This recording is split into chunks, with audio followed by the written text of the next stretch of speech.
He found himself alone in a cave with a wounded dragon. The dragon was dying, but she liked our MC for his kindness, so she wanted to give him a farewell gift. She decided to teach him the secrets of dragon magic. Day after day, week after week, our boy trained tirelessly. He ate unknown fruits that grew in the cave and grew stronger through training with the dragon. Soon, even as a small boy, he surpassed many adult mages in magical power and understanding of magic. But the dragon did not stop there. She sealed a part of her power within him so he could use it in the future, once he grew up and became stronger. But how did such a brilliant boy end up in this cave? It's a long yet interesting story that needs to be told from the beginning.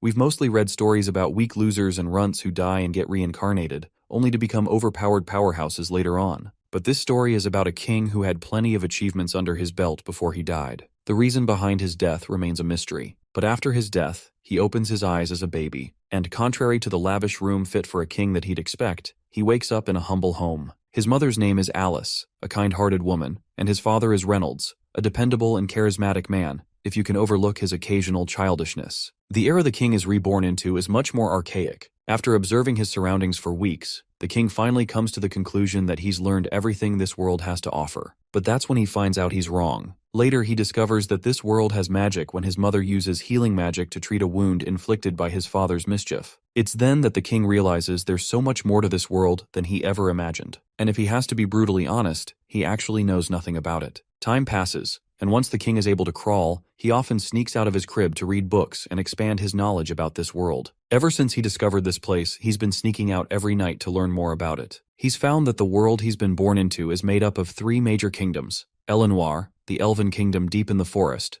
Darv, the vast underground kingdom and home of the dwarves; and Sapin, the human kingdom, which is also the most populated region. Both this world and his previous one share a monarchy system, but rulership here is passed down, not earned, which basically means that this world is vastly underdeveloped compared to his old one. He realizes the reason for the lack of technological advancement is the presence of magic in this world. He's been studying the fundamentals of magic ever since. In his old world, there was a life force called Ki, which practitioners used to strengthen their bodies and weapons through rigorous training. But this world has a similar force called mana. However, unlike Ki, which exists only inside a person, mana is present all around them. The power to control mana is largely genetic. Roughly 1 in 100 children possesses it, and it can be used in various ways. The 2 most common methods are augmenting and conjuring. Augmenters enhance their bodies with mana, allowing them to possess incredible strength, defense, and agility. However, their weakness lies in their limited range. On the other hand, conjurers emit mana into the outside world, bending their surroundings to their will. But to cast a spell, they must supplement their own mana core with mana from the environment. Interestingly, his mother is what they call a deviant, more specifically, an emitter.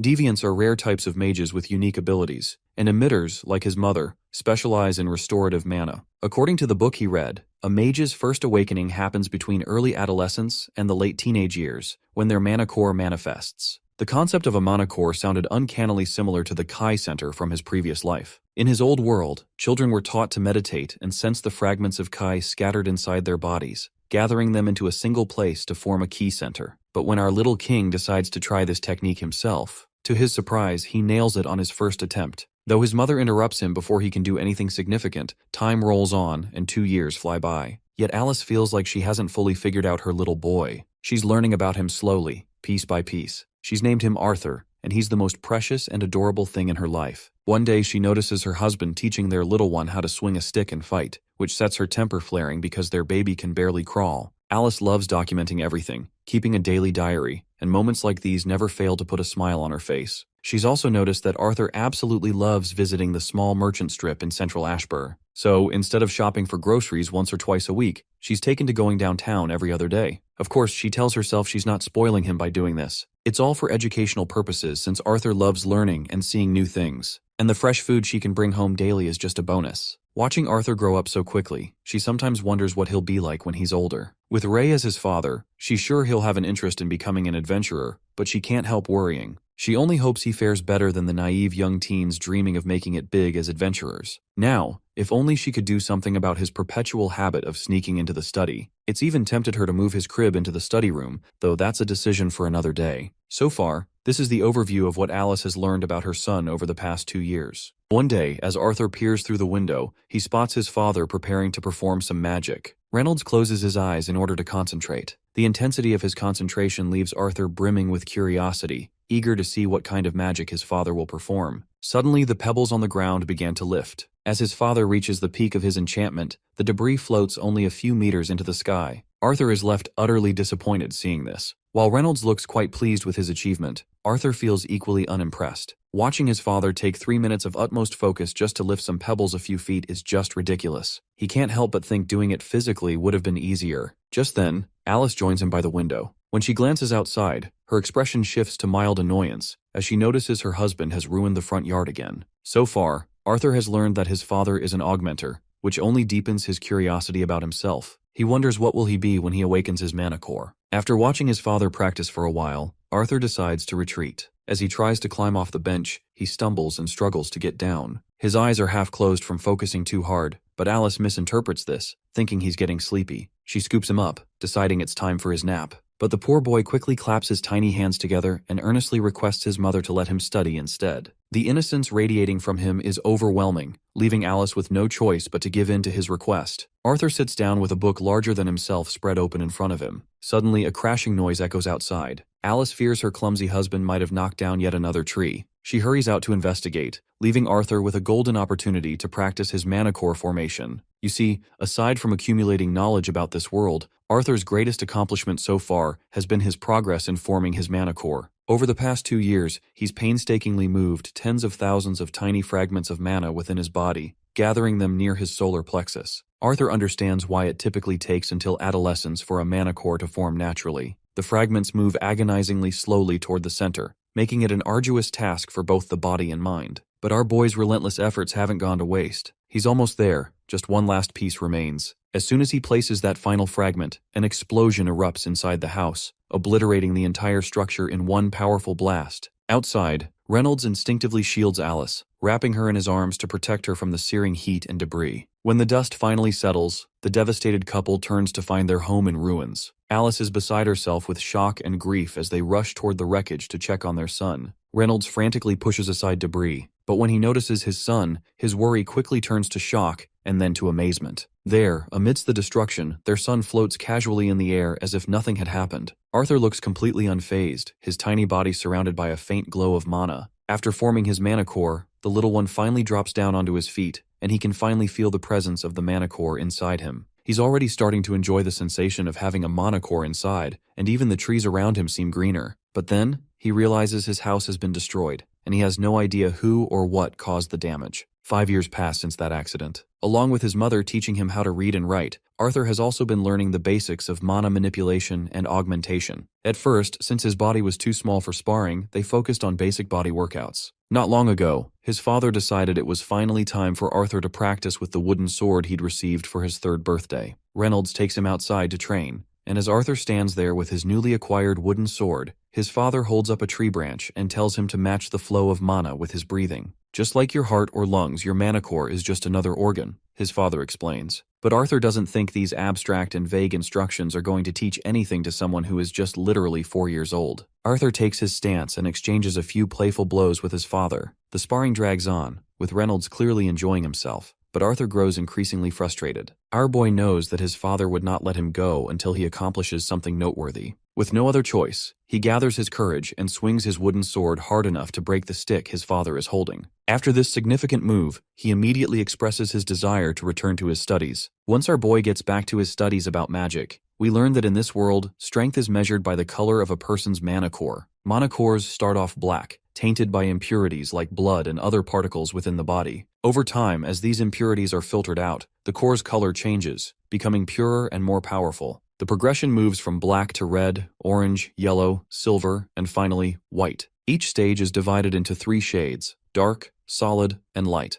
with lighter shades signifying greater purity and strength. As our boy was deep in concentration, his mother interrupts him by urging him to come in for dinner. As they sit around eating, Arthur feels a growing irritation at the constant interruptions to his studies. Reynolds begins talking about finding a proper mentor for Arthur to further develop his skills. Alice immediately objects, pointing out that Arthur is only 4 years old and far too young for such a step. Reynolds counters that their son shows remarkable potential in mana manipulation, even at his young age, and he doesn't want to hold him back. Alice, however, stands her ground. She insists that she will not send her child off to some distant city. Reynolds reassures her by explaining that it isn't just any city, and promises that his trusted friend will personally take care of Arthur. Arthur tunes out most of the conversation, finding his parents back and forth exhausting. They suddenly turn to him and want his opinion on the matter. His father asks if he has any interest in leaving for the big city to study under a real teacher. My guy can't help but feel unsettled that his father is literally asking the opinion of someone who's only 4 years old. Anyhow, he plays the part of being a kid and meekly asks if his parents can't just go with him together. A sudden silence falls over everyone, but soon they burst into chuckles. Turns out this gullible couple hadn't even thought about the possibility of going with their kid as well. With that settled, his father makes the final call that they're all heading to Xyrus City together. The day finally arrives for them to leave their home. And they're not traveling alone. A party of adventurers will be tagging along with them on the journey. His father greets one of the adventurers and introduces his son to them. The little one quickly bows his head in respect and expresses his gratitude for their help in accompanying them to Xyrus. This adventurer really likes the kid's mannerisms and is already fond of him. His name is Crench, an augmenter, and his specialty is the spear. Then there's Angela Rose, a conjurer with a focus on wind magic. She's got big hooters and stands out among the group. Next up is Durden Walker, also a conjurer, but his specialty is earth magic. There's also Jasmine Flameworth, an augmenter who specializes in dual daggers. Among all the adventurers, she's the most passive. Without saying much, she quietly walks towards the carriage they're about to ride in. Lastly, there's Helen Shard, another augmenter with a specialty in magic archery. Now that everyone's acquainted, Reynolds decides it's time to move on. They load the carriages with their things, and the journey begins. The time has finally come for Arthur to explore a world beyond the little village he knew. As their journey continues, dawn breaks, and so do the monsters. The adventurers quickly take care of them, and they set up camp deep in the forest to spend the night. As everyone enjoys the bonfire, Arthur seems a little dejected, feeling the weight of this mundane journey. Helen Shard then turns to our boy and sits beside him to catch up. She's quite curious to learn more about him after hearing his father constantly praise him as a great magician throughout the journey. Meanwhile, Crench notices the two talking, and decides he's going to test Reynolds' son for himself. Without much warning, he grabs the little one off the ground and proposes a quick duel. When Arthur finds himself facing off against Crench, he is unsure if he's even supposed to fight an adventurer like this. His pleading eyes dart toward his father, hoping for a way out.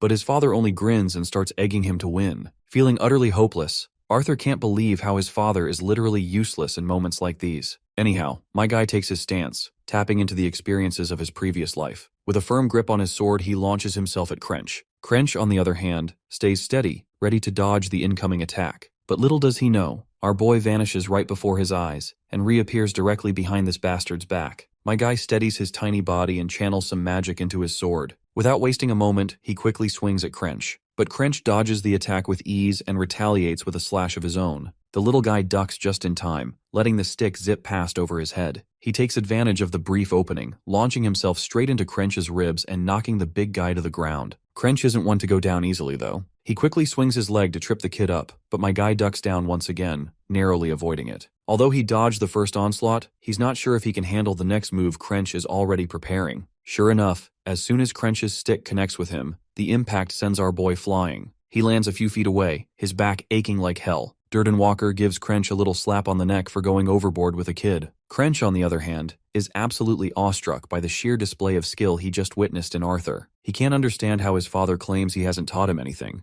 But as usual, the father insists he hasn't taught his son a thing. The doting mother quickly starts healing Arthur while scolding him because she does not like the idea that he had been studying fighting all this time. Arthur tries to brush it off, claiming he just picked up a few moves by watching his father and reading books. But Crench isn't convinced. He's sure those moves couldn't have been learned just from books, and he's eager to learn the techniques Arthur just pulled off. Eventually, Arthur explains how to perform the acrobatic moves he pulled off, but whenever the others try, they fail miserably. Several days pass since they began their journey to Xyrus City. During this time, Arthur's birthday also passed, and he received gifts, not only because it was his birthday, but also for the efforts he put into teaching them those techniques. Surprisingly, the one who gave him a gift was none other than the usually passive Jasmine Flameworth. Meanwhile, the training with Adam, Helen, and his father continued with decent progress. To Arthur's surprise, Jasmine had already succeeded in learning a few techniques. It still amazes him how quickly she managed to grasp his instructions, especially when it came to learning feint step. After some fun near a picturesque waterfall, the group decided to press on with their journey. Eventually, they arrived at a desolate and barren landscape, a stark contrast to the lush greenery they had left behind. As the group shared some lighthearted banter, they joked about Arthur's father being a trouble magnet who always managed to drag everyone into some kind of mess. Meanwhile, Arthur tries to focus on reading a book but finds it nearly impossible to concentrate. The cause of his distress is Jasmine's stares, who just can't stop staring at him for quite a while now. Suddenly, their journey is interrupted by bandits. While everyone gets ready to face them, the looters outside launch a barrage of arrows. Thankfully, Angela Rose's wind magic stops most of them in their tracks, scattering the projectiles harmlessly. The adventurers quickly exude an intense aura as they grab their respective weapons, preparing for the fight. Helen immediately takes her stance, drawing and readying an arrow. But judging by the sheer number of bandits swarming over the hills, it's clear her single arrow won't be enough to deal with the danger.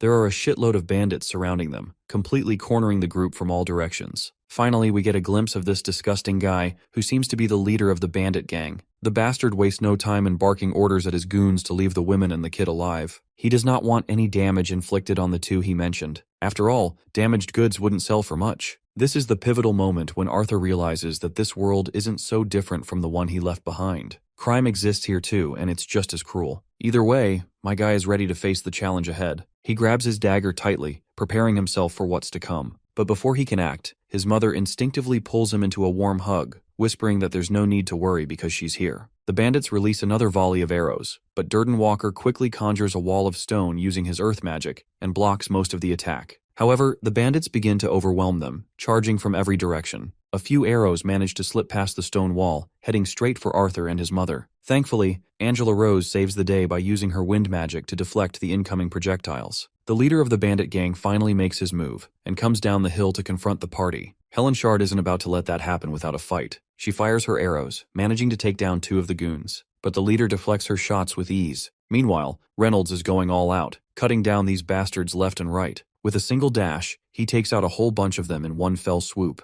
One sneaky bastard tries to ambush Reynolds from behind, but Helen spots it just in time and drills him with a perfectly aimed arrow. The battle rages on, and we catch a glimpse of Crench in action as well. He's not holding back either. When a fat ass tries to sneak up on him, Crench dodges the attack right away and counters with a series of devastating stabs. We also notice how fierce Jasmine is with her dual daggers. She's brutalizing these bastards, slashing their necks or gouging their eyes out without hesitation. One creepy bastard in the background cracks a whip, aiming it directly at Jasmine. But instead of hitting her, the whip slices through one of his own men's legs. The blow is fast and devastating, and Jasmine barely avoids it. The bastard is undeterred and cracks his whip again. The speed at which he swings it is insane, but Jasmine matches the pace with her impressive acrobatics, dodging and weaving through his attacks. While she avoids some of the major blows, she still ends up with some nasty grazes. That just goes on to show that even she's not invincible. Meanwhile, Arthur watches the battle happen between Jasmine and the whip-wielding bastard. He takes note of how Jasmine is at a significant disadvantage against her opponent's range attacks,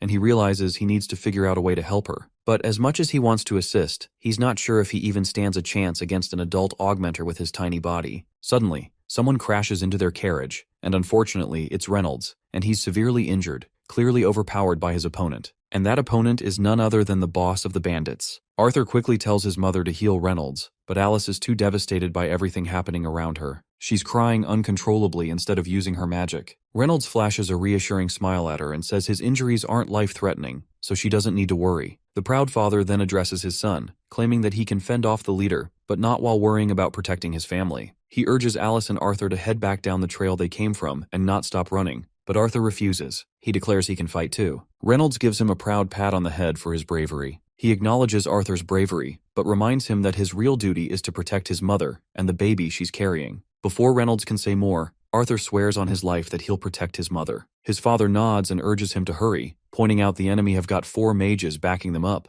The bandit leader catches on to their plan and orders his men to capture the healer. Without hesitation, Arthur grabs his mother's hand and starts running, determined to get her. Suddenly, one bastard lunges at the duo, but his path is quickly blocked by Crench, who jumps in to hold down the enemy, giving the mother and son enough time to escape. Another bastard tries to sneakily hit the duo with an arrow. However, it doesn't take Arthur long to sense the arrow coming. He quickly tries to knock it down with his wooden sword. The arrow, though, is so powerful that it even cracks the sword in 2 pieces. The archer is in awe, stunned to see how a kid blocked his mighty arrow. But while he's distracted, his head is drilled by an arrow unleashed by Heron, who quickly tells Arthur to run. As the little one runs with his mother, he notices something peculiar. As far as he remembers, there were supposed to be 4 mages, but he can't seem to spot the 4th one. He even tries counting them. One is engaged with Crench, another with Durden Walker, and the third with Jasmine. That's when Arthur notices the 4th guy, standing atop the hill, conjuring up a giant ball of mana. the bastard quickly throws that ball of energy at the mother and son. Arthur isn't sure what to do in this critical moment. Even if he uses mana to block it, his mother won't be fast enough to avoid it. In a split-second decision, he slams his little feet on the ground, pushes his mother out of harm's way, and through that hazy ball of mana, he throws his dagger with godly speed. The dagger strikes the bastard's leg immediately. The mana ball, however, brutally wounds Arthur, sending him flying toward the cliff's edge. As he begins to fall, he drags the mage down with him.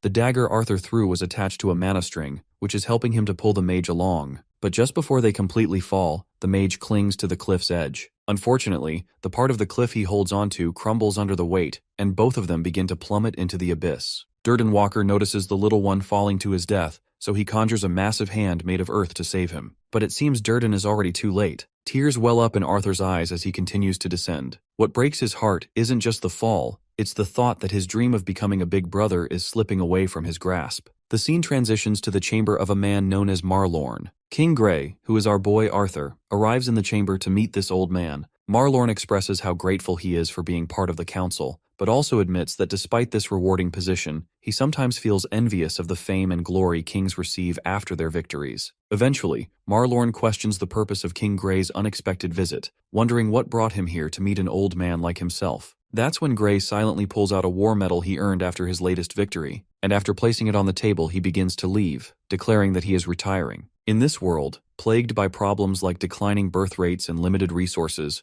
wars had been replaced by duels, and armies by kings. Grey was one of those kings, a key figure who fought to protect his territory as its representative. But Grey's decision to step down wasn't born out of exhaustion or a lack of skill. He hadn't dedicated his life to becoming the strongest or basking in endless glory. What truly broke him was the emptiness, the absence of people he could cherish. An orphan with everyone he once loved is gone. Now, reborn as Arthur in a new life, he carries a profound yearning. He would give up everything he has in this life for just one chance to return to Ashbor and see them all again. A while later, Arthur begins to open his eyes. He has no clue where he is or why he's even alive, for that matter. Nearby, he notices the corpse of the mage lying lifeless. The sight of that messed up, twisted corpse instantly makes him gag. Still, as he lays beneath the vast sky completely worn out, a leaf drifts down and lands on his face, jolting him awake. He spots a water pouch and a bag of food lying on the ground nearby. With the last bit of strength he has, Arthur crawls toward them. He grabs the food and devours whatever it is, making sure to gulp down enough water too. After the meal, he collapses back onto the ground, utterly exhausted. A while later, he opens his eyes again and tries to get back up, but his legs give out and he falls right back down. Despite that, he musters every ounce of strength left in him, finally pushing himself to stand. The first thing he does is pull the dagger out of the mage's dead body. When he looks up, he finally notices just how tall the cliff is from where he fell. It's unfathomable that he survived such a drop, but he doesn't have time to dwell on it, so he begins to walk his lonely path. Suddenly he hears a voice calling out to him. The first thought that pops into his mind is that the dead mage might be trying to tell him something. The voice echoes again, this time asking about the condition of his body. The poor kid musters up his courage and nervously tries to poke the mage's dead body to check if it's alive. But the voice quickly assures him that this corpse won't be reanimating, so there's nothing to worry about. Arthur heaves a sigh of relief at this unexpected reassurance. However, his guard immediately goes back up, and he questions the mysterious voice, asking if it was the one who saved him from that brutal fall. The voice doesn't hesitate to confirm that it indeed saved him, but when Arthur presses for its identity, the voice cryptically claims that he'll learn about it soon enough. Arthur doesn't like the way this mysterious voice is talking and makes it very clear he isn't buying a single word of it. The voice, however, calmly reminds him that it's the only one capable of getting him home from this place. The mention of home quickly jogs Arthur's memory, and he remembers the parents he left behind, and of course the sibling growing in his mother's belly. He has no idea if they made it to Xyrus safely, or if they're even alright. Since there are so many questions he wants answers of, he gets humbled real quick, and politely addresses this mysterious being as Mr. Voice, and asks if he could trouble it for directions to get out of this place. The voice chuckles, amused at how this once arrogant kid has quickly become humble. It admits to liking Arthur for his quick wit, but can't help pointing out its annoyance at being called Mr., when in fact, it's a lady. Still, since Arthur's words were polite enough, the voice decides to guide him. Soon after, Arthur's mind is overwhelmed by this sudden shock, and he begins to see everything around him, even places far off in the distance. With this epiphany, Arthur starts making his way out of the woods. His body is recovering gradually, leaving him with only a few faint aches and pains by the afternoon. But he is still trying to figure out what magic she used to save him. How did she know he was falling? And why did she only save him? The more Arthur tries to come up with plausible explanations, the more questions he seems to end up with. Suddenly, Arthur's ears pick up the sweet sound of water flowing. He climbs up a giant rock blocking his path and literally dives into the river without a second thought. As he enjoys the refreshing moment, the mysterious lady calls out to him for how carefree he seems. She also questions the size of his manhood, expressing disappointment over such a small gun. Arthur feels humiliated and quickly pulls his clothes back on. Before continuing his journey, he makes sure to fill his water pouch and eat enough to keep his strength up. Since he fell off the mountain towards the east, he must be near the elves' domain, but he doesn't see any of the fog that Forest Elshire is known for. His fears about traveling through the beast glades are quelled by the fact that only small animals seem to be present. Although he's surprised he hasn't seen any mana beasts, given how rich the area is in mana, he would love to stay and absorb some mana, but he knows he can't linger. He has no time to waste. Especially it's more important to get back to his parents. With his mother pregnant, the stress of his potential death could endanger the baby inside her, and if they are still alive, he needs to be there for them. After walking long enough, Arthur finally arrives at the place where the mysterious lady resides. For a moment, he mistakes her for a cluster of rocks and feels relieved to have finally found her. But the lady quickly reminds him that she isn't some sentient pile of rocks, and tells him that if he wants to meet her, he'll have to head into the crevice. Without hesitation, Arthur begins making his way inside this tunnel which has this arcane faint glow emanating. He swallows his fear and descends further into the passage. As he walks, he suddenly stumbles and falls into an abyss glowing with arcane blue energy,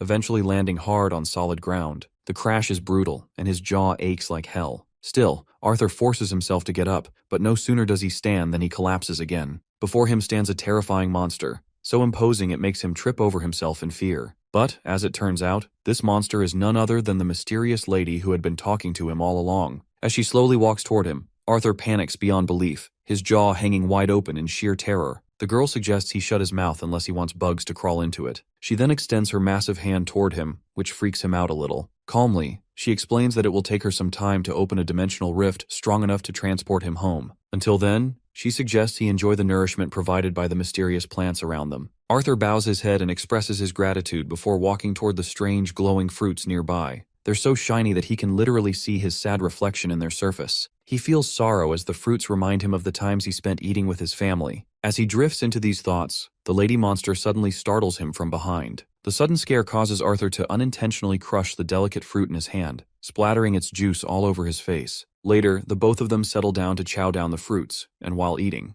Arthur finally decides it's time for this creature to introduce herself. The monster promptly reveals her name as Sylvia. With names exchanged, Arthur's initial fear of Sylvia's appearance slowly fades, and he begins asking all the questions that had been on his mind since waking up from the fall. Where was this place? Why was she here all alone? Where did she come from? How did she get that wound? And most importantly, why did she save him? Sylvia starts by answering his first question, explaining that this place is a narrow zone resting between the Beast Glades and the Forest of Elshire. No one knows about this area because she has been warding off anyone who comes near. Besides, not that many ever come here in the first place. So Arthur is basically the first person to enter her domain. Feeling more at ease with her now, Arthur gives her permission to call him Art, just as his family does. Sylvia acknowledges this with a nod and moves on to his second question. She explains that she is here alone because she has no one left to be with. She has many enemies who desperately want something she possesses. Her last battle with those foes before she managed to escape left her with the wound on her chest. As for why she decided to save Arthur, she admits she was moved by his courage and the sacrifice he made,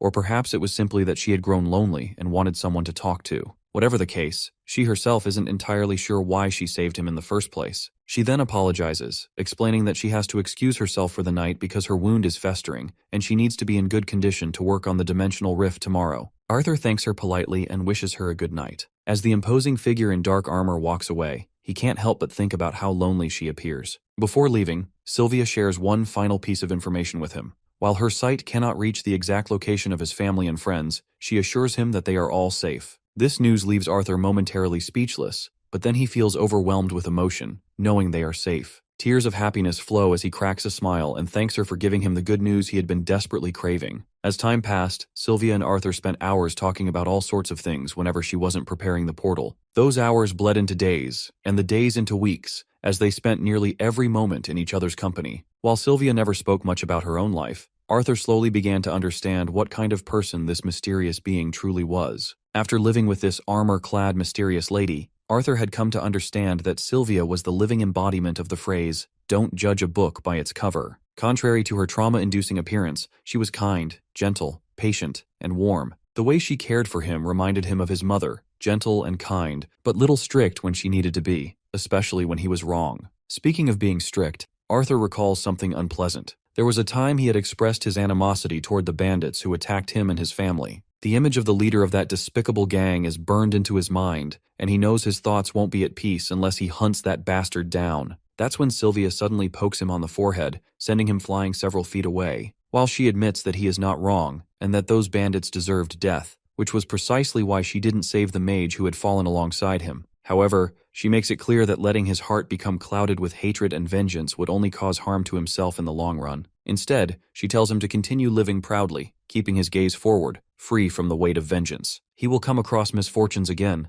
but he shouldn't let grief and rage corrode his mind. Instead, he should learn from them, face the future with a smile, and only then will he truly be victorious. Arthur wasn't expecting a lecture on morals and life from someone who seemed like the epitome of evil, yet her words struck him deeply. Lost in thought, he barely notices when she pulls him out of his contemplation, reminding him to finish the fruit she's given him. As he eats, he notices her wound looks worse. She quickly reassures him that there's nothing to worry about. It's normal for her wound to fester from time to time. Still, she has something else on her mind. According to her understanding, humans usually awaken their mana cores around the age of 12 or 13. So, how has he already formed his core and learned to use mana more efficiently than many fully trained mages? To her query, Arthur proudly explains that he is simply a born genius. If that's the case, she says, she has something to teach him. It's a technique, a way to meditate and absorb mana while moving, and maybe even while fighting if he's skilled enough. When she demonstrates the technique, Arthur is awestruck to see this, and his curiosity shoots through the roof. Sylvia then explains that humans often have a very linear mindset when it comes to mana. To master this technique, he has to start small, with simple mindless movements, and gradually work his way up from there. But these abstract words aren't much help to Arthur, so Sylvia tries to explain that mana beasts learn to do this naturally. However, since humans usually awaken much later, their bodies aren't capable of this kind of multitasking. Considering that this fact doesn't apply to Arthur, if he practices hard enough, he should be able to succeed. These few words of encouragement are enough to fire Arthur up, and he promises to do his best if that's the case. While Sylvia is busy forming a rift, Arthur focuses on practicing diligently. However, his wrong movement causes him to trip. Practicing this skill to its fullest essentially means being able to fight proficiently while maintaining a steady inward flow of mana. But his confidence doesn't waver, and he continues his practice. He keeps swinging and practicing, trying to absorb the mana around him. Eventually, he gets the hang of it and finally masters the art of mana absorption. He happily shares his little achievement with Sylvia, but it looks like she's already exhausted herself and isn't in any condition to respond. Seeing her lifeless there causes Arthur to panic. It looks like her injury has gotten the best of her, and the blood leaking through her massive body is filling the area. He quickly grabs her massive hand, and with every ounce of strength his small body can muster, he successfully turns her massive form over, only to see that her wound is worsening.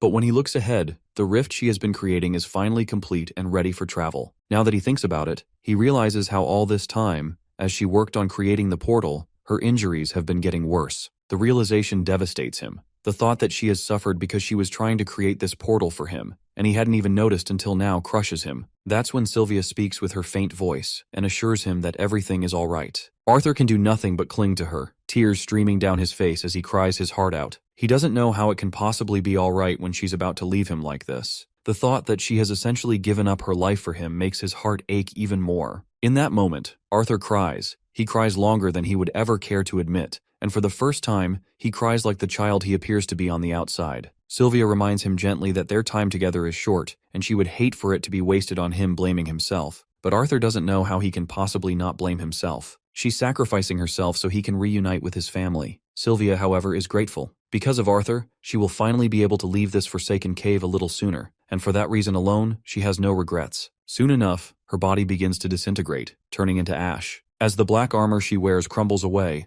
a pair of radiant white wings appear in its place. Before him stands Sylvia in a new form, one where she looks more like herself than she ever did before. Arthur definitely wasn't expecting Sylvia to turn out to be a dragon. She admits it, though. She is a dragon, or at least that's what humans would call a being like her. However, she reminds him that they don't need to waste time with small talk. She has to use her original form to finish the portal, and now that her veil is gone, her enemies will soon be coming for her. Before she parts ways with him, she tells him there are a few things she must say. She bestows upon him a rainbow-like egg, along with a handful of her feathers. She tells him to warm the egg with her feathers to conceal its aura. Before Arthur can even process what in the world is going on, she suddenly bumps into him. Right at that moment, some sort of reaction causes his clothes to tear, and patterns begin to appear across his skin. Sylvia reassures him that he'll understand everything in time. Now that she has done what she needed to do, she decides to open the portal. She doesn't have the time to make it lead directly to his home, but it should get him close to humans. She urges him to hurry and jump into the portal. Just as he's about to leap,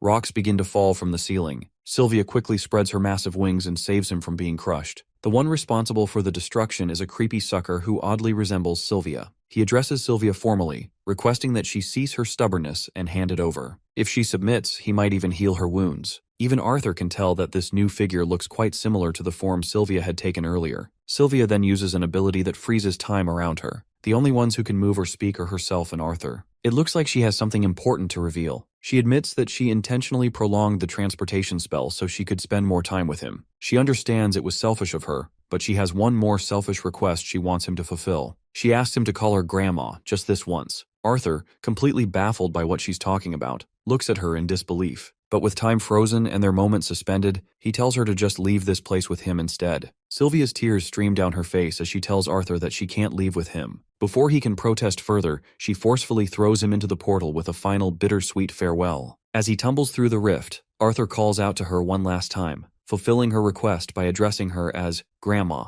His words bring a gentle smile to Sylvia's face. She thanks him softly, and with those parting words, their story together comes to an end. But Arthur's story continues. He lands in a dense forest, surrounded by towering trees. The only thought in his mind is of her. His chest aches, not only with sadness but also with frustration and anger. He knows he will never see her again, and the weight of that realization is unbearable. All he can do is scream. It's no surprise that he's devastated by her loss. For 4 months, Sylvia had been a constant presence in his life, filling his head with memories that now refused to fade. For a time that seemed both fleeting and eternal, she treated him as though he were her own blood. She had given him what he lacked since coming to this world: care, guidance, and love. But it seems this isn't truly the end. As he lies there, he begins to hear her voice. But as it turns out, it's just a recorded message. Sylvia had burned it into his mind before parting ways, leaving him with one last piece of her. The recorded message from Sylvia begins. She tells Arthur that he is nowhere near ready to know the full truth. His body is still that of a boy barely past the age of 4, though his mana core has already progressed to the dark red stage. She explains that she has infused him with a parting gift, a unique will. His future as a mage will depend on how well he learns to wield this gift. But Arthur doesn't feel particularly grateful for this so-called gift.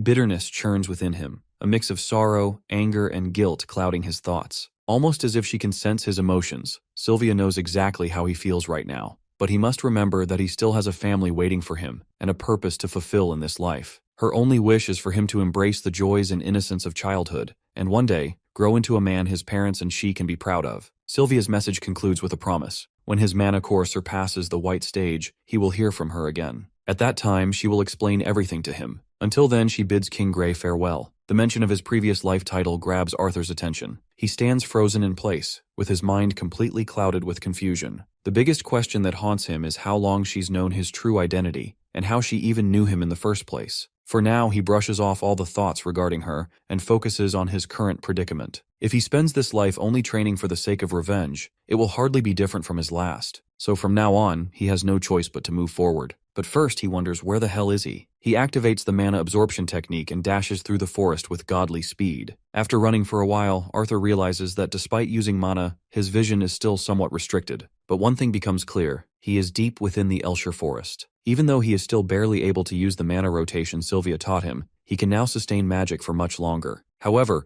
after roaming around for what feels like ages, he still hasn't found a way out. Sylvia had promised him he would arrive near other humans, but so far, he hasn't seen a single trace of them. After hopping through trees for what feels like forever, Arthur starts to feel like a monkey who's mastered tree travel. Suddenly, he senses the presence of a human. Quickly, he hops from tree to tree and spots a carriage below. He uses his acrobatic skills to descend a little, and from a safe distance, he tries to eavesdrop on what these people are up to. These filthy bastards don't seem to be good people. They've just captured a woman, and it turns out she's an elf. Since she's young and untouched, they're already fantasizing about making a fortune off her. But the amount of resentment and anger etched across Arthur's face makes it clear that these bastards aren't going to leave this place alive, let alone make a quick buck off the elf. Arthur had no idea how these pigs managed to get their hands on forest hounds, but he knew that getting one of them would be his best bet to get out of this forest. And as for the slave traders, he is planning to use them as a punching bag to blow off some steam. As eager as Arthur is to get back home, he knows he still needs a solid plan to get there. Dealing with those slave traders first is the best course of action, but he doesn't want to strike blindly. Attacking all 4 of them head-on would be suicide, so he quietly follows them instead. He waits patiently, looking for the perfect opportunity, gathering his strength to strike when their guards are down. As night falls, it's finally time for him to make his move. Arthur executes his plan by throwing a nut into a nearby tree, which immediately sets the hounds on high alert. One of the men tells his companion to shut the dogs up before they wake up and attract all the dangers lurking in the forest. While one man is distracted with the hounds, Arthur seizes the opportunity. He makes his move by appearing right in front of the bastard, and with a quick slash from his mana-infused hand, he slices through the man's throat in one clean strike. After taking that bastard down,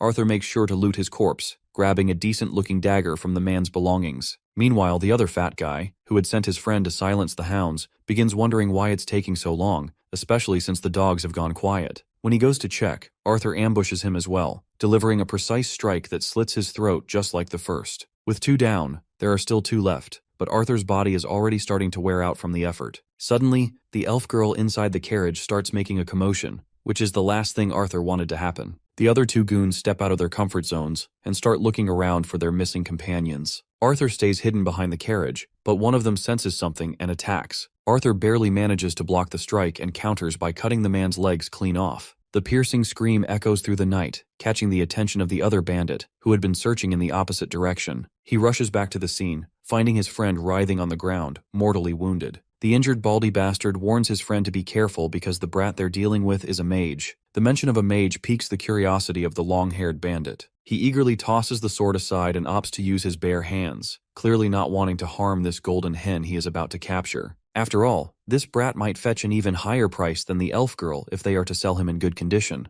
With that in mind, he charges forward. Arthur leaps away just in time and counters by throwing a rock straight at the bastard's face. The rock lands with enough force to leave the man bleeding from his mouth. Arthur tries to take advantage of his dazed situation by throwing a mana-induced dagger at him, but the bandit snatches it mid-air. This strike only serves to intrigue this bastard even more, to think that this kid indeed has some nasty tricks up his sleeve. The bandit launches a powerful kick, slamming into Arthur with enough force to rattle his small frame and send him crashing to the ground. For a moment, Arthur is completely out of commission, winded and vulnerable. The bandit doesn't hesitate before grabbing the little one from the ground, locking him in his grip. But Arthur isn't one to go down quietly. He quickly grabs this bastard's wrist and begins condensing mana into his hand. At one particular moment, the technique causes an explosion, big enough to leave the bandit's hand scorched and utterly useless. The bandit screams in pain because of his fried hand. This is a clear chance for our boy to strike, and he does not hesitate to redeem it. He throws his knife and slits the man's throat, ending him on the spot. Now only the bald man remains, who is already writhing on the ground, begging for mercy as his severed legs leave him completely immobilized. But Arthur abandoned the concept of mercy a long time ago for scumbags like these. So it goes without saying that he finishes the job,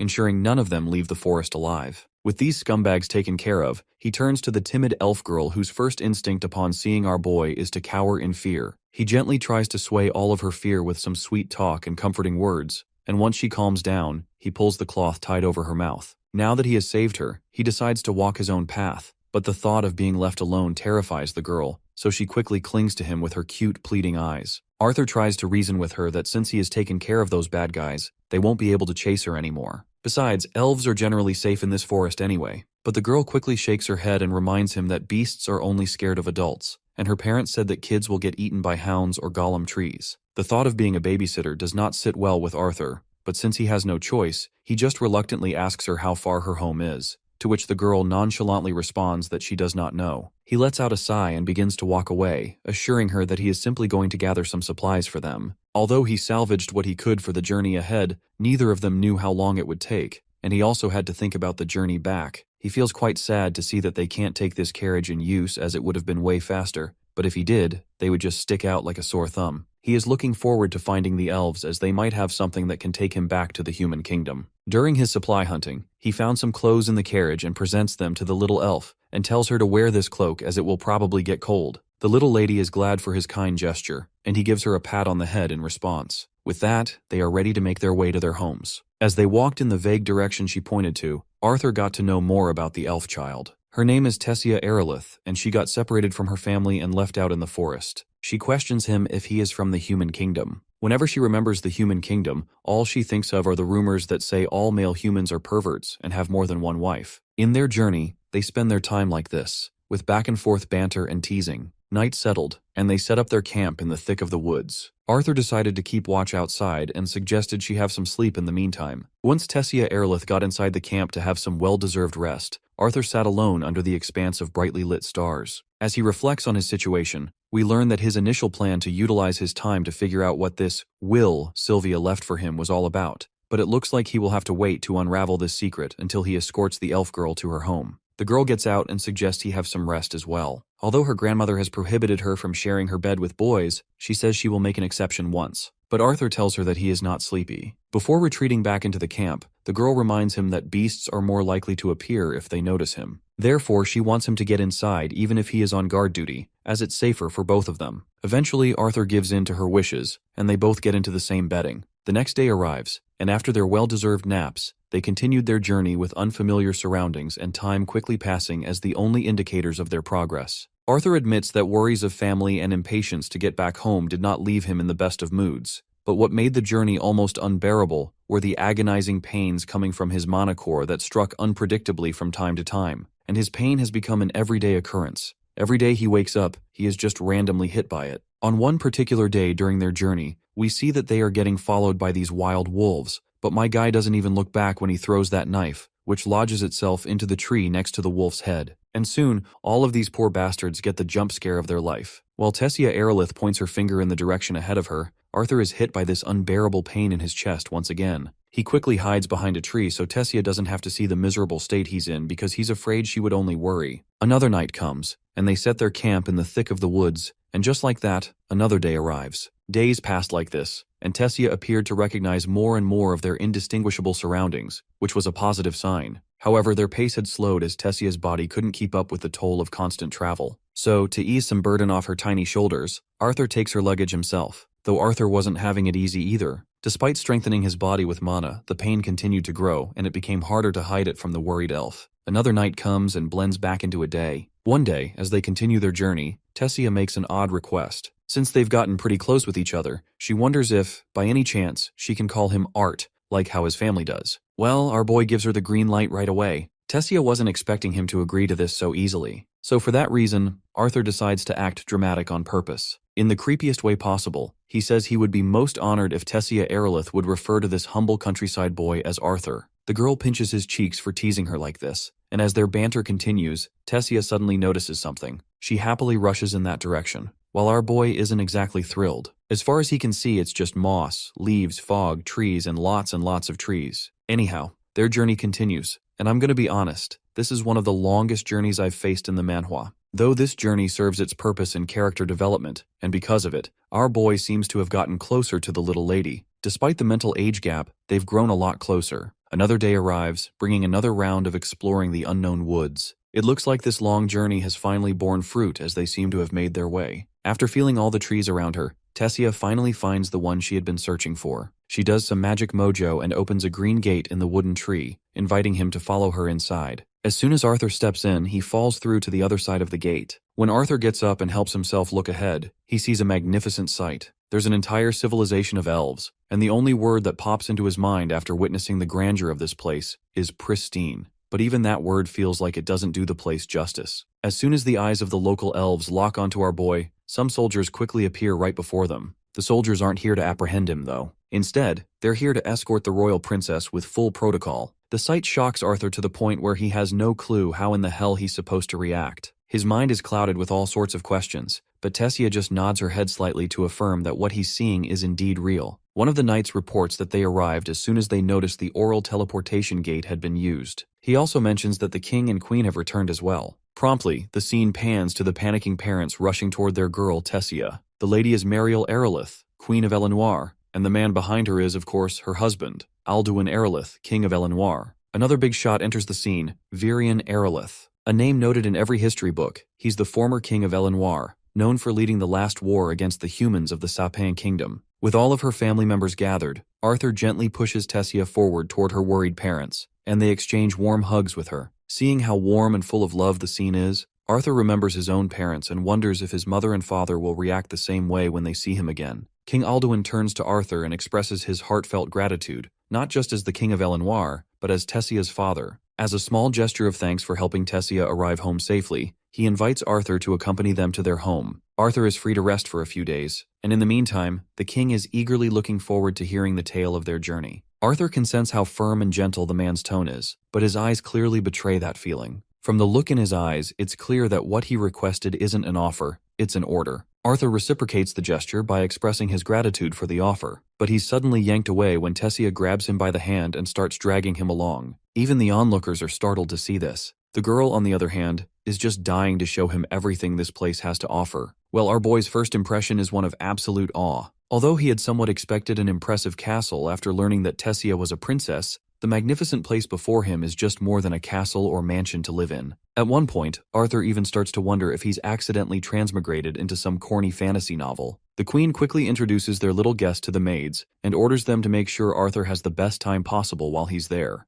Arthur is glad to receive all this pleasant treatment, but he feels the need to explain what happened first. It looks like Tessia's parents are more than willing to hear all the juicy details. So, all the core members of the family, including some senior knights, gather to hear Arthur out. First, our boy gives an introduction, presenting himself as Arthur Lewin from a humble town in the kingdom of Sapin, and he's quite honored to be in the presence of the royal family. It's a little over the top for an introduction, but Arthur knows the discussion isn't going to progress if they treat him like a child. Even the king can't help but point out how, despite Arthur claiming to come from humble origins, he seems rather mature and well-educated. This only piques their interest in what he has to say. And so, our boy recounts his journey, starting with a vague explanation that he got separated from his family after running into bandits. It's not exactly a lie, but more of a half-truth. Inevitably, as the story progresses to the part where he ran into their daughter, the atmosphere shifts. The king grows visibly angry upon hearing it was slave traders, or rather, humans who captured Tessia. It's clear that the king doesn't have a favorable impression of humans to begin with, and this revelation only fuels his disdain. Our boy also does not like the fact that this elf king is stereotyping the entire human race behind few slave traders. So with all due respect, my guy corrects this man that slave trading is a profession, not a race. This remark only earns our boy a lot of shining blades pointed at him, but Virion Erelith quickly stops the knights from stepping forward.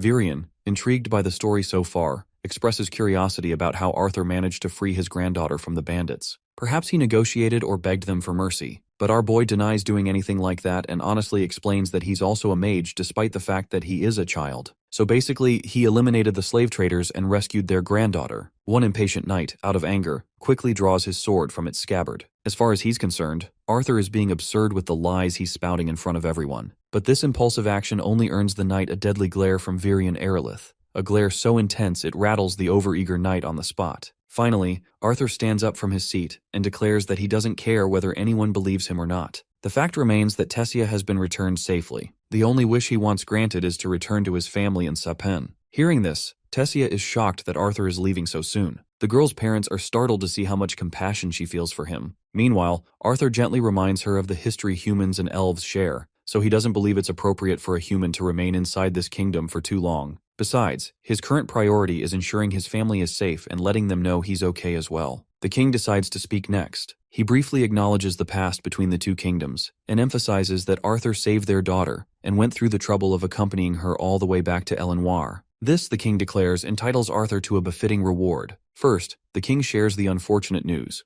The teleportation gate linked to the Sapin kingdom is only accessible once every 7 years during the summit conference between the three races. This means it will be another 5 years before the gate opens again. However, the king is more than happy to send a group of guards to escort Arthur back home safely. He also expresses his wish for Arthur to stay a little longer, giving the elves a chance to serve and spoil him as a guest. The king admits that while some elves are tolerant of humans, too many still hold grudges from the war long ago. For now, Arthur is told to make himself at home, as they will have his escort prepared by tomorrow morning. Later, Arthur finds himself inside a lavish room that's been given to him. The first thing he does is take a well-deserved shower, but while he showers, the pain from his mana core suddenly flares up again, causing him to double over. After finishing, he rests on the couch, holding the egg Sylvia had entrusted to him. Suddenly, there's a knock on the door. When he opens it, he finds Tessia standing in front of him. Without any prior warnings, she headbutts him in the belly, almost making him gag. Apparently, she's upset about how coldly he spoke to her parents, and the fact that he's planning to leave so soon.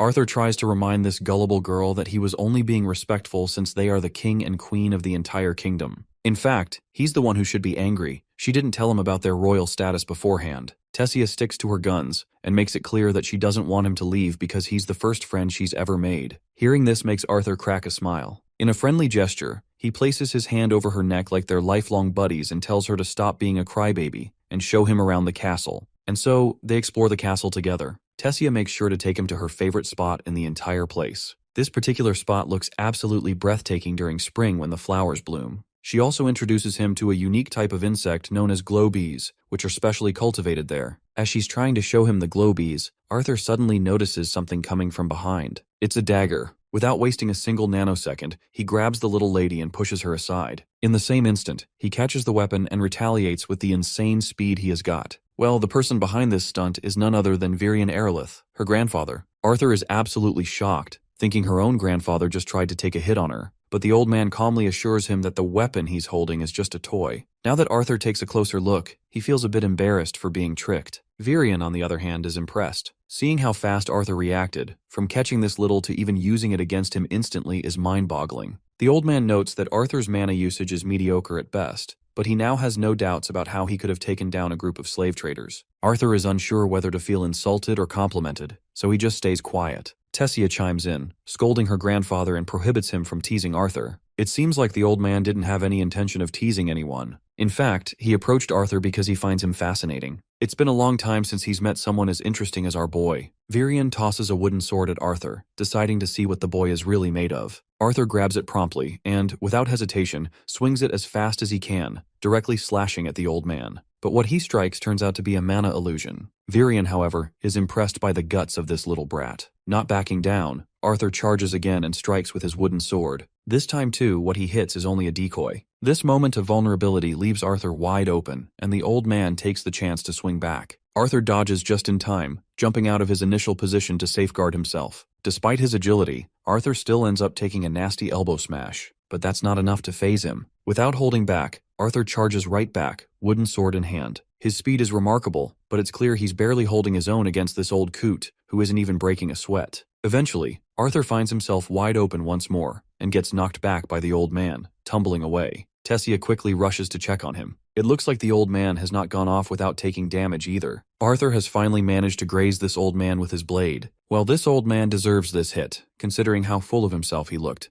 as if there is no better fighter than him. While Virian is eager for another round, Tessia firmly puts her foot down. She refuses to let it happen, and playfully pinches her grandfather for thinking about bullying Arthur for more than he already has. The old man simply smiles back and admits that if he had gone easier on Arthur, he'd be the one at the mercy of someone decades his junior. Our boy, on the other hand, feels honored to see how highly Virian thinks of him, but Arthur's reaction seems to get to the old man, and he quickly shifts from smiling to serious. As far as he's concerned, if Arthur truly sees him as his esteemed and honorable senior, then he invites him to become his disciple. This unexpected offer leaves Arthur absolutely bewildered, and he questions whether the elder is actually serious. The old man, of course, confirms that he is. However, Arthur reminds him that he's just a human, and he's not even sure if it's allowed for humans to stay in this kingdom. But Virian promises that no one will dare kick him out while he's under his tutelage. He vows to teach Arthur something far more valuable than even the most capable mages in Sapin could offer. Still, despite the tempting offer, Arthur politely declines. He has no intention of wasting time here until he reunites with his parents. Hearing this, the old man makes another promise,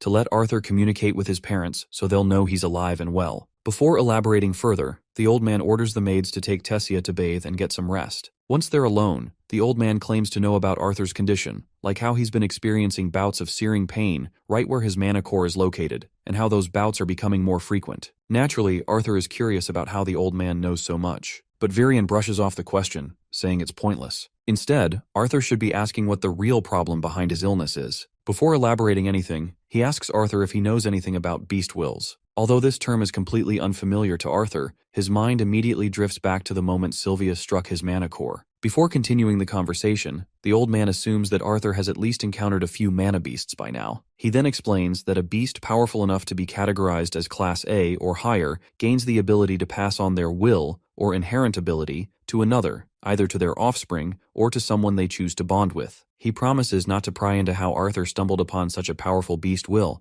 but warns him that, at this stage, the power within him is doing more harm than good. The fact that the old man knows all this makes Arthur assume that Virion also possesses a beast will too. Well, the old man doesn't shy away from admitting it. He claims he's professionally a beast tamer, a title he earned by fully conquering the monstrous beast will inside himself. He acknowledges why Arthur desperately wants to see his family and return home, but he warns that doing so right now comes with a grave risk. The power of the beast will inside Arthur is too potent for his immature body to handle. If it isn't controlled soon, the power he has obtained will destroy his body from the inside out. As Arthur lays down, his face is covered with glistening sweat. There's a heavy sensation pressing down on his body. As he drifts in and out of unconsciousness, he sees the monstrous personification of his worries and burdens. The expectations placed on him haunt him, even in his sleep. But the source of all this weight is not some ethereal creature. It is Tessia, perched right atop him, unknowingly pressing him further into the depths of his exhaustion. She's apparently here to wake him up because she can't wait to start this new, exciting day with him. But it seems Arthur still hasn't had enough sleep, so calls the shadow monster back to give him just a few more minutes. Later, while Arthur gets ready for the day, Tessia asks to confirm if what her grandpa said about him staying is actually true. Well, our boy isn't too sure about this. His plan to stay here depends entirely on the trip with Elder Virion. As Arthur walks toward the carriage he's supposed to ride with the Elder, the king and queen can be seen pleading with Elder Virion to reconsider, because it's inappropriate for a human to stay in their kingdom. It goes against the traditions the elves have upheld for decades. But the old coot makes it clear that Arthur has caught his attention, so he wants him to stay a little longer. Besides, their daughter seems to have taken a liking to him as well, which is just another reason to keep him around for a bit more time. Despite all the pleas from the king, Elder Virion sticks to his guns. He assures the royals that he'll keep Arthur under his direct guidance to ensure everyone in the kingdom knows he's being watched over. Seeing how Elder Virion is standing up for him makes Arthur crack a smile. Once they hop into the carriage, they begin their journey. After quite a while on the road, Arthur starts wondering how much longer this trip will take as he's eager to meet the old man's mysterious friend. Out of nowhere, Tessia leans over Arthur's shoulder and falls asleep. Looks like waking up so early out of excitement finally caught up to her. Since Tessia is the only princess of the kingdom, she grew up in a lonely environment. She's been hurt too many times by both adults and children pretending to be her friends. Over time, she became cold and distant, building a wall around herself to keep others out. But in the short time he's seen her with Arthur, she's shown more smiles and laughter than she has in the past few years. For that, the old man is genuinely glad and expresses his gratitude to our boy. After a short journey, the carriage comes to a halt, and they arrive at a lonely house in the middle of nowhere. By now, Arthur is genuinely curious to see who this mysterious friend is that the former king had to travel all the way to this rural area to meet. The old man, however, goes absolutely bonkers, kicking the door with all the force he can muster and yelling for the witch inside to come out. A woman eventually emerges, equally annoyed and angry at Virion's impudence. The old man takes his time introducing her to Arthur. She is Lilia Darkassan, an old friend and a very special deviant who, according to Virion, can help him. Despite his short height, Arthur's manners know no bounds. He promptly bows his head in respect to greet the lady. Lilia invites them inside while Arthur reflects on the fact that, as a deviant, her magic doesn't fall into the 4 basic elements,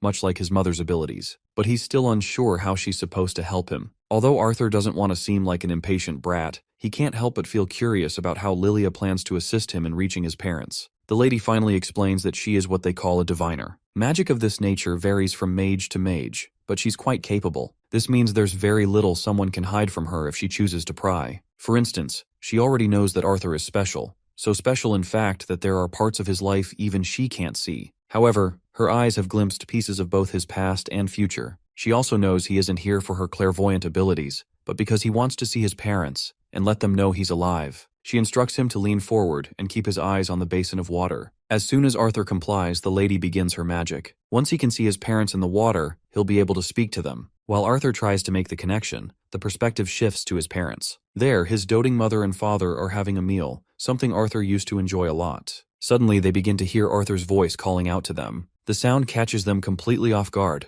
leaving them frozen. When Arthur says he's their son, that's enough to paralyze them entirely, their spoons slipping out of their hands as they let the shock sink in. As surprising as it is, Arthur assures them that he is indeed their son speaking directly into their heads. He doesn't have time to explain everything right now, but wanted to let them know he's safe and alive. He managed to survive the fall off the cliff, though barely. He also reveals that he's currently staying in the kingdom of Elenoir with the elves, but insists they must keep this a secret. Arthur tells them not to blame themselves for what happened back then. He's proud of what he did, and if he could go back in time, he wouldn't hesitate to make the same choices again. He explains a bit about his illness he has got, so he will be staying here longer to be treated before he can return home. He admits he's unsure if he'll get another chance to talk to them, as there's only one woman capable of helping him make this connection. Before ending the conversation, he asks his father to keep his mother and the baby safe. In the meantime, he'll continue his training and warns his dad not to be surprised if his proud son can beat him in a sparring match when they reunite. With that, this cerebral Skype session ends. Arthur's father breaks into absolute tears, and his wife follows suit. They can barely believe that Arthur is alive. The joy and excitement of hearing that their son is alive is so overwhelming that Arthur's parents embrace each other in absolute happiness. It's not just the parents shedding tears.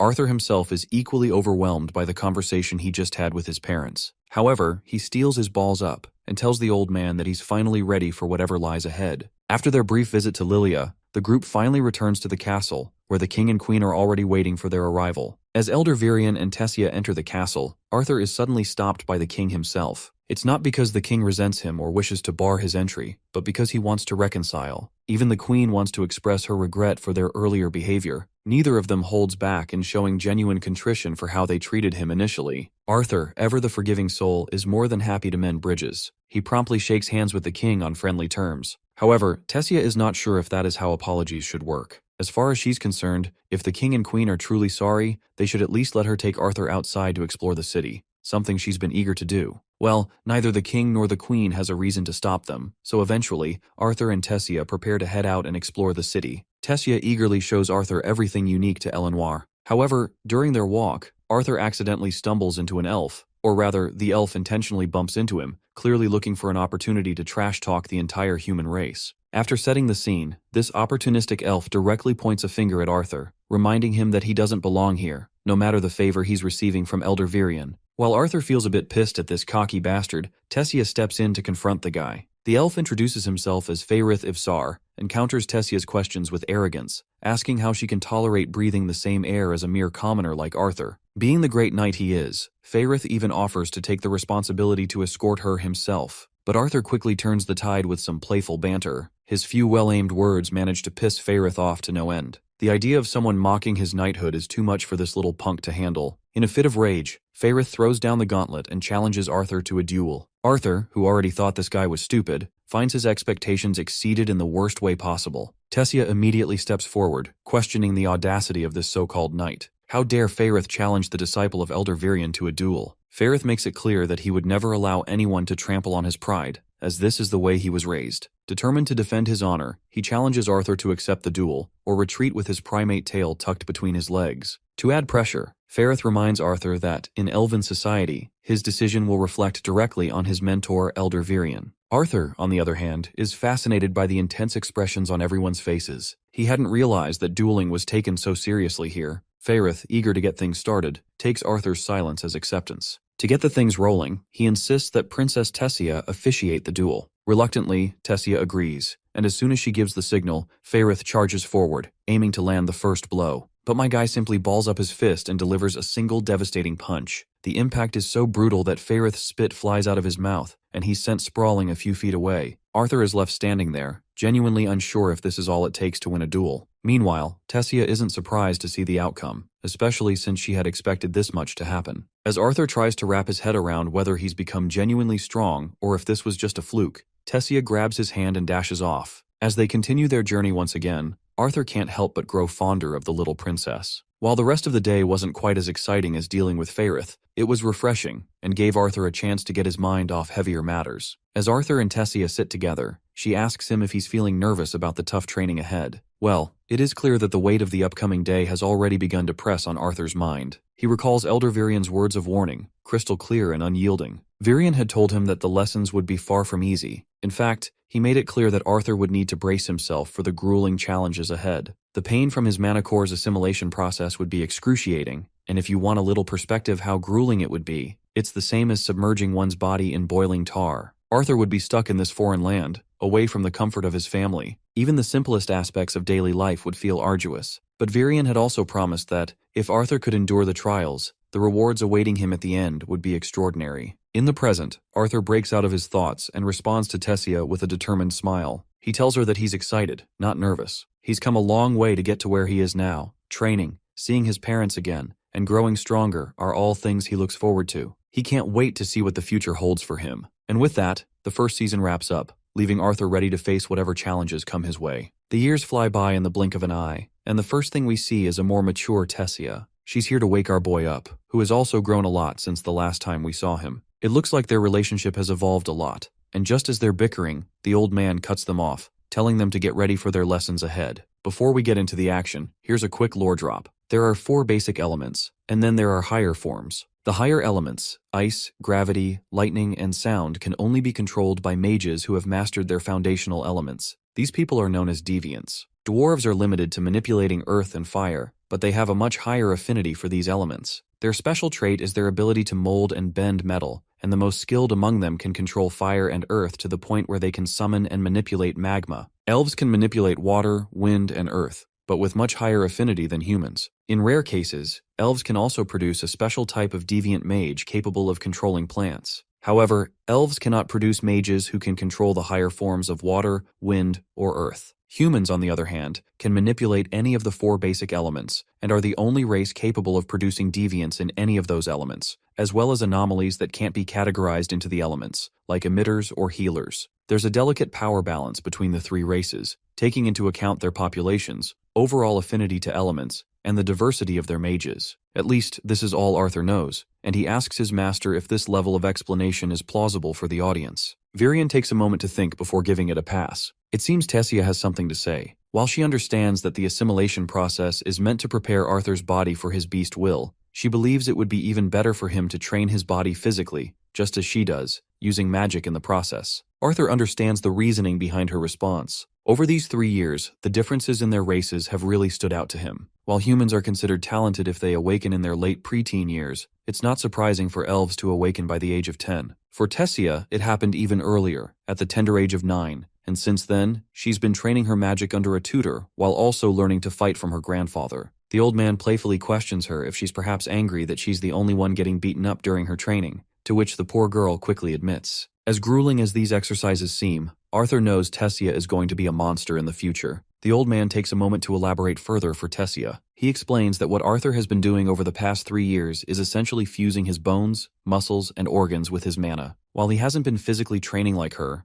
the old man assures her that once this process is complete, Arthur's body will be stronger and more resilient than even a veteran warrior. Now shifting back to Arthur, the old man notes that 3 years of mana fusion hasn't been enough to drain his energy entirely. So he decides to help him a little. After today, Arthur will become a true beast tamer, unlike those lucky adventurers who treat their beast wills as mere tools. Apparently, Virian plans to ignite Arthur's mana core by transferring a large amount of his own mana into him. He reassures his junior that it might feel a bit warm, but it shouldn't be too bad. As soon as the old man begins the process, Arthur quickly learns the hard way that it's far more than just warm, it's downright hellish. The searing pain courses through him, and the light emanating from his chest grows ever brighter, intensifying to an almost blinding level. Then, without warning, a powerful wave of energy hits everything in its range, throwing both the old man and Tessia across the hall. When the procedure finally concludes, Tessia and the old man rush to our boy's side, and thankfully, he seems to be okay. He's dazed but intact. After witnessing such a terrifying display of power, the old man's curiosity reaches its peak. He finally decides to confront Arthur about the origin of the beast will he inherited. The boy earnestly responds, claiming that this was given by a female dragon. The mention of a dragon hits the old man like a thunderclap.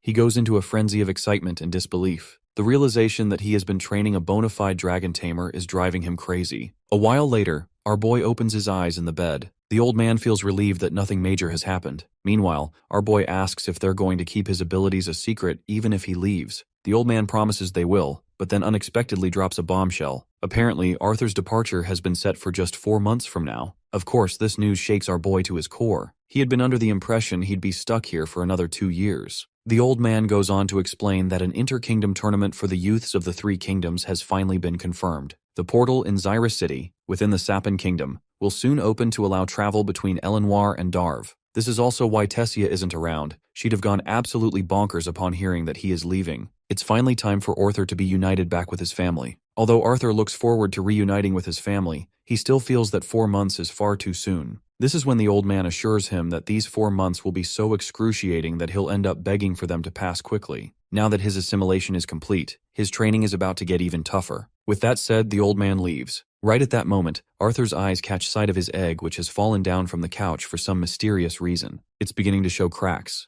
as if it's about to hatch. Not long after, the shell starts to shatter, and out comes a tiny dragon. The first thing the little creature does is let out a yawn, then promptly falls over, leaving Arthur completely baffled about what just happened. Later, Arthur finds himself staring at the little cutie pie. It's clear the dragon has taken a liking to him, and it's equally obvious that Arthur finds the little one irresistible. Honestly, it's just too damn cute. But it seems I spoke too soon. The dragon suddenly bites him, and the only reason it releases its grip is because the little one doesn't like how Arthur's sweaty, salty skin tastes. The bite burns Arthur a little, and the burn leaves a permanent mark on his arm. The little cutie happily calls him Mama after the attack. Arthur, on the other hand, has no idea who's talking to him, but soon he realizes it's the dragon, and she's literally speaking directly into his mind. Arthur corrects her, telling her he's a boy, so she should at least call him Papa. As for her name, he decides to call her Sylvie, after her mother. While playing with the little one, Arthur suddenly notices that the burn mark from the bite isn't just a random lesion. It feels like the burn is actually connecting him to the dragon somehow. As he relaxes with Sylvie, Arthur drifts off to sleep. He suddenly wakes up in the dead of night. He looks around and sees Tessia, holding the little dragon so tightly that it's literally screaming for help. It seems Tessia has become quite attached to the little one. Morning arrives, and as Arthur walks through the corridor, he notices that Tessia is still completely smitten by the little creature he has. However, it's clear that Sylvie doesn't quite share the same affection for her. When they meet the old man, Tessia excitedly reveals to him that Arthur has a new pet. Elder Virion shoots the little dragon a curious glance, completely baffled by the sight of such a pet. By now, he's convinced that he's going to die from the sheer number of shocks Arthur has given him. Eventually, Arthur takes the time to explain to Virion what happened and where Sylvie came from.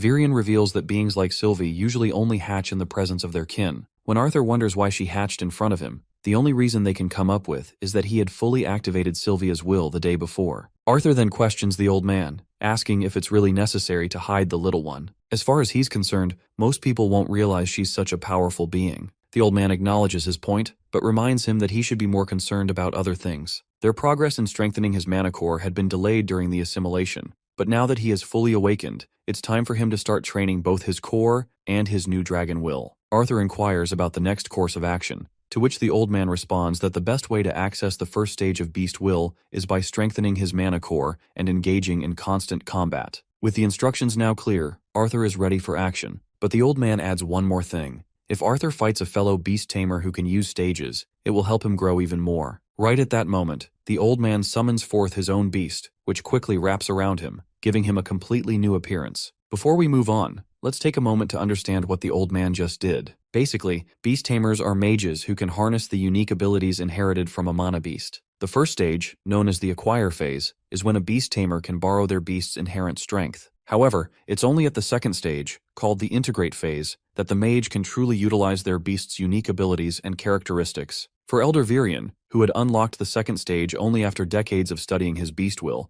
the transformation allows him to wield the deadly prowess of a shadow panther. Now empowered by the Shadow Panther's abilities, the old man instructs his disciple to pay closer attention, particularly when he sneaks up behind him. This prior warning leaves Arthur deeply unsettled. From what he can gather, the old man is essentially saying he'll be able to sneak up on him even though Arthur is aware of his intentions. In an instant, the old man vanishes from sight, and before our boy can even process it, he feels a light tap on his shoulder. Arthur quickly twirls around at impressive speed, but finds no one behind him. Before he can react further, the old man once again appears behind him, catching Arthur completely off guard. This time, Arthur surrenders. Unable to keep up with the old man's blinding speed and the sheer presence of the Shadow Panther's terrifying form, a sight both awe-inspiring and trauma-inducing, the old man reveals a significant drawback of the integrate phase. It also takes a heavy toll on his body every time he activates it. Arthur, however, is still awestruck by the old man's speed. The movements alone were impressive, but what truly shook him was the inability to sense Virion's presence, even when he stood directly behind him. Apparently, Shadow Panthers possess the unique ability to instantly manipulate wind and sound,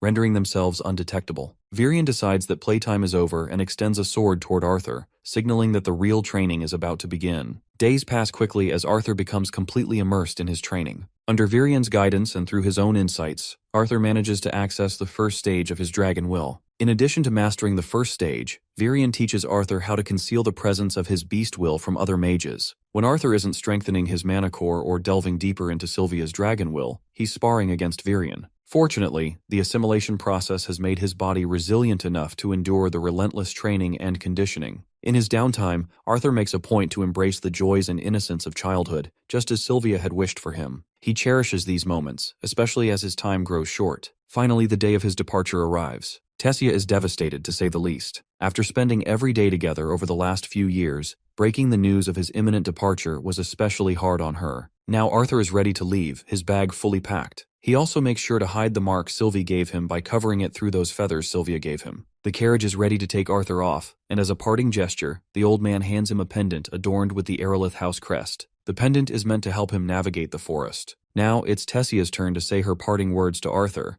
but instead of speaking, she simply nods her head in a dejected manner. However, her sadness is quickly melted away when Arthur pulls her into a tight hug. The warmth of the embrace overwhelms her, and she begins to cry uncontrollably. After exchanging their goodbyes, Arthur steps into the carriage, only to find Faerith and a few escorting knights accompanying him on the journey. Faerith immediately recognizes Arthur, but our boy has no clue who this person is. Faerith starts yelling and reminding Arthur of the time they dueled, when this lowly human had supposedly won unfairly. As soon as Arthur remembers Faerith's name, he greets him politely, which helps to ease Faerith's anger. However, Faerith's embarrassment quickly returns when one of his friends casually exposes his nickname, Fei, in front of a lowly human. Despite the rocky start, the group spends the journey in as lively a mood as possible. Soon, the carriage crosses through the portal, and they enter the floating city of Xyrus. Xyrus is buzzing with life, a city teeming with people from all professions and walks of life. The carriage finally stops in front of a grand mansion where his family is staying. Standing before the towering doors, Arthur feels his chest tighten.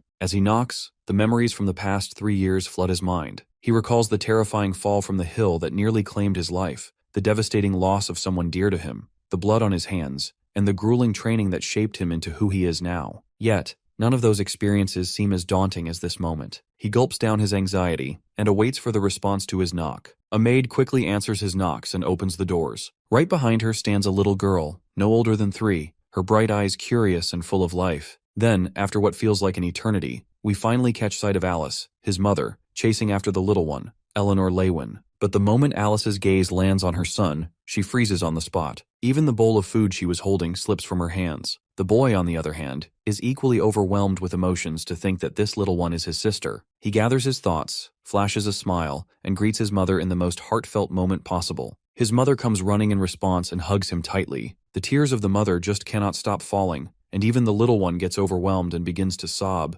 seeing her mother in a condition like this. Let's not forget about Reynolds, who is just as eager to meet his son. As the mansion doors remain open, he follows suit, joining the hugging spree with his wife. The family of 4 spends this heartfelt moment together, relishing the reunion. The moment is so touching that even the maid begins to cry. Once everyone settles down, they bombard Arthur with all sorts of questions. Meanwhile, little Ellie sits right next to them, clearly annoyed by the lack of attention she is receiving. Alice notices her daughter's sulking expression and quickly calls her out, encouraging her to greet her big brother. It's not surprising that the little one doesn't fully grasp the concept of a big brother, but after a moment of hesitation, she eventually walks toward Arthur. Her mother gently reminds her that he is the same brother she has heard about in all those bedtime stories. The adorable little one calls her big brother with a title he deserves, and Arthur warmly reciprocates as well. Once everyone is settled, Arthur takes some time to explain everything from the beginning. While he trusts his family, he carefully omits certain details while recounting his past. He explains his survival from the fall of the cliff as a combination of luck and his body's unconscious use of magic to protect him. From there, he continues with the story of finding Tessia,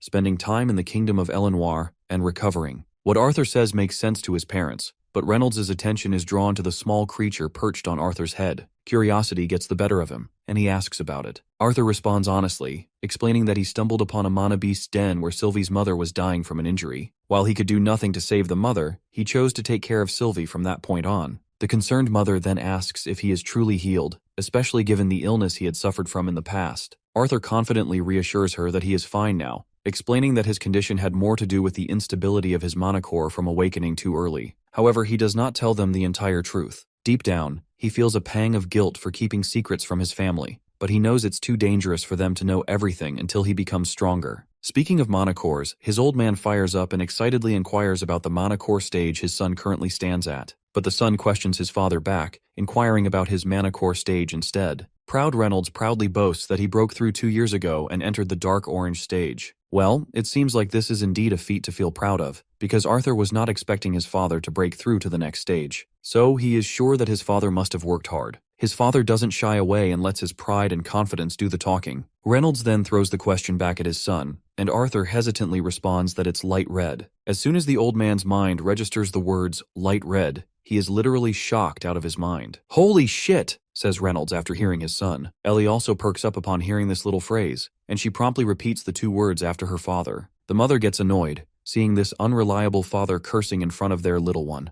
Reynolds quickly commands his son to come outside with him for a spar in the backyard. Seeing this usual side of his father puts a big smile on Arthur's face. He finally starts to feel like he has truly come back. Suddenly, someone comes barging into the mansion after receiving the report that Arthur is alive. It's a family of 3, and it looks like these are the people who had been taking care of Arthur's family. Reynolds promptly introduces his old friend, Vincent Helstia, who runs the Helstia auction house. This house also belongs to them as well. Arthur politely bows his head, using all the manners he can muster, and greets both Mr. and Mrs. Helsty. While Reynolds continues to jibber-jabber, both Mr. and Mrs. Helsty notice a stark contrast between Arthur and his father. For a moment, Vincent even questions if Arthur is really blood-related to Reynolds. Anyhow, Mrs. Helsty makes sure to introduce her daughter to Arthur. Her name is Lilia. Both Arthur and Sylvie warmly respond to the girl. However, Arthur's greeting goes unnoticed because Lilia experiences love at first sight, not with him, but with the little creature resting on his shoulder. Now that the pleasantries are over, Reynolds decides to proceed with the duel they were planning. After stepping outside, both father and son stretch their bodies in preparation.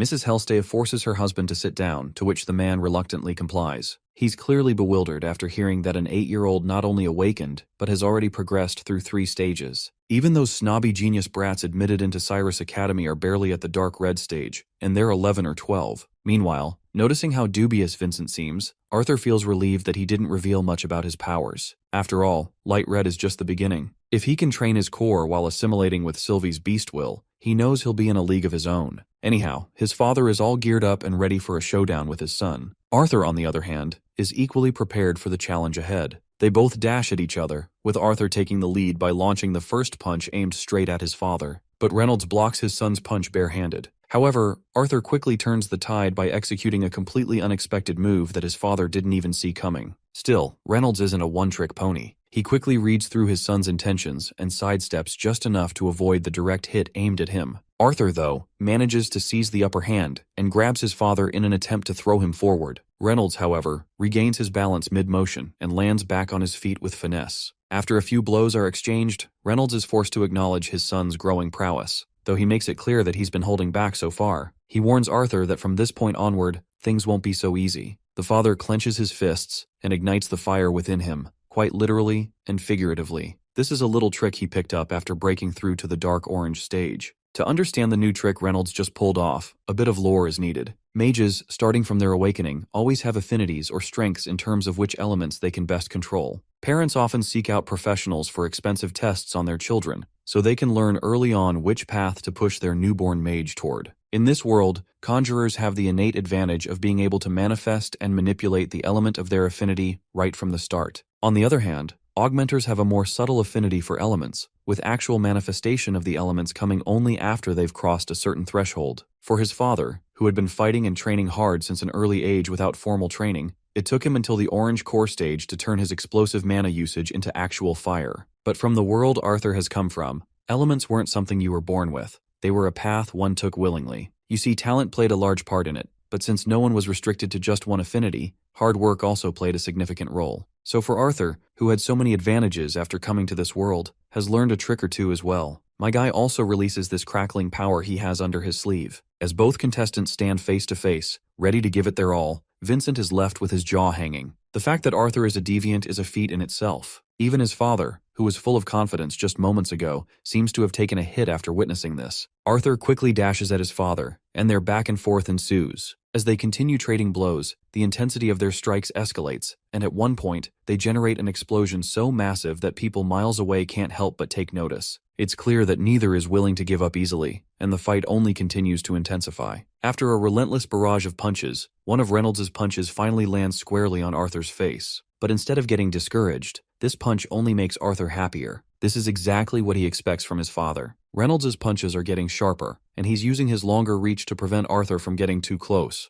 but my guy is not letting this old man get the better of him. He quickly ducks down and throws a precise uppercut that has 0% chance to fail. This sight leaves everyone with their jaws hitting the floor, and as you can imagine, the fight is over. So hitting his father felt unnecessary, and Arthur stopped his punch mid-motion. The father feels immensely proud of his son and grabs him in a tight hug. Regarding Arthur's lightning powers, they are by far his most successful deviant affinity. However, he still has a long way to go. His ice magic remains unstable, and he hasn't even unlocked sound or gravity yet. Despite this, it feels good for Arthur to brag a little to his parents. Vincent, on the other hand, is completely exhausted. All this is far too much for him to handle in one day. Later, both families gather for dinner together, and Reynolds is still absolutely smitten with his son's prowess. He reminisces about how Arthur was only 3 years old when he awakened. Mrs. Helstea finds it shocking to hear that Arthur literally awakened at the age of 3. Alice then chimes in and further reveals that Arthur even blew up the entire house in the process. After everything Vincent had endured that day, he wasn't expecting to be overwhelmed even further. Yet here he is. Snapping out of his drunkard state, he suggests enrolling Arthur in Xyrus Academy. However, Arthur doesn't seem particularly thrilled by the idea. His father, too, is unsure about this decision.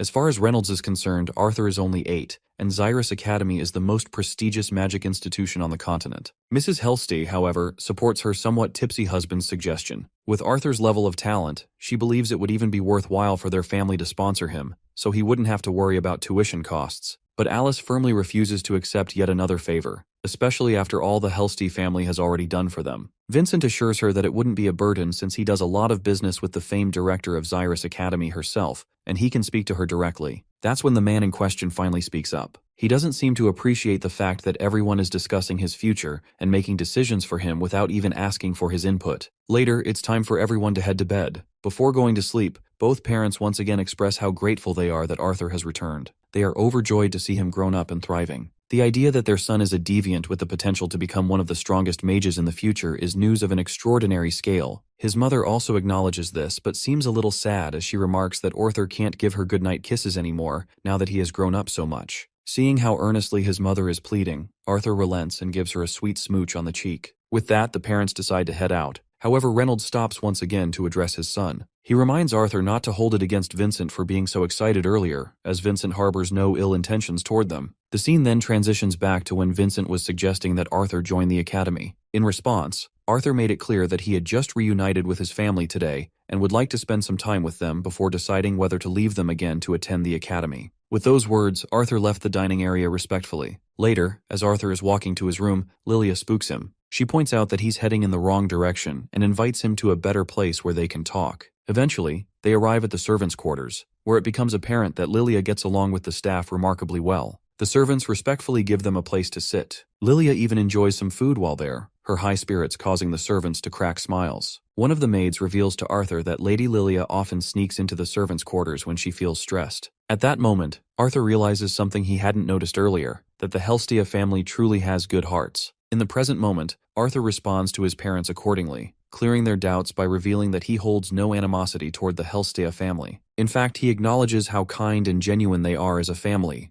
The next day arrives, and Arthur is woken up by his little companion Sylvie. The tiny creature looks excited for the day ahead, and seeing Sylvie's eagerness, Arthur suddenly remembers Tessia out of the blue. But he quickly snaps out of his melancholy when his nose catches a whiff of the foul odor Sylvie is giving off. Well, it seems like Arthur isn't the only one who's going to take a shower today. As soon as they approach the bathtub, the stinky Sylvie starts cowering at the sight of the water. A while later, both of them are freshened up. Just as they're done, someone knocks on the door, and it's Arthur's little sister, here to greet her big brother a good morning. Apparently, their mother has promised to take both of them shopping today so they can bond and learn more about each other. The little one is already bouncing with excitement at the thought of spending time with her big brother. They race through the corridor toward the dining hall to join the family for breakfast. After a while, we find ourselves in the bustling marketplace, where merchants eagerly peddle their goods to passers-by. Arthur finds himself quite fascinated to finally see Xyrus City in person. The marketplace is filled with various intriguing items, and one particular shop catches his attention. This shop displays crystal balls and the mounted heads of monsters. Curious, Arthur asks his mother what kind of shop it is. Mrs. Helstea quickly explains that those crystal balls are known as beast cores. They are magical cores extracted from mana beasts and are used to enhance one's power. However, she adds that the effects of these cores can vary greatly depending on their type and the mana beast they came from. Purchasing beast cores is a bit of a gamble, as they can cost hundreds of gold if not thousands. However, if you're lucky, one might even contain a beast will. The mention of spending hundreds of gold leaves Arthur's jaw hanging wide open.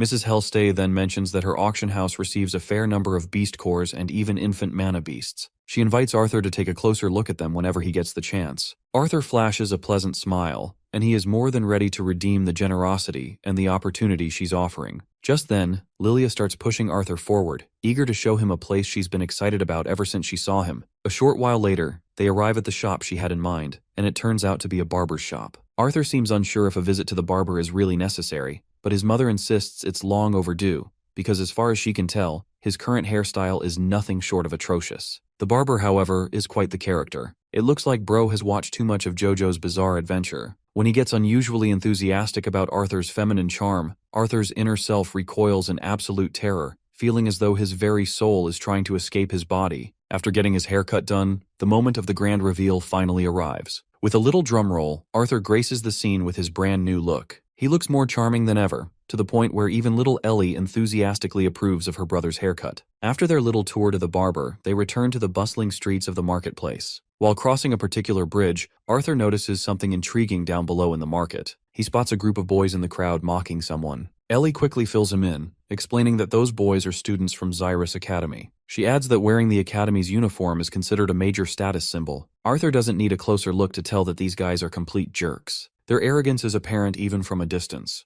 Ellie seems to share the same opinion and highlights that since these students are treated almost like royalty, they feel entitled to act as they please. Their mothers soon catch up to the duo, and as soon as Alice asks what they're discussing, Arthur suddenly bolts ahead like an excited puppy. Although the reason behind Arthur's sudden excitement remains a mystery, his mother finds herself smiling. She's just happy to see her son acting like a normal kid again. Mrs. Hellstay also feels relieved to see him acting like a kid, especially after the dramatic events of the previous night that she still finds hard to forget. Later, they enter a shop fully equipped with an impressive array of weaponry and armor. While Arthur is enthusiastically checking every nook and cranny of the shop owner shows up and reminds him that this isn't the place for a kid to hang out. So, while asking him nicely, the owner suggests he better leave. There's also this cocky rich dipshit hanging around, feeling full of himself. He can't resist reminding Arthur that these aren't toys for a kid like him. This smug guy even dares to put a hand on Arthur's shoulder, but my guy just flings it off without a second thought, showing zero respect for a cocky sucker like him. After tossing out a sharp verbal jab, Arthur begins to walk away. But of course, this idiot can't stomach being humiliated by a kid, so he tries to make a comeback. Before this bastard can start flaunting his title or bragging about how rich and influential he is,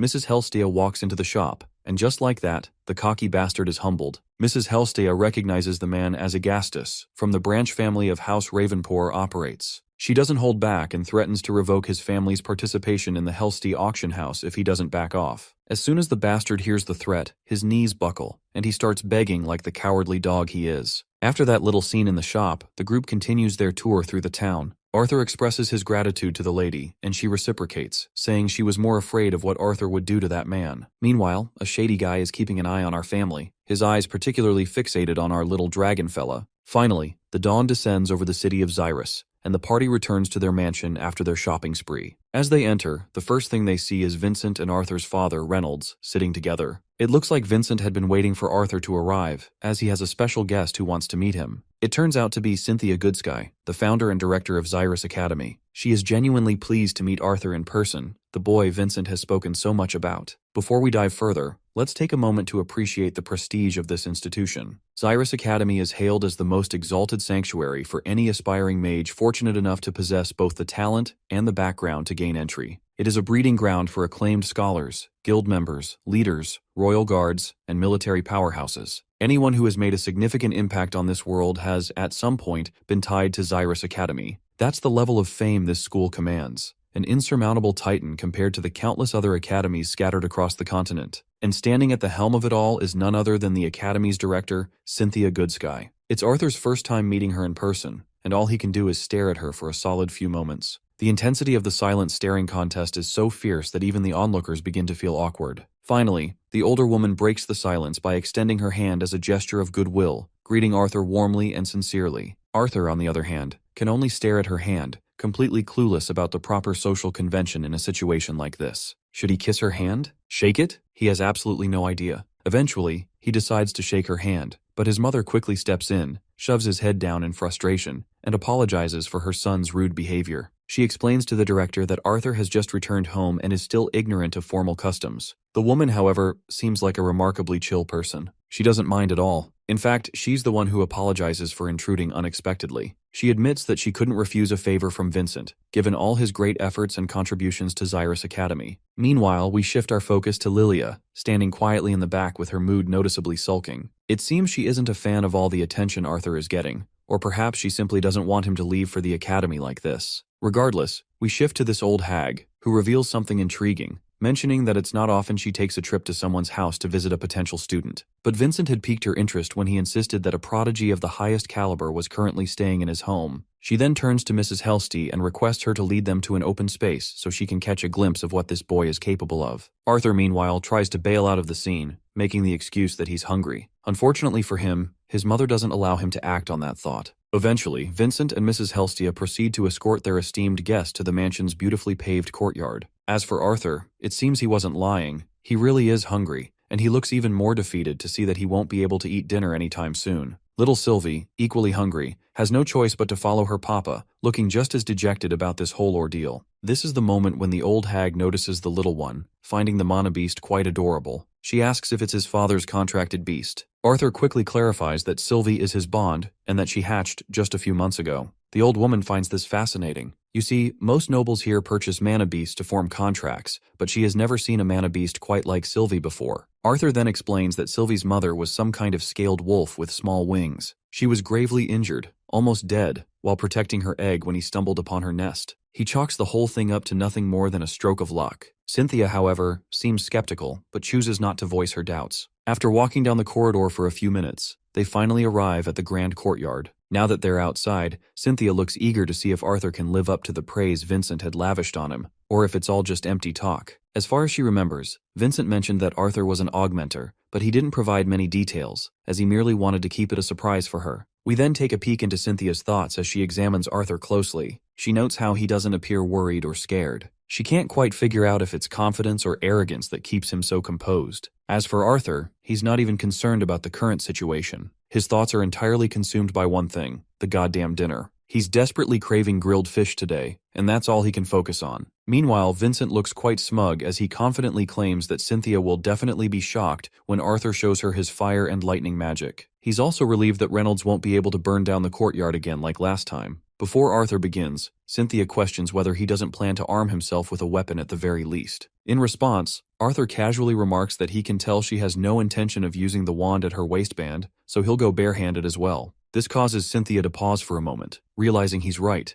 and her unexpected response makes her crack a smile. With that, they decide to begin the match. During his training with Virion, the explosive power of fire and the adaptive nature of water were the first key arts from Arthur's world to manifest as actual elements here. After that, the earth and wind-style martial arts techniques from his previous life also culminated, allowing him to control the mixture of internal and ambient mana to shape it into the desired effect. Unlike counters, these are the fundamental steps augmenters take to manifest an elemental attack. Of course, he faced some limitations due to his past knowledge. After mixing fire and earth spells together, Arthur kicks the ground beneath him, shattering it like it's nobody's business. Although Vincent expected Arthur to surprise everyone, he is still absolutely rocked to his core by the display. Among all the stunned onlookers, the proud sister and Sylvie are the only ones genuinely thrilled to see Arthur rocking the stage. With the next kick, he sends all that shattered debris at the lady. The lady smiles as she sees that this boy is indeed some good shit. She quickly blocks all of the debris. Arthur then braces himself, generating a massive blast from the ground that propels him forward. He breaks through the barrier of air surrounding her and attempts to strike her over the face, but she counters effortlessly, throwing him back with a burst of her power. Arthur quickly reacts, using earth and wind spells to conjure a floating stone that supports his body, preventing him from careening aimlessly. He grits his teeth, frustrated by how difficult it still is to use earth and wind spells simultaneously. Even after all his training with Virion, it feels far more challenging compared to his fire and water techniques. He launches himself at her once again,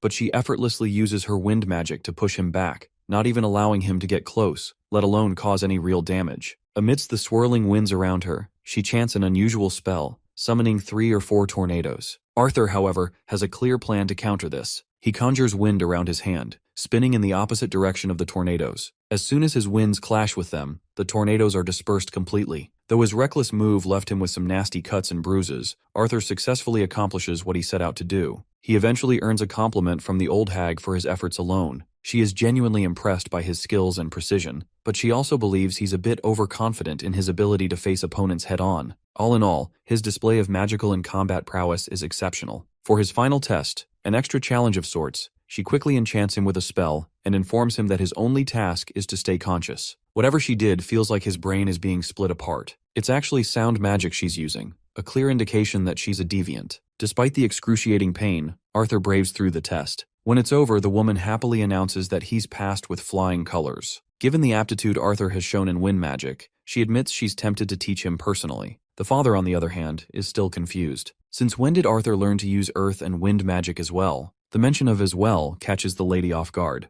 What she understands, Arthur might even be able to use more elements. Shocked, Vincent quickly responds, explaining that Arthur used fire magic just yesterday and lightning magic as well. He brought him to the paved courtyard because the boy had burned down part of the lawn. The old hag finds herself utterly boggled when she learns that this little boy can control not only 2, but at least 3 elements, none of which are at a deviance level. Arthur, however, quickly corrects them, clarifying that he can actually use 4 elements. He makes sure to demonstrate by conjuring some water. The woman literally recoils in utter bewilderment, and Reynolds makes sure to support her. Seeing how strongly Cynthia has reacted, the little girl asks if her brother is strong. While her mother doesn't respond, Cynthia laughs softly and agrees that he is indeed very strong, and will be even stronger in the future. After everyone settles down, Arthur apologizes to his family for keeping his powers a secret from them. His chest tightens as he sees his mother so worried about him. Realizing that her son had been hiding something, she hopes that, from this point onward, there will be no more secrets. As much as Arthur wishes to promise her that, he knows he cannot. Once the apologies are done, Cynthia decides to have a private conversation with our boy. She encloses them both in a bubble that appears soundproof, ensuring no sound can get in or out. Now that they can't be overheard, the old lady assures him that he can speak freely. With no other choice, Arthur begins to explain. He reveals that he only showed her his abilities because there are 2 things she possesses that he needs, which are power and influence. He wants her to keep his family safe until he becomes strong enough to protect them himself. Not only will he attend her academy, but he will also consider her his benefactor. Cynthia Goodsky is quite moved, though not in the usual way. To see this brat have the audacity to demand something like this from her is almost laughable. Not even the king and queen of Sapan would dare propose such a one-sided deal. And yet, Arthur seems to think she'll bend to establish a relationship with a mere child. But my guy just smiles in response, fully aware of how much potential and value he holds compared to the rulers of Sapin. Although his part of the deal will have to wait until he actually attends her academy, he's confident in his position. You see, Arthur has made a promise to someone important, to live his life to the fullest, and he believes attending Xyrus Academy at a more normal age will help him honor that promise. Cynthia is once again a little rattled to hear this. To think that she will have to wait for 3 years until he joins unsettles her. She presses him to explain what he plans to do during this gap. Well, Arthur doesn't hesitate. He speaks his mind and reveals his plan to become an adventurer. Later, Arthur's parents take him aside for a private conversation, as they are absolutely against his idea. His mother is distraught the most and begins to berate him. After everything they've endured, after thinking he was dead for years, he now says he wants to put himself in danger again. It's a thought she simply cannot bear. The little girl also starts tearing up, unable to handle her mother's outburst. Reynolds steps up in order to calm her down and suggests that they at least hear Arthur out and listen to his reasoning. But his mother does not relent. She continues lashing out, questioning how he could even consider such a thing after everything they've been through to get to this point. Eventually, her emotions overwhelm her. Her thoughts spiral, clouded by worry and pain, until she can no longer discern what is right or wrong. It's then that Arthur speaks up. His voice is calm but resolute as he explains that he isn't planning on leaving anytime soon. In fact, he's looking forward to spending several months at home with everyone. He admits that while he's only just returned, spending over 3 years in the Elven Kingdom has left him feeling disconnected from Sapin and the rest of Dicathan. He wants to experience the same thrill and excitement his parents had when they were adventurers. It's not just about seeking danger, it's about truly living, understanding his world, and growing stronger in ways he can't within the safety of their home. His father acknowledges Arthur's point, understanding exactly what his son is talking about. He even admits that, as an awakened teenager, he himself had been eager to experience the adventurous life. However, he also recognizes that Alice's concerns are entirely valid. No matter how strong or prepared Arthur thinks he is, the life of an adventurer is both dangerous and unpredictable. Arthur then suggests having some sort of guard or supervisor accompany him on his journeys, but Alice remains unconvinced. That's when Reynolds startles his wife by approving Arthur's plan. She immediately turns on her husband, practically strangling him in frustration. She can't believe he would even consider such a thing, let alone agree to it. There's no way she's letting her son leave again, not after just getting him back. Things begin to settle down when Arthur clarifies that he isn't planning to be away for 3 full years. He explains that he intends to come back every few months, or even more frequently between missions. Even so, Alice remains skeptical and is not sure how to proceed with this. At that moment, Ellie approaches her brother with her eyes filled with tears. The thought of him leaving already is too much for her. Seeing his little sister crying causes Arthur to panic. He quickly clarifies to her that he'll be seeing her a lot and won't be gone for long stretches of time. Alice, however, is still unwilling to give her consent. She demands an answer. Why does he want to become an adventurer now? What drives him to take this path so soon after returning home? As far as she is concerned, it makes far more sense for her son to go to school before setting out as an adventurer. Arthur, however, reminds them that if he were to attend school now, he'd be quite a bit younger than the other students. He explains that he actually wants to fit in and make friends, but a significant age gap might make that harder. His worried mother quickly counters, suggesting that he doesn't have to go to school right away. Instead, she proposes helping him train herself, along with Reynolds. Well, Arthur is open to the idea, but he doesn't just want to train, he wants to fight and test the skills he's learned since coming to this world in real-world scenarios. He wants to experience an open environment where he can truly challenge himself is what he's looking for, though he does not say all this to their parents. The next morning arrives, and the entire family gathers at the dining table, joined by the Hellstay family. As they eat, the room is filled with lively banter and conversation. At one point, Arthur asks what plans everyone has for the day. Mrs. Hellstay responds that she and Alice need to run some errands around town to prepare for an upcoming event at the Hellstay auction house. She adds that they're taking Ellie and Lilia along, and Arthur is welcome to join them if he wants. Arthur, however, decides to stay behind today. Vincent then grabs everyone's attention and inquires if they've decided what to do about Arthur's plan. Alice then reveals that she has agreed to let him become an adventurer under certain conditions. The father outlines them as follows. First, Arthur will wait until after his birthday in 3 months. Second, he must have a guard with him at all times during his missions. And third, he will need to visit home at least once every 2 months. Beyond that, his father is confident that Arthur is smart enough to manage the rest on his own. Vincent acknowledges the rationality behind the decision, but raises an important question. Who will be Arthur's guard? From what he's seen so far, it seems highly unlikely that there's anyone capable of guarding Arthur effectively. Meanwhile, the little girl is having her own fun. She pretends to be a Sylvie, balancing 2 forks over her head to mimic the creature's horns. Her childish antics give Reynolds a sudden idea. With a wide grin, he announces that the twin horns will be returning from a dungeon expedition soon. He recently received a letter from the Adventurers Guild confirming that they'll be back in 2 months, and they could arrange for one of them to accompany Arthur as his guard. The idea is so solid that even Alice agrees right away. The mention of the twin horns immediately excites Arthur, as he's been eagerly waiting to reunite with them. After all, the twin horns were the group that had helped escort him back to his family years ago. It means he'll get to see all his old friends, Jasmine, Durden, Angela, Helen, and Adam, together again. He can hardly wait. Later, Arthur visits Vincent's office to discuss a certain matter. Meanwhile, the ladies are out on a shopping spree. During their outing, Ellie and Alina get into an argument. Since Alina is older than Ellie, Mrs. Hellstay doesn't appreciate her daughter teasing the younger girl like this, so she gives her a bonk on her head. But Alina snaps and angrily responds that all Ellie ever does is think about her brother. She finally lets out her frustration that has been bubbling over the past few days. She admits that she doesn't like how everyone is giving so much attention to Arthur. She's jealous that Arthur is already a mage stronger than most adults, while she herself hasn't even awakened yet. Deep down, she desperately wants to become a mage. Seeing the girl's distress, Alice steps forward to console her. She gently reminds Alina that comparison is the thief of joy and encourages her not to compare herself to Arthur.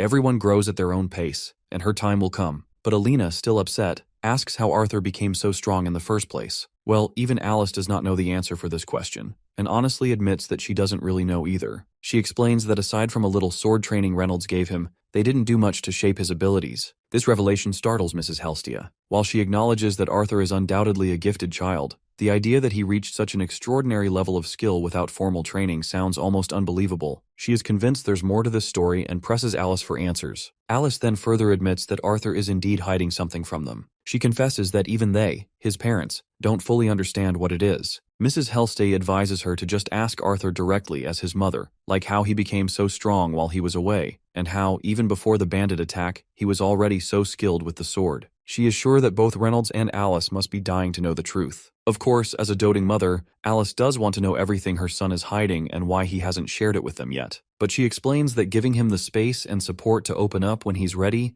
is what being a good parent means to her. With that, they set their worries aside and resume their errands. As the group walks through the bustling streets, a shady figure observes them from a distance, carefully taking note of their movements. In the back alleys, this shady man meets another shady guy cloaked in mystery. He informs his companion to relay to Lord Sebastian that the mana beast wasn't with the group today. Furthermore, a mage from Xyrus Academy was guarding them, which made trailing them extensively impossible. However, he adds that the boy, who is most likely the master of the mana beast, is expected to attend the 10th anniversary event at the Helstea auction house. The second shady guy replies that they will make sure to inform Lord Sebastian right away and that the auction event will be their best opportunity to act. Meanwhile, Vincent finds himself sitting before Arthur, who is seated calmly yet exudes an air of authority. The way Arthur carries himself, his posture and presence, feels as if Vincent is sitting in the presence of a king. In fact, Vincent is more nervous now than he's ever been before the King of Sapan. He also notes how starkly different Arthur's demeanor is compared to when he's with his family. The relaxed and carefree boy he had observed earlier seems like a completely different person. The commanding aura Arthur displays now feels like his true nature. Adjusting his glasses to compose himself, Vincent greets Arthur politely, saying it's his pleasure to speak with him. Arthur initiates the conversation, explaining the reason for his sudden intrusion. He requests Vincent's help in procuring a few items. Specifically, he asks for a protective cloak, preferably one with a hood, a decent sword suited to his size, and a mask capable of altering his voice. Vincent assures him that a cloak shouldn't be a problem to acquire. However, crafting a voice-altering mask would require an artificer with expertise in sound magic, likely a divination mage. Vincent suddenly pauses, questioning himself internally. With the anniversary event already burying him in work, why is he going out of his way to accommodate this child? Yet, even as the thought crosses his mind, he knows he can't bring himself to refuse Arthur's request. Something about the boy demands compliance. Arthur, on the other hand, is truly grateful for Vincent's help. Although he doesn't have any money to offer as compensation, he thinks of another way to repay Vincent for his kindness. However, Vincent quickly refuses any form of compensation. He explains that Arthur's father has been an immense help ever since they began working together. Thanks to Reynolds and the training he's provided for their guards, thefts and fights in the auction house have reached their lowest point ever. But our boy still insists that he still wants to offer something in return. Apparently, he has recently discovered a method that might aid his sister hasten her awakening, and while he is going to help his sister, he can also help Lilia in awakening. This revelation startles Vincent, as neither he nor his wife is a mage. However, Arthur confidently assures him that he can help their daughter awaken as a mage and eventually attend Xyrus Academy. Later, Arthur is seen practicing his beast will. Despite his efforts, he can only wield it for a few seconds before it dissipates. Frustration begins to creep in as he feels his efforts are insufficient. Whether it's his past life or this one, he knows he needs strength to protect the people he loves. His mind drifts to memories from his past life, where he lost someone dear to him and was powerless to stop it. This time, he vows to gain strength, not for revenge, but to ensure the safety of those he holds dear. As Arthur heads back downstairs, he encounters his mother, who has just returned from her errands. She seems angry because she thinks he is making fake promises of helping Lilia in her magic awakening. Mrs. Helstea is equally frustrated, visibly annoyed at the idea that Arthur might be playing pranks on them. Arthur makes it clear that he would never joke about something as serious as this. He reminds them that he made a deal with Mr. Helstea. Later, as they all settle down, Arthur sits between his two sisters, ready to demonstrate something no one expected. He begins explaining that mana is best sensed during slow and deep breaths that follow a precise rhythmic pattern. He strives to keep the explanation simple and clear as he prepares to demonstrate the technique. Arthur first instructs them on the first step, to breathe in a special way. He even closes his eyes to demonstrate the proper technique. As soon as both ladies try to follow, there are many hurdles to overcome to get their breathing right. But once he sets the stage, Arthur decides to check if his theory is working. He warns them that their bodies might feel a little hot, but they should continue breathing the way he instructed. As they persist in their rhythmic breathing, they begin to see small artifacts with their own eyes. Arthur then tells them to focus on gathering the white sparks together, because these little lights are their friends and need to be united in order to be happy. After the training session, the three of them are exhausted. Vincent has a lot of questions, particularly about how this method will help his daughter become a mage. Arthur explains that it will take a few years, but if he can help them with the first few months of training,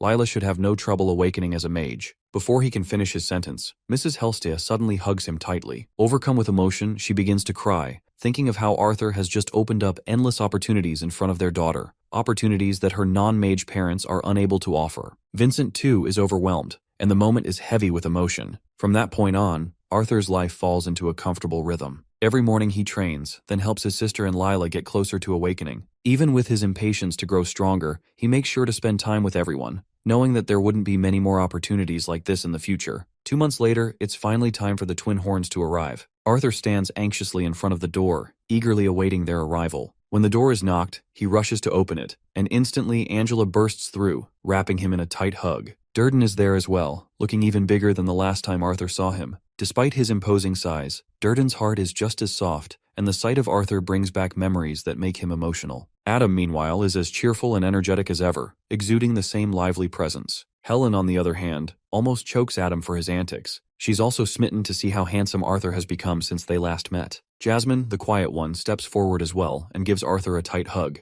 Her tears flow as she continues to apologize to him for not protecting him back then. Later, everyone gathers, ready for the day ahead. The gentlemen come down after getting prepared, and soon, once everyone is assembled at the exit door, they prepare to leave for the Hellstay auction house. They leave the mansion and climb into the carriages. The vehicles zoom through the bustling streets of the city. As they sit together, Arthur begins to reveal the entire backstory of how he ended up back with them, sharing the details of his journey and everything that led him to this moment. Adam expresses his apologies for all the trouble Arthur had to endure after he fell from the cliff, though they are glad that at least Arthur was able to form a bond, which is something even seasoned adventurers and nobles rarely achieve. Suddenly, the carriage screeches to a halt, and 2 servants step forward to welcome and escort our party. Arthur is awestruck when he actually sees the Hellstay auction house for the first time. The 10th anniversary of the Hellstay auction house is an event that nobles and adventurers alike have been eagerly anticipating. It won't just be a celebration, but also a chance to see, and perhaps buy, priceless artifacts that have been kept locked away and guarded for this particular event. As soon as Arthur lays his eyes on the magnificence of this place, he's struck with awe. The exterior of the building is amazing, but the inside holds up just as well. Vincent then addresses everyone, reminding them that since today is a big day, they should get their heads together and make sure no mistakes are made. Reynolds also takes charge, instructing and assigning soldiers to their respective posts. Arthur, Mrs. Hellstay, and Alice make their way into the grand auditorium before everyone else. The place is so massive that it could easily house more than 10,000 people. Arthur, who had been a king and lived among the royal family of the Elenoir kingdom, finds what he's currently seeing jaw-dropping, even for him. Mrs. Hellstay inquires about Arthur's opinion on the auction house, to which he responds that calling it a house would be an understatement. Lilia then assures Arthur to wait until he sees the private viewing rooms at the top, as he's going to be even more awestruck. And as expected, the private viewing room is nothing short of magnificent. It even has its own bar, with a bartender ready to serve them delicious drinks. Lilia and Island then peek through the windows and notice that people have already started to arrive, and the place is already bustling with life. Suddenly, a servant arrives and informs Mrs. Hellstay that the VIP guests have arrived and will be here soon. Our family members stand respectfully as the knights ensure the esteemed guests are escorted inside.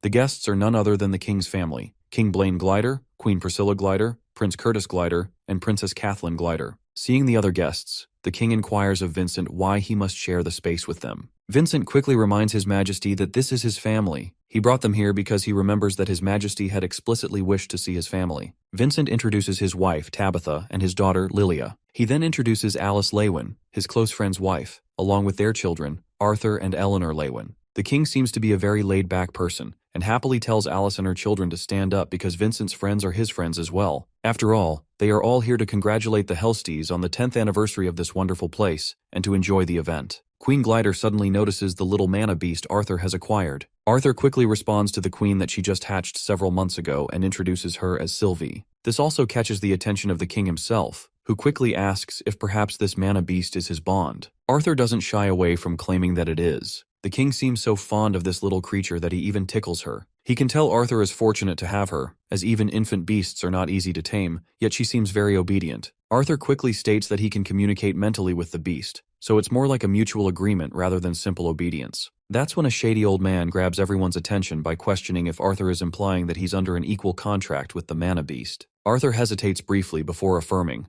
claiming that Sylvie was the one who initiated the contract. The old man then quickly puts his hand over Arthur's to check what kind of bond he has. But before this shady old man can succeed in his intention, the king stops him, reminding him that this is neither the time nor the place to study someone's pet. The man stumbles over his feet and apologizes heartily. To diffuse the tension, Mrs. Hellstay quickly chimes in and requests the king that the event is about to start, and requests that he take a seat. It seems like this old man might be behind those hooded bastards who had been trailing Arthur and his family for quite some time. Lo and behold, the Helstia auction event is underway.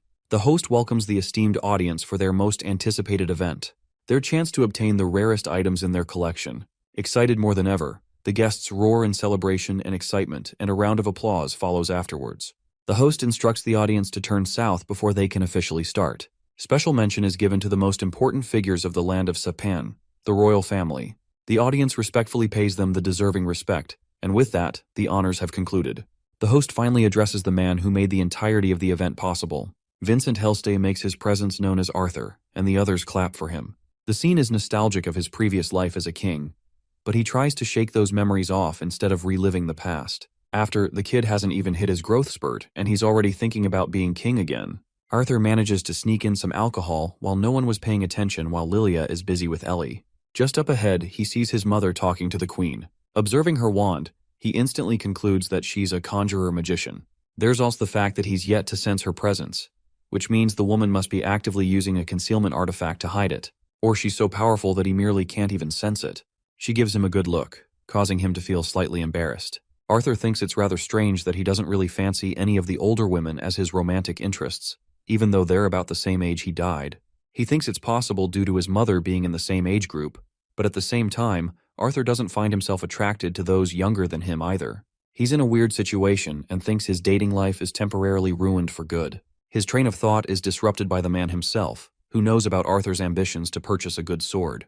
Vincent drops him the offer of a lifetime to place a bid on the sword, and he's even ready to cover the costs for the kid. The short sword coming up for display is made by a legendary mastersmith, and it's got notable qualities. For example, just reinforcing the sword with a slight hint of mana will produce electricity around the edges of the blade. This adds to the cutting power and even releases a paralysis effect on the victim. Arthur's interest has peaked and the bidding quickly kicks in. For such a weapon, many of the guests are competitive and keep raising prices upwards of 50 gold coins. Let's compare how the currency works in comparison to a modern house. 1 gold coin is enough to purchase it, and even an average family can easily live on a few copper coins without any trouble. That means, just the opening bid for this expensive blade could easily sustain a family for a quarter of a millennia. Vincent is out here acting like Elon Musk's fictional son and simply asks the kid if he likes the weapon or not. Arthur confirms that he does like the blade, but he isn't looking for something so bold and unique. That's just the way Vincent expected the boy to react, however. He thinks it's okay for the boy to choose something else. As for the rest of the items he requested, they've already been arranged. Arthur is excited because he's expecting the voice-altering mask to be one of the items on the list. Vincent acts like a hotshot who could fetch any artifact from any corner of the world. He acted urgently and got what the kid wanted. Arthur is the happiest he's ever been. But like a responsible adult, Vincent advises the kid to use the item wisely, or he'll be the one to catch trouble from his family. In the end, Vincent was proven correctly. The sword was nothing compared to the rarer items that followed. There were a few weapons and beast cores that even the king found himself interested in. He placed extremely high bids and won himself an A-class beast core. But of course, he has yet to manifest the powers of the core to find out if it has a beast will or not. Arthur finds himself stretching to ward off the laziness, and finds himself confused when he sees Sylvie missing. He asks Lilia, who also doesn't know, so he starts inspecting the furniture to see where she went. Suddenly, he hears the cute little beast hiss in fear, as if it was being threatened by someone. The ugly bastard Sebastian is trying to get his dirty hands on her, making Sylvie weep in fear. Arthur sees this, and just like any pet owner getting their best friend harassed, he wants to slap the shit out of this frickface. But he tolerates himself, knowing that this asshole is a royal mage. He simply calls Sylvie to his side and prepares to leave. Instead of facing humility, Sebastian tells him that a commoner like him shouldn't be in possession of a creature so special. Arthur questions to confirm if he didn't mishear just now. With a sinister smile, the evil mage confirms that the beast will soon be under her control. This makes the boy's blood boil with anger as he shoots him a murderous look, challenging the mage to utter those words again. Let's revisit what happened before this went down. Vincent was slightly disappointed that he couldn't get the boy anything he liked. Arthur was searching for a good sword as his only requirement, which makes the auction house owner wonder if they can find something in the storage. His thought is disrupted by the king, who is glad to have acquired the A-class beast core from their collection. As long as the beast's will is intact, he's in good hands. Vincent is glad that he was able to please the king with his measly little event. Their conversation takes a sudden dark turn as Vincent detects a bloodlust so powerful that it brings him to his knees. This causes the royal knights to spring into action, alerted by the presence of a threat. With an urgency to act, the king brings out his sword and demands the attacker to reveal themselves at once. We then catch the royal mage Sebastian collapsed on the floor, afraid of Arthur's wrath. Vincent still doesn't understand what happened, and the entire auction house is in chaos. The knights haven't found anything suspicious after searching the rooms. Arthur's father wants them to search upstairs, and after a while, both the royal family and Arthur's family are sat in silence. Telepathically communicating with his familiar, he checks on Sylvie's condition. The knights express that they've just captured an intruder just now. The king's normal reaction sends Arthur into shivers. He's glad that an intruder did fuck up the whole scene, proving to be the perfect distraction from Arthur's personal fiasco. As for Sebastian, they make a mockery of the royal mage for getting his panties in a twist after seeing a level 1 intruder. Bro has to make an excuse saying that he slipped, and he gives our boy a good look before turning away. The auction house resumes its function, and the final item of the night is finally about to be presented. The veil is lifted, revealing an infant world lion, striking the guests in amazement. This mana beast is special for its nurtured treatment, allowing it the potential of becoming an A-class beast in the future. Arthur's a little pissed that the mage doesn't give a damn about any other mana beasts except Sylvie. The host starts the enormous opening bid at 500 gold coins. People raise 550, 600, all the way up to even 800. Until finally the king steps up with 1,000 gold coins to offer, double the price of the opening bid. Of course, the guests surrender their bids knowing they can't compete with the wealth of the king. Vincent congratulates him and asks about his plans regarding the new pet. After all, it does require a legendary beast tamer to be brought up properly. Instead of raising the pet himself, the king wants Curtis to take care of the special beast. Curtis rises to the occasion, hoping to do the very best for his father. Her mother teases the kid, which invites a generous thought from Arthur, who thinks that even the royal family behaves like any normal family would. Vincent claims the end of the auction and wonders how the king would like his items.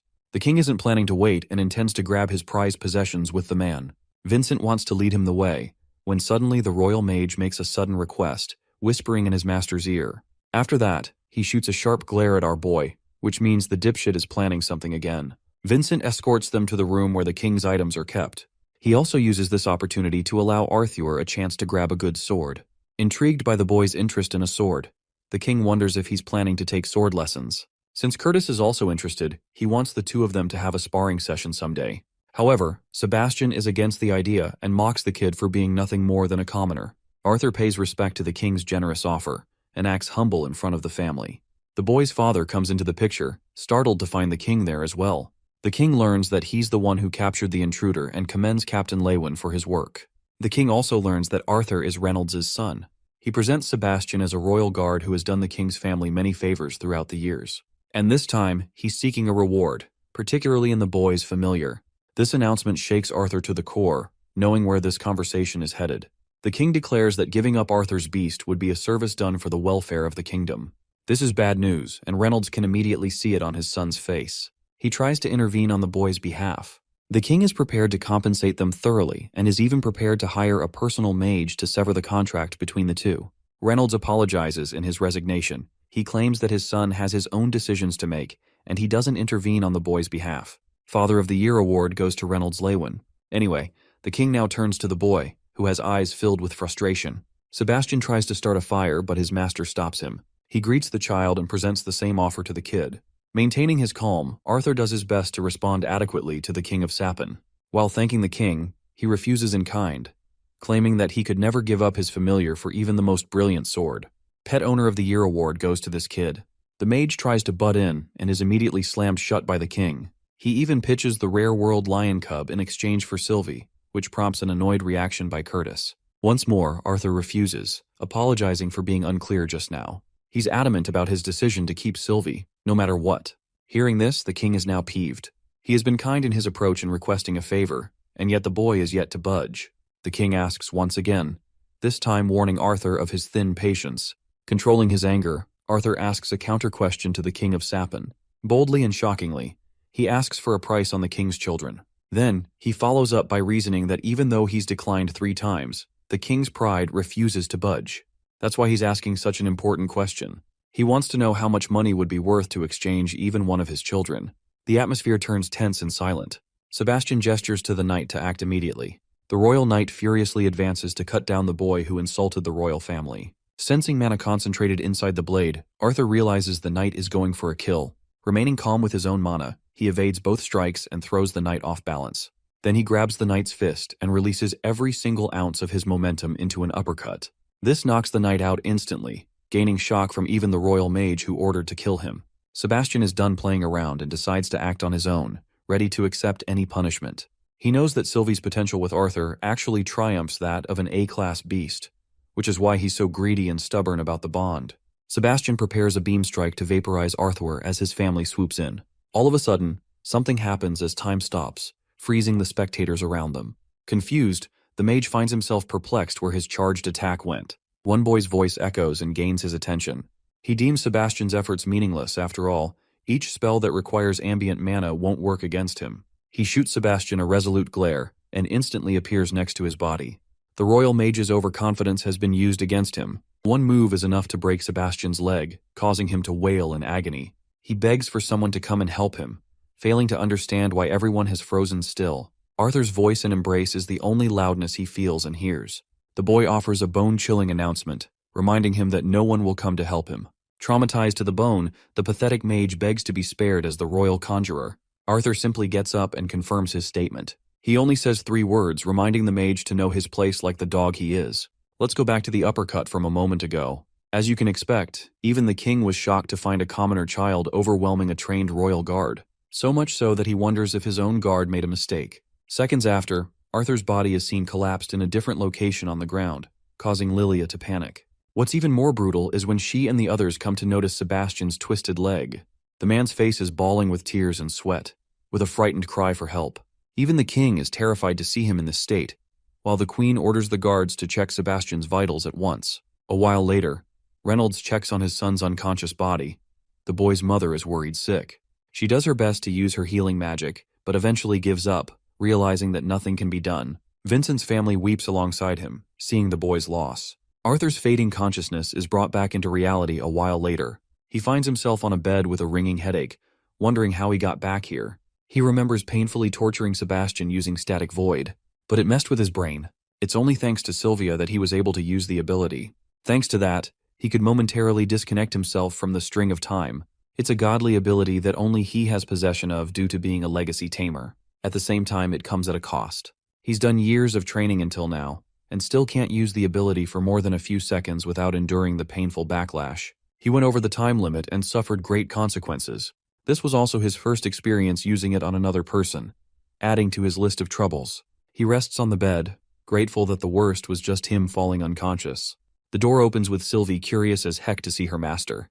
The boy's mother is shocked to find him awake at last. She endearingly hugs him and found herself at calm after hearing the doctor's verdict. It's been 8 hours and he woke up much later than expected. The boy is disappointed, making his mother cry again.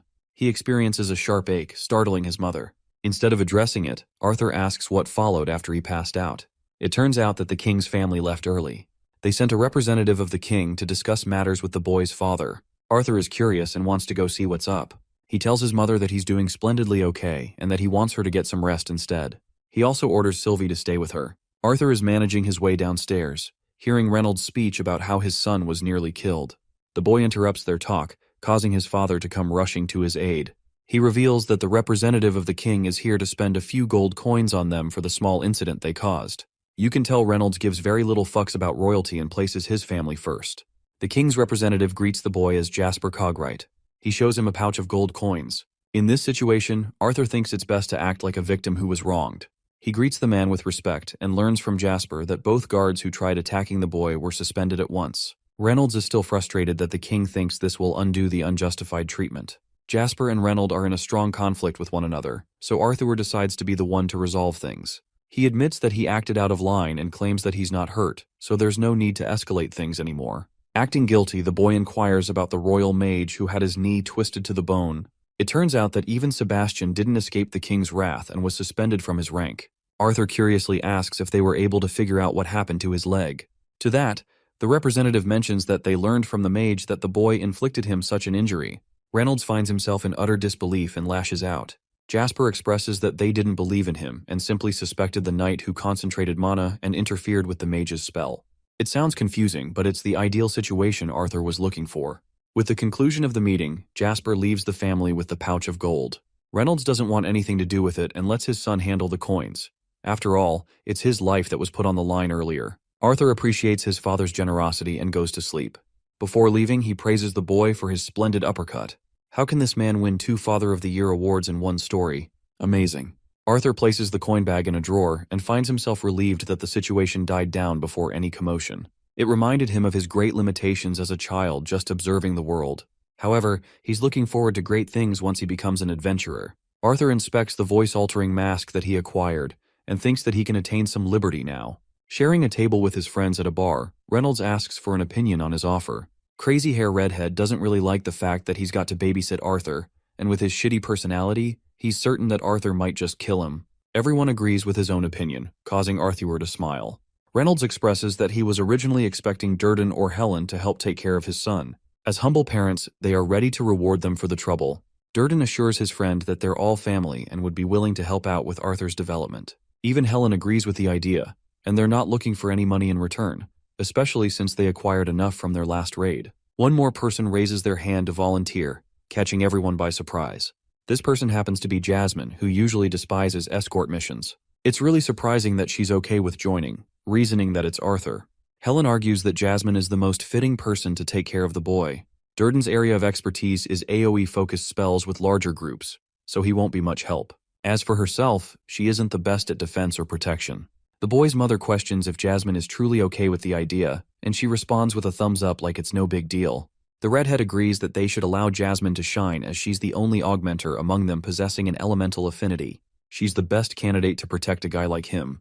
Durden agrees, even though he wanted to personally accompany the boy, but reasons that it doesn't fit for him to go. Reynolds comforts him and tells him to look forward to next time, while Arthur feels safe journeying with Jasmine. Fast-forwarding to the boy's family visiting Vincent's place. Lilia is seen practicing meditation according to Arthur's teachings, instead of relying on him completely. Arthur believes that even Ellie should be capable of awakening at age 7 or more if she can meditate. But he's also hoping that she doesn't awaken too soon, or else there will be too much attention. Excited, the boy requests his father to visit the auction house, since he's been meaning to pick out a sword. Arthur's mother decides to cook dinner while they're away. At the auction house, Vincent and his wife were already busy with work when they found the duo entering inside. It was Arthur's first encounter with them after the incident, so obviously they had a list of questions to ask him. The boy played it calmly, assuring them that he was in top-tier condition. However, they seemed very upset about the king's way of handling things. Vincent is hoping for the worst to happen to the guards who jumped in and caused trouble. Even Reynolds shares the same sentiment. Arthur decides to change topics and focuses on getting a new sword before his application test. Vincent is delighted to show him the way, and he invites the boy to look around plentifully to see what he likes. Arthur scouts the storage room, filled with hundreds of spaces with artifacts all around. It's kind of like an adventurer's heaven dreamland. The boy can't contain his excitement at first. But only seconds later, his excitement is reduced to sheer disappointment. He's tried so many different types of swords, but nothing comes natural to him. He tosses away another sword and observes that it's probably due to the rise of augmenters in this world. There's so many dual-handed swords or larger weapons that just don't fit the boy's size. All his efforts to search for a capable weapon were in vain. The boy fiddled around and found Batman's batarangs. What a cameo. He also tried channeling his inner Bruce Lee with those nunchucks, only to feel stupider by the end. Strangely, Sylvie is interested in something as she's searching around. She manages to drag out a scabbard, excited for him to try this blade. Arthur is pleasantly surprised because he wasn't really expecting a stick to be his weapon. He places his hand on the so-called stick, only to become shocked at how heavy it is. Then it hits him. The weapon he's holding isn't a stick, but rather a sword. Arthur tries unsheathing it, but it doesn't work, which makes him wonder if it requires mana to realize its effects. He tries pulling that off, but that doesn't work either. Testing his theory even more, he tried to cast electricity, wondering if it reacted to an elemental affinity. In the end, a mere stick sword got the best of him as he couldn't learn how to use it. Arthur has hit a wall for answers until he suddenly spots the band on his arm. He decides to entrust his new theory and picks up the blade again. Activating his powers, the boy manages to unlock the weapon at last. The sword appears a mystical teal, catching the boy's undivided attention and gaze. He could find himself swinging the weapon beautifully all around, to the point he couldn't even consider the blade a tool of war. However, even he understands that the weapon is too heavy for him to use fully in his current state. Apologizing to Vincent, the boy takes a shot by cutting a barrel clean. This proves that the sword has both the cutting power and the right size for him to use. Arthur takes a closer look at the blade, and finds a bunch of letters inscribed on it. The words read Dawn's Ballad, which is as confusing as it sounds. Suddenly, the boy experiences a jolt of electricity, wounding his hand. He assures his little pet that he's all good, but strangely can't find an explanation for why the sword reacted this way. The bloodstains on the sword vanished moments after. He picks up the blade again. only to find himself astonished how light it feels. It turns out the weapon adjusted its weight and balance according to the needs of the user. This time Arthur tests it out, only to perform his swings flawlessly without any trouble. Even the length and handle have shortened to accommodate for the boy's stature. It's the perfect kind of weapon. In his past life, he's had many invaluable swords, but none could compare to the synchronicity he feels with this one. Arthur decides to take another swing at the barrel, this time cutting it clean with a precise slash. The barrel is sliced in two instead of getting smashed from the sheer weight the previous time. It's a rare case for master artificers to create wands having the ability to bond with their user. The weapon in that example would adjust to the needs of the user, allowing for better mana manipulation. However, the boy never anticipated for a sword to have a similar property of binding to its user. This makes him question the sword's previous owner. Right then, his father and Vincent come along searching for the boy. They want to leave since it's getting late. Arthur rushes to their sword while picking up another sword. He's happy that Sylvie picked out the best weapon for him. Even his father is impressed that he was able to scavenge something to his liking. Arthur claims that he finds this weapon to be perfect. Vincent isn't really impressed since the boy chose a common sword that would never sell at any stall. Unsheathing the blade, Reynolds tests out the weapon to get a good feel of it. Vincent asks for his opinion. Reynolds points out the flaws of the weapon rooted in its weight distribution. At the same time, he thinks it's the perfect weapon for the boy. He returns the blade to his son and questions the stick he's got attached to his belt. As much as Arthur wanted to play it cool, things have just messed up.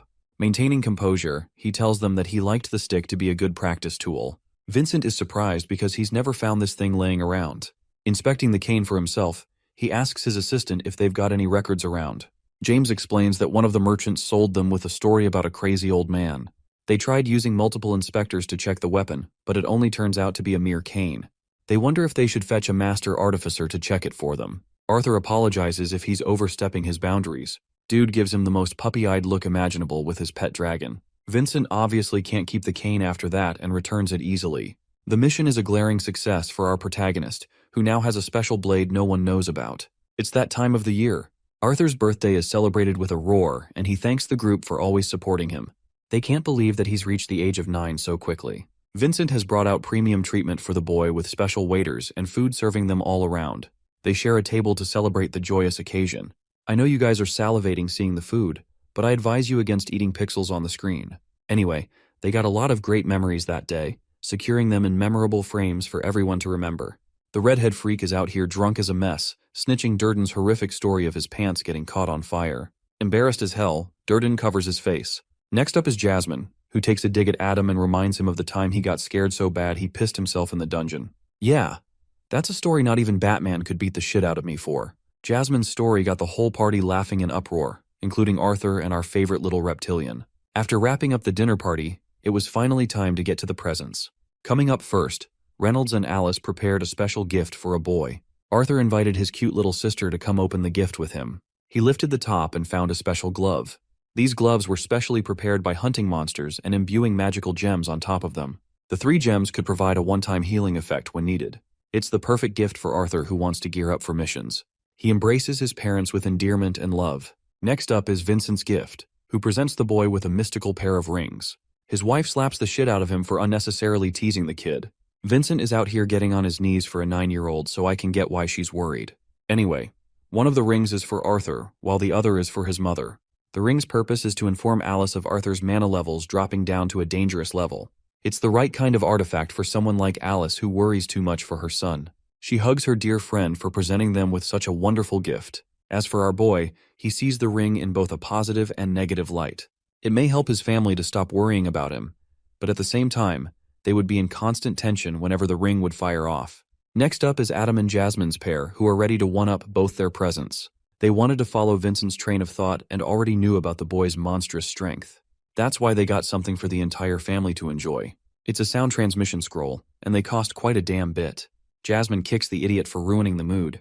Getting back to his speech, the redhead explains the usage of the scroll. It allows for a one-way communication path which would go along well with the rings. Infusing mana into the scroll and then recording a message is the only requirement. Then, as soon as Alice gets the message, she can reply one time. After the message reaches Arthur, the scrolls will unfortunately vanish into thin air. Have you ever thought about our phones being a blessing to our world? Arthur has to go through so much for just one message. Arthur's application test is just one day ahead.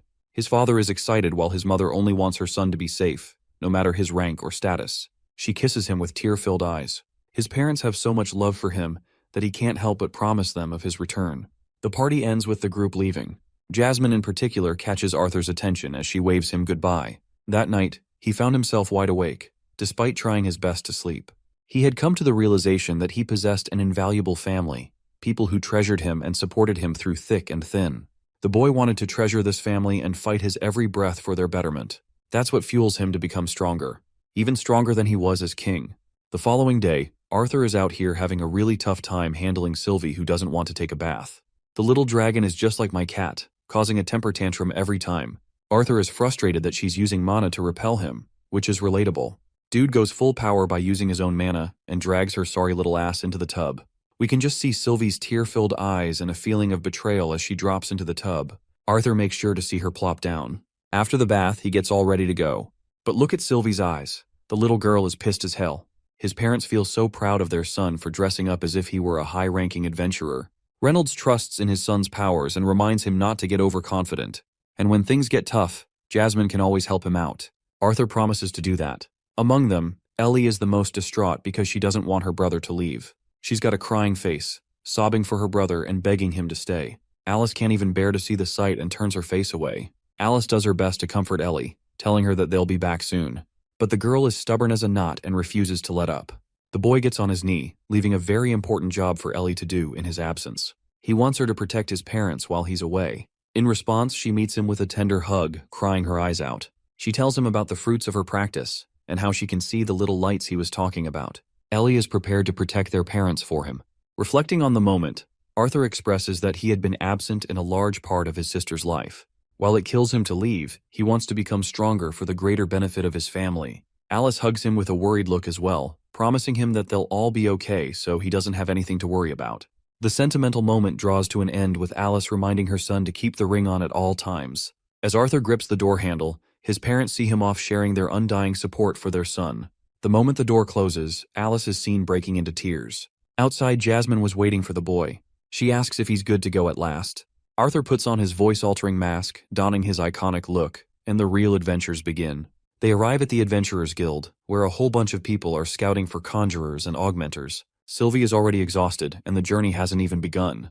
Jasmine observes the beast and claims that she looks different from last time. The boy expresses that Sylvie is actually capable of altering her appearance to a certain extent. Currently, she's modeling a black lizard instead of a dragon. They come across the receptionist's desk, where the lady welcomes them to the guild hall. Arthur wants to speak, but Jasmine merely slaps a note on the desk, expressing her request to sponsor the boy for his rank examination. The receptionist lady is seen pressing a button before exiting her quarters. She leads the way, sharing how they've got a bunch of examinations taking place today. As for sponsors, they're ready to bump them at the front of the queue to cut out the waiting time. They follow her into another room. Arthur is seen catching a bunch of people staring at him. Jasmine tells him to just keep up for now. They enter a second hall where Jasmine's request as an A-rank adventurer is expressed for a rank examination. The gentleman knows enough about Jasmine and is ready to accommodate them. He asks about her father, but apparently, Jasmine doesn't seem to take a liking to the guy. Caspian introduces himself as the manager of the branch. He tells them about the application process that is usually accompanied with an inspection and then a practical test. However, with Jasmine's special request as an A-rank adventurer, he's ready to skip those steps to make it easier for the boy. Arthur observes her reaction and wonders if the Flamesworth family really carries that much weight. With the extra steps gone, the only test remaining for Arthur is to face off in a mock duel against one of the examiners. Caspian judges the boy to be a fighter or augmenter type. While he's usually uninterested in knowing about people's names, he's interested in learning Arthur's identity because of the boy's connection to Jasmine. The boy remembers observing the mark on his mask, which reminded him of a half note on a music sheet. So now he introduces himself as Note and shakes Caspian's hand. Their first contact is a mutual reaction for both of them, judging the other as a strong fighter. With that settled, the branchmaster tells Mary to handle things from here and take the boy to the exam hall. He shoots Caspian a glance before going away. As they're walking along, the boy has come to an understanding. He now knows about the weight of the Flamesworth household, which also makes him wonder if that was the reason Jasmine volunteered to come with him. At the same time, he could tell her to be annoyed at the mention of her father. There's no telling about her goal for now. Mary introduces both of them to the route that leads them to the level where the testing will occur. The boy blocks a strong shimmer of light as he enters the testing hall. Here, one examiner is adequately dodging a warrior's repeated strikes. Arthur observes Egghead's fight over here. The dude thinks he's in a comic and announces his attack right before using them. Even the kid thinks he's a little lame for that. Conjurers are supposed to use incantations, so in this case, Arthur thinks that augmenters also chant the names of their attacks. Still, it's stupid to do that for simple moves. Egghead finds his spear tossed and loses the fight, much to his surprise. The examiner is really annoyed and tells him that even grannies could swing his weapon better than him. Yeah, this examiner just verbally murdered this man. He critiques his strength to mana reinforcement ratio and his open attacks that anyone could dodge. The dude ends up whining like a child despite being in his mid-30s. He's a Saitama copy who thought 100 push-ups, sit-ups, and squats would be enough. The examiner is just done with this guy and recommends placing him in E-class. At the same time, he does acknowledge One Punch Man's fire affinity in this comic. Slapping the note on his face, we learn that he's placed in D-class instead of the bottom rung. Egghead walks away disappointed, while the next candidate is announced to step into the stage. Forget about beating monsters. Diane can't even beat a flight of stairs. She crashes down, face planting on the floor and earning everyone's laughter. One particular brat thinks she deserves E-class for her inability to walk. Arthur observes this kid from afar, immediately classifying him as one of the stronger people here. Diane regains her confidence and introduces herself loud and clear. She's a conjurer specializing in water. But this introduction turns awkward, as the examiners remind her that they already know about her. She is directed to choose her weapon and assured that she'll be fine in case she gets hurt. Sitting on the side, Arthur reflects that conjurers reach specialty after crossing the orange stage. Instead of the stupid approach of mastering all 4 elements like the Avatar or something, they focus on mastering one element to the highest level. The boy has also heard how some conjurers are capable of commanding dual specialization, which makes it really difficult and demands a stricter test to judge their true abilities. The professional conjurer awaits Diane's powers and urges her to give her best shot. Waving her wand, she commands a water spell and surrounds herself with a body of water. Jasmine teaches Arthur about the limitations of conjurers, who aren't proficient with mana reinforcement like augmenters are. That's why their first setup is to claim a defensive approach in a fight. In response, the examiner responds with a mud spell of her own, blocking Diane's vision from the confines of her water sphere. Since it's like a turn-based battle, Diane is up next. She casts release of the mud spell and then counters with a second water spell. It's a spiral beam, precisely aimed at the conjurer who dodges it with little to no effort. But the second stage of her attack is more interesting than the direct approach. She causes the spiral to explode, engulfing the stage into a thick fog. This gives Diane the opportunity to calibrate a stronger attack. She descends multiple shots of water against her opponent, but when the fog settles, there's no one to be found. The expert conjurer had already appeared behind and whacked Diane with her staff. Despite losing the fight, she's impressed with the girl's excellent control over her element. Her only flaw was failing to plot a second defensive maneuver to protect herself. The rest was great. This performance earns Diane into C-class for her age, something that Arthur thinks is very commendable. Coming up next is Elijah Knight, but for some reason, there's an issue with their name. The Elite Augmenter Examiner deems this candidate a B-class rank without even testing them out. It's shocking enough to Arthur. He finally gets to see a boy wearing glasses, the same kid they're talking about. Moving forward, Lucas Wykes is called. This is the same brat who happens to be overconfident and requests being placed in A rank immediately. Frustrated by the boy's attitude, she chooses to ignore and reads that he specializes in fire magic. Reaching light orange at the age of 11 is unheard of, so Arthur's looking forward to this matchup. The conjurer finds him arrogant, but Lucas is nonchalant and doesn't really care. She thinks it's about time they begin. The conjurer begins the test, only for Lucas to cast a ring of fire with his staff at once. He smashes the staff into the ground, raising a monstrous fire guardian to help him in this battle. Even the Augmenter Examiner is impressed by the boy's talent as expected of his family. The Flame Guardian moves over the Conjurer Examiner, while Lucas ushers an incantation. The Examiner is impressed to find a good match out of the boy. At the same time, she's more than happy to teach him some level of humility for the future. She raises earth spears to fan out the flames.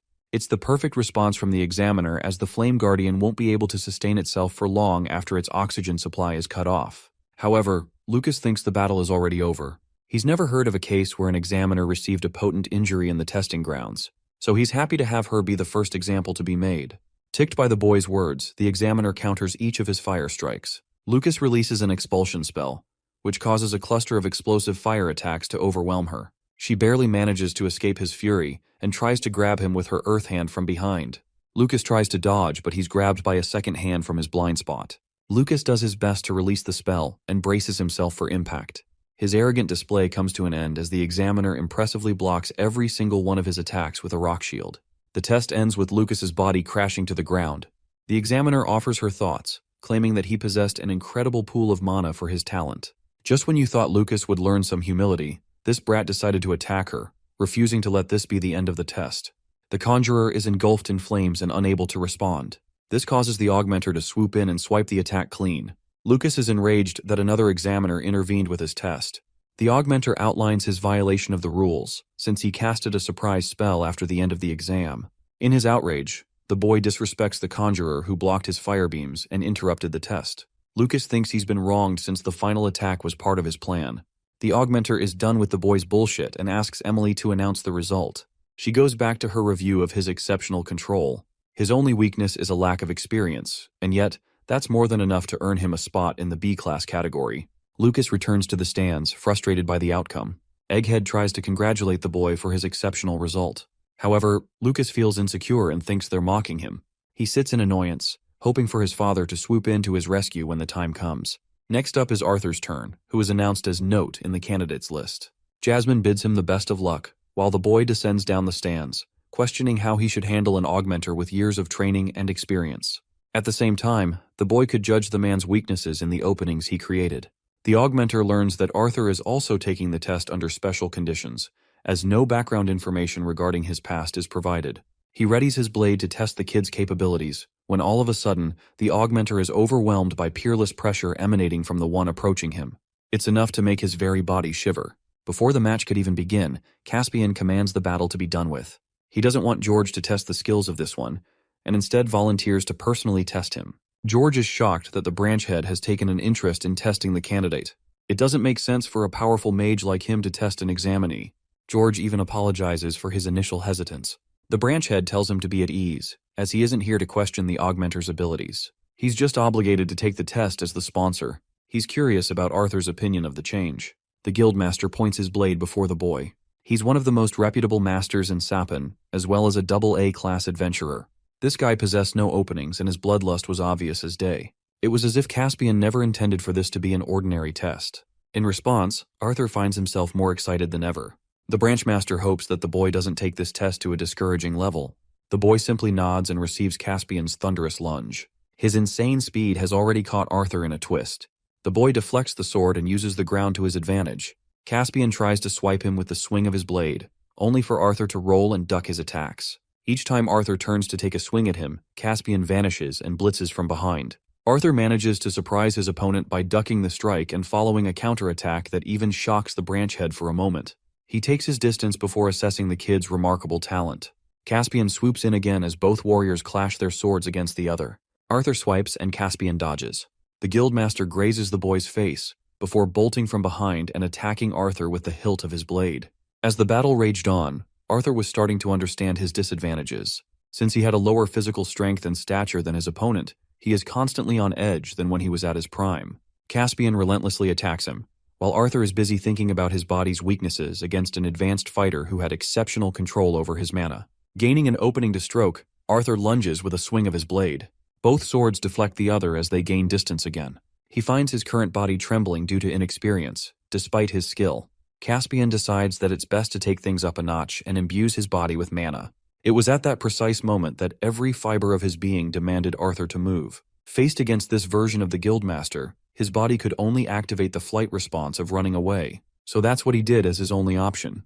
Caspian is repeatedly impressed by Arthur's ability to dodge his attack. The wind bullets are so fast that it's impossible for him to dodge them. It's only thanks to their predictable trajectories that he's managing in this fight. The only fighting chance he has is to narrow the distance between him and his opponent. Arthur skillfully rolls, lunges, leaps, and dashes away from Caspian's wind bullets. Finally, he's in range to commence a blazing strike of his own. The examiners are left stunned by the boy's command over the flames. He cuts past Caspian's wind bullets and reveals to the world his fire abilities. Their swords clash against the other, both elements colliding on equal footing.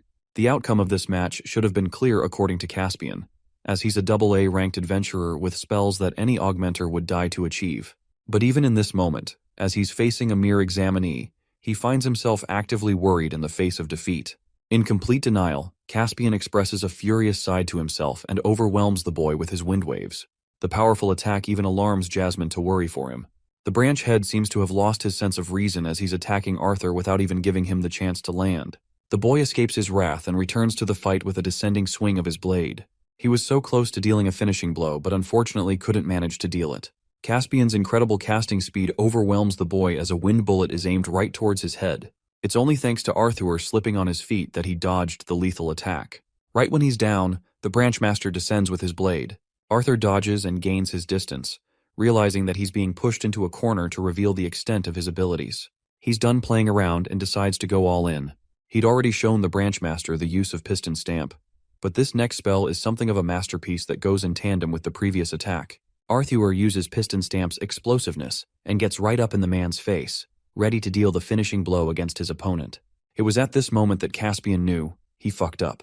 Had it been a normal situation, Arthur would have beat his ass right here. But this snob's temper tantrum and denial of defeat caused him to release gushing wind pressure that could be felt by even the audience in the stands. The masked warrior reclaims his footing and sees his opponent's feet lifted in the air. This man was now engulfed by the winds themselves. Jasmine tries to jump in for his rescue. Arthur doesn't really give a fuck about holding back anymore. He internalizes a thought regarding the external and internal lightning magic. The book suggests that internal lightning is too difficult for typical mages to learn, but this is where he strongly disagrees. Arthur charges his entire body with a flow of lightning magic and thinks that with his inhuman reflexes, he can dodge anything in his path. Preparing to finish this fight with his enhanced state, Arthur suddenly hears a release from his opponent, causing him to become perplexed at what happened. Caspian sheets his blade, apologizing for going overboard with the testing. Bro avoided the smoke is what happened. The branchmaster fully understands the boy's interest to remain at a lower rank. After all, he chose to mask his abilities until the very end of the fight. It's the right assessment, as Arthur is looking for that too. Even at the lowest, Caspian places him at the B rank, leaving the rest of the candidates absolutely stumped at the boy's monstrous abilities. Lucas is pissed as hell while Elijah is impressed. The branchmaster wonders if he's okay with this outcome.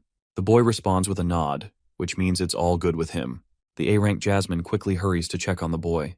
George the Augmenter commences the end of the examination and tells everyone to receive their cards at the desk. Arthur sees Caspian heading off, and later, we see the branchmaster busy in thought in his office. He had seen the peerless determination in the boy's eyes, to the point it makes him nervous. Both examiners want to have an immediate meeting with their leader to see what's going on. Caspian tells them to close the doors shut. Both Emily and George can't comprehend how there were 3 monstrous B-ranked candidates today. Their roaring is stopped by Caspian, who reminds them of what happened 6 months ago in Xyrus City. It was the time when the first tournament between the 3 races took place. Caspian confirms this, and explains that he was recently told about the revoked banning policy on elves and dwarves from joining the guild. He has a databook on the representative examinees for today. George is inquisitive enough to ask if all 3 candidates belong to different races. It turns out that Lucas is indeed a half-elf, and based on Caspian's personal guess, he thinks the boy must have been an elf slave. The same goes for his family, who boasts a terrible reputation of nurturing the mages of their household. Still, the boy is far from normal, as he's equipped with a control over fire magic despite his elf lineage. The boy awakened at the age of 8 and followed the path of an adventurer to enhance his abilities in practical fights. The Wykes family ended up hitting a wall despite enhancing the boy's growth with beast cores and elixirs. Then it leaves Elijah Knight, who is a greater mystery than even Lucas. The boy's origins are unknown, but it's confirmed that he lived among the dwarves from a young age. Written in his file, it is confirmed that he was sent as a representative from the kingdom of Darv to join the humans. Still, Emily can't help but ask why he was granted permission to enter B class without a test. Turns out that Elijah's awakening was recent, and despite this, his powers have been personally spoken highly by a person of high trust. Despite that, Caspian is curious to learn about the boy's powers. Finally, for the masked augmenter, they have 0 data on him, apart from the boy's connection to the Flamesworth family. It's certain that he isn't representing the elves or the dwarves. Caspian's excitement was pleased after seeing Jasmine bring up a worthy talent to sponsor. Emily is stumped to hear the name of the Flamesworth family, the same house which was famous for bringing up some of the most powerful fire attribute mages around. George thinks that it provides a reasonable explanation over his fire magic. The branchmaster also intends to make this information public knowledge very soon, but for now, he warns them strongly from discussing it before the announcement is made. Both examiners take their leave, but Caspian is still busy in thought regarding his fight with the masked augmenter. He knows for a fact that George is wrong in his assessment. It's not the magic, but rather the boy's sword talent that makes him a force to be reckoned with. It was as if the boy felt unease in his own body, but as he grows older, without a doubt he'll be a disaster to deal with. Caspian is happy that apart from dwarves and elves, a human student also has a chance at becoming strong. This makes him thrilled to witness the coming era.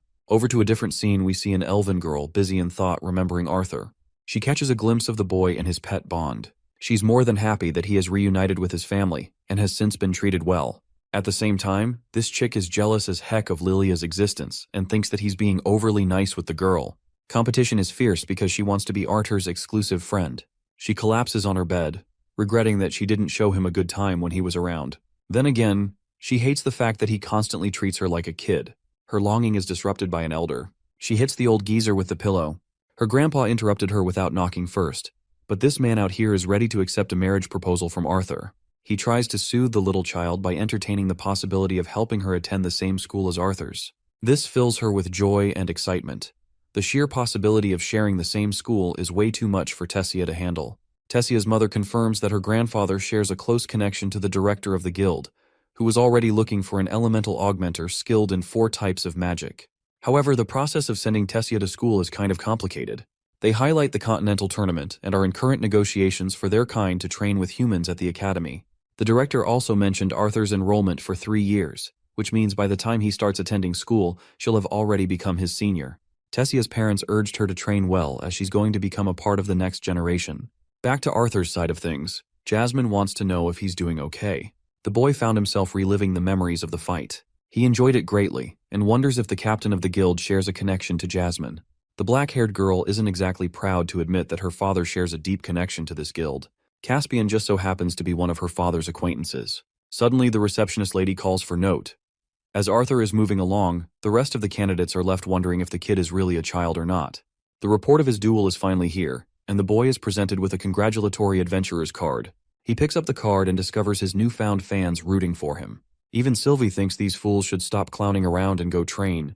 Jasmine shows him her own card and emphasizes that he's one of the adventurers now. Even the boy is proud of himself, as after adopting Note as his alias, he was free from the typical life of a commoner. At the same time, today's fight against the branch head informed him of many things. He invested a lot of time learning about the world's magic system. Coursing through his body is Sylvia's will. Then he honed his elemental control over various affinities. He's become so invested in his powers ever since arriving here that he neglected training the one thing he was the best at. In his previous life, the only thing he fixated on was his fundamental techniques. But limitations don't exist in this world, which puts him in a dilemma of whether he should hone his magic or sword skill.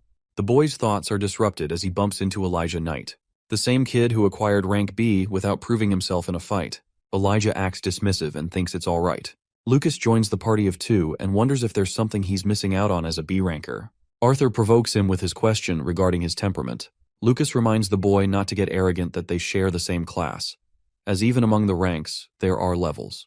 He grossly underestimates Arthur's abilities and places him at the bottom of the levels. Before leaving, Lucas even bumps into him to add to the injury. Arthur considers this dude a cliché side character with seriously nothing new to add. As for Elijah, the kid is Batman with how fast he disappeared. Arthur asks Jasmine if they should go and pick up his first quest from the board. Assessing his capabilities, even Jasmine thinks it's an absolute waste of time doing that. So she's got something else planned. She takes him to a portal leading to Beast Glades. It requires a permit which both adventurers showcase to the guards. Arthur's got everything planned in terms of luggage, so they just step inside the portal without any worries. Now inside, they're met with a scenic view of nature. Beast Glades is way too peaceful for his expectations, but that's only because they're in the explored area at the base of the mountains. Jasmine shares that lower-class adventurers are known to use this area for simple training and gathering quests. The lower-level monsters release liquids which could be used in brewing potions and elixirs, so there are countless quests for them. Poor guy got annihilated by a skunk. As they're moving past, Sylvie notices a fox-like beast and leaps from his body. Sylvie wants to eat the creature and starts chasing the beast. Jasmine considers it normal and explains that mana levels are denser in this area, which means their connection is easier than before. She urges them to hurry as the first stop will take them a full day, and they also need to manage through the night. Jasmine enhances her body and hopes for the boy to keep up. Arthur experiences a unique emotion, wondering if this is the same feeling that parents experience after seeing their child leave for school.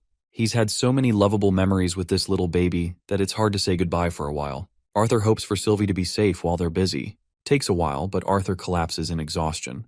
He never would have been able to match Jasmine's endurance if not for Sylvia's mana rotation technique. She's quite impressed by the boys' physical abilities, as she expected them to stop and take lots of rest in between. She adjusts the sticks and uses the kid's fire attribute to light them on fire. By the night, Jasmine wonders if Sylvie is alright. Turns out that Arthur is keeping in touch with his bond, and nothing serious has happened yet. Jasmine thinks it's reasonable that his bond felt suffocated inside their chambers. That's why she's having so much fun now. A while passes until Arthur decides to ask an important question. He wants to know what made Jasmine turn to the path of an adventurer. Observing her reaction in silence, the boy wonders if he accidentally said too much. In response, she reveals that it was her desire to escape her family. This makes sense, and adds to the weight of Arthur's assumption. Jasmine's sharp enough to know that he's already observed her reaction. The Flamesworth house is a major contributor in the massive war led against the elves.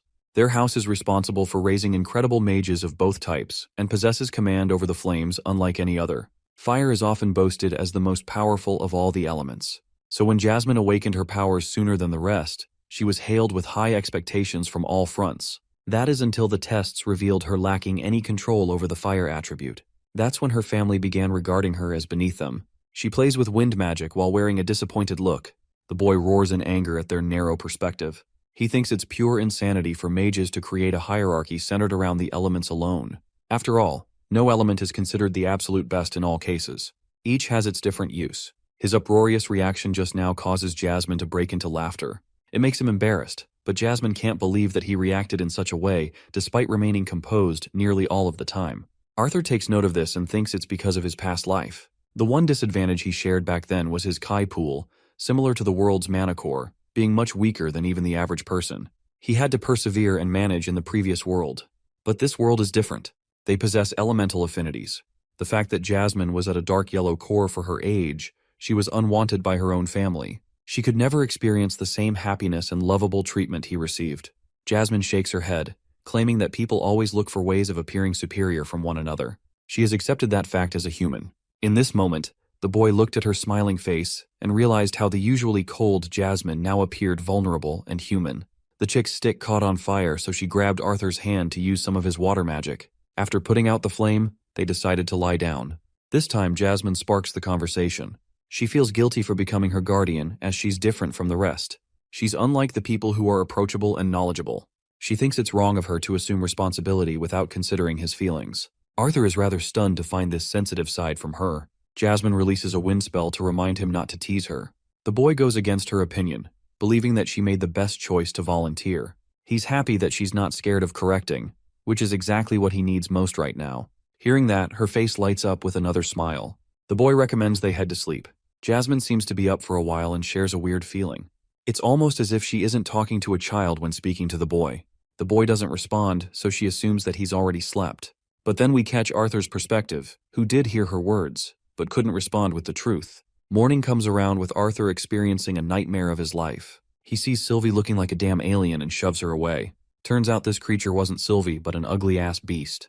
Jasmine woke up sooner than him and greeted the boy good morning. Arthur's peeved she didn't wake him sooner to help with the chores. Turns out Jasmine did her part, but he was out cold. Anyway, she thinks it's best for them to eat now. Arthur decides that it's a good idea to ask Sylvie to eat together. What's really funny is that she hunted the same ugly beast from earlier and secured food for herself. Since she's fine on her own, they share breakfast and get ready to go. Jasmine explains that she brought him to this place to fight against him. Arthur hadn't considered that. She wants to fight him to help mitigate the stance issues with his fighting style, almost as if his body isn't listening properly. She could see that in his fight against Caspian. Arthur knows she's right, and asks what they're going to be focusing on. Jasmine draws her blade and explains that she wants to test his physical prowess before jumping into missions. That's why she wants him to focus his mana only on his weapon. Arthur reaches for the sword, only for Jasmine to shockingly instruct him to use his real sword. The boy is stunned that she knew, but Jasmine found out judging by his personality and use of practical equipment. He grabs the stick and follows Jasmine's lead. Arriving at last, the boy unsheathes his blade, surprising her greatly. He gets into stance to take her on, so she responds the same. Both fighters are ready to fight, and it's been quite some time since Arthur fought without reinforcing mana. The fight begins with him being aggressive. Jasmine blocks his attack with her twin blades and responds critically to each attack. Arthur goes for a forward thrust, which is also conveniently dodged by her. This fight experience has confirmed his fears from his previous fight. He could barely keep up with Jasmine with her overwhelming flurry of attacks. Arthur gains his distance, only to find her advancing with her blade again. He realized his mistake with being obsessed with magic only. Arthur quickly found himself on the extreme defensive as a swordsman, and Jasmine was exploiting this side of him to an extreme extent. He faced much difficulty without relying on magic, to the point he was nearing exhaustion. It was as if the magic he had been using became a crutch to rely on. By the end, his exhausted state couldn't continue. Arthur conceded the match, leading to Jasmine's verdict. She values his techniques but finds his movements jarring and unnatural. She also praises his intuitive talent. At the same time, Arthur could tell she was holding back to an extreme extent, once again confirming her assessment of his skills. Jasmine believes that he's only become stronger with experience in his teen years. However, Arthur doesn't want to wait that long. His new training is to focus on his sword-fighting skill without focusing on mana. Jasmine thinks he's going crazy if he thinks he'll survive dungeons without activating mana. The boy confidently declares that he only needs 2 years to overcome the gap. A time skip of 2 years follows after the boy's declaration. In one of the guild gatherings, talks of a famous masked swordsman are circling about. One guy confirms that the rumor is true as his friend managed to team up with him once. The swordsman travels with Jasmine. The only thing his acquaintance mentioned about the boy was him not being a mage. But no one is ready to believe those words. After all, many are under the impression that the masked swordsman is supposed to be an augmenter. Everyone has heard stories about the guy solo clearing dungeons all on his own. It's something even the B-class augmenters greatly struggle with. That's why no one is ready to believe that the kid is an ordinary swordsman without mana. Also, the fact that Jasmine is with him adds to the possibility that he was assisted greatly. They all undermine the masked swordsman's skill and believe that the rumors must be linked to Jasmine instead. The brute drunk musclehead is ready to take on the masked swordsman any day of the week. Still, it appears that Arthur's identity as Note has become a really big deal. Some stories talk about him being Jasmine's personal apprentice, but that possibility seems out of the question too. They recall the boy being placed in B-class out of the bat and even moved up to A-class recently. Heavy on the drinks, the dudes think he must be A-class after honing his skills. This NPC is regretting that he's nothing more than a C-class adventurer who couldn't promote himself for 3 years straight. He understands Termin the musclehead's frustration, as he's also a B-class augmenter himself. The masked swordsman's very existence is a hard thing for many people to accept because of their own weaknesses. Interestingly, the door opens as one warrior steps forth. The same guy they were just talking about. It's the masked swordsman in the flesh, and he's come right on time. Termin tosses his drink and prepares his blade. He's happy to test out the midget who everyone has been obsessing over. Termin's outlash receives concerns from his friends, but he's too busy talking Arthur down.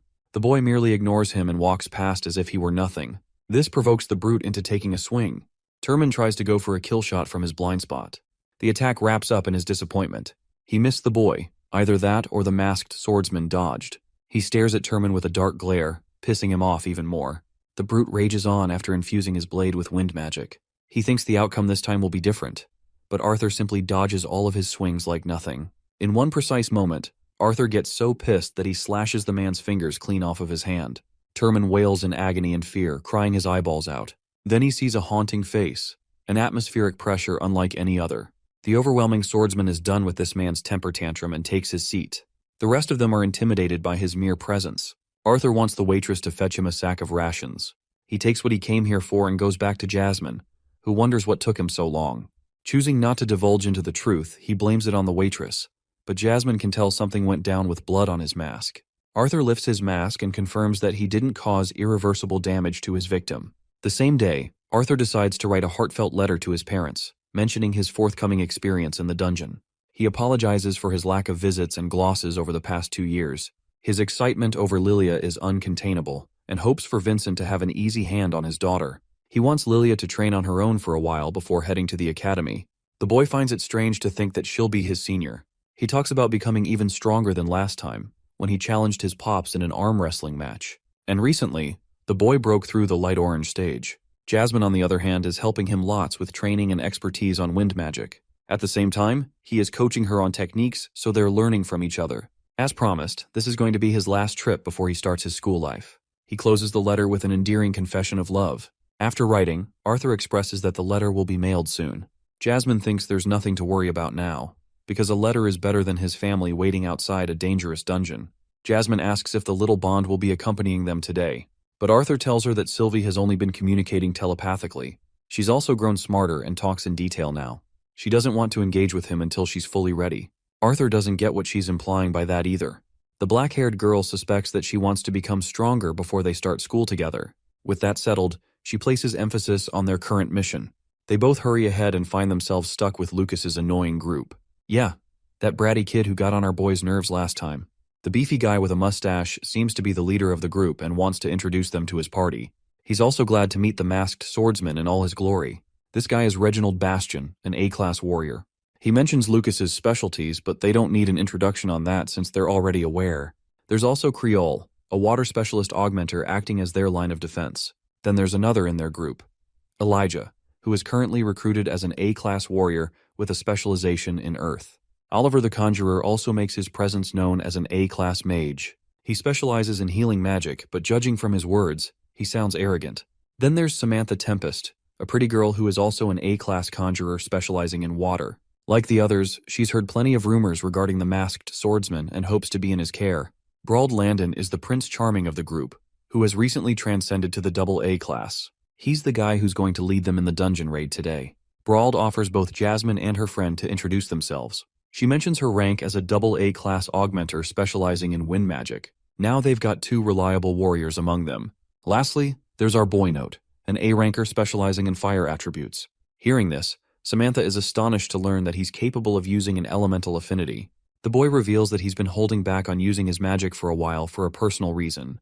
Brauld seems intrigued by him and wonders if the 2 of them don't have dimensional rings to take care of the luggage. Both of them shake in disapproval, so Brauld turns to Lucas for help, who rejects immediately. Oliver is already full in his inventory carrying Samantha's stuff. But Elijah's storage seems free, so he's happy to assist. Using his dimensional ring, he absorbs their luggage. Arthur is rather surprised to see Elijah in possession of this ring. It's a kind of ancient technology built by the same mages who made the floating city of Xyrus. As expected, they cost a lot of money, and I'm talking thousands to get even one. Arthur expresses his gratitude with a smile, which causes Glasses Boy to get flushed. With their preparations finally ready, the group collectively heads inside the dungeon's entrance. The party's inside the drenched dungeon. Their leader, Brauld, instructs the group to remain cautious since they've finally reached the first level. Lucas is surprised that they've yet to discover a monster in a supposedly monstrous dungeon. They've yet to find anything in this silent cavern. That is until one tiny rock catches the group's attention. Brauld's attention draws towards the ceiling as he is horrified to see the terrifying creatures eyeing them from above. These are the vicious bat runners, and these creepy bastards are not one to leave you alone until you're dead. Jasmine quickly saves Oliver's life while their tank sets up his shield to block off the creepy crawlies. In the face of this sudden and unexpected attack, their leader enforces a team formation to counter the monsters. The healer among them casts his healing spell to make sure no one gets injured for long. The Batrunners are unsuccessful in their attempts to take them all down, as even Elijah displays his talents with earth spears.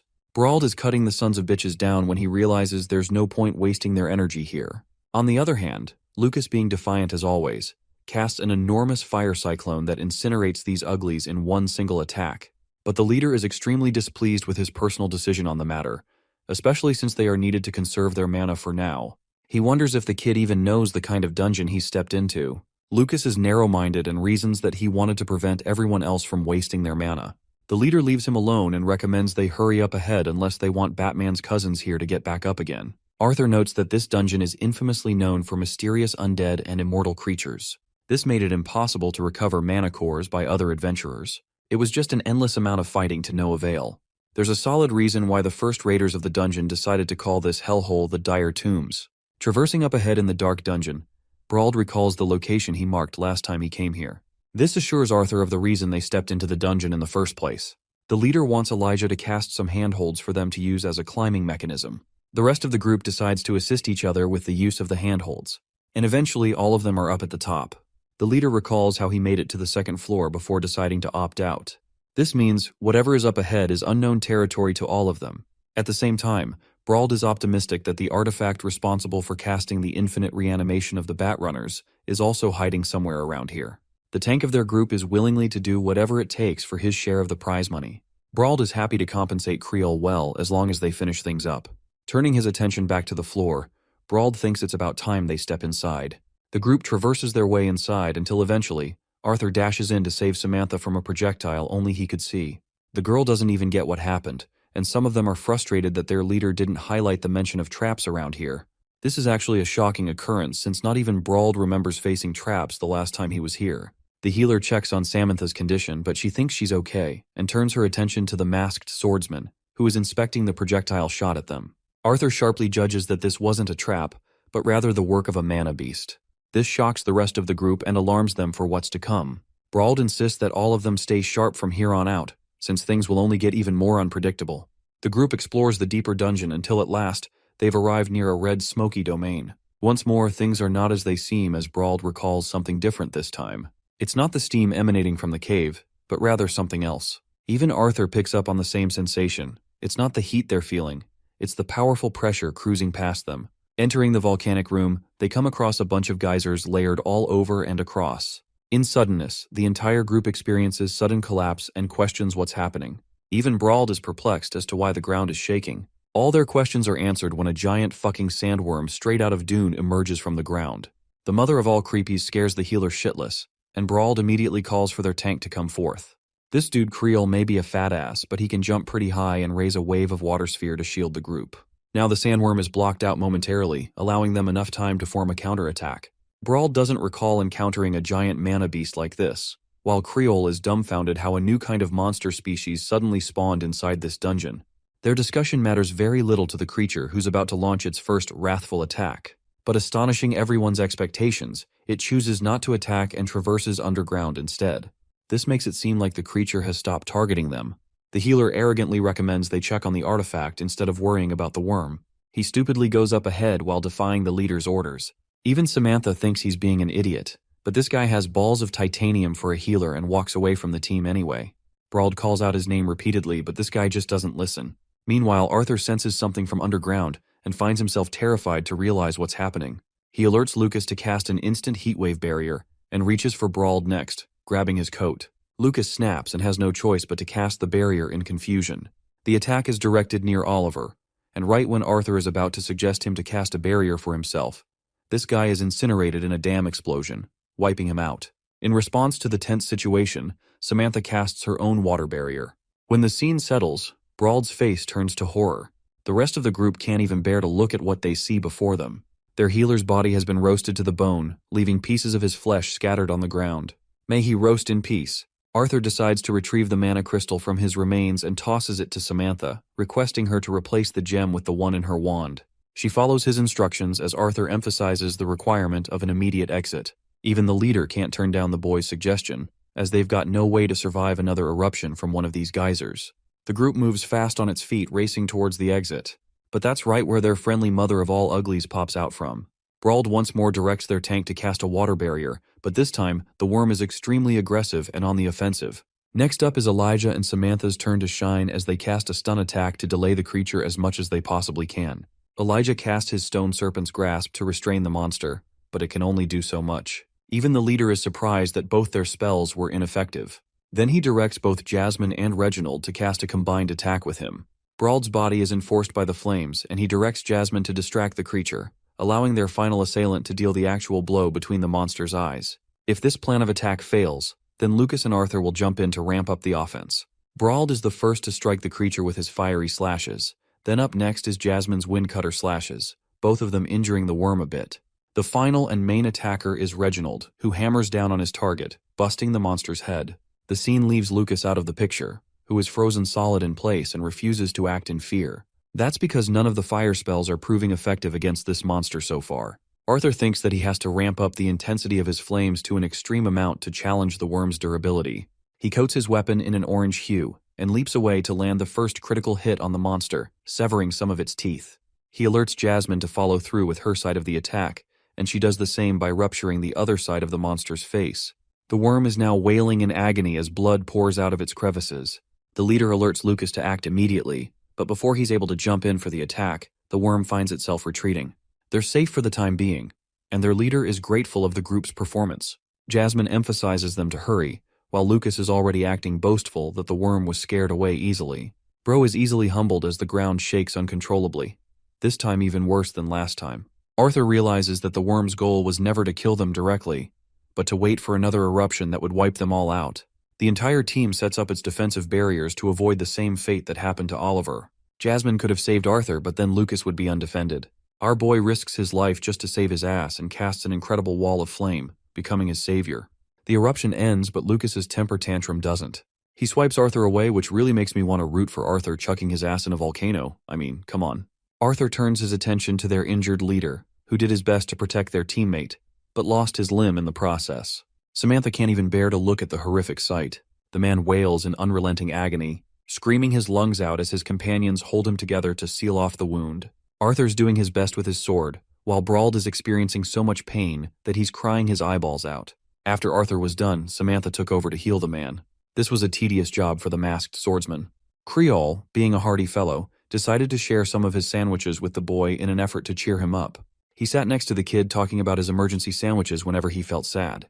The boy is grateful for his consideration. Using his instructions, Arthur roasts the inside of the sandwich, making it smell steamy and delicious, so much so that even Creole wants some of it. They both enjoy the delicious sandwiches that Creole's fiancée made. The boy thinks he's one hell of a lucky man to have scored such a chef of a wife. He wants Creole to send his regards, but from his hesitant reaction, we can assume the worst for his wife. Aside from these guys, the group is in shambles because Lucas is fucking around pointing fingers at their leader. He's pissed that their leader is effectively useless now, and their main healer is also no more. A seriously annoyed Brauld roars at the arrogant child who got saved by Arthur at the last second. The leader wanted to save a teammate, that being Samantha, which is why he sacrificed his limb for the job. Brauld roars at Lucas for failing to set up a proper defense barrier in time. But the masked swordsman has had enough of their crap and confronts Lucas as the main issue. Arthur shuts his bullshit down by stating that he doesn't give a flying fuck if he's the best augmenter or conjurer there is. All he thinks of him right now is that the spoiled brat is nothing more than a liability to the team. Hearing this, Lucas frustratingly leaves while Reginald recommends their team leader to get some rest in the meantime. With Lucas gone, the boy confronts their leader, requesting him to make an immediate decision before they advance deeper into the dungeon. Reginald has suffered burns because of the eruption, but his injuries aren't deep. The rest of the team is okay, but the only person in jeopardy is the team leader himself. Arthur wants him to decide here and now if he's going to continue onwards or not. Grinding his teeth, the team leader shows eyes of determination, claiming that he's ready to take on the final dungeon raid of his life all the way. Samantha offers her concerns, knowing that he'll have trouble fighting with one arm. Regardless, Brauld is a powerful augmenter in their team. He confirms that he won't be a liability. However, his only condition is that the leadership be switched to Arthur instead. After all, he's the most practical person of the group, despite facing so much uncertainty. The rest of the team members agree with this decision without any trouble. Realizing that they're all okay with this decision, Arthur is okay with the decision. His first command is to rest for 1 hour before advancing forward. Having rested, the team goes up ahead, but Brauld is continually confused at new revelations. The tunnel wasn't blocked before. Reginald does his best to swing his weapon, but there's only a dent. So this time, he uses his elemental affinity, coating his weapon with a rocky barrage and casting Impact Blast. Even that only leaves a spiral that isn't enough to break through. Tapping the guy's shoulder, Jasmine prepares her wind cutters and recommends that he use the same move again. The both of them lunge forth to use a dual attack. This time, it obliterates the tunnel's shield and creates an opening for them. Penetrating light blocks their vision, before the group is shocked to find a forest out of nowhere.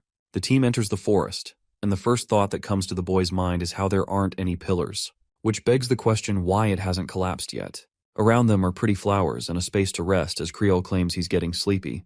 It's a surprising suggestion, especially since they've rested a while ago. Arthur insists that they keep the move on, and he thinks something about their current environment is an issue. Creole is unsure of his opinion, but the masked swordsman's senses are going off the charts. He just can't tell what's wrong with this weird place. Just up ahead, Jasmine spots a shrouded figure, and soon after, she seems hypnotized for a second. That is until a loud thud breaks her from the illusion. Creole has just dropped his weapon, and he sees his late wife Clara just up ahead. He tries to reach out for her, prematurely rushing to get to her. The rest of the group knows that he made a hasty decision, but their words can't reach him. Arthur knows this is getting dangerous and tries to stop him, but it's of no use. Jasmine grabs him and claims that the mist is affecting all of them with its illusions. This is exactly why Arthur's senses were on high alert earlier. He bands the group together and explains how the mist is fooling them all. Samantha is instructed to cast an immediate water barrier, which she does. She's also curious about this Clara person. Reginald is sad to express the truth, that Clara is already long gone, as she was killed in a dungeon. Even Brauld was there to witness the horrific scene. They buried her ashes with their own hands, so it's impossible. Reginald believes they should go and search for their teammate, but Lucas is seriously getting fed up with their bullshit. He can't figure out how they're still going against the devised plan of sticking together, despite being the senior adventurers of the bunch. Meanwhile, Arthur is focused on Jasmine, who seems to be consistently dazed and worried. The boy asks if she also saw someone. It turns out that she witnessed her father's illusion, who called out to her as if to accept her. He brought back some bad memories for her. Seeing her distraught makes Arthur angry, and he comforts her by saying she's going to be alright. She smiles in front of him, signaling she's okay now. Arthur now wants her to use a wind spell to get rid of the mist. Unfortunately, her spells aren't capable of destroying the mist completely, but she can clear a path for them to find Creole. She casts 2 wind orbs and goes rushing with her spell. Arthur tells Samantha to put down her barrier, allowing Jasmine to use a move called the Banshee's Howl, casting a strong, concentrated gust of wind that forges a path ahead. With the mist cleared, the group is horrified to see what lies ahead. Extremely large vines weren't even accounted for a moment ago, and they were unaffected by Jasmine's wind spell just now too. Their first line of attack is Lucas, who's already ready to rumble and cast his crescent ember flames to incinerate the vines in his path. However, these burnt vines are strangely unaffected moments after, shocking the fire conjurer. The masked swordsman directs Reginald to prioritize protecting the conjurers until they can cast stronger spells to deal a significant blow. Arthur empowers his blade with mana and instructs both Brauld and Jasmine to lead an attack with him. The 3 of them unleash their attacks, each cutting down the vines with their blades. Arthur finds himself momentarily trapped, so he unleashes a vortex slash, cutting them all down. However, none of the vines are catching on fire, which makes him wonder if the moisture is keeping them alive. So he charges his sword and unleashes a second strike. This time the vines can't regenerate, which proves his strategy. So he calls Brauld and recommends he use a searing spell on his weapon. But he's shocked when he sees this one-armed swordsman going crazy reckless on the vines. He has lost his sanity and Arthur knows it. He turns to see how Jasmine is faring, and she's doing just well on her own. Deciding to pursue Brauld's side, Arthur dashes in. The reckless blonde finds himself completely restrained by the vines with nowhere to run. Thankfully, Arthur is there to save him by cutting them all down. He then turns to ask the former team leader if he really plans to die in this dungeon with how reckless he's being. Arthur requests that he fight smarter with his Brian instead of going crazy, since they still need him for the completion. Lucas drinks a mana potion and decides to go crazy with his flame spell. This attack is weaker in potency but has further range and is more flammable. Our boy is impressed with the spoiled brat's performance so far. Reginald warns Elijah as a vine is headed right towards him. Thankfully, Brauld has regained his senses and protects him when it's the right moment. This allows Elijah to prepare his own earth spell, breaking the ground and causing the vines to sink. 2 of their spells are keeping the plant monster in check, and with Samantha's spell, they should be able to find their missing teammate. She releases her spell using her new gemstone. Aqua Siphon is a unique skill that is normally used to gather water from surrounding areas, and in this case, it's being used to suck the moisture from the vines, leaving them withered and useless. However, Samantha collapses after using the ability, only for Arthur to catch her. He's impressed that she efficiently used a utility spell as an offensive one. Samantha earns his praise and they turn around to see the mist drawing towards the vines. Once more, these damning vines end up completely regenerated, proving their former efforts useless. Even Lucas is concerned now, while Arthur realizes that the vines are forced to absorb the mist due to their heavy attacks. Unfortunately, before he's able to instruct them to do anything, he finds his team paralyzed under the plant monster's command. When Arthur turns around, he too feels a heavy shudder run down his spine. Those vines have transformed into a giant eldritch monster straight out of a nightmare. Arthur's sword drops as he sees the nightmarish Goliath towering before him. This thing is a sleep paralysis demon on steroids. Samantha's so overwhelmed with fear that she surrenders at once, realizing that the legend of the Elderwood Guardian isn't just a legend at all. Brauld, who is supposed to be one of the strongest, also accepts that they simply cannot survive this dungeon. Arthur realizes that this blonde idiot has lost his sanity again. Reginald is staring at the thing with his fucking eyeballs popping out. There's just no way they're dealing with an S-class mana beast in a dungeon like this. What's more, they see Creole's body being used up like a vessel. His very life is being sucked out of him, and he's still a whining mess pleading for his wife to come back. The entire team is too stunned to lift even a finger. The Elderwood Guardian lifts its gigantic leg and crushes Creole, leaving Reginald to wail for his lost friend's name. In response, the monster releases its own tantalizing roar, with terrifying layered mouths and horrific teeth. Reginald is out here turning Super Saiyan like he's just lost Krillin or something. Arthur knows this guy is getting annihilated if he challenges a Colossus monster like that. He wants them to stop fighting, but Reginald is pissed and uses his hammer to send Arthur flying. Reginald is done playing around and he's lost his mind. He covers his body full of rocks, adopting a powerful transformation. The fight begins as the horrific Colossus releases its vortex of vines blitzing at the man. Arthur begs Elijah to cast an immediate shield to protect Reginald at once, but the shield immediately shatters upon impact. Meanwhile, Jasmine grabs our boy's hand, insisting that they leave at once since they've got no shot of defeating this Goliath. Arthur, on the other hand, is worried about his team. Elijah's barrier is slowly being penetrated by the creature, and he's expiring his own life force just to sustain it. Arthur reminds Jasmine of his promise to the team, but in response, Jasmine is teary-eyed in reminding him that she promised his family that they'll make it back. The attack annihilates Elijah's barrier while Jasmine insists on her promise to protect Arthur for his family's sake. Reginald is a madman because this dude actually survives the attack and comes out cussing the giant vegetable of a monster. Arthur knows they should be leaving, but he isn't willing to leave his team in a lurch. Not like this. Despite her feelings, Jasmine decides to accept his decision. Back to the fight between the mother of all uglies and Rocky Hulk over here.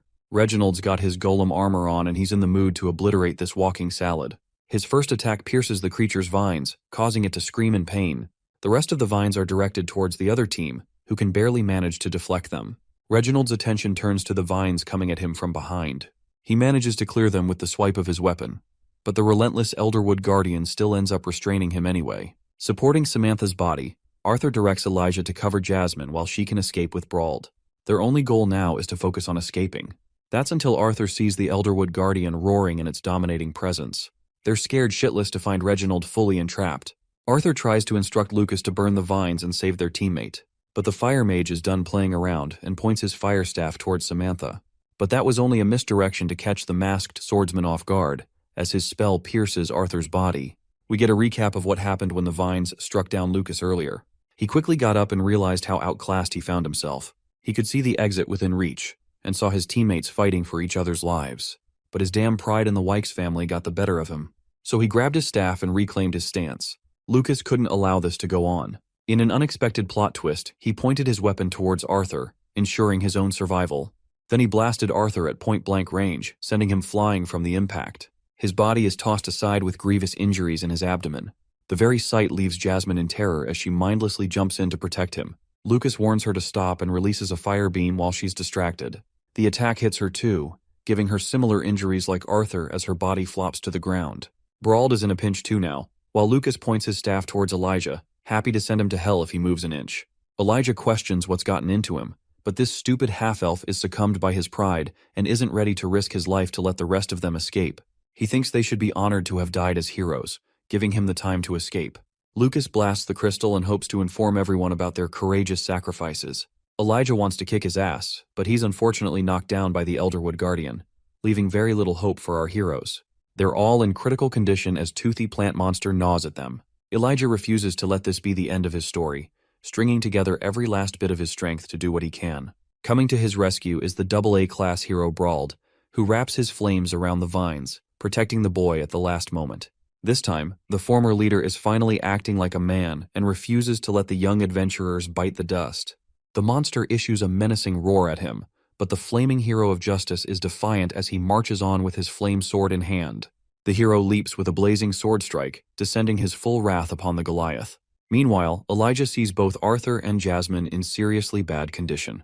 The Elderwood Guardian's body is totally severed in half with Brauld's final stand. But as the vines find themselves regenerating, the hero's flames fan out and his face turns to despair. The horrifying monstrosity staring him down is so fucking scary that even Brauld is scared to the bone. He simply accepts his fate as the creature of vines encroaches him with its tendrils. It's safe to say that Brauld is fucked. As for Arthur, he's in a shitty condition coughing out blood. His mask has dropped and he can barely maintain consciousness before Elijah. The boy turns to look at Jasmine, who is also down for good. Then he sees the crystals and realizes that there's genuinely no way out except his last resort. Still, after using the move, he thinks he may not even survive. Arthur casts use of his powers and taps into Phase 2 of the Dragon's Awakening. Previously, his training in the Land of Elves led to significant discoveries. The first of which was unlocking Phase 1, called Acquire. By using Sylvia's innate skills, he could temporarily disconnect himself from time and space. This came with many limitations because it inflicted his mana core and sapped him of energy. The second breakthrough in the Land of Elves was something beyond his personal expectations. The same transformation that took Varian decades to achieve only took the boy no more than 3 years to achieve.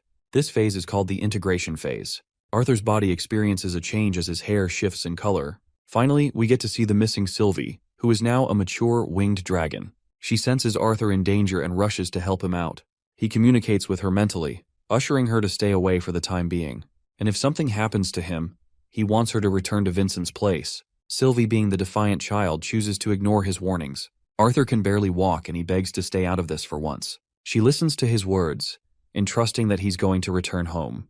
We get a menacing shot of our boy walking towards the eldritch monstrosity. His brain scrambled in emotion as he leapt on top of a rock. Arthur then casts an ice spell and concentrates his undivided attention on the S-class beast. He's the first to launch his attack, reflecting how Virion felt necessary to knock him out immediately after the boy entered the integrate phase. He's hoping to get this done quickly so he can reduce the backlash of the ability afterwards. Arthur's ice affinity freezes the vines in place. However, despite his control of ambient mana, he still has trouble dealing with the spell.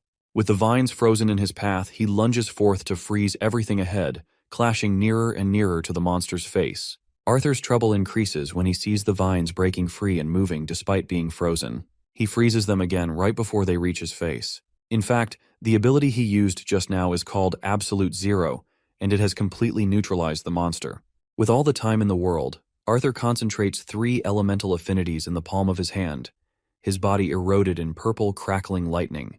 This attack obliterates the creature's face and obliterates what was left of its vines. With the boss monster defeated, blood floods out of his body from every opening. Our boy has saved the day at the cost of his own life. He faints to the ground with nothing more to offer.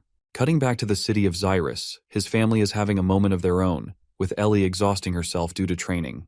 They put her to bed as Reynolds hovers over her. All of a sudden, a noise followed by the glowing gem puts both of them at unease. Arthur's mother is in utter disbelief and hopes that the ring is malfunctioning. The boy's consciousness is weary, and his entire body is filled with pain. He coughs blood as Elijah sees him finally waking up.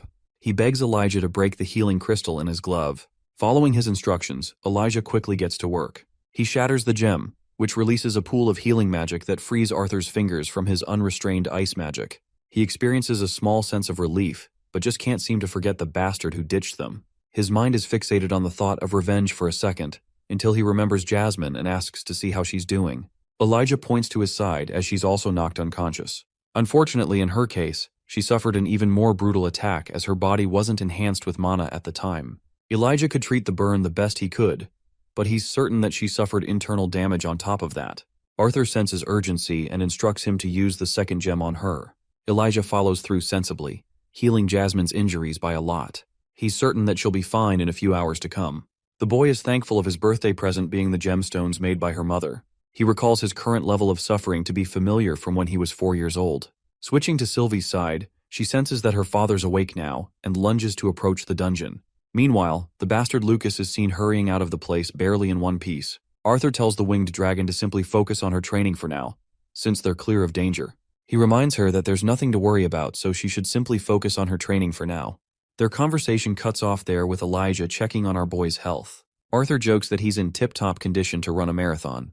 Bro is out here competing with David Goggins. He's sure as hell persistent. Busy in thought, Elijah decides to shift the topic, finding himself surprised to see the masked swordsman being just as young as him.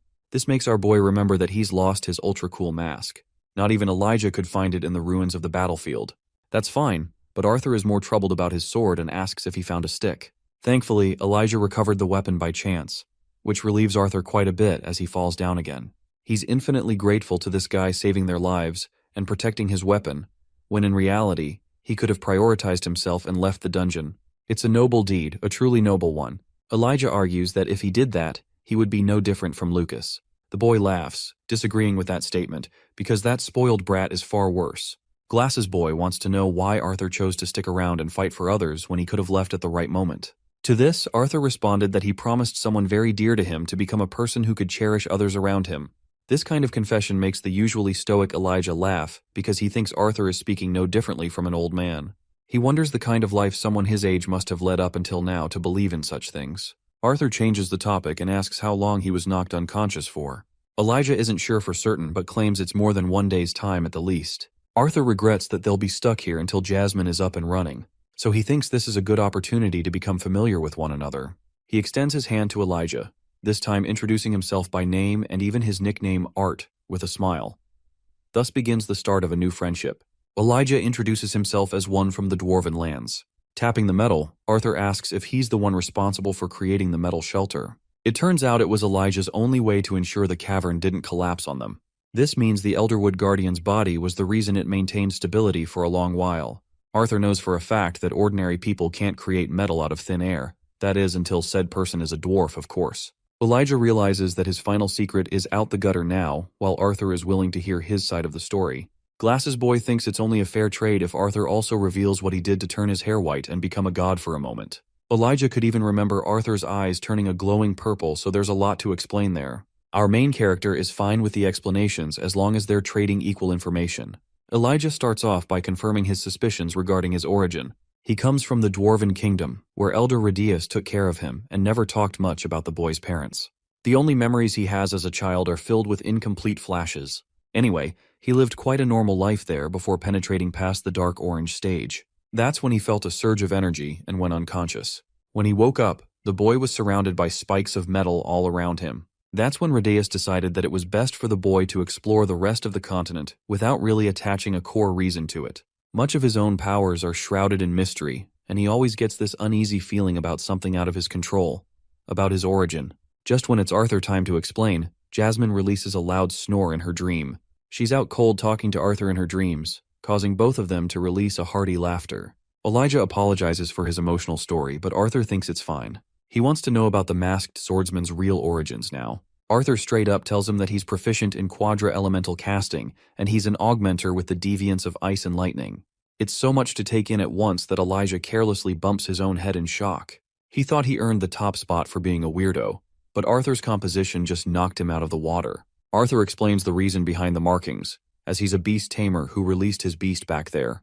Elijah is getting continually stunned by his words, especially when he discovers that Arthur's only 11.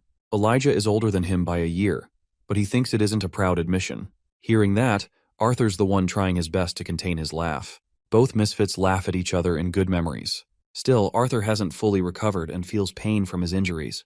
He uses the final gem on himself, and that's when Jasmine wakes up seeing the boy's condition. She quickly grabs his body, apologizing for failing him. Jasmine sheds tears, overwhelmed by the guilt of being unable to protect him.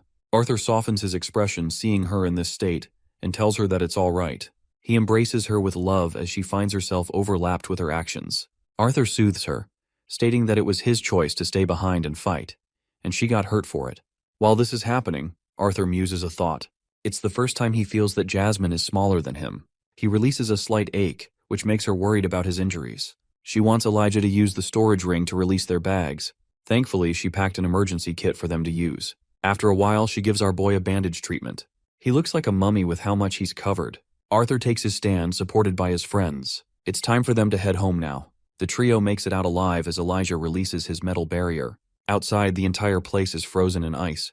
Arthur questions if anyone from their team survived.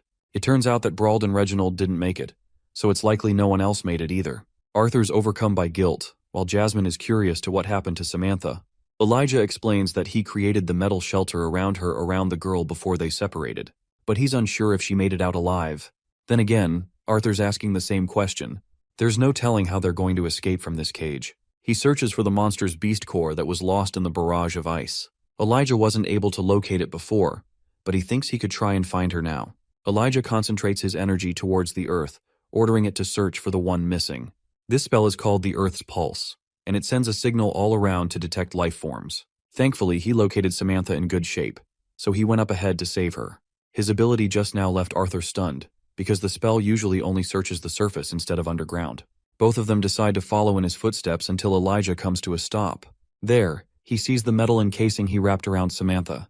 He grabs the metallic wall and carves it open, asking for her. Samantha is in seriously bad shape, burned and bruised all over her body. Elijah tries to reach for her, but Arthur thinks it's unsafe, as the vine is responsible for making her injuries worse. Thankfully, her breathing is good, but her fever's concerning. Arthur is glad that she's unconscious at the very least, or else she wouldn't have survived. But Elijah wonders if that's really a good thing at all. Being the strongest of the group right now, Jasmine carries her flailing body and suggests they return. Arthur looks around, worried that he won't be able to track the creature's beast core. A priceless core of an S-class mana beast will be lost for good. As the group is walking along, they feel a sudden tremor underneath. Elijah is worried and prepares his spell, but Arthur stops him because he knows what's coming. The dungeon breaks from the top, and what appears before their eyes surprises all of them. A matured Sylvie in her mighty form is here at last. Arthur is stunned to say the least, as she was tiny just a couple years ago. And now she's tall and strong. Sylvie licks his face, ruining our boy's hair. Elijah shudders as he can't comprehend how a wyvern is capable of growing 4 limbs. Then it hits him. It's a dragon. A real dragon. Arthur confirms it, shocking him even more. He adjusts his hair and adores his bond, introducing her as Sylvie. Elijah can't figure how dragons, who were thought to be extinct for centuries, have reappeared again. Arthur emphasizes that he needs to keep her very existence a secret. Jasmine isn't a threat since she already knows. Sylvie gives her the same licking treatment, ruining her hair also. Elijah is probably having the same reaction as us, because he's trying to figure out how an 11-year-old boy can be so overpowered on top of having a dragon on his side. Anyway, they decide to use her as a lift. Arthur instructs Elijah to hop on as it's time for them to leave this hellhole. They land outside the boss's lair, and the rest of the journey is traversed by foot, where the group takes on the Batrunners. The monsters end up getting scared the heck away after seeing a giant dragon nearby. Elijah is really confused why they didn't bring Toothless over here from the beginning of the raid. As for Samantha, she's slowly regaining consciousness. They put her on the ground for some rest. She opens her eyes and finds our boy even prettier without the mask on. Arthur just wants her to conserve her energy. Samantha reveals that she's holding on to something Dara and critical. She not only acquired the Beast Core but also protected Arthur's shattered mask. Both things make him smile and he praises her for it. Arthur thinks it's a good idea to split the Beast Core's profits after selling it. However, Jasmine doesn't want it and thinks Arthur is the most deserving of the group. The same goes for Elijah, who seriously doesn't want anything to do with the monster's remains. Arthur tries to remind these fools how much the mana core is worth. Samantha leaves it in his care, emphasizing that she's only breathing right now because of Arthur's final stand. She thinks he's rightfully deserving of the reward. The boy takes it as the rest of his allies are content leaving the core in his hands. He thanks them for entrusting him and turns to Samantha. He checks her pulse and recommends both Jasmine and Elijah to get some help as soon as possible. The both of them get up, but right before leaving, Elijah leaves his emergency bag with our boy to make sure he's up to date with supplies in case he needs them. It's here where Arthur sees the mana scroll and senses the urge to write back to his parents to make them not worry anymore. The message is sent, and he's glad they won't be worried when he returns to them. Next up, he's curious to learn how Sylvie grew so much by devouring cores. Sylvie hunts a lot of creatures to get this big and strong, which makes him wonder if she's capable of using her transformation ability. She demonstrates it by molding her form back to the tiny little lizard we all know and love. The little girl draws near as Arthur pets her well. His own injuries are getting rough on him, and it's going to take at least a few hours before help arrives. He thinks he should be okay with the newly acquired Beast Core. Taking a deep breath, Arthur remembers the name of Lucas Wykes well. The same boy who belongs to a family filled with a notorious reputation. One man's actions caused the death of Brauld and inflicted dangerous injuries upon the rest of the group. While he's filled with vengeance, Arthur wants to be careful with how he settles things. Only one thing is for certain this time. He doesn't care how long it will take. This man will make sure to settle the score with Lucas no matter what. The rescue team eventually arrived and took care of the situation. Samantha is rushed to the hospital while Brauld meets his end. Arthur is doing all right in one piece while his friends are handling the report with the branch master. The traumatizing retelling of the story comes to an end. Arthur is fed up that they're going this far just to pursue the truth of the story. Each of them shared what they could. Caspian lets them rest up for the meantime when suddenly, Lucas Wykes the bitch comes thriving with his guards. Jasmine and Elijah draw weapons to demolish this fucker at once, but Arthur recommends they don't do anything for now. Lucas acts like he's the innocent one of the group, only increasing Caspian's headache. The spoiled brat wonders how the group managed to escape from a clinch, and even accuses them for sacrificing a life in order to save their own. Caspian roars, standing to shut him up, but Lucas keeps on going, claiming that Samantha must have become the sacrifice of the group. Next, he turns to accuse Brauld of being the sacrificial pawn. His words are tossed shut when Arthur slaps a blade right next to his face, slicing his ear clean without even his notice. Lucas acts like he's the one getting attacked, but Arthur has had enough as he gets up with his overwhelming rage. Each of the men experience a strange shift in pressure. Lucas can't believe that they're standing around without even trying to protect him. The guards are ordered to attack at once. In response, Arthur merely makes a fool out of all of them in his injured state. He doesn't even have to kill them and casually dodges their attacks. Caspian warns the boy to be careful as his premature actions could lead to issues. However, Arthur has already chucked his fist for a strike. Turns out, he just wanted to retrieve his weapon, but his attack just now scared Lucas shitless. That's for sure.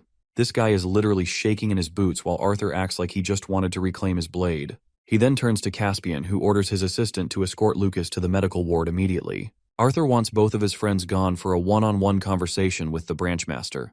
Caspian was scared for a moment and recommended Arthur to not fall to provocations. However, Arthur ruthlessly marches with a case of his own. He has the full power to squash the bug and protect his identity using his mask. He also really doesn't like Caspian's tone, as if to suggest that he's the one threatening the boy. Arthur releases a bone-chilling question, asking if Caspian is capable enough to protect Lucas from his wrath. This time, his eyes are different. These are the eyes of a merciless killer. The branchmaster maintains his calm and explains that he isn't threatening him, but rather saying for the best of his interests. Even if he manages to squash the bug, the Wykes family won't stay silent. They'll start with Jasmine and then target the rest of the group. Their connections too. He thinks it's unwise to earn the Wykes family's attention until Arthur fosters the capacity to protect his loved ones. Even with his strength, it's impossible for him to deal with someone like Lucas's half-brother. This is actually an enlightening realization for Arthur, who thanks Caspian for his words. He comes forward for the real subject of interest. He sits on the branchmaster's chair and claims that the guild would only do its best to benefit a talent like him. Caspian feels an air of confidence coming from him and offers whatever assistance he can. Arthur lays out a list of his demands and promptly exits the room. There, he finds his friends waiting for him, who are worried he might kill Lucas for sure. He changes topics because he's seriously hungry after all that. Arthur walks away, leaving both of his allies concerned over his state. Let's see how the hearing goes out. Both Arthur and Lucas are presented on each side for their case in front of the jury. They've come to conclude that among the reports, Lucas is the rat who betrayed his party, and thus his ranking is stripped at once. Also, he can never be enlisted as an adventurer again. They want him to return his card, which is what follows. Arthur is unimpressed that he was freed with such a minor punishment when his crime could have ended with him in prison. The panel turns to Arthur for his crimes against Lucas Wykes and potentially the rest of the Wykes family. The Adventurers Guild has come to a conclusion to ban Note completely from the city until Lucas Wykes' term at the academy ends. This is the exact outcome the boy wished for. He's smiling under his mask and decides to object against the decision on purpose to make it seem like he's worried. The panel emphasizes their order, claiming that they refuse to take away his guild license because of his righteous acts. He will be allowed to continue his adventures as an adventurer, so long as Lucas Wykes isn't around. The spoiled brat's smile quickly fades as he brings in the obvious concern regarding Note's identity. After all, he could easily unmask himself and decide to target the Wykes family under a different identity. The panel has judged for the boy's identity to be recorded right after the sentencing is cleared. They will not inform Lucas's family of his identity either, but only a few conjurers of the guild will keep an eye on the boy's whereabouts. Lucas's temper tantrum doesn't do him well, and he's left disappointed on the side. He leaves Arthur with a warning to stay as far away as possible from him. In response, the masked swordsman responds calmly, claiming that he's nothing more than a pretty boy. Lucas turns away as Arthur is requested to be escorted. However, the panel's head decides it's best to grant the boy his own protection and leads him the way.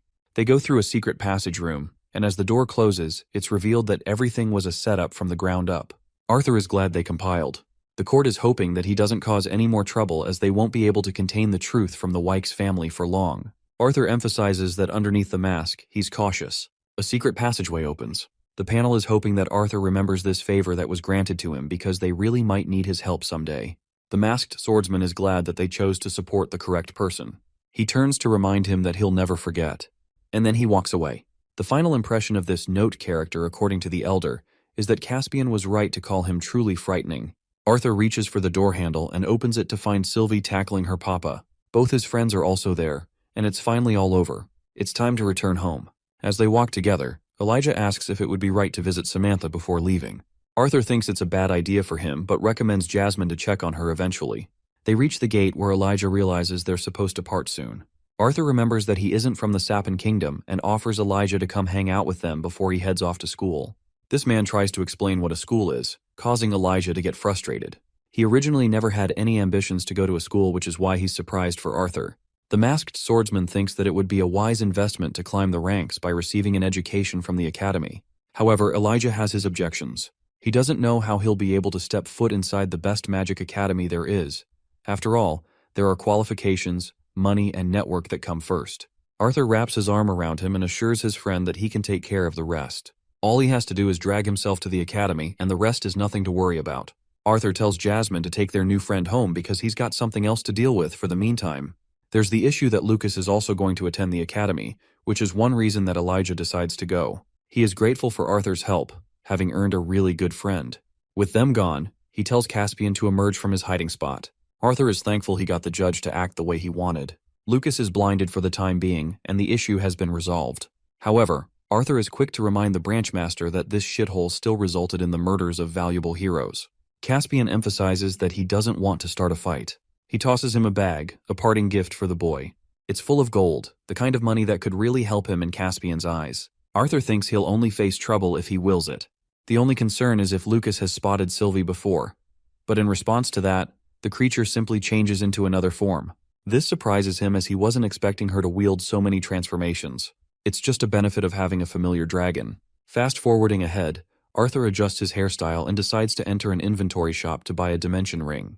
The boy acts clueless and lost, so the shopkeeper reminds him about the hefty price of the ring. Arthur decides to showcase a bag full of gold and ends up leaving the man speechless. He foolishly spends most of his gold on a dimension ring that could barely fit his sword and a beast core. Still, with this, his preparations are now fully complete. He books a carriage to the Hellstay Manor. Busy in thought, the boy remembers how 2 years have passed since he adopted his new identity of Note. He gazes at the view and wonders how his school life will go. By night, Arthur has returned home. Ellie angrily stares him down, before tackling her brother mid-sentence. She can't believe that he returned, but she did say it with angry, tear-filled eyes. Arthur's happy and returns her a smile. She relieves him at last and goes inside. Arthur is glad to find her growing up quickly, but a shocking realization hits him. There's going to come a time where she'll date some bozo, and that's just every brother's nightmare. His parents are quick to welcome him in loving arms. Reynolds mocks his son's hair for the only growing factor in his physique. They tease each other lots as Arthur's mother hugs him dearly in open arms. She's just happy that he returned in one piece. The boy apologizes for always worrying her. Vincent and the others are also here to welcome him in. The whole family and friend group shares a circle while Arthur freshens up taking a shower. He realizes that Jasmine left a letter before going on a mission again. He's sad to see her go. Her letter is very to the point and has scribbled out any affectionate words from it, reflecting her personality. He's sad he couldn't see her off. At least he knows about her coordinates. As for Vincent, the man's beaming like an angel to announce that Lilia is currently a part of Xyrus Academy and has been attending for almost a year now. Arthur's glad to hear that. Vincent's family will forever be in his debt for helping their lineage become mages. They never expected it from the Hellstay house. In return, Arthur looks towards Elijah and claims that he's got a request to make for someone. Before that, though, Reynolds is all up and excited to hear about the boys dungeon diving. It's a long story, and he has trouble starting it. Anyway, they get to the really scary bits, and that's how the story concludes. Vincent is left shuddering by the end. They can't believe an Elderwood guardian faced them off, and Arthur single-handedly defeated the monster. The boy is curious to ask about his father's stage. He learns that Reynolds hasn't advanced from the Dark Orange stage no matter how much he tries to purify his mana, so he tosses a beast core to Reynolds, recommending to use it. He did use some of its energy to heal, but the rest of it is intact and powerful enough to break through the level. Reynolds hesitates to take this gift as this is something Arthur risked his very life for. None of them could imagine him gifting an S-class beast core, as it would reap a lot of profit. However, the boy has his priorities straight and wants his father to catch up to him using the beast core. Reynolds has a striking realization that his son has surpassed him by achieving the light orange stage at last. This gives him the strength to grasp the beast's core, promising to beat his son the next time they duel. The father-son rivalry just never ends. The same day, Elijah's having a relaxing shower when Arthur foolishly barges in to deliver his pajamas. He doesn't seem embarrassed even a bit and leaves quickly while Elijah slams the door shut. The boy observes his mask and reflects how so much has happened in 2 years. Sylvie agrees even though she grew taller than her papa. Elijah comes out from his shower and asks what took him a while. Arthur explains that he was talking to Vincent and helping him get sponsored for the academy. Elijah is excited as Arthur closes the door while confirming that everything is in the green. That night, the dwarven boy is full of excitement that he'll get to be a student of the academy. He wonders if they'll have enough opportunity to learn. Arthur expresses that they're super powerful for their age group, so it might be a boring experience if anything. Even so, Elijah can't wait to encounter powerful rivals and awakening greater powers. Arthur thinks the best benefit for him would be information regarding his 2 deviance affinities. Lightning especially exhausts his mana, while ice is hard to control despite his beast will. Worried, Elijah asks how they'll handle Lucas. For the time being, the spoiled brat doesn't know about Arthur's identity, which is good since he only wants to challenge his entire family when he's ready. Glasses boy is surprised that he can hold himself that much. On the other hand, Arthur can't figure out why Elijah is so shy that he built a pillow wall between them. He teases the kid and receives a body pillow smacked in his face. Curious about relationships, Elijah asks if he'll be able to score a girlfriend at the academy, which comes as surprising to Arthur. He thinks the nerd will end up finding a nerd girlfriend, and then they'll have Jimmy Neutron for a baby. It will be a nerd family, basically. On the other hand, Elijah is easily confident that our boy will be the Riz Master 69 at the academy with his lethal face card. Arthur assures him that girls their age aren't his type, so there's nothing to worry about. Both of them head to sleep after that. Arthur wakes up and runs into Vincent, who came in contact with an inventor called Gideon, known for being one of the most accomplished in his trade. The inventor will return to the city in 3 days, allowing them the chance to make a detour before meeting everyone in the city. Arthur's okay with that idea and wonders if something is happening in the downtown area. Vincent tells him that the royal families of all 3 kingdoms will make an important announcement which will be broadcasted in the downtown square. The boy is glad that Uncle Vincent over here is giving him so much of his time. Arthur's interested in a meeting with Gideon, and he's ready to use the knowledge of his past life in action. Vincent's confused until they run into Reynolds, who reminds the dude that he's got an important meeting to catch. The auction house owner bolts off, leaving the father-son duo together. The old man has officially broken into the solid orange stage. Interestingly, the beast core refused to crumble even after he absorbed everything from it. He leaves it in his son's care before thanking the boy for his help. Later that day, Arthur finds himself perplexed. He can't place how the jewel didn't crumble. It's only when he meditates and sees the haunting image of the towering beast that he realizes that the beast still exists inside the core. Let's explore how beast wills work. These things are powerhouses that seriously ramp up the intensity of the user. They're only obtainable via a powerful mana beast passing on their will. This makes Arthur excited as to what would happen if he integrates 2 beasts. He tests that theory out by meditating and interacting with the horrific Elderwood Guardian. His body is enveloped in a coat of purple as Sylvia's will manifests and terrifies the giant. Arthur breaks free of the experience and has confirmed one thing. The 2 beast wills are at odds with each other. He wonders why his father couldn't absorb the whole of the crystal. The kid suddenly remembers that a large factor is dependent on one's compatibility. So now, he's absolutely certain of the person he should grant this beast core to. He wonders how Tessia is holding up. The next few days flew by like nothing. He continued training and enjoyed a fun time with his family like any ordinary kid. One day, Ellie came to inform her brother to eat breakfast, but she could hear him knocking him cold talking in his sleep. It's the day of the announcement, so their mother wants them to get ready. Ellie is getting pissed and she decides it's a good idea to slam her brother full force, knocking the daylights out of him. Arthur teases her for learning weird habits for a lady, while Ellie reminds him to catch breakfast while she's gone. She hums away while our boy is left wondering why his sister has to be so damn violent all the time. Skipping ahead, we see both Elijah and Arthur deciding to check out a few stores. While our boy may be hard stuck with his savings, Elijah has been keeping his savings intact. The boy suggests his bond to follow Elijah while he chats with the inventor. Later, he and Vincent go and greet the inventor, whose butler scares them both. Himes leads the way, when suddenly Arthur catches a musty smell that stops him dead in his tracks. The old butler thinks he's asking the wrong question and should instead focus on what isn't a smell. The inventory pops out his clothes, looking like a zombie who hasn't showered in 2 centuries. He's furious at first, but quickly realizes that it's Vincent who's come here to meet him. The inventor Gideon expresses his annoyance with meeting people nowadays as he's got over 12 messengers from the royal family coming to him. They've all tried their best to coerce him to travel the ocean for his abilities. Arthur questions why they would ever try to do that, which only makes the inventor more pissed. Anyway, Gideon wants to know about the pipsqueak that Vincent has brought along. The boy introduces himself in good manners as one of the Lewin family and admirer of Gideon's work. The inventor seriously doesn't like the fact that Vincent brought him here regardless, as he doesn't like taking disciples under his name.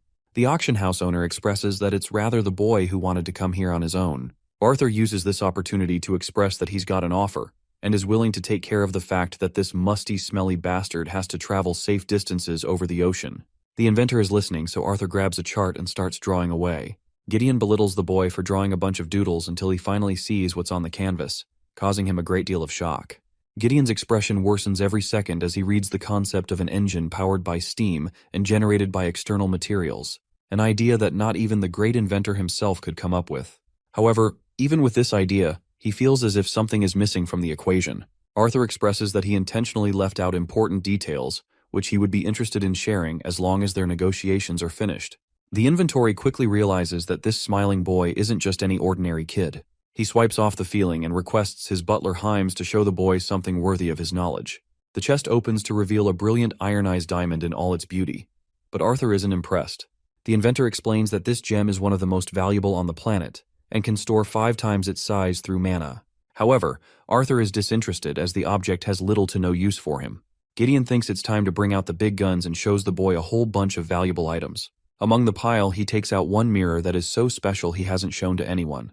The boy coldly turns down each one of his suggestions, causing the inventor to drop the mirror in utter disbelief. If Alfred the butler wasn't here to catch it, they would have lost it permanently. Vincent sees how Arthur consistently turns down the great inventor himself. It gets to the point that Gideon is throwing shit at our boy to just take something for once. Vincent can't even comprehend what's going on anymore. Forced into a corner, the inventor thinks the pendants are the only options left. The butler reminds his master of their original worth, but he's snapped now. Himes quickly rushes to fetch the pendants and comes back a moment afterwards with 2 boxes.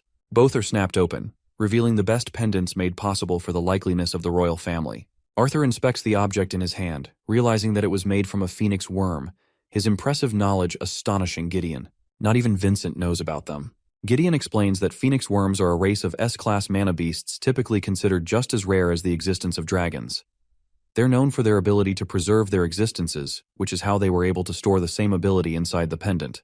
It's a cool concept as a phoenix worm is capable of protecting itself in the face of danger. It causes a protective shell conjured around the person it is supposed to protect. The best part comes after the shield breaking, as the mana stored inside the pendant will be consumed by the wearer, and transporting them to the safest location in their mind. It's just the perfect defensive artifact. Arthur questions how many times he could abuse the ability to his advantage. The inventor can't tell, but he's wasted 5 precious Phoenix Beast cores, which are typically considered the most valuable of the S ranks. He points out his fingers and thinks the artifact should be good enough to use twice. The boy is thinking of both his mother and sister considering the effects of the object. Also, he quickly remembers that these were crafted for the royal family. The inventor confirms that they were responsible for donating the cores after all, but he doesn't care much about that. All he cares about is Arthur's special little idea and what the boy is aiming for. Arthur acts like he just wants to give his sister a good birthday gift, but even Gideon can tell he's lying under his skin.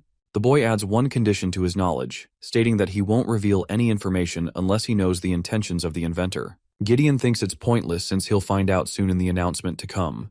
Arthur points out the shortcomings of the speeches reserved for the masses. He wants to hear the cold, hard truth from the inventor himself. The inventor wonders if he'll drop the deal for the pendants if he just tells his goals. But Arthur is relentless in his negotiations and isn't planning to back down either. Gideon is out here begging for him to just take 1 instead of 2. In response, Arthur wears a happy little smile and lights a torch in his hand, threatening to burn the drawing he just made. The inventor realizes he's dealing with a highly capable brat. Vincent pounces in vouching for the boy's promises. At last, Gideon is done and decides to leave the pendants in the boy's care. He talks about how only last year, they came to shockingly entertain the idea of there being a second continent beyond Dickathon. This information stuns Arthur. While Vincent can't believe the rumors are true, he was informed by an employee of the royal family who told him not to pass information on. Gideon's confirmation just now has added another layer of truth. The boy goes deep in contemplation and asks for proof of certainty. The inventor is nearly offended that he thinks they didn't compile evidence for the fact. He sits down on his chair to explain everything in detail. It turns out that they discovered a unique artifact attached to a mana beast a few years ago, an artifact never seen before on their continent. It had the unique ability to camouflage completely, blending in with the world. Vincent is shocked and wonders how they were able to catch it. Lady Luck favored them that day as one adventurer aimed to strike down a squirrel and eventually struck the bird instead. They found an artifact attached to it that was so complex not even the great inventor could figure out its intricacies. The purpose of the artifact is not revealed to anyone unless they're from the royal family, so Arthur threatens him by threatening the blueprint again. Now pissed, Gideon reveals that the artifact efficiently records moving and still images with ease. The boy is curious if that's everything. Vincent thinks it's the best kind of proof, but Arthur doesn't get how that could work as it could be made by any inventor in the Dickathon continent. The auction house owner explains that he's already introduced him to one of the best artificers known to the world. It just so happens that Gideon is at the top of the list for being the greatest artificer the continent has ever seen. But our boy out here is seriously doubting this guy's reputation, causing Gideon to lash out, claiming that he's living proof of the fact that there can't be a secret artificer like Arthur is suggesting. The boy outlines how foolish of an idea it is for the royal families to conclude that there's another continent based on Gideon's inability to comprehend the artifact. The inventor agrees and adds that the same artifact had recorded images of all the 3 kingdoms, complicating the matter. Arthur's calm reaction sends this dude's temper flying as he highlights the dangers of stronger and better mages and inventors on the opposing continent. Our boy confirms that he's already well aware of the dangers, but he doesn't want to imagine hypotheticals. Instead, he's ready to showcase how the steam engine could prove the existence of a new continent or not. Later that day, Vincent remarks how Gideon's the happiest he has ever been, ever since receiving the blueprint. At the same time, not even the auction house owner can envision a steam engine powerful enough to move a large ship across the ocean. Arthur thinks it's only natural for the people of this world to have completely become dependent on mana and forget about the capabilities of technology. Vincent goes ranting about his own crap, while Arthur zones out recalling how he could easily manipulate the use of a harmless technology in exchange for a good weapon for his family. Still, the fact that there's a second continent outside their own makes him excited. Sylvie communicates with him, telling Arthur she's coming to see him and Big Glasses Boy, which is Vincent. Elijah's done shopping around and reunites with the group. He simply cannot wait for the announcement to come regarding the unification. Arthur knows for a fact that the unification is definitely because of the discovery of the continent. Vincent acts like he already knows about the contents of the announcement. All of a sudden, Elijah sees a violent scene taking place in front of them. A boy is shoved by a brutal kick as he collapses to the ground, begging for his life. The bully is a scumbag brat who hates dwarves and mocks the child for using mana to protect himself. He urges the kid to release his mana at once, and when he doesn't comply, the punk uses his pipe to beat him up. But Elijah quickly tackles this fool and goes to check on the boy. This bully's forehead rivals the height of Mount Everest as he gets up and bitch slaps Elijah across his face, shoving his glasses away. The bully is offended that they ruined his fun, while Vincent acts like an adult and urges to call the guards before something serious goes down. However, Arthur grabs his hand and stops him, because he's pissed as hell. Elijah is one of their victims now, but he can't use magic to save his life as it will put all of them in trouble. He maintains his calm when one of the bullies recognizes the symbol from the Darv Kingdom on his uniform. They're surprised to find this discovery as the bully grabs his hair and asks if he jumped in to save one of his own. Elijah's in a pinch and can't win the physical fight, when suddenly, Arthur comes up from behind with a pipe of his own. They can't believe they've run into another annoyance. But the way Arthur is walking towards them, I have a feeling they're going to be rushed to the ER. In the royal carriage, Curtis is disappointed that they have to travel with so much discretion without their parents. Their guard expresses that the event is tightly guarded, so there will be nothing to worry about as he's their greatest protection. This is to respect Princess Cathleen's desire not to catch any attention. She wasn't planning on coming here in the first place but came because of her brother's interest. Curtis thinks it's a miracle that a girl like her could survive the clutches of the royal family for so long. He teases her, thinking that she'd be locked in a library all day if not for him. She bites back, reminding him that he considered her a last option after his friend cancelled. Moving on, Curtis regrets leaving his bond, which, if you guys recall, was a rare lion mana beast. Unfortunately, the beast is just as big as the carriage and not yet trained for the job. Curtis tries to seek Kathleen's approval for Grotter, but she's busy eyeing down someone. This someone just so happens to be our boy. Back to the scene at hand, Vincent is out here afraid for the children's lives. He thinks this is surely the day Arthur becomes a murderer. So he pounces in front and tries to control the situation in his hands. In response, the bullies call him an old fart. This makes him pissed because he's doing his best to protect them, and here they are calling him old. Arthur calls for Vincent's name and with an innocent yet brooding smile, requests that he move aside. A chill runs down his spine as he clears the path for the boy, already accepting that these lousy kids are dead now. Green Hair wants to act like a hero, so he's up first. He approaches with a pipe in hand, only to get smashed in his face with an attack so powerful that it leaves the rest of them stunned. Blonde wants to get a piece of our boy next, so he approaches Arthur with his trained sword skills, acting overconfident. It's technique passed down in his family, but Arthur can easily navigate his eyes and keep track of the boy's movements. The kid attempts to use a feint before releasing an ultra-fast lunge strike. Yes, it's really called that stupidly obvious name. Arthur stands there and dodges it point blank as if he wasn't ever afraid. He stares his opponent down and merely slaps his back, breaking the pipe as well after reinforcing it with mana. Arthur is feeling confident in his ability to finish this fight by throwing some hands. The leader of the group calls him cocky, but this dude doesn't know what's coming from him. Jamiel is a person who possesses a trident's fist, a punch far more extraordinary than normal. He's hoping to remind Arthur his place in the world. But when the boy coldly approaches him, terror sets in with those paralyzing eyes of blue. He can't fathom how a mere kid can possess a more damning pressure than that of his adult father. Regardless, he swoops in to attack, only for Arthur to chuck a fist in his face and beat the ever-living shit out of him. This dude's face receives plastic surgery as he crashes to the ground. He gets back up, reinforcing magic in his attack and releasing it at once. In response, an icy shield manifests to protect them. A girl with luscious black hair has stepped up to save them. It's Princess Kathleen. Before we proceed further, here's a little inner monologue of Kathleen Glider. Arthur was just another boy in her eyes, like her childish brother and all his friends. At least, that's what she thought in the short time she was with him. But her gaze seemed to always go back to him. Maybe that's how she realized he wasn't like the immature boys she had grown to dislike. Arthur was different. As she steps forward and freezes everything, her brother, Curtis Glider, also steps forward, demanding to know the meaning behind all this fuss. The guys who were trying to bully Elijah begin to cower in fear, and it doesn't take them long to drop to their knees and bow their heads to the ground, begging for mercy. In their defense, these bastards claim they were just enjoying their time chatting with each other when that barbaric peasant started beating them up for no reason. Of course, these baseless allegations annoy the hell out of Elijah, and before he can speak in his own defense, this loud bastard interjects, claiming that he and his friends are the ones being bullied here. Meanwhile, Elijah helps the dwarf kid stand up. Seeing the banged-up kid, even Kathleen Glider can tell these bastards aren't telling the full truth. What they've said so far doesn't explain how the dwarf got injured. On the other hand, it seems her brother isn't as sharp as she is, and he quickly believes these bastards' words. He begins interrogating our boy, asking if what they're saying is true. But Arthur isn't here to entertain questions from a clown who doesn't have enough brains to see through the obvious lies. The bullies on the ground find a spark of hope when they see how nonchalant and arrogant Arthur is being toward the Prince of Sapin. They're sure Arthur is screwed for sure. The escort knight quickly steps in, stopping Arthur from just walking away after insulting the Prince of Sapin like that. But my guy? He grabs that filthy hand of the knight's and apologizes in a cold, sharp tone. He makes it clear that his speech just tends to turn crass when he hears bullshit. The grip Arthur has is so strong that the escort knight is left questioning his life choices. But before shit escalates into a full-blown mess, Vincent steps up and tries to apologize on Arthur's behalf. He explains that what Arthur meant to say was that the boys on the ground are the ones lying. The prince is quite startled to see Vincent Helstia here. Vincent quickly explains that they were on their way to the announcement at the plaza when they came across this group of hooligans bullying the poor dwarf boy.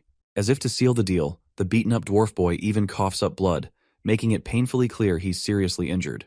The prince finally channels all his annoyance toward the bullies and demands to know their identities. The first guy introduces himself as Jamiel, the firstborn son of House Trident.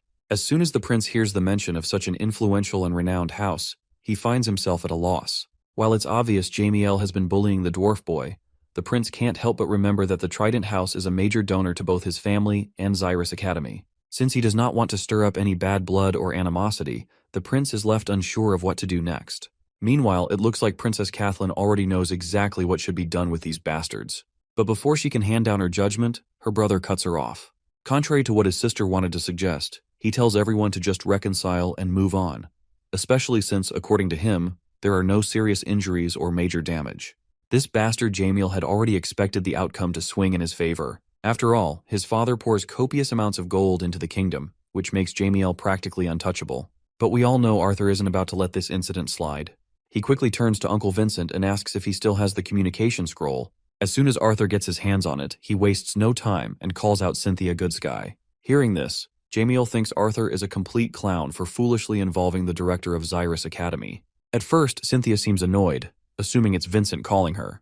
But her tone shifts dramatically when she realizes it's Arthur on the other side of the scroll. She immediately goes from irritated to chummy, even a little smitten, which leaves everyone standing behind Arthur completely bewildered. Arthur doesn't waste a second. He tells his old friend that he wants her to expel Jamiel Trident and his group of friends from the academy for racial bullying and using lethal magic within the city. At first, all the criminals responsible start flinching and trembling, dreading what might come next. But then Cynthia casually asks what's wrong and what Jamiel Trident did. For a moment, Jamiel feels a glimmer of hope. Even if that peasant Arthur is a bit close to the director, there's no way she would side with him. Not when his family pours so much money into her school. But my guy doesn't hesitate before issuing his own subtle threat. He might reconsider joining her academy. Well, that's all it takes for the old lady to fall in line. Without a second thought, she complies with Arthur's wishes and rolls out an order on the spot. Jamiel and his group are officially expelled. Later, the prince personally visits Arthur to apologize for his earlier behavior, admitting it was unbecoming of a prince to be swayed so easily. Arthur also apologizes for letting his emotions get the better of him earlier. Surprisingly, the prince doesn't mind at all. In fact, he respects Arthur for standing his ground. House Trident or not, the prince is just glad those students won't be attending Xyrus Academy anymore. After that, the prince joins his sister back in the carriage. As he takes his seat, he mumbles about how Arthur is quite a strange fellow. While there's no doubt Arthur is a good kid, something about him doesn't feel right. But his sister doesn't seem to be paying him any attention. She suddenly stands up, and out of the blue she invites Arthur for a tea time together once they meet each other in school. Well, my guy has no reason to reject the offer, so he simply says yes. Meanwhile, Elijah standing behind him can't help but feel a bit jealous that the princess herself invited him.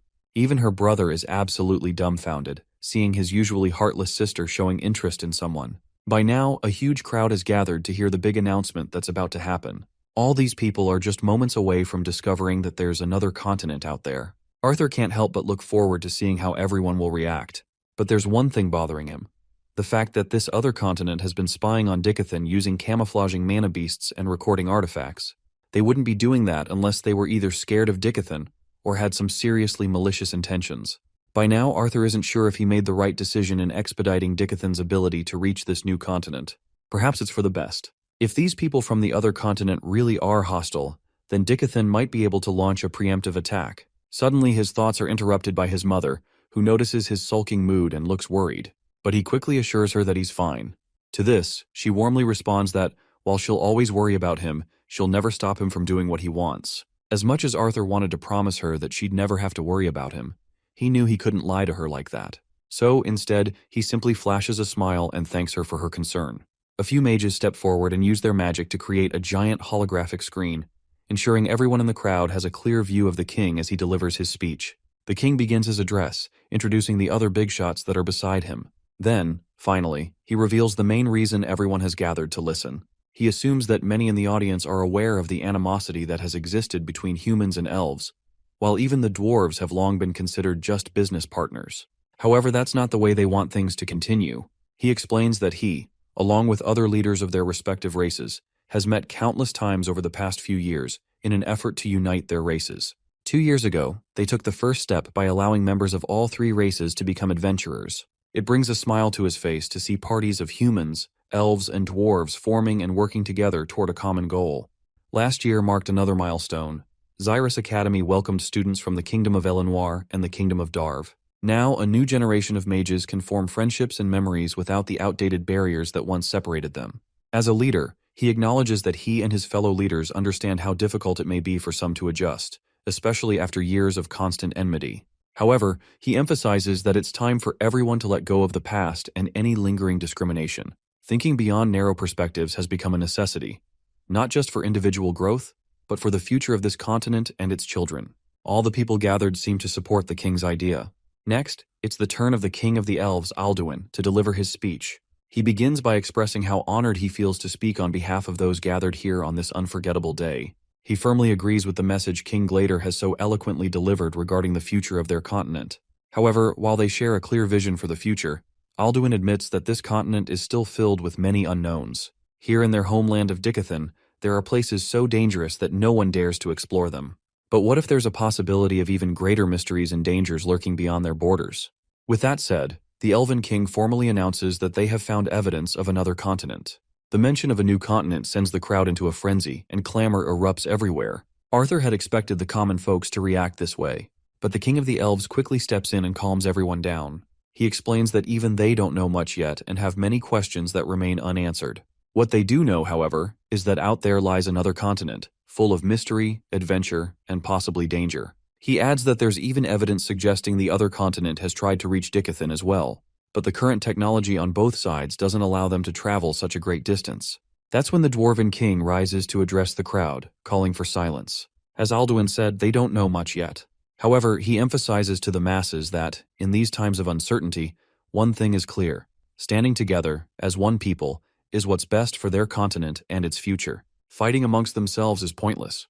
Their appearances may be different, and their cultures may sometimes clash, but everyone must remember that they were all born on the continent of Dickathon, and he for one is really proud of that. He hopes future generations will feel the same way. He asks the crowd if they share the same sentiment. For a moment, the crowd falls silent, deep in thought. Then, they erupt into a round of applause, clearly confirming their support for the idea.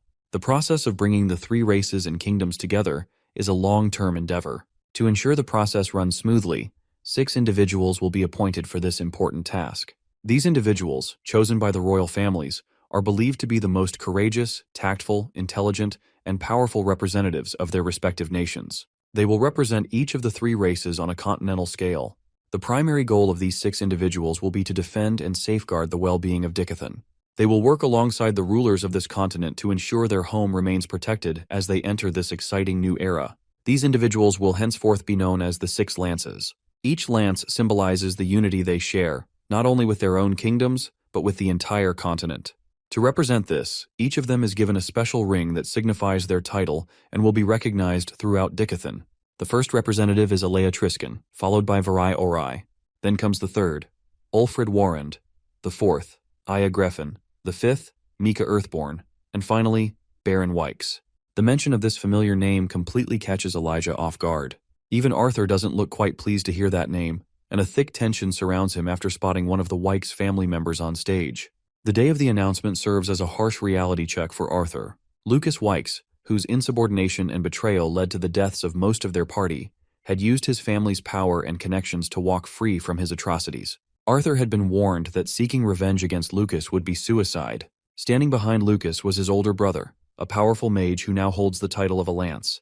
While this complicates his plans, Arthur decides to push all of it aside for now, as he has more pressing matters to attend to, such as his sister's birthday. He's ready for the event, looking like an absolute gentleman. When Sylvie tries to come with him, he quickly tells her to stay in the room for the night. There might be some guests at Ellie's birthday party who are watching him as a pretense, so he doesn't want to take any chances. He reassures his little buddy that he'll make sure someone brings back lots of food for her. That promise is enough to perk the little one's spirits, and with that, they happily wave goodbyes to each other. The night is lively, and the mansion is getting busy with the arrival of all the guests. Arthur can be seen standing at the door, welcoming everyone inside. Meanwhile, Elijah is in the corner, talking to some hot chick. He doesn't waste the opportunity and invites her to grab some lunch together later. But his clumsy attitude causes him to spill his drink all over his clothes, and it doesn't take long for the girl to put some distance between him and her. Arthur quickly twirls around to avoid eye contact with his friend, knowing it would only embarrass the poor guy further. Finally, the spotlight of the day arrives, with her mother playfully covering her eyes. As soon as they reach the living room, the mother quickly uncovers Eleanor's eyes. There Arthur stands, along with all the family members and everyone dear to her, gathered to celebrate her important day. Her brother takes this opportunity to request his sister for a dance. Of course, Eleanor is startled to see her brother inviting her like this for something she never expected to happen. The father, on the other hand, quickly orders the musicians to let the rhythm fill the room. As soon as the music begins, so does the dance between brother and sister. Their performance is a sight to behold, leaving all the guests in awe and amazement. We also see another unexpected guest gracing the party, and it's Gideon. It seems even here this nerdy guy wants to discuss some serious business with Arthur. The scene then transitions to outside, where a carriage that screams royalty pulls up. And honestly, it wouldn't be surprising if the guest inside is Tessia. Though she doesn't leave the carriage, she's just here to drop off a gift. After all, today is Arthur's sister's moment to shine, and Tessia doesn't want to steal that spotlight. Instead, she simply tells her servant to deliver the gift. Now back to this nutjob Gideon. Once they step aside for a private chat, Arthur is hoping Gideon didn't crash the party just to talk business. But Gideon quickly denies it, adding that he even brought Eleanor a gift as well. Whatever the case, Arthur quickly asks Gideon what pleasure he owes to a visit from the #1 artificer of Dickathon. Gideon, with his usual annoyed expression, explains that he just wanted to deliver the news that the council has approved the design he refined from his blueprint, and it's already undergoing construction. The council, by the way, is what the kings and queens of Dickathon now prefer to call themselves after abandoning the monarchy they once held over the 3 kingdoms. Arthur congratulates him, sure that Gideon's efforts are deserving of a reward befitting his achievements. But for Gideon, money and fame are just means to an end. What he actually wants is something even the council can't provide. Suddenly, Gideon's fans start surrounding him, completely occupying his attention and leaving Arthur to his thoughts. As Arthur stands there, he notices Lilia calling out to him. She's out of breath after sprinting all the way here and apologizes for being late. Arthur assures her it's fine, mentioning that her parents had already told him how busy she's been these days as a secretary of the student council. Putting that aside, Arthur greets her properly, as it's been forever since they last saw each other. As they stand face to face, Lilia suddenly notices how tall he's gotten. They spend some quality time catching up, and Arthur finds himself glad to see how much she's grown. The little girl who used to hide from her parents and eat meals with the maids and butlers has now become so accomplished. Lilia looks charmingly annoyed, thinking he's teasing her just because she once showed him her secret hiding spot. Still, Arthur can't help but point out how far she's come. The girl who used to stress about her future is now thriving at the most prestigious academy in Dickathon. Judging by the number of boys who've been sneaking her soulful stares during their conversation, Arthur assumes she's become quite popular as well. Well, there goes her Freudian slip. Lilia unintentionally lets it slip that she doesn't even have a boyfriend. But our boy doesn't catch on to what she's trying to imply. Instead, he cheerfully tells her that he'd be happy to critique and approve any boy she might bring home, though he makes it clear that he won't be any easier to please than her father. Of course, this devastates Lilia. To think that Arthur doesn't even consider her in that way is just heartbreaking for her. That's when Gideon joins their conversation. Lilia quickly bows in respect to his senior and then excuses herself, walking away to give Arthur and Gideon some time alone.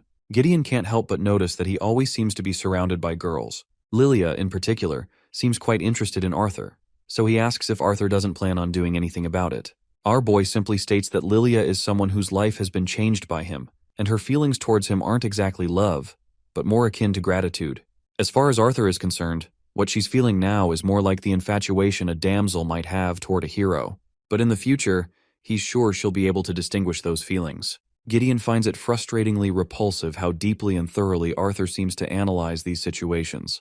In any case, Arthur is certain that Gideon isn't here to give him advice on love, so he asks what he really wants to discuss. Gideon then claims that he wants to use the money, fame, and power that the council has bestowed upon him to get something he can't obtain elsewhere, which is Arthur's knowledge. Arthur had already started having second thoughts after giving Gideon the blueprints for the steam engine because he didn't want to change how this world works any more than he already has. This continent is doing just fine without his interventions. Hearing this, Gideon becomes more certain that Arthur has even more inventions in mind that could change the world, but he just doesn't want to talk about them. Arthur finds it concerning how easily Gideon picks up only the parts of his thoughts he wants to hear. So Arthur coldly addresses Gideon and makes it clear that he's not here to indulge his selfish curiosities. In response, Gideon decides to offer a trade. He promises not to ask about any world-changing inventions, but he wants to borrow Arthur's mind from time to time. In return, he offers to become Arthur's personal benefactor for whatever sort of artifacts or goods he might need. The deal is lucrative, and Arthur sees no reason to deny it, so he shakes Gideon's hand to seal the agreement. Meanwhile, we see Ellie unwrapping all the gifts she's received, and among the sea of presents, Arthur notices an oddly shaped one that stands out the most. Ellie quickly unwraps it, and besides the gift, there's also a letter. As Arthur reads the letter, Ellie finds a bow and arrows inside, and the design looks very elven. While Arthur has no clue who might have sent this gift, we already know that it's from Tessia. That's when Ellie extends her hand and demands her brother hand over her gift. Arthur doesn't waste a moment and produces 2 small jewelry boxes, one for his sister and one for his mother. Once Ellie opens it, we see that it's the same phoenix feather necklace Arthur got from Gideon. These necklaces are meant to protect them in case he or his father isn't around. While Mrs. Helstea is in awe of such a lavish item, her husband claims that these 2 pendants are the only ones in existence. After putting one of the pendants around his sister's neck, Arthur greets her with a heartfelt happy birthday. Later, we find ourselves at the manufacturing facility, where Arthur walks alongside Gideon. This place is restricted to council members only, yet Arthur is being given the privilege of walking around. As they talk back and forth, Gideon remembers that Arthur's birthday passed not long ago. It's actually been 4 months since Ellie's birthday, and the days have blurred by. But still, even though it's late, Gideon presents his gift to Arthur. When Arthur opens the box, he finds exactly what he's been hoping for a long time. For that reason, Arthur thanks his maniac friend. But Gideon states that, compared to the help Arthur provided with the steam engine, this little present is nothing. Though Gideon is curious why Arthur wanted to hide not just 1, but 2 elemental attributes. As a joke, Gideon even wonders aloud if Arthur is a quadra-elemental mage or something like that. Well, this joke hits a little too close to home for Gideon because, to his surprise, Arthur actually is a quadra-elemental mage. Gideon chokes when he hears this, and it finally clicks for him. The reason Arthur wanted that bracelet is to hide half of his elemental attributes, but he isn't sure why Arthur is revealing this now, of all times. My guy doesn't shy away from explaining that the more Gideon knows about how special Arthur is, the more likely he'll be inclined to give him free stuff. However, Gideon still believes the secret Arthur just shared is literally world-defying, and he actually wants some proof to truly believe it. Arthur is more than willing to prove himself. In any case, Arthur is really impressed by how fast the ship is getting built. Gideon feels glad about this and states that, by the time Arthur is prancing merrily to his first day of school in a few days, the Decathius will set sail. As Arthur walks alone, he truly acknowledges how fast this old geezer really works. To think he could organize and have an entire steam engine ship built in a matter of months is mind-blowing. If this new continent really is as hostile as they say, Arthur just can't afford to train half-heartedly. With the artifact Gideon gave him, he should work on getting his wind and earth magic closer to his fire and water magic. Lost in thought, Arthur accidentally stumbles into a big guy who's also carrying 2 chicks alongside him. Seeing this guy as just a low-life extra, Arthur decides to walk past. But this guy doesn't quit with his teasing, and even goes as far as grabbing Arthur by the head. Arthur is willing to ignore the guy's yapping, but he can't tolerate having his head grabbed. Finally, Arthur's deadly glare causes the guy to recoil in apprehension. He's seriously annoyed that this guy dared speak to a professor of Xyrus Academy like that. The mention that this bastard is a professor makes Arthur halt. While the guy continues to mock Arthur and flaunt his title as professor, Arthur throws down the pendant he had stolen from the guy, leaving the bastard utterly bewildered. As far as this bastard can tell, he did not see this brat move, so how come he even stole that pendant? As soon as Arthur gets back home, his sister and the little furball jump at him, but he quickly saves himself by gently making them both float using his wind magic. He questions his sister where their parents are, to which Ellie responds that they're in the living room with Elijah because there's a package they received from Xyrus Academy. One is for Elijah, and one is for Arthur. It turns out it's a uniform they've received, and seeing the box that officially welcomes him to Xyrus Academy, the moment feels special to Arthur. From an orphan to a king, to a baby, then an adventurer, it looks like he will finally be a student. He can't even begin to imagine how much more this world is going to teach him. Well, there you go, guys. The end of the 3rd season. The next season opens with Arthur getting ready for school, while Elijah is already prepared and waiting. As Arthur dons his uniform, Elijah can't help but question why Arthur chose to attend Xyrus Academy as a scholar mage. To that, Arthur simply responds that he wanted to learn more about magic theory. But Elijah points out that Arthur could have done that by taking electives instead of centering his entire academic life around it. Well, fighting kids his age doesn't really interest Arthur much. Besides, he'll still be taking some battle mage classes on the side. Elijah knows all this, but he's heard that scholar mages tend to be looked down upon by battle mage students. He's worried about how many students Arthur will end up sending to the medical ward for looking down on him. Anyhow, as Arthur finishes getting ready, he assures his friend that he'll try to behave. Later, they arrive in the dining area and sit down for breakfast. Ellie is sulking because she wanted to go to Xyrus Academy as well. Seeing her brother in that prestigious uniform doesn't make things any easier for her. After breakfast, Arthur and Elijah are finally ready to depart for their academy. Before boarding the carriage, Arthur makes sure to give his parents a sweet hug. He also makes sure to show some love to his sister, ruffling her hair playfully. Arthur reminds them to keep the pendants he gave them on at all times. Both his mother and sister proudly show the pendants they're already wearing. His father, not wanting to be left out, asks if his son has any final words for him. To this, Arthur simply smirks and advises his old man to just don't burn the house down while he is training. After their short journey, Arthur finally arrives at the academy. The scene is bustling with all kinds of students arriving, some riding fantastical animals as their means of transportation. As the students gather, one of the seniors steps forward and informs everyone to form a single file line in front of the grand white central building up ahead.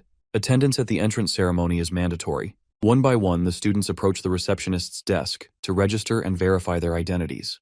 When it's finally Arthur's turn, the receptionist is visibly shocked upon learning that Arthur has affinities for both earth and wind magic. After a brief moment of surprise, she regains her composure and directs him to proceed further. The auditorium is already packed with students, and there isn't a single seat left unoccupied. Arthur and Elijah navigate their way through the crowded seating area, finally managing to secure seats after quite a bit of effort.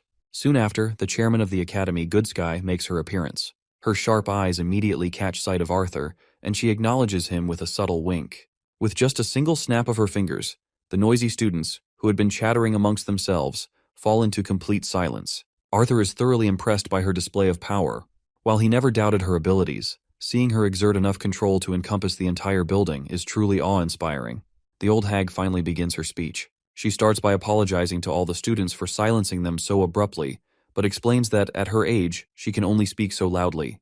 After introducing herself, instead of the usual generic speech she gives every year, she decides to get a little creative since this year is special. She takes a lot of pride while revealing that ever since the founding of the institution, this academy has never had as many elves and dwarves in attendance as it does today.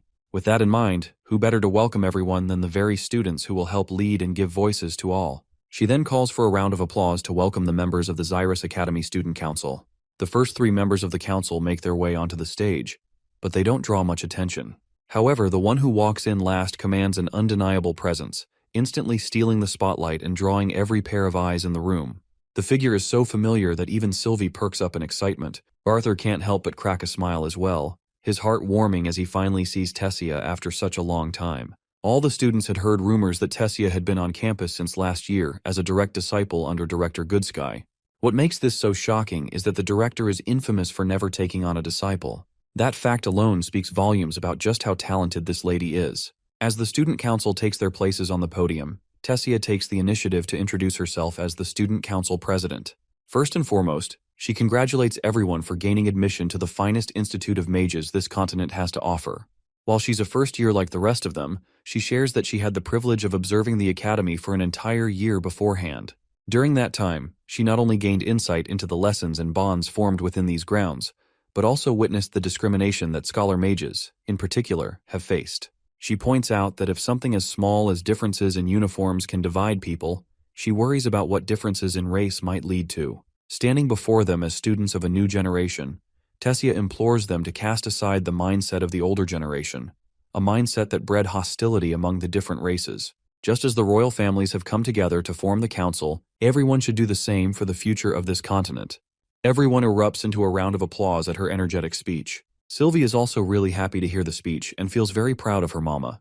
This, of course, catches Arthur off guard, wondering why Sylvie is calling her mama. Meanwhile, it looks like Elijah has been struck by love at first sight. Well, my guy isn't surprised to see Elijah in love because, to be fair, she does look too damn cute. After that long speech, all the students walk outside to catch their breaths. Suddenly, they notice some guys trying to bully a short dwarf about his height, and Elijah decides to step in. Seeing this, Arthur can't help but make a mental note about how Tessia is going to have a hard time cleaning out all the filth. The human Nicholas Dryle keeps mocking the dwarf. In response, the dwarf, Bronzenboar, issues a duel to defend his pride and honor. Nicholas quickly accepts the duel, flashing the artifact on his uniform in order to confirm the duel. Seeing this, Arthur realizes that these school-issued artifacts can conjure barriers around their users for sanctioned duels. Well, that's a pretty interesting concept.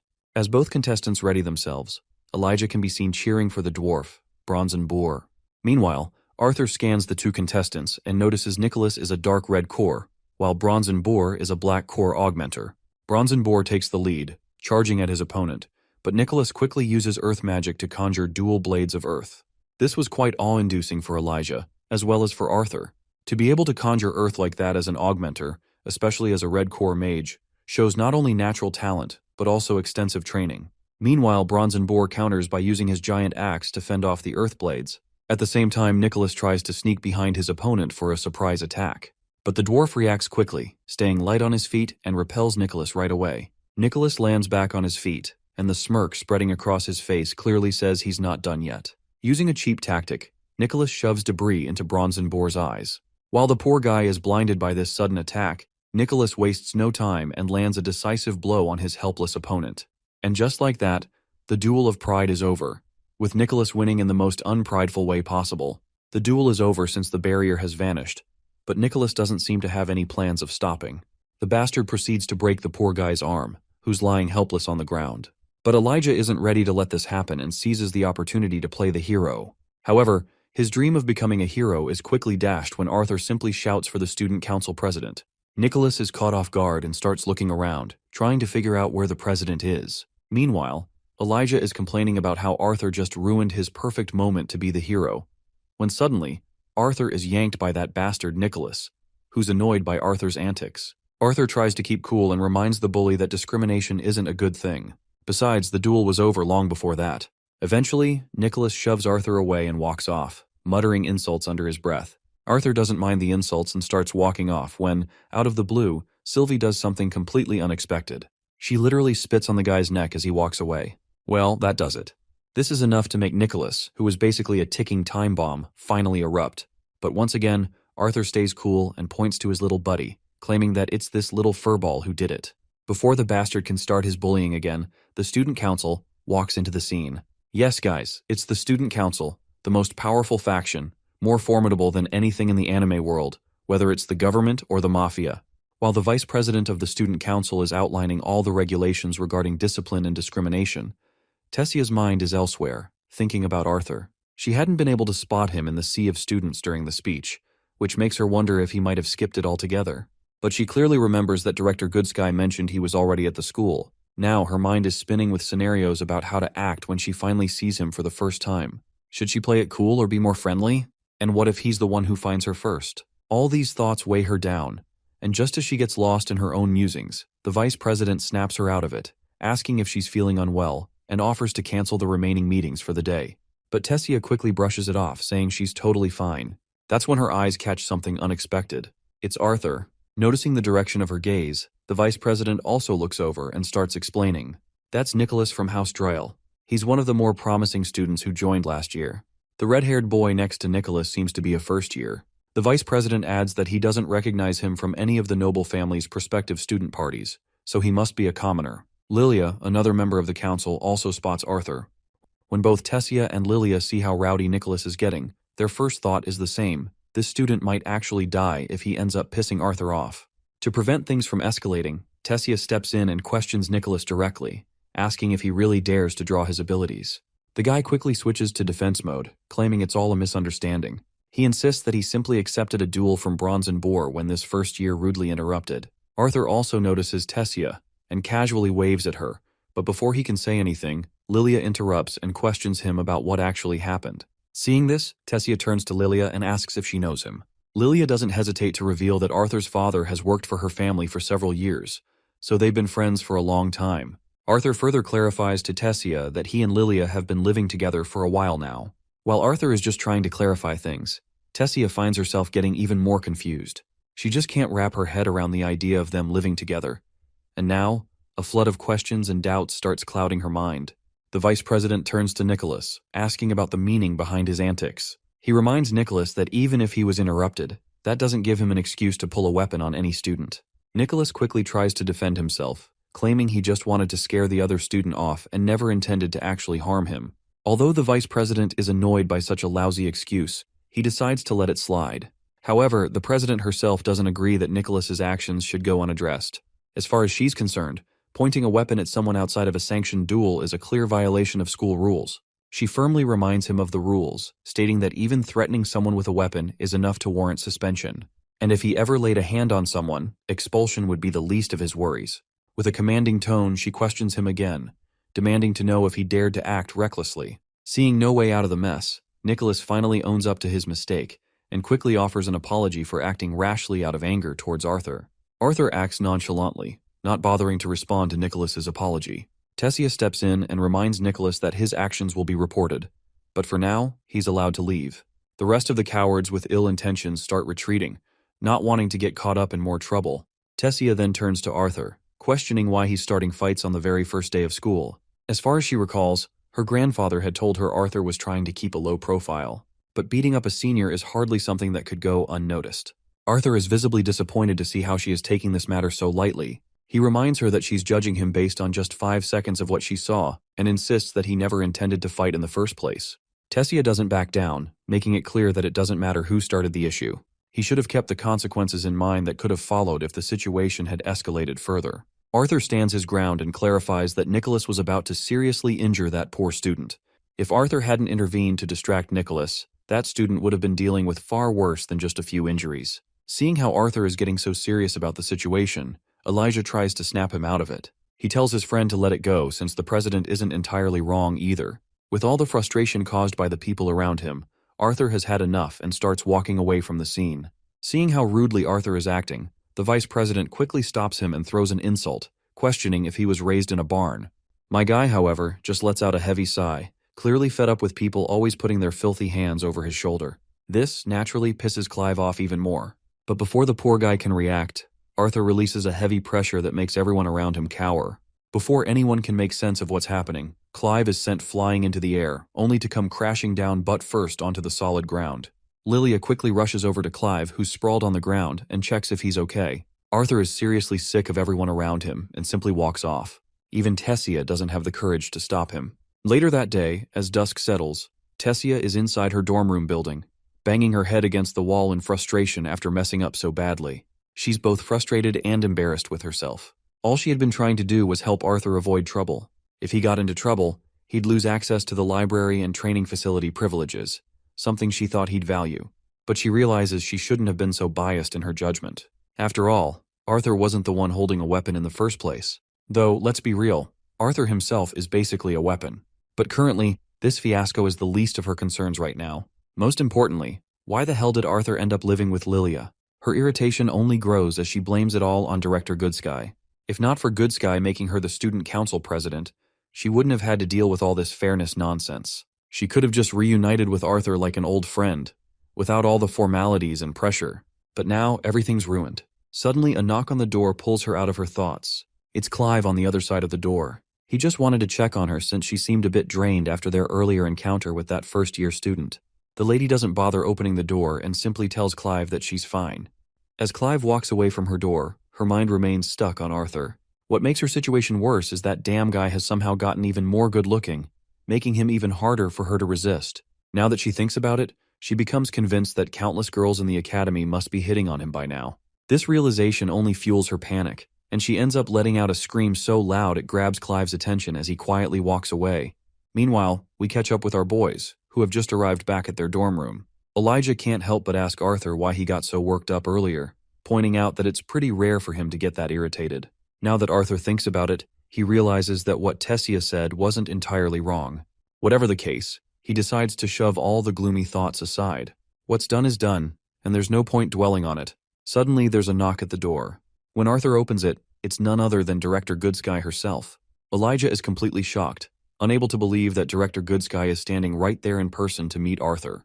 The poor guy starts bowing frantically, overwhelmed by the honor of meeting the director so up close. Goodsky acknowledges Elijah, even sharing that he's been on her radar and that she's heard great things about him already. While Elijah is practically glowing from the praise, Arthur casually invites the director inside. Once they're alone, Goodsky reminds Arthur that she had already told him to call her Cynthia, but Arthur, in his usual style, blatantly refuses. Cynthia then notices the seal Arthur is wearing and senses only wind and earth attribute mana. She is quite intrigued to see that he is trying to hide his other two elements. Though she also can't help but feel a bit disappointed, she was secretly hoping to flaunt him as her little quadruple elemental protégé. Shifting the topic to school life, Arthur remembers that there's something else he needs her help with. Apparently, he wants to take higher-level mana theory classes, especially ones focused on deviance. Cynthia nods and remarks that it wouldn't be too difficult to arrange, but she's curious. She thought one of Arthur's main reasons for enrolling at the academy so late was to blend in with his peers. Arthur quickly clarifies that he plans to take these advanced classes on top of the normal ones with students his age. He's just feeling a bit impatient to learn more about deviant mana manipulation since he's hit a ceiling in that area recently. Anyhow, Cynthia promises Arthur that she'll make it happen. She even mentions that she can arrange for him to observe mock battles between the top upper-class mages if he's interested. As Arthur is about to ask her more about it, Elijah suddenly shows up with tea in hand. Cynthia takes the moment to question both of them about their awareness of the student council's implications. You see, if the student council is what you'd call the shield of this school, then this year, she has decided to create the swords. She wastes no time getting to the point. She wants Arthur to join the disciplinary committee. Naturally, this catches Arthur off guard, but Cynthia clearly has her reasons for suggesting this. She points to the incident he witnessed earlier that day, explaining that the disciplinary committee will be responsible for maintaining peace and enforcing the rules within the academy grounds. Arthur isn't so sure about this idea. He wonders if it's even appropriate for a first-year student to be part of such a committee. Besides, he isn't even a battle mage. But Cynthia shuts down any further objections by reminding him that it's her school, and so, her rules apply. Arthur can only sigh in response. For now, he decides he'll just stick to teaching himself from the books in the library. But Cynthia quickly reminds Arthur that those books aren't accessible to underclassmen. Even for upperclassmen, you'd need to prove that you're a deviant to get your hands on them, something Arthur can't exactly do right now. As Arthur fumes, the woman just laughs in that sly, snake-like way of hers. Poor Elijah, meanwhile, is left wondering why the hell the director is acting like an old friend with Arthur. Cynthia then proceeds to clarify that the disciplinary committee members were chosen specifically for their strength. Joining would give Arthur access to peers he could spar with regularly and learn from. To sweeten the deal, she'll even throw in access to a private training facility. Cynthia even reveals that while selecting strong candidates for the disciplinary committee, she specifically declined Lucas, despite House Wykes explicitly requesting it. It's all clear to Arthur up until this point, but he lets her know one thing, that the training facility better be one of those mana-rich ones. Cynthia promptly uses her wind magic and tosses a gift box at him. Before leaving, she casually mentions that she's already taken the liberty of getting his disciplinary committee uniform tailored for him. As Arthur stares at the uniform, he feels quite annoyed at how she had already predicted he would accept the job. Before stepping out, Cynthia pauses to bring up another important matter. She advises Arthur to make up with the student council president Tessia. It's not good to stay mad at a childhood friend after all. And that does it.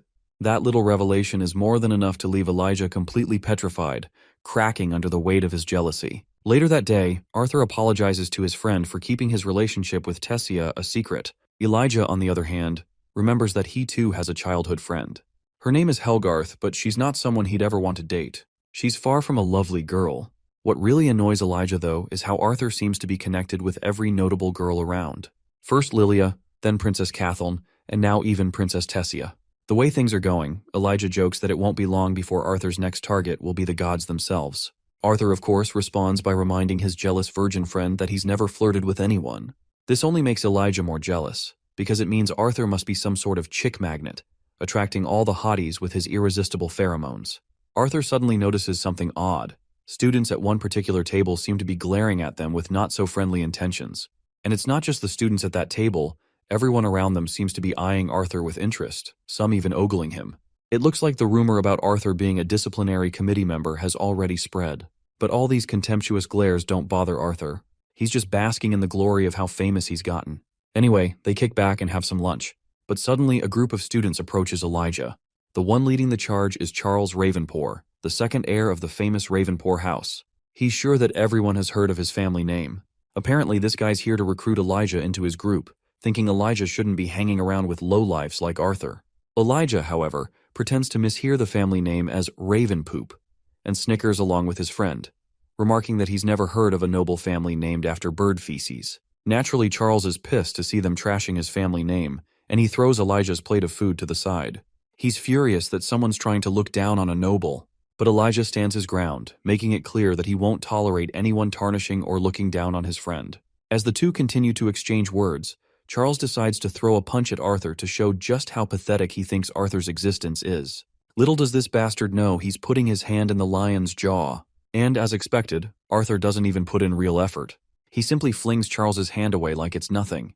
The pussy bastard didn't even see what hit him. He thinks it must have been some instinctive attack from Arthur. So, the arrogant idiot balls up his fist, and before that bastard can even throw a punch, he's suddenly tied down by roots that pop up out of nowhere. Of course, the one using this earth magic is none other than Tessia, but this time she doesn't intervene. She lets Arthur handle the situation. Arthur decides it's time to teach this spoiled brat, who is flaunting his family riches, and title a lesson. With a simple gesture of his hand, he literally pulls the bastard's pants down, turning him into a laughingstock for everyone in the cafeteria. With that, my guy walks away. Outside, he finds Tessia sitting on a bench beneath the vast, starry sky. Arthur thanks Tessia for the help back there, but Tessia knows he didn't actually need her help.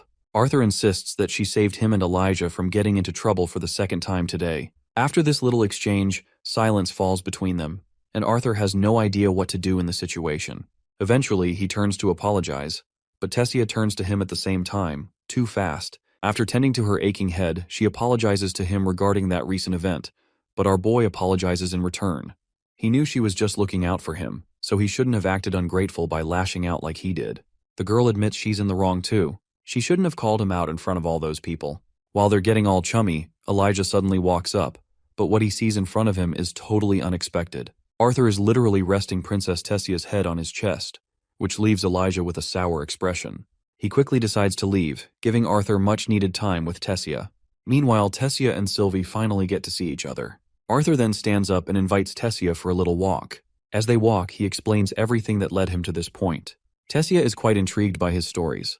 It's amazing to think that he's also been an adventurer. Arthur mentions that he had no idea Director Goodsky was so close with Elder Virion.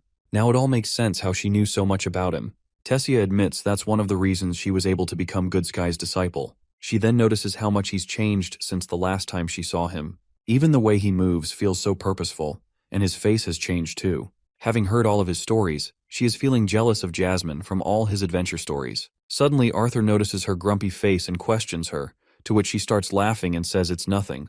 As they walk, they finally make their way to the dorm rooms. While they're at it, Arthur shows her the beast's will and gives it to her as a little present for becoming a dual elemental mage. The girl is in awe when she sees it, since she's heard about it from Master Goodsky. While she hesitates to take it, Arthur hands it over anyway, because he can't think of a better gift for her than this. With that, he waves her goodbye and tells her to get some sleep, as they have a big day ahead tomorrow. The girl feels totally warmed up to see him giving her such a precious gift so casually, which definitely makes her feel more important. When Arthur comes into the dorm room, he notices his friend under the blankets, who still hasn't gotten over the fact that Arthur has scored yet another girl on his already long and extensive list. His rather unusual behavior even unsettles Arthur. As they both get into bed, Elijah can't believe that Tessia, the lunar goddess, was leaning her head on Arthur's chest. Arthur questions him about this weird name, So Elijah explains that it's a name the students of this school have bestowed upon their student council president. She looks like the moon. The moon seems so close that you could grab it, but no matter how hard one tries, no one can touch it. But the fact that Arthur touched that moon is really pissing the hell out of this idiot. Arthur shuts this loudmouth up by throwing his pillow over his face and proceeds to go to sleep. The night quickly transitions to the day at the academy, and in the corridor, all the eyes are glued to Arthur, who is rocking his new disciplinary committee uniform, making him stand out more than ever.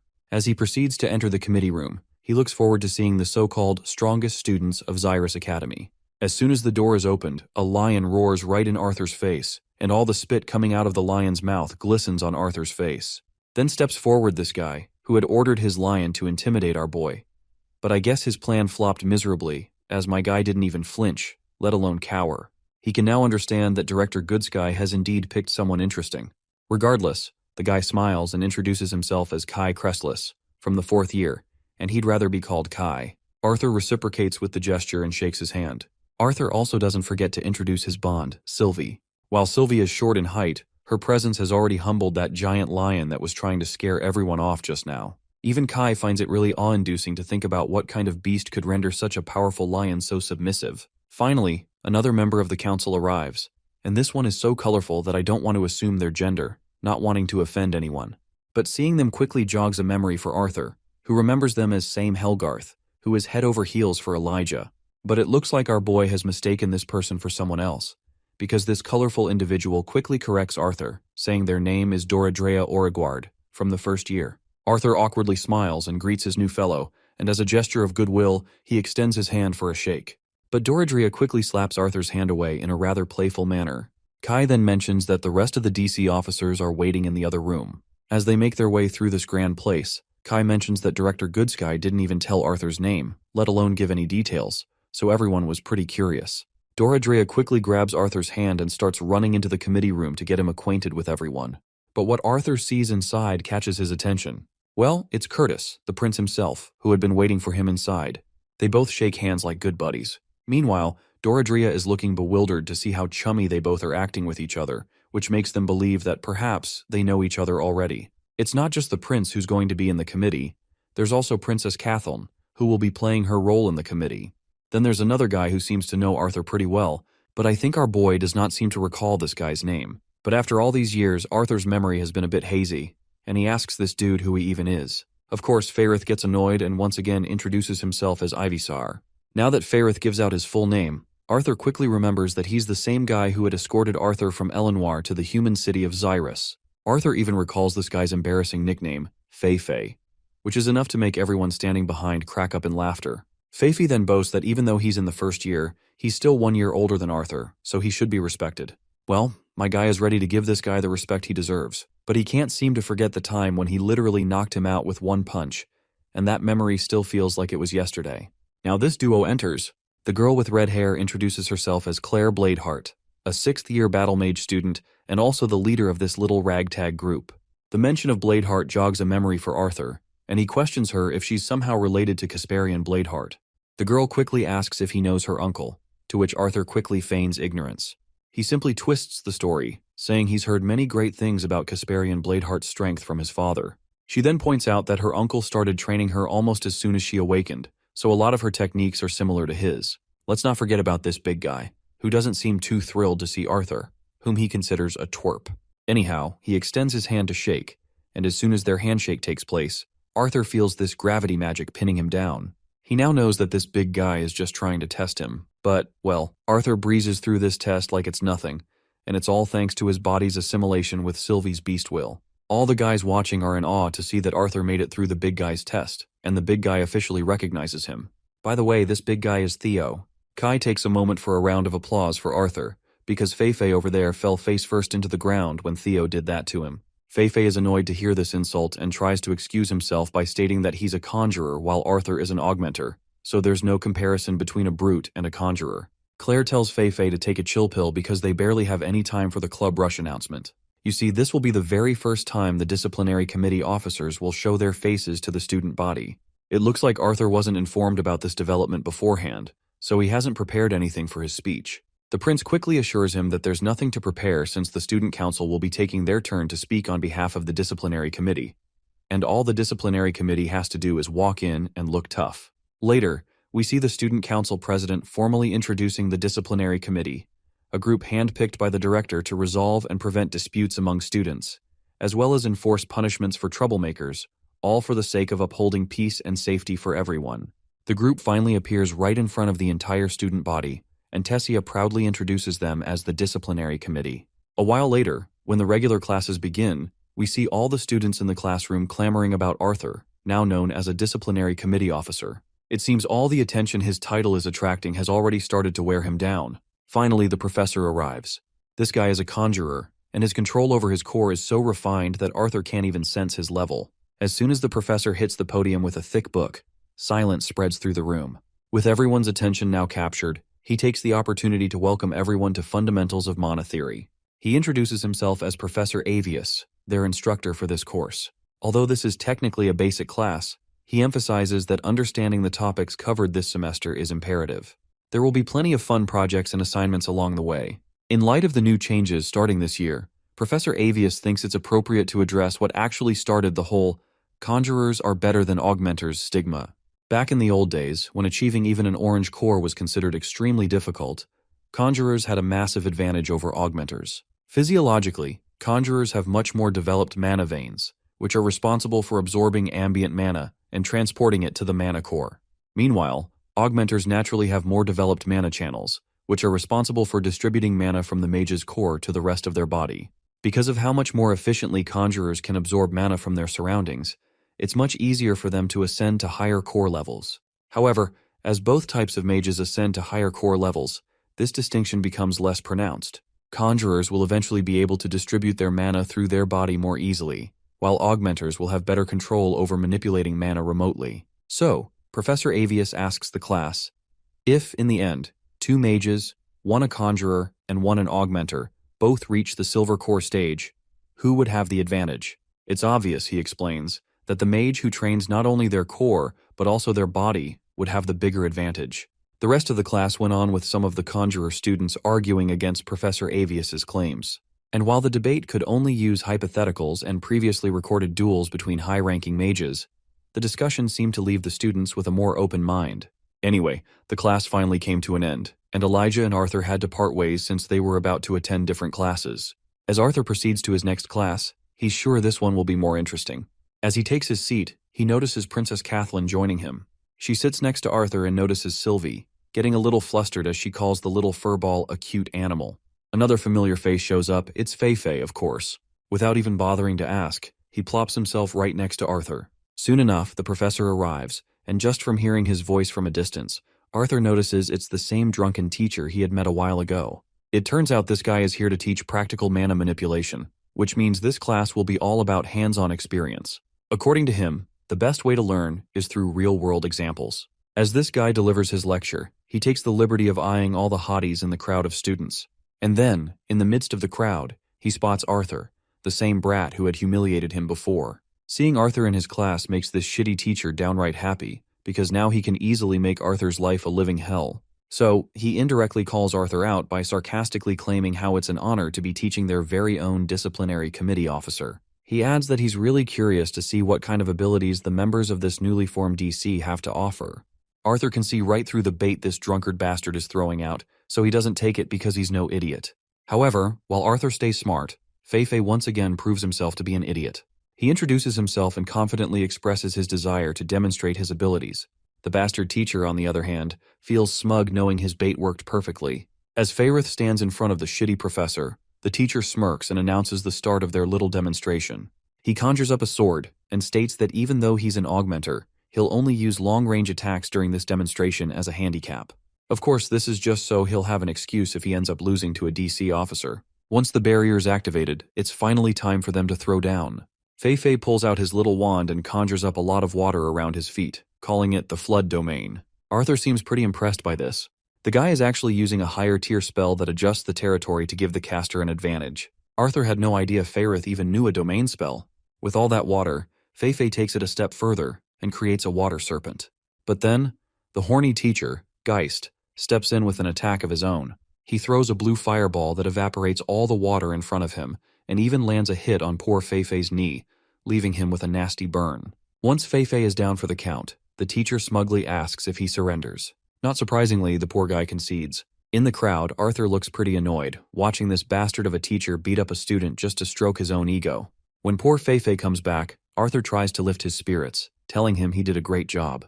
The teacher, of course, starts boasting about himself again. He tells everyone that this should be a lesson for them all. One should not be too confident about themselves. While this bastard is completely successful in his plan to humiliate Feifei, the princess isn't about to let this slide so easily. She volunteers to participate. Feifei is bewildered to see this. Even the teacher is thrown off, clearly not expecting or wanting a girl to volunteer. After all, he's a horny sucker, so he can't bring himself to injure a hottie.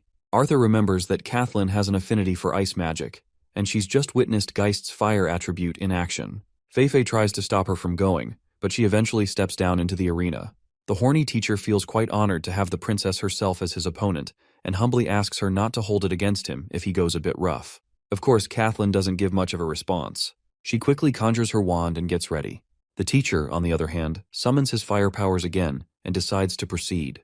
Kathleen raises her hand and, with a command, launches needles made of ice. But those are quickly blocked by the teacher's fiery powers. Undeterred, the girl conjures up even bigger needles and throws them down at her opponent. But once again, the bastard's firepower breaks through all the ice coming at him. But this time, the princess switches up her strategy. She quickly splits her big chunk of ice into smaller needles, turning them into a barrage of missiles. The teacher, confident that no petty tricks can work on him, retaliates. But the princess counters his attack with an ice tornado. However, as she tries to control the massive tornado, the fire bullets the teacher launched earlier are heading straight for her. She's completely vulnerable in this critical moment, and both Feifei and Arthur are losing their minds, thinking she's about to get hit. Even the teacher starts to regret throwing those fireballs, realizing too late that the princess has no way to defend herself. Just as the fireballs are mere inches away, an explosion rocks the arena, leaving the entire crowd of students in suspense, wondering what just happened. As the dust begins to settle, the horny teacher frantically searches for the princess in the haze but can't spot her. He glances in both directions and finally sees her on the ground with Arthur, who had intervened at the last possible moment. Arthur isn't messing around. He's completely pissed at this teacher. That horny gorilla can feel the hostility Arthur is exuding. Though he doesn't directly voice his resentment, he plasters a fake smile on his face. While he appreciates Arthur's concern for the princess, he claims it was unnecessary. As far as the teacher believes, he had everything under control. He questions Arthur, asking if a professor from such an esteemed academy would actually put one of his students in harm's way, insisting that he was about to cancel the spell on the spot. Well, that's what you call absolute bullshit, and Arthur knows it all too well. Once a spell attack is fully manifested, it's impossible to cancel it mid-flight. But since Kathleen thankfully didn't get hurt, Arthur has no proof to call out the teacher's lies. In that case, Arthur decides to take a darker step. He resolves to confront this bastard and force him to screw up in front of everyone. So, Arthur requests to join the power demonstration on behalf of his colleague. And of course, this horny bastard is more than happy to oblige. As the princess leaves the arena, Arthur asks her if she's okay, to which she responds that his assistance was unnecessary, but she still thanks him for saving her. After giving her a reassuring smile, my guy summons his weapon of choice. And let me tell you, the weapon Arthur picks is so eye-catching that even this bastard can't help but take note of it. Since Arthur is an augmenter, the teacher decides it's only fair to let Arthur choose the method of combat. But Arthur, being the Sigma he is, casually declares that he doesn't give a damn. This response makes the teacher flinch, and veins start popping out of his forehead in frustration. Yet somehow, he manages to crack a fake smile. Arthur, still cool as ever, gives the teacher the opportunity to use whatever method he's most confident in. Now that Arthur's given him this opening, the teacher decides to make the most of it. Infusing his sword with a serious amount of fire, the bastard smugly claims that he'll try to go easy on Arthur. Now that both contestants are equipped, they finally clash their swords. You can tell that this bastard is putting every ounce of power he can muster into his swings, while still claiming he's going easy on Arthur. But as strong as those swings might be, Arthur is dodging them left and right. After playing this tag game for a few minutes, the horny bastard starts to get annoyed. What's really pissing him off is the fact that Arthur isn't using any spells. He's just strengthening his body and sword with mana. So, in a failed attempt at provocation, the teacher directly calls Arthur a rat for constantly dodging. But Arthur's got sass for days. He fires back, asking this bastard if there's really a point in attacking back when his esteemed professor can't even land a single blow on a first-year student.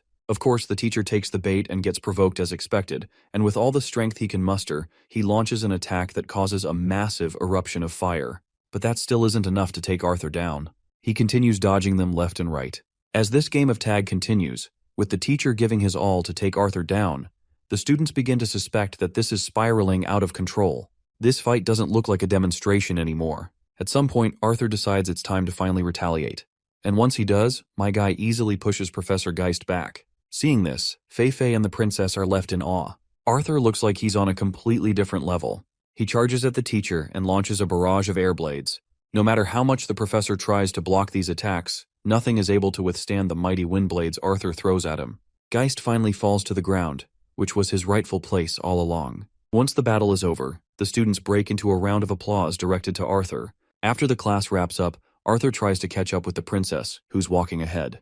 But before he can reach her, Fei interrupts him, clearly thrilled and eager to express how impressive Arthur was back there. But in return, our boy gives Fei some props for his own solid performance as well. As the two chat amongst themselves, the princess also joins in. She turns to Arthur and asks his opinion regarding her performance. Well, if Arthur had to be brutally honest in his critique, he'd say that ignoring her defense in order to finish that last spell was her biggest mistake.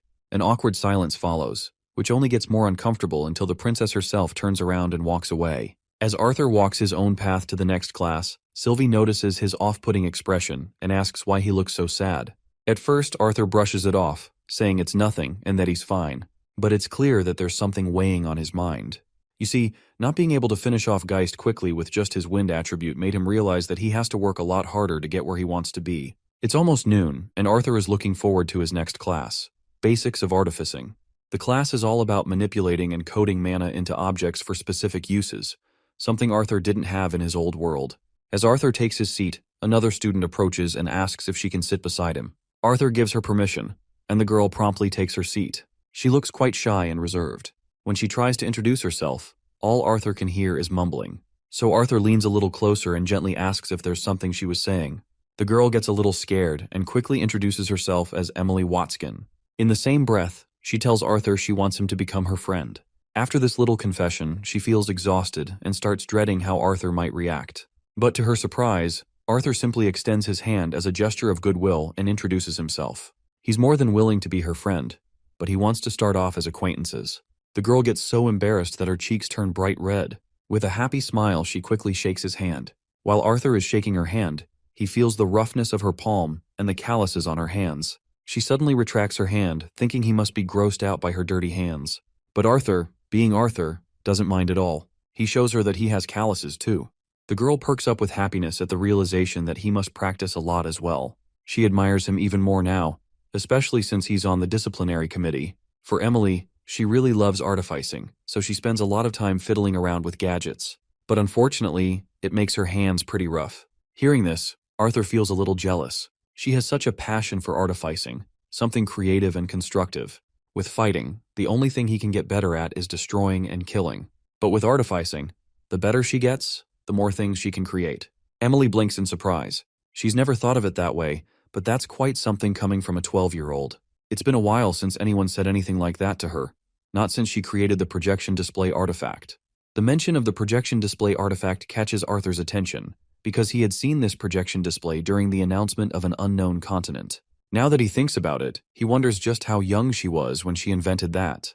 By now he feels truly honored to be in the presence of a genius like her. Well, she finds it hilarious that someone as talented as Arthur is trying to flatter her with those words. After all, this genius even has a weird mana beast. This is a magic academy, so it's no surprise she knows so much about him. News travels fast, and gossip travels even faster. Finally, the professor arrives in the classroom. And of course, it has to be Professor Gideon, the nutjob himself. When Gideon notices Arthur in his class, he can hardly contain the overwhelming excitement bubbling inside him. He acts like he had no idea Arthur would be in his class. Of course, that's a blatant lie. He totally knew about it beforehand. Once the class finally begins, Gideon wastes no time boasting about all the inventions he's created so far. He's bragging so much that the lesson feels like it's just an excuse for him to show off. Suddenly, a mana beast sneaks up behind Arthur. Sylvie immediately notifies him that the creature is dangerous. That's when Gideon chimes in, casually mentioning that it's Director Goodsky calling for Arthur. With that, Arthur leaves the classroom. As he walks through the corridor, he notices the princess stepping out of Good Sky's office with a rather moody expression. Seeing this, Arthur is sure that something serious is about to go down. So, he cautiously peeks into the office and politely asks the director if she called for him. There's no doubt she looks pissed, but she invites Arthur in and tells him to take a seat. As Arthur sits down, he nervously begins venting about how much of a shithead Professor Geist is. But the lady quickly assures him that she didn't call him here about his affairs with Professor Geist. After a few moments of silence, she finally asks Arthur how he would feel about acting as an intern professor for the practical mana manipulation class. Arthur immediately goes on high alert and wonders what exactly Princess Kathleen told her that led to this sudden decision. The cheeky old woman jokes that Arthur better not be stealing the hearts of both princesses, because the last thing she wants is for him to start a civil war between elves and humans. Arthur sighs and gets back to the main topic at hand, reminding her that he's just a student who hasn't even completed his first day of school yet. How could he possibly be both a student and a professor at the same time? The old hag tries to reassure him that it's not as complicated as he might think. Being the director of the academy, everything is allowed as long as she says so. There have been cases in the past where highly qualified upperclassmen were given the opportunity to teach basic courses, so Arthur becoming a teacher isn't anything out of the ordinary. Arthur then asks about Geist, to which the woman explains that Professor Geist has been dismissed from the academy. She quickly assures him that this isn't because of him. Apparently, she had launched an investigation as soon as she heard what happened, and with Princess Kathleen's help, Geist had no room to defend himself.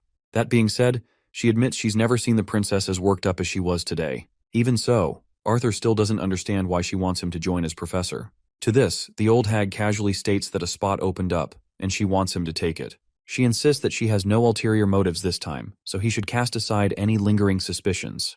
But she believes this would be a good opportunity for him to build his reputation, without having to conquer her professors. He might get backlash from students hating him, but the old hag would be well placed to defend him if necessary. All in all, it's now his choice. But she suggests that it would be better for him to make use of his time, rather than sitting through a class he's clearly overqualified for. Eventually, Arthur agrees to what the old hag is suggesting, especially since his plan to keep a low profile has already flopped. Good Sky finally smiles, seeing him take the opportunity. She's sure he's going to perform exceptionally well. As he walks away, the old hag watches him through the window. There's something about Arthur. Something that always keeps her on her toes. Negotiating with him is more nerve-wracking than dealing with royal families. She asks her beast, Avier, for his take on the boy. The Vice Owl simply replies that Arthur is not ordinary. He warns her not to make the mistake of viewing Arthur Lewin as just a child. Whether it is mental acuity or emotional maturity, there is far more to Arthur than meets the eye. Cynthia questions Avier, asking what makes him so sure about this. To this, Avier explains that it's his bond. Sylvie is not a fox as she appears to be, but a dragon. Avier suspects that when Sylvie fully develops, her strength could easily overshadow his own by an immense margin. Avier further warns Cynthia not to make an enemy out of Arthur. If treated with trust and respect, he could become her greatest ally. But if betrayed, he might very well be the cause of this continent's downfall. In the cafeteria, Elijah spots Arthur and calls out to him. As the two sit together, Elijah introduces the girl seated across from him, Charlotte. While Sylvie drools at the sight of the delicious chicken steak on Arthur's plate, Charlotte tries to pet the little furball. But of course, Sylvie gets defensive and lets out a sharp hiss, causing Charlotte to retract her hand quickly. Meanwhile, Elijah explains that Charlotte is in his chain casting class and that she's exceptionally skilled. Elijah then remembers rumors circulating in the academy about Arthur defeating a professor. My guy reveals to his friend that not only did he defeat the professor, but he also ended up taking his place as professor. This revelation leaves Elijah utterly dumbfounded. So much so that he chokes on the water he's drinking and accidentally spits it all over Arthur. Our boy wipes his face in mild irritation. As the conversation continues, Elijah mentions that he and Charlotte are planning to head downtown for some shopping later. He extends an invitation to Arthur, asking if he'd like to join them. Arthur politely declines, explaining that he still has 3 classes left to attend and doesn't want to miss the upper division lessons. With that, Elijah decides to go alone with Charlotte. However, Charlotte immediately turns Elijah down. It becomes clear that her interest was less in shopping with Elijah and more in hanging out with Arthur. After giving a warm goodbye solely to Arthur, she starts leaving the cafeteria, with her intentions totally apparent. Poor Elijah watches her go, visibly deflated. He turns back to his friend with hope, asking if Arthur thinks he has any chance with Charlotte.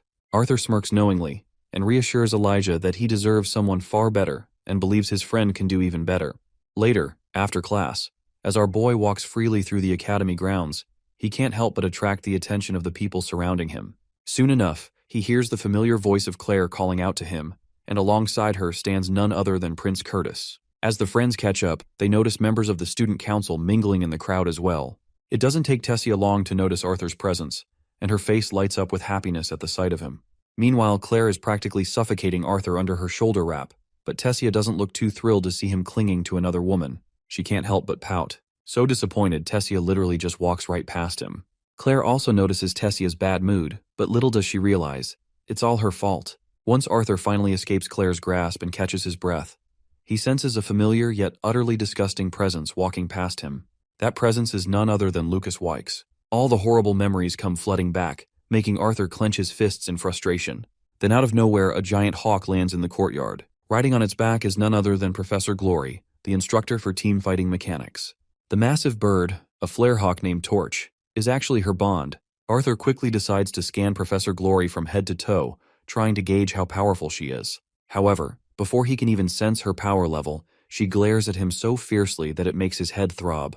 Well, it's not surprising that she's hiding her level and elemental attribute, especially around a bunch of students. Though Arthur isn't quite sure why, it seems like she has noticed him, and she starts walking toward him. She appears genuinely glad to see her new colleague, and looks forward to working alongside him. A murmur breaks out among the students as they begin making wild guesses. Could Arthur actually be their new student professor? Their curiosity gets the better of them, and they directly ask Professor Glory if Arthur is really their teacher. Glory doesn't waste time addressing their questions. She clarifies everything, revealing that not only is Arthur a freshman disciplinary committee officer, but he's also been appointed as the interim professor for the practical mana manipulation class. Though it's only a temporary position, Glory still considers it pretty damn impressive. The students are absolutely stunned, struggling to believe what they've just heard. As far as they know, even some of the best upperclassmen don't get to teach, and now this scrawny first-year kid is going to be their instructor is completely unfathomable. Glory quickly steps in to calm the crowd, reminding them that it's imperative to respect and trust the director's decisions. She reminds them that Arthur has proven himself to some extent by defeating the professor who previously taught the class, so it's not surprising that the director chose him. Even after all this, one particular student doesn't seem impressed by Arthur's accomplishment. To him, defeating a professor doesn't mean much. He's confident most of them could do the same, especially if the professor was just some former thug adventurer.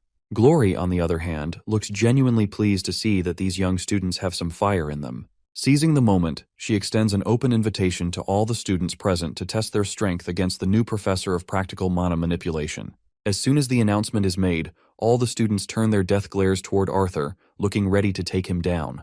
Arthur thanks Glory for the offer, but reminds her that Director Goodsky explicitly told him to take it easy with the upper division classes until he's fully adjusted, especially since this is literally his first day. But Glory considers him a party pooper. She points out that since he's a first year in an upper division class, there's no special treatment here. He has to prove his qualifications through demonstrations. She then turns to the eager students and asks if they agree with her, and unsurprisingly, the students enthusiastically support her idea. Glory then reveals that she wants to kick off the semester with a fun casual game. She suggests War and Conquest, but the students don't seem particularly thrilled by the idea. Prince Curtis chimes in with his own suggestion, a team mock battle with the 3 disciplinary committee officers on one team. According to him, it would be a great opportunity for them to work on their teamwork. Glory quickly approves of the idea, as that it's not half bad. Vice President Clive volunteers himself and Princess Tessia to act as opponents on the other team. Naturally, Tessia isn't sure how she feels about going up against Arthur, but Glory seems really excited about this idea. In fact, she's now even more interested in seeing the disciplinary committee go up against the student council. However, she admits that having 2 people against 3 wouldn't be fair. That's when Lucas Wykes steps forward and volunteers to join the student council team to balance the playing field. Since Wykes is another genius freshman, Glory has no objections to him teaming up with the student council. In fact, it'll be a great opportunity to see what he's capable of. Glory quickly instructs the 6 contestants to get ready. As they walk to take their positions, Arthur and Lucas share a little heated exchange. Lucas is clearly pissed that Arthur took the disciplinary committee position he thought was rightfully his. But Arthur doesn't see it that way. He believes that position never belonged to Lucas in the first place. Before the match starts, all the students gear up in their practice uniforms.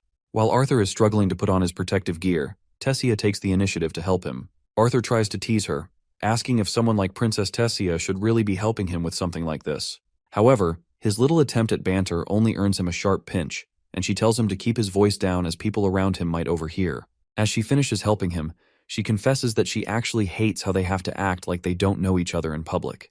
Arthur, in his usual blunt way, tells her there's no need to act like strangers, especially since it doesn't really matter.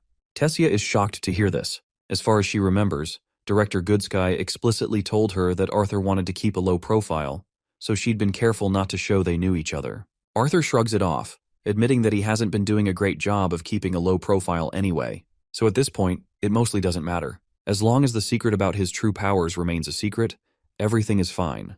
As the two of them stand uncomfortably close to each other, Professor Glory suddenly startles them. Tessia, acting on instinct, shoves Arthur back as if he's some kind of creep trying to grope her. Finally, the opposing teams face off against each other. Before the match begins, Glory steps in to lay down the rules to keep things fair. The match will have a 30-minute time limit, after which they'll have a short discussion and analysis of how everything played out. The disciplinary committee team will start with a handicap since Curtis and Claire have had more classical training compared to the student council team, which includes 2 first years. Arthur Lewin will play the role of the king in this match. If he's knocked out, the entire team will be disqualified. The gear they're using is specially designed by artificers to measure the amount of damage dealt. If the damage surpasses the threshold encrypted into the gear, it will release a shrill noise.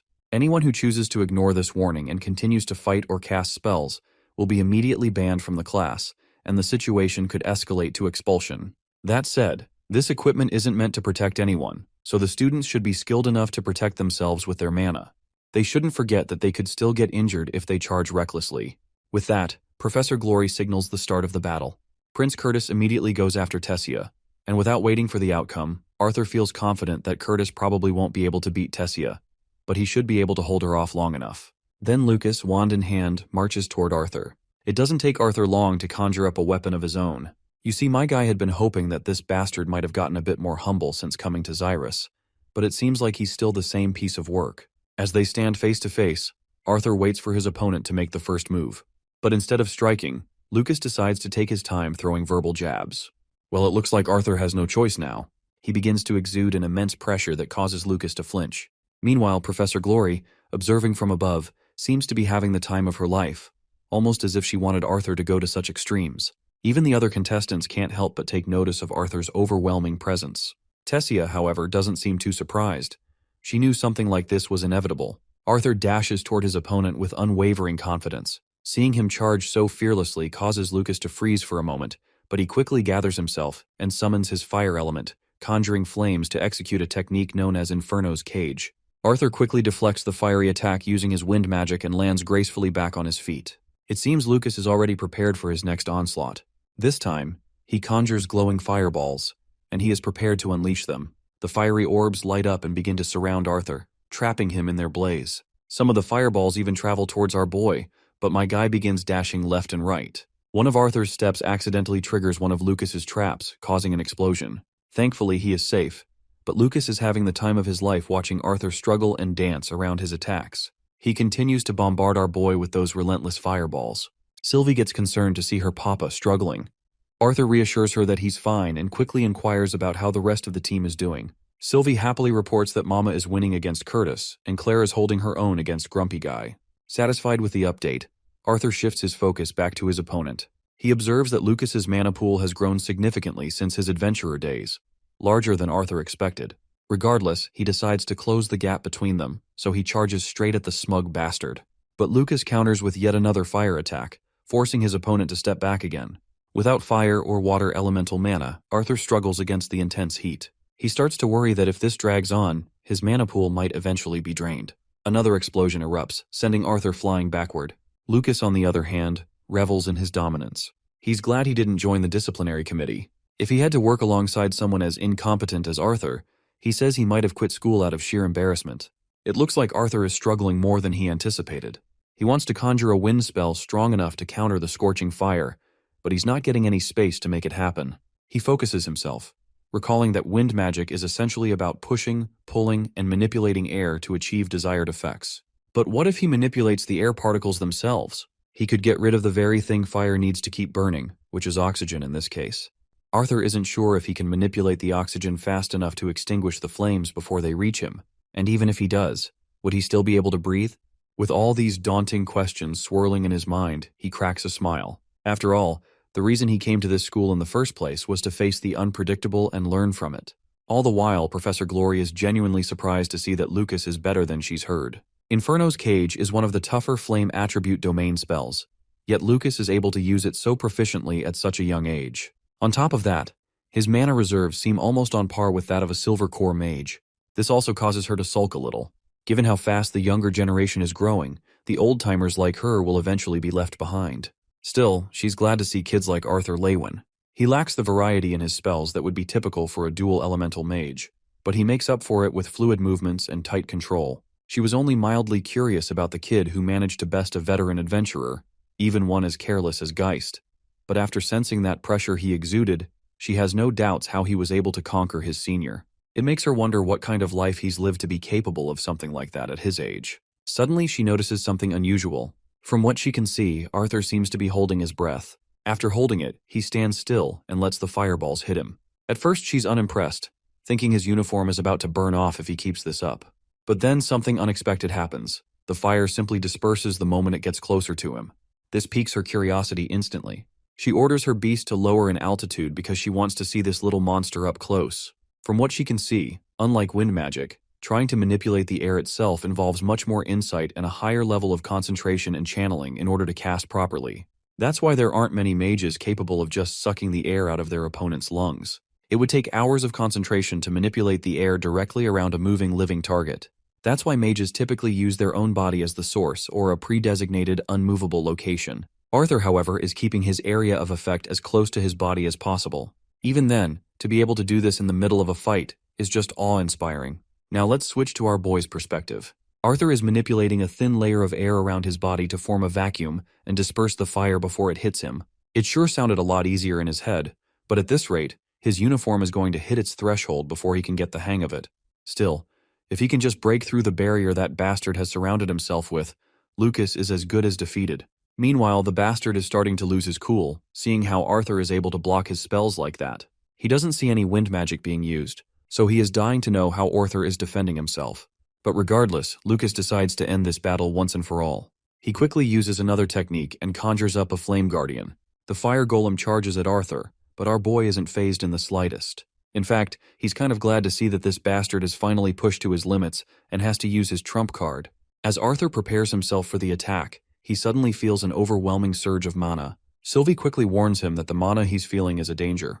Before Arthur can figure out who is exuding this copious amount of mana, the Fire Guardian sneaks up on him and hits him hard, sending him skidding across the ground. Thankfully, he manages to save himself from getting hit directly.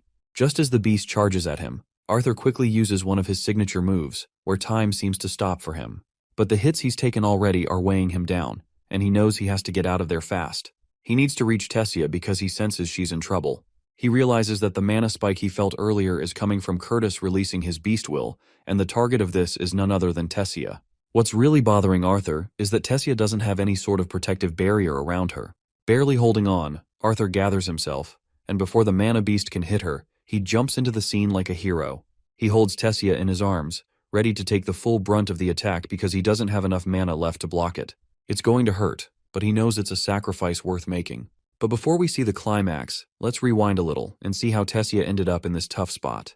While she's going up against the prince, her mind is momentarily distracted, thinking about Arthur. Suddenly, Prince Curtis charges at her. She manages to block the direct hit, but Curtis is clearly annoyed that she wasn't even paying attention to him. The way she dodges his attacks with such fluid movements makes it look like a piece of cake. With some slick moves, she proceeds to deliver her finishing blow, but suddenly her mana core starts to throb. Though she manages to throw the prince away, her chest hurts like hell. She's not sure what's wrong with her, and she doesn't have time to figure it out. Curtis is ready with his beast greater, and it's at that moment the prince decides to unleash his beast will. Tessia quickly catches on that danger is ahead, given the amount of ambient mana they're both gathering. Tessia also uses her earth magic, summoning strong roots to fight against her opponent. But Prince Curtis just hops over those roots effortlessly, making it look like a piece of cake. Tessia, on the other hand, is still unsure of what's going on with her mana core. She's struggling to properly assimilate the energy from the Elderwood Guardian's core. She even considers forfeiting the match, but then her pride gets the better of her. As the student council president, she just can't bring herself to concede defeat. She can't let anyone think she's weak, much less a coward, so she gives it her all. Prince Curtis, meanwhile, readies himself for his final attack.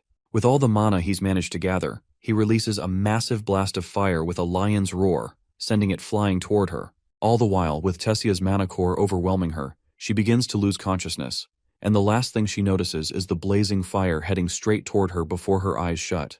The powerful attack from Prince Curtis causes a devastating blast that rocks the entire arena. Professor Glory is devastated when she realizes that she wasn't able to make it there faster in time to prevent the destruction. She quickly lands as soon as she approaches the explosion zone. The smoke is thick, but as it starts to dissipate, she sees nothing but burning roots. When she looks into the other side, she spots Arthur on top of Tessia, his back burned to a crisp from the blast. The other students quickly rush to the scene, and Glory immediately commands them to get the rest of the team on standby, and further instructs one of the students to start the damage assessment. A while later, Arthur finds himself in the infirmary, his entire body wrapped in bandages. Sitting on top of him is an angry Sylvie, who presses her little paw against his head to express her frustration. She's in tears, overwhelmed by the thought that he had been on the verge of death. She doesn't know what she would have done if he hadn't made it through. Arthur is startled at first, but soon softens as he apologizes for worrying her. He admits that it was reckless of him, but he promises he won't ever leave her. Right then, Director Goodsky enters to check on Arthur and inquires about his well-being, but Arthur is more interested in hearing how Tessia is doing. The director claims that she is doing well, and the good news is that Tessia is in a much better state than he is. Arthur clearly understands the cause of her condition. He is sure that it is due to the beast's will that her body was not able to handle it. The old hag is startled to hear this and quickly asks how he knows. Arthur admits that he is the one who gave her the beast will. He believes he should be the one to help her with the assimilation, but he doubts if he can in his current state. Goodsky reassures him that he has already done more than enough. It is actually her fault for not paying much attention to her. Tessia is at the most vulnerable stage of the assimilation process, and the director believes that if that girl had been taught about it earlier, this might have been avoided. Though she thanks him for sacrificing himself to save her disciple, the director has already contacted both the royal family and Arthur's, so they should arrive soon. She advises him to get some rest until then. With that, the director leaves Arthur alone for some much-needed rest. Outside, Tessia stands hesitantly, unsure whether to enter. After a moment, she decides to let Arthur rest. As she stands there, the old hag startles her by inviting her for some dessert. With no choice, Tessia decides to join the director, unable to summon the courage needed to face Arthur just yet. Hospitalized, Arthur finds himself waking up to the blurry sight of his family, reminiscent of the time he was first reborn into this strange world. His mother asks if he's okay, and Arthur apologizes for making them feel unnecessarily worried. Ellie is out here with the sibling jokes, shitting on her brother despite his hospitalized state. Even Arthur calls her a damn brat for that. But their Giga-Chad father knows what's up, and exposes how Ellie was even more worried for her brother than Alice. It's the first day of school and he's already like this. Arthur tells them to go and check on the other dude's condition who he scrapped with. Bro really said, "Call an ambulance but not for me." While the rest of them are laughing, Alice is horrified because, well, typical mom energy. She's worried he might have killed someone's child. Alice is out here assuming they're gonna live in a cave and hide from the rest of the world now. Tessia's family comes around to explain that Arthur's just kidding around. Both Reynolds and Alice are stumped to find the great elves in their presence. Their leader returns the compliment, stating that they should be thankful for Arthur's valiant rescue to Tessia. They're introduced to Tessia's grandfather, the former king of Elenoir, and finally the girl herself, who is really embarrassed to meet them. Both Reynolds and Alice stare at each other for a second before looking right back at Arthur. These monsters instantly know what's up and come up with a devious plan. Even Arthur is kind of worried as Alice embraces Tessia's hands in kind. She glows up hearing that Arthur mentioned her quite a lot. For a teasing little remark, Alice whispers something in Tessia's ear, causing her to get worked up like crazy. Her grandfather comes to ask about Arthur's condition, who is currently more sick, wondering what his parents are cooking up just now. Tessia's grandfather rats out their little scheme about him eventually becoming his grandson-in-law. Tessia apologizes on everyone's behalf and explains that she wanted to come alone, but remembered that she was the reason he ended up in the hospital in the first place. Our boy plays a chill guy and says he likes the audience. Meanwhile, Ellie is eyeing down the chick who her brother risked his life for to save. Clearly, she's jealous. They both come to know about each other, with Arthur adding that Tessia gave her the bow on her birthday. The elven girl is delighted that Lilia appreciated her gift. In a teaching moment, Lilia decides to question Arthur, who is the prettier of the two. In typical Sigma male fashion, this guy calls both of them ugly, making them both frustrated. More importantly, he wants to know about Tessia's mana core. Her grandfather explains that her beast core is integrating well compared to his. More importantly, he's dying to know how the kid got his hands on the Elderwood Guardian's core in the first place. Arthur nonchalantly expresses that he killed the creature, which is how he got it. Their meeting is interrupted when Tessia's assimilation is brought up for additional monitoring. Also, the kids got an army of visitors wanting to know how he's doing. The Vincent family, Elijah, and more. It's explained that Arthur received plenty of visitors throughout the day after his family left. There were a few annoying ones who wanted to know what happened, while others were seriously concerned if he was doing okay. Then there was the bastard inventor Gideon with a poisonous potion in hand, probably trying to kill the kid. He left, recommending Arthur to drop by the training room, as Director Goodsky tasked Gideon to build training artifacts for him. The sleazy inventor dashes away, happy that he now has the boy indebted to him. Arthur finally collapses to rest when the door opens again. This time it's the pretty-haired elf on her own. Arthur happily asks if her assimilation is wrapped up already. She's told to rest for a while, so Arthur wants to know if she experienced a pang of pain again from her previous experiences. Strangely, Tessia laughs. It's the fact that he narrowly escaped death, and yet he's here asking about her condition. Arthur chuckles in response. She remarks that it's no different from the time he saved her life from the bandits when they were young. The boy tries to move his body and experiences pain. Tessia grabs his shoulder and helps him assist. Arthur tells her that he's going to be all right, so she shouldn't be so worried. The elf understands that but insists on another apology. Arthur explains that there's still nothing she has to apologize for. Our boy misunderstood as Tessia's real intention was to lean in for a kiss, surprising him. In the following scene, we see the elf barely taking her stand outside his room. She's seriously flared up all red, realizing that she actually kissed him just now. It was her first kiss ever, and she's puzzled with so many thoughts. The weird little elf looks at her reflection in the mirror, trying to mimic the kiss. Her head plummets in exhaustion as she falls to her knees, realizing that she might have overdone it. She took it a step further, and it's going to make things seem weird. She even contemplated returning to his room and acting like it was a prank. Tessia gathers her resolve and sorts herself out. She justifies her decision and understands that nothing would have come through if she let Arthur take the reins of their relationship. She also plays it like a boss girl, acting like it's going to be his loss if he rejects her. This girl lists out all of the brilliant things about her, such as her popularity, intellect, and talent as a mage. She's convincing herself that it's going to be his loss if anything. Saying those words with a hint of flailing belief, she turns to leave. Meanwhile, Arthur is out here fucking stunned. Bro is in a daze, still unable to comprehend what happened. Dude's battling the pedophilia allegations with his own sense of morality. He thinks he's going to go to jail for kissing a 13-year-old. Arthur reclaims his senses, claiming that he's a preteen himself right now, so it doesn't matter. There's the fact that many children in this world get married at this age, not to mention that she was the one who initiated the kiss. Dude remembers a second of the kiss and slaps the shit out of his own face. Arthur seriously tries to calm himself down in his young little body of raging hormones. He plops to the bed in defeat, questioning what his life has come to. Let's shift away from that and see how the school's holding up. Classes will resume in one day, and there's rumors of a new professor, and get this, they're a first-year student themselves. This mysterious student obtained the spot by defeating their own professor. On the other side, Arthur is being prepared to have his first day teaching at the academy. He doesn't have materials or anything special prepared, but he's planning to wing it anyway. More importantly, he's worried about Tessia's assimilation issue. He's been avoiding her like a blind man ever since the time she kissed him. Arthur learns that her assimilation is proceeding smoothly, but Virion has to return to Elenoir soon. Gideon breaks their conversation and wants them to focus on the main thing. The old lady is rather surprised he's beaming with joy to get the show on the road. She requested for a bunch of artifacts to help with Arthur's training, but knowing our mad genius smelly psychopath of an inventor, he's busted his balls for a hell of a lot more. The guy opens up the room, showcasing a paradise land and a metal robot. Arthur is more impressed by the room than by his artifact. They can sense mana fluctuations radiating about, which gives Gideon the chance to explain the thing he just built. His newest creation is called the Training Operator and Blast Inductor, a machine that can brutally withstand the brunt of spells from capable mages.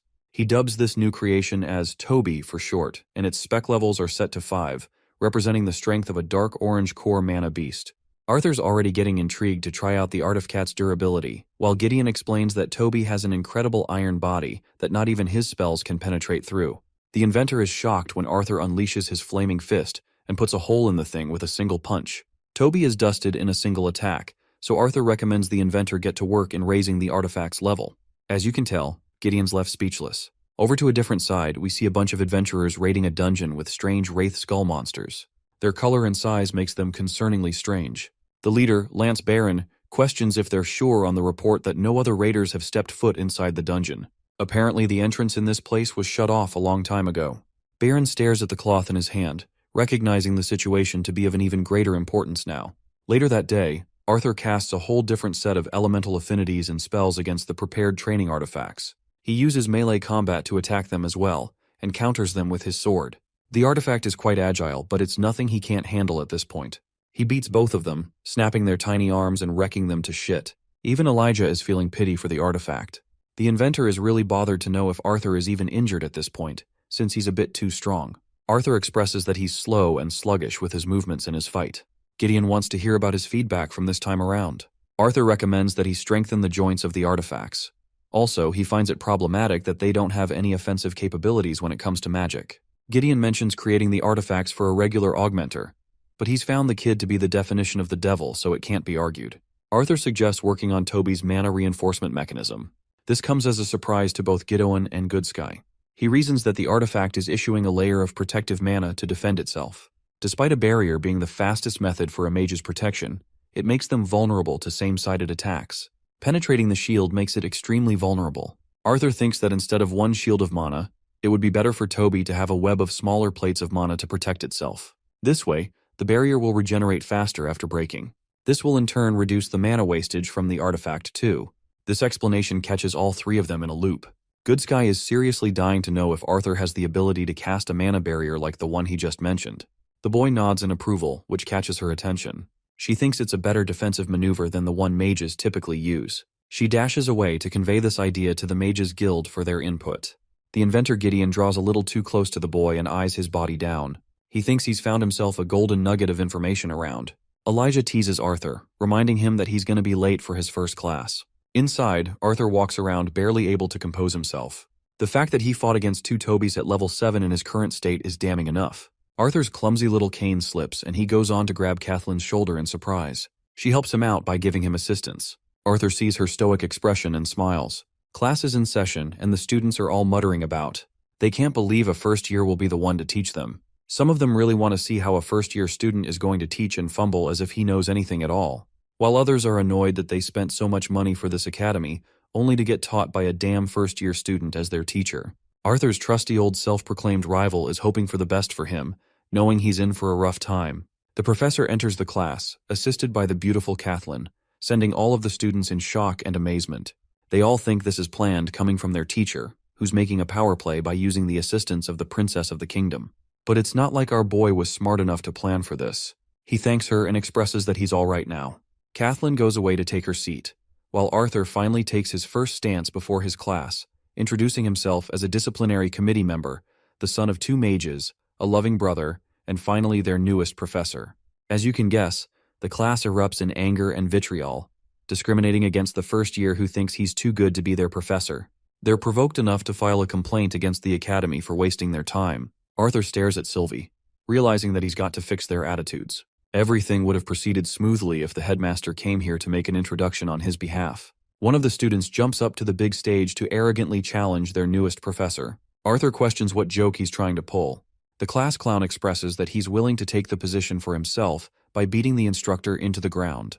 The class roars for Lester in support, vouching him to beat his ass. In one simple and serious tone, Arthur demands Lester to sit back down. His mere command causes Lester to fall. Arthur makes it very clear to this class that he'll be taking over as the professor, even if they don't like it. He's happy for any of them to leave, and even prepared to help them to transfer to another class of their own choice. But for those who are curious how a seemingly crippled kid is currently the professor of the most prestigious academy, Arthur invites such souls to learn under his tutelage. With that settled, he tells Lester to either ditch the class or return to his seat. Dude bolts back, calling him sir and giving him the respect he deserves. The rest of the students are in a state of shock. Arthur's happy that none of them are leaving and resumes his first class. He mentions that this will be their first practical mana manipulation class, so he's interested in testing their knowledge. He quizzes them about the best way to utilize mana from the surrounding atmosphere. One girl raises her hand and answers that it's best utilized by naturally forming into the mana core, where techniques can further be formed. Arthur likes this answer and praises the student, before explaining the key difference between augmenters and conjurers. It's the usage of their mana channels. Conjurers utilize the mana from the surrounding atmosphere, channeling into their veins. This begs the question, why do both mages share the capacity to absorb mana when only augmenters can absorb it into their core? It spins the gears of the students as they all ponder and come up with a theory. Ponytail is given the chance to speak again. An excellent answer, explaining how conjurers never feel the need to aim for physical attacks. Arthur seconds the explanation. Conjurers are supposed to use their own mana and manipulate the changes in their surroundings. At the same time, if such conjurers used less mana than augmenters, then there's the question if a mage's mana core is truly a representation of their level. The students are all busy in thought because of this sharp critique. Arthur smiles and calls forth 6 volunteers with elemental affinities for a demonstration. He wants the conjurers standing to his left while augmenters to his right. The students line up as instructed. For the exercise, Arthur instructs the volunteers to cast the most basic spell they know. For conjurers, he doesn't want them to utilize a wand. Kathleen and the others quickly form the spell. Augmenters do the same. With all 6 mages having prepared their spells, Arthur instructs the augmenters to attack with their spell, while guiding the conjurers to absorb their own spells into their hands. It's a ridiculous idea from all 6 students, but their happy-go-lucky professor simply smiles in glee. As per his instructions, the augmenters try their best to release their fire spell, but it just doesn't work. As for the conjurers, they try to absorb the spell and make it a part of their body, but that doesn't work either. One side can't release while the other can't absorb. Even Kathleen is supremely struggling to do the job, but she's the closest of them all to get it right. The students are annoyed that he's teaching them a reckless lesson with nothing to learn. After all, only high-level augmenters are capable of casting long-distance spells. Arthur shuts them quiet by preparing a basic wind spell in his hand, before releasing it as a long-range projectile. The students criticize him for being a hotshot when this is pretty basic for an orange core user. Their professor confirms and decides to whip up the intensity by casting a vortex of wind that leaves a crater in the wall. Arthur questions if he's confident students have seen a display of power like that from an orange core too. He's unable to demonstrate his point properly, but it still proves what he's trying to teach them. He takes a seat and tells the volunteers to sit down if they want to learn how to do that. After the class wraps up, the students are all dazed and questioning his skill level. They think he cheated or something, but Arthur doesn't care and frees himself early. It's the only benefit to being a professor. Sylvie cutely tries catching a small butterfly and crashes to the ground in a hilarious fashion. Kathleen surprises the boy with her sudden entrance. Arthur tries to joke around saying he's busy with his invisible friend over here. The princess sits next to him, while he wonders what's up with her this time around. She praises him for teaching well on his first lesson. But after that comes an awkward moment of silence. Nothing more. Kathleen quickly jumps in his face before confessing that she's got something important to tell him. Arthur's praying to God that this chick doesn't end up traversing the same route as the elf Tessia. This might cause a serious war between the two kingdoms, merely because of his existence. Instead, Kathleen lowers her head and offers the most respectful apology on the behalf of the royal family. She remembers what happened at the auction house and how her father behaved. She wants to apologize for the wrongs they've all committed. Arthur acts surprised that she's still mindful of the events that elapsed 4 years into the past. She tells him that her faith in her father plummeted that day. Arthur thinks that her apology is unnecessary, but Kathleen admits that it's necessary because of their friendship. Arthur, being the cheeky fellow, wonders if that's what they're like. The princess claims that casually embracing someone indicates a sign of friendliness, so she's right. Kathleen internalizes how she grew up being judged for everything she was until now. Yet this guy, who is arguably one of the greatest talents all around, yet always judged, is a goofy clown. She lets out a laugh which is unlike her. Arthur leans in to tease the ice princess. She turns her head away and talks about the merits of his lesson. The fact that 2 wind bullet spells could turn out to be so different. Arthur scoots away, realizing that she came here to pry for information. Kathleen attempts to clear her name in panic, but Arthur understands and gets up. He looks back at her and expresses that it would be unfair if he gave his best student a severe advantage. Saying those words, he walks away while she looks at him with a smile. Sylvie, the little brat, has caught her in the act and laughs in Kathleen's face. Skipping up ahead, we see Arthur chatting with a friend in Gideon's class. Gideon gets pissed and angrily whacks his chalk up in Watskin's hair, prompting a confusing look from everyone else. He wants Watskin to briefly explain information regarding the light-producing artifact. Girl here ends up giving him an essay of a speech because she's a nerd, and he only regretted that decision. After that meeting, Arthur's a little ticked that Gideon is on their asses with a project already. Interestingly, Watskin's got a bunch of LPAs or light-producing artifacts ready, and she's happy to provide for him. Arthur gets rizzed by her approach and treats her as a lifesaver, when in reality even Sylvie is trying to remind this fool to be more responsible. Elijah comes running towards them regarding a matter with the director. Arthur points to the glasses girl and introduces her as Emily. They both greet each other in kind. You guys remember when Arthur said this guy's girlfriend will also be a nerd? Yeah, it's happening. Elijah suddenly remembers what he came here for and instructs Arthur to get to the training room. He goes along quickly and finds Tessia meditating in peace. Sylvie happily embraces her while Tessia greets Arthur. The boy is confused since he doesn't spot the director around. Turns out Good Sky already left despite calling him here. Arthur now knows that this is a prank from the headmaster herself. Tessia turns her face in embarrassment and asks if they should get on their way with the assimilation process. The process can't be done alone, as it requires a lot of effort. Some mages of the same elemental affinity are required to tackle the beast's elemental affinity. Since Arthur's case was different, mastering 4 elements, he was able to easily help Tessia assimilate with her beast will. He acted as a mana battery and made sure she could fight against the Elderwood Guardian's core. The couple was exhausted by the end of the session, and I definitely don't mean what you perverted bastards are thinking. They want to call it a day when Tessia questions if he's still upset that she made a move on him. The boy's a little taken aback by her question and assures her that he didn't experience anger. The worried elf then asks why he's been avoiding her ever since the incident. Biting his lip in embarrassment, Arthur tries to play it cool and indirectly tries to disqualify himself from being her partner. But even Tessia understands that he's just making shitty excuses, as they have no need to get married in the first place. She understands that it was wrong of her to take advantage of his feelings, but she wanted things to progress in some way. Arthur teases her by claiming that they've progressed quite a bit already, as she's no longer the whiny princess he remembers her. Infuriated by his responses, Tessia gets up completely frustrated. The matter was important and delicate to her, but he kept treating it as a joke. She turns away disappointed while Arthur tries to call for her. Before leaving, Tessia issues a complaint. She knows he's good at everything he does, which is why he's so confident. But the only things he isn't confident about are his weaknesses. Tessia has seen through his facades and understands that he fakes his emotions. She's disappointed in the way he reacted just now, and argues that he's the one who is being immature, the same way he rejected Lilia. The conversation has taken a shift, and Arthur is out here experiencing it in real time. Dude realizes that he fumbled the baddie big time, but he's more concerned that Tessia was able to overhear their conversation. He wonders what kind of response she wants to hear, and he's forced into a position where he can't reveal his previous life. In the following training session with the magic artifact, Tessia's words reverberate and plague the boy's mind. The special shield has been implemented, but that's not the thing bothering Arthur. He's confidently taking on the artifact without any trouble, but her words race through his mind as he issues a flame-infused kick across the training dummy's head.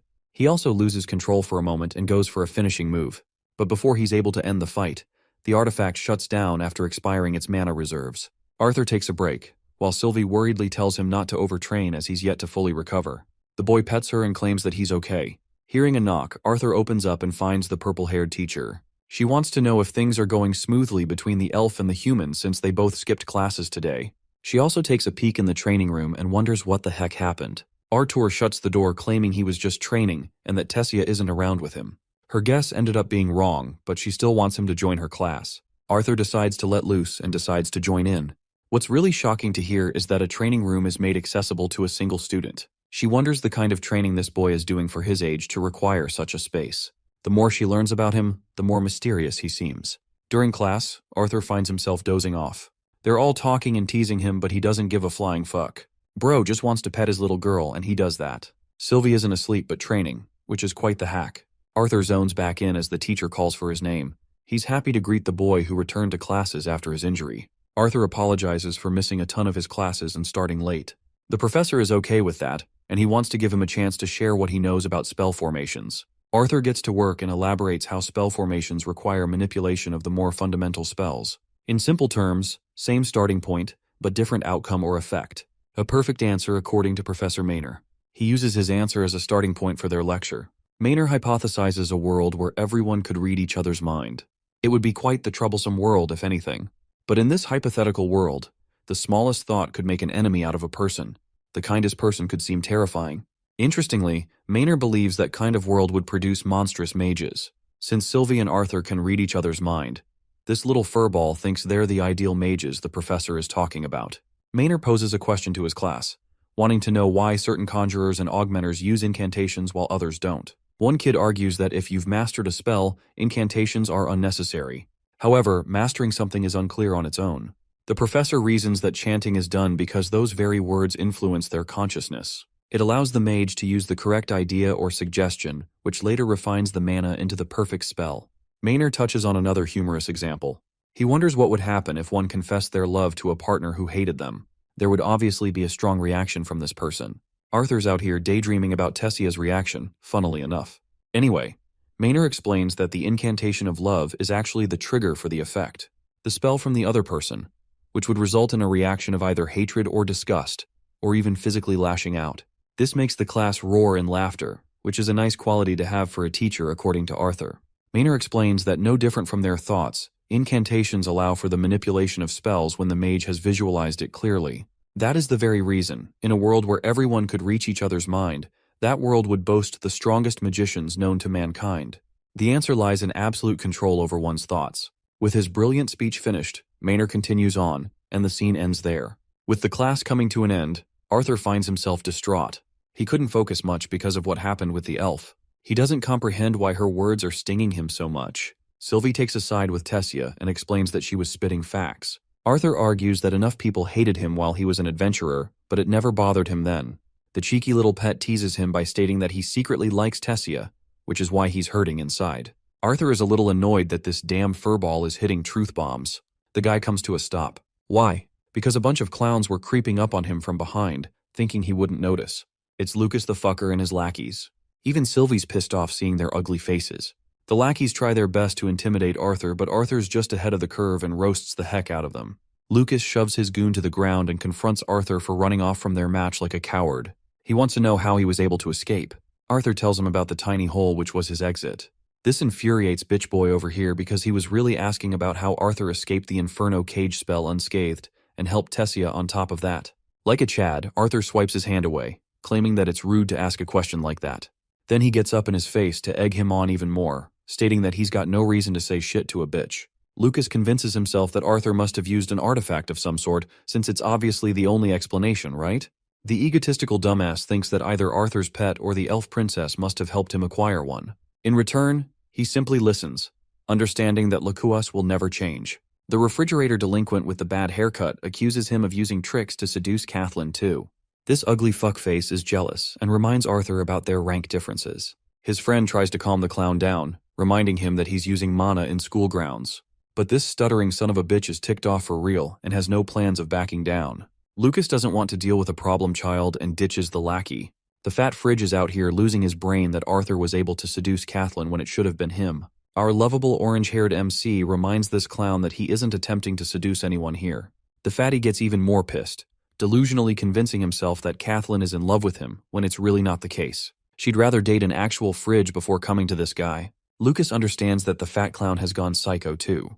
This dude is losing his marbles, and even Sylvie understands that something is not right. Arthur has sensed that he's leaking an abnormal amount of mana. It's so bad that his eyeballs are popping out red and his body is tensed up like crazy. The psychopathic freak show lunges to kill Arthur. He sharply turns to his pet, realizing that Sylvie is about to make a really bad move if he doesn't act. Arthur reinforces his magic defense in an effort to block the attack. He manages to deflect at the last second and dodges the blow, causing the fatty to annihilate the ground. This guy was seriously about to kill a student on school grounds. Arthur reminds the idiot that he's attacking a literal teacher under school premises. Even Lucas's lackey thinks they should stop him. But this guy has other plans. After all, he's not involved and is there to simply spectate. Arthur questions their motives and refuses to believe him. Lucas happily claims that he isn't making use of anything, so he can't be blamed. Marcos is consistently losing his sanity, but Lucas is such an imbecile that he doesn't give a damn what happens to him.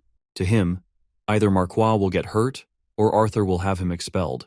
Lucas leaves with a warning to Arthur, reminding him to be fully recovered for their next duel. Before he's got any chance to respond, Arthur is met with earth spikes, which he swipes away with his wind magic. Then he sees this guy looking like a werewolf just lunging at him full speed. Arthur blocks the powerful attack with his shield, but can't fathom how an orange core of this level has become so strong. This guy is pouring out more mana than Lucas, all for the sake of offense. As the shield shatters, Arthur realizes that he might have to activate his seal in order to fully capture the guy without killing him. But as he's about to do that, a fully pissed Sylvie is looming over them, and with a single attack, knocks Marquois completely unconscious. Arthur looks to his little pet who lost her temper seeing him fail to act. Another member of the disciplinary committee comes rushing to ask what happened. Arthur explains the situation, while the girl checks the kid's body. This spine has marks imprinted on it, which means he has become a second victim to the curse. After the incident, Marquois receives recovery. Arthur is curious if there were other cases like this guy. She tells him that another student acted the same while Arthur was recovering in the ward. Too much is unexplained, and he wants to know what the markings mean. She doesn't have anything to say to him for now, and intends to update her team for the meantime. Before entering, she instructs Arthur to tell the director everything he saw.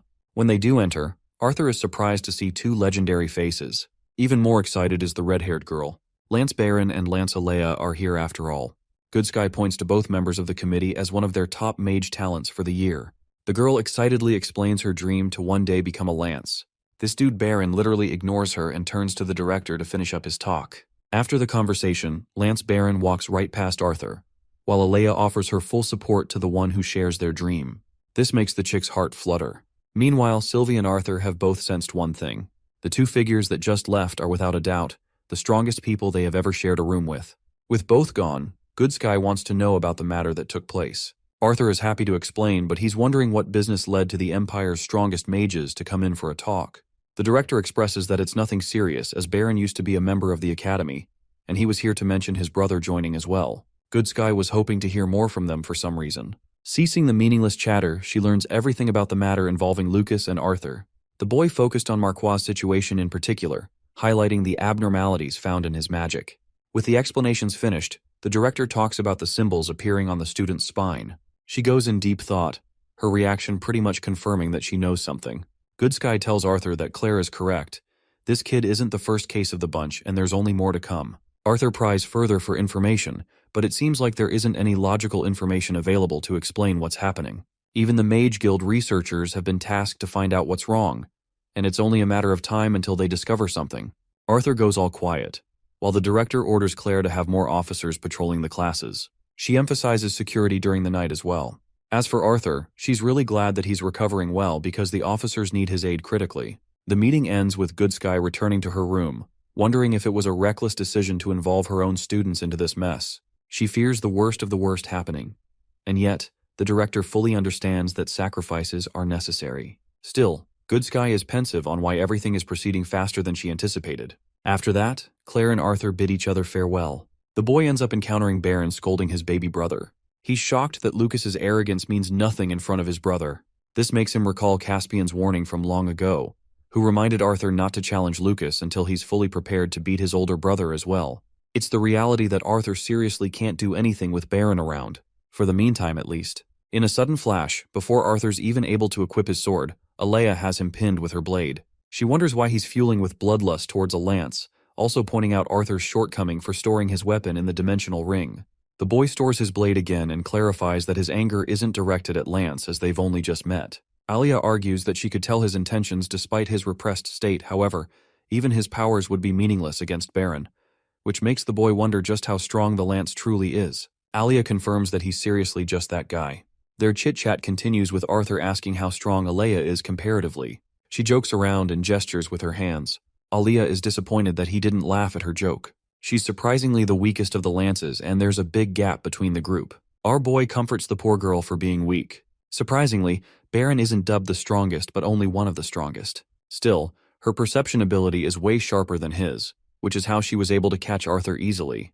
Alea had a fun time talking to Arthur, who pays her full respect. Seeing the boy, she is reminded of her brother, and how he could have been the same age if he was around. Alea pats his head and thanks him before leaving. The following day, talks of the incident ran wild among the student body.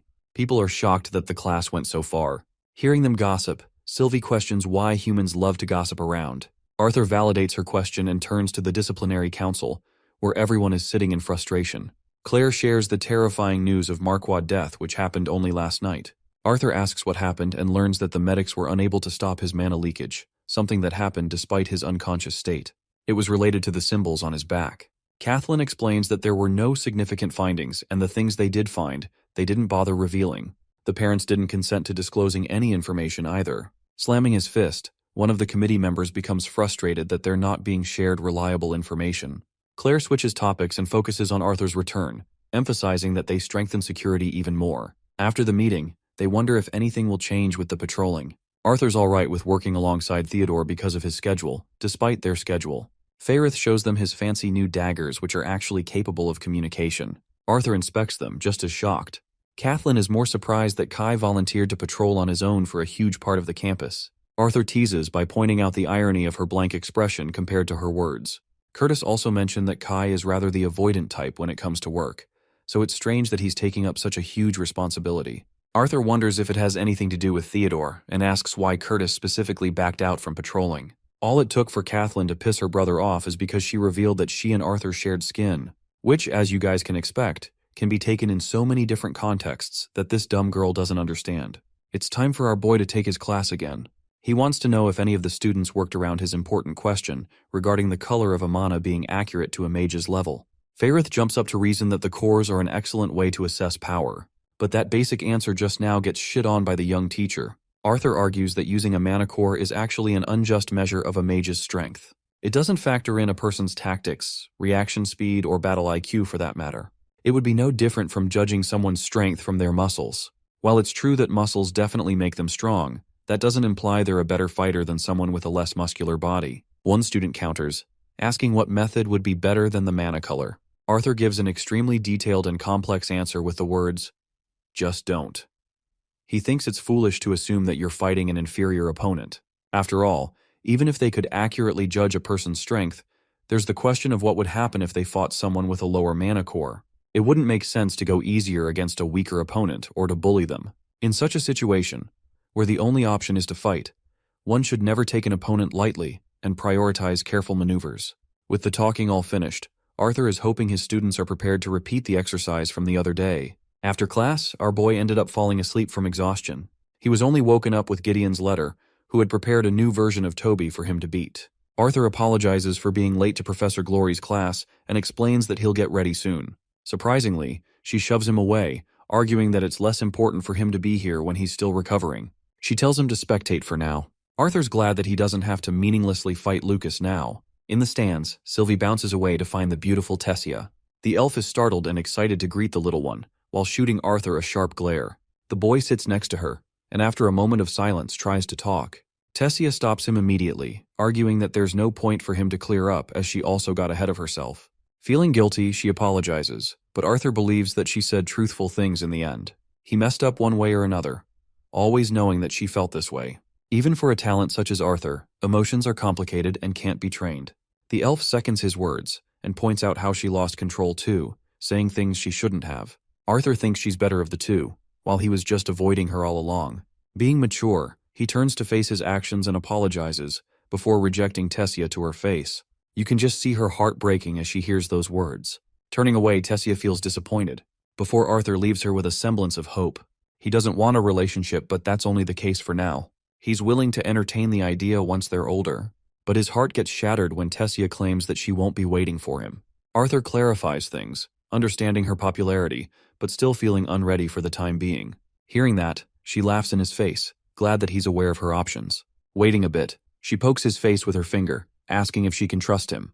She doesn't want him to just go around dating other girls while confessing this stuff to her face. Arthur guarantees that it's never going to happen, so she's okay with their current relationship status. Getting up, he admits that he doesn't want her to wait. But to make up for some of the time lost, our boy gives her a peck on the head. Don't be smiling like that, little bro. This ain't gonna be you. Well, after that, our boy entered a phase of blankness everywhere he went. Bro turned into a statue with one fucking kiss. He's so embarrassed even after one kiss. More than that, Arthur is curious why the current lectures are redundantly covering older classes. One student points out his confusion, arguing how gravity, lightning, and other deviant elements all exist in nature. So it begs the question why mana isn't naturally produced unlike the basic elements. It's a really good question, and the teacher is happy to address that. It's something that has bothered mages for decades, but with no plausible explanation. Some believe that certain conditions must be met before deviant elements spring forth into existence. Mana means nothing to them. One of the exceptions is fire, which can't occur naturally without a previous cause. That's also the reason why mages consider fire to be the highest form of basic magic, specifically because it follows deviant magic closely. Arthur finally comprehends why this class is falling behind in lectures. But even more, he wonders how Tess is holding up after what happened. Speaking of the elf, the girl is fuming with happiness and embarrassment that he made a move on her. Despite being the forehead, it was still something. She's so happy that she's out here checking herself out. Not only that, this bitch is already wondering how their kids are going to turn out. And of course, to have kids, they must undergo the sacred ritual of the birds and the bees, which only makes her even more embarrassed. On a different note, a bunch of clowns are spraying graffiti to inspire hate against elves and dwarves. Arthur catches them and scares them shitless. One of them naively attacks him, only to get swept with a single kick. She faceplants to the ground, while insulting him for hitting a girl. And get this, my man goes, "I believe in gender equality." That's fucking gold. He demonstrates the point by charging up a strong wind spell, and politely asks if she's willing to fuck around and find out.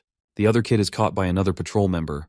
Unfortunately, they couldn't find any symbols on either of their backs. He leaves Arthur on his own and takes the two to the admin office. Their patrol duty is making poor Sylvie hungry, tired, and sleepy. Arthur tells her that they're almost finished. He goes near Kai's route, wondering if now would be a good time to head back. Suddenly, Sylvie senses mana while Arthur quickly grabs her and hides behind a pillar. This guy definitely has the symbols on his back, as Arthur can see from afar. He's leaking mana, and the water under his feet is evidence of that.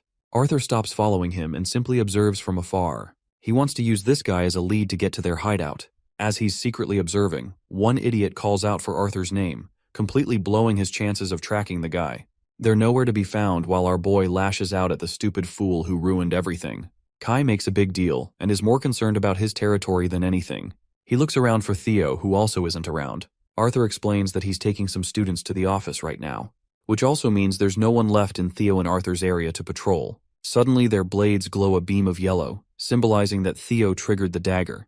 Kai instructs Arthur to go see what's up with Theo, while he'll track down the guy who escaped. While leaving, our boy tells him about the guy's appearance. And then we catch a sinister look from Kai, implying that this guy is definitely suspicious and probably ruined Arthur's hunt on purpose.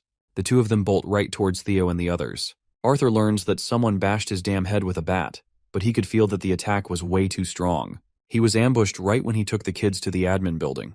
It won't be tough to find the kids since they're students. Arthur wonders if there was a third among them who tried helping, but it doesn't make any reasonable sense for Theodore to get knocked out with a single attack.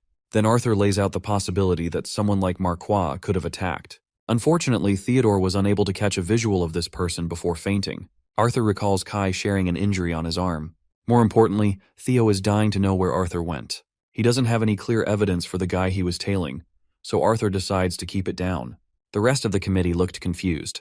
They think he's just compensating for Kai's part, who's stronger and more dependable than he looks. The following day, Arthur reflects that they were unsuccessful in finding any leads from both fronts. He's still bothered by his intrusive greeting.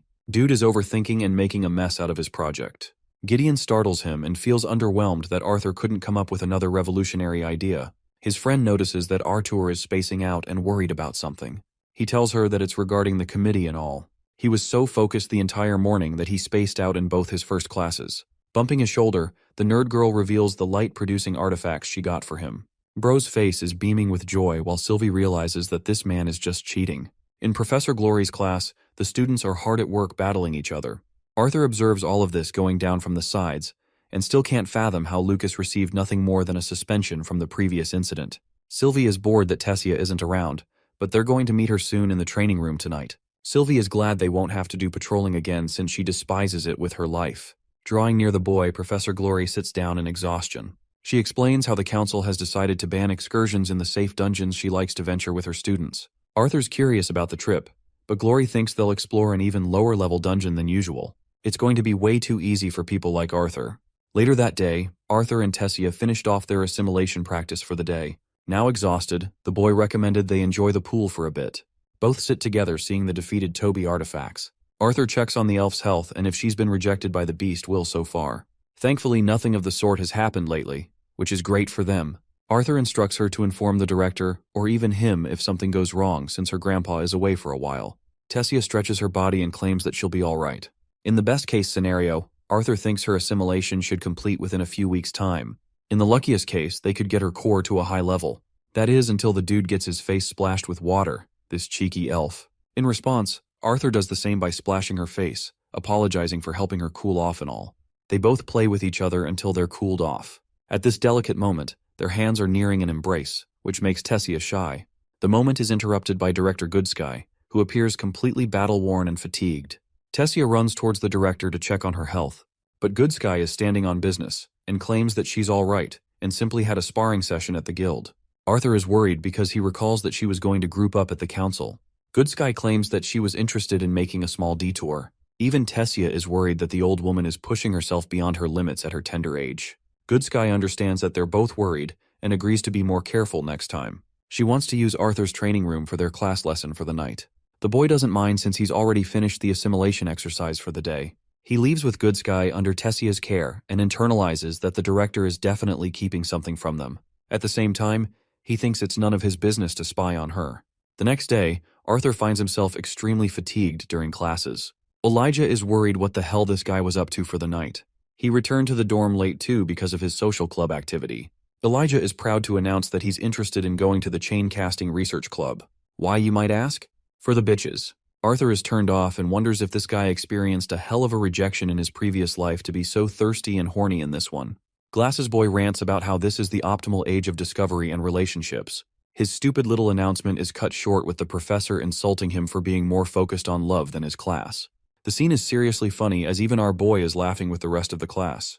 Poor Elijah sits down in embarrassment. The professor brings up the incident regarding the tragic classmate who passed away a few days ago, highlighting that he wants to teach the dangers of wielding the power of magic that many people take for granted. The best mages and medics are already figuring out what went wrong with Manhwa and what concerns his passing, but one thing is for certain. He was using a type of magic way beyond the limitations of his body. The dangers of overexerting one's mana core are severe. It's like any other muscle in a human's body, causing extreme strain will end up with permanent injuries, and in rare cases prove to be fatal. One girl counters and argues how Manhwa was still alive after experiencing the severe backlash. She can't figure out how he wasn't able to survive using mana elixirs. The professors agree that while her point stands, there are exceptions to the rule. He simply wants to warn his dear students of the dangers to be wary of. After all, external supports that could increase mana reserves are notorious for coming with side effects. Mana leakage is just one of the many effects. Arthur is listening attentively but internalizes that Manhwa's deranged behavior is yet to be explained. Same goes for the curse markings on his back. Fast forwarding to Arthur's own class, he greets them and decides to show them hints of the solution behind the exercise he tasked them with. The first person he calls is Lester, the ugly, arrogant brute who he humbled the first day. Lester is fearing for his life for being picked, while Arthur instructs his class to imagine a situation where he's facing a strong opponent. The augmenter in this case wouldn't risk getting close to Lester and instead focus on striking with a long-ranged spell. Using the molded piece of paper, Arthur expresses that he's prepared a spell. He then blows the paper off his hand, but it doesn't even reach Lester before dropping off. Next, Arthur wants to demonstrate the spell he showed as a solution last time. He wraps it up in a paper ball and uses a pipe to blow it, striking Lester's big-ass forehead.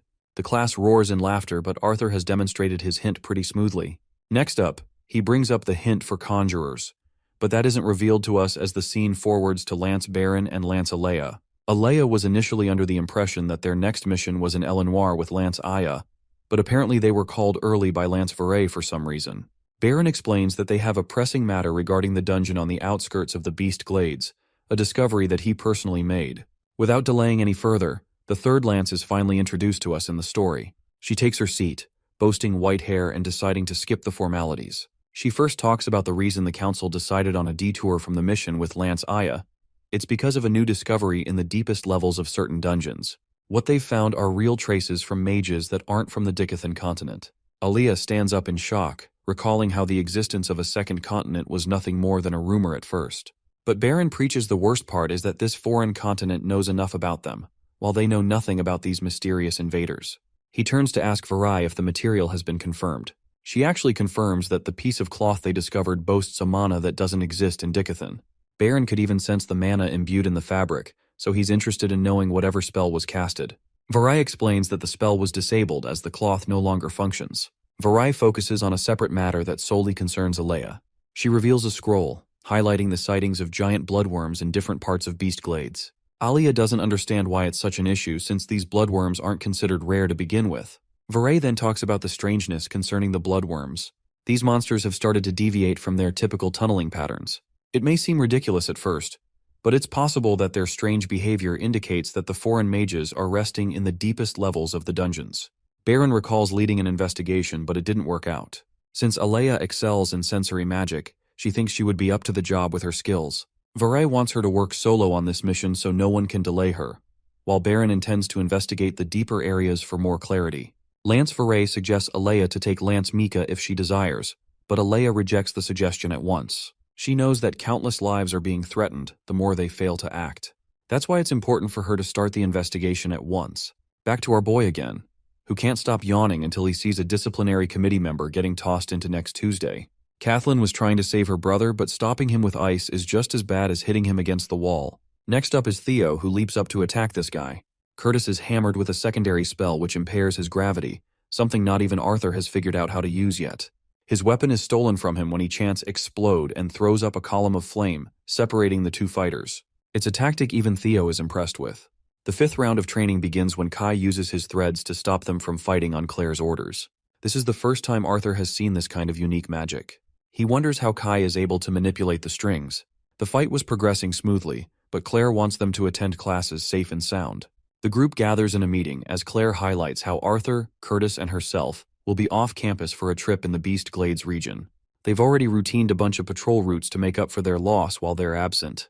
Kai is willing to volunteer for more hours in patrolling work, which sounds like a careful approach. Another student quickly follows the volunteering process. Lastly, Kai manipulates Doradrea's arm with his strings to make her volunteer. He's looking forward to enjoying his time with her, as it's been a while. Doradera accepts as long as she's well fed. The meeting concludes with Arthur being stopped by his so-called rival. He warns the guy to be careful in the wild, not knowing that our boy is already classed as an A-rank adventurer before he even came to school. Arthur escapes them and goes up to ask Claire about the kind of magic Kai specializes in. Interestingly, he hasn't told anyone apart from the fact that his metal wires are special. Arthur wonders if the wires are capable of hiding the mana attribute of the spell. The creepy guy draws near Arthur wondering what they're talking about. Arthur harmlessly asks about the intricacies of his metal wires, only to receive a creepy and suspicious warning from the guy. Claire breaks their confrontation, reminding them about their upcoming class. In the training room, Elijah is busy focusing on sharpening his earth attacks against level 7 Toby. The attacks are easily dodged until he finally manages to pin the artifact down. Elijah's about to deal the finishing blow when suddenly, Toby initiates a fire spell that releases a cannon so powerful only Arthur is there to save him. Elijah is dying to know how recent the artifact managed to learn how to control flames. Evna Arthur was unaware until now, and believes it must be a tricky tactic from the lousy inventor to beat him somehow. Elijah is really interested in how he works on the uniqueness of the artifact. He's always had an interest in artificing, but was unable to take his interest anywhere because he's trash at magic. Arthur teases him for only learning magic to impress the chicks. The nerd doesn't even deny it. So now, his friend hands him a wooden sword, claiming that he should at least learn the basics of melee combat. Bro finishes up his point by saying that it's also for the girls. This provokes Elijah into attacking him, only for Arthur to dodge back to back. He's actually rather impressed with Elijah's form and wonders if he's received training before. This guy swings with very little wasted movement, and his footwork is steady and balanced. It's impressive to the point Arthur thinks he boasts a talent for becoming a swordsman. If he could manage that with his metal magic, he'd be tough to beat. Arthur dodges his attack and swipes him dead. Elijah's anger created a careless opening for him. When he sees Arthur extending his hand, the boy is reminded of an image of an important figure. Suddenly, his brain is clogged with a plethora of emotions and conflicting feelings, making Arthur worried. Even Elijah doesn't get what's happening or why he's experiencing such a surge of emotions. While Arthur insists that they take him to the medical ward, Glasses Boy says he's okay and he just experienced a headache. He doesn't explain anything and intends to wash up now. He bids him farewell for the meantime. Arthur waves him goodbye all the same. The following few weeks were as peaceful as they could get. Our boy was sleeping through his classes because of exhaustion. They were nearing the mid-cycle exams and Arthur found it difficult to keep in touch with each of his classes. He taught the same in his own class. Despite his growing skills with the help of teachers and artifacts, Arthur never forgot about the reason he attended school in the first place. He found himself at peace, just enjoying the small, everyday moments of life with the people he loved most. That's the only thing that he looked forward to every day. Arthur and Elijah are sharing a walk when suddenly, Glasses Boy freezes and spaces out. It's been like that for a few days, but Elijah doesn't want to talk about it and deflects that it's because of his exams. Their trip to Beast Glades is also right around the corner. Elijah hopes for Arthur to be careful in his training with Tessia to remain healthy.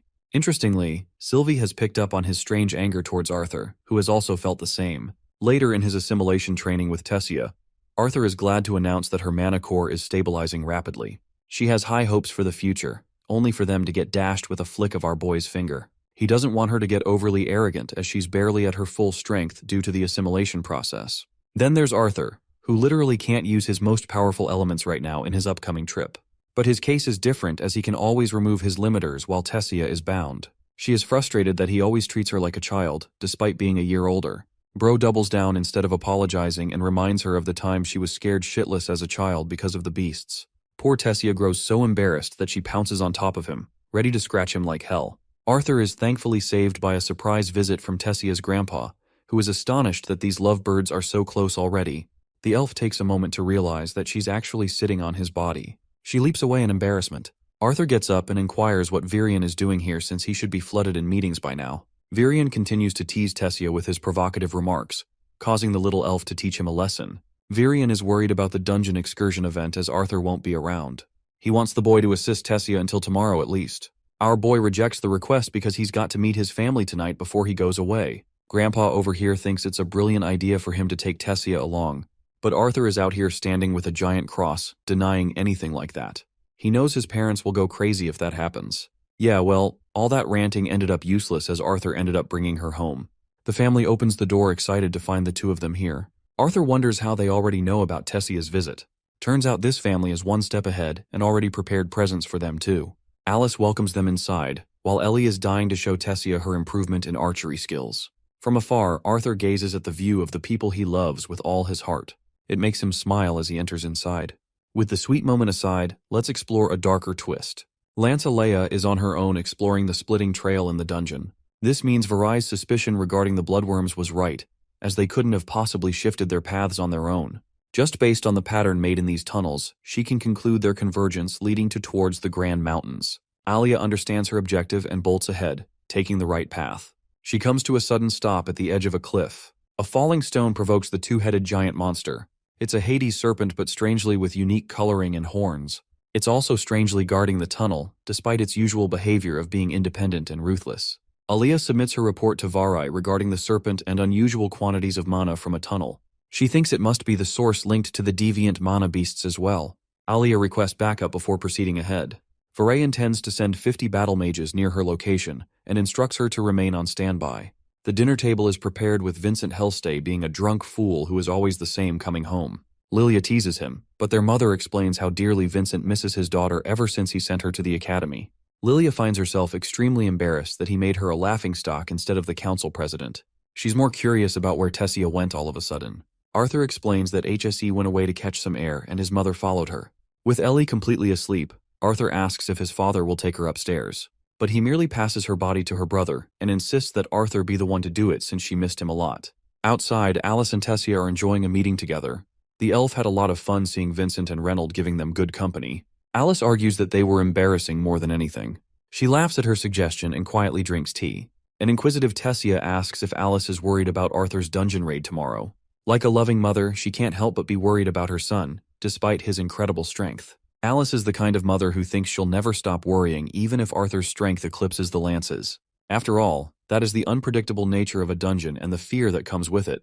She apologizes for killing the mood, but Tessia wipes her feelings. She wants Alice to know that she's ready to do whatever it takes to protect him, just like he's done for her.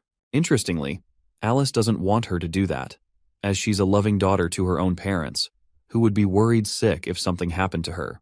She prioritizes Tessia's self-preservation before anything, and entrusts Arthur's capabilities to take care of his own well-being. Now that it's getting chilly, she recommends they head inside. Tessia wants to stay for a while longer outside and thanks her. Alice leaves her shortly. In the next scene, as Arthur is putting his sister to bed, Ellie's eyes open. She learns that it's still nighttime, and her first question is regarding her brother's departure.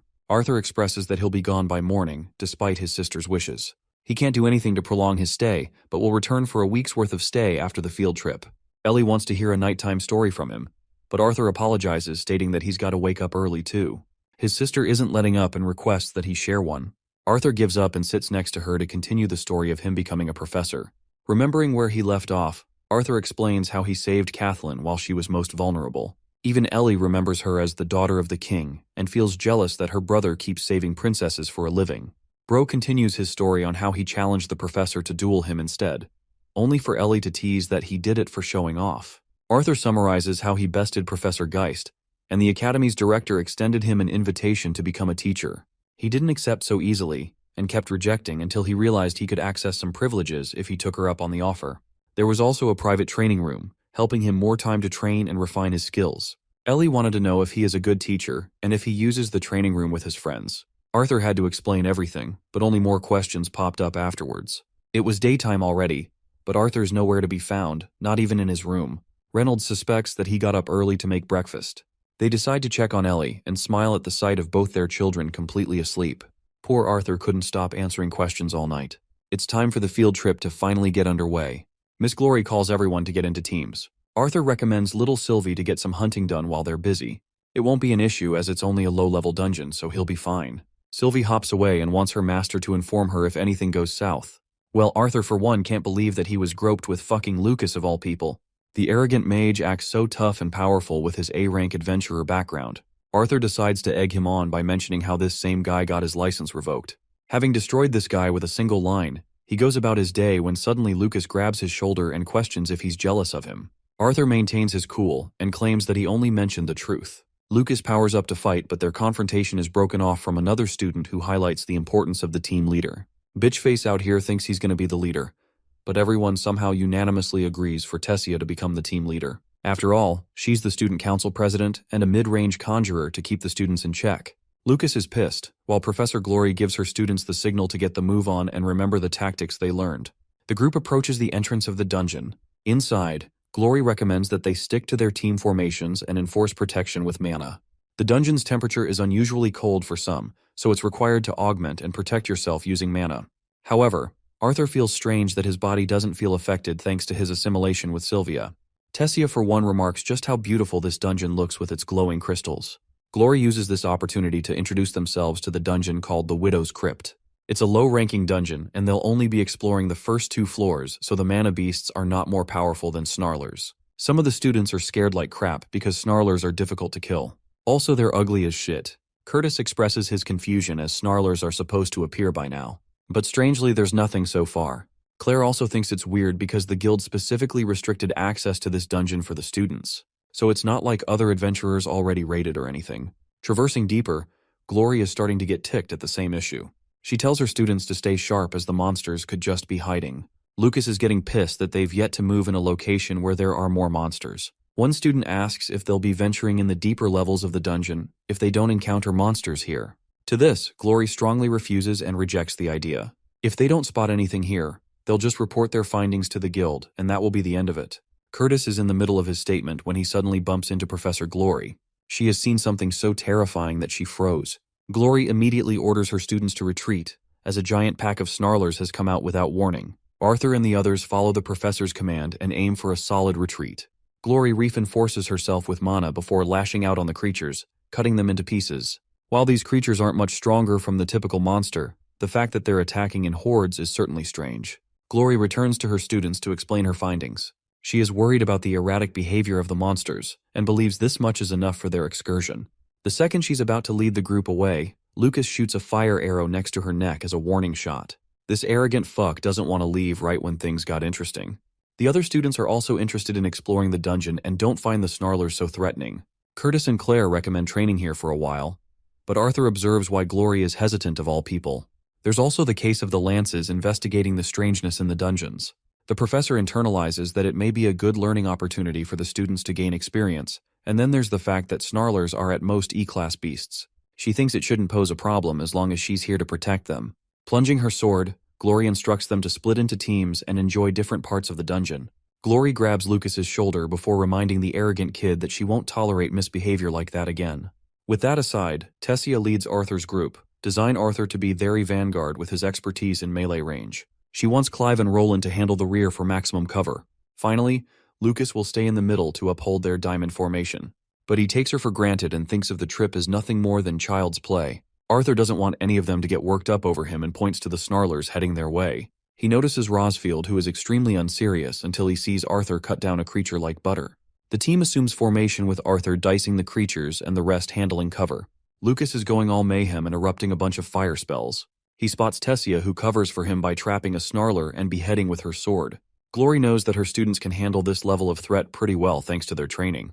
However, not even her students are used to prolonged battles, and the snarlers only keep spawning more. Glory instructs each team to follow their leaders as they'll be heading back up now. Each of them retreats until Arthur spots Rosfield slipping up. He goes back to rescue him getting mauled by the creatures. Arthur realizes that he has to hurry and channel his power in a single attack to cut through the layers of monsters. He decides to whip out a new move that he couldn't use on Toby. Unleashing a wind-type strike, he chants Burst Blade and annihilates the wave of creatures in a clean strike. However, this move just now comes at a cost, compromising Arthur's right arm.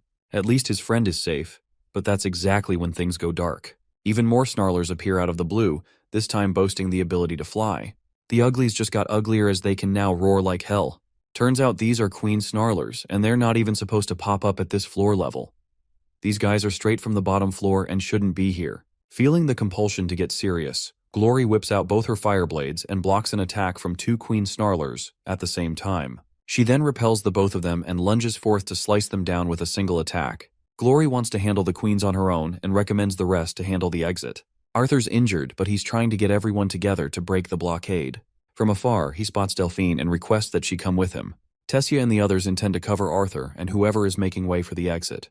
Having reached the location, Arthur orders the student to patch the hole while he covers her. Unfortunately, they get attacked from a blind spot. Delphine braces to get attacked, but our boy is faster in cutting the monster down. He just wants her to focus on her task. This time, Delphine is determined and initiates her spell. While she's fixing that, Arthur and the rest of the team are covering the front lines. Tessia blasts some of the monsters with her wind vortex. Finally, Delphine's all finished with her side. Now they're required to clear some of the debris. Arthur fixes his arm and prepares a powerful punch. This dude goes all one-punch man and destroys the boulder, allowing Delphine to catch its fragments. Still, it's not enough to clear an exit for them. Arthur realizes that they've got to figure this out in a single attack. Suddenly, he notices a foul stench coming from nearby. It's actually smoke, and it is building up for no reason. Stupid Lucas is exhausting much of his fire magic and burning the creatures. This means their only airway is getting blocked. Arthur immediately requests everyone to stop using fire spells as they'll soon suffer from a lack of oxygen. He thinks it's useless for them to try anything if they can't even breathe properly. At this rate, Sylvie senses that something is wrong. Arthur explains what's going on and instructs her to head to the entrance and describe what it looks like from the outside. This gives Arthur another idea with Curtis. He wants him to use the World Howl spell to clear the blockade. Unfortunately, Curtis doesn't have enough mana without his beast to cast such a spell. That's where he comes in. Arthur tells him to turn around and focus on entering his first phase. Then he instructs Delphine to return to the others and hold back the monsters. With both gone, Arthur takes a deep breath before activating mana transference. This is a concept that has been studied for many years before being considered ineffective. But since Arthur is a special mage with quadra-elemental affinity available to him, he can mimic the types of mana and control the ratio of each element to his liking. While he's far from achieving mastery, Arthur can still activate it. He bestows his mana upon Curtis, internalizing just how careless he has been the entire time. He was far too confident in the dungeon and didn't think anything would go wrong. After all, he's gotten powerful, and that left him arrogant in some regard. Curtis has enough mana to activate his first phase now, as Arthur refuses to remain arrogant. Beyond entering the first phase, Curtis's beast will reject him. At last, he's able to cast the World Howl attack, incinerating the blockade clean. This gives everyone the exit to leave. Professor Glory is slashing monsters left and right. Despite her 2 deviant glass shards, Glory is struggling against the queen snarlers. Everything seems okay until Arthur spots Tessia completely exhausted in her state.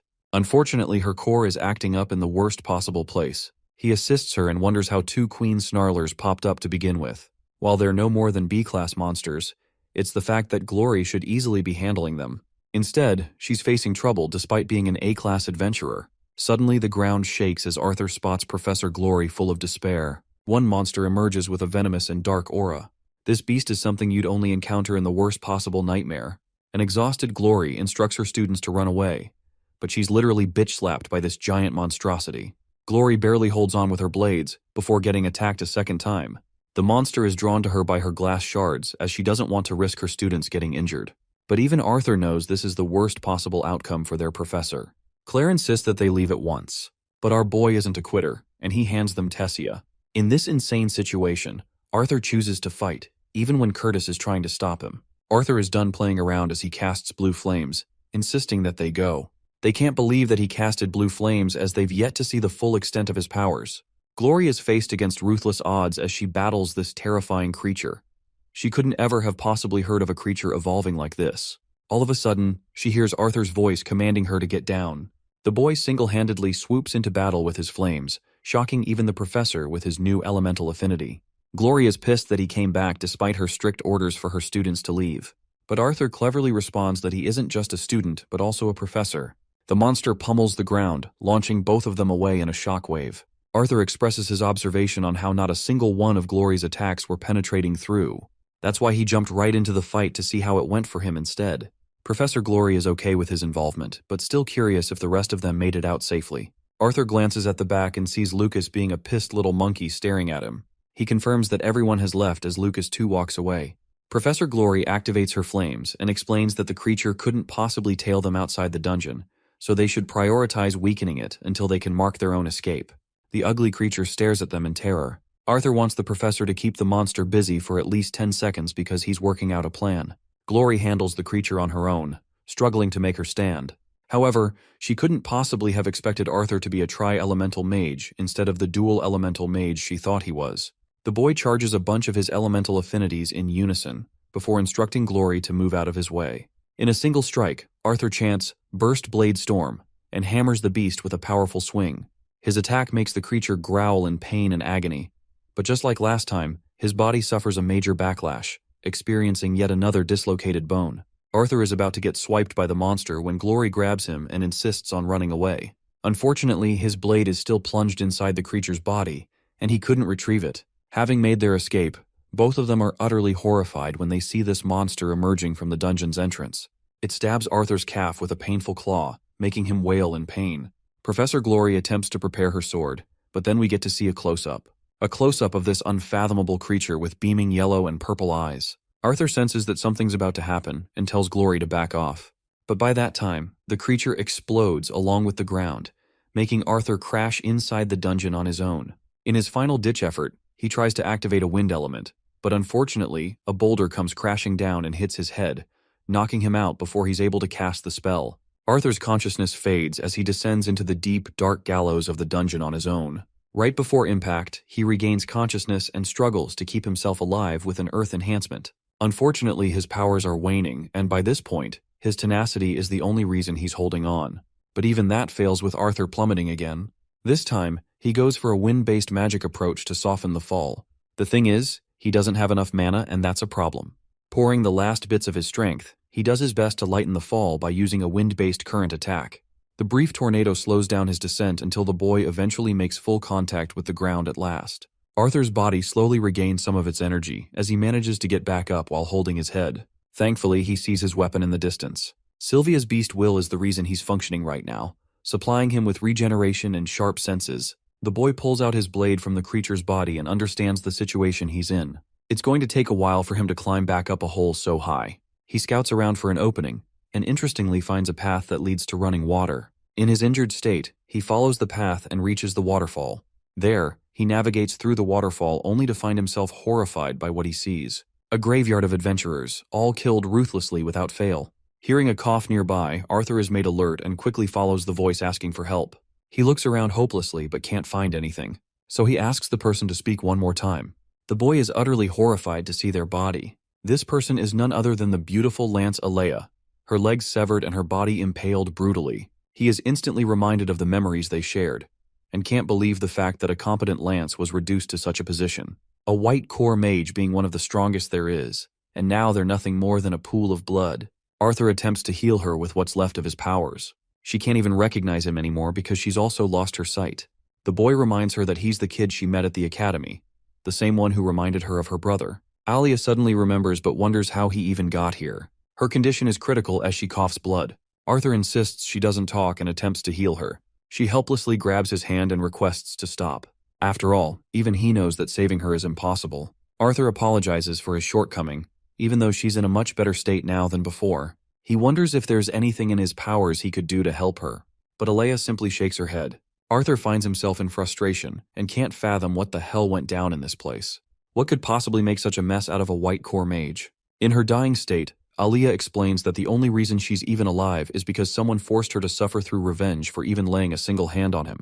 She casts a small stone and shares it with Arthur, then requests the boy to draw near. Despite her shattered core, Alia thinks she's capable of showing him what happened a while ago. Arthur experiences a clump of her memories all the way back when the battle mages arrived to take down the serpent. They successfully beat this monster without trouble, but something bothered them. The group of battle mages arrived in front of a warrior in black, staring them down. In a flash of a second, he impaled their bodies in a massacre. Before long, the place was filled with suspended bodies, and yet the man didn't move an inch from his position. A close-up of this fucker is revealed and he looks terrifying. He decides to give Alea two options for her life.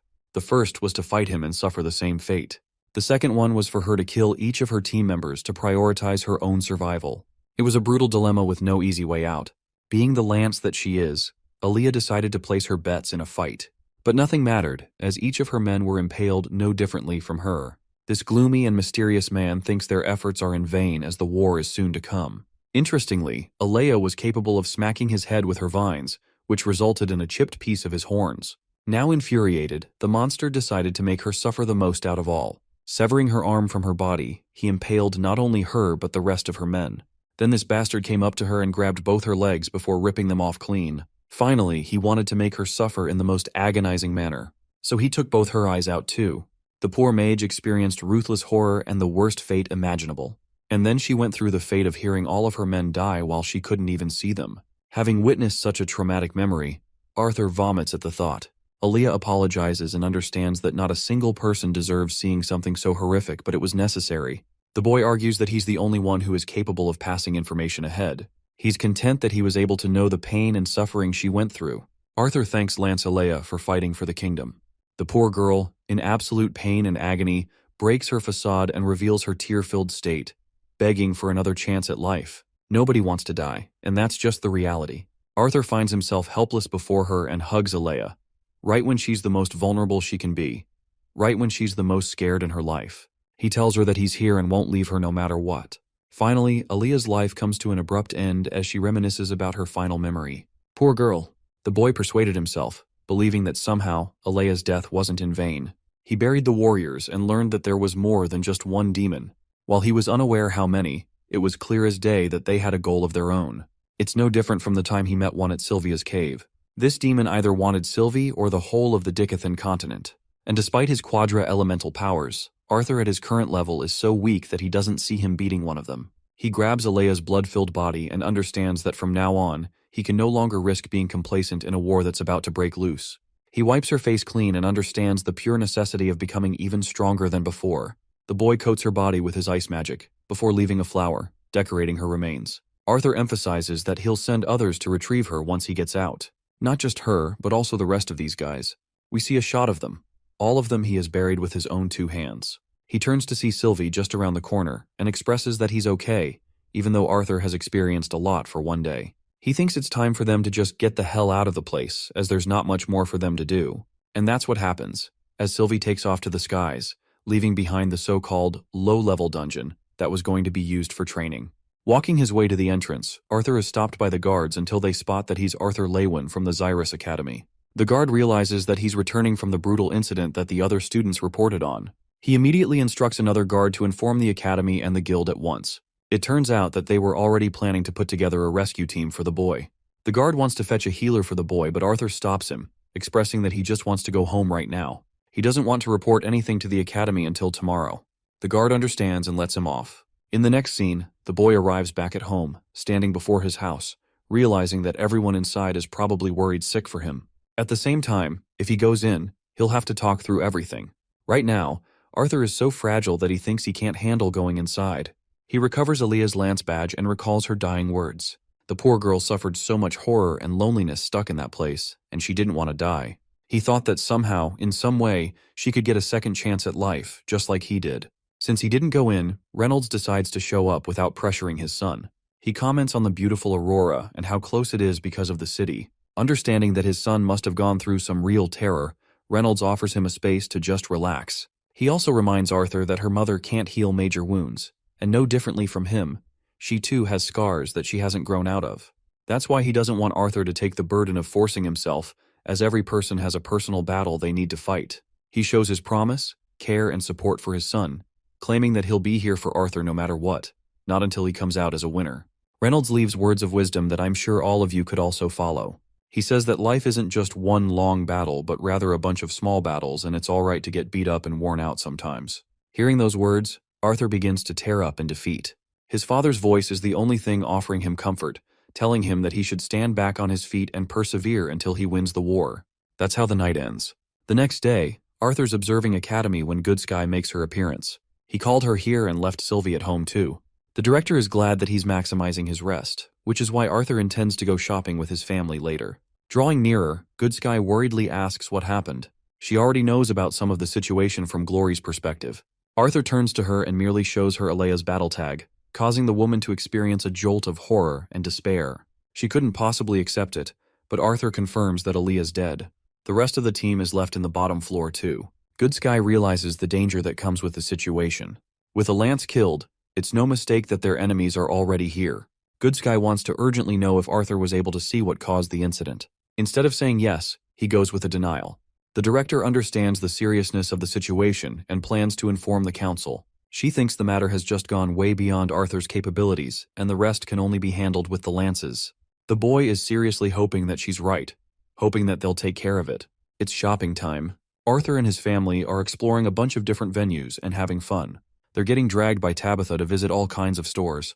The boy curiously asks if there's a place that sells training materials. She thinks he means elixirs and tells him to visit the shop around the corner. Alice wants to come along, but Ellie is obsessed with the current shop.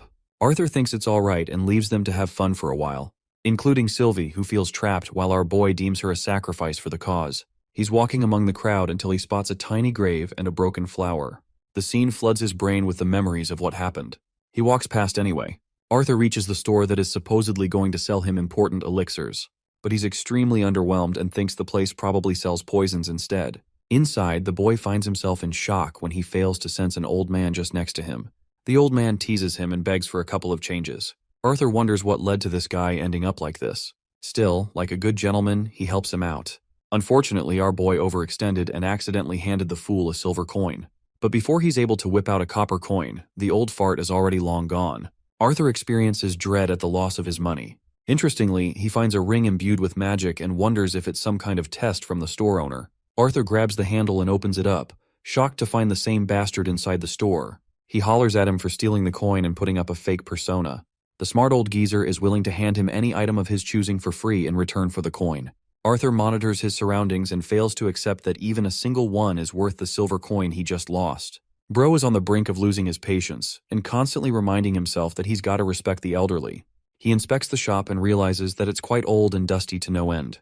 The geezer doesn't even bother cleaning it because he thinks it's just fine. Arthur investigates around until he spots a cat-like creature that runs away upon seeing him.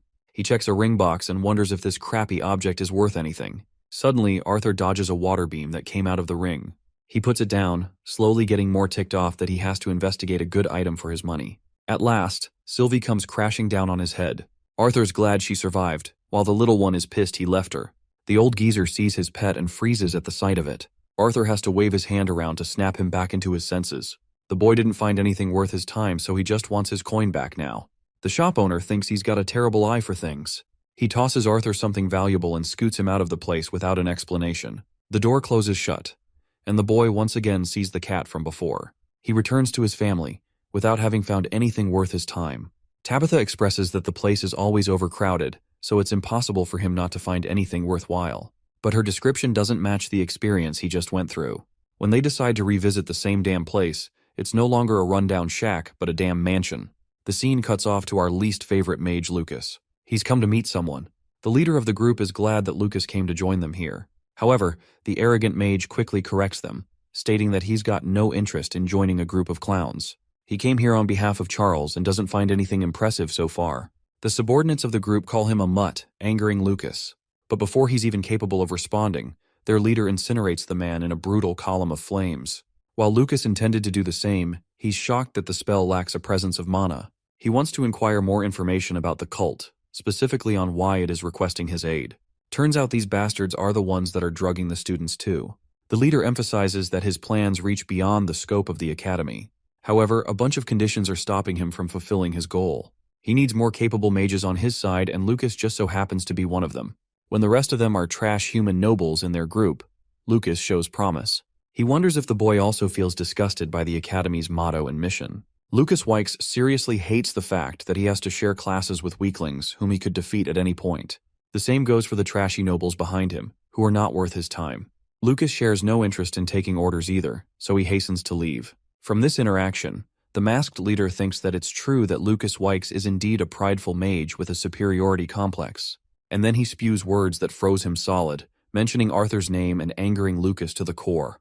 The leader goes on claiming that while Lucas was a prodigy at first, he too was pampered by elixirs. And yet, it resulted in vain when it came to fighting against Arthur. Infuriated now, Lucas takes to violent means, but the masked leader magnifies his sad reality even more.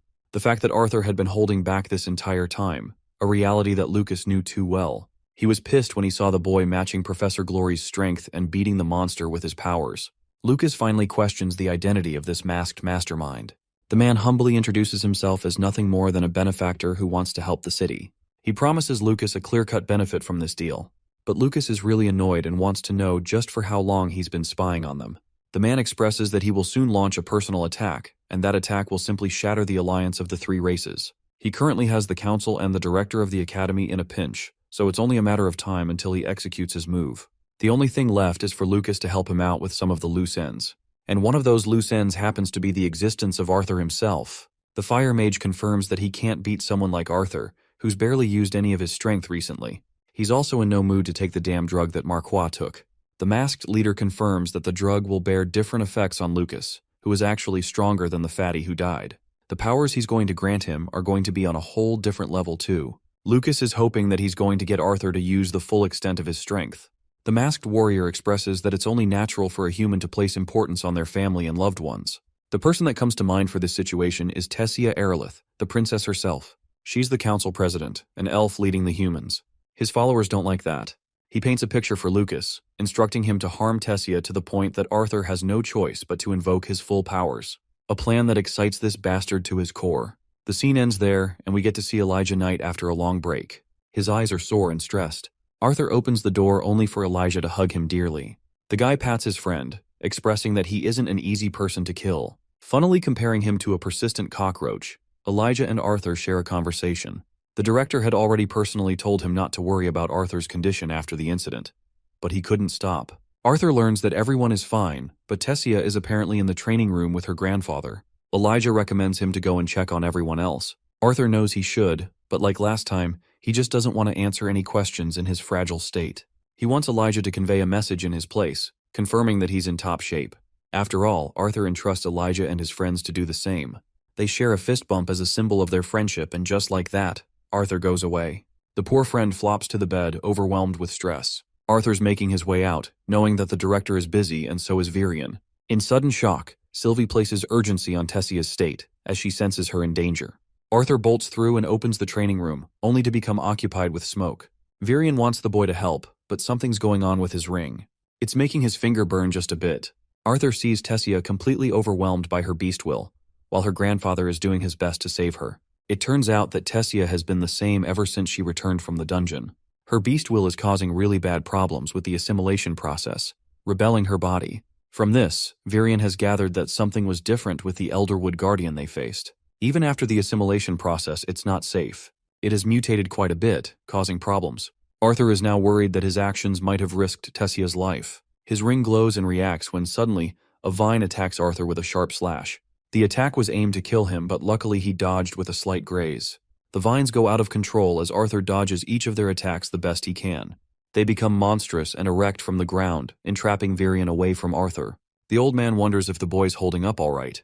Arthur's okay, but he's starting to feel like Tessie is seriously pissed at him. The vines concentrate into thick, spiky drills, this time attempting to crush Arthur. He dodges each of them, while he signals Sylvie to protect Virion in the meantime. Their goal is to ensure Tessia's safety no matter what happens. At this moment, he wonders if cutting down the vines won't be an issue. In complete surprise, the sphere he got from the elixir shop reacts on its own and reaches inside the vine cage. It glows a beam of yellow before freeing Tessia from their grasp. Her body suspends as the sphere is absorbed into her belly. Her hair blossoms a light green, signaling the completion of the assimilation process. Arthur grabs her body and rests her on the ground. While Virion is unsure what happened, he knows that the kid saved her. Tessia wakes up, wondering why she's on the ground. Her vision returns to normal as she spots both of her loved ones. She goes rushing to embrace Arthur. The poor old man gets dusted because he was expecting a hug. Tessia is happy that her lover is still alive, and Arthur's happy to smile at her all the same. Meanwhile, Virion is getting third-wheeled the hell out on his own. Later, she's put in the infirmary room to recover. The orb's mystery still bothers Arthur, but still, it helped her calm down for the meantime. The healers report on Tessia's health, sharing that everything's going back to normal now. However, there's one thing that seriously troubles them. It's about her core stage. For some reason, they were unable to measure her core. Virion takes it to himself and decides to check. What he finds is shocking, forcing him at a loss for words. Tessia has evolved so much that her core is nearing the silver stage. Both of them exit her room while contemplating how she was able to break through 3 stages all at once. They want her to rest for the meantime. On a separate note, Arthur has been interested in lances lately and wants to learn more about them. Questions such as their strength for being a white core mage. To visualize the strength of a silver core mage, it takes at least 20 yellow core mages to manage one silver core mage. And then, there's an exponential power difference between silver and white core mages. Virion to himself is at the mid-silver level, but it would require at least 10 silver mages like him to handle one white core mage in place. Arthur teases the old man for being weak, but it's not that he's weak. It's just that white mages are just that godly. Then Arthur wonders, just how come white mages end up to that monstrous strength in the first place, despite their youthful ages? After all, it doesn't make sense how these guys haven't conquered the kingdom. Virion expresses that lances are only capable of reaching that strength after being knighted. This is rather perplexing to Arthur. He learns that their strength derives from the royal families. The information he's about to tell the boy is extremely confidential, so he urges him not to speak to anyone about it. He then asks the boy if he believes in gods. In the Beast era, the three races were nomadic and traveled with their kind all over the world. They only met each other for trade and shared fundamental differences in their culture. Still, they had an amicable relationship with each other. These three races lived in peace, until the mana beasts burst through and started annihilating them as prey. The three races eventually shrinked in numbers, until one day, one deity descended from the sky. This deity gifted all three races the necessary tools to defeat the mana beasts and exit the terrifying era. The deity appeared before three people who became the founding fathers of the royal families. The Glader, Greysunder, and Aerolith royal families were bestowed with 6 artifacts to be shared among the three once they became kings. The three kings weren't supposed to use such artifacts on their own. Instead, they bestowed them upon their most powerful subjects via a knighting ceremony. The artifacts that were granted to them gave them valuable information to master and manipulate mana. Then the three kings ordered the first 6 artifact users to spread their knowledge across by teaching others and making them more capable. That's how the first mages were born. The elves, humans, and dwarves eventually drove back the mana beasts in an all-out war to a territory that is now termed the Beast Glades. An era of peace returned upon the land, and the three races marked their own paths in their own way. They found homes befitting their culture. The human king led the west and fostered wealth and prosperity. The elven king led the north, living in harmony with the magical forest and its beasts. The dwarven king led the south, aiming to explore the riches of ores, metals, and gems. The three kings and their lances eventually governed the people. True peace was established at last. Arthur shortly summarizes the story and rudely interrupts the old man. The boy thinks that something must have happened to cause the war between the three races. Virion pulls his ear for ruining the tale as he's getting to that part. He doesn't want to explain the details of the war since the boy already knows enough. The most important detail is regarding the peace that lasted only a couple of generations. That is when the three races began to forget their once shared alliance. Greed took over them. As far as the lances are concerned, they didn't vanish into thin air. They've always existed and were closely nurtured by the royal families to wield an artifact. The only reason the lances were even made public to begin with is because of the discovery of the second continent. Arthur now understands the reason why this is considered top-secret information, as the lances are supposed to be nurtured for the kings. If the public knew about the existence of special artifacts capable of manufacturing lances, then the continent would fall apart in internal warfare. The boy is honored for being entrusted with such special information. Virion thinks the kid has finally grown in body to match his mature brain. Even Arthur can't deny his words. Tessia's grandfather emphasizes that the very reason he expressed such information is because the kid plays an important role in everything that was mentioned. Arthur is extremely confused until Virion explains that Sylvie isn't just a simple mana beast. That very bond of his, that little dragon, is a deity. And that deity is currently knocked the heck out and asleep. Even Arthur can't fathom how a sweet little lazy furball like her could ever become a god. Virion explains that deities aren't really the kind of creatures that are regarded in books as gods. Instead, they are creatures that can ascend from their mortal bodies and achieve total harmony with mana. The body wonders if it has anything to do with the fact that she's a dragon. After all, Sylvie is indeed intelligent and strong.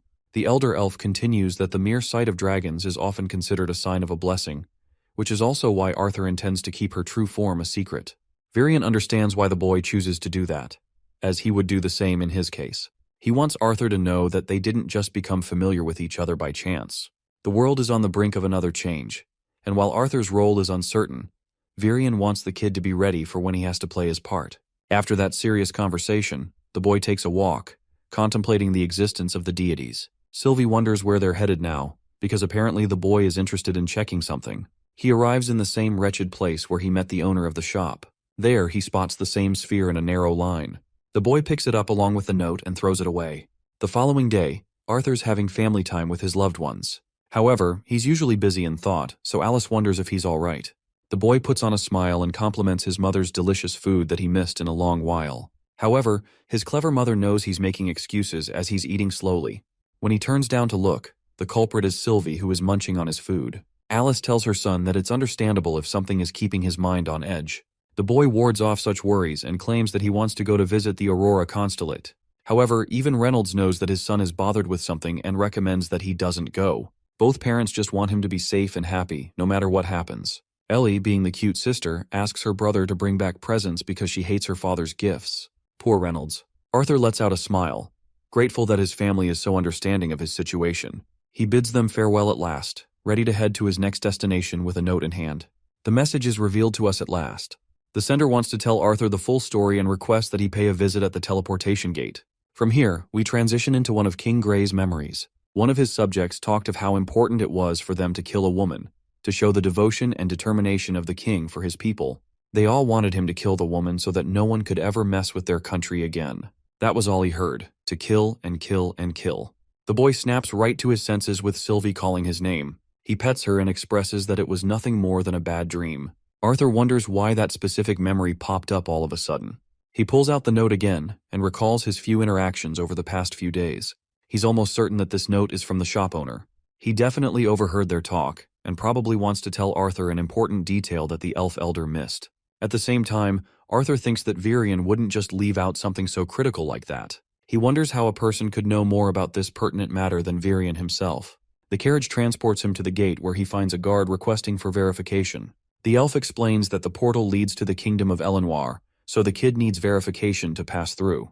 This is a surprising turn of events because Arthur doesn't yet understand why he's headed to Elenoir of all places. He reveals the royal seal of the family of Elenoir, making even the guard shudder. He lets Arthur through and he strides inside before experiencing a beam of yellow. Even Sylvie is worried as both their bodies are clung to threads of mana. Eventually, they're pulled inside a place of black. Arthur and Sylvie look around to see what's going on. What's really terrifying is that Sylvie is scared, and she's never been scared in her life. The boy ignites a flame to see what's going on. He doesn't know what's up. Suddenly, both their bodies experience a jolt of power so overwhelming that they're barely surviving the pressure. Poor Sylvie closes her eyes while Arthur questions who it is they're seeing. A pair of eyes, sharp as a serpent, stare them down. The boy and his bond are struck with fear.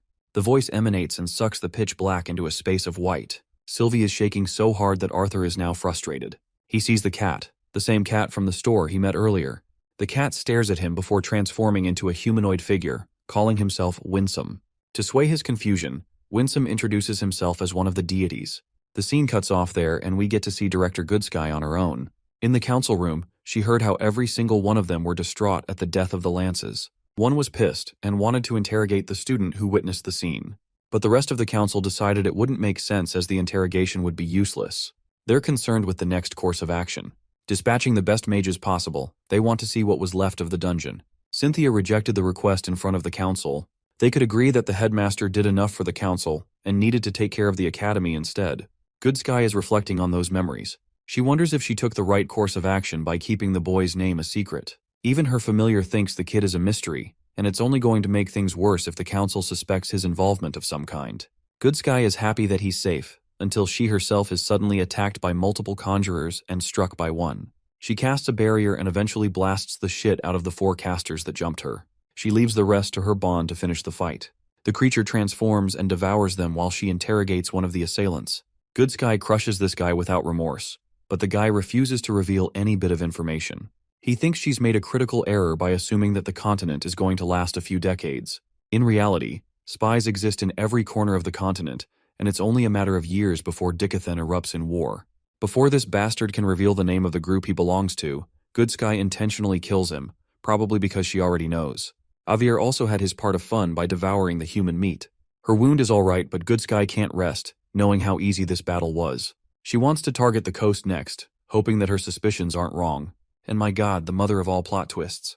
We see a curse marking engraved on her back, which means this woman has been with the bad guys before. Going back to the deity experience with Arthur, he experiences a flush of memories before the winsome deity. It changed into a human's appearance to better fit their conversation. Deities are those that are even stronger than the likes of white core mages. Arthur can barely fathom its existence in his presence, and tries to stand firm. Before the start of their talk, he wants to confirm why they're headed to the Elf Kingdom, and if there's something concerning Tessia. Winsome claims that he just wanted to make him transition through the gate. With a lift of his palm, he shows both Virion and Tessia being fine as always. The princess is in better shape thanks to the elixir pearl that he gave her before her core exploded. The second pearl is for the boy to keep. Arthur is stumped to hear that Tessia's core could have shattered, but that's also why Winsome brought the kid here. He starts off regarding the child as a citizen of Dickathon, but it's now known that a second continent exists in the world. Apart from Dickathon, Alakria has also been governed by the deities who reside in the land of Epheotus. The inferior beings call them deities, when they themselves call themselves Asuras. They're actually the same deities that were responsible for handing the three races magical artifacts to fight the magic beasts. Winsome explains that he knows about the artifacts thanks to Virion, but the reality of Asuras is far beyond the understanding of any person in Dickathon. The Asuras have also been governed by a noblesse of some kind. They weren't supposed to interfere with the three races or the continent, and they only do so when the balance of peace is threatened. That rule eventually broke when the land of Epheotus was divided into 3 factions, composed of different clans of races. The ruling clan of every faction had their own priorities in mind, but they stood strong and never raised their powers against the inferior races. That is until Agrona became the leader of the Vritra clan. That deity broke the doctrine in order to further advance his own people. Arthur is slowly digesting the new information. Turns out that he's already encountered a bunch of people from that clan. But the Vritra clan is notorious even among the Asuras. They're kind of like scientists and researchers who are constantly working on the advancements of mana. When the leader Agrona surged into power, the clan's strength shot up by miles. The deities later realized that the members of this clan had been experimenting on the lesser races in different ways to enhance their own strength. Hearing that, Arthur is disgusted. But now, he's confused and questions the role he plays. Winsome claims that it has nothing special to do with the child, but he should be aware of the facts because of his connection to the deities. He then forces Sylvie's transformation via his powers, making her reveal her true form. The deities had been searching for Sylvia for many years, and right when they discovered her, they saw a boy holding a small deity in his arms. Winsome explains that Arthur is bonded with his master's daughter. Sylvia is single-handedly the most powerful creature in all 3 continents of the world. She's just that strong, to the point both Sylvie and Arthur are stumped. The elder elf's words were true, that dragons are indeed deities, and that both Sylvia and Sylvie are among the most powerful creatures to ever exist. Deities mostly alter into 3 forms, but when it comes to Sylvie, she prefers to keep her tiny little form to preserve her energy. Interestingly, Asuras prefer keeping their humanoid states for the preservation of mana, but Arthur is really surprised to hear this. The only reason Sylvie has yet to transform into such a state is because she's unable to do it at her level. Sylvie's core is underdeveloped compared to others, and with how things are shaping up, Winsome bears the bad news about Agrona's spies already residing inside the continent. War is imminent soon, and while the deities of Epheotus would hate to admit it, it's true that Arthur's role will shift the very tides of this war. If he agrees to become an ally to the deities, then they won't separate him from his bond. But that only means one thing: he's being threatened right now. They'll take away his bond if he says no. Arthur answers that the war is going to pose a threat to his loved ones, so he has no choice but to act in that case, regardless of what he likes.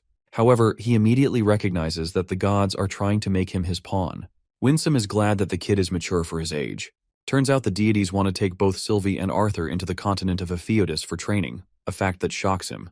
The truth is, Sylvia's power is one that even the deities would do anything to obtain, and it is dormant inside Arthur's body. The land of Epheotus is the only place where he will eventually be able to control those powers and become even stronger alongside his bond. If he does that, he'll boast a chance of defeating the mages of Alakria and saving the continent.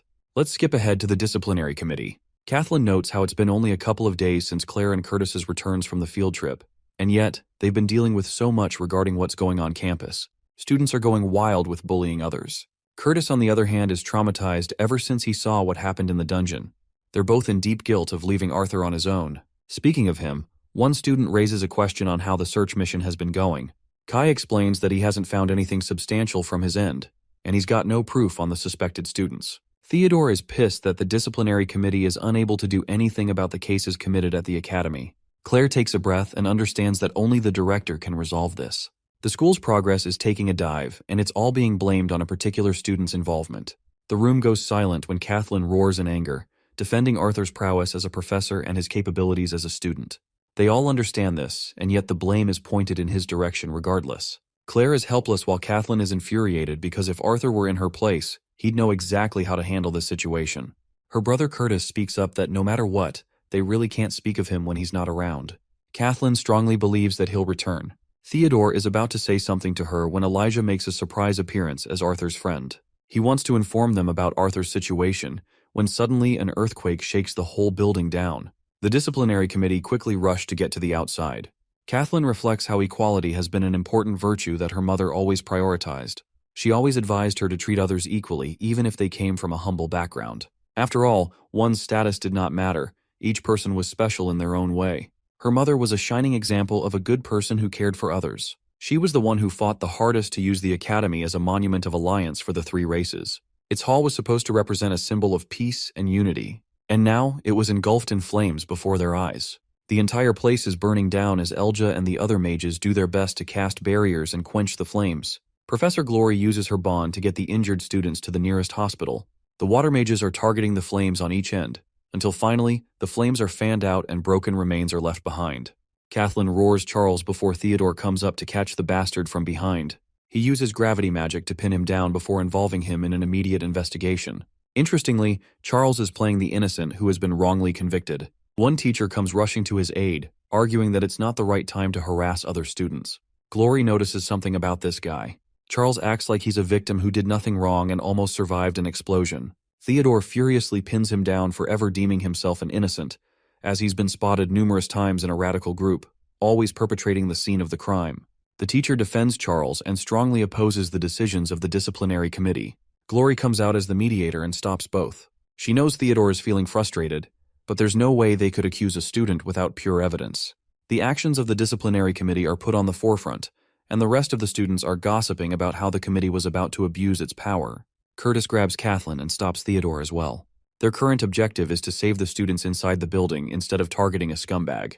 Theodore angrily releases his spell from Charles, before grabbing his shirt and shoving him away. As they're going away, Kathleen notices a sinister smile on the bastard's face, meaning he's definitely the one behind the scene. On the flip side, Elijah is busy training hard in the training room. He finds himself completely exhausted trying to exercise his precision and control over his elemental affinity. Even after he reached the light orange stage, he thinks a lot of progress has to be made for him to grow.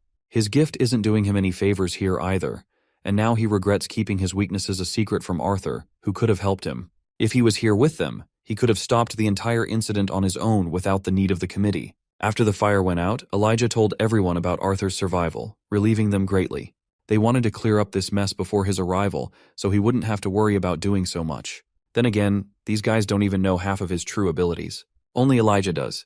Still, he thinks they genuinely care about him. Despite not revealing his powers, he's respected by the committee members and even the princess. Elijah loses himself in comparison and wonders if he could have lived a similar life with the humans. They're both weird in their own way, and yet fate only favors Arthur more than ever. Those emotions start to whirl up inside Elijah's head as he becomes overwhelmed with all the sweet moments they shared, the tough battles they faced. He snaps himself back into his senses and understands how Arthur has been there to support him. Yet he's facing even bigger battles than anyone else. If Elijah wants to compare himself to him, then he's got to become even stronger. At the teleportation site, a bunch of travelers are annoyed that they have to do so much work. One of them spots Arthur and stops him, immediately claiming that this guy isn't even an elf. He scolds the boy for having lost his track, and right when the lady is talking over his importance in the kingdom, the man angrily swats her arm away. Roger is pissed that they had to become licensed while this pipsqueak is cutting down the line without trouble. The boy expresses that the very reason he's skipping the line is because it's important enough for him to do so. This time, Roger becomes violent with his methods and uses his magic to grab a hold of the kid. He doesn't want to kill Arthur, but intimidate him.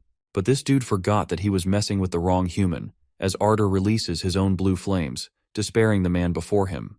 With that, he walks away with his escort. Let's go over what happened in his meeting with Winsome. Arthur was curious how the deity was unable to track them down for so long. It turns out that whenever he was hiding his bond's insignia with Sylvia's feathers, he concealed its presence for a long time. But now they've finally found him, and he's got no choice but to prepare himself to leave for the land of Epheotis. As he's walking by, Arthur thinks of his next destination. He greets a bunch of elven guards and quickly shows them the official pendant of the royal family, which has already received verification. The boy's a little annoyed that people are so suspicious of the badge despite it being real. He's shown the way forward, but right then, a strong earthquake shakes them all from where they stand. The guards jump ahead to protect Arthur, which is a good thing because he's glad to find that they've got some value. Still, the boy prepares a windcutter spell, and from within, Virion emerges. He's been having a tough time dealing with an opponent.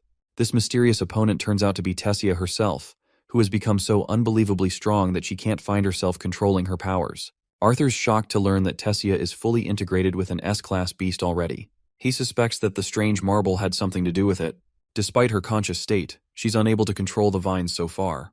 They keep multiplying without end.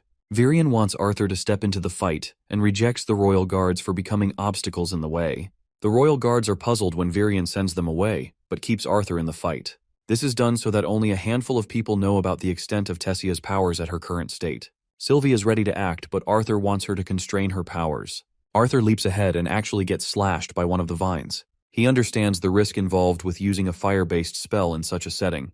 The boy decides to exercise the powers of his beast will, activating the thunderclap impulse. His hair turns blonde and his body is covered in purple as he makes his way past the vines. Arthur is near Tessia and instructs her to maintain her vines. She does her best to hold out for a while, until Arthur's able to reach her. He embraces her body and then activates his ice deviant magic to finish off the rest of the vines. The boy has safely secured her and asks if Tessia is feeling all right. She may be safe, but she's frustrated with how much dependent she is on his help. Arthur attempts consoling her, but she lightly jabs him before mentioning how he became her cause to grow and become even stronger. The boy smiles hearing those words as they match fists. Winsome sees this interaction from afar and understands how one day, Arthur's going to have to do everything he can to learn as much as possible about Sylvie and the truth behind her family. As they're both smiling at each other, Virion comes around interrupting the sweet encounter. He wants to remind these two lovebirds that the cleanup crew is here to take care of the mess that was made. Arthur and Tessia make a brief period of contact with each other before drawing away in embarrassment. The boy asks where they're headed, and Virion is okay with anything as long as it isn't ruined like the place they're standing in. Later in the carriage, Tessia is asleep while Virion is sharing much of the deeper guilt of what's happening with her. He thought she could control the first phase and thought he was enough for the job. Arthur, on the other hand, thinks that her integration process was faster than usual, and she skipped the training phase of it, which is why she's out of control now. He can seriously sense how different Tessia's beast will is compared to the one he has. This thing is still trying to fight her back despite total integration. Arthur requests the old geezer for her to be more careful. After all, she could jeopardize the safety of everyone around her if it happens again. Hearing this, Grandpa gets loud as hell and justifies that he just wanted his granddaughter to become powerful. Virion understands the need for a mana seal for Tessia until she is fully acquainted with her powers. At the same time, it's risky because she'd be defenseless. So maybe a protective artifact could prove to be beneficial instead. Arthur agrees with that approach and agrees to stay by Tessia's side until she's all safe and sound. Speaking of which, Virion is actually serious now and properly asks Arthur for his opinion on Tessia. He wants to know if the boy shares any intentions of seriously marrying her someday. To this, the boy doesn't make any jokes but thinks deeply for a moment. Right when he's about to issue a response, Virion talks down on Tessia's sour and spoiled personality. Arthur's a little overwhelmed because he thought elves were known to marry much later in their lives. The old geezer is ready to break this simple traditional rule for the sake of greater progress. To make his words really clear, Virion straight up asks if the boy takes a liking to Tessia. Arthur starts off with a clear yes, but then goes into ambiguity, claiming how he has yet to experience what the words like or love truly mean. He wants to give it some time before coming to an answer. Until that time arrives, he wants to improve his abilities to the best possible realm before he can ask for her hand in marriage. Virion is impressed that the kid is approaching his life in the right direction. Teasing her like always, Sylvie jumps the gun and confirms that she was right about Papa being in love with Mama. Arthur's a little worried, but Virion assures him that Tessia is out cold. Now the really funny thing is that she's actually awake, but she's slowly losing it in her mind hearing Arthur actually confess the truth of the matter. Her face is sweating bullets and her heart is beating like hell. Even Arthur and Virion wonder if the girls experience a nightmare in her sleep. In Arthur's internal monologue, he confirms that he likes Tessia in a different way than anyone else. But his current priority is to protect her, and an artifact is good for that job. He's still glad that both his sister and mother have the pendants on them. Still, it's not enough protection, and his sister is yet to awaken even then. The boy is fretting over the incoming war that Winsome warned him about. A sudden idea clicks in his mind. He should get Ellie a bond that is powerful enough to protect his sister in the place of harm. Bro is out here having fatal thoughts about her pet killing any potential boys that could potentially form an interest in her. This protective bastard. They've arrived at their destination, and Tessia is the first to step out of the carriage and into her mother's arms. She's so happy to see them, while Arthur confusingly looks around to see where they are. Tessia's parents are so happy that he's there to protect their daughter whenever there's trouble. Also, they're dying to know what happened to the royal manor, but Virion has severe trouble explaining that it just got blasted to pieces thanks to Tessia. The poor girl confesses that it did happen, shocking both the parents. Virion plays it cool on how he was just training with his granddaughter and ended up accidentally destroying the place. Arthur's a little confused with how he's framing this story, since it was Tessia who destroyed the manor instead. He ends up agreeing to the cover story while Gramps over here plays it cool and chill, having annihilated their beautiful manor. He's also been meaning to visit Rhynia for a long time. Rhynia is Tessia's grandmother and she's been busy, a lot busy. She's been curiously invested in Arthur's future, but the boy fails to understand why. He also doesn't recall this place the last time he came here. Tessia's mom expresses that it's been a while since any of them paid a visit to Rhynia. It turns out that she's chosen to isolate herself for a strange reason. One time Virion nearly died from one of her traps. That's how severe her case became. He wants them to understand that she's probably hiding from dangerous people for a reason, something that bothers Arthur as he wonders who those people could be. As they're moving along, Sylvie is out here grilling other creatures in the forest with ease. Tessia's father is amazed by his bond every time he sees her. He also wants to thank both of them for always keeping Tessia in check and taking care of her. He learned how she managed to escape dangerous situations only thanks to his help. The boy acts like it's nothing special as he's also received help from Tessia. Intrigued, her father asks how. The boy looks up and states that she helped maintain his sanity, a response that is so unusual of a 13-year-old boy. Even he admits that Arthur seems like an adult if anything. The boy takes it as a compliment. But the leader of the elves stops in his tracks and claims that it's not just a compliment. Rather, he claims how parents don't want their children to grow up too soon to face the burdens of the adults. To this, Arthur internalizes how it's been nearly 3 decades since he reached the end of his youthful life. Surprisingly, the whole reason Tay Council was even formed is solely because of the boy. Tessia's father seriously despised humans and became very disappointed with them after the war. He lost his mother due to that war and never had it in his heart to forgive the humans for their actions. Then, he nearly lost his daughter too, until one boy came along. A human boy who rescued his daughter and brought her back. He freed her from the slave traders and even spoke up against the Elven King. It was that time when the young boy helped the king reclaim his senses. Even this guy admits that he's okay with Arthur being brought into their family. His wife Morale also exposes how the king has been meaning to see the boy for a while now. Also, their conversation just now was heard by everyone, so it wasn't really private. After a while, Virion signals everyone to quiet down. They wait to hear a bunch of noise while Sylvie gets progressively more aggressive. The boy prepares his sword as each one of them prepares to meet the threat. An old woman emerges from the bushes, but our boy foolishly launches a preemptive strike on the defenseless old woman.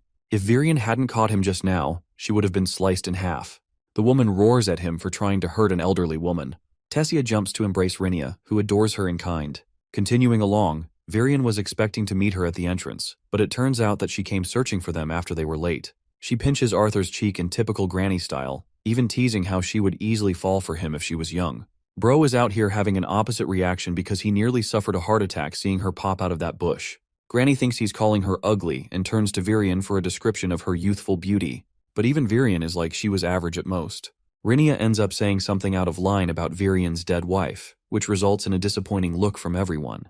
Virion apologizes instead, saying that he understands how everyone feels. Rhynia switches topics and says that they'll be there soon.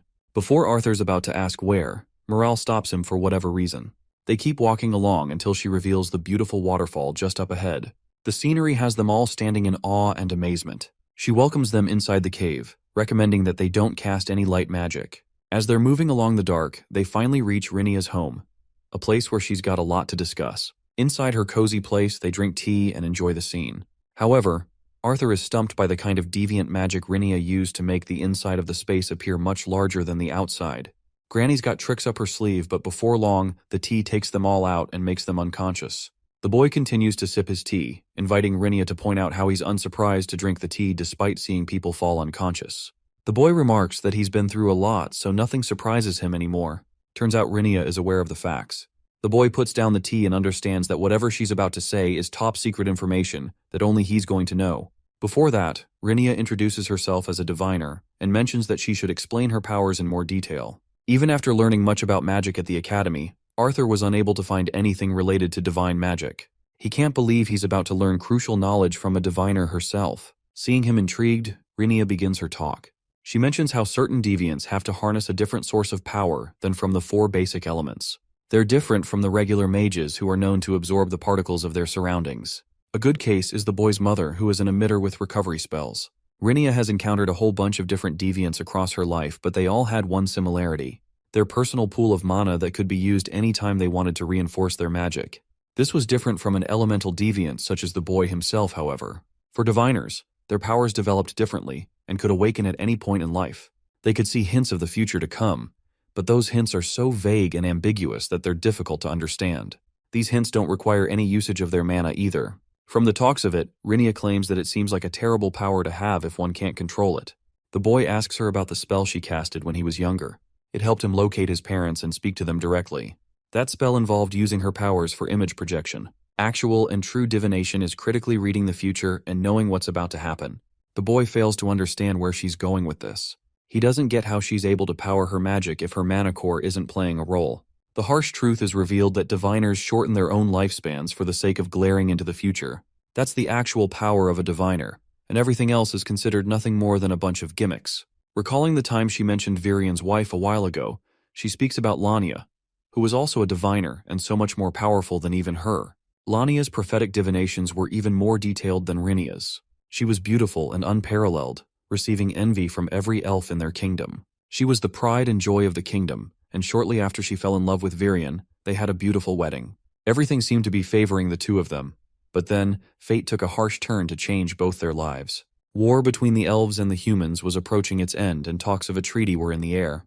The elves assumed that the conflict would continue, and that the humans would continue to exercise their powers. That's exactly what came to be, as the king of Sapin of the time executed a final act against the heir to the 11th throne. The target was none other than Virian himself. Eventually, Lania received gruesome visions of her husband's impending death. Her prophecies couldn't highlight how his death would come to be. Despite her abilities being a diviner, she couldn't attempt to change anything in those prophecies, as they would only reach a different cause of death. The same outcome, but with a different cause. Even Virian understood that his wife's powers were taking a toll on her, and he did his best to make her stop. But she exhausted her powers without stopping.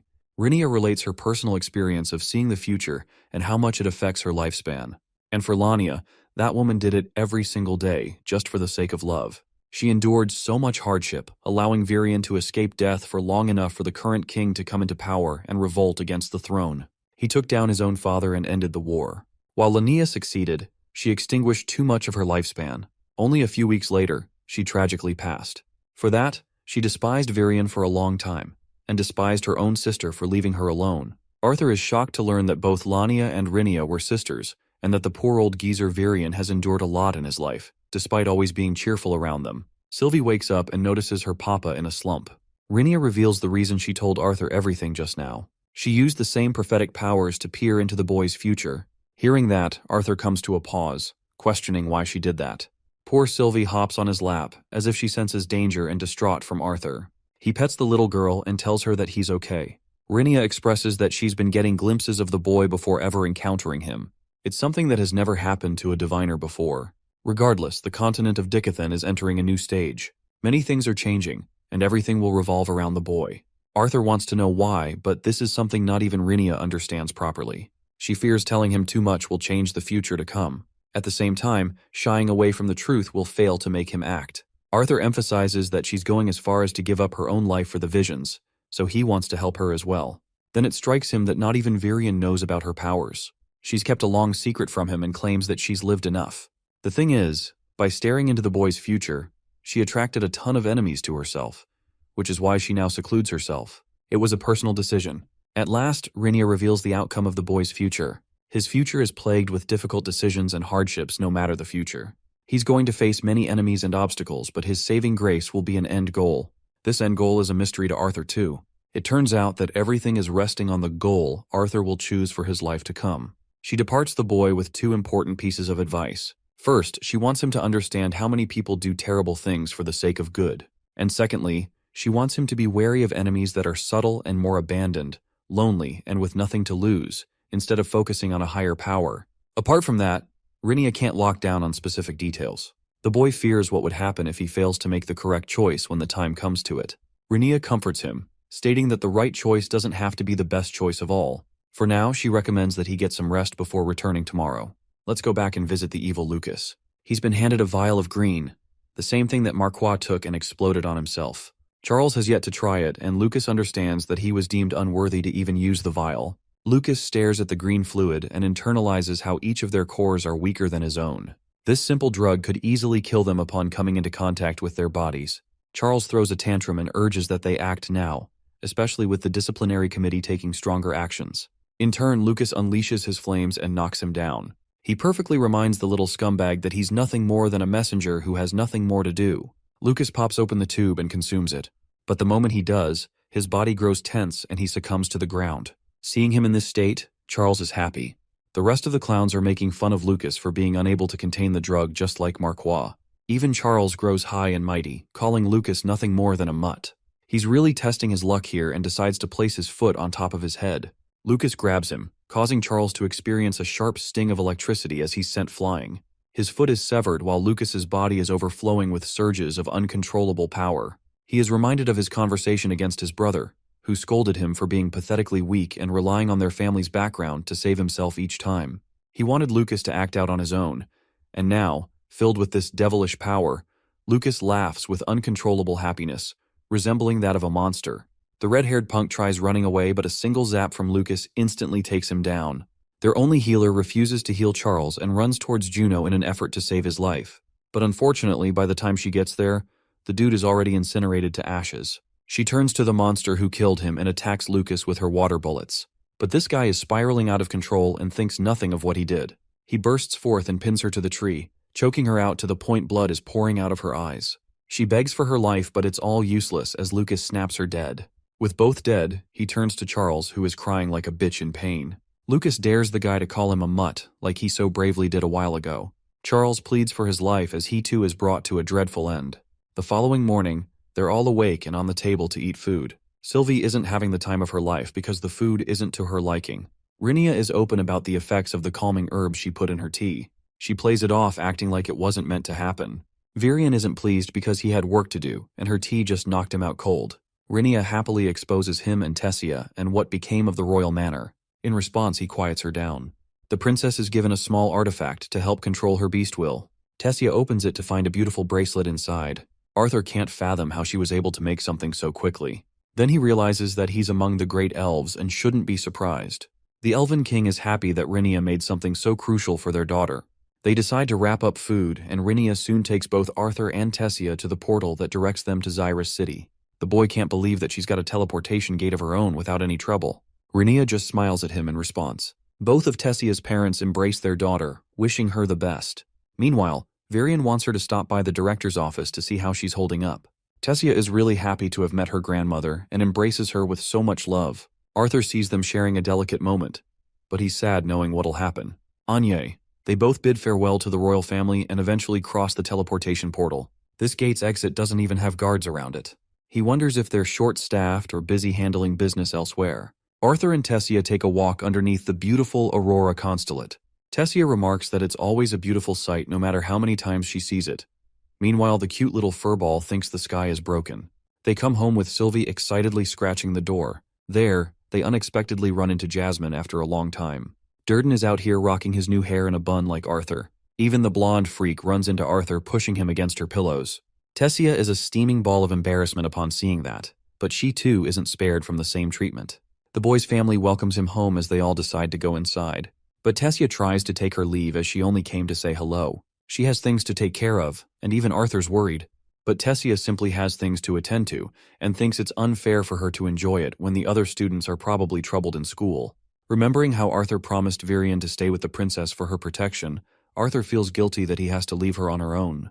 Tessia thinks it's going to be fine since it's only one day. Alice comes around and wraps her scarf around the little elf princess to keep her warm. She bids them farewell with Arthur seeing her go by. Inside, they're all partying despite the princess leaving early. Arthur shares a ton of laughs before succumbing to despair. Everyone is drunk, including Jasmine, who was worried sick for the boy's health. She's been repeatedly mentioning that, this drunk fool. Vincent is an animal, so Arthur thinks it's good to catch some air outside. He hears all kinds of crazy stories and shares how he consistently makes his mother worry. The black-haired elf acknowledges the boy's speciality and role. He's destined for great things to come as long as he remains grounded. Her words remind him of what Rinia also said. His end goal will craft the future. Arthur thinks Helen is also a bit drunk, and she agrees. She's been worrying ever since the discovery of the new continent. Helen thinks it's best for her to see how her teammates are holding up. Arthur thanks her for her company, and she recommends he also get some rest. When she leaves, the kid is left wondering what or why he was brought into this world. He doesn't want to accept the grim possibility that he was sent here for a strict reason. After all, he's learned to cherish the smiles of the people he loves most.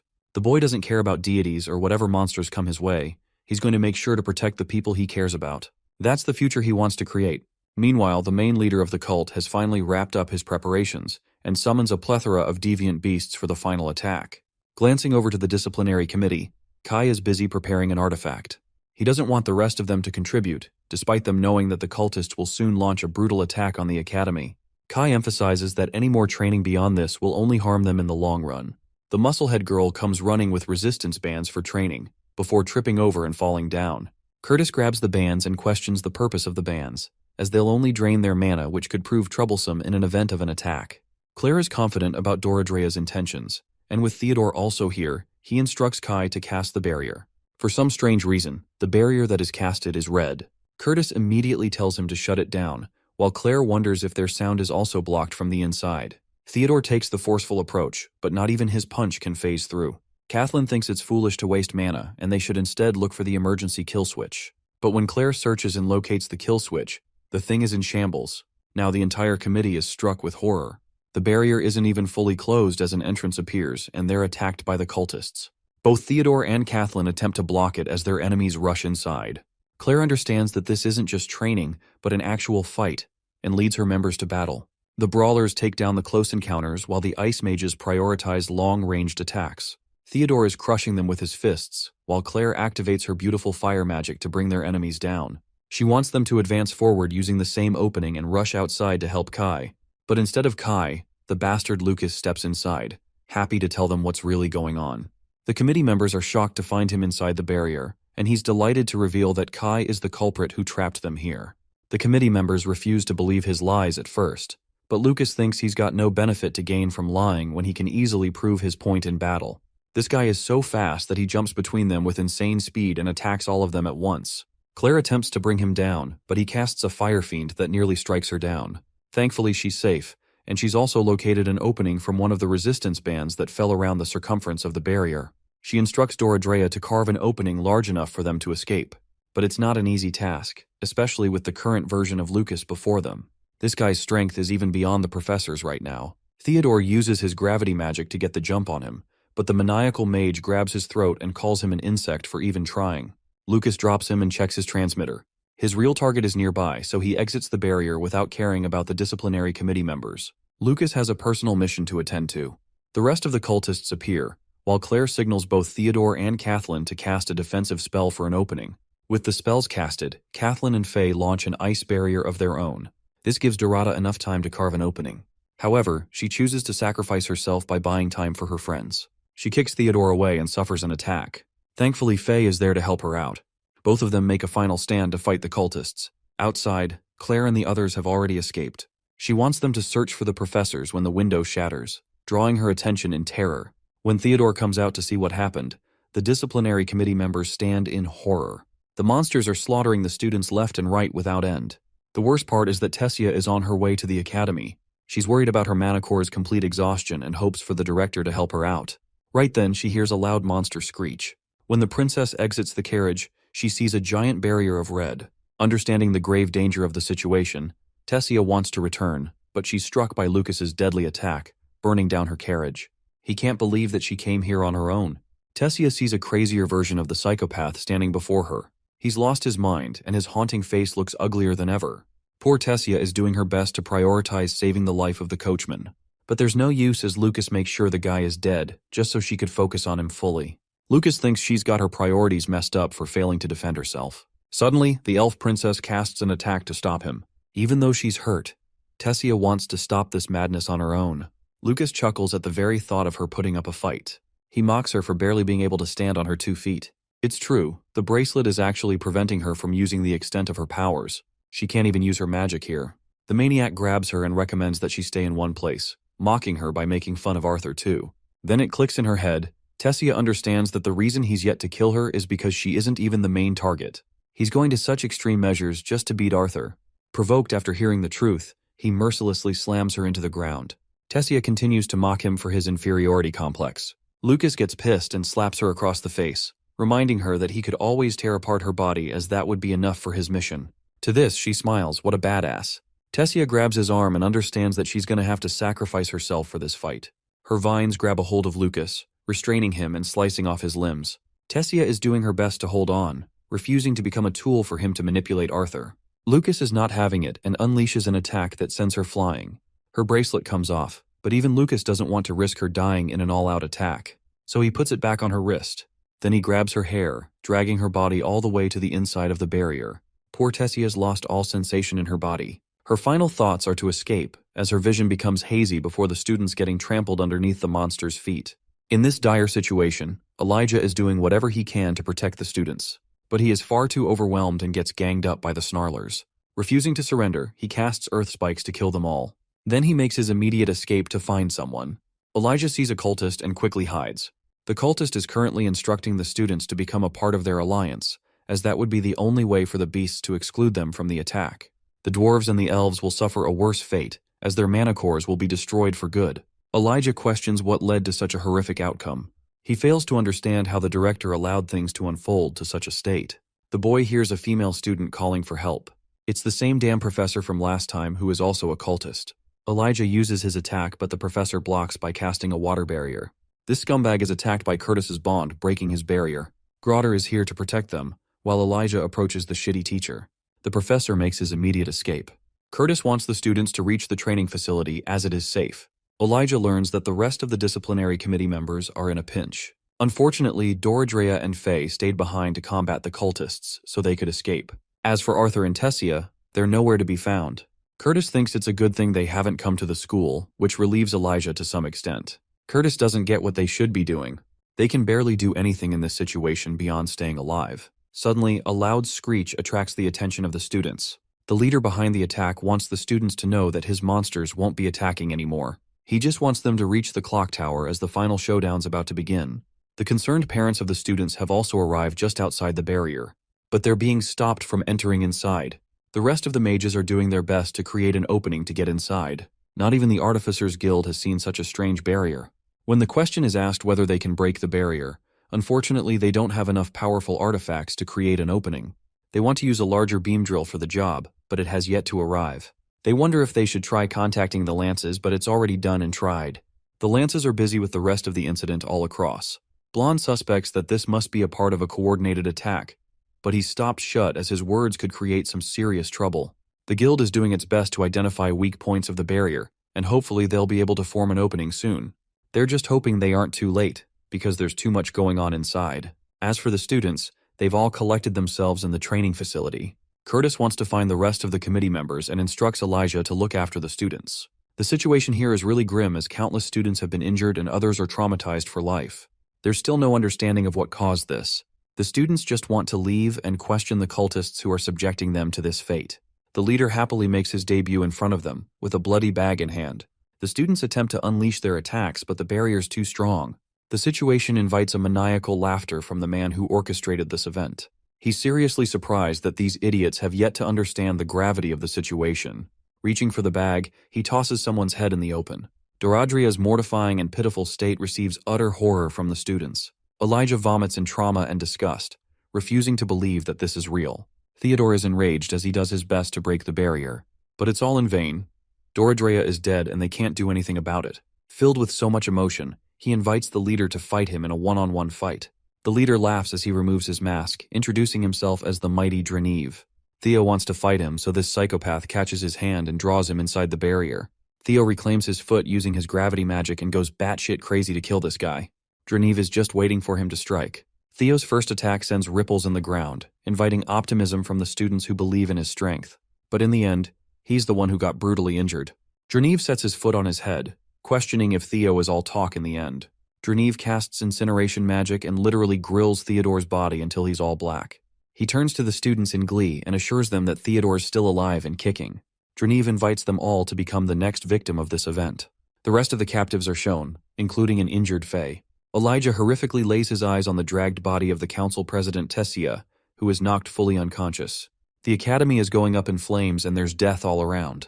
Theodore's body has been scorched. while Claire attempts to hold back Curtis with all her strength. She understands how frustrating the situation is, but stops him from going inside. Curtis is enraged, but Claire doesn't want to risk losing him too. However, Curtis simply can't sit around and watch his friends die. To take control of the situation, Kathleen raises her hand against her brother, reminding him that they've got to find a solution and protect the students here. But if he loses himself in his feelings, they'll all die. Curtis finally understands, and Claire is there to comfort him. Professor Glory and the others bear witness to Fairith being held captive while Lucas drags Tessia's body. Elijah doesn't understand how she's here, as it's the worst possible outcome.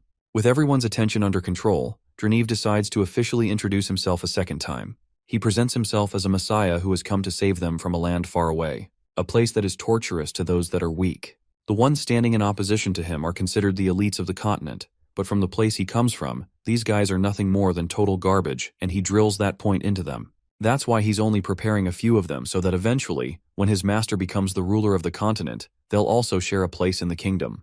Dronzer thinks they should all be parading with excitement about the strength they could obtain. He calls forth Lucas as one of his own, who reminds everyone that he's now beyond the strength of the elf princess and even the committee members. Seeing this fucker's face, Elijah is beaming with anger. He's betrayed them once more. Lucas sees his face and decides to take it a step ahead. He draws his ugly face near Tessia's body, which overwhelms Elijah's body to incredible levels. He's burning with a single emotion, the desire to kill someone.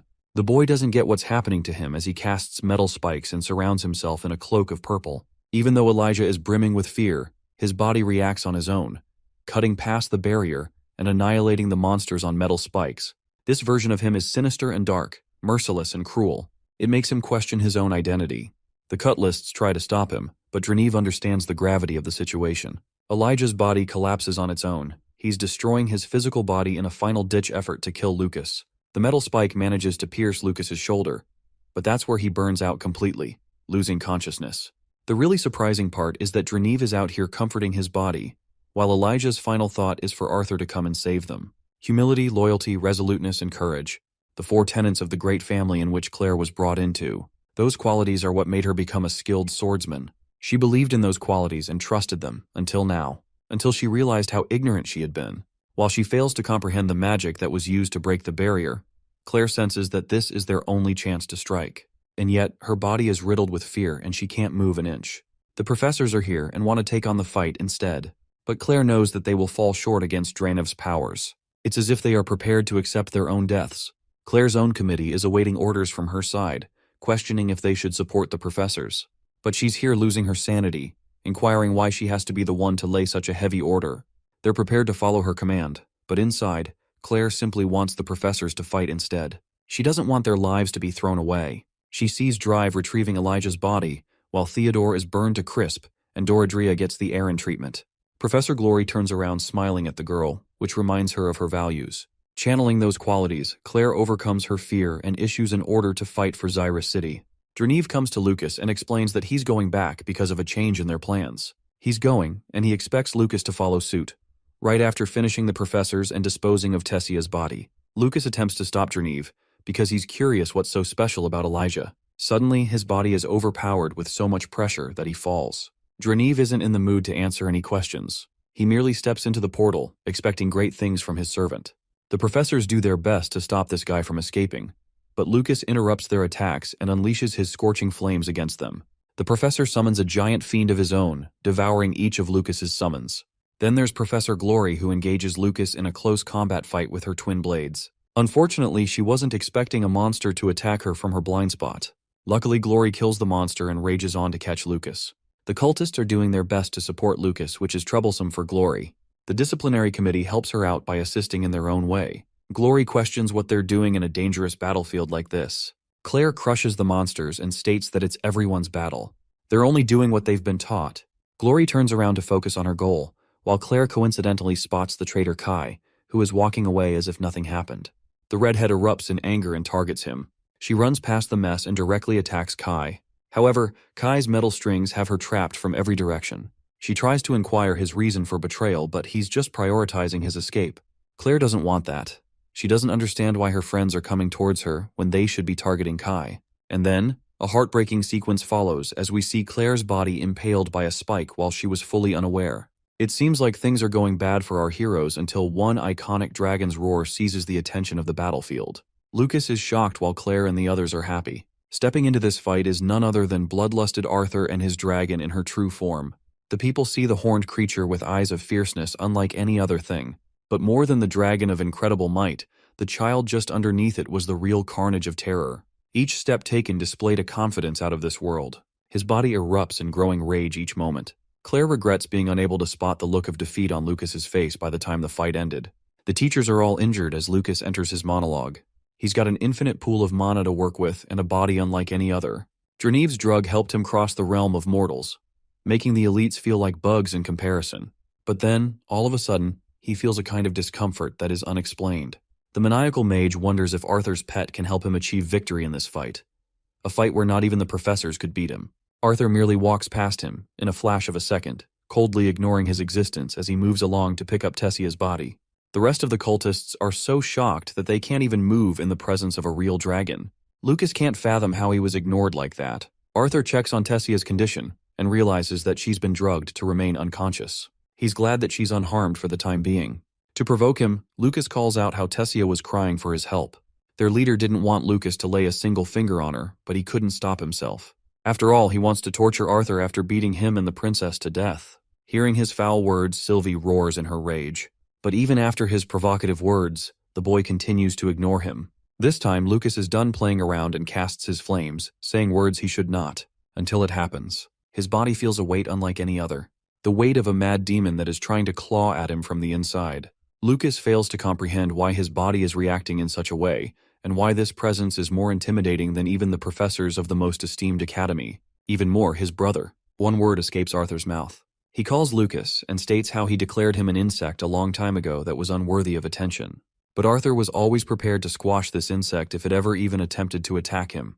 His warning terrifies Lucas in place as he spots a bunch of shadowy arms looming over his body, entrapping him in place. Lucas refuses to accept the current reality. His powers should have exceeded Arthur's, and yet he's the one fearing him. He can't comprehend the number of lives that Arthur took to possess a bloodlust so powerful. In a final-ditch effort, Lucas casts Hell's Rain, one of the most powerful attacks in his arsenal. He aims it right towards Arthur, and even Sylvie is concerned. But our boy, he's done playing around.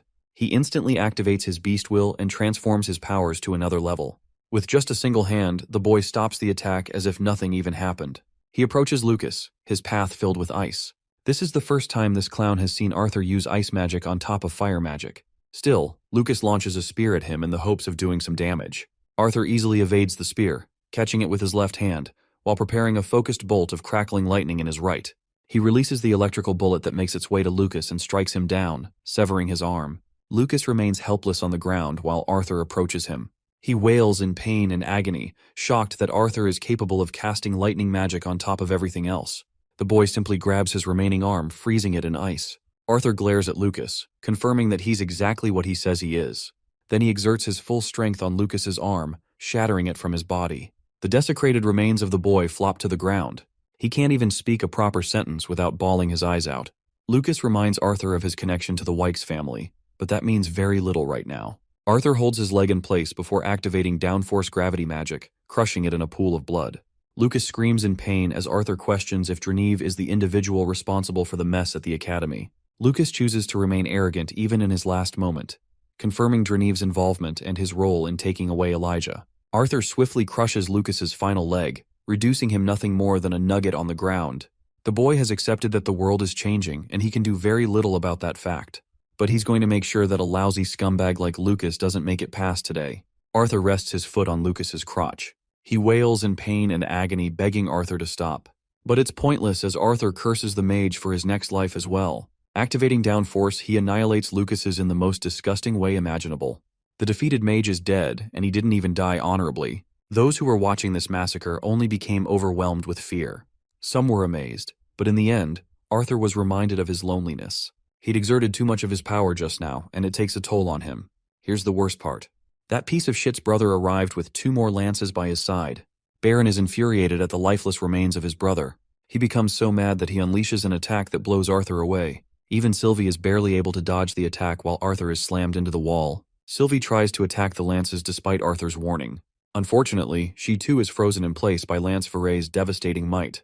Ulfred casts his lava golems to help the students and take care of the mess. Arthur has suffered a brutal injury from the previous attack and does his best to re-enter the second phase. Unfortunately, Baron has lost his mind and can't believe that a boy reduced his brother to such torturous lengths. His attack is stopped by Ulfred, who tries to take control of the situation.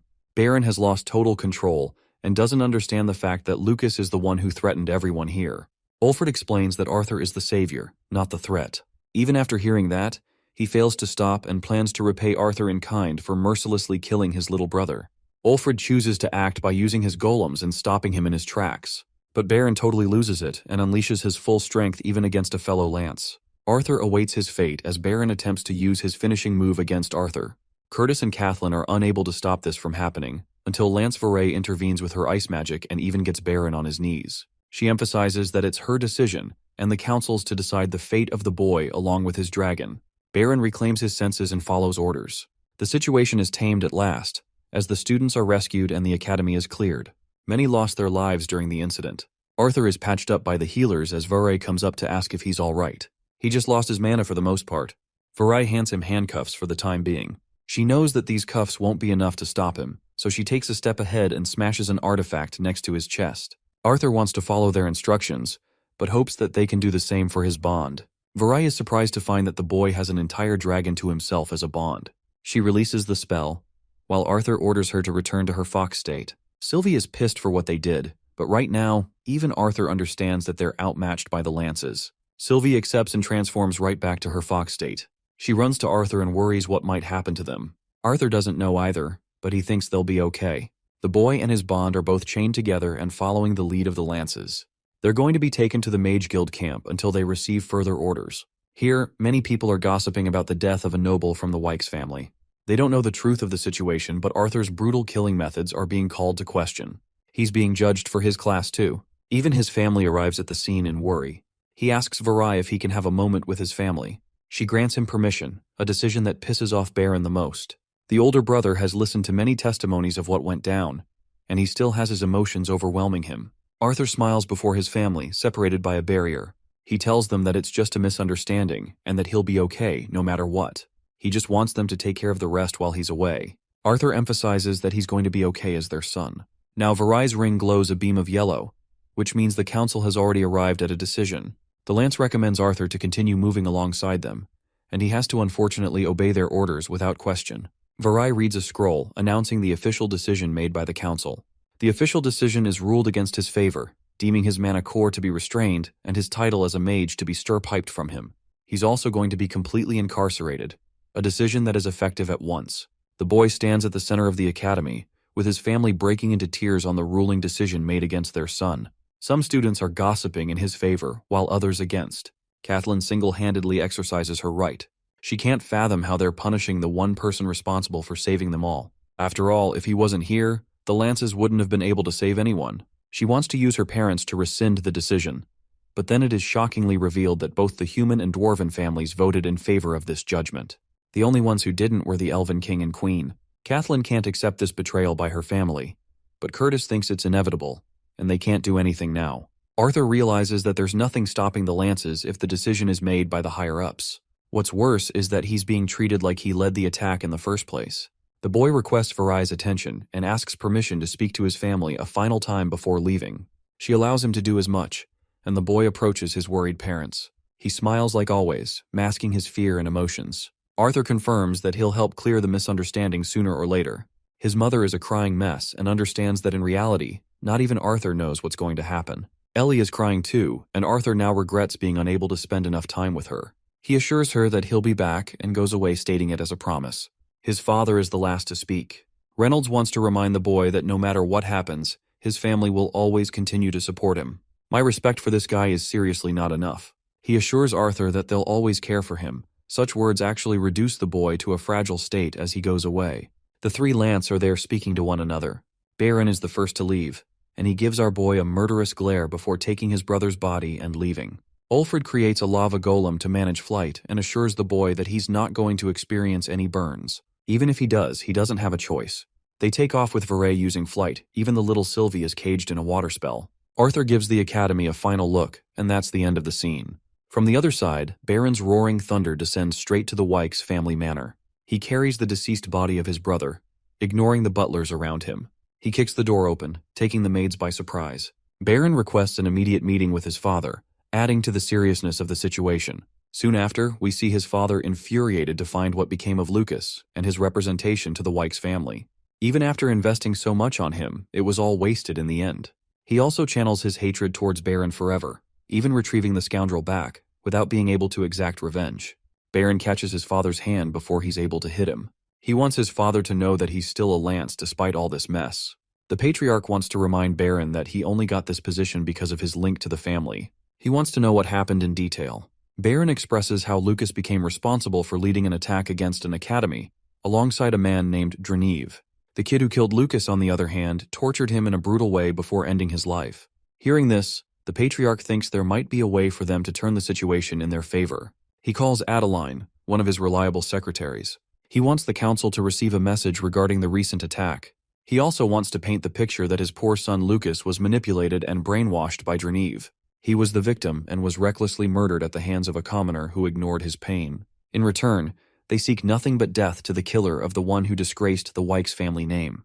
They will prepare a funeral for Lucas in the meantime, hoping for the council to make their decision. Baron agrees with such an account and supports it fully. The secretary leaves to submit the message, while the patriarch continues minding his business. As for the funeral, he doesn't even give a flying fuck for Lucas and simply wants Adeline to handle the rest. This man really doesn't care. We're back to Arthur in the next scene, who wants to inquire just how far they'll have to go. He also doesn't think the handcuffs are needed, as he obviously can't fight two lances in a mid-air battle. But it's not that they're worried about him. They're worried about mana beasts going out of control and attacking them out of nowhere. That would stir up trouble. Arthur is disappointed that the lances are incapable of handling a bunch of mana beasts. To that, it is stated that while lances are incredibly powerful, they're still human. The beast glades holds an immense amount of mysteries, so anything could go on and take them by surprise. Ulfred remembers that he's speaking to a kid, but Arthur reminds him that he's also a prisoner. He's a chill guy who just wants to talk. Unfortunately, he's stuck with Varai and Baron, both of whom are cold at conversations. Ulfred is dying to know how the boy managed to become such a powerful mage at his fragile age. It's surprising to Arthur because it's not like he fought in front of the lances. Ulfred apparently learned a lot from Baron and the other students. Arthur is curious what kind of words he heard from the others. After all, he's being sent to prison regardless. They've finally arrived at their destination. Varai opens a path for them. Their destination is the official floating castle of the council.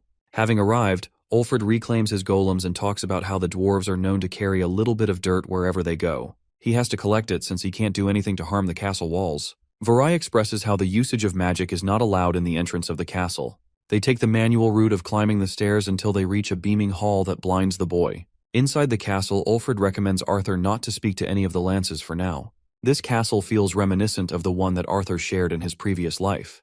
While incredibly beautiful, it is empty and filled with loneliness. The gates open, and the boy is presented before the council members, where the royal members of each family are awaiting. Varai confirms that she's brought Arthur Lewin to the council as they asked. The boy offers his respect, but the Dwarven King is too prideful and thinks the boy is disgracing them by refusing to take a knee. Arthur doesn't want to cause a scene, so he apologizes to them before claiming his uneducated self. The Glader family is easier on him in comparison, and requests Varai to uncuff Arthur for the procedure to begin. She does as much. Both the Elven King and Queen want to thank the boy for his services in saving their daughter. However, the Greysunders are incredibly mad as leaders of the continent. They want to exclusively highlight Arthur's crimes for mutilating a schoolmate before dealing the killing blow. Further descriptions of Lucas's brutal death are provided. Dowsett is taking it very far as the Dwarven King, and even the Elf King and Queen are done with his words. They still want to remind him that he became responsible for saving the Xyrus Academy. But Dowsett thinks it's nothing more than a convenient excuse, as it doesn't justify the treatment Lucas received. He thinks Arthur plotted this scheme to get one up over his rival whom he hated. The Elven King points emphasis to the fact that Arthur saved the Academy, and the children of every race. That's why the Dwarven Queen merely seeks for the boy to receive permanent stoppage as a mage. They deem him a threat that can't be tamed. They fear the future where he and his bond become enemies of the races. The Elven Queen thinks they're being severely judgmental over this reaction. She wants Priscilla's thoughts on the situation. She and her husband both agree on how Arthur became the sole reason for protecting their children. But when thinking of the subject as rulers and leaders of the continent, they can't ignore the view of the Greysunders, who are thinking objectively. But this triggers the Elven King, who can't accept the fact that they have to go to such lengths of crippling the boy and then killing his bond. Dawsid roars against the Elven King, who fights back, stating that they can't throw baseless accusations here. Dawsid takes a step further by saying words he shouldn't.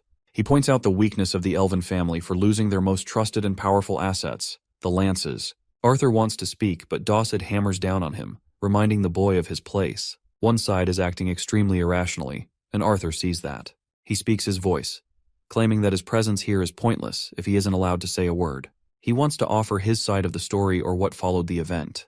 The obnoxious dwarven queen doesn't want to listen to his words at all, and orders Ulfrid to lock him up beyond further orders.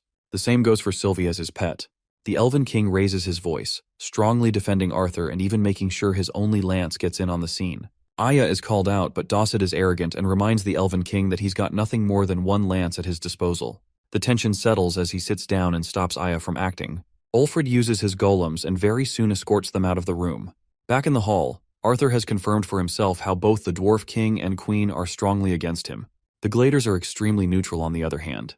He's taken to his cell, and glad that Sylvie is exhausted and won't think much of the chaotic mess.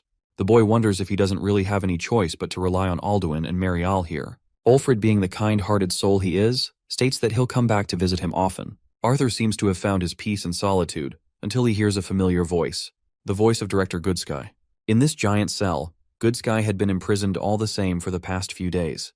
The news of the attack was kept a secret from her, so Arthur did his part in explaining everything that went down. He still couldn't comprehend why she was locked up by the council shortly after her meeting.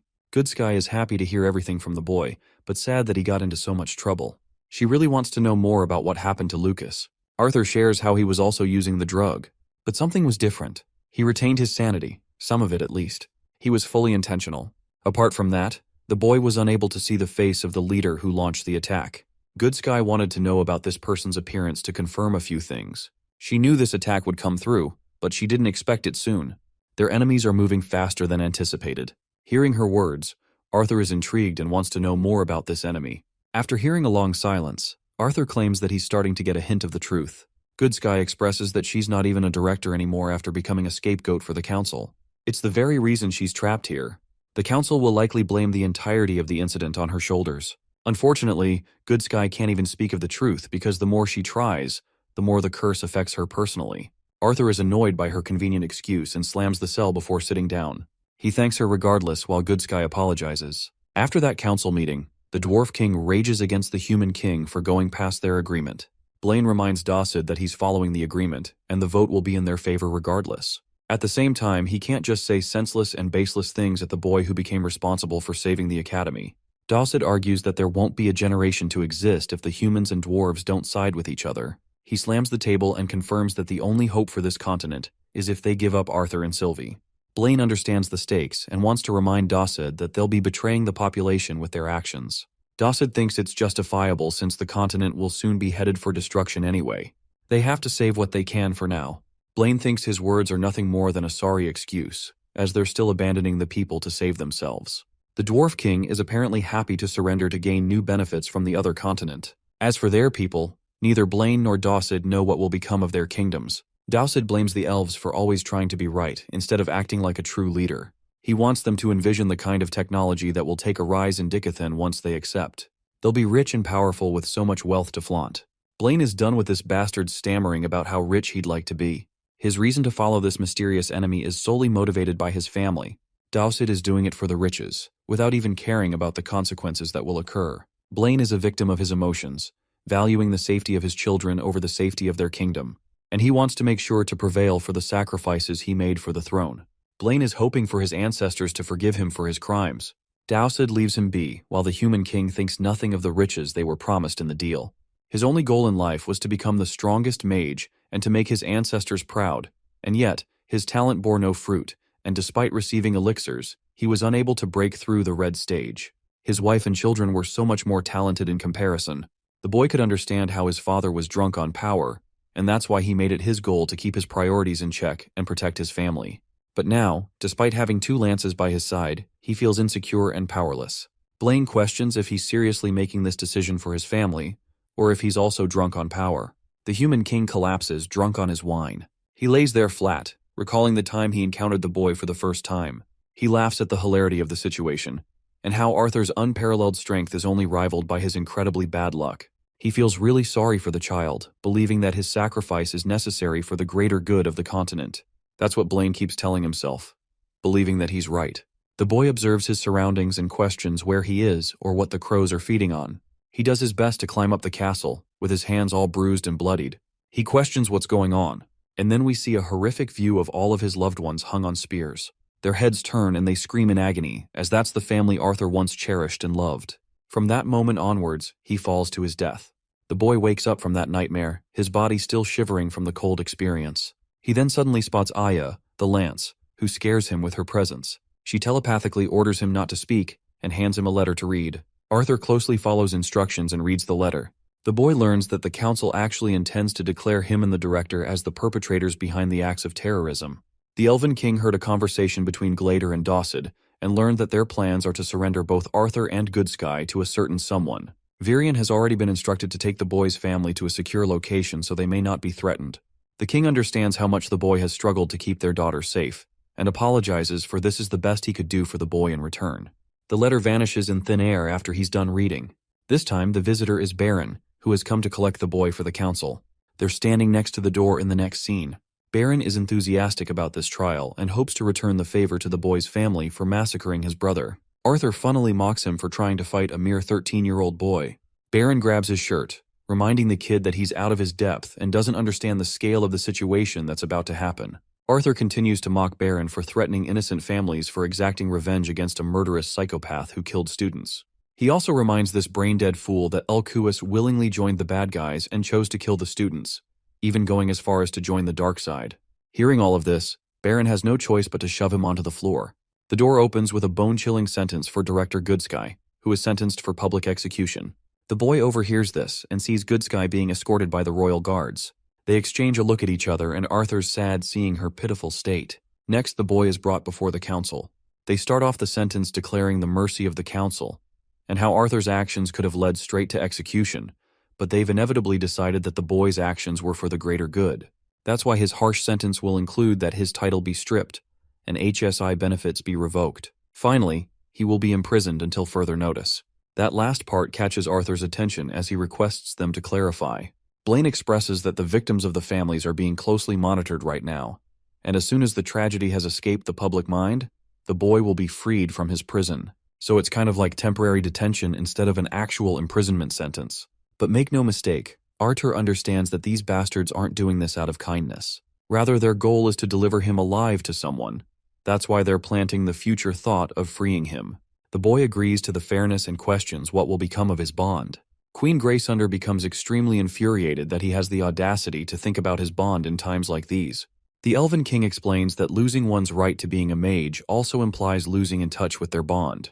As painful as that sounds, Arthur understands the situation. Dawsid acts arrogant, claiming that his pet will be in good hands and taken care of. Blaine orders his lance to return the boy to his cell and keep him chained. From this meeting, Arthur has confirmed for himself that the Graysunders are only in it for themselves by allying with the Vritra clan. Anyway, Baron takes the kid back to his cell, where he's shoved inside and slammed shut. Come to think of it, Arthur thinks this place is quite peaceful if you just ignore the imprisonment factor. At least it's better than the previous cell he was in, the room full of white. Turns out that Winsome is already here, and Arthur had been anticipating his arrival for a while. Meanwhile, the bastards of the Dwarf Kingdom are celebrating the changes that will come upon them. They can now lead the continent into a new era alongside their mysterious ally. Glaudera learns that this mysterious ally is actually more terrifying than any mana beast the Dwarf King has ever faced in his life. It's a singular experience that he felt more fear than ever in his entire life. When the mysterious force made himself appear for the first time, it felt no differently than facing a true god, and that god chose them, despite not needing any of them to achieve their goals. These fools think they're happy for being the chosen ones. For the human and elf kings on the other hand, Dawsid flaunts how he was once more powerful than both of them. It's only because of one incident that cripped him, but he has yet to tell Glaudera about it. This dude acts like he's some hotshot when he's merely an orange core at his level. They keep getting drunk on wine, while Dawsid internalizes how his mana core became permanently damaged, all because a single peasant landed a proper strike for cheating on his wife. I mean, I think this fat ass doesn't know what he's talking about. Dawsid questions why the peasant got so upset when there were plenty of women to choose from. Not even torture or execution was enough for what happened to him. Glaudera reminds her husband that their people admire him, but he's of the opinion that they only obey him. It's only because of the lances that he's been able to maintain his throne, or else he'd be kicked out. Glaudera, being equally as much of a psycho as her husband, thinks that it's right to kill anyone who dares threaten their position on the throne. After all, he does have the power and has control over 2 lances. And now, they'll even have more power from their newest ally. These royal refrigerators are getting horny when a loud bang interrupts them. From the corner, a royal guard has been brutally killed. A powerful old man wearing all black has come to make his introduction. Dawsid tries to get mean and angry against this guy, but he's just pure malice. He deems the dwarf king and queen an infestation that needs to be squashed. And so, that's exactly what was about to happen, before Ulfrid stepped in and saved them with his golems. This intruder has come with a mission to retrieve the heads of the Greysunders, but Ulfrid isn't ready to hand them up so easily. He is forced to use the castle structure to erect his magma knights. Dawsid grows all cocky, believing that these knights will be more than enough. The 5 knights jump the intruder, but all he has to do is lift his hand to annihilate each of them in a single swing. Ulfrid understands the seriousness of the situation and coats himself with hell armor, a badass reinforcement ability that makes him godlike. Dawsid is rooting for the intruder's death as Ulfrid puts everything into a single punch, hoping for him to deal some serious damage. But his attack doesn't even reach the intruder as it is blocked by his shield. The man doesn't move an inch from his place before sending Ulfrid flying into the nearest wall. That fancy hell armor is ripped to shreds with a single attack. The intruder admires Ulfrid's powers for being of the lesser race, and that his strength may be useful for the future of Dickathon. But for now, they're unnecessary as he appears right in front of him. A finger pointed to his head as Ulfrid is sent flying with so much pressure that he falls right out of the castle walls. Dawsid and his wife are shocked to see what the hell's going on. The man calmly turns his face, apologizing for making them wait. But right then, the second lance of the dwarves jumps to attack him with a powerful mace. The attack is merely dodged as the man calmly maneuvers around, as if nothing's bothering him. Mika introduces herself as the second lance and apologizes for arriving late. She promises to take care of the intruder with her powers. Mika's interest lunges forth with a powerful swing. She's got an amazing control over gravity manipulation, but it's pitiful compared to the deity in front of her. Mika can't fathom how this guy is easy moving despite his body being manipulated into weighing more than 4 tons. Mika refuses to stop at any limit and creates an even bigger mace to strike him down. In response, the man merely points his finger and once again annihilates her with a single attack. Despite her intense power, Dawsid could comprehend that she was nothing in comparison to the monstrous strength of her opponent. The Greysunders end up exposing themselves and their connection to Agrona and the Vritra clan, but Dawsid smashes her head down to kneel as they've got no chance here. The intruder affirms to them that there's no such thing as a deity in this world, only Asurus. Dawsid switches up like a peasant who doesn't have anywhere to run. But this guy is not to be messed with. He thinks Agrona made a mistake in choosing weaklings like Dawsid and his kingdom. The Dwarf King claims that he hasn't even encountered Agrona, and only surrendered under his great threat. He seeks forgiveness from this intruder. The intruder orders them to release their lances from their oaths. It's an insulting condition, but the old man is serious. Dawsid was taught never to break the oath, but he's willing to violate that sacred condition for the sake of his own life. He quickly releases both and begs for forgiveness. But this is the best part. The intruder never even mentioned the concept of sparing their lives. He merely ordered them and they followed suit. The Dwarf King meets his shitty end as his body is pierced with a sharp beam. The same goes for Glaudera. Both insects meet their end, and now the game of chess has officially begun. Now let's go back and see what happened with Winsome, who brought little Sylvie alongside him. Arthur was happy to find that she's still asleep. He thanks him for all of his help. The deity wasn't expecting them to get caught so soon and suddenly at that. He admires the boy's actions to save his academy, but his priorities must have Sylvie's protection on top of the list. Arthur only took that step because he cares about the lives of other people more than his own. Especially Tessia, but not just her, the disciplinary committee, and even Elijah. Winsome confirms that they can't do anything to change the past, but he's really confused on why Elijah was taken captive by the bad guys. Arthur fails to understand their scheme too, but he's just happy that Winsome is here to help them so that he can eventually rescue Elijah. However, the deity strictly and shockingly reveals to Arthur that they've already taken Elijah to the second continent, Alakria. There's just no saving him anymore, not so easily. Winsome emphasizes how the boy is far too powerless to escape his current shackles, and yet he's already thinking about saving a friend.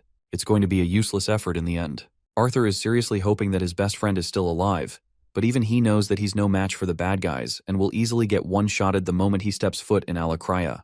Now that he's got nowhere to go, he questions what he should do. Winsome is just happy that Drive left right before the boy's arrival. After all, the Vritra clan seeks to capture Arthur in one piece. And if they also find out that he's related to Sylvia and Sylvie, then not even the best of deities could protect the boy in one piece. The path is clear, and it means Elijah won't be rescued.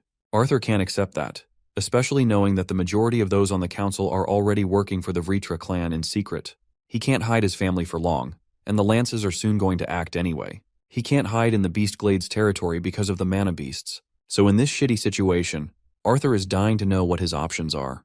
The deity understands the boy's frustration, and knows that Arthur thought a lot in silence. The Grey Sunders share a close connection to the clan, and the Gladers are only reluctantly on their side. Winsome is actually impressed with the boy's sharp observation. Right as he was about to establish their next plan of action, Baron cracked the door open to question Winsome's identity. He wants to know if he and the other intruder share a connection. Winsome confirms, and that's all Baron needed to act as a lance. He activates his powerful flash ray, which is easily blocked as if it were nothing. Winsome deems the human nothing more than a child, giving him a pure demonstration on how outmatched the lance is compared to a deity.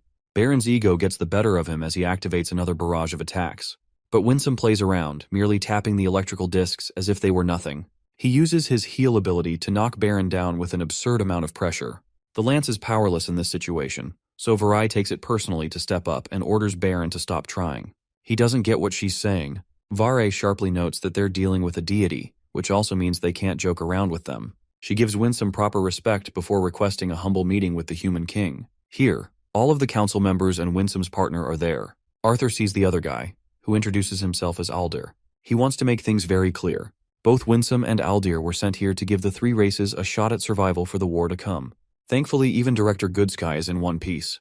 The Elven King and the others are now certain that war is imminent no matter what. Aldir made sure to eradicate the Grey Suddeners and took their lances under his control. He also politely alludes to the alliance that were made with the humans. Blaine speaks up, humbly accepting how the deities are more powerful than the three races. He wants to know why the Asuras aren't acting to defeat the Vritra clan on their own. It's a good question, but Aldir expresses that things are more complicated than just that. The Vritra clan operates with three others under them. The evil Asuras have broken their law, and if they were to fight, the entire world would be flattened. The Asuras have formed a direct treaty not to cast a direct attack or interfere with the affairs of the lesser beings. But Arthur is immediately quick to point out the contradiction, on how their current acts to eliminate the Grey Sunders violated the same treaty. Winsome explains that the Dicathan continent is soon going to face a population to fight the Vritra clan. But Arthur is pissed, and mentions the Blackhorn demons that were responsible for invading their nation for many years and causing havoc. He is fueled with anger, remembering how they brutally killed a lance. The Elven King stands up in confusion, questioning how the boy knows such information. Director Goodsky reveals a fragment in the palm of her hands, revealing what he's talking about. Aldir now sees why Arthur is deemed a complicated creature. But as it turns out, the spies sent to Dicathan aren't Asuras, but rather, these monsters were also lesser beings in the past.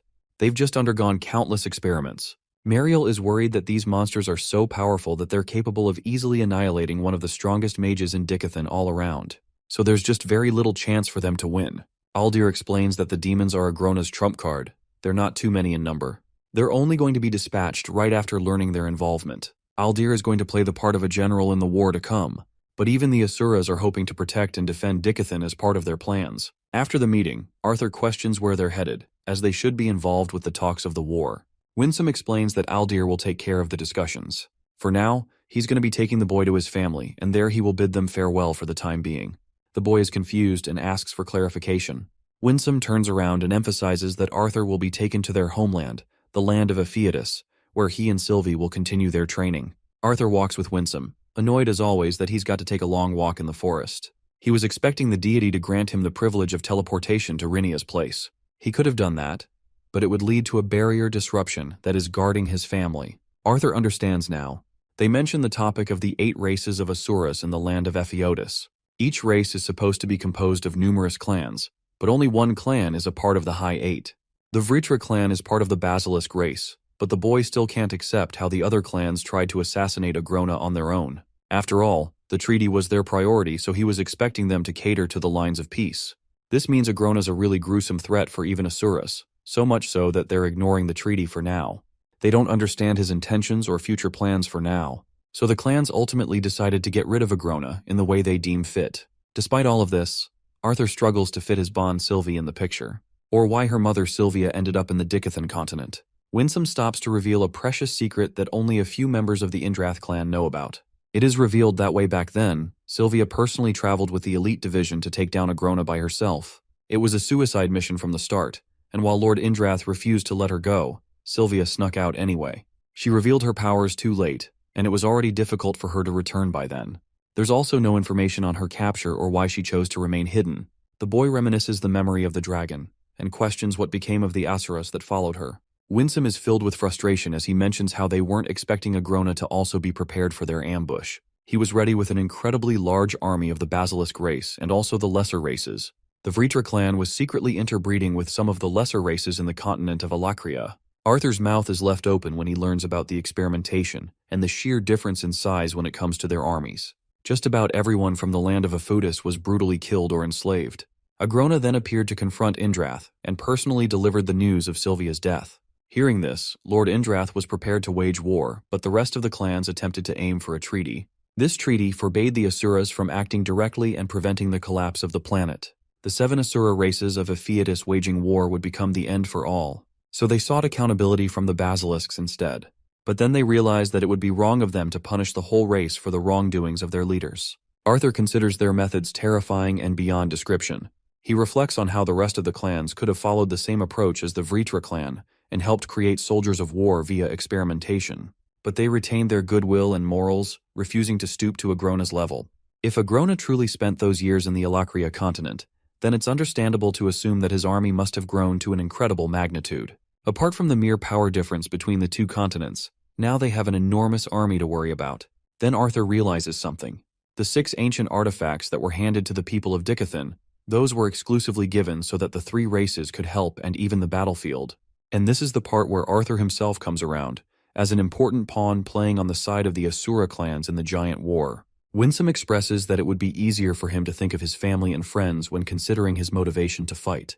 On that topic, Winsome questions what the boy is planning to say to them for his departure. Arthur nods. Despite his saddened look, he's already made up his mind. Switching over to his family's perspective, Rinia is keeping them well and warm. Arthur shocks everyone with his presence as they come running towards him. They embrace their beloved son in kind, the family reuniting one final time. Ellie is more concerned about Sylvie than anything. After all, her brother is one hell of a persistent fighter who always comes back in one piece. Suddenly, all 3 of them feel an immense pressure that terrifies them. Arthur wants Winsome to chill with his spiritual presence and introduces the man to them as his teacher. The deity stares them down and thanks him for saving their son. Alice is dying to know what kind of teacher he is, but before Arthur's about to answer, she stops caring about that and prefers that he have a nice meal before talking about things. They change and have some fun for a while, until Winsome signals Arthur that it's time. The boy nods and requests Rinia to leave because he wants to speak to his family in private. They follow his lead while Reynolds gives Ellie one good look before entering inside. Reynolds asks if the boy's teacher is also going to join, but Arthur denies by shaking his head. His quiet demeanor is making them worried. But Arthur is preparing himself to speak about a topic that is really difficult for him to express. He opens up by mentioning how he came into this world. But then Arthur pauses, while his mother questions if he means when he was born into this world. The boy hints that he wasn't really born to begin with. Alice doesn't get what he's talking about. But Arthur expresses the memory of his first time being born, and that time, he was transported and reborn instead of experiencing his first birth. This guy literally breaks the isekai trope, and basically confirms that his old world was taken from him. Alice is stumped while Reynolds fails to follow the boy's words. His mother gets up in his face, questioning if the boy is all right in his head. She doesn't get what he's talking about, or if his teacher put something in his mind. But Arthur denies any such thing. He claims that only his parents know about this truth, the truth that he's sharing now. He doesn't understand how it happened either. But the best way for him to describe such a situation is by referencing a reincarnation. Alice once again questions if something happened to the boy while he was away. But Reynolds is firm with his tone and wants his son to keep talking. So then, Arthur fully described his understanding of the previous world and his life. What kind of man he was and the relationships he had with other people during that lifetime. He wanted to paint it with immense detail so that they could understand he wasn't just making up the facts. Throughout his story, his parents despaired and turned silent, not a single word escaping their mouth. Reynolds then asked questions to humor the conversation, but his face was mostly masking his emotions. Alice, on the other hand, was more shaken than ever. She couldn't control her body the more the story went on. The conversation wasn't long, but it felt like several hours had passed. That is, until Reynolds finally understood where the boy's talent in magic and fighting came from. He was used to the Kai system in the previous world and adopted its principles to mana in this world. Hearing this, his mother sobs and laughs in the face of the unbelievable situation. She thinks this is a sick joke and constantly tries to reassure herself that she's being messed around with. Alice wants him to just confirm that he's kidding around. She looks at him with her face all flushed, denying the fact that a former king's consciousness stole her child's body. To that, Arthur turns his face away and feels crushed to admit that none of it is a joke. Reynolds pulls her back, and all those precious memories of the times they shared come rushing back to her. Alice grips her hair and refuses to accept that this is truly happening. She experiences so much panic at this cruel reality. Reynolds attempts to comfort his wife to the best of his ability, and even Arthur visibly feels tensed up after his words. He gets up, understanding that he's said enough, and leaves the room. Then the boy comes outside to play with Sylvie, until Reynolds comes outside to tell his daughter to go and comfort her mother for a while. Arthur grabs Sylvie and Ellie just goes away before coming right back and bolting her brother with a hug. Both brother and sister experience a lovable moment. Ellie just wants her brother to come back, no matter how many times he has to leave them. Reynolds takes the boy on a walk, expressing how his mother is asleep after experiencing the shocking story. Even Arthur's speechless, but he now knows that his parents believe his words. Reynolds doesn't doubt his son as he sees no reason for him to do so. Also, the pieces all fit well into the frame. Everything makes sense now. Arthur is really disappointed to ask if his father is all right after hearing that. Burt Reynolds, who is usually stoic, bursts in his anger. He doesn't know what to make of his family or his son anymore. The memories they shared were nothing more than an act. He blames Arthur for attempting to act like the son they could have had. Reynolds has no idea how he should act around the kid, as King Gray's actual age even supersedes his own, and yet the boy is 13 in his body. Reynolds is even more pressed that Alice had to mother a grown man believing that it was her own child. It makes him so mad that he smashes the wall right next to them, even injuring his fist. Reynolds is dying to know if Arthur's truly their child, or if the reincarnation robbed their actual son's consciousness. Hearing all of that, the boy remains silent on his feet. Reynolds understands that he said way too much in his anger, and expresses that he's just perplexed with this revelation. Arthur habitually stops himself from calling Reynolds his dad, before referring to the man by name. It weighs heavy on his heart, but not even he knows about the truth of the situation. He fails to understand if he was the one to replace their son. The process is unknown to him in reality. He just didn't want to keep on the act for long. But now, he's left questioning if his difficult choice was truly the right one in the end. He had wanted to reveal this secret to his family for a long time, but didn't know how to. Arthur finally invokes the purpose of his revelation. He will leave, and he thinks it's best for him to leave for the time being. Reynolds then learns that his son will be away for at least a few years, a reality that saddens him. I don't know about you guys, but I still think Reynolds is the best dad, and his reaction is totally justified. Arthur walks right past him and talks about how he doesn't have a single memory of the family he shared in his past life. He persevered in an environment where there wasn't any love to nurture him. It made him unstoppable as a fighter, but a terrible person. After arriving into this world, he met his parents and shared a lovable bond with his sister. He could never experience such emotions otherwise, and while he isn't the strongest in this world, he's a person with much better character in this life than in his life. Arthur apologizes for the pain and suffering he made them suffer, and he thanks Reynolds truly for helping him become a capable man, and for loving him as his son. Both men shed tears, hearing those difficult words. The boy comes out to Winsome, who understands they're done talking, so it's time to leave for good. Rhaenyra is shocked that the boy isn't planning to bid farewell to any of his family. Arthur thinks what he said is enough and merely leaves them in her care. Rhaenyra stops the boy, noting his painstaking expression, a face that is so different from the kind-hearted soul he usually is. She's hoping that after persevering long and hard, he doesn't return to his previous ways. Because if he sinks to that level, it will be harder for him to get back out. Saying those words, Rhaenyra promises to take care of things for the boy here while he's away. Winsome makes his preparations by setting a disc and using his blood as activation. The disc opens a portal. Arthur wants to know if there's anything unsettling about his current expression. The deity notes that his expression is just like the pantheon Asuras. They are warriors who turn off their emotions in order to fight with incredible force. He wants the boy to be fully focused on what's ahead after he's done with things here. Arthur, with a determined look on his face, declares himself ready. Let's see Reynolds' reaction from what followed after the scene. He despised himself for being unable to tell Arthur that they still considered him as a part of the family. But what he despised even more was wishing that he had never confronted them with the cold, hard truth. Reynolds, now a defeated father, comes out understanding that he always acknowledged his son to be unique and different from others. It was hard for him to accept because of his pride, because he let himself believe that he was the one who raised a genius. Everything pointed in the right direction, The boy was strange from a young age and incredibly talented as a swordsman. Then he had talents as a mage too. Rinia breaks the news of the boy's departure. Shockingly, Rinia also knows about the boy's past life. She was always afraid of the day where he would confess the truth. She sacrificed a lot to figure Arthur out. But Reynolds thinks that he isn't a kid anymore with the revelation. Rinia thinks of him as one because at her age, you'd consider just about anyone a child. She always thought how funny it was for people to talk highly of one's wisdom with age. The same goes for their intelligence, believing that intelligent people should be cold and logical. Those two traits combined, an intelligent older person should then be remarkably cold-hearted. Rinia teases Reynolds and asks if he views her as a cold-hearted machine. The father doesn't get what this has anything to do with his son. Rinia explains that he's just afraid of the boy confessing the truth, wishing that he didn't. He's now wondering why the boy decided to tell them the truth in the first place. Rinia shares her opinion that men are blinded by their brains sometimes. The emotion of the heart is different and clashes with the feeling of logic. It is the reason that gets them hurt or even killed sometimes, but humans can't help but follow it. It might make them seem inferior as an individual, but strengthens their bonds as a group. Reynolds inquisitively asks if his son was operating on emotion when he said such things. Rinia wonders what that boy was thinking, but she is aware of the simple reality that she's known Arthur ever since he was a toddler. He's come a long way, and this step was necessary for him to take so that he could break his limits. Rinia gives Reynolds something wrapped in a white cloth. Apparently Winsome gave it to her as a gift to Arthur's family. When he opens it up, a cute bear emerges from inside. Ellie is immediately drawn to the bond and requests to keep it. Reynolds found himself startled by his daughter's sudden appearance. The bear finds an attraction to Ellie.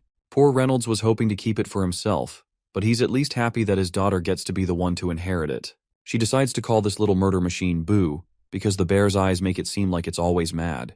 Also, Ellie informs her father that Alice is also awake now. In the next scene, Reynolds goes to visit her and see how she's holding up. She had been asleep for a few hours on end. Alice is devastated to learn that Arthur's left them. She feels incredibly sad for treating him like that. But Reynolds believes that she handled it in the best way possible. Still, the mother regrets calling her own son a sick individual. She didn't want to accept reality, yet here she is sobbing in her husband's arms. Even Reynolds understands that her reaction was warranted for the craziness of the story. Then Alice questions if she's a terrible person for doubting the boy as their own son.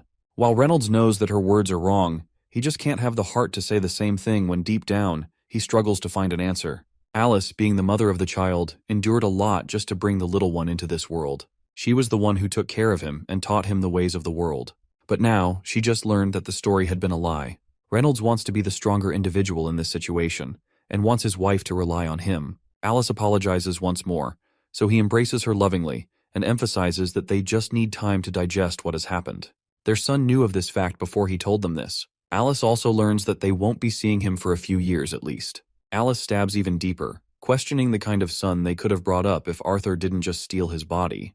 Reynolds experiences a shock hearing those words and suggests her not to wallow in that kind of thought or believe in such words. But Alice is lifeless, and she's full of thoughts on how their real child could have been like. Reynolds sheds tears, unable to control himself despite forcing himself to be strong. He wants her to accept Arthur for being who he is, but Alice merely can't accept that. She wants to remind her husband that they haven't called him their son ever since the conversation began, which means, deep down, they've already accepted the cold reality that he isn't their own. Reynolds calms her down, assuring her that they're both struggling with that pain, but they'll learn to live with it. There's also the truth that they've lived with Arthur for 13 whole years, fighting together and celebrating many joyous occasions together. That is the meaning behind their relationship. It wasn't just the blood or their past lives, but the memories they endured and made together. Reynolds wants Alice to remember when Arthur put his own life on the line from his way back to the city. If he didn't care about them, he wouldn't have done something like that.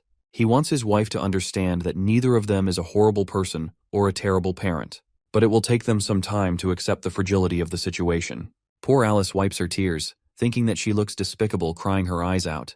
But Reynolds simply grabs her and gives her a peck on the head, reminding her that she's just as beautiful as always. Honestly, this is such good chemistry between the two. They're made for each other, don't you think? Ellie comes right up asking her mom to take a look at her new pet. Alice doesn't even know about Boo, but both of them manage to make light out of the situation, and they once again embrace each other in joy. Now let's see how Arthur's holding up on his side. He's just arrived in the land of Epheotus, the continent of the Asuras. It's a beautiful place through and through. Winsome welcomes the boy to the Indrath clan's castle, a structure unlike any other. The boy walks in the ethereal pond, filled with beauty through and about. He notices how there aren't any guards for security, but Winsome claims that they've already been keeping watch ever since they crossed over. It's important that they meet up with Lord Indrath. Inside, a giant hall decorated with gold all over strikingly catches the boy's attention. Arthur realizes that this is Sylvia's real home. He asks Winsome for any tips before meeting the almighty Indrath himself. But in this case, even he doesn't know what to expect because of the uniqueness of the situation. They're brought to a room where two human-like people are keeping watch. They refer to Winsome as an elder, glad that they've retrieved the human boy. They're then escorted to Lord Indrath's room. The door opens as Arthur awaits in anticipation. They enter inside, where the almighty ruler is sitting comfortably on his throne.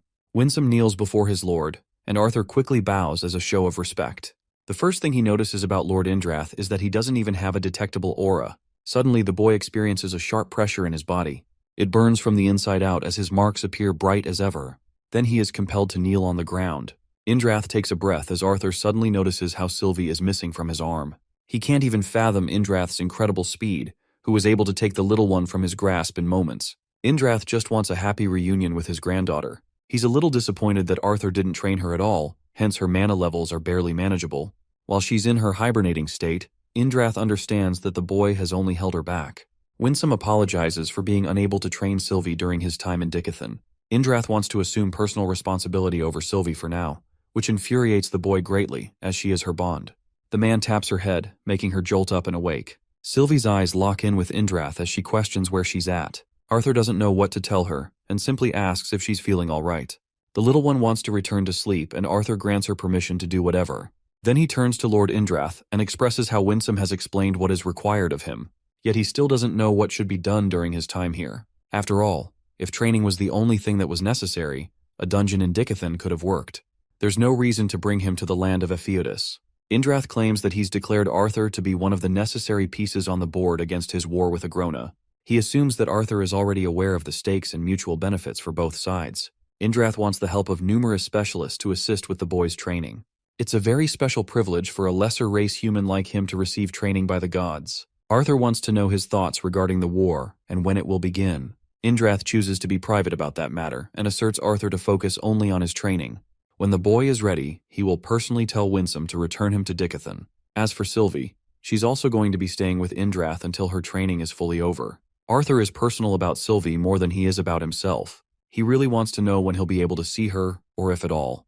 But Winsome recommends that he get the move on instead of asking too many questions. After the meeting, Arthur is furious about the purpose of the meeting. He was ready to receive Indrath's scolding, but not ready for Sylvie to be stolen from him. The thing is, Asuras aren't exactly fond of the boy either. That's why the meeting was held privately, if anything. There's the issue that the gods have to rely on one lesser being as their tool. It hurts their pride greatly, but Winsome wants him to understand that neither of them will receive any kind of ill treatment. They're both important after all, but Arthur knows that his importance is only related to his utility in the war and nothing more. Winsome grabs the boy's arm and recommends that he hold on tightly. Arthur isn't impressed, to say the least. It's just a tree. Turns out Winsome shoves his damn body right into the tree, which sucks him in and pulls him right into a kind of dungeon or cave. Winsome greets Cordry, who appears to be a bald figure with markings engraved over his body. He understands that Arthur Lewin is brought to him for training purposes. Winsome explains that this guy is his personal friend from the Thyestes clan, just like Aldir. The boy greets him in kind, while Cordry is curious on how Winsome was able to get his hands on the ether orb. Turns out that it's Indrath's gift to invest into Arthur and bring out the best of his abilities. The boy looks confused and inquires about the real purpose of the orb. Essentially, it will boost his training progress by a lot. They're using the dragon race's power to influence ether, an element that dictates the flow of the universe. And that orb will separate Arthur's body and soul, allowing him greater control over manipulation of time. Arthur didn't follow a thing that was said and wants a recap. Winsome explains that along with the orb, Indrath has also signaled the use of exclusive training grounds. This training ground is filled with ether, which will further boost Arthur's training progress and even heal his wounds immediately. The pawn surrounds the boy as he asks in confusion. Winsome assures him to just wait and watch. Let's revisit King Gray's previous life. At the institution, he shared 8 hours of non-stop brutal combat training. After this training, they had to endure 10 hours of meditation for the nurturing of their Kai. This kind of training was brutal and shared its flaws. The most important information he gained there was learning about the vital spots of the human body. The techniques, on the other hand, were merely trained to inflict the most amount of damage against a person. Yet, he followed his instructors strictly and attended every single lesson that he possibly could. That's how he honed his skills, and before his key center even reached cultivation, King Gray spent countless hours fighting and losing against his peers. And now, he thinks the same is happening as he's placed in a similar training situation. This guy Cordry is beating the crap out of him. Arthur is defeated again and collapses on the ground, but Cordry doesn't stop as he whips out a brutal punch against the boy's shoulder. Arthur experiences so much agony from his swollen and broken shoulder that he's brought to tears from the pain. And yet, he stands right back on his feet, showing his perseverance. Cordry mercilessly restarts his attacks, but suddenly the fight is drawn to a stop. Arthur wakes up after the traumatizing training session, immediately vomiting after the experience. He's never endured such harsh training before. The boy pants and gets back up, claiming that he wants to go again.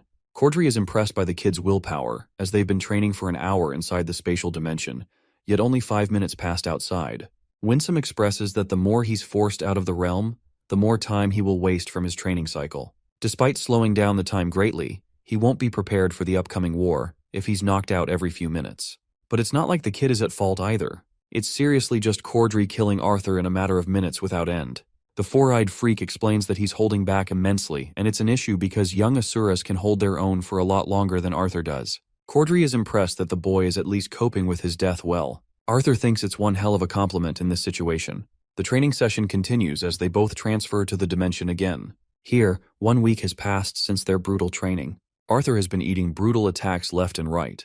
Right when they began, Arthur learned that he'd be fighting Cordry in his soul state. It's only thanks to the wonders of the ether orb that he has reduced the pain of death. But in reality, it only made him shiver to grasp the kind of horrific pain he'd have to deal with in his actual body. Cordry smashes his ribs as Arthur is once more defeated on the ground.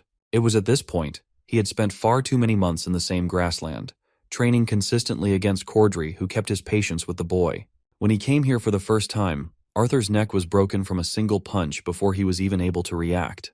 Cordry didn't shift his training pattern, and despite weeks of training, the boy was barely capable of evading any of his attacks. He finds himself defeated once more, and advised to believe in his body as it will never betray him. Arthur wakes up from his terrified state. The only way he could think about their power levels was in embarrassment. He was an ant facing against a mountain. Back to his training, Arthur's dodging continued seeing progress. He was getting grazed but not totally injured. Even Cordry couldn't help but compliment his endurance and longevity in the training. He wants the boy to forget about the pain as his body will take care of it on its own. Desperation is one other thing that Arthur needs to master. Still, after much dodging, the boy gets kicked in the face and gets knocked down. Cordry is impressed that he saved himself from dying. In response, Arthur launches a nuclear middle finger at him because that's just the kind of situation he's dealing with. Cordry wants the kid to rest for now. He recommends taking a break from combat training. But it's not because of Arthur's shortcomings. Actually, even Cordry is impressed by the level of his adaptation and fast growth. It's because of the boy's stubbornness that he recommends another form of training. Arthur doesn't understand, though, because he was told the ether orb would take care of all injuries and maintain his essence despite death. But Cordry isn't exactly referring to the boy's body. He points to his head, claiming that he'll get damaged here if anything. The boy is experiencing so much death that it doesn't seem like an endpoint. It nears a kind of pain that even the Asuras fear with their lives. A kind of trauma that will build up and get in the way of their training. Taking on so much pain, it will hinder the body, and the body will eventually do its best to save itself, even if Arthur doesn't want it to. Cordry recommends enduring just the right balance of pain, so that it becomes a weapon of war. Arthur's stubbornness strikes again as he calls himself ready. But Cordry is very much insistent on his point, and releases a kind of pressure that is unlike anything he's ever seen before. With all of his strength, he punches straight through Arthur's soul state, killing him in a single blow with such terrifying might. He then rests the boy's body to the ground, claiming that Arthur has endured a kind of life that is different from most others. But because of that, he's picked up on bad habits that will require some unlearning. Cordry wants to create the ultimate fighter out of him, someone who could challenge even the Asuras. He pulls his punch out of the boy's chest. Arthur reflects on this gruesome experience. His body is trembling and he doesn't know why. He wonders if it's because of the wound, the excitement of his training, or from the prospect of war to come. The boy rests on the grass field, blood pouring out of his body, as he thinks to himself that it must be all three of those feelings. More on the experience he just had. Arthur describes Cordry as an actual predator. The fight begins again and Arthur lunges full speed with his sword. The man merely blocked it, and just like that, a month passed outside, and a year inside the training field. Arthur was honing his sword skills, enough for Cordry to commend the sharpness in his movements. But even so, just one hit exhausts him completely. Arthur tries to run towards Cordry in an effort to fight, but his body fails him as he falls to the ground. He's at his limit, and Cordry continues to be impressed with his limits. Arthur accepts defeat and questions how long he lasted using the king's force. Clearly not enough. Cordry wants him to retry, but this time, without the use of weapons. While the boy's usual style is proficient in sword fighting, but being a mage, hand-to-hand combat is equally as necessary and perhaps even more useful in a fight. Cordry wants to prepare Arthur's body from his bones to his muscles to his mind, breaking each of them into greater heights, so that he could become the knight that is capable of protecting his continent. While Arthur's powers are commendable in close combat, it's a style limited in dueling against one opponent. When it comes to the war, Asuras won't be participating on their own, which means their mixed blood descendants will become the greatest threats imaginable. Cordry wants the boy to envision a situation where he's facing an Asura-level opponent in the war. Physical combat with proper mana usage will probably become the boy's greatest weapon in this upcoming fight. Arthur understands the situation at hand. Cordry has already gone over how to survive and dodge at high speeds. This next lesson is all about fighting under extreme pressure and learning from it. Cordry's King Force ability is called Killing Intent in human terms. Arthur's begun to tolerate it immensely in the past few months, but he's still too narrow in his focus and blindsided easily. The boy spins quickly to counter Cordry with his barrage of punches. Even the teacher is impressed that he reacted quickly. Arthur continues with his offensive maneuvers, but Cordry teases him that the strength behind his punches won't matter if he can't endure at least a few days fighting like that. The boy needs to attribute his mana evenly for longer battles. It's a tool for him to utilize at its maximum potential. Cordry grabs the boy's arm and tackles him in the back, advising the boy to use mana to defend himself in this training. Shortly after, Arthur is incinerated with a single attack and killed yet again. He comes out of the pool, but Cordry spots his subordinate, who has finally arrived. He spots a human boy in the pond and swiftly turns back to Cordry. Arthur is full of questions and wants to know the identity of whoever this person is. Cordry introduces Tachi as the boy's new training partner. Turns out both of them weren't expecting this. Even Tatsi is shocked that he was called just to train with a lesser being. But Cordry is quick to remind the kid that Arthur was trained under him. And he's also been given the honor of training with the Ether Orb, a privilege not everyone gets to have. But Tatsi thinks it's foolish to waste time on a human when more competent students from the clan are awaiting his mentorship. Cordry explains to Arthur how Tatsi has been training in special arts of the Thyestes clan. Perceiving an opponent's weight and momentum, one can match their attack to take an advantage over their strength. With this, one can conserve their own energy while launching a counterattack. Arthur's already seen a glimpse of how this works, but now, Cordry wants to show him a visual demonstration of it by fighting Tatsi. Tatsi, on the other hand, is recommended to use his full strength against Arthur as there's no trouble of injuries here. Arthur is strictly instructed not to use any of his mana and simply defend. He can throw if he likes, but Tatsi is out here getting offended that his master is placing restrictions on a lesser being instead of one of his students. Cordry is getting really tired of the kids complaining and enters the training chambers. The fight begins with Arthur dodging a swift kick before dodging more of Tachi's attacks. It turns out that Tachi is the one struggling here, despite being only 7 years old and boasting an immense amount of talent in his training. And yet Arthur's holding his own after all the restrictions on his body were placed. He's slowly managing in his movements and responding accurately against each strike. Everything about him is improving at an alarming rate, as if his body is discarding any unnecessary movements. It's something beyond an explanation. Not even Cordry comprehends the sheer number of people that Arthur must have faced to become so sharp in his perception. The boy blocks Tatsi's attack, while Cordry's thoughts on the boy continue. He's brought up a whole number of pupils from the great clan, but training Arthur has been a different experience entirely.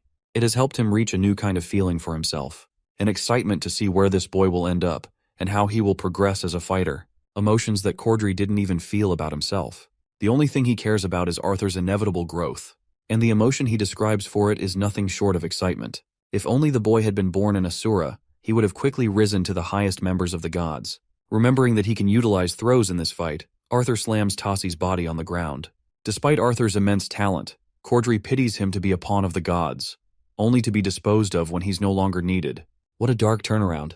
Tassi dashes forward with an emotional swing. Arthur capitalizes on his weakness and ducks before approaching the second fighter. He sees her kick too high, which will throw her off balance soon. Arthur takes advantage of her balance and flips her over. Then he advances towards the third fighter, who prepared his punch too early. Arthur calculated the evasion and dodged it before dashing away. This time, all three are pouncing on him, aiming for different parts of his body. Their coordinated strikes mean nothing to Arthur, who is quickly dodging and exchanging them throughout the fight. When confronted from two angles, the boy intentionally evades the attack from behind and leans in to block the one targeted at his ribs. He maintains his distance by hopping away as the four fighters continue to jump on him. Cordry calls for time, which means Arthur succeeded in this trial. His students complain even in a 4-against-1 situation. Cordry is glad and wants Arthur's thoughts, who feels like new. Next, he fights his teacher. 4 months had passed in the outside world, and 4 years inside the training realm. Arthur's brutal training continued with his body barely aging on the outside. Yet, it allowed him to gain years of muscle memory and experience that he would never have acquired otherwise. The boy's 14th birthday recently passed, but just like any other day, he couldn't stop but focus on his training. The teacher had helped refine the boy's mana in combat, but never really taught him anything about new concepts of training. This made the boy unsure, making him wonder if it was due to the limitations of humans against the deities. Another theory came to his mind.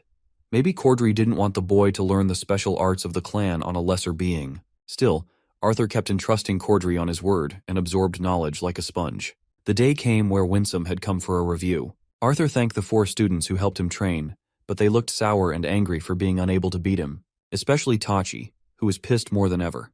The boy then turned to Cordry, thanking the master for training him for all these years. It was a mutual exchange of satisfaction between the student and the master. Arthur wants to have his next portion of training, but for some reason, both Asuras are standing there quietly. Winsome confirms that the next phase of training will soon begin. Unfortunately, they're both a little upset seeing the boy remain the same as always. This confuses Arthur greatly. He talks about how his mana core has jumped up several levels, almost reaching the mature stage of Yahello. However, Winsome expresses that while the ether orb helps train a body, it is still forbidden to be used on children for extremely long periods of time. This could actually cause a real displacement between the body and the soul, especially if a person has yet to mature properly. Lord Indrath was hesitant on using the orb on the boy at first, but the imminent war made it impossible to consider other options. The really shocking part to Winsome is that they've yet to see any changes in the boy's mannerisms or speech patterns ever since the training began. While his mind did develop mentally, Arthur didn't exhibit any kind of physical changes that a normal child should have received.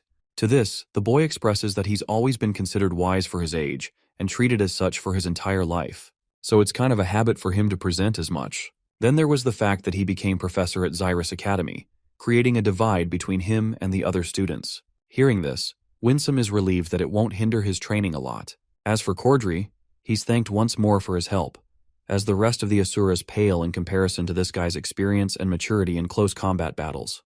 The master thinks nothing much of the training as he too wants Arthur to become a killing machine to slaughter monsters bigger than him. He grabs the boy's shoulder and reminds him how the mages in the Alakria continent have also received training from the Asuras. This then means that mana arts on that continent are actually way more advanced than on Dicathan. It's a really upsetting situation that they've been snared in such a risky situation, but breaking the treaty would only cause the entire world to become destroyed.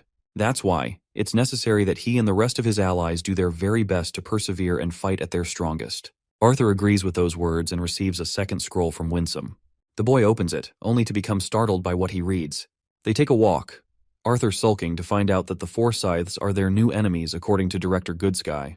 They've also confirmed their association with a retainer, a personal aide, and a direct subordinate who could very much defeat a lance on their own. Then there are 4 more even more capable than those guys. They concluded this information from the horn fragment that Alea obtained before her brutal death.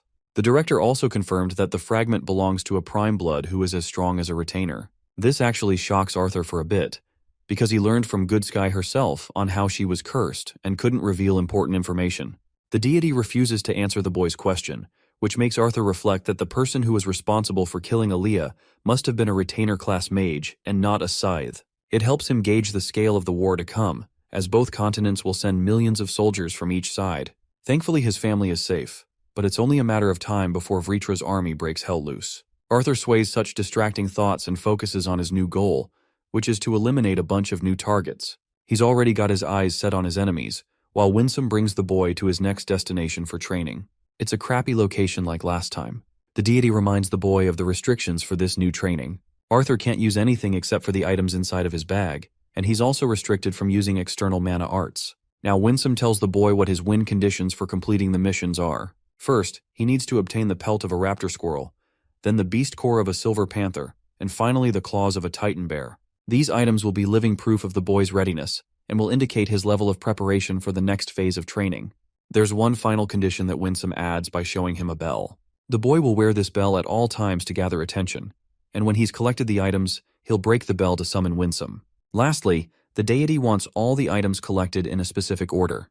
That's a lot of conditions for Arthur, and he's starting to get pissed. Anyway, he gets ready to let loose by jumping right under the cliff. Our boy lands among the bushes where he's doing his best to catch the squirrels. The bell makes it all the more harder for him since it makes a ton of noise, scaring the animals away. Arthur disappointedly hides again, wasting a bunch of days observing the squirrels and learning that the bell wasn't the only hindrance in his way. The boy was able to gather that these squirrels were highly sensitive to mana, so they could know he was coming from a mile away. While these squirrels are at the bottom of the food chain, they have incredible senses to make up for their lack of size and strength. It wasn't easy for Arthur to merely hide his presence, so he had to concoct a second solution to his rescue. The process of knowing how to catch them was a part of his training. Arthur found himself at a loss until he started meditating and withdrew the mana that circulated his body. While this endangered his body to the creatures that could strike him at any time, it was still a necessary risk he had to take. But his mana wasn't the only thing he had to restrict.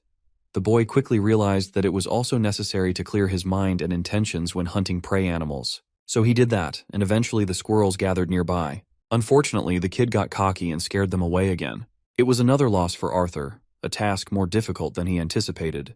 More days passed, and he kept testing the limitations of the squirrels to gather more information. The first information he acquired was that a slight leakage of his mana alarmed them greatly. This meant that he had to be extremely precise. Then, the second realization he took on was that internalizing his mana was another solution to the problem. However, too much concentration inevitably signaled the squirrels and notified them of his intent, causing them to scatter. The final thing he discovered, and the most useful of them all, was that his external mana flow didn't become a hindrance. And that's how Arthur decides to set his bait, completely calm and channeling his mana as an augmenter throughout the rest of his body. For his usual technique, he had to balance the output of purified mana from his core through the mana channels, which allowed the input of the atmosphere mana through his veins. Many years had passed since he picked up this technique called mana rotation for the first time, and now he's capable of using the rotation like second nature. Achieving the right balance, the boy was able to exercise mana without anything noticing his presence. He peeked his eyes open, and the squirrels were dancing right in front of him. With a smile across his face, he shouted in excitement, having found the correct solution at last. One night, Arthur reminisced on how his recent exercise had been taking a toll on his body. Even after following the process for days, he could barely maintain the technique with motion. Then that lousy bell made things even worse for him. He wonders what Sylvie is up to and how she's holding up. Even the thoughts of his family and friends pop up. He can't help but think about them. But then his thoughts rush back to his training and how important it is for him to complete it as soon as he can. The following day, Arthur decides to utilize his mana in bursts of energy to capitalize on the squirrels before the bell could be heard. So now, he's training by speeding his way to the tree before the bell even makes a sound. This additionally requires him balancing his internal and external mana so that the squirrels don't catch him. On his first try, he failed. The same went for other tries, as he couldn't possibly move at a consistent speed without the bell making a sound. The process was very frustrating. It reminded Arthur of Cordry's words, who insisted on controlling the flow of mana and power while manipulating one's presence, erasing one's presence using the atmospheric mana, and then utilizing godlike speed of internal mana to reach an opponent. This is the kind of skill set that Winsome is trying to test from Arthur. The evening comes around and Arthur exhausts himself trying over and over again. The deity observes his training from afar, questioning what the kid is doing, wasting his time for 2 weeks. Winsome overestimated his capabilities and thought that Arthur would be more than capable of catching a squirrel. He internalizes how raptor squirrels are simple-minded creatures, so the only requirement is erasing one's presence and staying motionless with bait fixed in his hands. Still, he's glad that Arthur was able to learn the fundamental skill of erasing his presence at least. Winsome is actually stunned to find Arthur execute his high-speed move as he swiftly grabbed the squirrel just milliseconds before the bell went off. Winsome is thrilled to see this kid achieve the first step of Mirage Walk. It is stunning to him how a human boy was able to grasp the fundamentals of a special technique like that. It is something that separates the Thyestes clan from the rest of the Asuras in their physical prowess. If he's able to get this far from just observing Cordry, it makes Winsome wonder for the boy's future progress in the upcoming 5 years. Now for his next target, Arthur locates the silver wolf who is currently hunting down a defenseless little squirrel. The boy erases his presence and executes the same exact technique to land a powerful punch. But he misses the wolf as it swiftly dodges with its immense speed, bouncing away. Arthur uses his speed to match the wolf's trajectory but finds himself lost and at a dead end. He smashes the tree next to him in frustration as his new trial begins. Turns out that Winsome decided to approach the boy right after his first accomplishment of hunting the raptor squirrel. He told the boy what he had done, and how he executed the initial step of the Mirage Walk technique. Then, after 3 weeks of scouting the forest, the boy was able to discover Claude, the silver wolf he deemed his target. He had become skilled in using burst step by now, but still, his skill was lacking when it came to catching the silver wolf. Arthur stared at his reflection in the running water, expressing his tired state. After refreshing himself, he turns to observe a squirrel having a meal. The boy's hungry and dying to eat something. It is there he observes a hawk viciously snatching the squirrel before taking it away as its lunch for the evening. This hunting maneuver taught the boy one thing. He learned how the hawk calculated the precise movements of the squirrel and formed a counter-maneuver accordingly. Now Arthur knew a piece of the puzzle. Another squirrel caught the bird's attention. It swiftly flew over to the second squirrel and grabbed it before Arthur could. The boy failed despite activating his burst step. So for his next phase of training, he made observing birds his new mission. These guys were extremely stealthy with their movements and blasted speeds far more agile than a damn squirrel. They would always be aware of the squirrel's intuitive trajectory, so they manipulated their prey's movements. Arthur was able to witness each scene unfold in immaculate detail, and knew of the bird's motives before it made a move. But that didn't apply to his personal hunt. The silver wolf he was hunting, Claude, was smarter than any squirrel he had seen, so smart that it always avoided a direct flight with the human boy. And despite using his Mirage Walk sequence, Arthur struggled to move the required muscles for a proper attack. While it's quick enough for squirrels, it's not nearly as fast for the silver wolf, who dashed away in mere instants before Arthur could reach it. Another failure in his face. The boy began to wonder if he could somehow eliminate the motion required for the burst step in the first place. That would make it seem as if he's teleporting from one space to another. That's one way to manipulate the wolf's movement. From his previous life, he learned about the body's intricate muscular system and how it worked in pairings to another. The flexion of the biceps happened when the arm curled, while triceps activated when the arm straightened in one motion. Similarly, ABS contract with a forward motion of the body, but the calf muscles were just as crucial. Despite their small size, the propulsion of the forward movement of the body relied on them. The mechanisms of the body were more complex than anything when put in motion, that went for all kinds of physical activities. The knowledge he obtained from his previous life was starting to prove its use. Arthur decided to mask his presence and concentrated on specific manipulation of mana into particular muscles at one time. Basically, in this training, he was aiming for precision and accurate timing. He wanted to achieve a kind of movement that would require the body to move without appearing to move at all. If he can master this kind of skill, then he would surpass even Cordry in one realm. Arthur mustered all his strength to use a mirage to walk in a standing position, but it was proving more difficult than ever. The following day, he found the forest awfully quiet. He had yet to see a single squirrel in sight, until Arthur found that a fight between two silver wolves was on the loose. They were going at it against each other in a brutal fashion. Arthur caught the exact movement when one of them injured another's eye. But then something happened. Claude, who was supposed to win the fight, ran away from the battlefield. It made Arthur wonder if the current moment was his one and only opportunity of winning.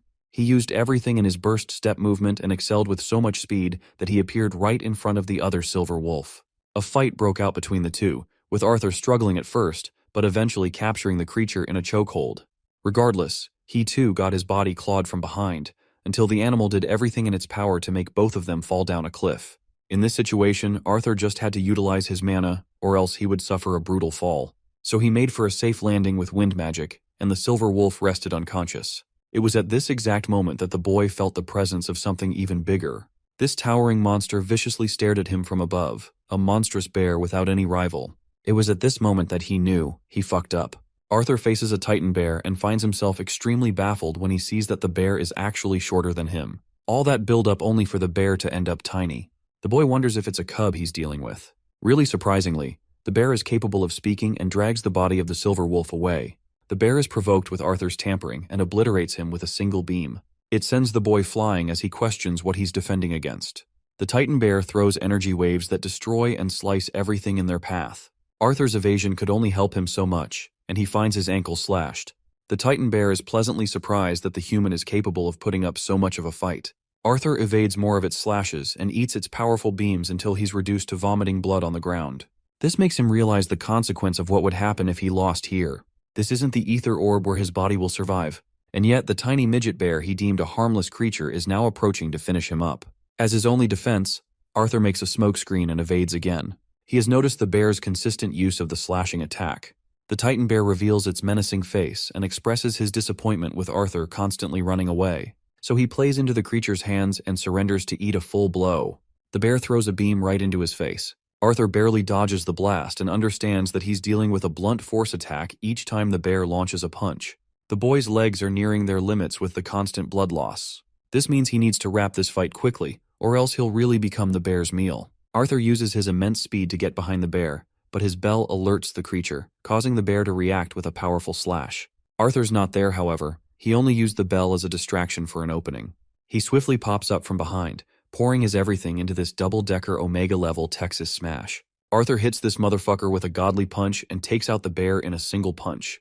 But the fight takes him out too, having lost too much blood and fainting as a consequence. Winsome comes here looking for the boy, confused why Arthur came here. Then he sees the outcome of the bear against his fight with Arthur. The deity quickly heals the boy's broken bones and wounds on his body. The surprising part for Winsome is that not even a full-grown Titan bear could be capable of causing such brutal amounts of damage in a fight. That's when the bear reacts in a strange manner. A demon leech pops right out of its chest like a damn alien movie. Winsome wasn't expecting this rare and intelligent creature to become a variable. It's a creature known for possessing a host and then strengthening the host's core, so much so that it would cause trouble for even an Asura to deal with. As part of Agrona's experimentations, he created the strengthening serum which was then given to the cultist students in the attack. He quickly rips out the demon leech and kills it instantly, wondering if it was a part of the boy's bad luck. From inside the leech's body comes an important marble. Winsome is impressed that Arthur defeated the strengthened cub. He shoves the marble in the boy's mouth, glad that the boy's efforts are finally bearing fruit. Arthur's body glows, and the next thing he knows, he's busy recovering full of bandages. He still can't feel his legs. An elderly woman assures him that his legs are doing well for now. The boy curiously asks if he's still stuck in the land of Ephoitus. The woman introduces herself as Meyer and confirms that it's the only place in the world where he could have healed his legs. While the typical methods of mana healing would have worked, they wouldn't have successfully fixed his bones. 2 full days have passed, and Arthur's more shocked than ever. Meyer requests the boy to rest another night as it took her many hours to just put his legs back together. He needs more rest, and that's the best thing he can do for himself right now. Arthur thanks her greatly for all her efforts. Meyer is happy doing his service, and while she's selective about those who receive her healing, she really wanted to meet the human boy who would one day save the world. After she leaves, Arthur receives a jolt of pain in his body, deciding that meditation would prove to be effective in this situation. Here's the best part. Our boy is stumped to find that he's reached the silver stage with his core. Suddenly, his body activates his beast transformation as bright colors pop out in the room. Arthur stares in disbelief. He's never been able to see the purple particles before. He tries to exert some effort, but it exhausts him out of the state. Micah is glad to learn that he's inheriting Realm Heart finally. The boy is clueless, so she explains that the physical manifestation he endures after activating Sylvia's powers, this is called the Realm Heart Physique, unique to the Indrath bloodline only. She then asks if the boy was successfully able to see the 5 colors of the physical realm. Arthur confirms and learns that the Realm Heart Physique earned its name after the ancestors of the clan. During this state, one's physical prowess is deemed unmatched. It allows the user to gain unique insight that no one else could ever achieve. It goes back to the old adage that knowledge is true power. Arthur expresses how upon activating the second phase, he was only able to perceive 4 colors, but now he can see purple too. He wonders if this is another secret he's yet to know. Meyer laughs and confirms that the clan is known for being secretive and prideful about its ways. She's no different. But then again, she's had a long life to not care about such things. Meyer offers the boy some insight on a walk. She takes him on a wheelchair and shows him the beautiful sanctuary. The creatures thriving here on raw mana exist throughout the land of the Asuras. She knows the boy can feel it as well. It's actually unnatural for the lesser beings as well as the Asuras to manipulate raw mana. The same goes for the rest of the living creatures, including mana beasts. Images with certain elemental affinities easily absorb the atmospheric mana relating to that element. The firebug sitting on the boy's finger is one example. It's exposed to the mana of the world, but naturally only takes in the particles of mana that are most suited for its body. The same is for the mages. For someone with the Realm Heart Physique, a fire affinity mage would seem to absorb only the red particles. But after the refinement process is complete, the mana would take the appearance of white. The mage's affinity is comparable to the water.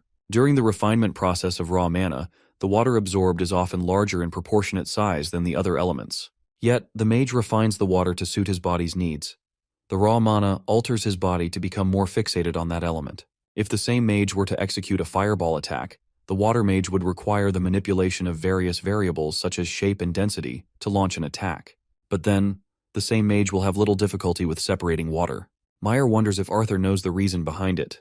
The boy answers that it's because of the mage's influence that is absorbing most of the water element during the refinement process. He hits a bullseye with his answer, and Meyer further expresses that a mage ends up gaining continued insight after being exposed to one particular element. She takes him to a tea table and decides to quiz the boy's knowledge on ether. Arthur expresses that he knows very little, but he knows for a fact that it can manipulate time. Turns out that ether is entirely different from mana itself. While both of them compose the world they reside in, ether operates in a different playing field than mana. Some have theorized that ether is actually the fundamental building blocks of this world, while mana is the fluid that fills it with sustenance and life. This means, in simple terms, ether is the container or the cup, and water is the mana or the fluid that gives it life. One can easily manipulate the water without even using mana, but it's actually a greater task to mold the shape of the cup without breaking reality. Even among the Indrath clan, there's no proper theory on how ether actually works.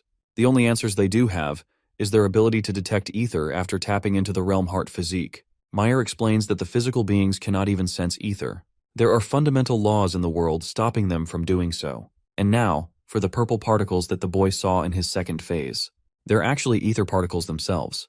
It's only after the use of the realm heart physique that he can detect the glass cup or the boundaries that govern the world. As for mana, the more he strengthens his core, the more fluid or mana he can manipulate.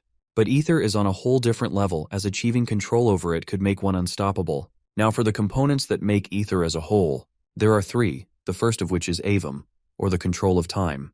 The second is its authority over space, or spatium.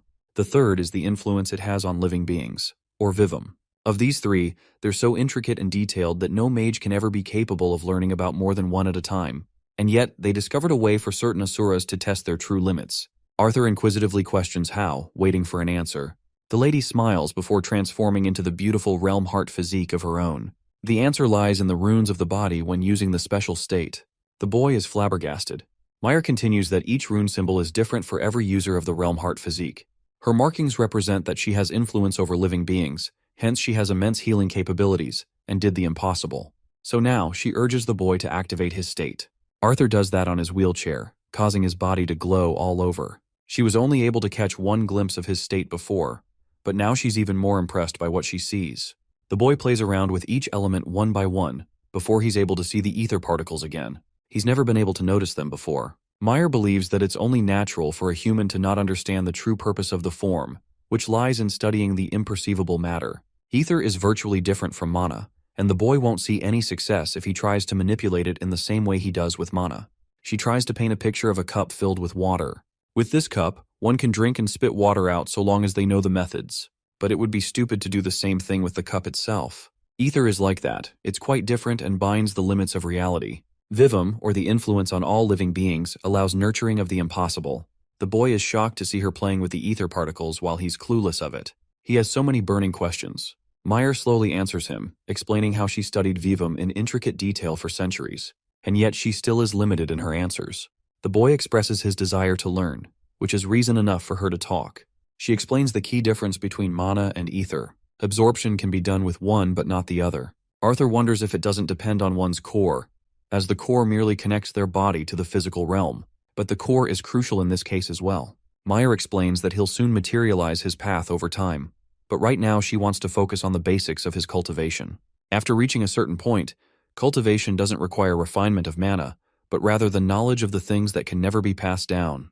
It's not exactly the work of fate, but there's actually one main reason hindering a person to utilize ether. She quizzes the boy's knowledge on getting the right answer. Arthur explains that he always thought it was due to his beast will. While it's half the answer, it's not the main reason as to why he can't manipulate ether. The boy reaches a sudden enlightenment, realizing that it's because he can manipulate all four basic elements. You see, having insight on all four elements allows them to look ahead of the fluid of mana and reach for the glass cup or the container. She also sees Arthur struggling to maintain his realm heart state for long, and advises him to release its powers. The boy follows her instructions and taps out of the state. But he's curious if Meyer has an answer for the kind of ether he's best suited for. Before answering, she gives him a warning. She wants the boy to acknowledge that it's uncertain if he can manipulate ether in the same manner the Asuras can. The boy has all four elements on him, and even a dragon's will, including the realm heart's physique. Despite all of those talents, he's limited by his human body. This is an answer that frustrates the boy. Meyer makes up for his mood by offering a benefit.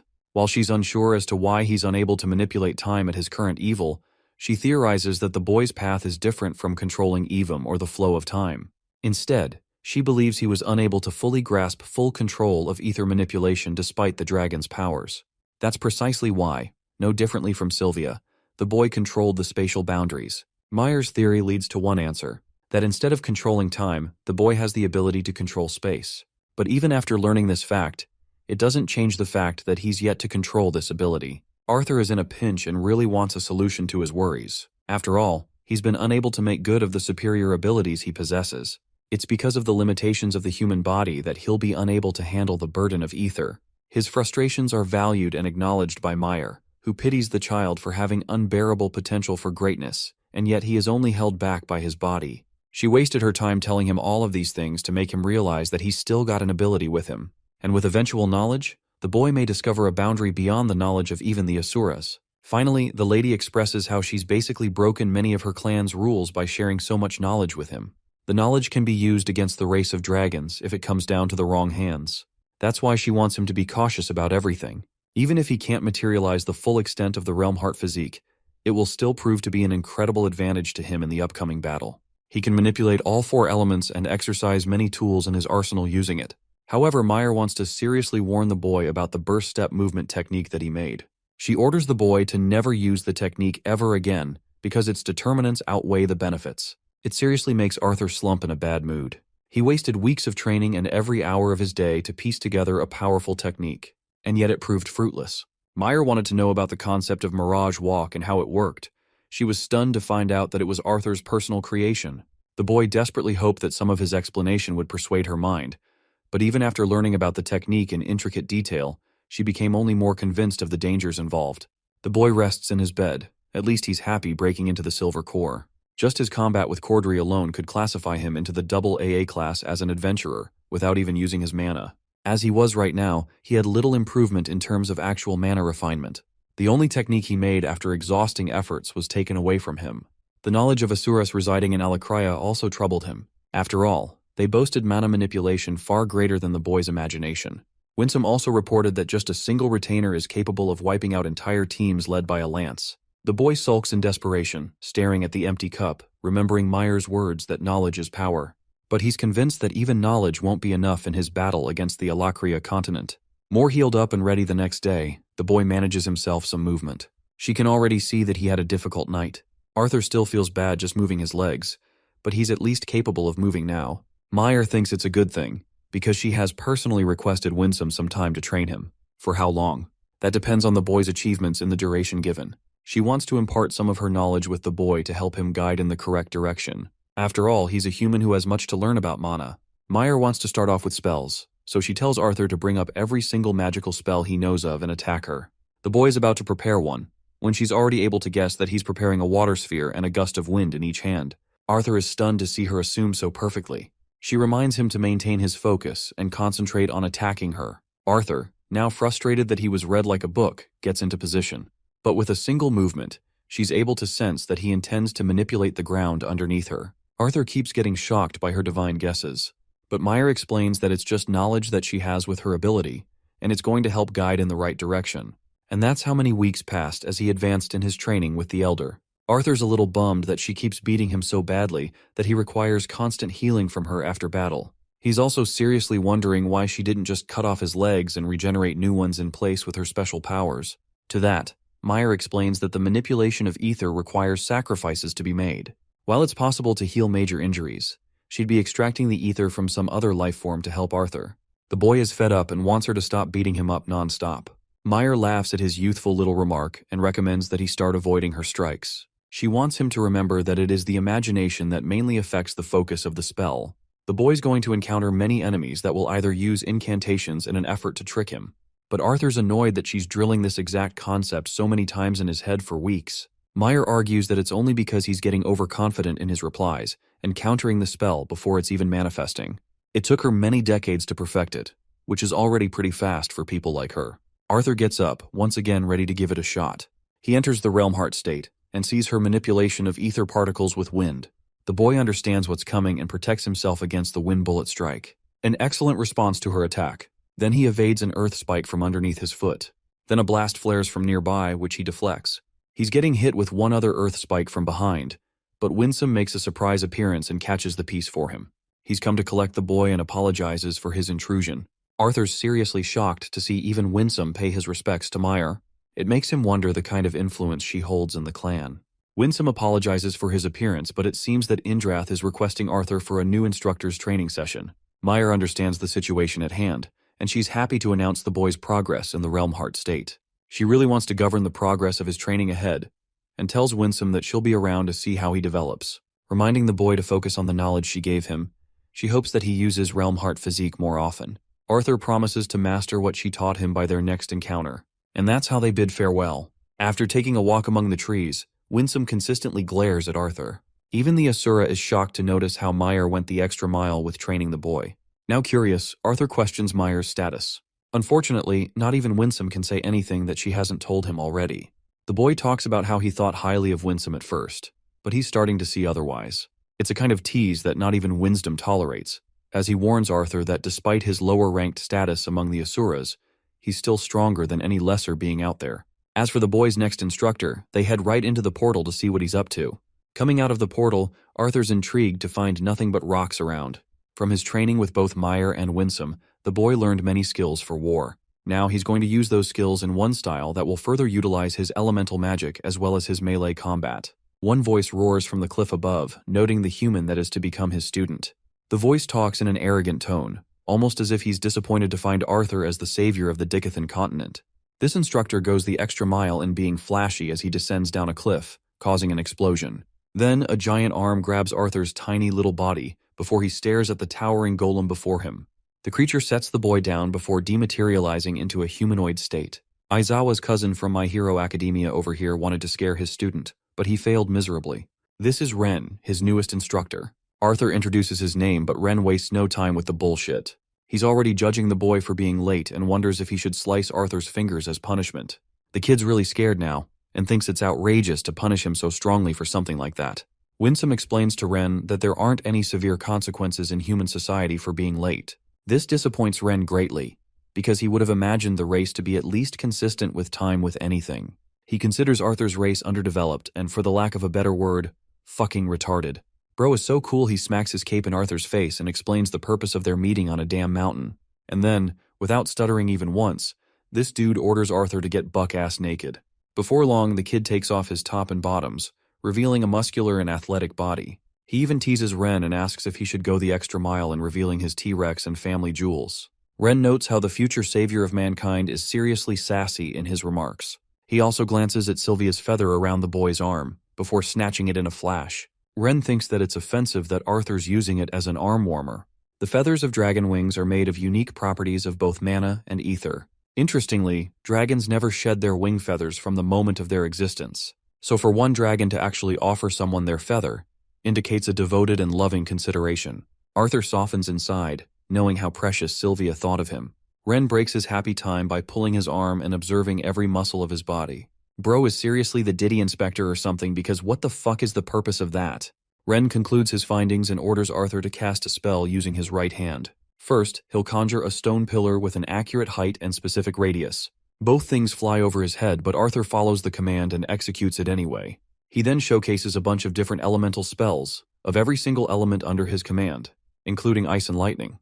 The basic measurements and calculations aside, now Ren wants the kid to exercise his mana arts in actual combat. So this guy uses one of his fucking golems and orders Arthur to quickly launch a spell at it. The boy casts an electrical spell, but this bitch is not stopping at all. It swipes Arthur from under his feet, his attack failing to hit the golem. Arthur realizes that he's dealing with a damn trickster, and at this point, he just can't with the ambiguous training. The boy expresses that he's most confident with fire and water, but he can only do so many water spells here. Ren knows that, and learns that the boy is 15 years of age. He thinks it's time for long-range manipulation analysis. Arthur is pissed and gives Winsome a good side-eye before following the training. A bunch of different golems. No, correction. A fucking army of golems descend down the mountain range, which shocks Arthur on Ren's ability to conjure so many of these uglies in one time. Ren wants Arthur to have fun dealing with them all. The boy immediate enters his Realm Heart physique and lunges forth to fuck them all up. It's the definition of a one-man army fighting against the planet of the apes or something. Arthur's out here punching the shit out of them, until nothing remains of the golems apart from their broken bodies. Cocky as always, he returns to Ren, asking for the next challenge. The arrogant instructor is glad that the kid is having fun in his own way. Next up, he wants the boy to use some of his physical capabilities. Winsome did say that he's good with handling a sword, but he's also learned Cordry's melee training too. Arthur's fine with all that, but the part he's really pissed about is him staying shirtless. Ren gives his 12-page essay on how his naked self is necessary for accurate analysis. He also reminds the kid that he's not gay, so there's nothing to worry about. That's hilarious if you ask me. Ren requests to see the boy's primary combat of choice, flicking him in the nose like a grumpy uncle. Arthur casts his unique blade, and the second Ren sees it, he's in shambles. Dude breaks out into fucking laughter a second later, egging the kid on. Arthur thinks he's just making fun of him, so he asks for the sword back. But Ren turns to Winsome and wonders if he knew all along. For the exciting reveal, you guys remember how only Arthur was capable of unsheathing the blade? Yeah, Ren shocks him as he effortlessly unsheathes the weapon. Arthur questions if it's because of his state as an Asura, but that isn't the right answer either. For the right answer, Ren shockingly reveals that he's the very creator of this fancy weapon of his. Yes, the very blade that Arthur unsheathed for the very first time. It had the author's name imprinted on it. Arthur is having too much trouble comprehending the situation at hand. He's dying to know how the weapon found its way in Dickathon. It turns out that this blade was one of Ren's experimental weapons, that he personally classified as a failure. He had no use for it and tossed it away in the Beastglades, thinking that no lesser being would be able to see it more than a cane. He can't fathom how the weapon ended up in the boy's hands of all things. The freak starts hyper-analyzing the odds for real. This nerd, Arthur questions why the sword is deemed a failure, as this weapon is the best thing he's ever seen in his life. Ren is offended at the thought of Arthur comparing his special blade to primitive weapons of the human race. His purpose with this sword was to make it usable for any wielder, but he can't see it as a good idea anymore. It's nothing more than a sharp tool, really. It still makes everything all the more interesting.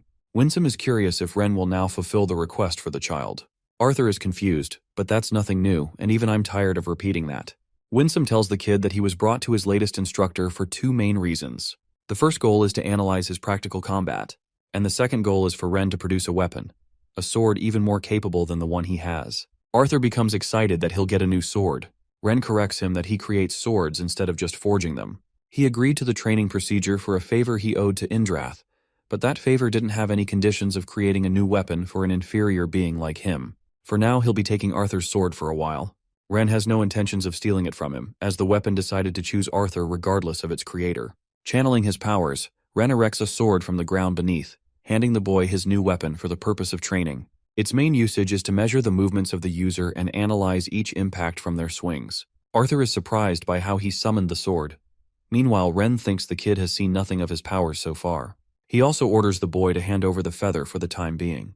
Arthur is defensive over the feather, which pisses off Ren as he's got to explain everything around the kid. Arthur surrenders the feather and gets told to rest and rejuvenate. Poor boy learns that he's going to be sleeping out in the cold and emptiness of the mountain. Ren and Winsome are chilling as they've got worries of their own to deal with. They think it's a suitable treatment for Arthur as he's going to get used to the harsh environments of war anyway. Both Asuras bid their best wishes for the boy, filled with sarcasm. They vanish in a blip, leaving the kid to fend for himself. That night, Arthur slept in a shitty tent that he made for himself. His clothes became his pillow until he startled himself into awaking and hitting his head. The boy gets rid of the earth tent before suddenly getting attacked by one of the golems. He wasn't ready to get jumped like that. Arthur deflects each attack and hears Ren's annoying fucking voice as he lectures him about the unsafe environments of war. That's why he's training Arthur to get used to fighting in the rawest conditions possible and at the most unexpected time. He also demands the kid to get rid of his clothes. Arthur removes his clothes promptly and goes right into Realmheart physique. His goal is to target the golem generals with crowns over their head. The boy doesn't waste any time as he's slashing away the monsters with no mercy. He casts an electrical wave on one of the golems, annihilating them completely. Surprisingly, Arthur sees a bunch of white golems that are fighting for him. This is to represent his allies in the actual war. Thanks to this, he'll always have the decision to either take the offensive route and annihilate through his enemies, or prioritize keeping his team alive.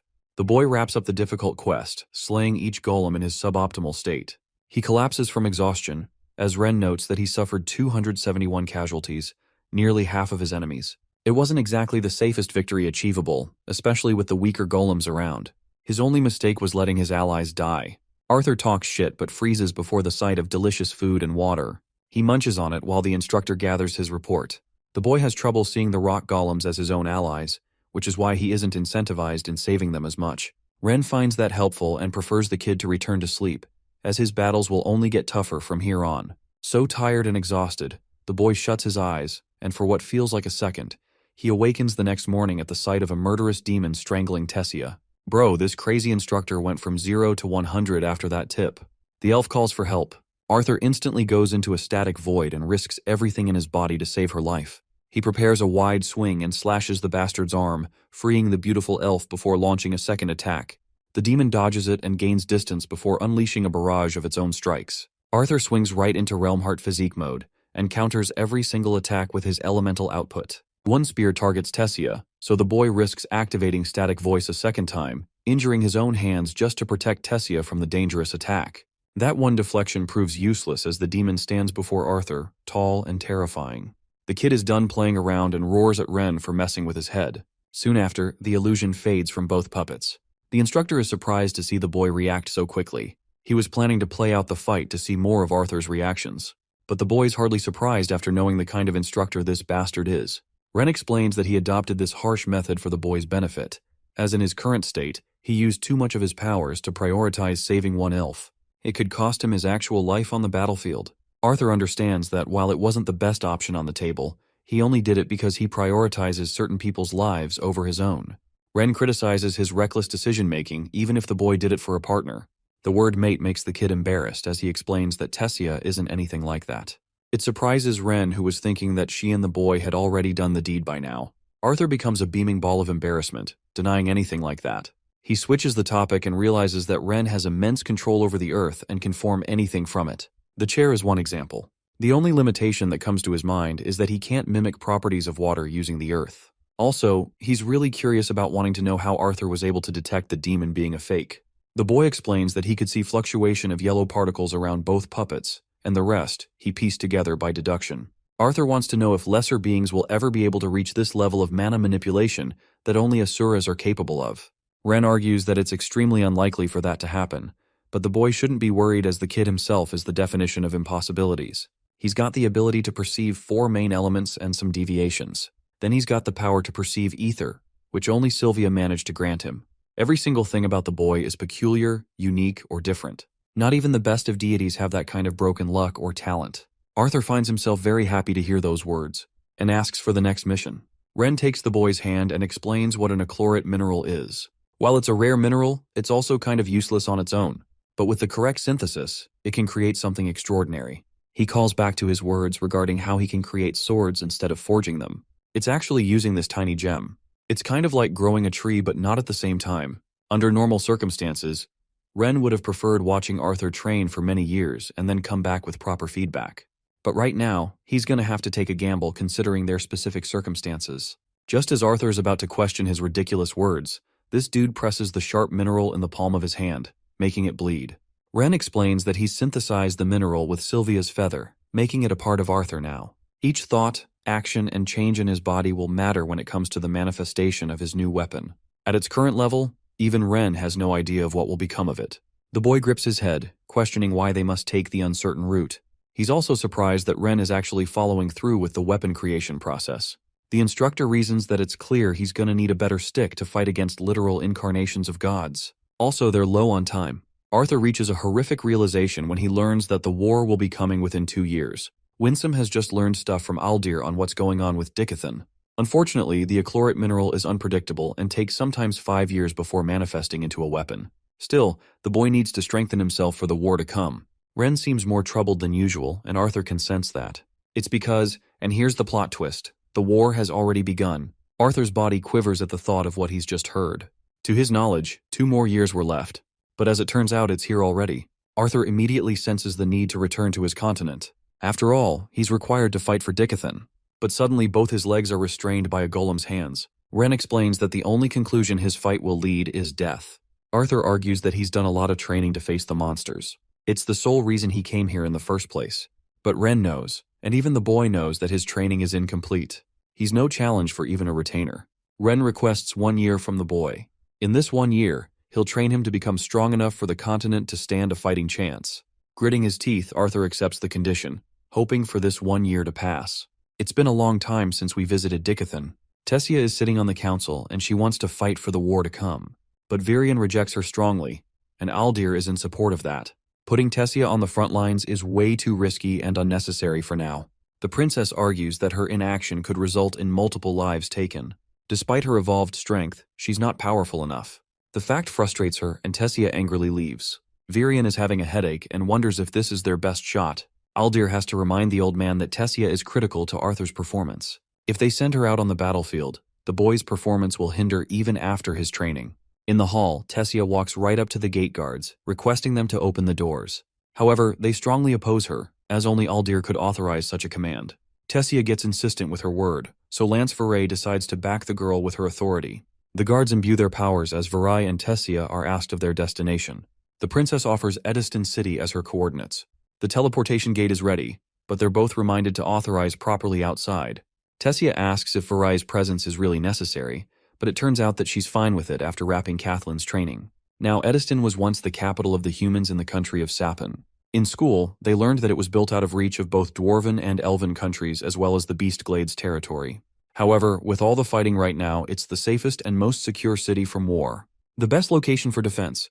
The war was announced 1 year ago, and King Glader had the city reworked from the ground up. It was rebuilt to last a war against the other continent. We get a glimpse of the cadets getting ready for war. Viray instructs the girl to keep her sword prepared, but Tessia doesn't understand why, as she's protected by a lance and in the safest city too. Viray, being an expert in combat, understands that war is unpredictable, so they must be ready at all times. They pass by a shop where Tessia stops to ask Viray how the Glader siblings are holding up with their training. It turns out that Curtis is extremely diligent, but his progress is fainting.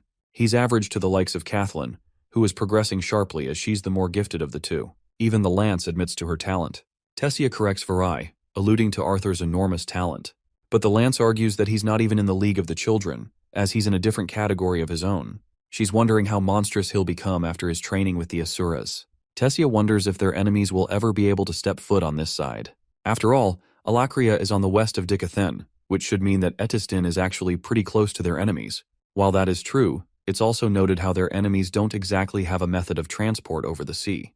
That's why Viray suspects them to take a more subtle and devious method, such as the teleportation gates that are hidden across the territories. The Vritra clan could seriously bring a huge army for them to deal with. Even Tessia is frustrated that they're very limited on their knowledge of their enemies. We finally learn that Aldir was able to break the curse that bounded her from talking about her homeland, and still she fell into a comatose state. Tessia's relationship with her grandpa has also grown tense, but it's understandable with the pressure he's having to deal with. Both the Dwarven king and queen are dead. The council did its best to gain their allegiance and recommended each city to prepare for war. While she's busy in thought, Tessia bumps into Emily, whom she assumes is an enemy, and immediately points a sword at. Nerd Girl is happy to see a classmate and hugs Tessia, also greeting Viray. Tessia collects her papers and apologizes for attacking so suddenly.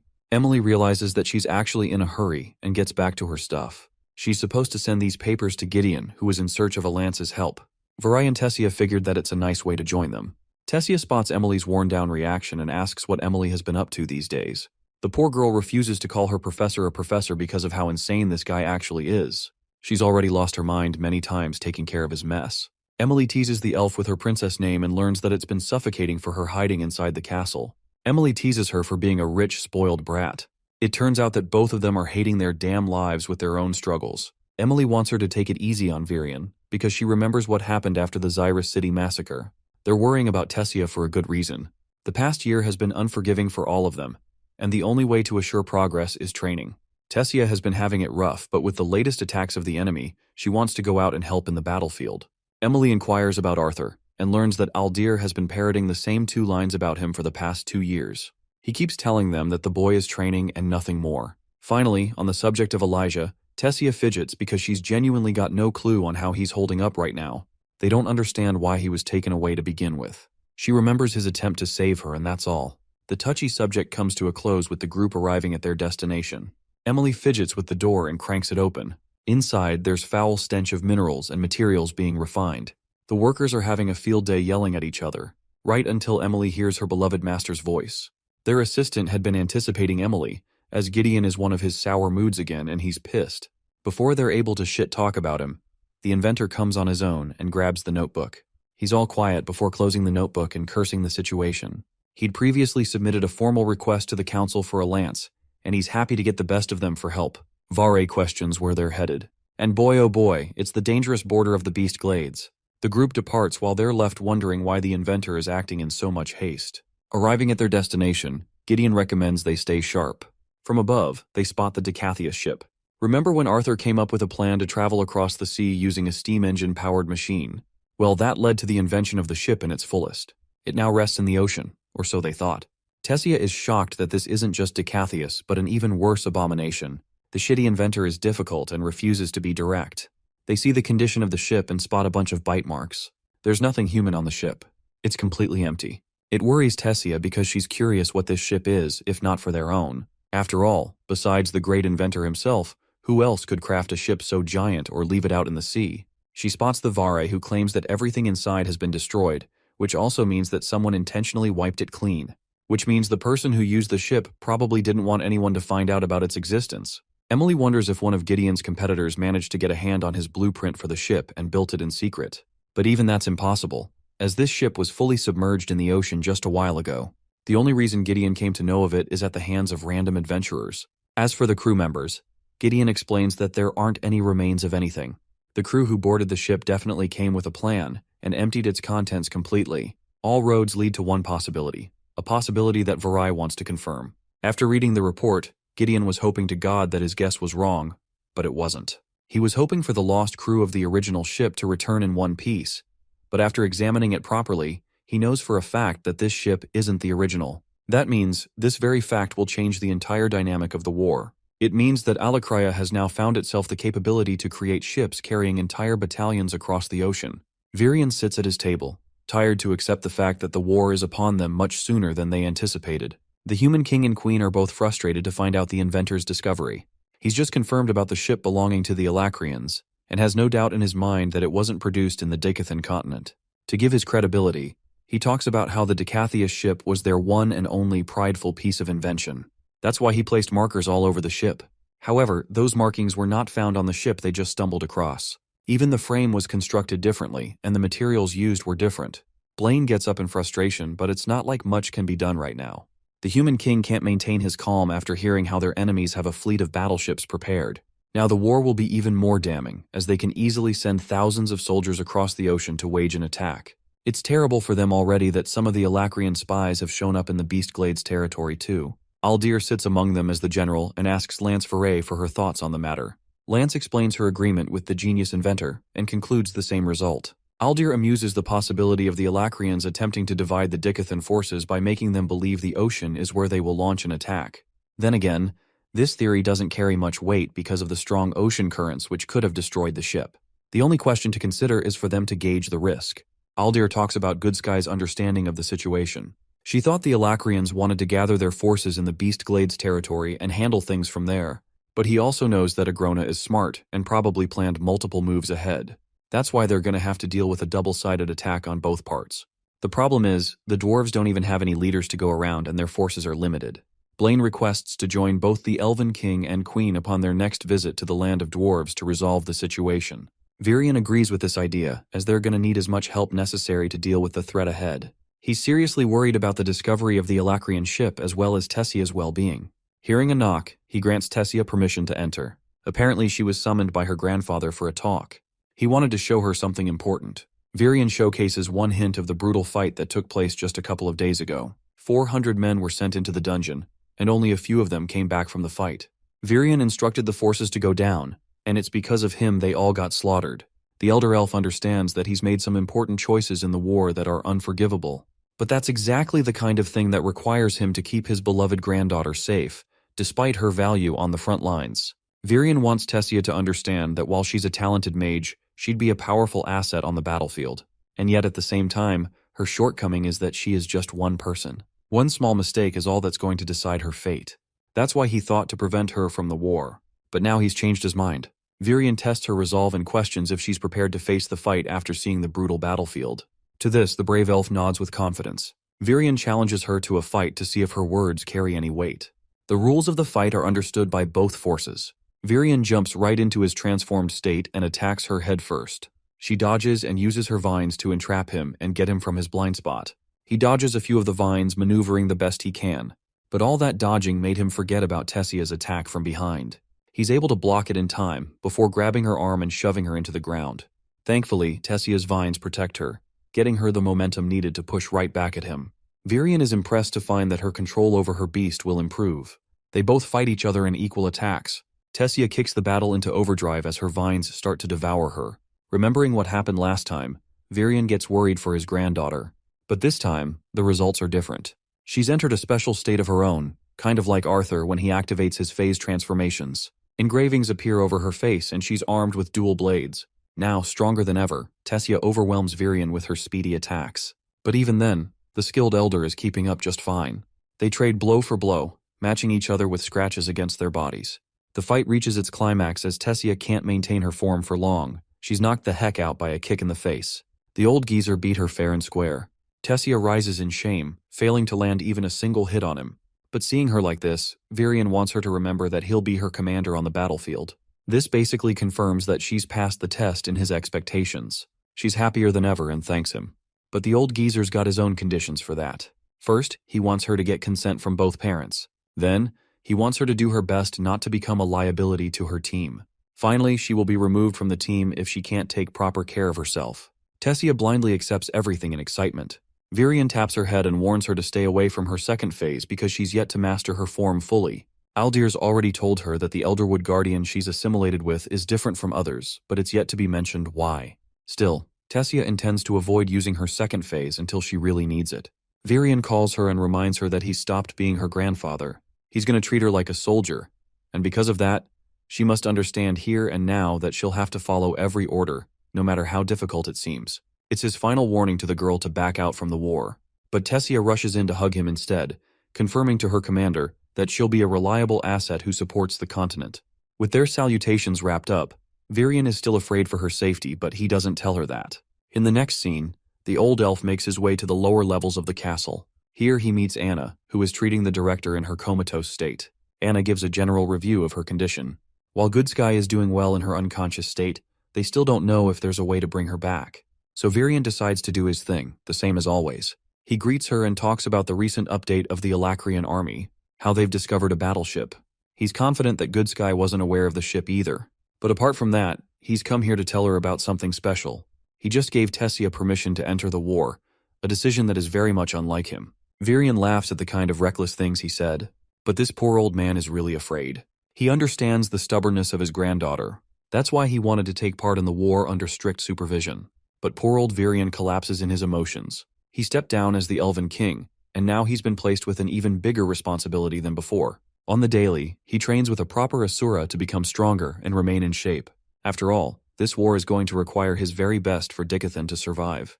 But at the same time, Virion doesn't want to do this. He doesn't want to be tangled in this mess. All he cares about is to enjoy his final days and see Tessia grow up and become strong. He couldn't have imagined a day where he would be sending his own granddaughter to war. The Royal Council members are doing their best to play their part. But even after that, they're all dependent on Virion for orders, as Aldir deemed him the most fit to lead the three races. Virion shivers under the incredible pressure, the weight of becoming a leader, having lost and outlived his precious wife. He deeply grieved, and now he fears that a day will come where he will have to outlive his children and even Tessia. That's the future he wants to prevent. Embracing her gentle hand, he apologizes to Good Sky for not knowing sooner. He could always tell that something was wrong. The curse placed on her wasn't fully removed by Aldir. She risked her life to leak the information regarding the Alacrian continent and the Vritra clan. He failed to stop her and became responsible for reducing her to such a state. Virion crumbles because he deeply, deeply regrets having done that to her. He's reminded of all the good times they shared together as friends. While many despise her for being a spy, he never thought of her that way. He thinks she's the strongest person in her heart. The war will begin soon, and he knows that this may be his very last visit. But Virion wants to promise her that after the war, he'll exhaust every living breath to make sure she wakes up. With the emotional roller coaster coming to an end, let's see Tessia's performance on the battlefield. Her team is doing its best, and they want her to remain in one piece so that her grandfather doesn't berate them. But this girl is a powerhouse and carries her own weight with little to no trouble. Tessia's really curious if they've located the boss monster yet, because there's just no end to these guerrillas. The sharpshooter Stannard is doing his best, while one of the team members recommends they fall back for a retreat. Tessia knows that she's right and orders her team to fall back for the meantime. But make no mistake, they're not in the mood to leave these bastards roaming. Tessia instructs Stannard to go all out while she pins the creatures down. Using her vines, she catches all of them in one spot. An ability called Ivy Prison. Next up, Stannard loads his propulsion blast and fires an incredible laser that annihilates the entire field. The monsters are all cooked and Tessia's team has just become the victors. Stannard is coming up with new spell combinations, but the recoil is painful for his body. Caria teases him for not training enough, but it's all in tough love. They laugh with each other as Tessia orders them to focus on the next initiative. Unfortunately, these guys are hungry as hell, and they've set their sights on Tessia's lunchbox. Darvis gets slapped by Caria for harassing their leader, but this guy's way too chill and calls her a shorty. The teasing is strong with this one as he even calls out Stannard for his short height. While they're flaming each other for height, Tessia wants to remind them that none of them are exactly looking like a supermodel in a dungeon like this. At the same time, she'd kill for a shower. The team advances ahead. A gate opens as they return to the safety camps. Tessia tells everyone to freshen up. She does the same and comes back to group up with her buddies. Tessia is really glad to see them progress in their relationship and getting comfortable with each other after 3 months. Suddenly, she's called by Helen. Both hug each other in good memories as Tessia introduces the rest of her buddies, including Jasmine's team. Darvis, being a fucking playboy, goes right up to the beautiful blonde and shoots his damn shot, enamored by her 2 very big personalities. Tessia's out here watching his spoiled character come to life, despite his talent as a mage. Then there's Caria, who belongs to the Reedy family, known for their gauntlet techniques and amazing mana control. Darvis and Caria both had their fair share of tragic pasts with their messed up families, but this allowed both of them to relate to each other well. At the same time, Darvis over here is a Chad who only likes flirting with women and secondarily protecting Caria. Caria is notably optimistic despite her terrible past. According to the elf princess, Caria is the glue that keeps the team blended together. Seeing them mingle around reminds Jasmine of both Arthur and Tessia, which of course makes her flustered the most of all, and the others roar in laughter. Stannard's special-looking crossbow is an object of interest. Turns out the kid got it made for the use of his deviant powers. Stannard can actually store spells into beast cores, which is insanely cool and expensive all at the same time. Stannard's assessment was unique among all. He was introduced by the inventor Gideon, known as a dark yellow stage conjurer with dual affinities.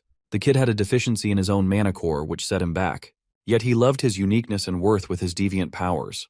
Tessia admires that her team is among the youngest soldiers all around, and they're fighting for the country's safety at such a young age. Their entire division had been doing okay for the most part, but it really made her wonder what Helen's team was up to all this time. Turns out that she's disappointed to mention how they just returned from the borders. It was a tough battle there, so they were sent here for the purpose of scouting, and that's exactly why she wants to warn them of the danger that is to come. Stannard curiously asks what they witnessed at the wall, but it was so tragic and discouraging that the entire group fell silent. Tessia is horrified to ask if they went ahead in a fight against the Alacrian mages. It turns out that they did, as they've been fighting for a few months there, and the wall is the base of their operations. The mages aren't exactly the main issue there, it's the monsters keeping them trouble. The higher-ups wanted this team to be dispatched to take care of a mutated S-class mana beast. It turns out that this mana beast is under the Alacrian army's control, and for some reason they're able to manipulate thousands of mana beasts under their command. It's required to quickly defeat this monster and kill it before the Alacrian army can tear through the wall. The mutants who were controlled and corrupted by the Alacrians were actually rulers of their own dungeons, which is how by using these corrupted beasts, several hundreds can be used underneath their command. With the existence of these mutant creatures, other mana beasts would continuously become hard to deal with. Dozens of squads were dispatched deep inside the dungeons in order to locate the mutants and kill them. This started happening even before the Alacrian army started their attack. The dungeon she and her team were dispatched just so happened to encounter the S-class mutant beast. It was necessary for them to win that fight. Tessia grows interested and wants to know more about the fights happening at the wall. To that, Adam is annoyed to remind her that what they witnessed wasn't just a simple tale. It was war, and it was gruesome for both sides. Tessia glares at Adam in anger, confirming that she understands the consequences of war. The only reason she's interested is because she wants to be prepared for the fights ahead with her own team. Adam's confrontation is broken apart with the hot blonde, who recommends they all set up camp for now. Helen advises Tessia not to take the guy's words to heart because they've been having a rough day out there. While Tessia's team is getting good at fighting the mana beasts, the Alacrian soldiers are much more menacing than any beverage beast. The creatures here fight for their own survival, but those monsters out there are tasked to kill and kill alone. Stannard inquires what that means. Jasmine expresses that information is possibly the most important thing in any war. Either side is trying their best to scavenge information out of one another, and that also means suffering through imprisonment and torture to get what they want. The battles here are easy to fight, because you understand the singular objective to kill monsters, and that's all. But fighting against other humans who can actually feel the same pain they do, it becomes more complicated than ever. It's hard to distinguish which side is right in a war, and that feeling takes them all in a loop. Tessia is about to ask something when someone returns injured, begging for a medic. Helen asks if they're failed in these types of situations, but apparently Tessia denies such a thing. Later in the treatment camp, Drogo greets Tessia and wonders if she's injured by any chance. He also spots Helen and greets her properly. Seeing her appear here, Drogo is curious if something happened. Elder Albreda already knows that the princess has come here for information, a fact that Tessia confirms. Helen understands and apologizes for her rude interruption. She just wants to send updates back to her own seniors at the wall. Helen thought the fastest possible way would be to come and talk to the slumbering prince, but as it stands, he's out unconscious, and it may take a while for him to wake up before they get their answers. Stannard wants to know what happened to this guy. The medic tells him how the kid suffered from a dehydration problem and didn't have anything to nourish his health for days. His feet are a mess, indicating that he's been running for his life non-stop. But the curious question on the table is, from what was he running? Suddenly, this guy wakes up grim. He questions how long he was knocked out for. But it had only been 10 minutes, so it's not a biggie. Albreda gives him some water to get replenished. Drogo knows that this is tough, but they've got to know about his side of the situation, about what happened to his team. Sayer grips the sheet in anger. In pain, he grieves the loss of his teammates.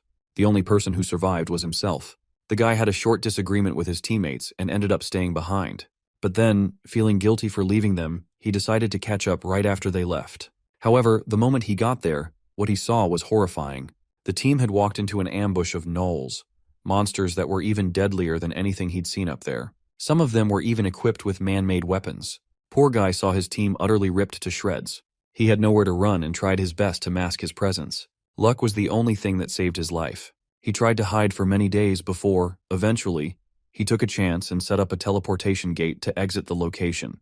However, the risk was too heavy because the gnolls could have destroyed it, so he ran for his life. Drogo wants more clarity regarding the teleportation gate he set up. Sayer is terrified to reveal that there was a giant door behind the monsters, as if they were trying to protect something strongly. He's horrified to express the news of his finding, that they've finally located the S-class mutant's den at last. Moments after that, Drogo's voice roared across the cavern, alerting them the message of the location. Everyone there, hundreds of soldiers prepared themselves for the battle to come. The kid, Stannard, had done his fair share for the time he was here, but now this fight was the real deal. The actual target, a real mutant for them to fight. He could tell that all of his team members were clearly nervous, but their team leader, Tessia, looked composed and confident despite being the youngest of the group. The princess adjusted her here, making him gaze at her for an unusual period of time. Lil Bro knows that she's out of his league and already in love with Arthur, so he tries to shake his feelings off. Stannard focuses on the fact that the beast they've fought is seriously nothing compared to the monsters out there. He goes out all geek mode when Caria comes out and startles him. She suggests to him that it would be nice if he started stretching. Stannard understands that she's just caring for his safety and accepts. The Vanguard teams are all lined up for their orders. Drogo, as the leader, warns them to get ready for the arrival of the true battle. They have no understanding of the dangerous monsters that are on the other side of the gate. Tessia takes charge and emphasizes to her team that they'll have a delicious meal after they clear this dungeon. Now, I don't know about you guys, but that just seems like a death flag to me. Anyway, the Vanguard teams are put into position before they rush ahead into battle. Right upon entering the gate, it's a massacre. Stannard is horrified as he witnessed the brutal slaughter of many soldiers. Darvis is doing his best to keep up while Korea is sickened to find that they've lost another ally. The fight is hard, but they're holding on. Stannard catches himself blindsided, so Korea alerts him for the monster nearby. He's busy reloading, so Korea swoops in to protect him in the meantime. Stannard also shoots down 3 monsters on his own. Darvis impressively teases the kid for not being useful enough. Caria is in deep trouble and requests backup. Darvis goes ahead to save her while Stannard is busy with his side of the monsters. Korea manages to go on the offensive with her gauntlets and pummels her way through. As for Tessia, she's using her ivy prison to cage the monsters all down. Tessia bursts ahead as an unstoppable force, slashing past all of the monsters like butter. Then, she instructs Darvis to corner the creatures in one spot. On her command, Darvis casts a crossfire spell, separating the monsters from the soldiers. The rest of the adventurers do their best to erect earth spikes. Then a combined wind and fire spell destroys the monsters underneath. Tessia is holding on with her vines, Caria with her gauntlets, and Darvis with his flames. Drogo sees this and allows the long-range shooters to finish the job. Stannard is one of them as he prepares a cannon while the rest of the mages shoot their projectiles from range. He orders his men to step aside for Stannard to take his shot. The boy prepares a gigantic orange blast and releases that son of a bitch like a Kamehameha beam. The red blast erupts into an explosion upon impact against the monsters, destroying everything in its path. Drogo observes the aftermath of the attack, which has left a crater in the ground. Next, he orders the healers to get into position and raise their flags. He wants the rest of his men to collect the injured soldiers to the medics. Darvsu is really proud of Stannard's progress. The leader celebrates the amazing victory. Despite enduring an attack from an entire army of mana beasts, they've decided to continue forward. But about Drogo's words, Stannard doesn't exactly think it was an overwhelming victory at all. He can't see anything as a victory when many of their soldiers lost their lives. It's no longer just a number, as 10 of them have already lost their lives when they haven't even reached the end of the S-class beast. The question is, how many more lives will be lost by the end of this raid? Tessia sees the injured being healed, but something about the situation makes her upset, and Stannard can see that. He directly asks her what's wrong. The elf remarks that it's good that they won, but still, losing soldiers makes her feel hurt. Darvis comes up and teases her for acting compassionate towards the commoners and whatnot. Korea grabs her hand and emphasizes that they did their absolute best to secure that victory. Stannard backs this statement and confirms that it's always a risk when going into battle. They can't save each soldier, and that is the reality. But he didn't word that right, and Tessia only gets more upset hearing the remark. Stannard tries to make up, but the princess is worried that she'll never be able to catch up to Arthur's level. Even Caria knows that she's talking about the special guy who she can't stop talking about for some reason. Darvis is pissed because he doesn't even know who Arthur is, aside from the fact that he's powerful and charismatic without any weaknesses. It's clear in her description that she's being biased, but Caria thinks the green-haired Casanova is only jealous because Arthur's the guy he wants to be. He was even popular in school but never accepted that on his own.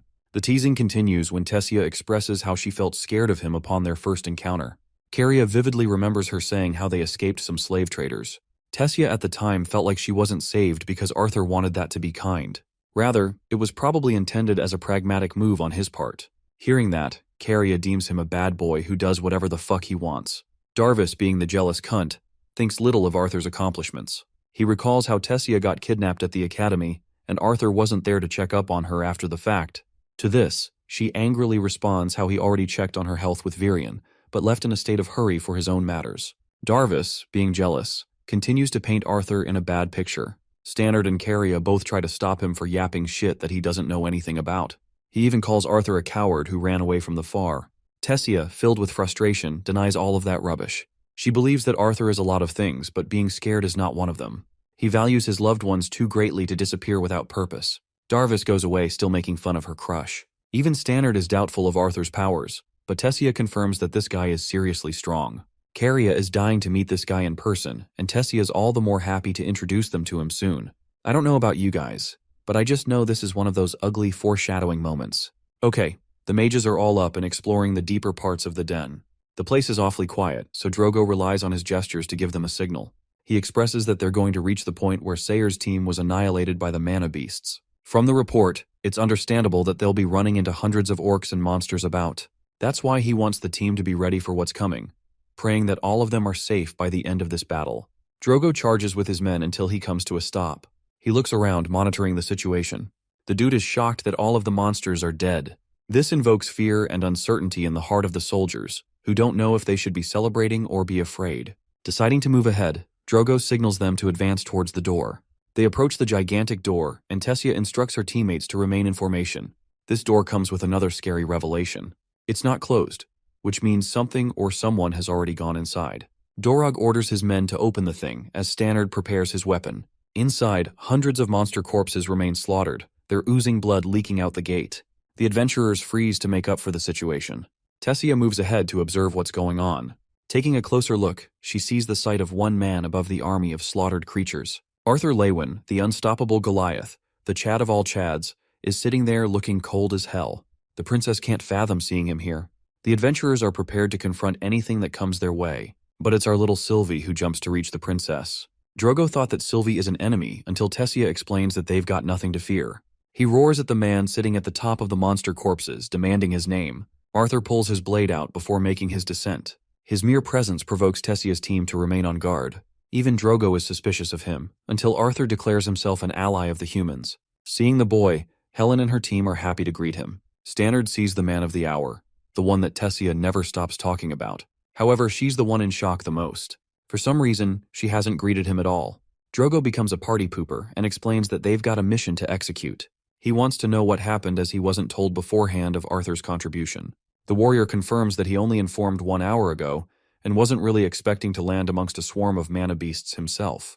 Drogo is utterly shocked to discover that Arthur single-handedly annihilated the mana beasts, including the S-class mutant on his own. One boy matched the strength of what an entire battalion had been preparing itself for weeks.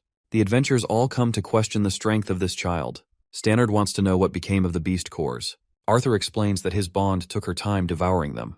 The little furball they see before them somehow devoured hundreds of beast cores like it was nothing. Drogo and his men are having a field trip when one monster attempts to strike Arthur from behind. Tessia tries to alarm him, but in mere seconds the fight is over without Arthur even moving from his spot. He apologizes for leaving one out, and explains that he's fine with talking as long as he gets to eat something worthwhile. Tessia and the Twin Horns group all know this guy, so they want Drogo to feel assured. Helen agrees.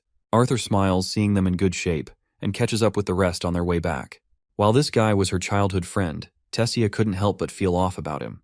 For some reason, she was expecting a different kind of reunion than from the one she got. After all, they met each other after years. Back to their base, Arthur maintained his own secrets and explained what was necessary to talk about. Drogo was unsatisfied among them all, but the information was valuable enough for the battalion to plan its next course of action. Jasmine left both Arthur and Tessia on their own. She saw him, now alone in person. Her heart was racing like crazy. Words come out of his mess as he looks at her with an innocent smile. The boy missed her, and it weakened Tessia before his eyes. She embraced him in love, confirming that she missed him just as much. Arthur grabs her gentle face, calling her a crybaby as he wipes away her tears. Tessia acts like she's all grown up now. Arthur dedicates this moment to hear everything that went down with her. Outside, Stannard is having a moment with Darvis. The team's a little unsatisfied that their major battle was hijacked, but Korea's out here seriously happy that none of them were injured in the brutal fight. It's like a miracle for one person to take down a fleet of high-ranking monsters, along with an S-class beast. Darvis doubts him greatly, and gets even more jealous than he was before. Stannard grills them both, describing the difference between envy and jealousy. Darvis gets all fired up, wanting to challenge the new hotshot to a duel. It's a stupid idea, and both his teammates can agree. Korea fails to understand why he's so angry after all. It's not like Arthur can solo the war on his own. But this green-haired chump thinks that something isn't making sense about Arthur's accomplishments, calling him nothing more than a snobby jerk.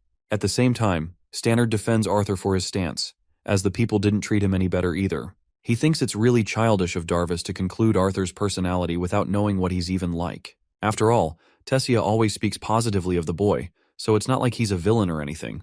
Deciding to pull the trigger, Darvis teases Stannard and thinks the kid finally has a shot with the princess, since Arthur's treating her like a bitch. Both get up against each other's necks, flared up and mouthing insults to hurt each other. Darvis stops the fight, realizing that he's no different from his prideful father if he continues. As for Tessia and Arthur, they both come out after catching up too. Darvis sees an opportunity and steps right up to Arthur Lewin, challenging him to a duel right off the bat. With little to no time wasted, people gather around for entertainment, supporting Darvis greatly. Tessia's team, on the other hand, is watching with worry. He readies his axe, confronting Arthur, who wants to inquire the purpose behind the duel. The green-haired chump calls it a matter of his pride, while Drogo the referee reminds them of the rules of the fight before they start off. Both fighters are restricted to use mana to bodily augmentations. The first person to surrender or unable to fight will lose. Now Drogo understands just how powerful Darvis really is, so he thinks Arthur out here is going to have a tough time. Even he's curious about Arthur's true strength. The fight begins with Darvis bursting with so much speed that he gets right up in Arthur's face. The first attack was a feint before he went behind to strike from his blind spot. But our boy isn't just an amateur. He sees this guy coming up and easily eyes him down. Sensing the threat of Arthur's attack, Darvis leaps away as if he felt afraid. This wimpy advance is met with confusion by the crowd. They berate him while Korea and Stannard look at each other in confusion.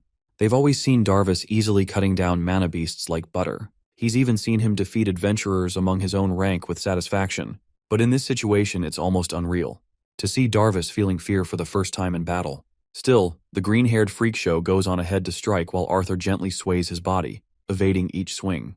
Darvis tries to go faster with an aerial attack, but Arthur merely blocks his axe before releasing just a single punch against his abs. Darvis is sent on a retreat, unable to believe that he's facing such monstrous reaction speed. He tosses a giant piece of earth, but Arthur merely crushes it with a tap of his punch. That attack was yet again a tactic for Darvis to catch Arthur from his blind spot, but he easily dodges without any trouble. Arthur is merely toying with Darvis, tapping his body from the front and back, before unleashing his furious jabs all over his body. The strikes only connect right when Arthur's walking away as the victor. With his arms rendered unable to be used, Darvis releases his axes before collapsing on the ground. None of the spectators even saw what happened. Karya is the only one who could see Arthur activate mana flow rupturing, blocking the channels of mana with his bare hands. It's an impressive feat, especially since augmenters strengthen their channels after reinforcing their bodies. But what Arthur did here, it was precise and fast, as if he were a veteran. Stannard admits that they've just witnessed something amazing before their eyes. Poor Darvis can't even get up because his body's all fucked up. Out of the blue, General Virion himself arrives to meet Arthur, and he's brought Aldir alongside him. In the camp, Virion, being his grandpa's self, chokes our boy for not informing them of his return. Arthur sees Aldir too, who is glad to see that much has changed for both Sylvie and Arthur. Turns out they received a message from Winsome about Arthur's departure. Though Aldir wasn't expecting the kid to pop up at Tessia's battle station right away, it turns out that Ren is the one who wanted things to happen that way. That cheeky bastard. Tessia remarks that she felt great seeing Arthur instead of an S-class monster beast behind the gate. Arthur confirms that they didn't even have a second to spare as he was getting jumped by so many monsters right after arrival. Tessia is amazed to hear that Arthur's story was the reality. He really did take down those monsters by himself. She's got a ton of questions to ask, but Virion stops her, explaining that he's got matters of his own to discuss with the boy before anything else. Tessia is told to stay here for now, but Arthur will be going away with them. She's annoyed that he's being taken away from her right after coming back. It's important for Arthur to tell them what's going on. Her grandfather emphasizes that after the clearance of this dungeon, they'll have their own battles to take care of. And that means her team is going to get even busier. He wants her to remember what they agreed upon. She's now a soldier and he's her general. Hearing that, Tessia is happy to follow his command. She remembers his advice to level up from her fights slowly and build her strength. Aldir wants them to head out at once. Before leaving, he senses that Tessia's strength has increased from the past few months, which means her recent battles have helped her a lot. Hearing Tessia call Aldir her master makes Arthur astonished. He wasn't expecting a student-teacher relationship to form between the two of them. Anyway, Arthur comes out of the tent and sees Stannard with a smile, who only salutes the guy as if he's too important to ignore. The three of them move their way up to the teleportation gate. Sylvia intentionally didn't speak to Tessia because she's all grown up and keeping her little secrets too. She wants to surprise her on their next encounter. The three step inside the gate, only to meet a giant fucking bear greeting them outside. From behind the bear's head pops up little Ellie. Even Arthur is freaking shocked to find his sister mounted on top of the damn thing. She runs into her brother at first glance. Arthur takes his sweet time adoring his little sister for a moment. He's teasing her before Ellie spots both their parents. Arthur, remembering what happened last time, tries to get away, but finds himself completely off guard as they embrace him with loving and open arms. The boy can't believe that he's receiving such treatment after what happened. But Alice, as a loving mother, reminds him that he's still the person she raised for more than a decade. The same goes for Reynolds, who's now keeping a beard. He knows his son has been through the worst of his training. Also, Alice really can't stay mad at him for long after loving Arthur so much. The kid is happy to confess that they both indeed have given him more than he's grateful for. Ellie pulls his shoulder because she wants him to ask about Boo. Arthur sees that titanic monster and jokes around how a giant dog is called Boo of all things. Provoked from his remark, Boo out here tries to exert its full force on Arthur's shoulder. The ground is in shambles, but to the monster's shock, nothing happened to Arthur. He thinks the pet has quite the temper. Turns out Ellie instructed her little pet to test out Arthur's powers right after his return. Arthur's seriously amazed to find that Ellie has properly bonded with the beast. He wonders when it happened. Apparently Winsome has been keeping tabs from Arthur. He's the one who left the mana beast with the boy's family before leaving. Turns out it wasn't Arthur's doing at all. He just gave this monster as a gift. Arthur thinks it was a ridiculous idea to give a giant bear like that to his sister. Reynolds explains that the bear was a tiny thing when they got it. Boo has aged quickly in just 2 years. Aldir insists that they get the move on and keep their reunion for later as more pressing matters are at stake. He promises the boy that he'll see his family often, so he's got nothing to worry about. Arthur bids farewell to his loved ones before leaving again, this time more relieved than ever that a bear is being protected and no longer lonely. Even Sylvie is happy with this development. In the next scene, the boy is surprised that there aren't any royal family members accompanying them. The least he was expecting was Director Goodsky's presence. Realizing that he's not caught up to speed, Virion explains to the boy how Goodsky fell to a state of slumber. It occurred right after she attempted to reveal important information on the Alacrians. Hearing that, Arthur groans in pain, feeling sorry for what happened to her. He wants to know everything that went down. Hours passed as the two leaders talked about the things that happened in the past 2 years. Arthur had to catch up with the information that wasn't provided through Ren or Winsome. From Virian's information, the Human King was currently focused on refining a relationship with the Dwarven Kingdom, hoping to get them on their side. As for Curtis and Kathleen, they both took Tessia's path and formed their own teams to gain personal experience on the front lines. The boy's own family stayed at the castle for protection. As for the Hellstay family, they went elsewhere. Vincent did his best to assist with the war. Arthur asks Virian if his parents showed any interest in fighting too. Turns out that Reynolds was ready to go, but the elf recommended that he stay out of the fight until Arthur's return at the least. The boy is very much grateful that Virian handled the situation well, as he would have suffered much pain if his father died before his arrival. Next, it's finally time to address the main point of the meeting. After all, Arthur understands that he wasn't just brought here to catch up to speed. He knows that something serious is going on, so serious in fact that Tessia's involvement was considered unnecessary. Virian shakes his head, as if to deny that, but Arthur cuts the old man off, claiming that he knows that he cares about his granddaughter. Arthur knows that the war is a threat to everyone, after all. Their defensive maneuvers won't matter if the hidden teleportation gates have all been set up by the Alacrian spies. Something about this is too suspicious. Arthur mentions how the Beastglades territory is the perfect place for the Alacrian army to gather. After all, they've already acquired the S-class mana beasts. But that strategy would be too obvious. That means the only reason they haven't made a move yet probably indicates that either Dicathan is actually stronger than Alacria, or the other side is intentionally stalling for some other reason. And judging by Virian's grimacing face, the boy can tell that it's the second thing of the two. Virian confirms that they've just discovered something like that. Aldir starts off by saying that it's okay for Arthur to doubt them after he reveals this information. Then, he spreads a blueprint of a battleship. A ship that isn't Decathius, but a ship built by the Alacrians inspired by Arthur's design. The boy is furious and crumbles the paper. Right as they're about to talk about the next subject, a soldier barges inside to inform critical information. They've just sighted the Alacrian armies, who are approaching through the western coast. The man shivers in fear as he declares the arrival of the Alacrian ships. Horror sets in the room and Arthur's expression is proof of it. Without a second wasted, Arthur blitzes past the guard with incredible speed. Sylvie tails him, worried about what's about to happen. The boy is so fast that not even the guards can keep up with him. Arthur is so impatient that he wants to open the door without the guard's permission. The guard reminds him that they can't do anything without either of the general's permission. And since they have yet to hear a word from either, they can't allow him to go. Arthur expresses that he's just had a meeting with both of them and he's received permission to head out. But these guards are on a whole different level of arrogant. They don't want him to cross no matter what he believes. They also want to remind him of the dangers of the situation outside. Arthur's done playing around and exerts a pressure so menacing that their senses snap shut. Arthur warns them not to take him lightly at a time like this. Aldir comes up to catch up with the situation and authorizes Arthur to leave at any time. Still, he warns the kid against doing something reckless, as it would only waste Winsome's precious training. The boy agrees and bolts towards the teleportation gate, setting the location coordinates to Ediston City. Now let's observe what's going on with the director. She's unconscious, having bad nightmares of the people who wanted her knowledge. They goaded her, telling her that her knowledge will be critical in turning the tide of war. They didn't even want to care about her well-being after the fact. But this trembling nightmare is the reason she finally regains consciousness. All this time, Good Sky believed that she was free of the curse. It reminds her of the conversation she had with Virian, the last time they were a part of the Great War. For many years, both of them were enemies, but he stayed conscious of one thing. She teased him that he probably loved her. Virian denied the cheating accusations since he was a loyal man. Anyway, he kept thinking about Good Sky's greater effect on the youth. He could always envision her as a mentor figure of a big academy that guided the youth to the greater future. It was something that came out of nowhere to him, but Virian was bent on one thing. He really urged her to become a teacher because it would fit her role. It was that time when Good Sky entertained the thought of opening an academy in Xyrus City. It was an interesting idea, so she wanted to share the opening of the school with Virian, who laughed at the idea and denied his contribution. He did amuse the thought of sending his grandkids when they reached the right age. Good Sky took it as a challenge and was ambitious enough to make it the greatest academy in the world.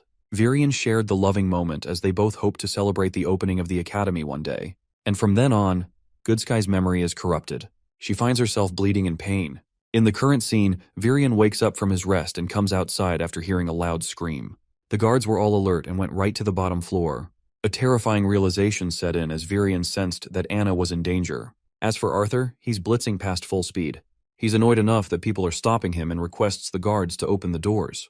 This annoying grunt thinks that a kid like Arthur shouldn't be joining an important battle. He's acting high and mighty when suddenly, the mere presence of a gigantic dragon makes them tremble in fear.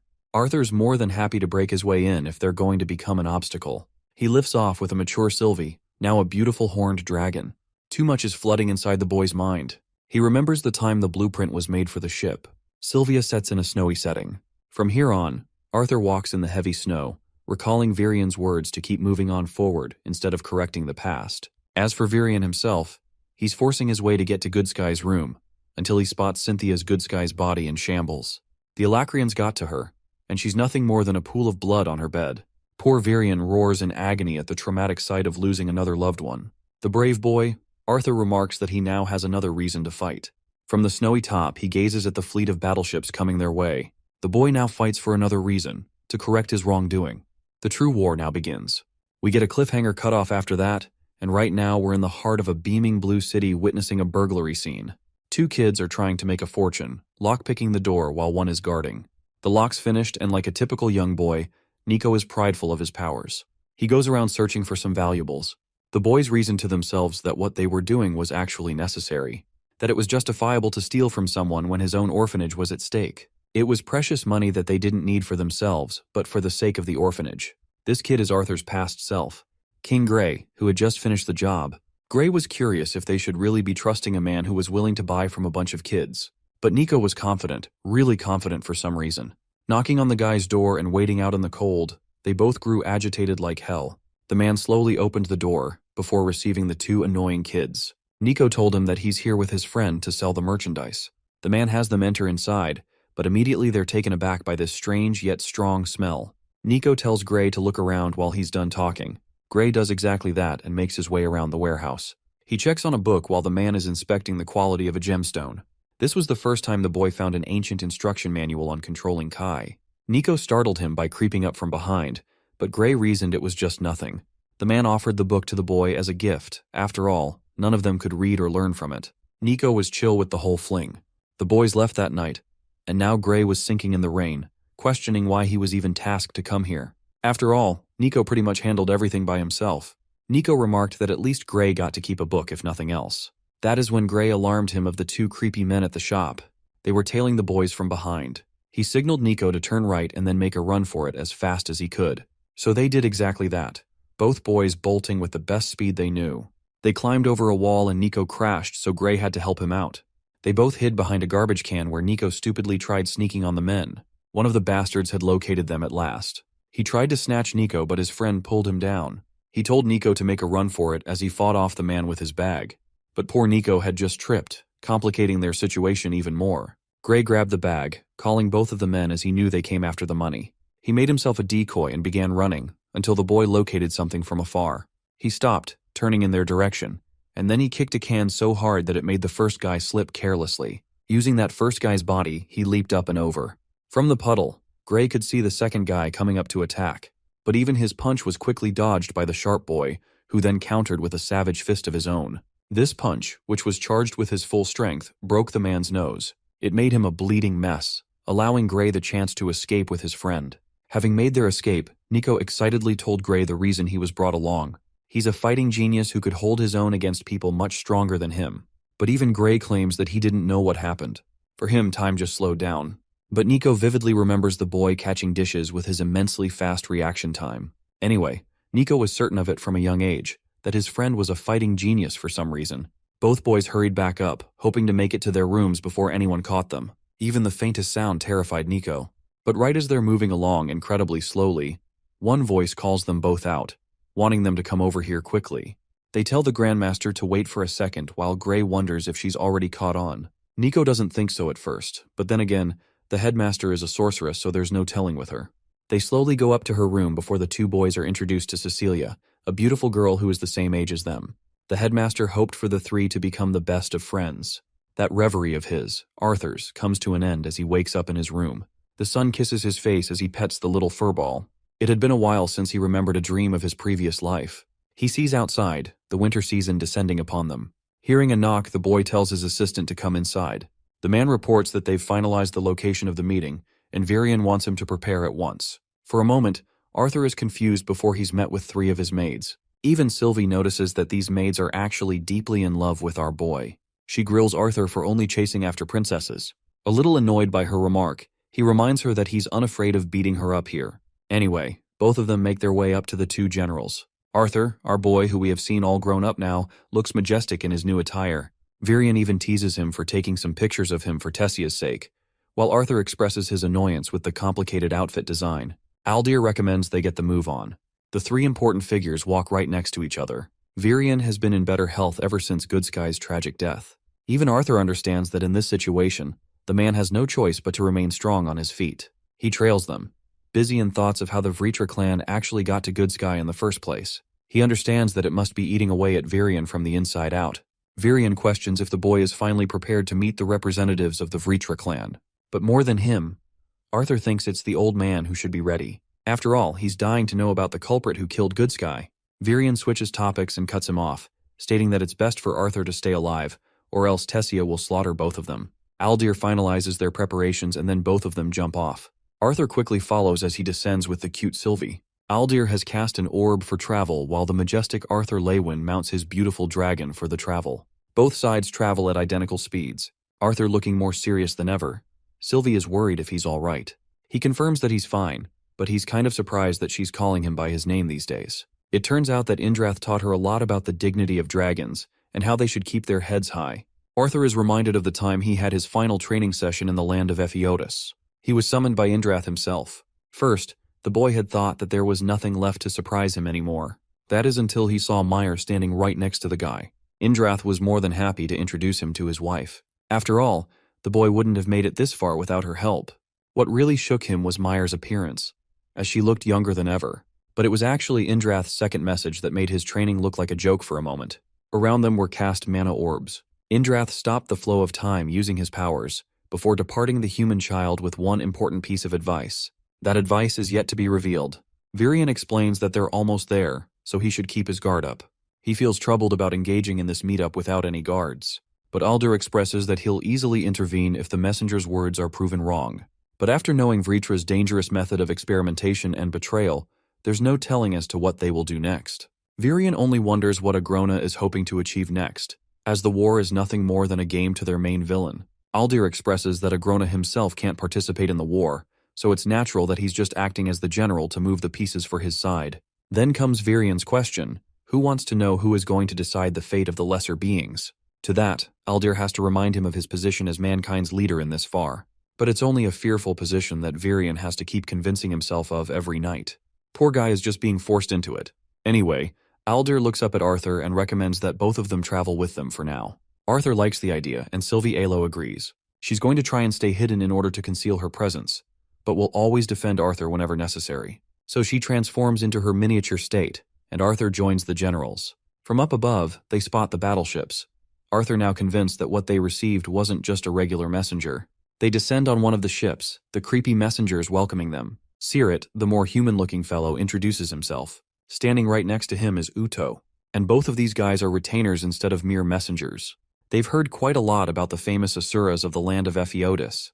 They want this meeting to be a guarantee of the Asuras staying out of the fight. Aldir confirms that he won't intervene as long as their side complies.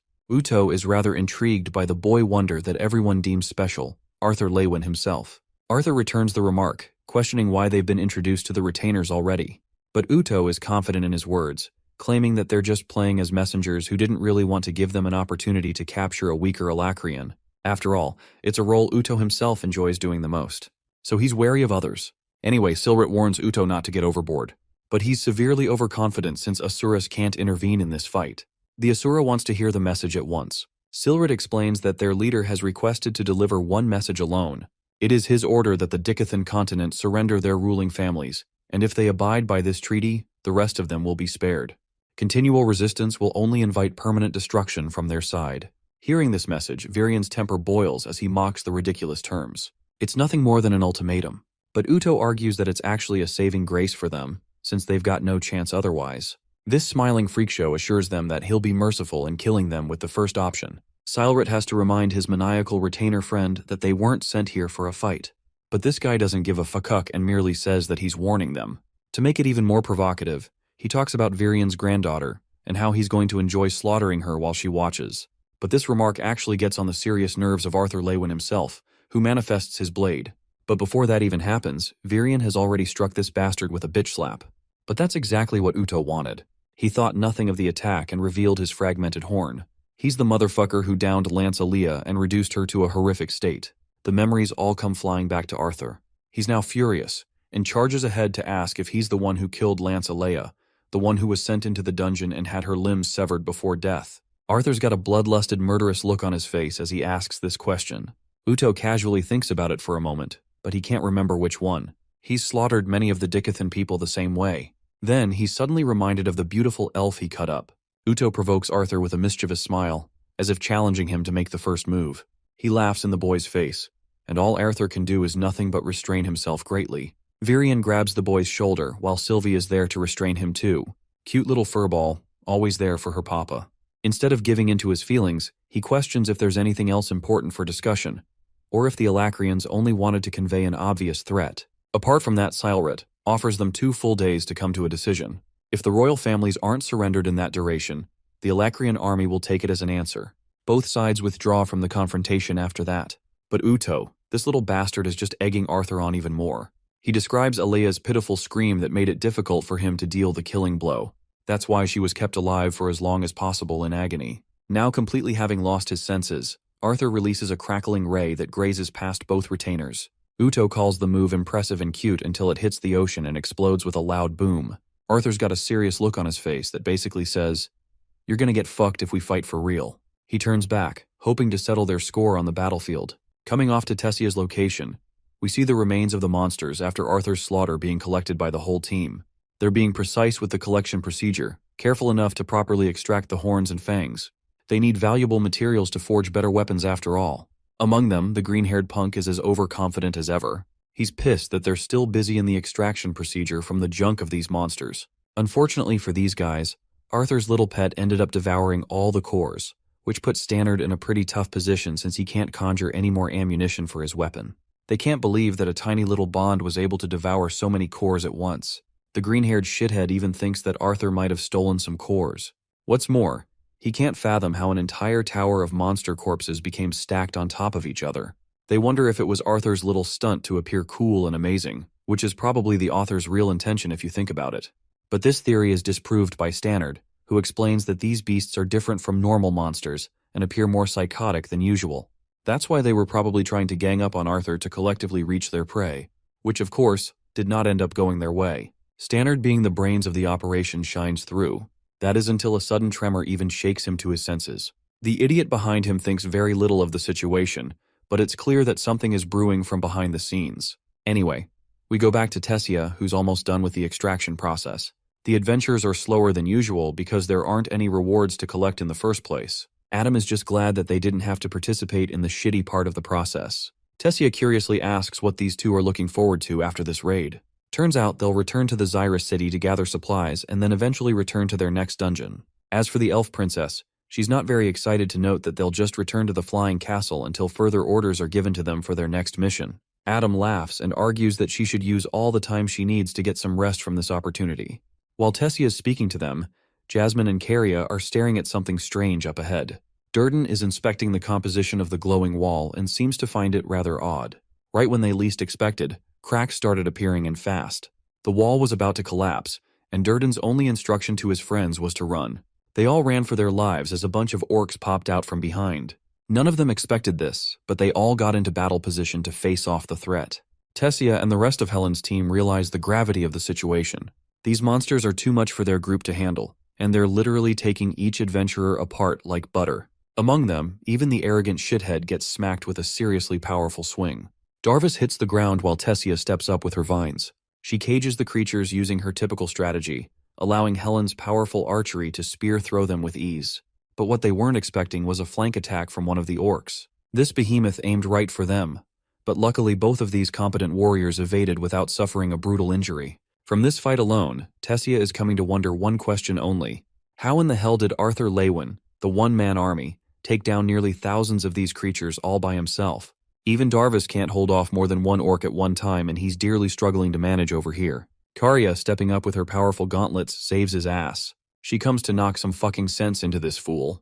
Unfortunately, Darvis is currently handicapped because of the technique Arthur used on him. His mana channels are all messed up. Tessia, as their team leader, orders both of them to run to the door with as many soldiers as they possibly can. They do exactly that with a bunch of monsters chasing right after them. But this is when the graceful Jasmine comes around to cover for them. She leaps away, and by herself easily slashes a group of orcs without much trouble. As for Darvis and the other adventurers, they're being safely escorted out while Stannard and Helen's team are keeping them cover. Even Adam is shining his best with his spear strikes, though he's also finding himself panting from the fight. Suddenly, a giant explosion is heard from behind. He recognizes that it was Durden's doing to save his ass just now. Durden recommends that he focus on the bigger threats ahead instead of worrying about repaying favors. But they're both surprised when a barrier of vines erupts to cover for them. It's Tessia and Helen's doing. The girly pop duo just saved the clown duo. But it's not like the barrier is worth it or anything. The orc easily rips it apart, allowing for other monsters to enter inside. Adam whips out his damn spear and stabs the shit out of one of the orcs, before Helen swoops in with her burst shot, knocking down 3 monsters all at once. Adam's really impressed by Helen's kill count, and I have to agree that this girl is seriously popping off in this fight. But while they're having their peaceful chat, my man Durden is getting stepped on by Gorlock the Destroyer over here. Both Adam and Helen quickly jump in to save their friend. The spear cuts through the monster, allowing them to rescue the wounded Durden, while Helen defeats the final hit on the monster. Durden then sees Helen in serious trouble, fighting off all on her own in a really risky position. Adam tries to warn her because yet another orc is coming to flank her while she's pinned. It looks like the worst possible case does end up happening as the monster's claw reaches for her face, before Tessia screams in worry. From here, we get a cliffhanger moment, jumping back to the flying castle.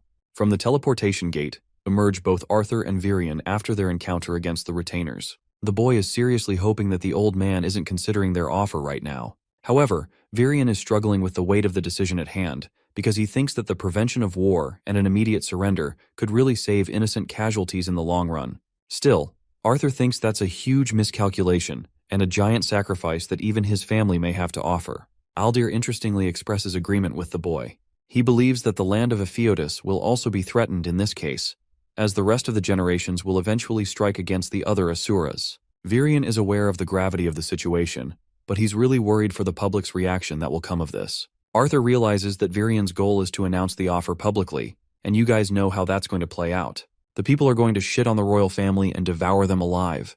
Virion offers a proverb, which basically implies the fragility of trust, how it is gained with much difficulty and dedication, and yet destroyed and lost with ease. He's a leader who wants to be trusted by his own people, but in this extremely difficult choice, he's going to lose all of his trust after they hear that he's choosing to head into war with their lives racked against them. Arthur feels immense guilt and expresses that Virion will only give the people a voice if he reveals the offer publicly. They could very much protest and revolt against their leaders in that case. But the old elf argues that they've already gone past the age of the kings. This war will involve every single person, no matter the status. So he thinks it is only right for them to make a choice of their own.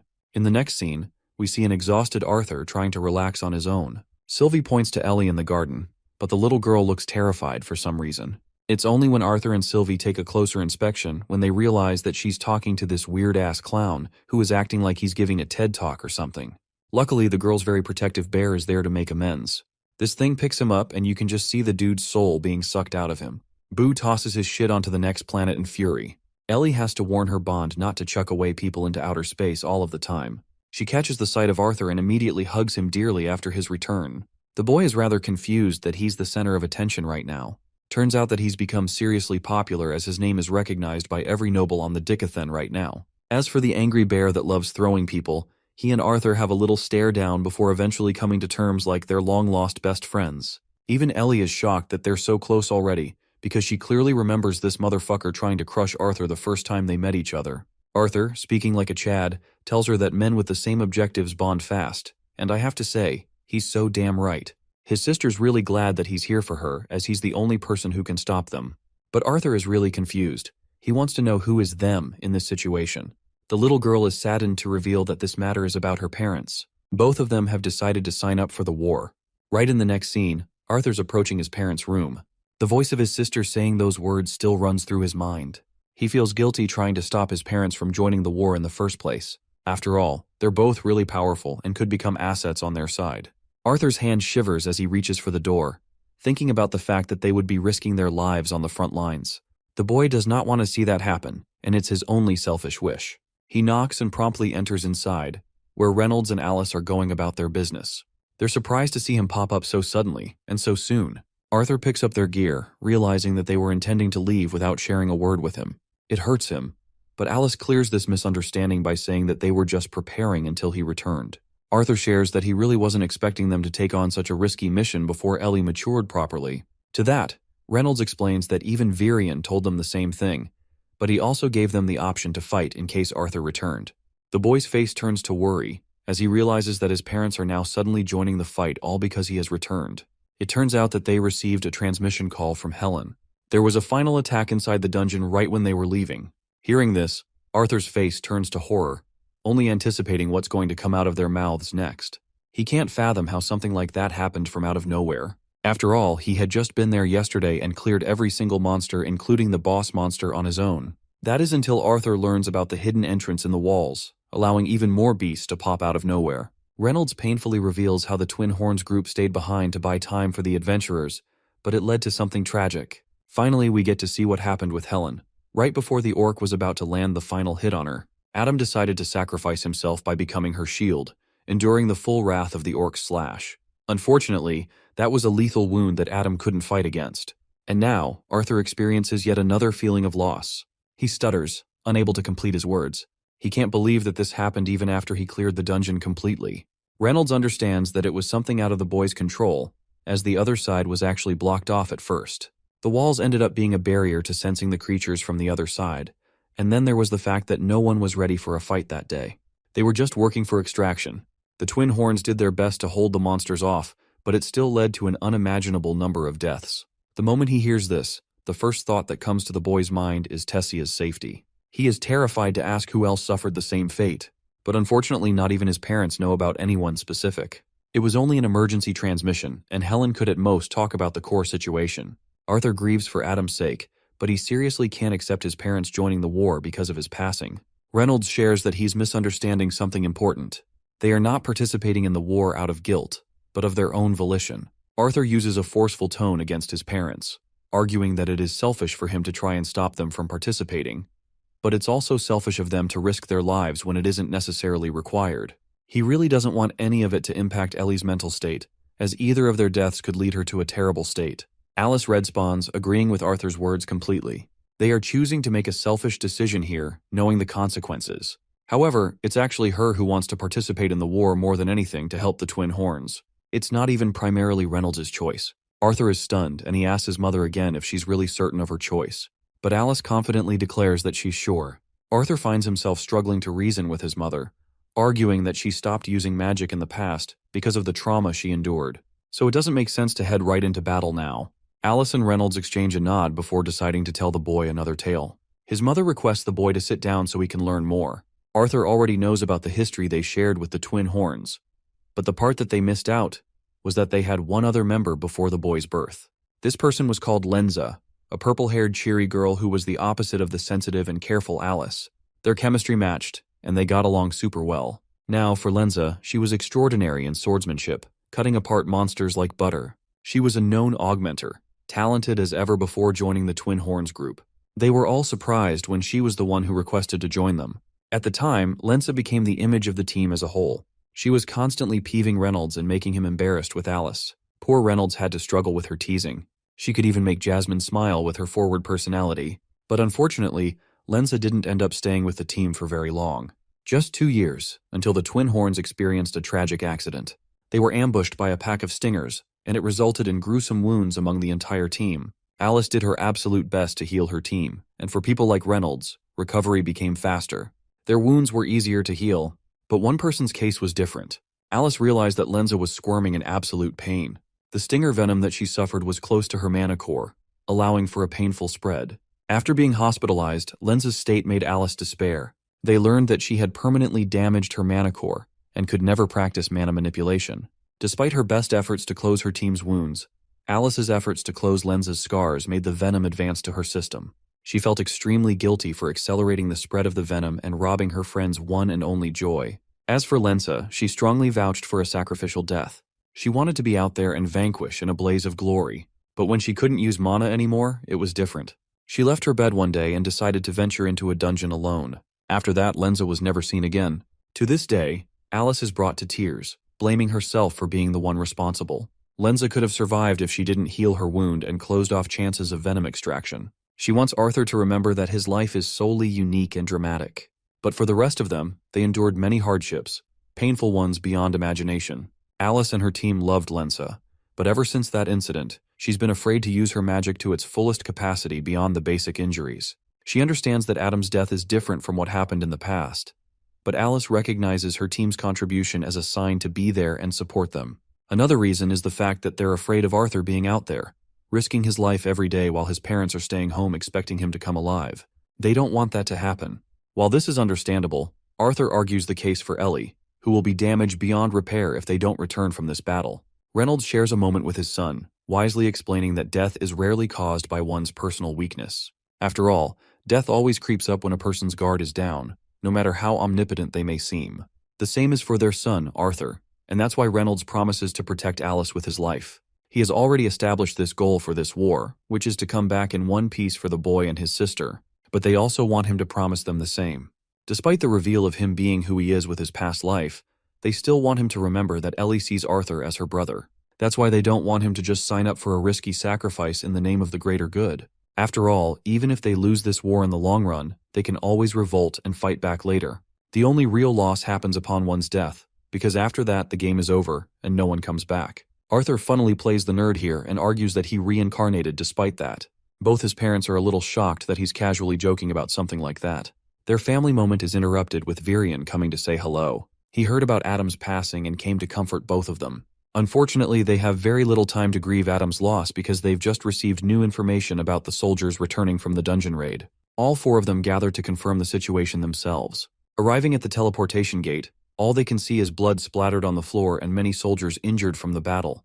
Virion thanks the respectable warriors for their proud efforts. Arthur sees people grieving all around him. Finally, Helen comes out of the gate, the boy's parents rushing to her side. Alice wants to know if the rest are okay. Thankfully, none of the other members were killed, and they were just rushed to the medical ward for now. It was only Adam's loss that reduces her to tears as the boy's parents comfort their friend. Arthur stands there in guilt, when suddenly Helen comes around to hug him in love. He's surprised and happy to find that she's doing okay. Helen speaks her mind. She knows what's racing through the boy's mind right now. He's taking Adam's death personally, and she can read him well. That's why Helen wants the kid to understand the consequences involved in war, and how the best thing in this situation is to merely advance ahead and make sure the Alacrian soldiers regret it. Arthur understands and sees them off. Sylvie explains what's about to happen. The boy's parents are going to talk to her about their participation in the war, which will put her at ease to some extent. With Adam's loss, the team is going to need some support to stand on. The rest of the adventurers are slowly popping out of the gate. Arthur finally sees one of Tessia's squad members, Stannard, who is just shocked to be grabbed by Arthur immediately after arrival. Arthur really wants to know if something happened to the princess. He's so worried for her that he subconsciously grips Stannard way too tightly. He apologizes to Stannard shortly afterwards, glad to see him in top shape. As for the rest of his squad, not even he knows what became of them. The twin horns were responsible for their escort, but they all got mixed up as a consequence. At last, Arthur sees Darvis being carried by Caria, who is a real friend if you ask me. What a girl. Arthur helps her assist him and puts him on the ground. Darvis receives healing when suddenly Arthur gets up to give Caria some water. He wants to know what happened with Tessia. Caria thinks for a moment before pointing to the gate. She just came out. Arthur sees her exhausted expression and attempts to reach out for her. And now we get a callback to the moment he shared with Indrath on the last day of his training with the Asuras. Time was entirely stopped as Indrath offered one final piece of advice for the boy. He requested Arthur to close his heart to the elf princess. Just seeing her, Arthur instantly hugs her, relieved to see that she's safe and sound. She's surprised as he's there to escort her to her grandfather.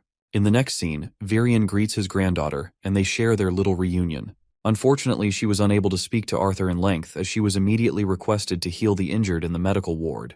She was okay herself, apart from the exhaustion. The injured were being treated, while Stannard and the rest of his friends slept like babies. Tessia arrived before them, happy to find her team safe and sound. Stannard's smile was proof that they had come out victorious. Later in her room, Tessia drops to her bed, finally feeling relieved to return to her bed. She looked to her right, cherishing the frame of her time with the lovable Cynthia Goodsky. That night, Tessia found it difficult to fall asleep, despite her tired state. She wondered if Virion was up and awake at this hour. So she decided to explore the hall, searching for her grandfather. But that is when she heard the voice of both Arthur and Virion sharing a private chat regarding Tessia's future. Arthur urged the elf to mention the facts directly to Tessia. He wanted Virion to tell her now because the reveal later will only make her suffer even more. Their conversation really intrigued her as she peeped attentively. Arthur consistently urged Virion to tell Tessia everything, because if she finds out from someone else, she'll be devastated. But Virion stayed stubborn in his stance. So Arthur became annoyed and questioned what would happen if she decided to go anyways. Arthur argued that Tessia is more than capable of achieving something if she puts her mind to it. But what Virion said afterwards really shook Tessia to her core. He revealed the report of Cynthia's death and how it would negatively impact the princess the same way. Tessia's brain flooded with the memories of her dear master, unable to comprehend the reality that they were just talking about. The conversation ends there, with Arthur leaving for his room, waiting for Virion's call to tell Tessia. But what neither of them expected was to encounter her right in front of them. They're seriously shocked as Tessia stands dazed, requesting to be taken to her master at once. The trio take a walk downstairs, heading for Goodsky's room. Tessia can't fathom why she's being treated in such a terrible place, when these rooms were specifically made for traitors and murdered. Unfortunately, it was the safest place imaginable for now.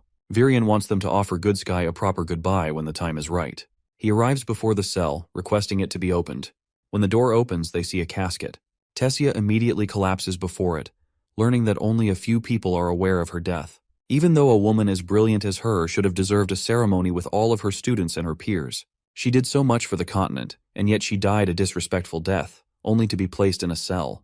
Virion attempts to console her, but Tessia bursts in her anger, roaring at her grandfather for keeping something so precious from her. She questions when she would have been able to learn about Goodsky had she not heard them talk about her. Tessia loses trust and starts questioning everything he's said to her. She did so much to demonstrate her growth, and yet he still treated her like a child. Tessia's feelings come to a stop when she sees Arthur Lewin intervene, directly calling her a child in spite of the situation. She can't believe that he's just said those words, when he should be comforting her in her most fragile moments. Arthur gives her some serious tough love, stating that it was reckless of her to just head right into the front lines, thinking that it will earn her maturity. It's only going to jeopardize her life. Arthur forgets the stops and literally calls her a tantrum-inducing child. Even Virion is fucking shook because he's out here wondering if the kid has lost it. Arthur follows up by reasoning how clueless she is for not understanding her grandfather's intention of keeping Cynthia's death a secret. He's seriously dying to know what the public response would be if they came to learn that someone important to them was killed right in the safest location of the entire continent. His words continue to anger her. Arthur brings up her age, calling her just a 17-year-old. But in response, she's pissed that a boy younger than her is saying all these things. And yet, neither Virion nor Goodsky ever thought of a boy as a child. To this, Arthur counters that it wasn't because he was trying to prove himself as an adult. It's just the impression that was formed of him. Virion attempts to stop Arthur from saying something foolish, but for some reason, he's in the mood to argue and insists on it. Tessia is in shambles, crying her eyes out, questioning if anything is even fair about the situation. Arthur is free as a bird while she can't do anything on her own, always becoming the person that requires rescuing. The boy attempts to counter her, but she interrupts him, stating that it is unfair of him to expect that she'll react like Ellie in a situation like this. Those words make even Arthur shut down, as Virion swoops in to break their heated confrontation. From this, Arthur looks up to Virion in anger, realizing that he was the one who was wrong all along. He shouldn't have taken her side against her grandfather earlier. Saying that, Arthur leaves while Virion tells his granddaughter that it's important to understand how Cynthia would have preferred a few loved ones instead of millions of people thinking about her death. Tessia crumbles before the casket as she and her grandfather offer a prayer in silence, the delicate moment coming to an end. Meanwhile, Arthur Lewin is walking away in frustration when our favorite little furball comes around to bite his damn foot. He shakes her off for being so rude all of a sudden. Arthur grabs the little fucker and questions what she did that for. It turns out that Sylvie read him like a book and wants to know why he specifically escalated the situation. Arthur explains that he said the things that were necessary. After all, the princess is letting her emotions cloud her judgment for what is truly necessary for the continent. He thinks all of it is a calculated and necessary form of action. But our little furball knows that something is up. She understands that Tessia spoke too far when she mentioned Ellie. But at the same time, Arthur's the one who became reckless and projected his personal frustrations upon her. Arthur strongly denies this at first, but quickly realizes that it might have been the case. During this moment, the boy asks his bond what she really trained for in the land of Epheotis. Sylvie, being the world's strongest cutie pie, only became stronger than she did before, and she also learned something new that would allow her to tease him more often. Arthur slips away, staring at the horizon, reminiscing the joys of a much simpler life. We are then brought right back into one of the memories of his previous life. Gray was sitting against the headmaster who couldn't see herself as a person who could help him with his kai pool. After all, his kai pool was supremely unremarkable compared to other kids. She wanted the boy to understand an important lesson. That if he ever caught himself lacking in resources, it would be wise to save his strength for the most opportune moment. Gray took those words to heart and thanked her. The headmaster is also really curious to know how they suddenly, and out of nowhere, received an immense amount of donations. Gray becomes nervous and tries to act surprised, but the headmaster decides to play with his head by stating that they will no longer be accepting any donations from anyone. This prompts an immediate reaction from the boy, who questions if she's going to close the orphanage. The old lady remarks that her intention isn't to close the orphanage as the government has decided to fund their operations, so they will no longer have any troubles regarding money. This makes the kid worry because of what he and Nico did. He's at least glad to hear the good news. The boy turns to leave when the sorceress asks him how Cecilia is getting along with the two of them. The boy enters a contemplative state, sharing that they have made some bit of progress probing her. Turns out that she has yet to speak to either of the boys even once. The sorceress wanted both Gray and Nico to be the catalysts to help her escape her shell, but Gray doesn't understand why it's required for them to do so much to become friends with a girl like that. To this, she smiles and states that he's going to know the real reason when Cecilia shares her story on her own. Gray expresses how Cecilia looks normal, but for some strange reason, the other kids are intimidated by her due to her accidents. Gray and Nico are the exceptions, so they're not afraid.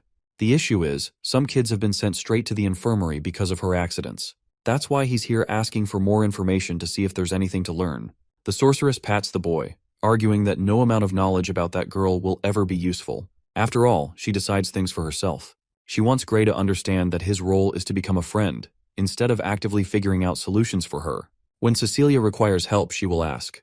Gray takes this advice to heart and excitedly calls the headmaster his mother in an endearing way. To that, she teases the boy that he's forgetting her status as headmaster. At the orphanage, the kids chased after Gray in order to get him to play tag with them. They tried doing their best to catch this guy, but Gray meticulously slid his way past all of the kids like it was child's play for him. Gray advises them to try harder when one of the kids suddenly tries to jump on him, but he's got to show these lil bros who's their boss and easily catches them. Gray teases them for being 5 years too young to challenge the might of Gray. They call him too fast, but he tells them to stop making excuses. But low-key, I do have to agree with the kids here. Bro is picking on them at this point. He tells them to go away, as he's got some stuff to take care of. The kids leave after successfully sharing a game with him. Interestingly, Gray notices a wooden plank dislodged from its position. He observes how the house has been experiencing hits lately, and the headmaster hasn't been able to get around to taking care of it. The considerate boy thought that he should help her clean up the mess sometime. He slams the door open to Nico after singing praises of his might. Nico out here is actually knitting something. These are a bunch of special gloves. To show what they can do, Bro grabs Gray and shocks the ever-living shit out of him like he's Pikachu or something. Nico is impressed with his latest creation, and explains that he had to take countermeasures after their experience with the thugs. This is one of the ways he's prepared himself for defense. After compiling some notes on Kai conducting materials, this beauty was born. The operation is powered by a conducting stone inside of the stones that is capable of harnessing his Kai. The microfiber material lengthens in reaction to catching an opponent's muscle. Gray is amazed to see Nico's brilliance shine through his invention, and it makes him wonder why he hasn't been adopted by a family so far. Nico doesn't mind that, claiming that parents aren't really the best thing in the world. Gray recalls why he doesn't share a single memory of his own parents. He does understand Nico's personal hatred for his parents. It was bad enough that he didn't want to be reminded of it. Gray returned to the previous topic and questioned why Nico didn't just learn fighting skills like him.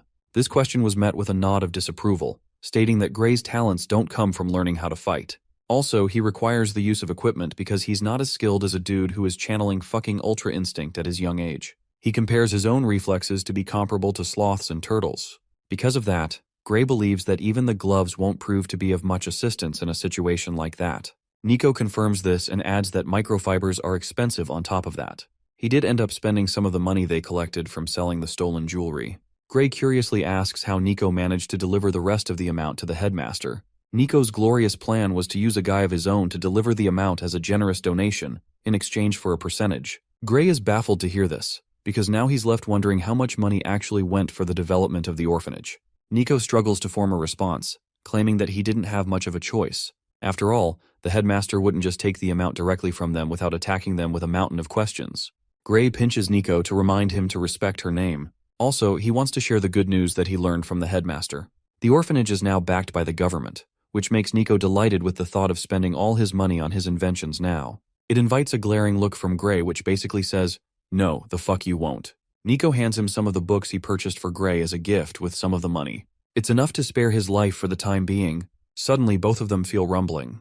It's the work of Cecilia, and it's lasting for longer than it usually does. Nico recommends they check what's going down, which is a crazy idea to Gray, who emphasizes how dangerous it is to do that.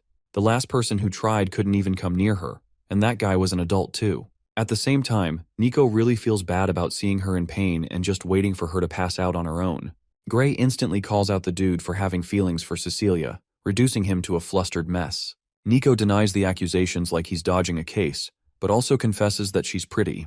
Anyway, the two of them try to make their way through the orphanage, stumbling in their steps. Upon arriving at her room, they see Randall standing there.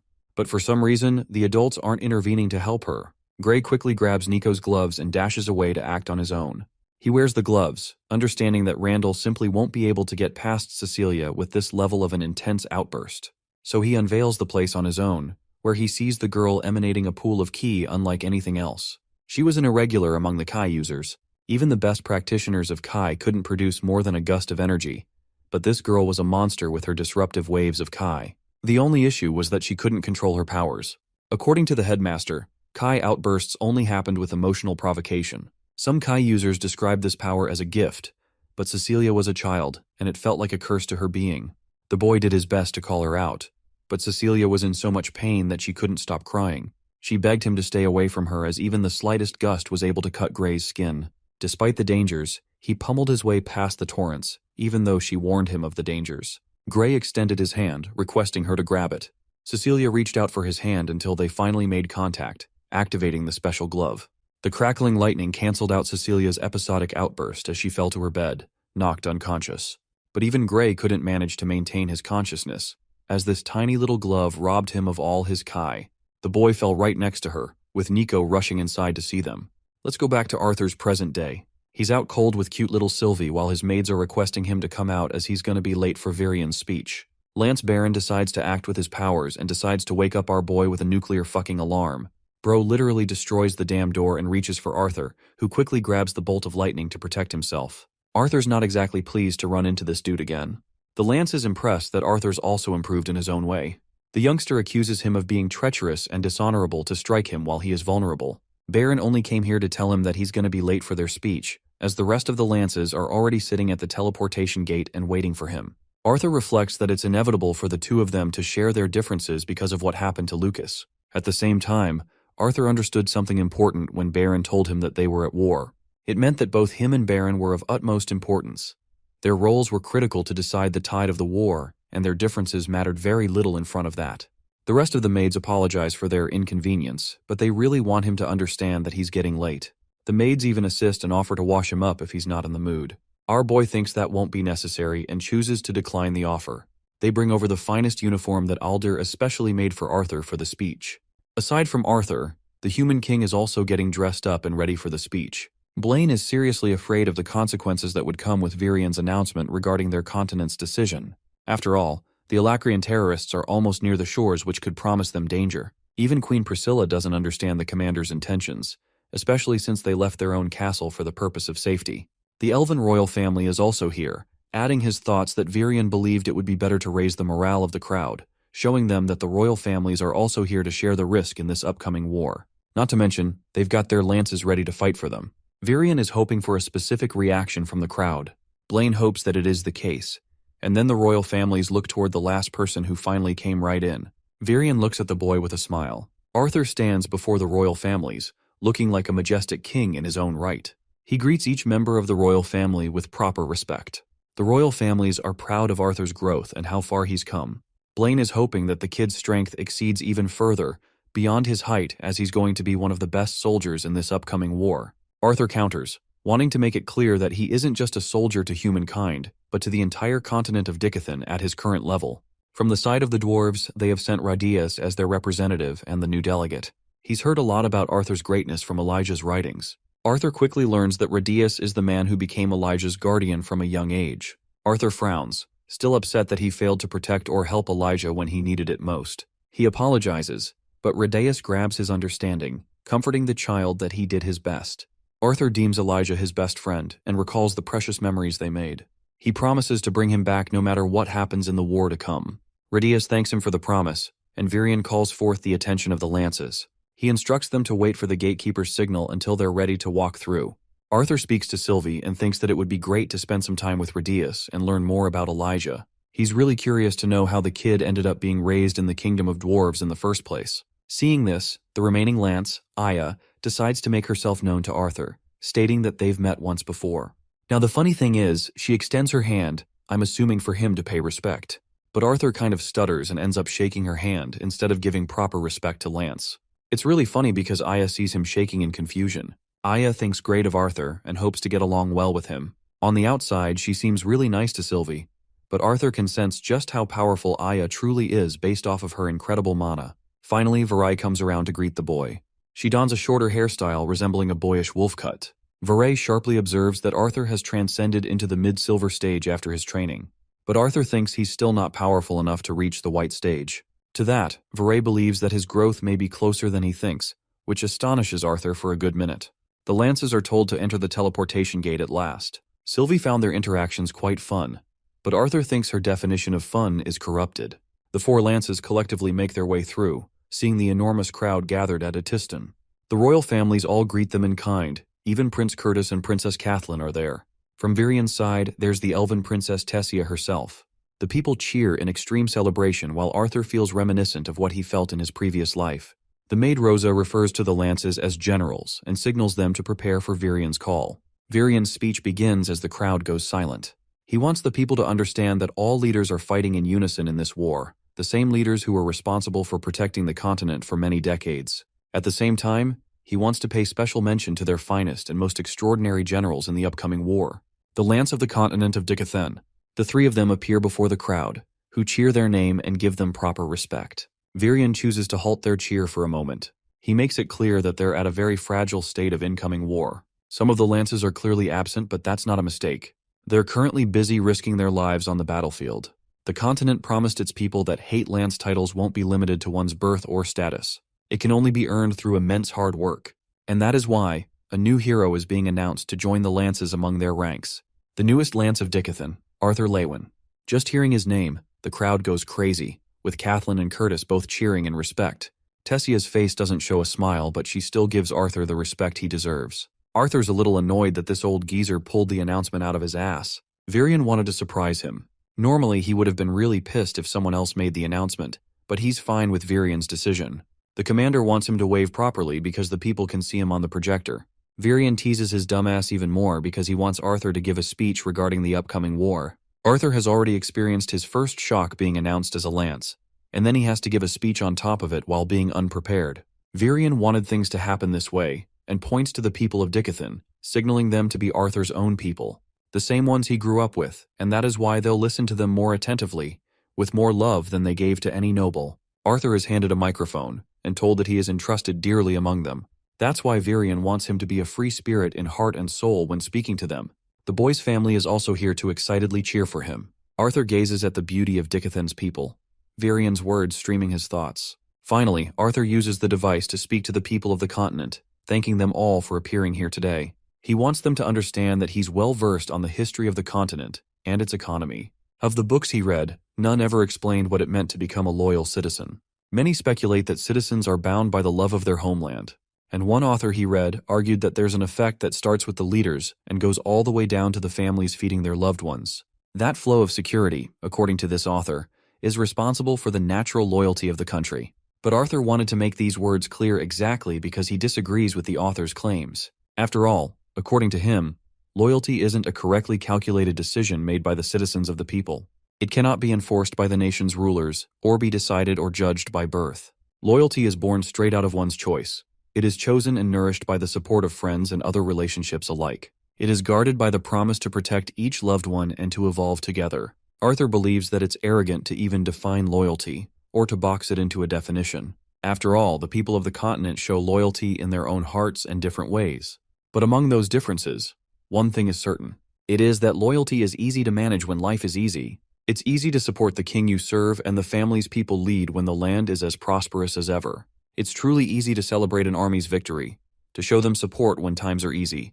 But this war, Arthur notes, will not be easy. It will be brutal, and he wants the people to know that their loyalty to the continent of Dicathan will be tested from here on. They're going to face the choice of death, facing it together with the people, or the choice of living amongst enemies. Arthur wants everyone to know that he stands up here because he's already made up his choice. And it isn't dictated by his title as a lance. His loyalty wasn't bought or provided to him. His loyalty extends to this continent and the people living in it. His loyalty was molded by the childhood he shared with the people, and then his life as an adventurer, a student, and then even a teacher. Finally, he'll have to prove his loyalty as a lance. He understands that the continent and its leaders all share flaws in their ways, but without a doubt, they've tried their best, and they're doing their best uniting the three kingdoms to form a council unheard of before. The leaders of the three races have come together, putting aside their personal differences and to share resources with each other to better the lives of the people. Arthur points out to the curtain of discrimination which still surrounds them, but he makes it clear that the continent is their own.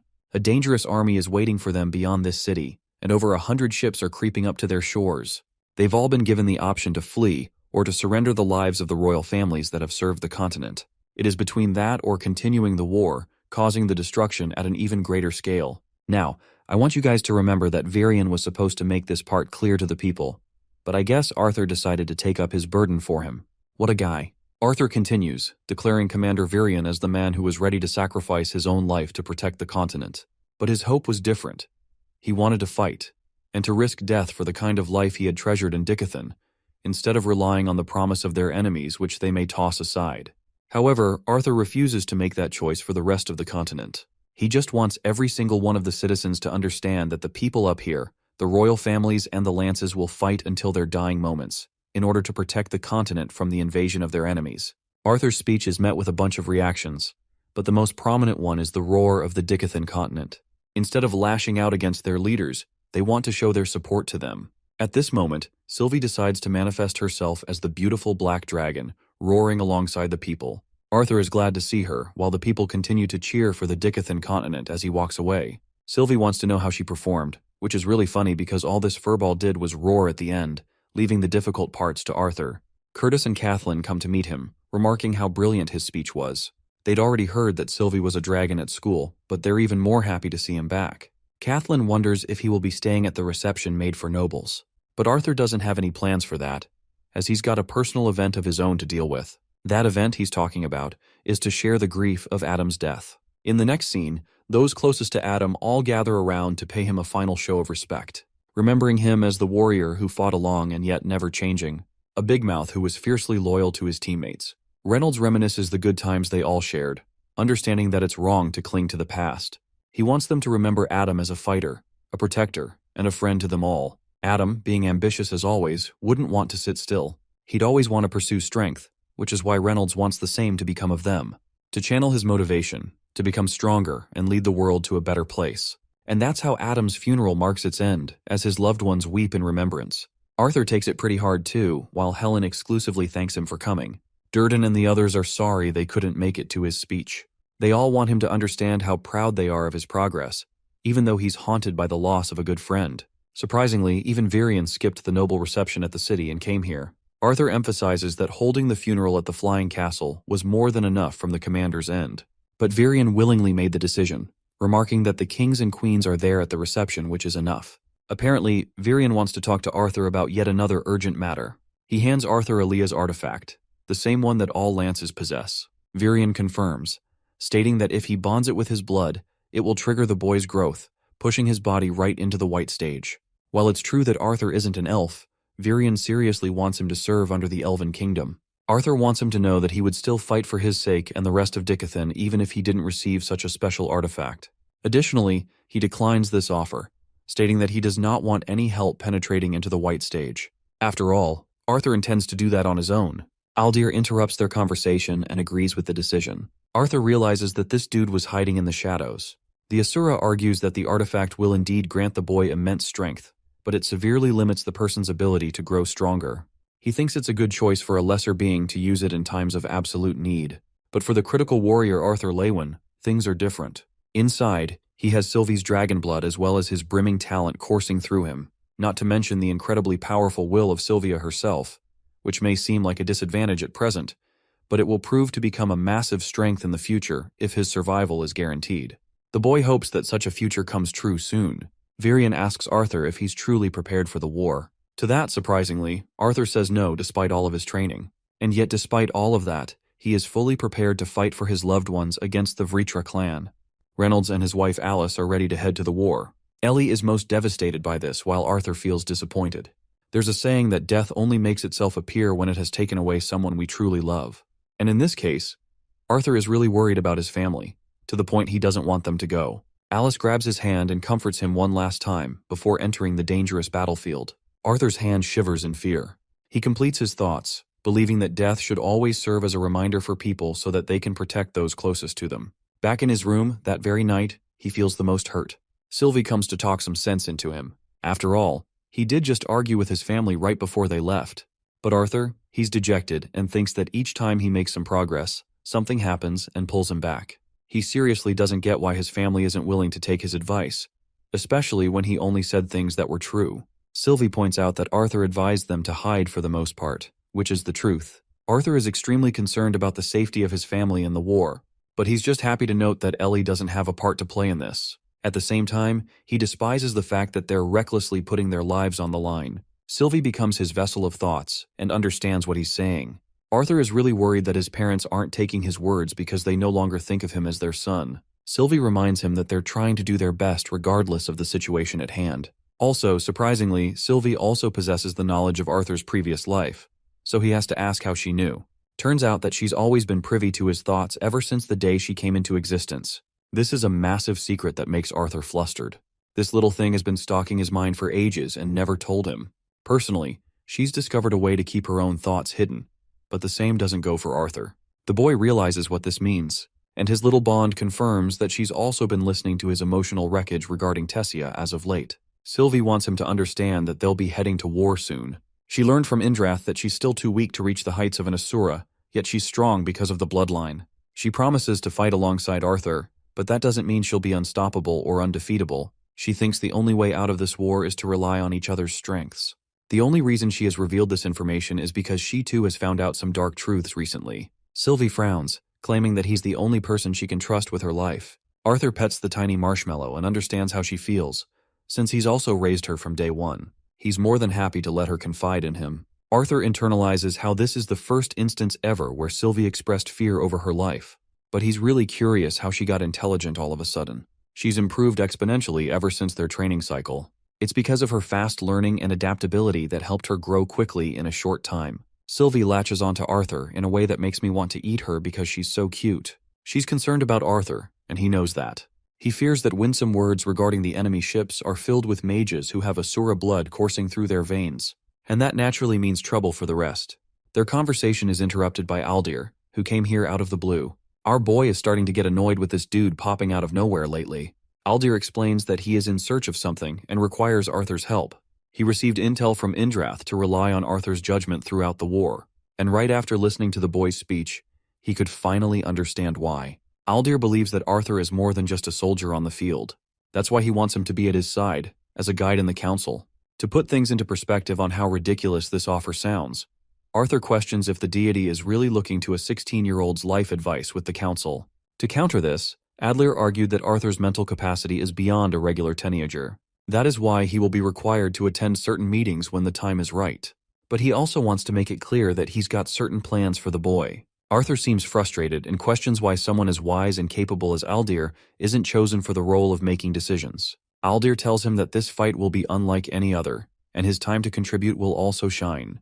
If the Dicathan continent wins and uses Asuras to fight alongside them, then Agrona and the rest of his clan are destined to fail. The world will have access to a new continent in the end. Arthur points out a sharp assumption, questioning if Aldir has lost someone he loved by Agrona's hands. To that, Aldir confirms that enough people have lost their cherished ones.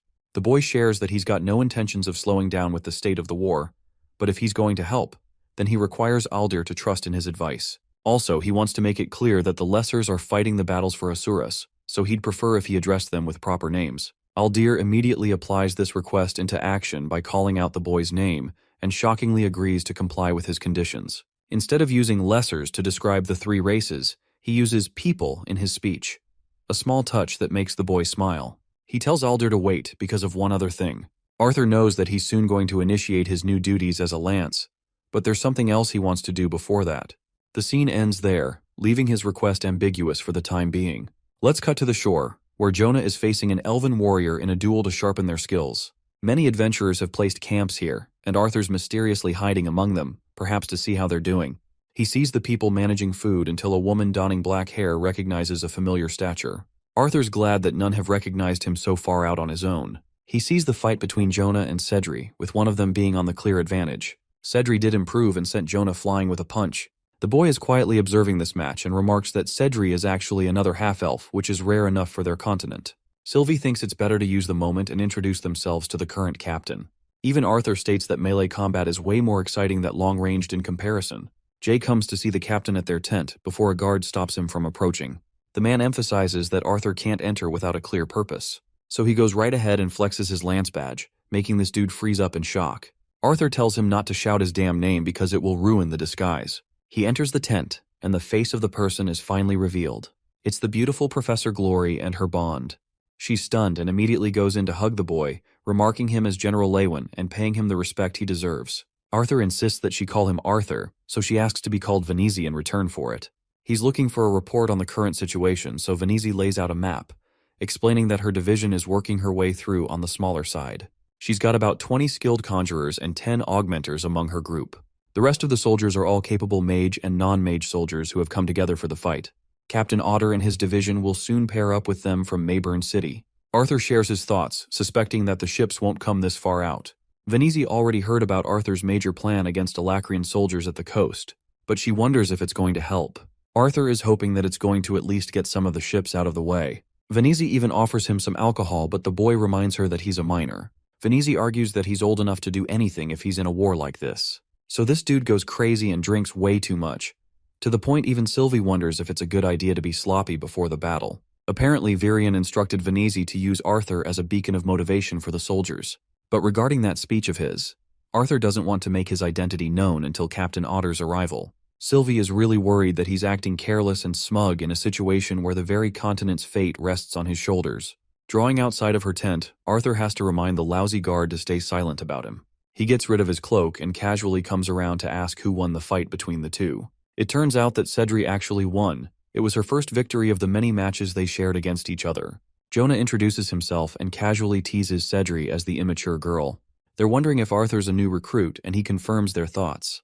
The people here are enjoying fights for the rest of the night, with an audience cheering for Cedri especially. Her training paid off and she's really proud of it. Jonah points out her flustered face, which is a cute interaction between the two. Sylvie remarks how close the recruits have gotten in so little time, but something about these two makes Arthur believe that they're more than just close. One big mouth comes around calling Arthur a country bumpkin, and even goes on to cuss at him. Arthur questions if he really looks like a dude who came from the countryside. Cedri rises to his defense, snapping at Herrick for targeting new recruits. But Arthur's in the mood to fuck some shit up, so he happily takes Herrick on. The fool thinks he's using this time to give new recruits some tips. So Arthur plays along and shakes hands before the guy yanks Arthur in an effort to smack him in the face. Herrick's cheap shot first tip actually lands as Arthur faces the full brunt of his strike. He's really questioning the kind of alcohol Venezi drinks because it's way too strong. Meanwhile, Herrick's a little disappointed that he didn't just send the guy flying from his powerful punch. So he channels his mana and comes to strike Arthur down a second time. You won't believe it, but Arthur gives this asshole the cutest, "I will fuck you up" smile ever, and returns the punch, knocking Herrick out and sending his ass down on the ground. The crowd goes crazy for his attack. Meanwhile, Arthur is wondering how he still managed to toss him away so far despite constraining his mana to a tiny amount. One girl steps up to fight Arthur, sounding cocky as the last guy. She's used to using weapons and recommends Arthur to use one as well. But he doesn't have a sword to play with right now, so that can't be managed. Arthur gets tossed a normal-sized sword to use. Nifia asks if he's prepared and quickly attacks him without stopping. She knows that he's not just any fresh recruit, as he's dodging too swiftly for his size. Arthur remarks how she's got an excellent control over her mana and is clearly on a different league than the last guy. The only thing stopping her is plain experience. He's able to exploit her weak footing and kick her down. Nifia still recovers, but she wants to get really serious this time. She tells everyone to back away as she's going to cage the match. Arthur reminds her that this is just a friendly match that they don't have to get serious about. But Nifia strongly disagrees, claiming that it's her warm-up for the brutal war to come. Remembering that, She uses her earth magic to form a cage, reminding him that anything goes in a war. But Arthur funnily reflects that it's a stupid analogy since there aren't any cages in an actual war. In his previous life, the boy came to understand that people become careless when it comes to fighting with a strong ally above them. Certain soldiers still believe that they're going to win this fight as long as the lances are doing their battles for them. In reality, real wars are decided by the decisions that rest on a single person, that being the nation's leader. The nation, on the other hand, lived powerless as ever, unable to make significant change with their contribution. But that was only the case in his previous life. For this war, he's got hungry soldiers who will only feel even more motivated to fight with a lance among them. Arthur goes crazy on his attack against Nifia and still has time to think about his thoughts. He thinks that the very existence of mana is enough to rectify some of the mistakes made in a fight. But that also proves to make certain soldiers forget about improving their flaws. A mistake that Arthur Lewin made when he entered this world, and quickly got those mistakes annihilated by the Asuras in Epheotis. The fight between Nifia and Arthur comes to a close and dinner time is just around the corner. Nifia was fully expecting to eat a kick to the face, but instead she found him offering his hand. They shake hands in good sportsmanship, while his new friends urge him to try the delicious stew. Even the cute marshmallow comes out of her hiding to eat the food. By night, these soldiers are as joyous as ever, as if the thoughts of war weren't even on their mind. Arthur sees Sylvie, who is popular and loves to get along with everyone. He learns from Jonah that she joined the war in order to fight for her family, and she's a serious stuck-up who really doesn't like receiving anybody's help. Arthur happily teases Jonah for also joining the war because he wanted to protect Sylvie on the battlefield. The dude freezes up and tries to deny the accusations, but Arthur's really sharp and easily gets through him. Sylvie, drunk as ever, comes up asking how these two are doing. Arthur tries to spill the tea about Jonah's obvious feelings for her, before he stopped. Jonah tries to cover it up and acts like he's interested in one of the girls with longer hair. Something about their interaction attracts Arthur, who reminisces how enjoyable life truly is when a person is youthful. The black-haired lady from before comes around, startling the boy all of a sudden. She consistently noticed him entering Venizi's tent. Her comment just now attracts the attention of some of the soldiers. Arthur learns that this woman is Chef Asura, who is curious about him and wants to spar. But for some reason, seeing her ripped fucking arms, Bro is thinking that she's more than just a normal chef. They both get to the dueling site, where Asura recommends they should fight seriously and give these people a show. Shockingly, this woman flash steps so fast that it surprises even Arthur for a second. He blocks her strike with his blade, confirming Asura's thoughts that she's not dealing with the average teenage boy. Her blade nearly strikes him down again, with Arthur reminding Asura that he's just as much of an average boy as she is as an average cook. He means to imply that they're both hiding underneath their disguise. Turns out that Asura's got her own students from around here, so Arthur questions if he's dealing with a former teacher of the academy. But Asura is pissed that he even compared her to that school's standards. He tells her about his experience as a student, and both of them agree that the students there are annoying stuck-ups. Asura explains that she taught at the Lancellor Academy right after the war between the humans and the elves came to an end. That school is known for producing the finest soldiers. But after the war, those elite soldiers weren't needed anymore. Seeing their incredible fight, Jonah and Sylvie are stunned. Arthur, now annoyed, questions why she's here as a chef, instead of nurturing students at Lancellor Academy. But Asura doesn't want to reveal that part of her life so soon. Also, she really wants him to stop holding back his true strength. Arthur tries to carve up an excuse, claiming that restricting himself to augmentation magic makes up for a fair duel. Asura thinks he's right to admit that, but she's interested in revealing her own full powers and showing the students a true spectacle. She powers up with an incredible aura wave, with even her students admitting that they'd have simply dropped out if she came at them with such a transformation. Arthur decides to adjust his powers to 40% of mana, and responds adequately by showing her what he's capable of. Just looking at him, she's curious why a brilliant and yet talented boy ended up here, or Xyrus Academy for that matter when he was so skilled with his sword. She comes at him full speed while Arthur stands there, answering that he already knew about handling his blade before entering the academy. He blocks her strike and states that he desires to improve his magic. Both of them have roughly equal exchanges between each other, but Astera's skills are enough to make Arthur admit her caliber as a seasoned veteran. Jonah is stumped to see Asura fight so hard. Sylvie remarks that their teacher is bringing up her best while her opponent looks calm and collected, as if he's not even threatened. Arthur notes that her movements are precise and calculated. He can see her lunging forward and dodges preemptively, but it was actually a feint that he didn't anticipate. Arthur manages to block her real strike from behind. Unfortunately, his sword shattered in the process, so he easily accepts his loss. Asura is in utter disbelief, refusing to accept that she had just won. After all, it was just the fact that he used an amateur sword. He returns the blade to the warrior and promises to buy him a new one. But the atmosphere around him has completely shifted. They're all looking at him in awe. Glory comes out with applause, appreciating the battle between the two. As captain of the division, she allows them to have as much time needed to enjoy the night. And that's what happens. The main subject of the night is Astera's incredible movement and skills that were never seen before. One douchebag ridicules her performance and eats shit for it. They even call out their teacher's name to make him fight her.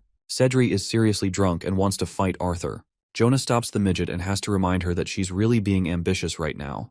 The man of the hour, Arthur, is sitting by himself underneath the night sky. Sylvie noticed that Arthur really enjoyed the duel, as it is rare enough to come across a good opponent. He's finding it happy to be a normal soldier for a couple of days to celebrate the small things in life. But Sylvie argues that he's not the type of person to live a normal life. They've both been through so much, so she thinks they should indeed work on celebrating the small victories in life. The first celebration being Arthur's fight against Astera. Funnily enough, you might think this marshmallow became a motivational speaker all of a sudden, but her true intentions were to steal Arthur's food just now. She was just giving him reasons to do it. Arthur gives it up because she behaved properly for the night. Sylvie happily munches on it. All of a sudden, Astera pops out of nowhere and questions if she's really seeing a freaking jacket eat a piece of meat. Arthur excuses that he's saving the food for later. Both share a celebratory beer, and Arthur's going crazy with that alcohol intake. Astera now regrets downplaying Xyrus Academy's talents because of how well Arthur performed in their duel. Their sweet moment is fucking annihilated when Venezzi's stupid guard comes out calling Arthur a general. Dude is looking at him with the most annoyed glare ever. Turns out that Captain Otter has just arrived, but for some strange reason, the captain is missing. Arthur gets up, while Astera's questioning what she just heard. Arthur calmly points out that he's got a story of his own. One he's willing to share another time with some more alcohol. Come to think of it, didn't this guy just smurf his way throughout his duels? What a guy. Arthur travels with the guard, learning that she's nowhere to be found. Interestingly, he locates her instantly atop the cliff. She's all by herself, and he wants to handle this on his own. As for Captain Otter, Arthur doesn't feel the urgent need to deal with the captain in his current alcoholic state. He'd be happy to meet him tomorrow instead. The guard respects his orders and goes away to report them. Arthur's left to himself and thinks it's okay to disturb Vasni to see if she's holding up all right. He jumps away and immediately pops right next to her. Venezzi hands him another bottle to drink, but Arthur thinks it's careless of her to drink here. But he's not clean either for being flushed like a drunk idiot. Bro literally goes against his own advice and drinks to his heart's content. Then he sits right next to her, before Venezzi finally decides to speak. She asks him about their chances of victory regarding the war. Even as competent as he is right now, Arthur can't promise anything, but he's ready to do his very best for what he can do. Venezzi, despite being double his age, finds comfort in his words, as if she's actually believing in the ridiculous idea that the boy will pull a miracle. Arthur claims that he's disappointed a lot of people before and he doesn't want to do that. She realizes that he still blames himself for the incident at Xyrus Academy. The place was going up in flames as he pummeled his way through with his dragon. He's curious what became of the academy after the incident. Even Tessia doesn't tell him much, neither of the heirs do. It's as if they're refusing to accept the academy's state. Venezzi expresses that they can't change the past as it would only make him sad. But Arthur's serious, and he's dying to know the truth at this moment. He was making excuses to avoid the touchy subject throughout this time. But Venezzi's fickle eyes tell you everything about her dreadful state. She remembers seeing many parents grieving the losses of their loved ones. Doradrea was the first among the disciplinary committee to suffer an agonizing death. While Theodore wasn't killed at the time of his fight against Drenive, he still didn't survive regardless of the healers. Arthur's face turns to utter shock and sadness. He wants to know what became of Fairith and Claire, almost hesitating to ask if either of them survived. First, Venezzi talks about Ferti, who did survive safely. She also learned that Claire is alive, but in what state, no one knows because of her secretive family. Arthur's glad to hear at least that. But Venezzi seems upset. Turns out that Kai was working under the cultists, which meant he served the Vritra clan. He totally disappeared along with Elijah. Now this news is the real deal. It really stuns Arthur. 5 traitors from the academy were captured while 30 escaped. The boy can't stomach what he just heard. Finally, this knowledge has offered him a second chance to reflect. He's forgotten about much of the memories of his past life, and it's true that his past self is slowly withering away. It is now helping him become a person of this world rather than his last. But it is true that in this very sensitive and fragile moment, Arthur is hoping to embody the values of his previous self. The man who was as cold and calculating, the one who suppressed his emotions, and did not show weakness of any kind. From the encounters he's had today and the people he has known throughout his life, the boy sorrowfully wonders how many of them will be lost in the upcoming battles. Venezzi tells him that he made a difference, even if he didn't save every life that was lost that day. While she taught at Xyrus Academy for a bunch of years, she understands that the people of Xyrus are strong and will continue to grow their resolve. But without Arthur being there wouldn't be anything for them to rebuild.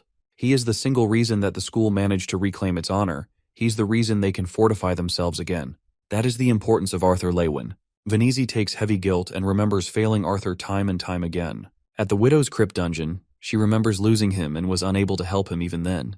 But the boy, being as outstanding and brilliant as ever, returned to them. Even with the attack at the academy, she couldn't have imagined the kind of strength that he embodied. Venezi wants to be strong for her soldiers, but she's the one feeling powerless and afraid. Hearing this, Arthur requests Sylvie to keep watch over them for the night. She understands his request and turns into her draconic state before flying away. Arthur then gets up, perplexing Venezi as he offers her his hand. Arthur wants her to be with the soldiers, to enjoy the mellow moments throughout the night. It's their duty to join them. The scene quickly cuts off right to the next morning, where this dumbass is sleeping like a cat because he partied all night. Venezi wakes him up and doesn't return his blanket even when he uses the authority of a general. She reminds this fool that he rushed their meeting to the next morning, so he'll be dealing with this mess. Bro is handed with so many documents to review and finish before the meeting. Sylvie startles the hell out of him by popping her head out from his tent. Arthur remembers being carried by her when he fell asleep like a drunk madman. Regarding her report regarding the enemy ships, Sylvie couldn't find anything noteworthy. She wanted to try and explore deeper, but it would have risked her presence. She also really despises the smell coming from this man as he reeks of alcohol. Arthur shortly prepares himself for the meeting. He spots both Cedre and Jonah being lunatics who freeze before his presence. Venezi is just mentioning his name when he arrives. Arthur is introduced to Captain Jarnus Otter, a serious-looking man who speaks very formally and shakes the boy's hand. Otter suggests both divisions get acquainted with one another. Even she thinks it's a good idea, and asks Arthur input regarding a way to divide their forces before the attack. To this, Otter disagrees. He believes it'd be better to form a collective attack from the coast, instead of dividing forces. Venezi speaks for Arthur, claiming that he's the one who has been entrusted in the final say. Otter acts arrogant and thinks the lance shouldn't intervene with the decisions of the captains who know their divisions more than him. Sylvie is really pissed about this dude's slimeball attitude. Arthur thinks that he's got nothing more to say and tries to leave. When Venezi asks if he's got some opinion, Arthur calls out the idea as a foolish one for combining forces in one point. Otter roars at him, questioning what better form of attack would be recommended instead of attacking directly from the ocean. His damning attitude invites a serious tone from Arthur, who reminds him clearly that he's the one sent here to govern their decisions. He warns Otter not to disregard his opinion as if it means nothing. That alone shut this bastard for good. Arthur mentions that he doesn't have a major role to play in making the decisions of the captains. He's going to leave that part to them. Suddenly, Arthur and Sylvie hear something so concerning that they draw outside. The people of the camps are drawn to despair, and as they spot a sliced arm fall out of nowhere and splat onto the ground. Understanding that the war has begun, Arthur roars at his soldiers to advance forward for battle. He wants Otter's input regarding his division, which was supposed to keep watch on the cliff. He tries running away when Arthur stops him, stating that the captain will be foolish to go up against an army all alone. Otter can't stand seeing his soldiers die on their own, but Arthur believes that he should pay attention to the more important battle here, fighting alongside Venezi's side and assisting the best he can. Her troops are organized into a position to fight. Thankfully, this airhead takes Arthur's orders and joins Venezi. Even he knows that there's no point in playing the hero with the kind of situation they're in. Instead of forming one large group, Venezi intelligently split her group into different units. Each unit was composed of its own strategic formation. Augmenters walked along the flanks, guarding the line of conjurers and archers as their role. The foot soldiers were standing at the front lines, ready to make the most out of the attack. The head of each unit, or the leader, is positioned just under the foot soldiers, giving their orders and protecting the conjurers the best they can. It's clear to Arthur that this just can't be an attack from a mana beast. It's possible that some other group is operating, but Arthur senses that something is seriously wrong. He sees Astera and wonders if she'll be okay on her own at their base. Astera is one of the best augmenters, so Arthur leaves everything in her hands. Before his departure, she wants him to be careful, an advice that Arthur returns for her as well. He tells Sylvie to get ready and give a quick understanding of the situation as he needs information quickly. Sylvie does that and takes it to the skies. The soldiers view the dragon hovering above them, staring at the beautiful creature in joy. Sylvie reaches the top and wants to remind Arthur one last time that she's extremely limited in what she can do in the fight. Arthur understands what she means, and it relates to the treaty of the Asuras not to intervene in the war. While that's one thing, there's another awakening process that Indrath made her endure. Unfortunately, until she can awaken her ether powers fully, she'll be limited in her strength and apologizes for not saying sooner. Arthur doesn't mind it and understands that Sylvie tried her best. As for what's happening at the cliff, Arthur is horrified to see soldiers getting their heads popped off. He could never have assumed that this would happen, and that was his critical error. Below him was a sea of blood as monsters annihilated Otter's division. Sylvie can't comprehend why the enemy forces were able to make it on top of the cliff without any of them noticing. After all, not even their ships were visible. Arthur commands her to soar higher and instructs her to follow the trail of the Alacrians to see the root cause. Arthur intends to join this fight, which can be hardly called a fight as humanity's forces are getting ripped to shreds. Sylvie is afraid that he'll get hurt and she won't be able to help him. But Arthur thinks he's got a terrible feeling about this battle, and understands that unless he contributes, they will lose here. Arthur believes this war is more than just a one-on-one battle. He wants Sylvie to hang tight and see where the Alacrians are coming from. He leaps away, but Sylvie is planning to come to his rescue the moment she senses danger. Arthur descends as both execute their mission. On Venezi's side, she's leading her men to join Otter's Divyasan and strike from the front lines. As for herself, she senses a figure leaping up from behind and immediately draws her blades. Thankfully, it's just Arthur, who scared the shit out of her after he flew off. He tells Venezi about his change of plans and that he will join them in this battle. Arthur continually felt worse about their situation, because for some reason, he anticipated their enemies to be no different from the Vritra clan, nothing more than monsters. But from up close, he can see that these soldiers are no different from the ones in their own army. The only thing unique about them was that they boasted quick spellcasting and wore a different outfit. Arthur takes his first battle and senses that he's dealing with a silver core augmenter. He goes quick on the offensive and slashes his opponent's abdomen, but for some reason his blade doesn't penetrate. It's because his body casted a shield that protected his armor. The man responsible for casting this shield is an Alacrian soldier from afar. Arthur is stunned to see someone manipulate a barrier like that. He finds the current mage troublesome to fight against, so he quickly switches targets to the one who is casting the barriers. His opponent follows up from behind with a prepared attack of their own, but Arthur easily catches him with an earth spell. He's rather surprised to find that the soldier didn't augment or enhance his body. While this guy fights like a seasoned augmenter, he doesn't really have any reinforcement to protect his body. Still, Arthur's peeved about the way the Alacrians are fighting this war in general. Something about it feels strange, as if they aren't even being spotted by the enemy soldiers. It's to the point where Arthur is beginning to wonder if an illusion is set in place. The Alacrian soldier tells his friend to cast more shields, which gives Arthur the opportunity to reflect on the difference between their fighting styles. He still doesn't get why the soldiers are choosing to manifest mana in a single-handed approach. Arthur has judged that knowledge of the enemy forces will be critical in him winning this war. The augmenter he's facing is extremely skilled, but doesn't hold a candle to his mentor Cordry. The part that's bothering Arthur is why this guy's only enforcing mana on his claws. The Alacrian man is impressed to learn that Arthur is just any average soldier. The boy impressively uses a feint to catch this guy off guard, and yet the shield mage was still able to cast a barrier to protect his friend. Arthur is perplexed because none of the Alacrian soldiers seem to be worried about the shield mage, as he's defenseless. Just as he's about to attack him, fireballs come targeting him out of nowhere. Arthur points his blade to the long-ranged enemy soldier from far away. He then throws his sword at full speed to take that guy down. Luckily, the sword is deflected by the shield mage casting yet another barrier. Then the guy with the claws comes up around, casting deceptive magic to trick Arthur. The dude literally creates fake shadow clones of himself. But this illusion of his just gives Arthur an easy crutch to invoke one of his strongest abilities, the Realm Heart Physique.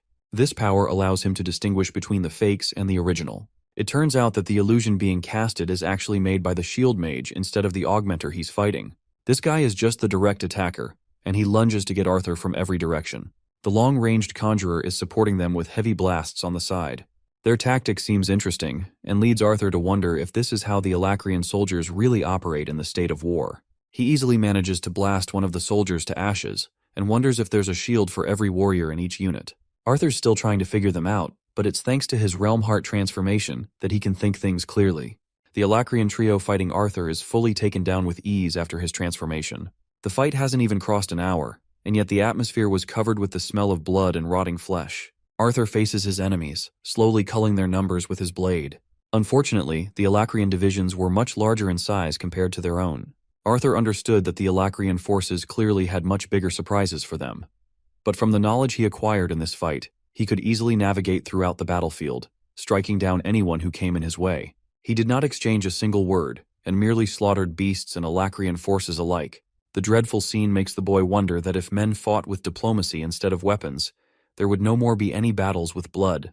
It's exactly when men have access to weapons that those words become useless. Cedre finds herself caught off guard as one of the Alacrian soldiers attempts to strike her down.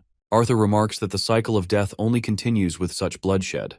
Thankfully, she ducked that strike and actually managed to beat the shit out of the soldier. From this distance, she can't hear Arthur, who's trying to yell at her. Cedre's heartfelt smile fades as her body is pierced by a vicious beam. Jonah drops his weapons and carelessly rushes to protect her. He grabs her flailing body as more men come to finish them off. Arthur comes right in, slashing those monsters down. Jonah is crying tears while Arthur is pissed that he's making himself vulnerable in an extremely dangerous situation. Jonah can't even listen to him and merely talks to Cedre, who has lost too much blood. Arthur is seriously annoyed because he's having to protect Jonah because of his stubbornness. In these thoughts, he confirms that Jonah is useless right now, and there's no way to make use of the guy in this situation. Then again, the pain and grief catches up to Arthur as well when he remembers the memories they shared. The softie knocks Jonah out and protects both of them, all the while blasting his way through the Alacrian soldiers with his wind magic. He even casts Static Void to stop time for the arrows aimed at his head. And you won't fucking believe this, but this man literally caught the arrow between his damn teeth. He's carrying 2 injured soldiers and he caught a fucking arrow like Saitama or some shit. Anyway, back at base, Astera's doing her part by nurturing the soldiers. She sees Arthur carrying both her students. He sets them down and requests her to take care of both of them. Before leaving, Jonah grabs Arthur's feet, despairing at the fact that he couldn't save Cedre the way he saved him. Arthur simply states that he can't save everyone in a war like this. But Jonah only hates him for it, and he thinks that a lance should be capable of saving everyone. He could even sense that Arthur stopped time because of the projectile that was aimed at him. The general has no words for this amateur and merely states that his priority isn't to save each soldier. Jonah haunts Arthur with his final words, stating that Cedre wouldn't ever have reduced Arthur into the category of a soldier on the battlefield. This gets our boy's blood boiling because the motherfucker is talking too much shit after being rescued. He grabs Jonah and roars at him for acting incredibly naive in the middle of a war where their enemies are unstoppable. He wants them to remember that some of them are so powerful that only Arthur can fend them off. He can't save everyone when he's prioritizing protecting them all of the time. To all of that, Jonah ends up responding with a promise he shared with Cedre, that he was going to eventually ask her to marry him. The poor guy sobs at the loss of his most trusted companion, while Astera promises to take care of him for Arthur. The lance returns to the battlefield as fast as he possibly could. He hears Venise, who's in shit condition but holding her own. Sylvie is also on her way back. She warns Arthur that someone extremely dangerous is coming to fight them. Someone seriously strong. That warning alone reaps Arthur's soul, and Venise can see it on his face. He immediately tells her to take the fight elsewhere, which basically means retreat. Venise can't comprehend his message because they've basically taken down most of the Alacrian long-range conjurers. This means the Dicathan forces are at a clear advantage right now. To that, Arthur responds that an incredible force is heading their way, and they may be even more powerful than him. He wants them to just leave so no one gets hurt. This also means he's going to be fighting this opponent all on his own. Arthur doesn't want any more senseless deaths. Vanessa is okay with him leaving so long as he promises to return to her in one piece, or else she'll drag his dead body out of hell again. It's really cute that she cares for him as a teacher, and I like that a lot. Vanessa leads her forces for an immediate retreat from the fight, which is a surprising order for even Otter. With these guys retreating, Arthur reflects that the Alacrian forces aren't even the real issue to deal with. Both divisions CNA handle those guys and stand their ground. But for Arthur, he's bolting his way through the forest, leaping from every branch, afraid that Sylvie isn't responding to him anymore. Arthur wonders if she's willingly ignoring her. A voice creeps up on him, rendering him in a state of shock. This voice triggers fear in him, to the point he activates the Realm Heart physique right off the bat. His senses get sharper, as he can now manage to see this figure disappearing from many places. The voice is so fast and merely toys with Arthur, showing him the difference between their powers. Finally, the enemy's hand reaches out to grab Arthur, successfully restraining his arm. This cunning woman is someone you don't want to end up in your dreams. She's got Arthur in a pinch and gets the better of him until he's forced to use his ice magic to free himself. She plays with Arthur as if he were a prey, taunting him and asking his name. Arthur, being smooth as ever, tells her that he doesn't get along with strangers as strange as her. The woman remarks that they'll be growing close very soon, but right now she's got a mission to fulfill. She suggests that he voluntarily become her slave, but Arthur instantly declines, so she takes the forceful route of attacking him until he submits. Arthur tries to counter her and goes on to wonder if he's dealing with a retainer or a scythe-level enemy. Since she can block some of his attacks, he thinks it's time for him to use his absolute full power in this fight. It is the very reason he spent so much time training after all. Arthur slashes his way past the vines and uses absolute zero to render her completely defenseless. He thought that it would be enough for his win condition, but she pulled out an unexpected move and knocked him away with a toxic fume. It's so bad that Arthur's having to breathe. He's in deep trouble as even his runes are fading and his mana isn't maintained. Arthur uses wind magic to clear the smoke. It happened because of the desperate situation he was placed in. His mana worked perfectly, allowing him the chance to cast Static Void and unleashing one final slash against her. But to Arthur's shock, his extremely capable blade, the Dawn's Ballad, chipped in his recent attack. The woman's mask shattered from Arthur's strike as she appeared frail and worried to search for it. She tries to search for the scattered pieces of her mask and unleashes an outburst of anger when she's unable to find it. Arthur wants to use this opportunity to slash her, this time with the intention of freezing her. So he activates Static Void again and attempts to slash her abdomen. Unfortunately, he's extremely lacking in his mana to cast a full freeze. This puts him in a critical situation as this witch of a woman turns to him, telling him that she can no longer keep him as a pet after what he's done. Then she unleashes haunting fumes that nearly get to Arthur until he remembers the burst step technique that he created and was warned against by Lady Meyer. Arthur unleashes it in the time of need, appearing right behind her and grabbing her arm in order to freeze her. The smart enemy slashes her own arm clean to protect herself from fully freezing. What's worse is that Arthur's skin is burning from her acid. He does his best to seal his wounds using fire. His enemy is provoked to humiliate her to such levels, claiming that she is a powerful Vritra. She delivers haunting declarations of what he'll do to Arthur's body after he's beaten down and defeated. Arthur comments that she really must be a scythe to say something so bold. But hearing this, the woman becomes even more savage. She talks shit about the scythe of Alakria, who is worshipped by many. Arthur learns that his opponent is of the retainer rank, and yet she's so strong that he's been forced to a critical situation of mana. His runes are dimming too, and his attacks aren't working. If he wastes any more time, it will end terribly for him. Arthur powers up an attack and understands that he needs to cast Burst Step no matter what. So he does that and gets the better of her. It looked like he was aiming for her head, when he was really aiming for his blade. Just one connection with the blade allowed him to release thunderous bolts of black lightning coursing through her body. He's really hoping that this attack is enough to finish her off because she's fucking unkillable so far. After the attack wears off, she looks at him alive and well, before launching Arthur away with a counter. This time, as he's laying on the ground, Arthur understands the dangers of using Burst Step, but he's inclined to use it at least one more time. Thankfully, Sylvie manages to find him just in time. She wants him to throw their enemy in her direction, so Arthur releases a wind spell, causing her to whip into the air, where the mighty dragon grabs her, knocking her unconscious. Arthur casts ice magic one last time, erecting a wall of spikes for Sylvie to land. The mighty dragon goes all the way with a powerful swing, launching this woman full speed into the spikes, with so much devastation that it even launches Arthur to the nearest tree. He's there, barely alive, before seeing Sylvie rush towards him in a hurry and calling him Papa, a name that she said she would never bring up again. Arthur thinks of her words before fainting, while their enemy remains defeated at last. Otter and his men step foot in the forest where Arthur's fight just finished. They went to scout for the boy, and find this current mission boring and stupid. He thinks Arthur's a liability, a weak boy who got lost in the middle of the war. After what happened, Venezi instructed them to aim for a retreat. Otter later came to know that it was the Lance General who issued the order. While he was impressed by the persistence of humans during the time of the Elven War, he really found it disappointing that they were no longer the same ruthless savage bunch that he used to respect. Venezi got injured, and Otter couldn't comprehend why the Alacrians decided to fall back instead of marching ahead.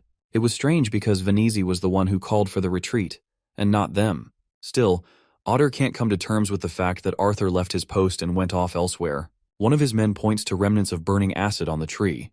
They're all shocked once the tree burns open and completely crashes on the spot. Those same acidic traces are left up ahead. Recognizing one of his soldiers' screams, Otter issues the order to march ahead. But they can't fathom why a strange fog lingers in the forest. It makes it difficult for them to see, to the point that Otter would have fallen off the crater if not for one of his men rescuing him just now. They decide to clear the fog by using some of the wind magic. Then, inside the giant crater, remnants of the fight are made clear. A brutal witch rests defeated on top of an ice spike.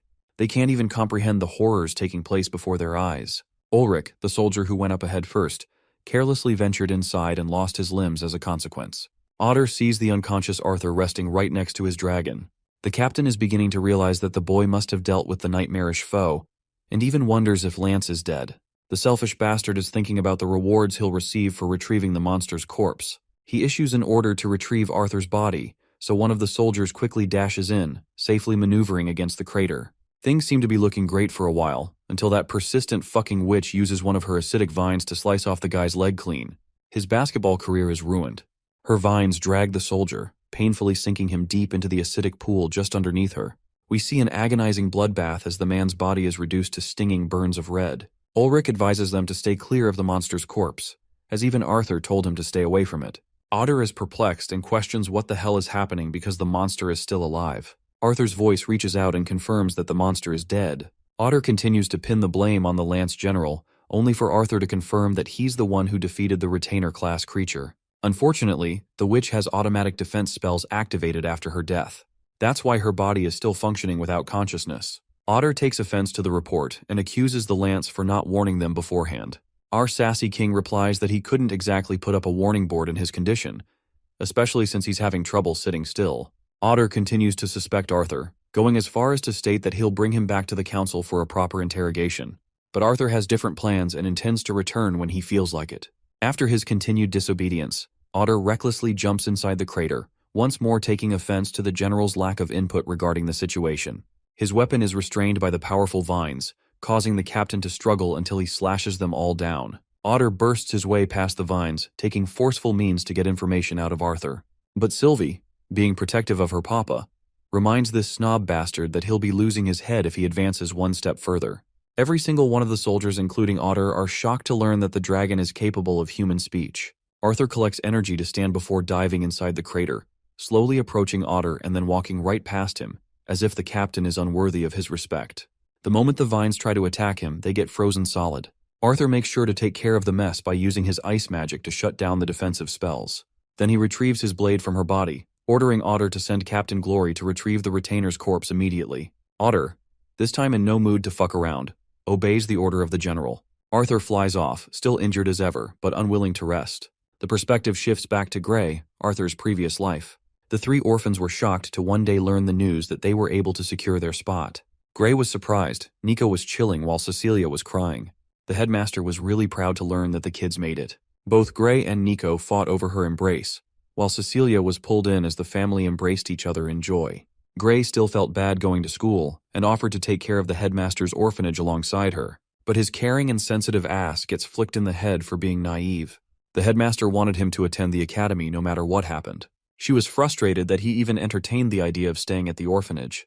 Gray pins the troublemaker accusations on Nico, while Cecilia, the usually sad and quiet girl, couldn't help but let out a hearty laugh.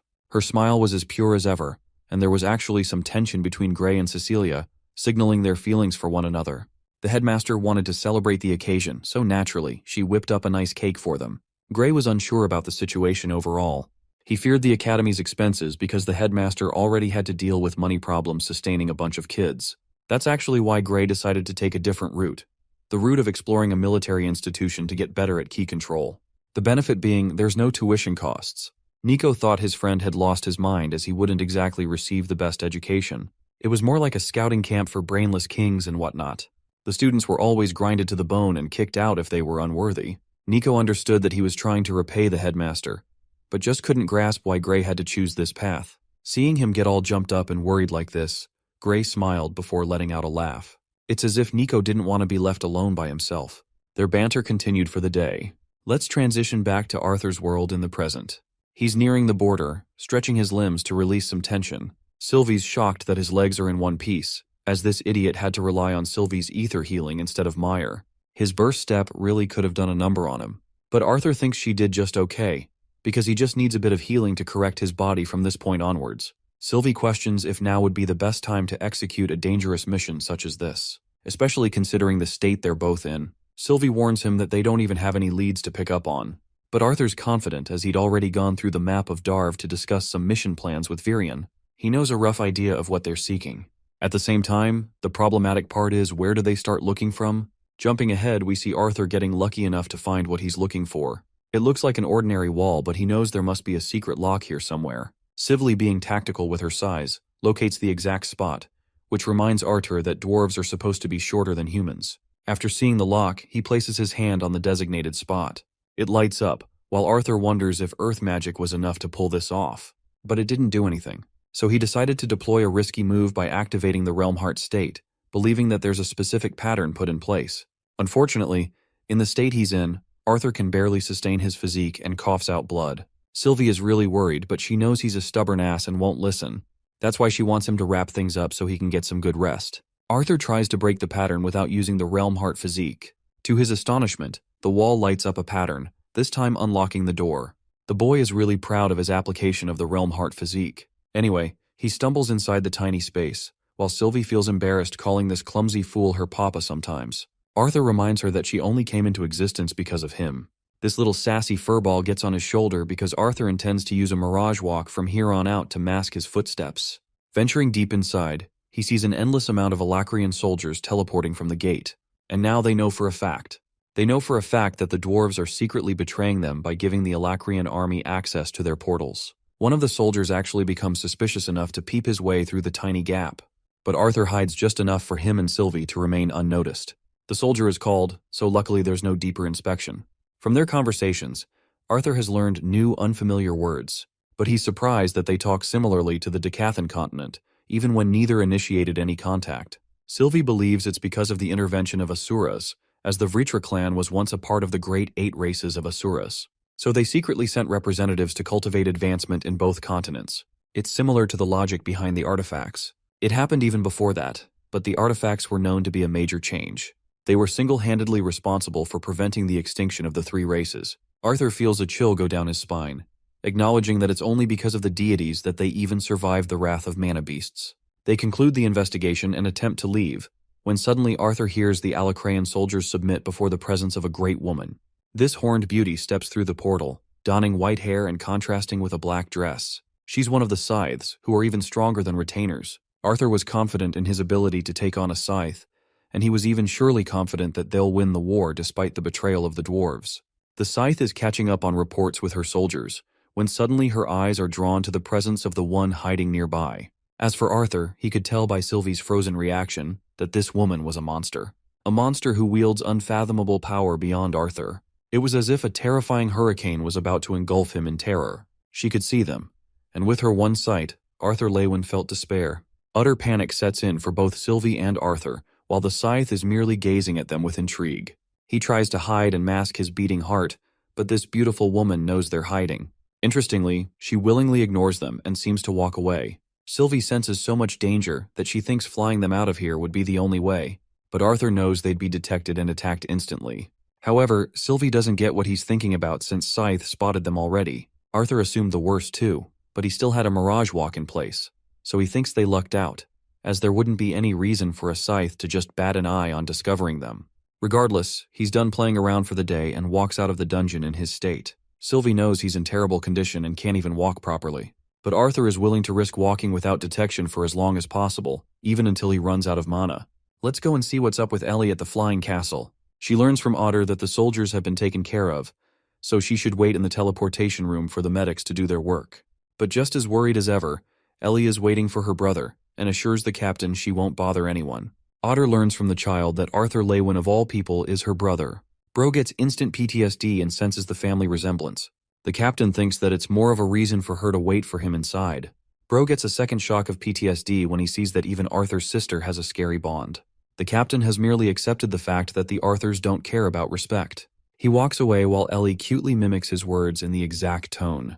It's funny enough that she cracks into laughter, causing further injury to the man's dignity as he walks away. Also, Ellie wasn't expecting so many medics to be working overtime. But instead of worrying, she thinks her brother is fine because he's also incredibly powerful. He's known for returning home with a powerful victory. In that exact moment, the majestic dragon rises to the castle before crashing right down. She has brought Arthur Lewin, in his barely conscious state. The medics can't believe what became of the lance, but Sylvie is extremely worried because he ended up depleting his mana core just to protect them. He's been totally unconscious for 5 minutes now, so the situation is critical. He's lost his legs and incurred chemical burns on one half of his body. Just like last time, even to Ellie's shock, they all learn that the dragon is capable of speaking the human language. She orders the medics to prioritize replenishing Arthur's mana core and offering him blood transfusion on the go. Ellie backs up Sylvie's command with her authority. The medics prioritized working on saving the life of the lance at full speed. After a while, Arthur opens his eyes, with Sylvie happy as ever to find him awake. He wonders what happened and spots his sister and her bond asleep. The medics explain how none of his loved ones left his side the entire time he was unconscious. When Arthur discovers that he was down for 2 days, he wakes up in worry because he's supposed to be at war. Unfortunately, his condition is still on an all-time low. Dr. Mendel, the head of the medics here, wants to see his consent for an operation. But Arthur doesn't give a crap about any operations beside his mission objectives. Mendel tells him that Virian's having a meeting with Captain Otter and Glory, as well as Lance Aya. Arthur suspects that they all return to the southern border, but he's seriously afraid that they'll run into a scythe and get decimated. He even bites at Sylvie for not warning Virian, but she was so worried about Arthur's well-being that she couldn't trust random people alone with him. The Lance inquires about Aldir and learns that Virian is the only person who knows where he is. Mendel wants him to focus on mending his injuries for the time being. Arthur surprisingly complies and requests a diagnosis of his situation. Mendel confirms that they've got one, but he wants him to understand that he's a deviant capable of using mana to distinguish multiple layers throughout the human body. He can separate the muscular layer from the nervous and even the skeletal layer. And right now, Arthur's legs are marked all over the place. He has endured the worst injuries imaginable, and it's only thanks to his mana core that he's returned to life. Arthur realizes that he was actually a goner if Sylvie didn't save his life, but she's afraid she'll have to do this a lot more often in the future. As for his treatment, Arthur's lower body has been imperfectly healed for the time being. He literally cannot walk without expending mana, which is why they're gonna have to break his bones, tearing his tissues and dividing them into small segments before guiding them for realignment. Yeah, that shit sounds scary as hell. It's a painful process and could even affect Arthur's career as a whole. That's why they seek confirmation from his side. Sylvie looks at him worried, but Arthur tells them to proceed with the operation. The only thing he demands is that his sister doesn't learn about the painful procedure. The operation begins as the surgeons get ready to work. Ellie's Bond notices Arthur, but he requests the bear to keep quiet about the situation.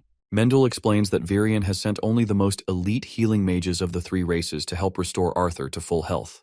First up is Sylvia, who apologizes for what she's about to do. Sylvie promises to rest by Arthur's side, as he's sedated by Sylvia's magic. Finally, Mendel closes the window shut, but Sylvie interestingly catches a small glimpse of Tessia's hair, which means she was sneaking on them.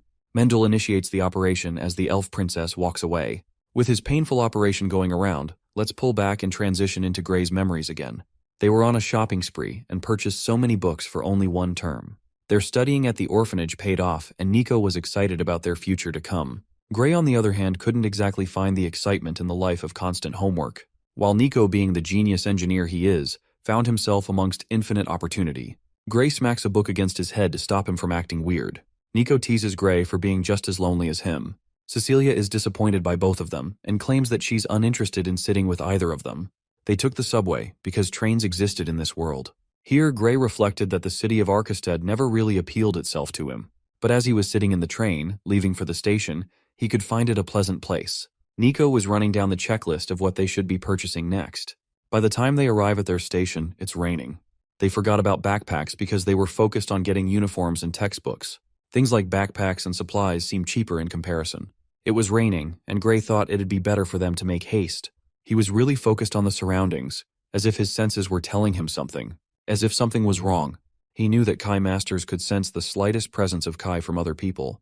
And while Gray wasn't really a master, he could sense an emotion, a dangerous one, bloodlust. Suddenly, the assailant attempts to shoot Cecilia before Gray pushes away both of them, allowing the shot to only graze by her arm. Gray orders Nico to run away with Cecilia at once, and stays behind to deal with the threat. He managed to block a projectile with one of the books. It's some sort of injection with a liquid. Gray makes his escape, knowing that whoever made that shot also possessed a really powerful aura. The man signaled his subordinates to chase the kids down. They don't care about the boys and are here to hunt Cecilia. Gray catches up with his friends, informing them about the tranquilizers. Nico questions why they're being hunted as they didn't even steal anything. But that's when Gray drops the bombshell. It's not them those men are after, it's Cecilia. The kids make a run for it until Cecilia loses energy and tumbles down. The dart that grazed her weakened her body. Cecilia wanted both of them to run and leave her behind, as those men weren't allowed to kill her to begin with. Gray understood the situation and tried to run with Nico, who left her with something useful. Unfortunately, poor Cecilia was abandoned just like that, frightened and all alone. The men caught up to her, realizing that the boys must have escaped. They could see that the tranquilizer did its work. The green-haired punk tried to retrieve her body, when suddenly Cecilia turned around with the special glove, electrocuting the living crap out of him. It was their plan all along, as Gray jumped in and targeted their leader with Nico. But this guy was good. easily dodging their attacks and kicking away Nico. Gray still managed to get an elbow in, but it's not like he coil damaged much against a trained fighter who pinned him to the ground. He admitted that the boy possessed some potential, but his life was soon to end.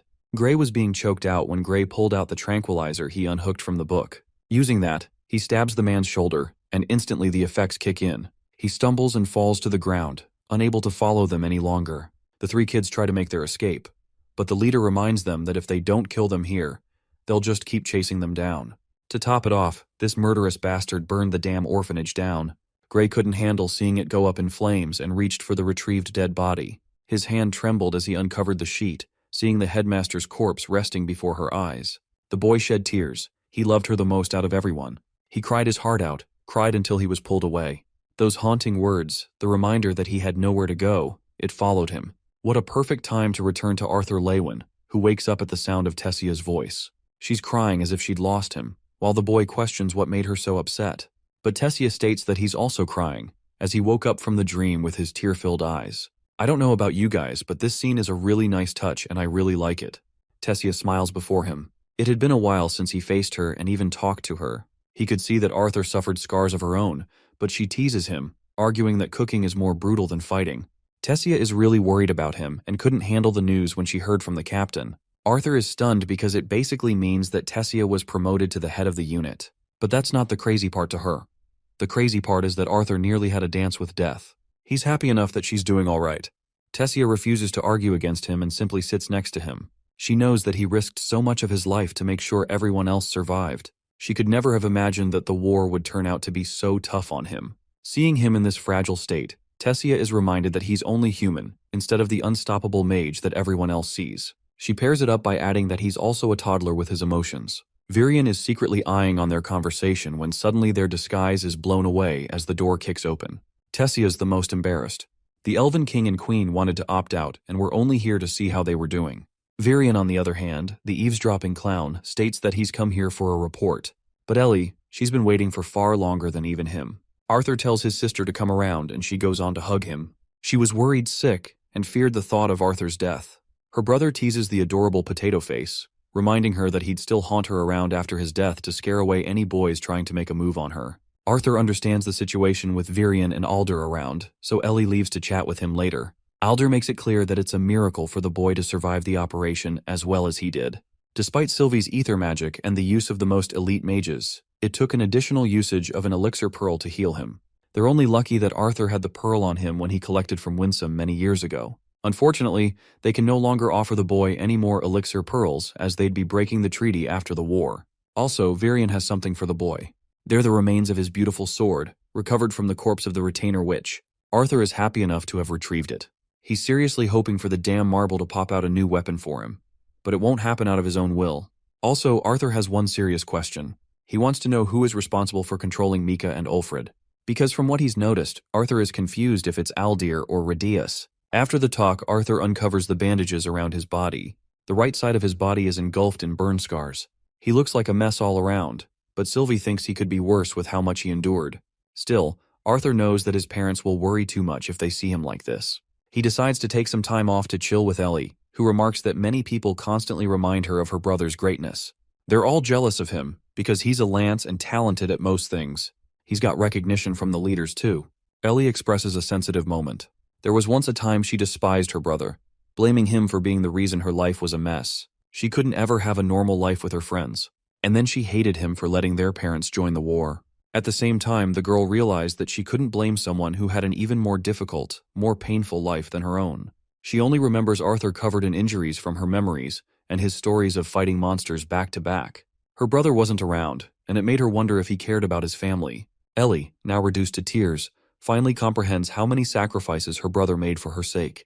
He was a young boy and wasn't guarded by their parents. She was the lucky one who could share time with them. He had to sacrifice his childhood just to get to the point he was at. Arthur tries to comfort her when Ellie rises up like a jolt of electricity, glad that she was able to relieve herself. Next, she has something to show to her brother, and before Arthur says anything, she understands the path he's chosen. Ellie picks up the bow and prepares a shot. She releases a perfect bullseye, impressing her brother.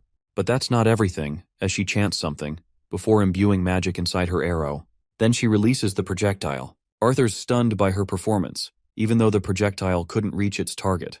Ellie is disappointed, but Arthur reminds his sister that she's only 12 and already made a bunch of progress beyond her peers. Joining the brother-sister duo are Helen and Emily, dressed up as if they were at some kind of wedding. It was actually Helen's idea to help Ellie realize her gift, but the boy still doesn't get what they're talking about. Interestingly, Ellie boasts the ability to mold mana into any shape she requires. It's a talented gift for sure, but Arthur's more fixated on their dressed-up attire. Turns out there's a celebration party tonight after the defeat of an apparent retainer. This makes Arthur realize that none of his friends know that he was the one who beat the retainer. He thinks Virion is a little too relaxed with his parties. He also realizes he should be getting a suit, but his maid squad is already ready with his clothes for that matter. Let's go over to Tessia's side. She's out here doing makeup and getting dressed up like a beautiful queen. Her mother is proud of her good looks. Tessia thanks her for helping out and getting ready. And like one queen to another, she wants Tessia to go up and show everyone who is boss. She arrives at the party, causing her team to become dazzled in her presence. Tessia is feeling alright but feels uncomfortable with the outfit. Stannard, on the other hand, thinks he looks ridiculous. Caria looks just fine but has no intentions of dating the pretentious nobles. Tessia thinks they should focus on Stannard getting a date and a girlfriend after the war is over. Bro is so happy that his team is playing the ultimate wingman for him. As for the green-haired Darvis, he won't be getting any of those privileges anytime soon. Tessia and the rest of the group make their way to the party. They were underestimating the scope of this thing, until their jaws dropped seeing great food and great musicians paired all around. Tessia thinks that Virion overdid it. She's looking for Arthur and gets teased plentifully by Korea for it. She thinks he must be resting in his injured state. Darvis acts all cocky after hearing the mighty Lance get injured. He loses his shit when he spots his stupid family and tags Korea along to do away with them quickly.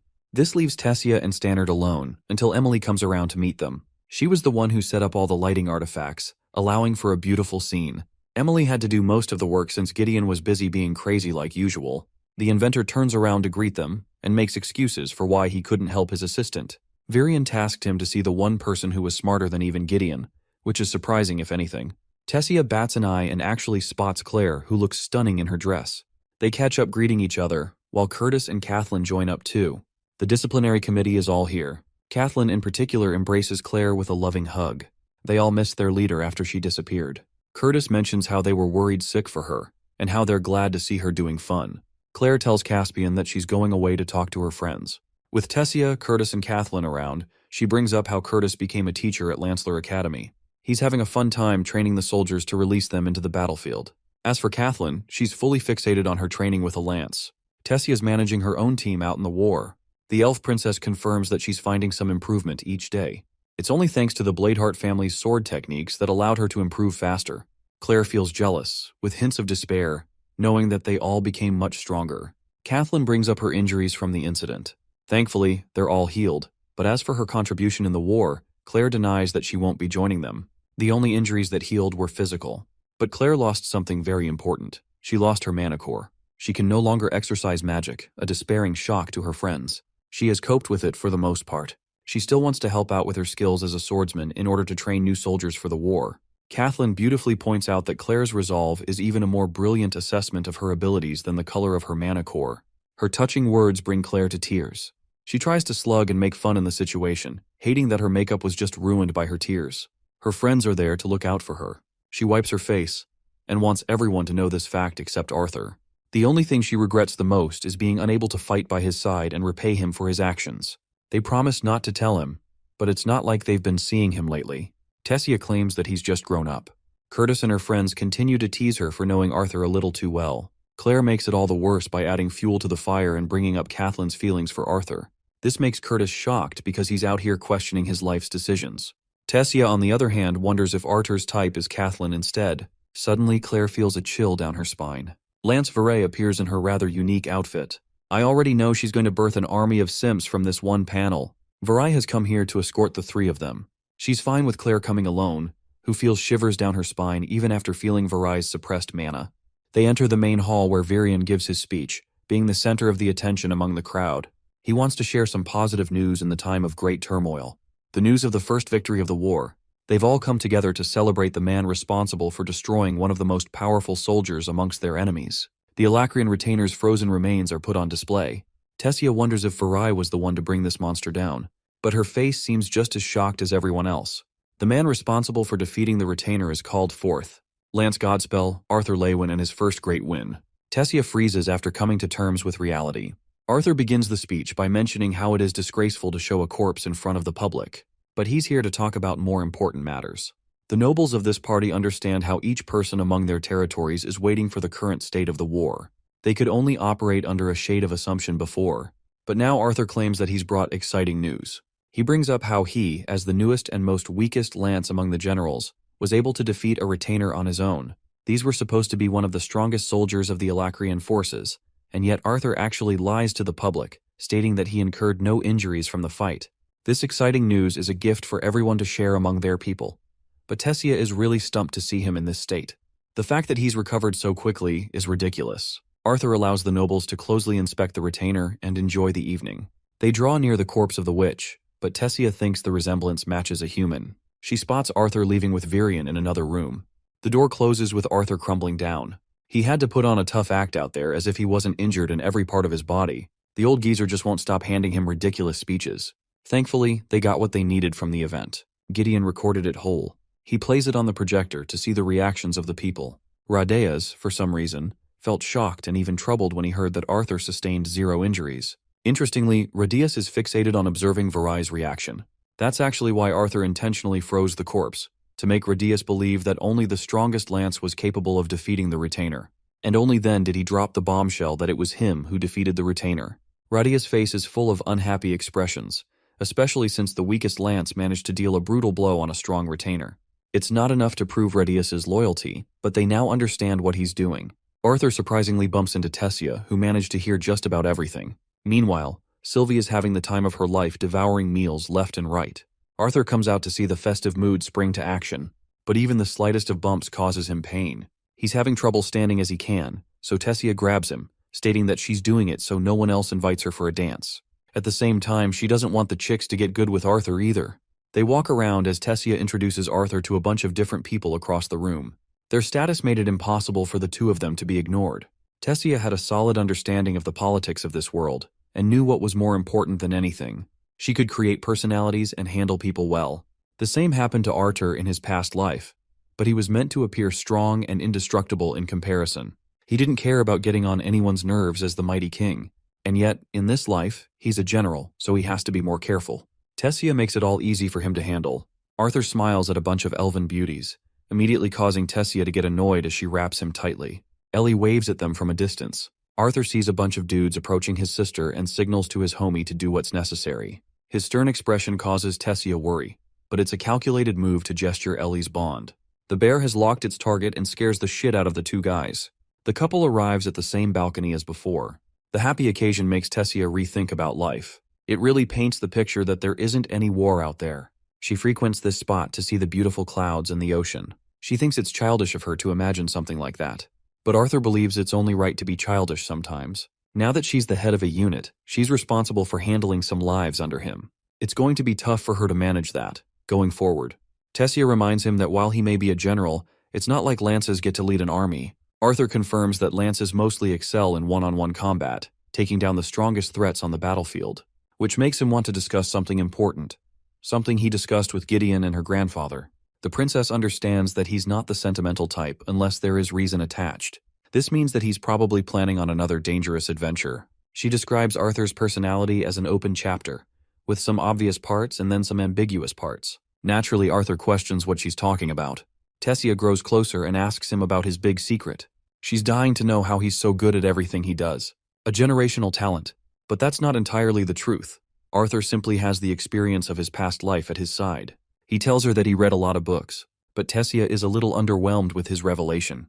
She finds it frustrating to accept the fact that they're just half a step away from each other in their mana cores. She's a beast tamer who has studied under the best teachers and even an Asura no differently than him. But the more she tries to reach out to his level of strength, the more she feels that he's drifting away. Tessia places her fingers on his neck, begging him to promise that he'll come home safely.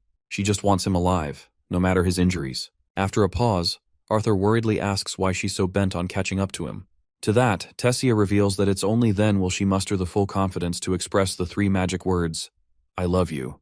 The following day, all lances as well as the royal families and important representatives share a meeting at the council. Arthur requests 2 divisions under him for the mission ahead. Radius explains that they're keeping their soldiers tight on the western coast. If they send 12,000 soldiers north, then they'll be rendered completely vulnerable. The Elven King agrees with Radius' input, highlighting the coastal battles. Even the lack of a single division could flip the balance and favor their enemies. Queen Priscilla confirms that they've yet to fully evacuate civilians from the important cities. Adding the withdrawal of coastal forces will reduce everything to shambles and cause harm to the cities. The Elven Queen offers to send 2 divisions of the Elven troops stationed near the border for the task instead. Commander requests the opinion of the generals. First of all, Baron harshly criticizes Arthur's intel and believes the sacrifice isn't justified. Micah agrees with Baron's view of the situation. She believes that moving troops like that will take a long time even with the teleportation gates. Ulfred agrees the same. Even Aya disagrees and apologizes to Arthur before mentioning her opinion. Finally, the most sensible and astute of the group, Lance Veray offers a different perspective. She believes that if Arthur's information is on the dot, then the correct choice would be sending more than 2 divisions up north. Arthur's surprised because he wasn't expecting her to speak up for him. Still, it may work against their plan if anything.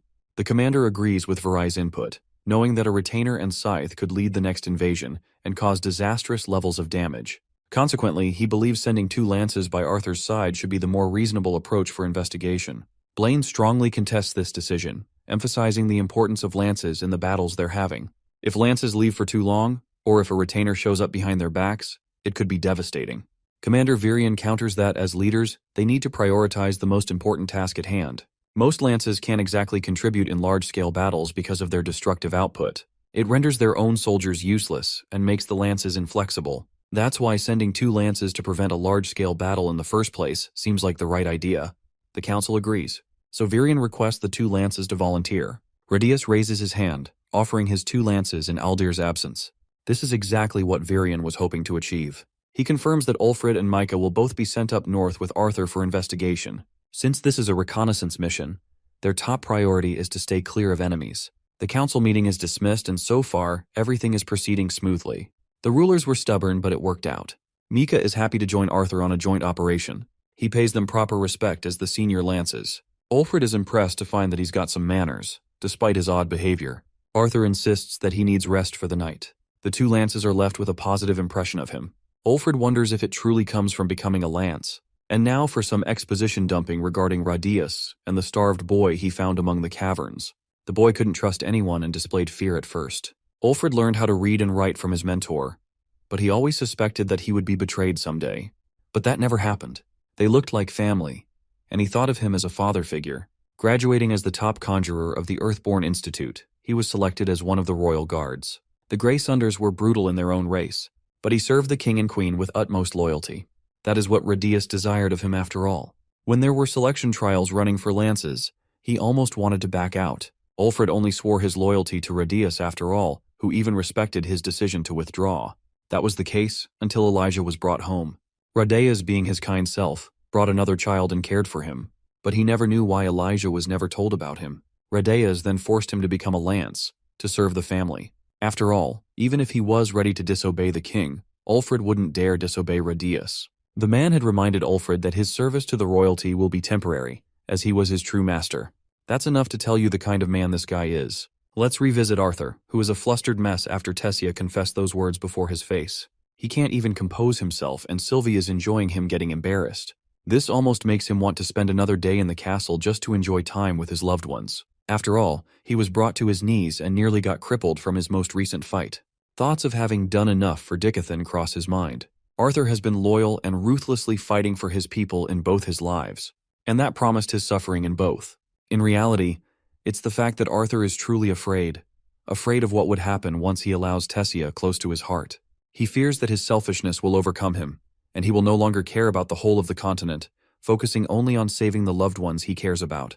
It's time for him to leave, so he embraces his dear sister one last time, promising that he'll be back. Arthur gives her a peck and tells her to take care of her for him. Mika is really excited to go on a mission with the famous Arthur Lewin, who is often talked about by the other generals. Arthur notes how she's got a cute personality with how she refers to herself in third person. She thinks he's hitting on her and reminds him she's way older. Radius comes around to see them off. He understands that Arthur's tired from his previous fight and hopes that the boy's suspicions prove to be false. He just wants him to come back safe and sound so he can rest more. On the inside, even Arthur's hoping the same to happen. He's dearly hoping that Elijah's one and only father figure doesn't turn out to be a traitor. Arthur rides his dragon while the other lances fly using their own powers. They've been traveling for a while, so Mika recommends setting up camp, but Arthur suggests they still go ahead. Suddenly the beast roars so suddenly and alarmingly that it catches both of the lances' attention. Arthur becomes embarrassed because it's basically the dragon's way of telling him that she's tired and needs rest. Poor guy makes an excuse in front of the generals that he needs a break. So they set up camp for the night. Each lance is going about their own business. Ulfred is reading a book, Mika's being Mika, and our boy is meditating like a Chad. As for the furball, she's asleep. When Arthur opens his eyes, he's startled by Mika eyeing him down up in his face. She's impressed and regards the uniqueness of his refinement process. Even Ulfred claims that the refinement process isn't visible for an ordinary mage, but when Arthur does it, it's as if the other mages are drawn towards him. Arthur wonders if it's because of the fact that he's a quadra-elemental mage. Mika is stunned to hear that, while Ulfred now understands how the boy was capable of becoming a lance for his age. At first he thought the council was exaggerating his powers. Micah excitedly asks Arthur how it feels to wield all the basic elements, but Sylvie reminds this fool to keep sensitive information private. Arthur goes on to admit the difficulty of handling deviant elements like gravity. The most difficult part of being a quadra-elemental mage is that he doesn't know which spell to cast since he's got so many options. Ulfred argues that he must have a couple of comfortable elements, which Arthur confirms.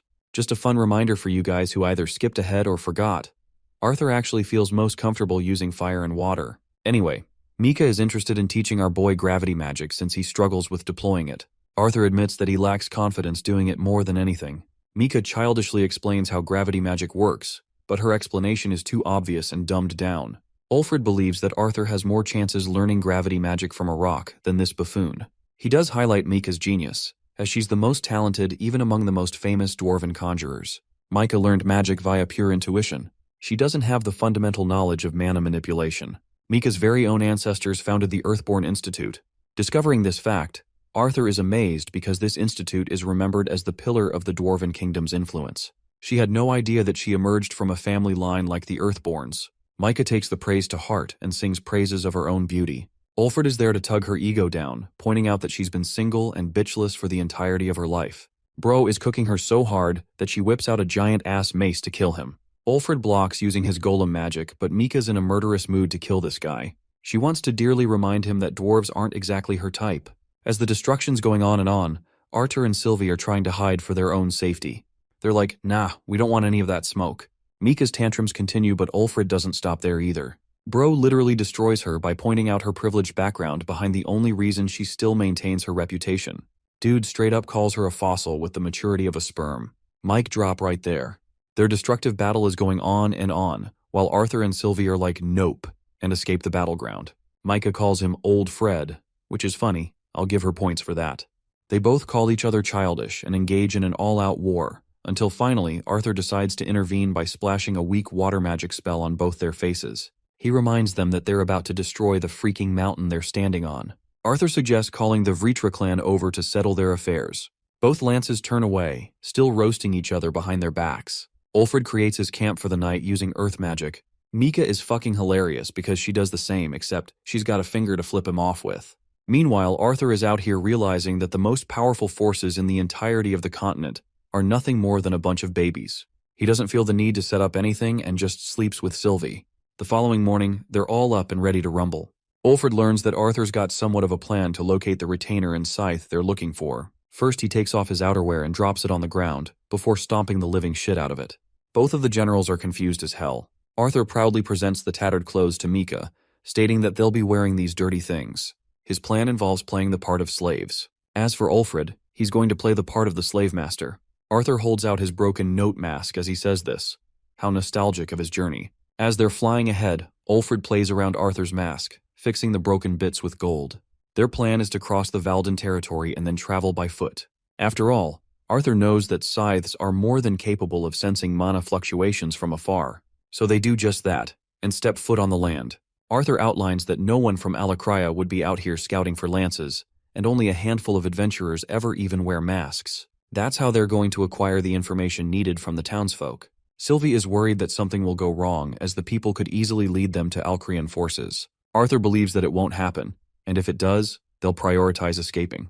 Interestingly, Arthur points out that another lance was sent after them in secret. but he can't sense her at all and confirms that it's Aya he sent. Nicknamed the Phantasm, she's known for masking her presence extremely well before assassinating her targets. Anyway, they're almost near the main road, so it's about time they get into proper disguise. Arthur messes up his hair. Mika feels like shit while Ulfrid feels like a king. Arthur really wants to sell the axe, so he scrubs dirt against his face. Micah's having nightmares just thinking about it, but it's natural for them to play the part of getting dirty and go unnoticed. Arthur goes full-on machine gun mode and chucks dirt in her direction. Even after relentless dodging, Mika ends up getting splashed with the dirt, much to Ulfrid's amusement. She's annoyed that she couldn't be the master, but Arthur thinks it's obvious why they didn't do that. She looks like a child and no one would believe them. Anyway, they've made it and their disguises are ready. Now the plan is to follow the road and head into the nearest town. So they walk for a while before Ulfrid calls out a bunch of dudes riding by. He tells them that they're heading north after their carriage was attacked by bandits. As for his mask, Ulfrid perfects an excuse for that too, saying that he's hiding his identity to stay safe. The dwarves take pity on him, but still turn him away as their horses can't handle the extra weight. But you know how it goes, money talks louder than reason. So these chumps easily persuade themselves at the sight of silver coins. Mika's really happy at first, until the carriage owner expresses that both slaves will have to travel by foot. Poor girl is once again demolished and has to walk for at least an hour now. Mika is surprised that Arthur knows this part of the world. It's only natural he would know, as he grew up in this humble hometown. After an hour of walking, Arthur takes a moment to observe his hometown. He hasn't been here in a long time. Not even Sylvie knew about it. Unfortunately, Ashbor is now worn down more than ever. As they walk up ahead, Ulfrid identifies at least 40 men inside the tavern, but Mika recalls at least 43. Arthur reminds the lances not to use any magic because they will draw attention from scythes. But the thing is, these guys weren't even using mana. They're just good at sensing people.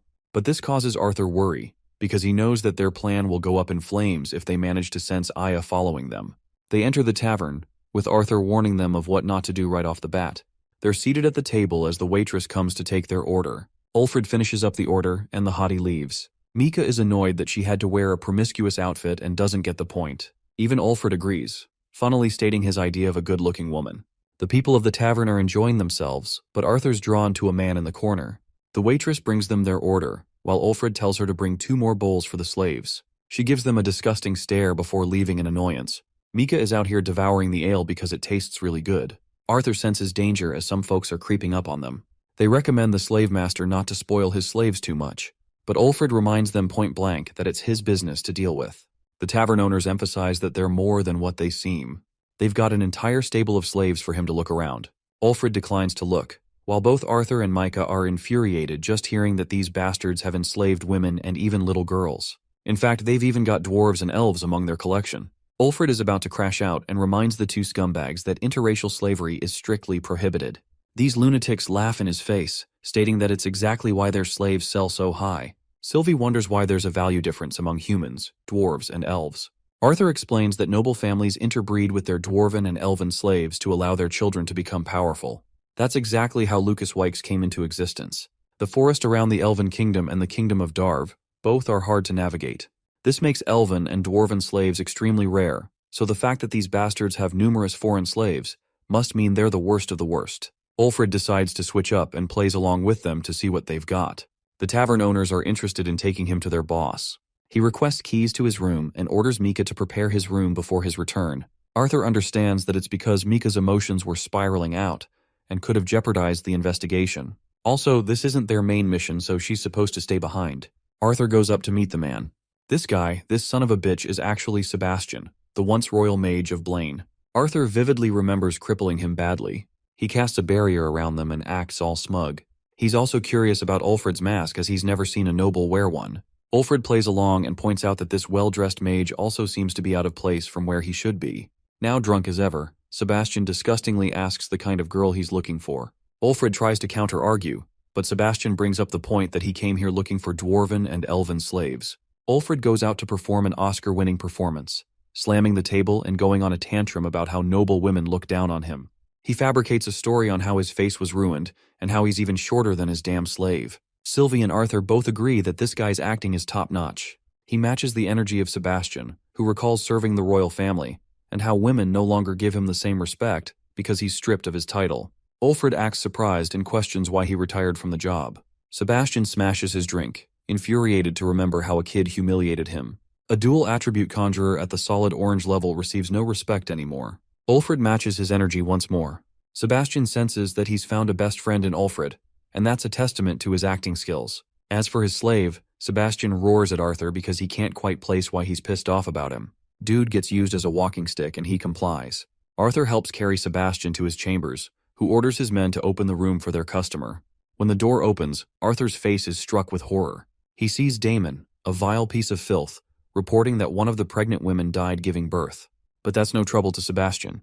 He's excited to hear that they got a baby girl as a slave out of the situation. Arthur wants Sylvie to shut her eyes, because only he can see how miserable these girls look in their condition. They're lifeless in their bodies. Sebastian wonders if Ulfred has found someone intriguing. As a response, Ulfred loses his temper and attempts to kill this guy at once. Even Arthur doesn't get what's going on. The guards rush to stop them, but Arthur quickly enters the Realm Heart physique to one-shot them.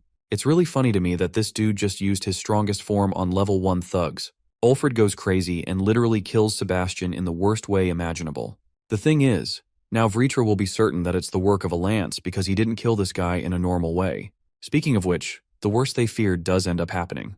Out in the distance stands the monster known as Uto, the same terrifying demon who ended Alea. He's so happy to see the boy wonder here of all places. Arthur is surprised too, as he was expecting to find a different retainer here. This impresses the demon, as he wasn't expecting Arthur to be so knowledgeable. Even Sylvie senses the extreme danger in this situation.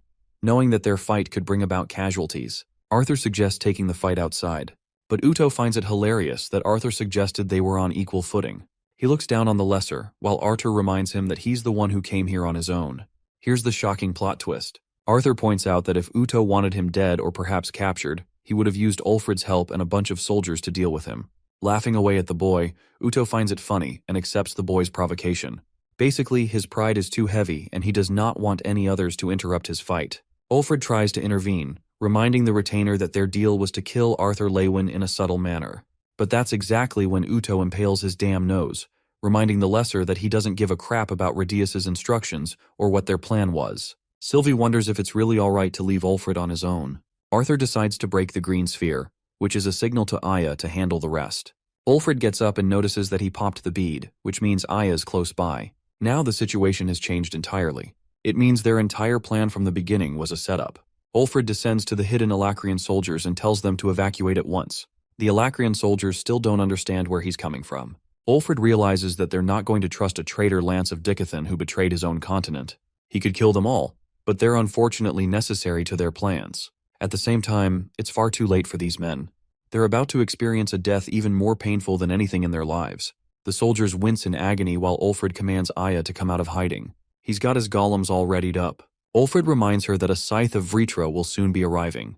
He can promise her survival if she chooses to flee. Ulfred understands that Aya's going to inform Aldir, and he would then kill Ulfred using the artifact. Normally, this would be enough for her. But the type of person she is, an assassin, Ulfred knows he's not going to take the easy way, even though he much rather prefers she does. The mystical elf creeps up on him, instilling the fear of death before warping away. She thanks the fool for trapping the Alacrian soldiers here, as her spells will only become stronger and take them all out. Ulfred is done with her tricks and calls her out for being a coward lance. Being the queen of sass, she reminds this traitorous scumbag that he's the one acting as a fool. She's just exploiting the situation the best way she can. Ulfred gets pissed and is now hell-bent on eliminating the lance. He understands that more and more Alacrian soldiers are going to die if this goes on. Normally, it would be best to take the battle on high grounds, but he doesn't want to risk harming the people of his race. Aya laughs in the face of his dwindling resolve, pointing out that he's lost his mental fortitude. Before long, Ulfred is attacked by a hydra and tries to catch Aya. She suffers a small burn, realizing that she can't let her guard down for even a second around another lance. She's known for torturing her victims, which is why she's disregarded among her people. In response to this, she beautifully reminds him of the statue he made out of Sebastian. That was torturous enough for his methods. Aya senses a golem monster swinging at her from behind, but she dodges it with amazing speed. She thinks her methods of torture are nothing compared to the brutal death Ulfred gave to Sebastian by entrapping him in a molten tomb. The man loses his patience and justifies that a monster like him only deserved a gruesome death. To this, Aya questions if that's also what led to him betraying his own continent. The dwarf acts all cocky and confident, as if the elves and the humans never went through hardships themselves. Ulfred expresses that dwarves were always thought of as inferior among the three races. They were always taken advantage of. He surrendered his loyalty to Radaeus, who joined the Alacrian side. Aya taunts him, stating that not even the Vritra clan could care for Radaeus, much less his people. They consistently refer to them as lessers because they're equal to dust, equal to nothing. It makes her sick to remind him that the Vritra clan will merely use the Dicathans as experimental subjects, nothing more than slaves. Ulfrid tries to use this moment to strike her down, but she deflects with ease. She wonders if he's done protecting the Alacrian soldiers, seeing as he's engulfed the entire place in lava. Ulfrid had created tunnels for their escape while she was ranting, and now he's more comfortable taking her on. Aya dashes away, sending wind strikes in his way. Ulfrid sends his army of golems after her, but she maintains her power and destroys all of them. She even releases an enormous wind cutter attack that catches Ulfrid on full blast. The only reason he survived is because of his golem armor. Aya considers it a stalemate among the two, arguing that if they fought for longer, Ulfrid would have the clear advantage. She sends more attacks his way, while he blocks with his magic and reinforces molten armor to strike her down. Aya brings out her wind trident and manages to slash Ulfrid's head, while his weapon nearly misses her by an inch. Unfortunately, this was part of his plan, as the lava trapped her in place, allowing Ulfrid to deal the brutal blow by piercing her abdomen, mocking her for having weak patience. He apologizes for having taken such ruthless methods. Aya stands there, defeated in his grasp. And now for the main meal of the day. Arthur versus Uto. They both come out in the open. Uto confidently stretching because he thinks this'll be easy. Arthur can easily sense the massive power gap between him and the retainer he fought earlier. Uto bickers that the greatest motivation for an enemy is revenge, so he's gonna enjoy this fight to the fullest. But Arthur is eager to ask him if he really thinks this is about revenge. Uto maliciously creeps up on him, reminding the boy of his reaction last time. He confirmed the ruthless killing of the elf. But Arthur argues that he only met the elf during her death, so it's not that he's here for revenge. He just deems Uto as a presence to be disposed of. This makes it unbelievably disappointing for Uto, who decides to give Arthur a reason to get angry by mercilessly piercing the innocents nearby. He came here fully prepared to test Arthur's resolve for vengeance. He even figured it would be better to kill someone from his family to give the boy a reason. Uto continue his massacre when Arthur enters the Realm Heart physique to put a stop to his methods. Uto applauds him for finally acting enraged, giving him a performance he was hoping for. The rest of the people are getting killed, but Uto wonders if he should take it up a notch and target the elf princess. You know, the one that the boy admires the most. To this, Arthur immediately strikes the retainer, amusing him to a certain extent. This confirms that the boy cares about Tessia more than anyone else. Uto is slammed by Sylvie and dragged out of the city to protect the people. Uto gets up as if he never even got injured in the first place. He is intrigued by the boy's dragon after sensing its unique mana. Regardless of that, Uto is confident that Arthur's gonna need more than just a dragon to survive this fight. But he's just so glad right now that not even a retainer can identify her on the spot. Arthur leaps into the field and slashes the spikes, carving an opening for himself. Uto dashes in, countering the boy with his claw. He's rather impressed by Arthur's performance so far. The boy manages to shove the retainer away, before launching a wave of wind magic attacks at him. But things have yet to be settled. Sylvie knows that the retainer is alive and well. As for their own injuries, Arthur doesn't want her to heal them yet. Uto comes flying full speed, clashing against Arthur's broken sword. In this moment, the boy decides to activate one of his strongest weapons, Black Lightning. It crackles the field, but Uto doesn't even flinch. Arthur pairs his lightning with his blade, but it's no matter to Uto, who calmly dodges each strike as if it were child's play. He stops his blade, stating that he expected a lot more than where that came from. Even Sylvie knows that the situation is the worst for them. Uto's attacks are only getting stronger and faster, while they're going on the back foot. Arthur charges a surge of black lightning and unleashes it across the field. Thanks to his Realm Heart physique, he identifies that Uto's powers only manifest in shadows. It's also why his spells are becoming increasingly stronger the more darkness sets in. Uto swiftly dodges each of the boy's slashes, before slamming him with a powerful punch. The punch really hurts Arthur as he struggles to get up while Sylvie comes rushing to his help. Sylvie takes him away. Her plan involves moving out of the shadows. But Uto's chill and merely raises his spikes to the point they reach the cloudy horizon. It's only thanks to her incredible speed that they're high up for the spikes to disappear. But this dude is a literal monster. He catches up in the air, impressed that they were able to exploit his weakness just now. Arthur gestures to Sylvie to be ready and lunges forth using Thunderclap Impulse. His plan was to slash Uto a single time, but he clearly missed, allowing Uto to counter him. Luckily, he blocked the attack and managed to get on Sylvie because he can't fly. Then he jumps again, this time using Black Lightning to bring Uto down. But he's having no trouble dodging Arthur. Uto blocks his blade and sends him back. Uto is rather disappointed that even after his powers were weakened, Arthur couldn't even land a single hit that actually left an impression. He finds it really unamusing with how weak Arthur is. The boy apologizes, before charging his blade with black lightning and reminding the Alacrian retainer that he's not here to impress anyone. Arthur lunges forth, surging with electricity, and pierces Uto's body with his blade. He's happy to have landed the finishing blow, or that's what he thought. Because he can't pull out his blade. The feeling of despair haunts him as Uto confidently declares that already knows how to counteract his own weaknesses. He looks at the boy with a demonic and sadistic smile, Arthur's blade still stuck inside his stomach. Let's revisit the clash between the two lances. It seems clear that the victor of this fight is Ulfrid, as Aya just received a gash she can't escape from. Well, that is what he thought at least. Aya's body, which he thought was the original one, proceeds to disappear into the wind. She lured him to create an opportunity from behind. Ulfrid is shocked that she fooled him like that, not being able to comprehend how she was able to best him like this. Aya is hoping that he was amazed by her performance, and she knows that he's curious about her tricks even now. Turns out that every mage of every race has a natural protection against foreign magic. That is the main reason why water mages are restricted from draining a person's bodily fluids, and also the reason why earth mages can't simply exploit iron in someone's blood. The same way wind mages can't suffocate someone by drawing air out of their lungs. That is until that person has formed a direct link to another person's mana. She first weakened his defenses, allowing him to believe that he had won. After that, she slowly exploited her armor. Right now in his current state, the only reason he's still alive is because Aya wants him to be. She could seriously kill him any second she wants to. Radius recalls the conversation he shared with Radius, expressing his own concerns. He tried to remind his master that he wasn't bound by the Asura Aldir. Regardless, Ulfrid now begs Aya to spare at least Mika as she shared no involvement. Aya reminds him that she's not up to deciding that. Ulfrid expresses his gratitude working side by side with Lance. Aya smiles and agrees before dealing the killing blow. Ulfrid's words to Radius are further revealed. He promised to carry out his master's commands only because he asked him to. He shared no love for his own people because of the treatment he received as a boy. And now, that same boy remains dead on the ground, executing the orders of a madman. Aya stands as the victor in her disheveled state. She's concerned for Arthur's condition, hoping that he's okay on his own in the fight against Uto. Now let's return to the climactic sequence between Arthur and Uto. The retainer materializes spikes out of his body, mocking Arthur for being so naive.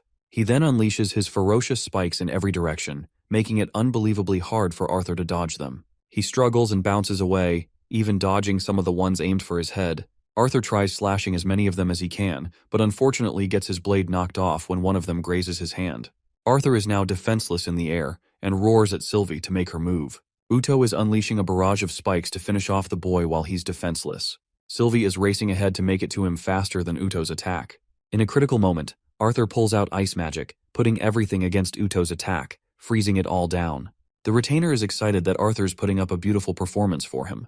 He unleashes shards from his body, each of them casting a spike of their own. This time, Arthur seems doomed for good, because he's about to get nailed from every direction. In yet another desperate situation, he activates Static Void and stops the flow of time. This allows him to leap away from the cage of spikes, which later smashes against each other, and could have pierced his body like a sponge. Unfortunately, the usage of Static Void comes at a huge cost. Arthur falls, completely knocked out of his Realm Heart physique. Thankfully, Sylvie is there to catch him. Uto's pretty fucking impressed that he dodged an attack like that. He doesn't know that Arthur stopped time, but it won't be making much of a difference at this distance. Uto literally smacks Sylvie and Arthur down with a single attack. Falling from the skies, Arthur urges Sylvie to return to her fox state. She's afraid that he'll get killed if he doesn't cushion the fall. She wraps him around her body, hoping to block the injuries for Arthur.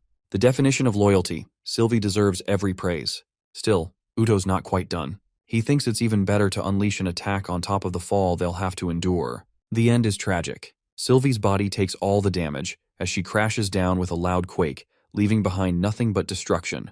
The beautiful Aya has just finished her side of the mission, only to be startled by a cataclysmic explosion nearby. The sheer impact of it terrifies her. Zooming in, we find the aftermath of Arthur's fall with Sylvie. Black spikes have scarred the very earth, while the black dragon is pierced by countless of them. Poor Sylvie is severely wounded and knocked out, while her master helplessly calls out her name. Arthur is struck by the memory of his losses as Grey, as he does his best to help Sylvie reclaim her life. Helplessly, he tries gathering ether particles, hoping to miraculously heal her. Despite his best efforts to heal her, Sylvie doesn't respond. His trauma as Grey resurfaces, recalling the memories of his brutal training. Deep in his heart, he prays for the dragon's survival, knowing he can't live through the loss of his child. Arthur pleads with her in silence, when suddenly a female voice calls out to him, assuring him that his beast will survive. Towering over from atop are two jagged horns. It's the scythe that instilled fear into him during their first encounter. Lady Xyrus. Shockingly, she has Uto in her grasp. Just one look at her reminds Arthur of the sheer danger he's in. She's so powerful that her aura is completely undetectable,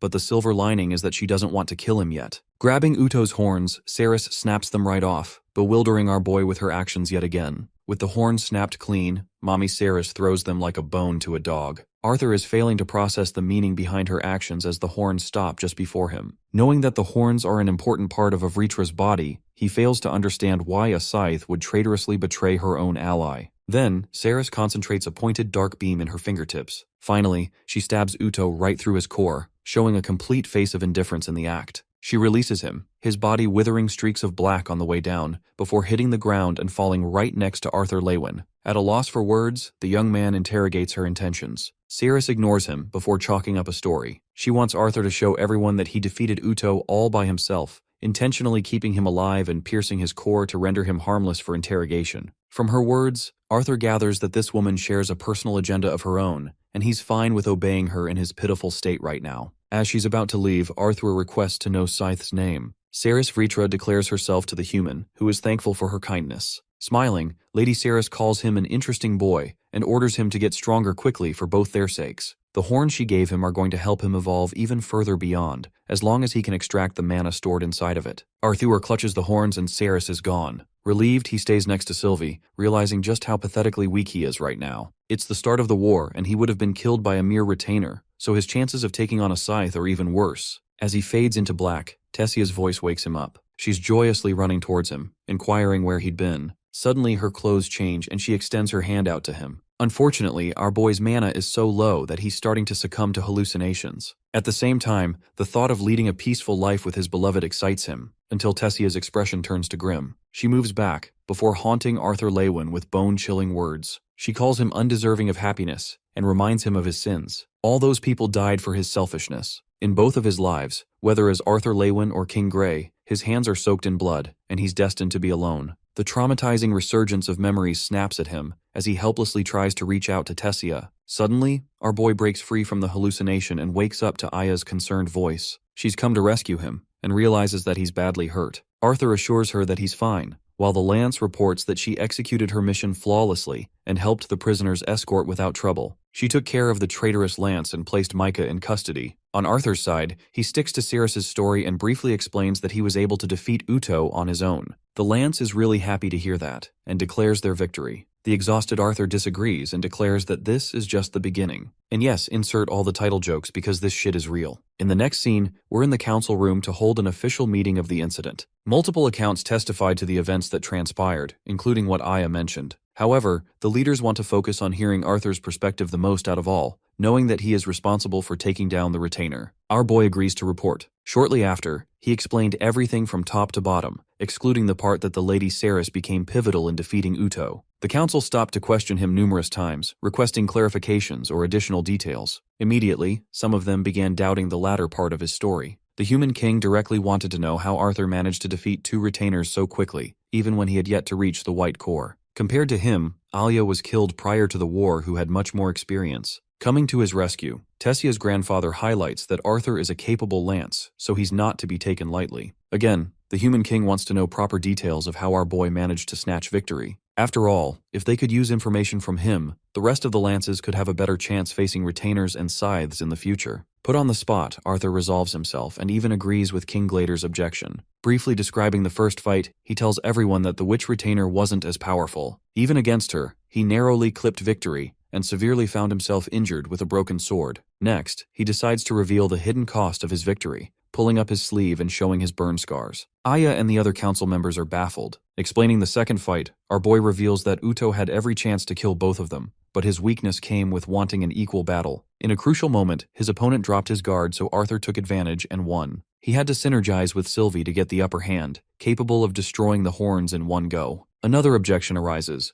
Just how did Arthur know about the weakness of the horns? Our boy shares that he didn't really have prior knowledge, not even the Asuras did. But during his final moments with Lance Alea, Arthur learned about Uto's furious reactions when she managed to crack his horn. Baron tries to counter-argue, but Varese stops him and urges Arthur to continue. Sharing more, he reveals how easy it became to defeat Uto after destroying his horns. Right after defeating him, he passed out and woke up in front of Aya. Even with all his advantages, he lost Sylvie, who is currently unconscious in the hospital. That grim explanation leaves the council room silent, until Tessia's grandpa requests for the next thing on their agenda. They still have to address their alliance with the dwarves, now that they've betrayed the continent. King Glader slams the table in frustration, annoyed that Lord Aldir, their one and only hope through the Asuras, is out of reach right now. Radias are kept in captivity as well, which means they have no way to control the dwarves anymore. From Arthur's investigation in the region of Darv, it's clear as day that there are numerous parties assisting the Alacrian army from within Dicathan. The Elf King suggests sending forces into Darv to try and control the dwarves. But King Glader argues that it's only going to intimidate them more, which means enforcing control is ultimately useless as an approach. Hearing their suggestions, Arthur decides to chip in, questioning if the news of Radius's capture was made public. Luckily it wasn't announced, so he comes up with a brilliant solution to use that information to their advantage. His idea impresses the kings, and Tessia's grandfather thinks that anyone going up against Arthur via strategy will be demolished. That's how smart this man is. The Elven King realizes that they simply have to exploit Radia's communication with the traitorous factions,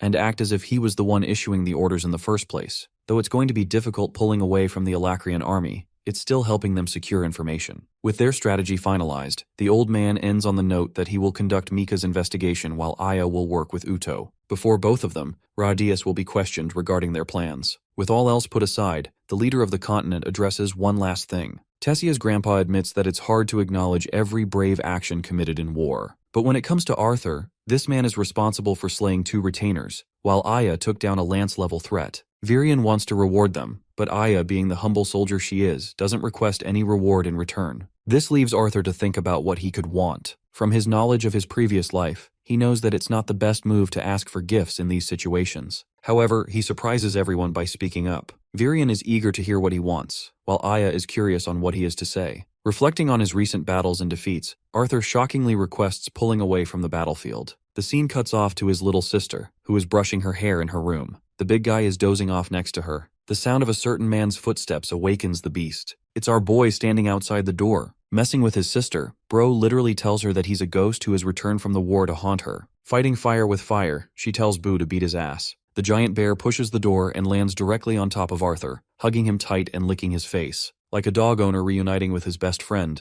Arthur enjoys the moment, while his sister reminds him that she's not a kid anymore to be fooled by his lame tricks. Her brother smiles and agrees that he deserved the slam. Quickly, she charges at him, squeezing him tight, welcoming Arthur back home. He hugs her, thrilled to be there with her. Sylvie continues to take rest in her room, while the Dicathan soldiers are marching about. The council room receives meetings as usual. Arthur continues to be impressed by his sister's excellent archery skills. He wonders if she's capable of maintaining the same accuracy while on Boo. Slouching, she sighs in defeat. She still has a long way to go to perfect her archery skills, and Boo runs so fast that it's really tough landing even a single shot. Just imagining it makes our boy laugh out loud at his sister's misery. Arthur asks about her practicing regimen. Ellie doesn't keep track but guesses that it must be close to 7 hours a day. Since she spends so much time practicing every day, Arthur questions how she manages time during studies or playing around. Fidgeting in response, the little sister explains that she can easily wrap up homework in one day. She also acts like she's the popular kid around school, so it's easy for her. But our boy is highly suspicious of that and eggs her on for the truth. Frustrated, Ellie confesses that she doesn't really take any interest in having conversations or gossip.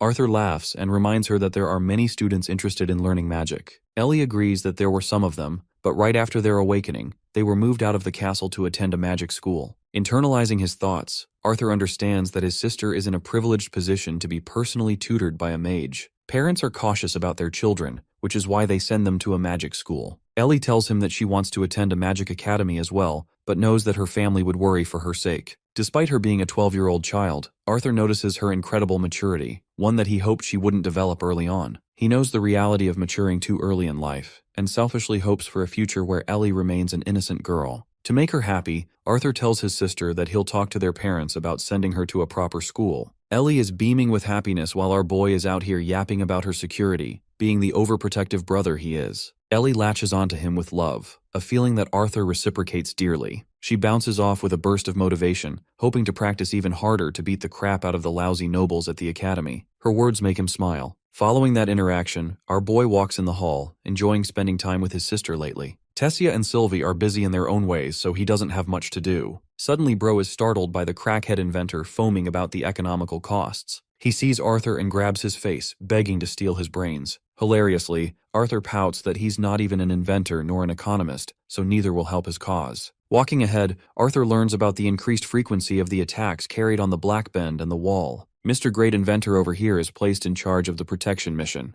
but it's a difficult job because they barely have enough mages going around. Arthur asks an important question: why is Black Bend being attacked at all? He learns that the city is fully responsible for food and rationing supplies as well as weapon manufacturing. Dicathan's walls are the first line of defense against the enemy army and the monsters. This means it plays a critical role in protection. Thinking about it for a moment, Arthur senses how difficult it will be to carry supplies throughout the flatlands. Instead of chalking up protection on carriages, he recommends optimizing a better supply route instead. His shift in perspective is astounding to the inventor. Arthur asks for the current state of the combustium mines and learns that 5 sites are being currently worked on. They're currently being mined for the purpose of mining coal for the steam engine. In the process, they manage to get their hands on a supernatural mineral that's so powerful it can run an entire ship. With only 10 pounds of combustium, a ship can travel a dozen miles at full speed. This recent discovery lights up another idea in Arthur's brain. Instead of sharing his thoughts right away, he wants to reflect on it. Interrupting their conversation, a tall version of Frieren asks for Arthur. Alanis Ameria has been personally assigned to him as his new attendant. Her gorgeous looks even got this lousy inventor simping for her.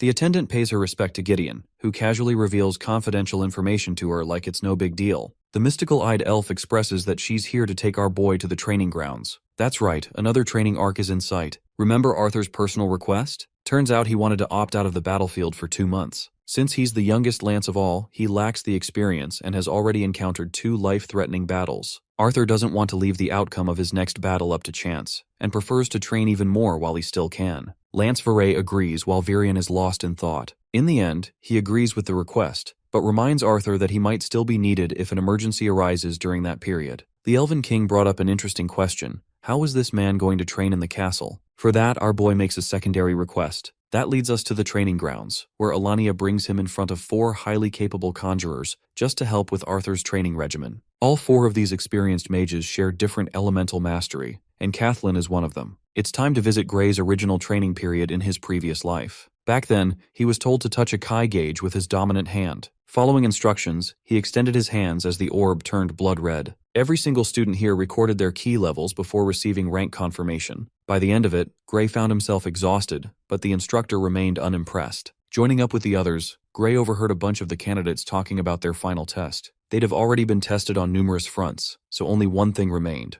Gray knew his Kai didn't mean anything, but he was looking forward to his upcoming final test. He joined up with the rest of the candidates. Instructor Grej explained that the final test centered around practical combat. He wasn't going to reveal their Kai levels, but he knew everyone had a different level. The reality of combat is that one is faced with opponents with even greater key advantages than their own. That's why this process is random. The main criteria for this test is to judge based on adaptability and success. The instructor highlights the importance of the entrance exam, as it will determine their spot in the academy. Right away, spikes of black emerged behind them as Instructor Grej spoke of expulsion upon their poor performance. The fights began, and no one really cared about hiding Kai levels anymore. Gray knew that certain kids among them were proud military brats raised for the sole purpose of becoming king someday. The first battle concludes when a girl is moments away from killing her opponent. Instructor Grej stopped her and told the cadets to return back to their group. Finally, Gray's turn came as he stepped forward. His opponent was Cadet Vlaire of House Ambrose, an arrogant child with the same military crest on his uniform. The perspective returns to Arthur's current life. Virion has come to explain the situation.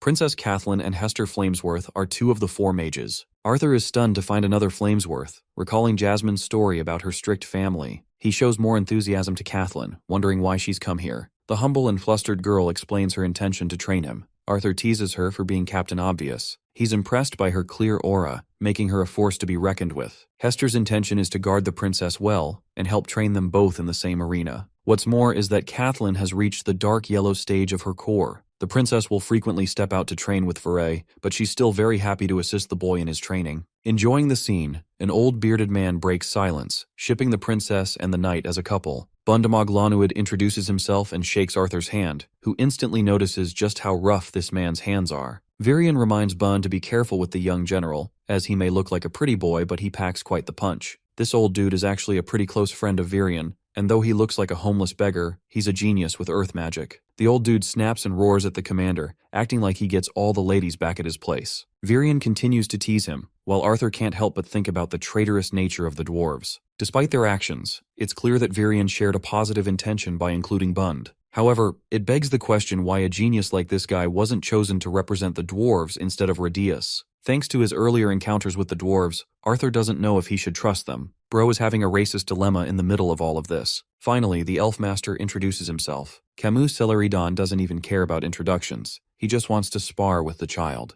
Arthur is shocked by this man's serious nature as he shut up Virion just to make his point. Camus is an unusual fellow for an elf, because he's messy, and doesn't even take care of his looks like the other elves. With all of them made familiar to another, the commander wishes the best for Arthur to enjoy his training period. Watskin and the attendant will be observing the regular training periods in Virion's stead. The green-haired nerd reveals a bunch of things they need to do before kickstarting Arthur's training. She's brought an exoskeleton for measuring purposes, covering our boy's entire body as if he were a robot. Done with the preparation, Watskin tells the attendant to do one last thing. Arthur is told to stand still while she scans him using her powers. After the scan is complete, she jots down notes. Arthur wants to know what's going on while Watskin destroys a bunch of rocks to gain his attention. The equipment in this room is specifically constructed for Arthur's training. She highlights his incredible control over mana manipulation, but then talks about his trash utilization of elemental magic, putting him way behind the other lances. Watskin thinks he shouldn't even be called a quadra-elemental mage, and should resign himself to a dual-elemental one instead. Bro is getting dissed in front of the entire crowd,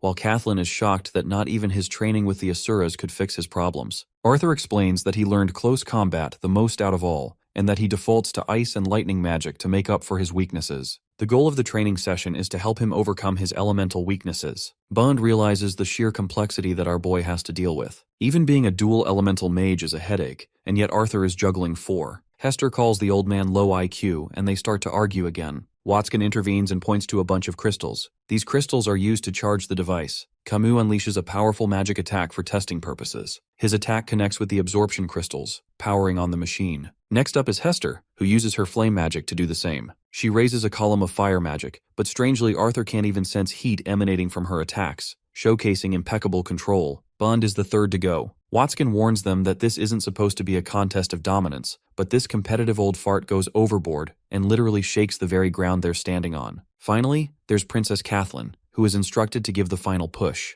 Just one look at her makes Arthur think that she won't back down either. This girl literally pulls out an ice serpent and wraps up the final surge. With the preparations completed, Watskin turns on the machine. None of them know what's going on. The attendant will explain the details later. For now, she urges the training session to begin. Arthur wonders how they should begin, but his helpers are already prepared to give him the answer. They're ready to beat his ass all at once. Smiling with confidence, our boy gears up to show them who's boss, exuding his confidence as Gray. The scene cuts to Tessia's side of things, who humbles her opponent by chucking away his axe. The training period ends, while the green-haired punk mouths off about one day defeating Tessia. His friends laugh at him. One person calls for Tessia, informing her of a new transmission scroll. With the scroll opened, Tessia realizes the message comes from her grandpa. Virion updates her about some exciting news. First off, he talks about Arthur's speedy recovery, and how he has rejoined the castle to train for 2 months away from the battlefield. It's a request he made on his behalf, so he's going to be continuing training with his new helpers, Hester, Camus, and Bund, and finally Kathleen. Here's the thing, the sheer mention of Kathleen puts this girl into jealousy mode as she shrieks in horror. Speaking of the Ice Princess, Kathleen manipulates her element, but Arthur casually counters with his application of fire magic. Right when he's finished dealing with her, Hester's incredible ball of flames is headed our boy's way. To deal with that, Arthur has already prepared a water elemental defense strike. Here's the problem. Bund messes with his feet by raising the ground and making our boy slip, leaving him wide open to be attacked. Arthur narrowly escapes and does his best to maintain his stance. He swings wide with his blue sword, clearing the arena's smoke. Our boy belittles Bund for using cheap tricks instead of the muscular physique he's built. Bund taunts him for getting fooled easily. While he's distracted, Camus releases a wind wave from behind, teaching the young lance his first lesson on fighting conjurers. Our boy is the GOAT, so he deflects the attack just in time. But Camus wanted this and introduced an air of unpredictability by unleashing a storm from the same spell. Arthur's starting to get overwhelmed, finding it impossible to get in range with even one of them. Leaping away, he tries to escape the storm, only to be overwhelmed by Kathleen's icy barrage of spikes. Maneuvering quickly, Arthur counters them with his flame magic, while Hester taps into the power of the blue flames to overwhelm him. This is the first time he's seen their application. Even Watskin is stunned to see the young Lance struggle so hard. It's actually an entertaining sight for her, hoping that he gets pushed to the very edge. Escaping the blue flames is a pain in the ass for our boy. He gets back to the ground, questioning how his opponent has such excellent team coordination in so little time. He can't even walk without his feet betraying him by the wind. Bun's earth element erects a trap, forcing him shut inside a pyramid. The four of them have successfully trapped the young Lance, while the earth specialist enjoys their victory. So far, Camus doesn't appear to be impressed by Arthur's skills, even as a lance. Inside, our boy whips out a flame torch. It seems that the pyramid is hollow from the inside, yet it's incredibly built that it's hard for him to pierce. Knowing that he's fighting experienced conjurers, the young Lance decides to adopt their approach and uses earth pulse magic to sense vibrations outside. Tracking their locations, Arthur starts dodging the spikes created by Bund, realizing that the earth specialist must have sensed his usage of the technique. Wielding command over flame and water, Arthur starts doing something. His actions start releasing an immense amount of steam from inside the pyramid. Hester instructs Kathleen to take full advantage of the moisture, so the princess gestures her hands ready to cast another spell. To her shock, the pyramid bursts open. In the smoke, Arthur has already escaped their grasp. Hester welcomes him back to the battlefield, while Arthur is blindsided by Camus popping up and thrashing him away. The wind magic knocks him from one side while the blue flames smash him from the other. Kathleen senses that he's caught, and the blue flames quickly engulf Arthur's body into a spherical shape. The princess genuinely feels worried for his state. But let's not make any mistakes. This is Arthur we're talking about. This man cuts open the blue flame sphere and escapes Hester's grasp, remarking on his narrow escape again. Hester and the others act smug, while Bund assures the young lady that there's nothing to worry about. Hester remarks that though the lance shows promise, he's still not taking the battle seriously and underestimates his opponents. After all, it's going to take a lot longer than 2 months if he's this weak. Camus admits that he's bored and unmotivated to fight, knowing Arthur is barely trying. Arthur reveals that he has a habit of holding back to test his opponents, which honestly reminds me of Goku from Dragon Ball. Deciding to go full blast on them, he powers up to his realm heart state. His being is covered with runes while his hair goes silver. The sheer aura he's emitting is enough to excite and shock his opponents. Arthur highlights that he won't be using this level of power during his training period, but because he wants them to treat him seriously, he's going to show them what he's really about. The way he looks right now, with purple hues coming out of his body, could be best described as radiant and enthralling presence. Kathleen is flabbergasted. She'd already seen this form back at the academy. It's even more magical to experience it here in person. Hester and the others spread out in different directions, finally enjoying the real battle. The princess highlights that their main advantage was in numbers, but Arthur Lewin has flipped those tables. All of them know that this very fight has become unfair to participate in. Kathleen does her best to maintain her resolve, forcing herself to fight her doubts.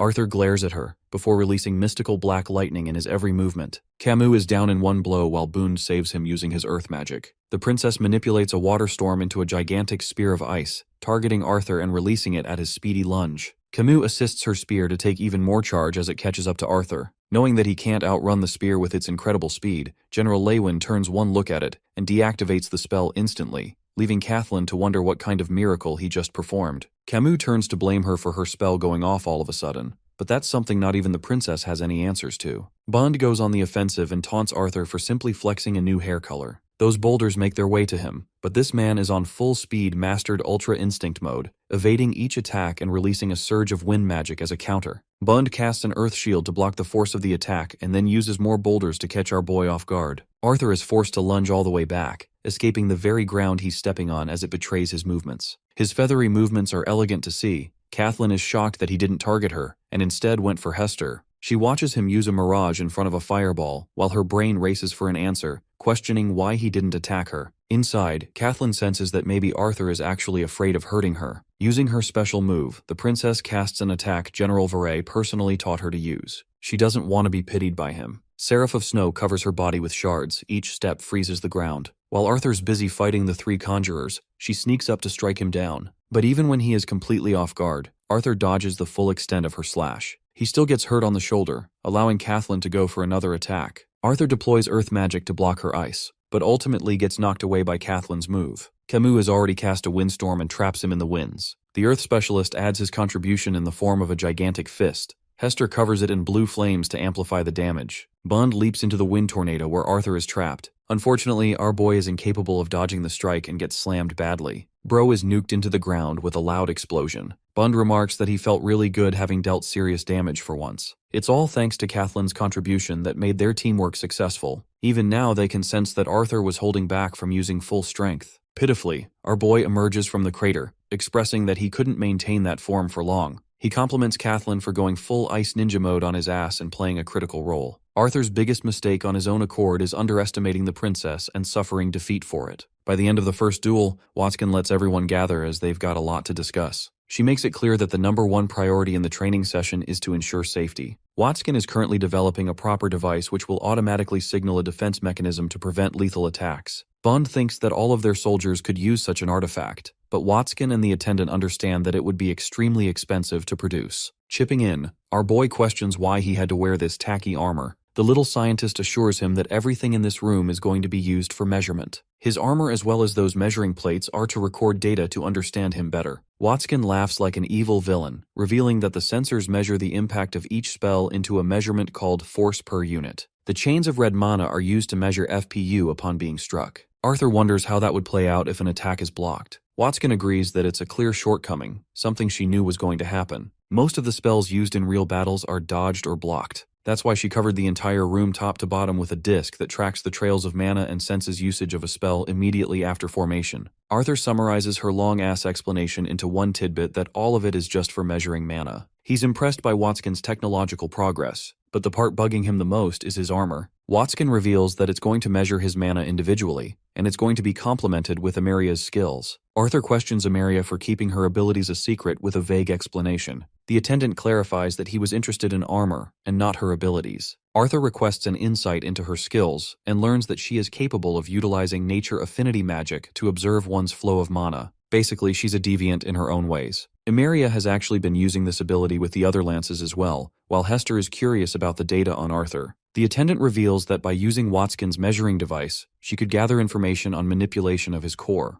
Arthur basically deploys augmentation magic in 0.46 seconds. His second weakest side is wind magic, where he takes 40% more time. His weakest side is earth magic, chalking over a 50% increase in casting. Since fire and water magic weren't used that much, they couldn't gather appropriate readings. Bond calls it a completely pointless tool, while Hester bullies him again for the midget old fart stupidity. Our boy is starting to wonder if these guys are friends or enemies for bantering like that. Even during the spar, they appeared far too coordinated. Camus adds that he wants to use such armor as well, to which Watson is eager to supply him after finishing up more of her prototypes. Kathleen appears spaced out, so our boy comes around to check on her. She just tells him that Watson is receiving demands to make more measuring armors. Intrigued about his performance during Realm Heart, Arthur asks for the changes in his performance. The attendant reveals that the young Lance's abilities spiked 5-fold throughout each and every element. Unfortunately, she was unable to measure his body augmentation speed. Though his general augmentation compares to most Lances, after his transformation, he's so damn fast that not even she could record his speed. After the training session, Arthur takes a walk around the garden with the Ice Princess and learns that Curtis, her brother, is currently a training instructor at an academy. He's reliable enough that King Glader gave him permission to exit the castle under supervision. Teasing Kathleen, Arthur wonders if she's the one who got duped. The princess argues that she wanted to become a powerful mage to seize her freedom, but so far King Glader still sees her as a weak daughter. Our boy emphasizes that she's quite reserved, leading others to have a certain impression of her. Kathleen states that she's been trying to participate more and become more outgoing. She even personally insisted to become his sparring partner. The moment Kathleen confesses that out loud, she realizes the weight of her words. Teasing her like always, our boy wonders just how insistent she was. The princess acts like she only did it for her personal benefit, but deep down, she's starting to feel things for Arthur. As she walks away, our boy reflects how different she has become in her growth. It's as if she carries herself with a certain confidence that wasn't there before. Turning back, Kathleen questions why he stopped. Arthur says that everything is fine, and to be fair, his movement is so precise nowadays that no one can even detect him walking. Arthur returns the same compliment to Kathleen. The princess explains that her mother, the human queen, has always been strict about their manners. She and her brother had to take classes to learn royal etiquette. Our boy suddenly remembers that Ellie was also sent to such classes. His idiot sister's naughtiness had to be controlled. Kathleen asks more about her, while our boy promises to make the two of them meet someday. Inside, Arthur wonders if Kathleen has made some new friends in the castle. The war has been difficult for everyone, so she hasn't been seeing anyone new. Arthur brings up Hester, asking if she's new. The princess explains that Hester didn't accompany her to school, but she's actually been there for most of her life. It's here that Arthur learns about the connection between all three elders. They were actually responsible for playing a critical role in the previous war. The Kingdom of Darv sent soldiers to Sapin to help shift the tide of the war. That's how the two of them met. With the war coming to an end, the 3 leaders from each side attended summits on different occasions together. Hester actually brought up their names numerous times, highlighting their training sessions together, which adds up to their coordination. A worried Arthur wonders if she's going to be okay on her own, to which Kathleen assures him that her dear papa gave her numerous backups. Then she's also got the special phoenix worm crest, the same one our boy gave to his family for their protection. The princess is stunned that Arthur knows what it is at a mere glance, bringing up how Gideon made these as one of his greatest inventions. She thanks Arthur for the escort, who also needs to go run an errand real quick. Thanking her for her contribution in his training, he bids farewell and hopes to get stronger with her. As he's leaving, Kathleen musters the courage to actually whisper his name in silence. It's time to visit the cold cells of the castle. Here, Mika is imprisoned and bored out of her mind reading a book. A visitor comes and blinds her. It's none other than our fabulous Drip King Arthur, who apologizes for his late visit. Deep down, he genuinely feels sorry for being helpless in her case. The young Lance told her about his new training regimen, and she even coached him a few things on gravity magic. Before leaving, he assures Mika that they'll come free after Virian's investigation team clears her of any evidence. Micah pats him, showing her bravery and resolve in her innocence. She's angry about Redeus for putting a bad name on the dwarves.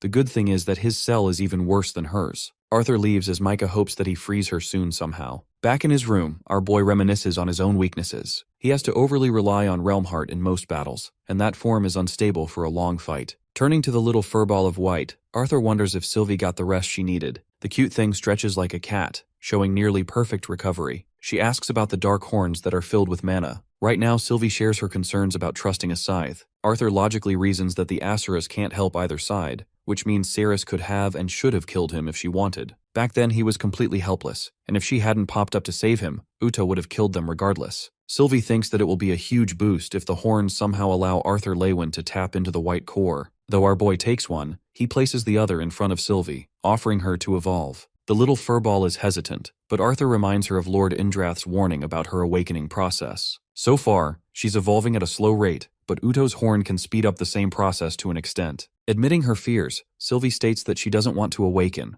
afraid that she will be taken away if she becomes a full-fledged Asura. The more powerful she becomes as a dragon, the more difficult her strength will be to conceal. Patting her head, Arthur reminds her that she escaped a near-death experience in their final fight. He genuinely doesn't want the same to happen again, and requests her to trust the process like they both always do. After that, both of them clutched a horn on each side and began meditating in their stance. Arthur's objective is to navigate any extractable mana inside the horn, but so far his efforts are pointless. Interestingly, Sylvie appears to be making progress. Encouraged to see her, he focuses even deeper and gains a reaction out of the dark horn. A while passes until the horn's mana jolts Arthur's hand. Panting breathlessly, he inspects his hand, realizing that the dark mana ended up being swallowed by his dormant weapon seed instead. Our boy faints in exhaustion, frustrated that the achlorite is stealing his progress every time. He's desperately hoping that this thing lives up to the hype for how annoying it has been. Back to Gray's fight with the military brat. The battle begins with both sword warriors in stance. Gray's opponent makes the first move. Vlair's aura and control over his Kai stands out to him. Even though Vlair is someone with a privileged background, it's clear that he trained really hard. Gray evades casually, knowing that he only has a set amount of Kai to use in this battle. As he's dodging every swing, he understands full well that even one precise strike could lead to his defeat.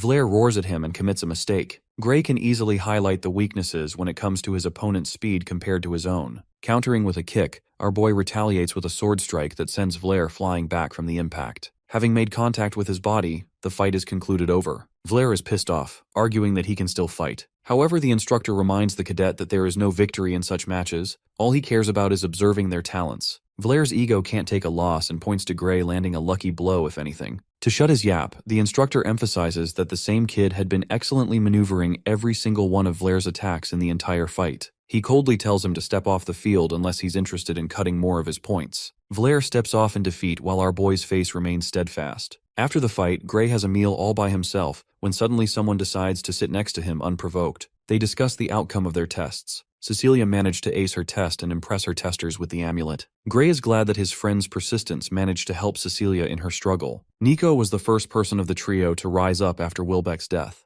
At the same time, our boy is feeling severe guilt over his friends coming to this kind of school with him. Nico throws his arm in the air, vouching to stick together. He reminds Gray that there are all kinds of engineering students here filled with cream of the crop talent. Cecilia agrees with his words, assuring Gray that they've got the potential to learn a lot at this academy. Gray is okay with that, but reminds his friends to be careful, emphasizing that they don't know the identity of Cecilia's attacker just yet. Nico has plans to deal with that in his own way. He recommends getting to the board and checking their results. On their way, Gray learns that the engineering cadets have their own divisions. The more talented cadets use Kai to create tools, so they're prioritized. However, the martial cadets have harsher grading systems. Nico is out here flexing his chances of scoring a high division, while Cecilia and Gray lament their chances, knowing that there are a whopping 5 divisions for them to compete with. Nico is hoping that both his friends land in the same division, because that way Gray can take care of his crush. Tons of students are already waiting in line to check their results. Nico casually chucks our boy as a sacrifice to make way. Gray navigates among the heavy crowd. The stakes are raised higher, and Nico's anxiety is getting the better of him. At last, they're ahead of the group. Gray and his friends inspect the leaderboard. Nico Sever earns Division 1 ranking in Class 1 just like he expected. Cecilia's face brightens as she is placed in Division 2. Meanwhile, our poor boy is helplessly trying to look for his name. The moment he discovers his name, Gray was met with a cold embrace of his harsh reality. His dreams to become stronger and excel were all trampled upon. Ultimately, he was placed in Division 4, second from last. Back to Arthur and the present moment, Sylvie wakes him up after he got knocked unconscious. Our boy springs back up, which worriedly makes her wonder if Arthur has been dreaming about his former life again. He assures the furball that things are fine, he just wants her to focus on herself while he's busy training. As he leaves, my poor baby has her ears sulking in sadness, showing how worried she feels for Arthur. It's day 2 of the training session. Arthur admits that his recent dreaming about his earlier life is a mystery even to him. Commander Virion catches him lost in thought and points him out, only for our boy to deflect the topic about the current training instead. Virion assures him that Alanis is competent in her work, which makes Arthur question his idea of hiring a personal attendant in the first place. The commander explains that she's already worked up close and personal with the Lances, so she's the best fit for his growth right now. Prior to that, she was working on the southern border. That's how they first encountered each other. He saw her excellence in nursing lances, with a strange kind of deviant magic. She also analyzed the lances well and identified their weakest points. Thanks to that, they managed to improve in their way. Virion wants to make sure that Arthur's little vacation from the battlefield doesn't end in vain, so he hires her foremost. She catches them mid-conversation and hands our boy his official training schedule for the upcoming weeks. Arthur glances at the document, assessing the scope. The focus is on increasing mana flow speed and focusing on his weaker elements. The first 2 weeks will involve one-on-one battles. Alanis assesses that his goal is to test himself in various combat scenarios. Arthur agrees with her train of thought and hears Alanis's critique of his intended goal. The problem with Arthur is that his fighting capabilities are pretty refined already. She points out an observation that every time Arthur felt he was losing the battle, he always went back to using his strongest elements instead of maintaining his weaker ones. That's why Alanis intends to slowly help his body achieve its goal of making the other elements stronger. Alongside that, the attendant introduces an element of unpredictability to his schedule. First, she tells him that he's going to fight the elders in one-on-one styles. Each sparring partner will randomly trade places, forcing Arthur to adjust accordingly. In every training session, our boy will only be allowed to use one element only. That too will switch in the heat of the moment. Arthur realizes that his initial approach of fighting numerous people all at the same time is a stupid approach, while Virion assures him that Alanis made similar adjustments for the other lances too. The commander leaves Arthur in her hands, hoping he doesn't just break apart. Our boy is ready to take on the world, but completely forgot about the element of unpredictability as an earth spike launches him to space. Bond is the first opponent, welcoming the dear boy with a closed fist. Right away, Arthur taps into the fire element as well as lightning, only to get restricted by Alanis's instructions. He realizes that this woman is going to be the end of him. Distracted, he loses his focus and gets trapped in the earth. The earth specialist throws powerful rocks in his direction, while our boy uses ice magic to defend himself and launch a counterattack. The ice spell catches Boond and all of a sudden, he's the one about with the disadvantage. The ice spikes are headed his way, while Hester and Camus are impressed by the young Lance's excellent adaptability. Don't count the old man out just yet, as he responds with numerous earth spikes to block Arthur's offense. Commending the boy for his efforts, Bund uses a rock slide to glide ahead and gain some ground. Arthur's being pushed to the edge as he leaps up using wind magic, admitting how beautiful Bund's natural control over the earth is. Even the wind spell he just threw got blocked instantly. At the same time, that's exactly the old man's weakness, as he likes to show off and leaves openings exposed. Miss Watskin is intrigued by Arthur's sudden rate of adaptation even with a new fighting system. His effort to strike down Bund is blocked again. The Earth Specialist surprises the young Lance by erecting another platform from the ground, diverting his attack. Unexpectedly, Arthur senses another attack coming from behind. They're the blue flames of Hester, forcing him to turn around with a water spell to block. Alanis announces Hester's arrival in the battlefield, which is obvious enough after she threw the first attack. The old man is annoyed he couldn't continue the battle as he began to enjoy the fight. The attendant bans water magic from this fight, forcing Arthur to deploy even more creative means to survive against Hester's flames. He can sense the sheer danger he's in. Leaping away from a powerful ball of blue flames, Arthur connects with the ground. He realizes that Hester never intended to hit him with that earlier attack, but rather forced his vision to be blocked. Using wind magic, he gets rid of all the annoying smoke. Hester uses blue flames to destroy the wind spell, awaiting his charge. Arthur lunges with a heavy dash with the aim to take her down using the wind. His enforced punch goes right through the flames, but that's exactly what astonishes him. He didn't manage to hit his target. Instead, Hester launches a column of blue flames from above, cornering Arthur at last-minute decision-making. Even Bund can see that she's going all out, while Camus has once become a victim of her tactics during training. The young Lance maneuvers against the blue flames, doing his absolute best to tame the direction of the flames. But so far, all of these attempts have been mere distractions. She's intentionally annoying him and wearing him down, and as much as he hates to admit, Arthur's falling for it. Adopting a different approach, he unleashes earth spikes, copying what Boone did in their fight earlier. This is exactly what Alanis wants him to train, to copy the skills of the specialists in real combat. The fireballs are diverted back, while Arthur grits his teeth in frustration of missing his target. Going on the offensive, Hester's concentrated fireballs start releasing ripples of fire, destroying Arthur's earth spikes. This is going really bad for him really fast, forcing him to cover his body with earth armor. Though using Realm Heart could easily help him detect her position, Arthur doesn't want to use a cop-out. Overwhelmed, he taps into Hester's perspective, uncovering the kind of strategy she would use to fight him. Going crazy, our boy starts firing wind spells in every direction to blast away the flames. Watson is starting to think that this fight may be a bit overwhelming for the Lance without his water element. Alanis argues that it's exactly what will force his mind to look for creative ways. Getting blasted left and right informs Arthur that Hester's mana pool is vast. The spheres of blue flames unleash spear-like projectiles to corner him and finish him off. Thinking that this is her final move, our boy refuses to move from his place, taking the damage head-on. Even now, he understands that the experienced elder won't let her guard down so easily. Having taken the attack head-on, he forces Hester to come out in the open to deal the final blow. Arthur internalizes the struggles of a multi-elemental mage,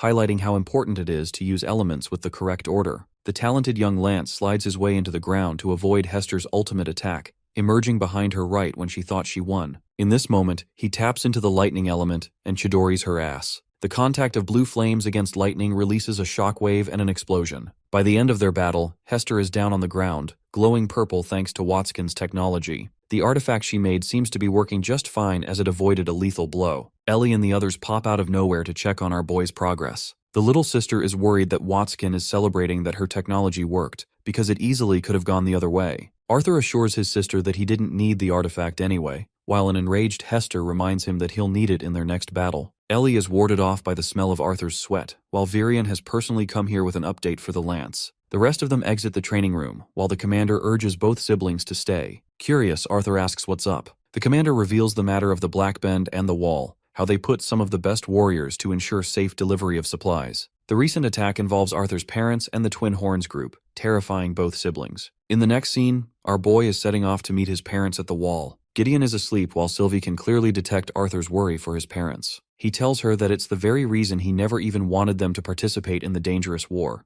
But in the end, it's a decision outside of his control. Petting her gently, he lays out his worries, expressing that it's only been a few weeks since they joined the battle, and yet they're already in danger. The scope of this war has been progressing much faster than our boy could have ever anticipated. His thoughts drift on the identity of the attackers, questioning if they're the rebels or the Alacrians this time. It's hard to imagine the enemy army sneaking their way past the wall, but given how the Darv kingdom betrayed Dicathan already, it's clear that their enemies have stepped foot in the land without detection. The thing about the road between the route is that it's clearly flat, allowing the enemy to easily attack the supply routes without any worries. In Arthur's mind, it's possible that the Alacrians are using this tactic by sending spies to infiltrate, rather than focusing on tearing down the wall. Hester breaks Arthur free from his thoughts. The young Lance is surprised that the two of them decided to tag along on this journey. Princess Kathleen shares that she's a member of the royal family, so it's her duty to help as much as she can in matters of negotiation. Personally, she also finds it annoying that their people are being attacked just to transport supplies. Her teacher Hester argues that the Alacrians couldn't have been possibly hiding here, as the guard would have detected some of them. Arthur objects that it's possible if the group had a horde of beasts by their side. The princess suggests relocating some soldiers to the route to act as protection for the supply routes. But that's exactly the problem.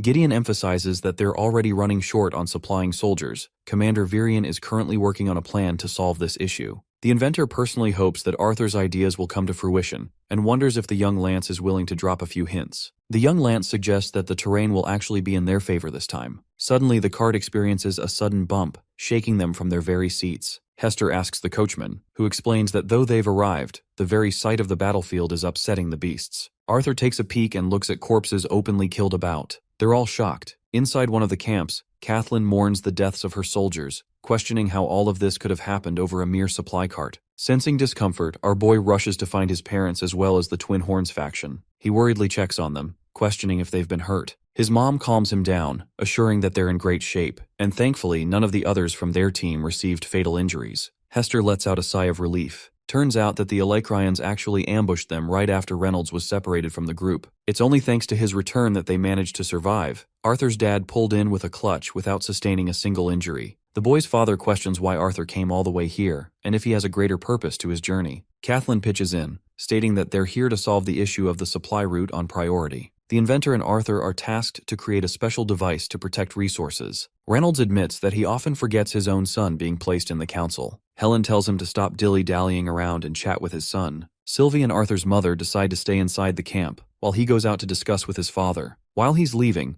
the little furball reminds him of what happened last time, back when Arthur found himself arguing against his parents' decisions twice. In the end, he can't control their decisions, and he's learned that now. To kick things off, Reynolds proudly sheds light over Arthur's tremendous achievement of becoming the newest Lance. Reynolds assures his son that they're doing just fine, and the reason for their perfect state is that they're a tight-knit team that looks out for each other. Arthur admits that it's true, but on the inside, deep in his heart, he knows that war doesn't care. War takes away the lives of the strongest people, but it's something he can never make his father understand. Reynolds asks if Ellie knows about the state of the attack, and learns that she only knows about surface-level information. She went back to training after learning that there weren't any severe casualties. Arthur highlights just how powerful she's become with the bow and her aspirations to attend a magic academy. His father understands just how lonely she must feel inside the castle. At the same time, our boy thinks she's trying to chase strength instead of focusing on a social life, to which Reynolds thinks is normal considering her older brother is an outstanding warrior. They hope for the best for Ellie to discover new friends. Changing the subject, Arthur asks his father about his plans to visit. Saddened, Reynolds rejects the idea,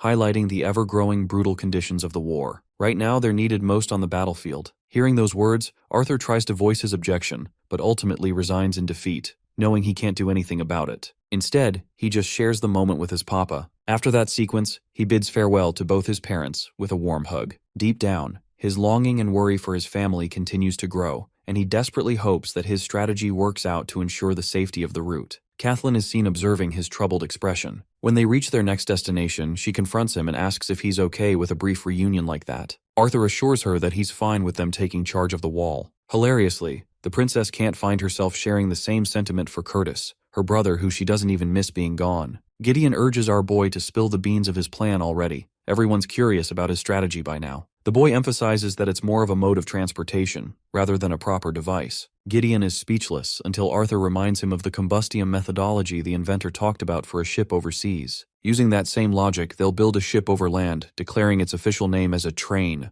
The inventor is baffled by the idea of a land ship, questioning how he got such a shitty name. Arthur teases him, and the inventor snatches the blueprints off his hands. His greedy ass can't even wait to step inside the building before peeking into the specifics of the document. Gideon is literally starstruck and grabs Arthur in excitement. With this, everything is going to change. Instead of using the rivers to connect different cities, they'll simply use a few earth and water mages to create a railway system. Arthur is fine with eventually popularizing the railway approach all over the continent, but for now he cares most about the current route to ensure safe travel. They could even develop new cities with this system. Currently, the teleportation gates are the only thing capable of acting as a secure mode of transfer. But with the railway system, they could go anywhere to develop anything. Hearing that makes Arthur smile, helping his confidence in changing the world. Gideon bops his head with the blueprint for saying something so obvious. At this point, this dude thinks he should change professions and just take up fishing as a new hobby. Arthur reminds him that he's in charge of the whole project, so he can't just retire here. Even though the idea isn't Gideon's, Arthur thinks it's going to be way easier to receive the council's support if they use his name and place him as the manager of the project. The inventor excitedly takes the blueprint and runs off to the teleportation gate. His constant enthusiasm makes Hester wonder if this guy is injecting adrenaline into his veins 24/7 instead of sleep. Kathleen butts in and recommends they stay the night, and instead of returning home right away. Her suggestion baffles all three of them in shock. The princess realizes what she just suggested and clarifies that she wants to rest so they can return to training properly again. She cutely suggests having dinner here, looking so adorable that both Arthur and Sylvie struggle to hold in their laugh. He never could have suspected the princess being the one to suggest such a laid-back approach. Arthur turns to Hester for permission, who is fine as long as the young Lance is planning to buy them drinks for the night. Observing the conversation between the princess and Arthur, Hester notes just how alive Kathleen looks here. This is a woman who has always kept watch over her. Hester is reminded of Jasmine from her childhood days in Kathleen's image. In the next scene, they're sitting at a tavern that the princess likes. Arthur asks where Kathleen went, and learns that she's currently drafting proposals to a bunch of nobles. It's either that, or she's still angry about his joke from earlier, which makes Arthur feel guilty about going overboard. Hester assures him that he should continue teasing the young princess to the very extreme, which is quite something coming from her bodyguard.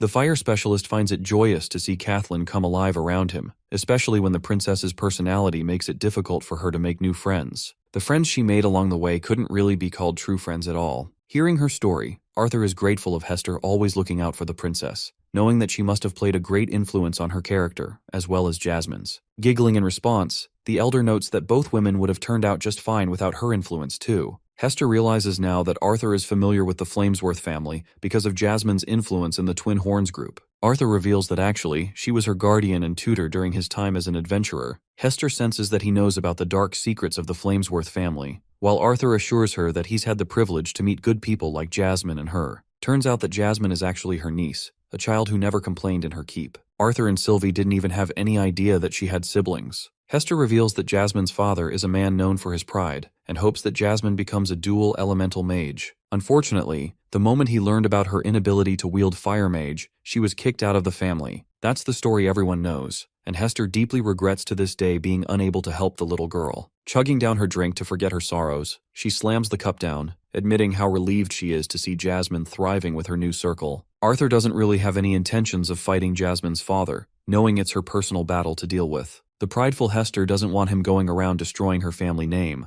a remark that is so characteristic of the family itself. Trotius Flamesworth is currently serving as a captain of a division on the wall. While they're talking, a bunch of civilians come along singing praises of Hester Flamesworth and her contributions in war. These people join in, wanting to know everything about the Battle of Eddiston as a nighttime story. She tries to back out, but Arthur urges her to enjoy the moment, highlighting that the princess is doing fine. Sylvie calls our boy a sneaky bastard for warding away attention from himself as a lance. She warns Arthur that karma is soon going to catch up to him. Our boy doesn't even know what the teasing little furball means by that comment. Right then, a few kids arrive to ask if he's the newest lance. My guy's plan to stay low just got nuked. Suddenly, Kathleen joins the party with a beautiful dress, teasing Arthur for starting the drinking session without her. Both of the kids are already shipping Kathleen with Arthur as a couple, sensing that they're in love with each other. Kathleen is handed a drink and mentions how Hester has been appointed to her as a guard for most of her life, especially after the academy incident. Curtis doesn't have a personal guard, mainly because of Grotter, his royal beast. Sylvie brightens up hearing Grotter's name, having missed him. Kathleen talks about her protective brother. Curtis always kept watch over her, something he would have done even if they were common people. Curtis actually didn't want to accept his new role at the academy, fearing leaving Kathleen's side. It's only when she urged him to go that he decided to leave. In the end, he's singularly responsible for the success of many Lancellor students, so that decision paid off. Though she's proud of his achievements, Kathleen admits that she finds it lonely without him around,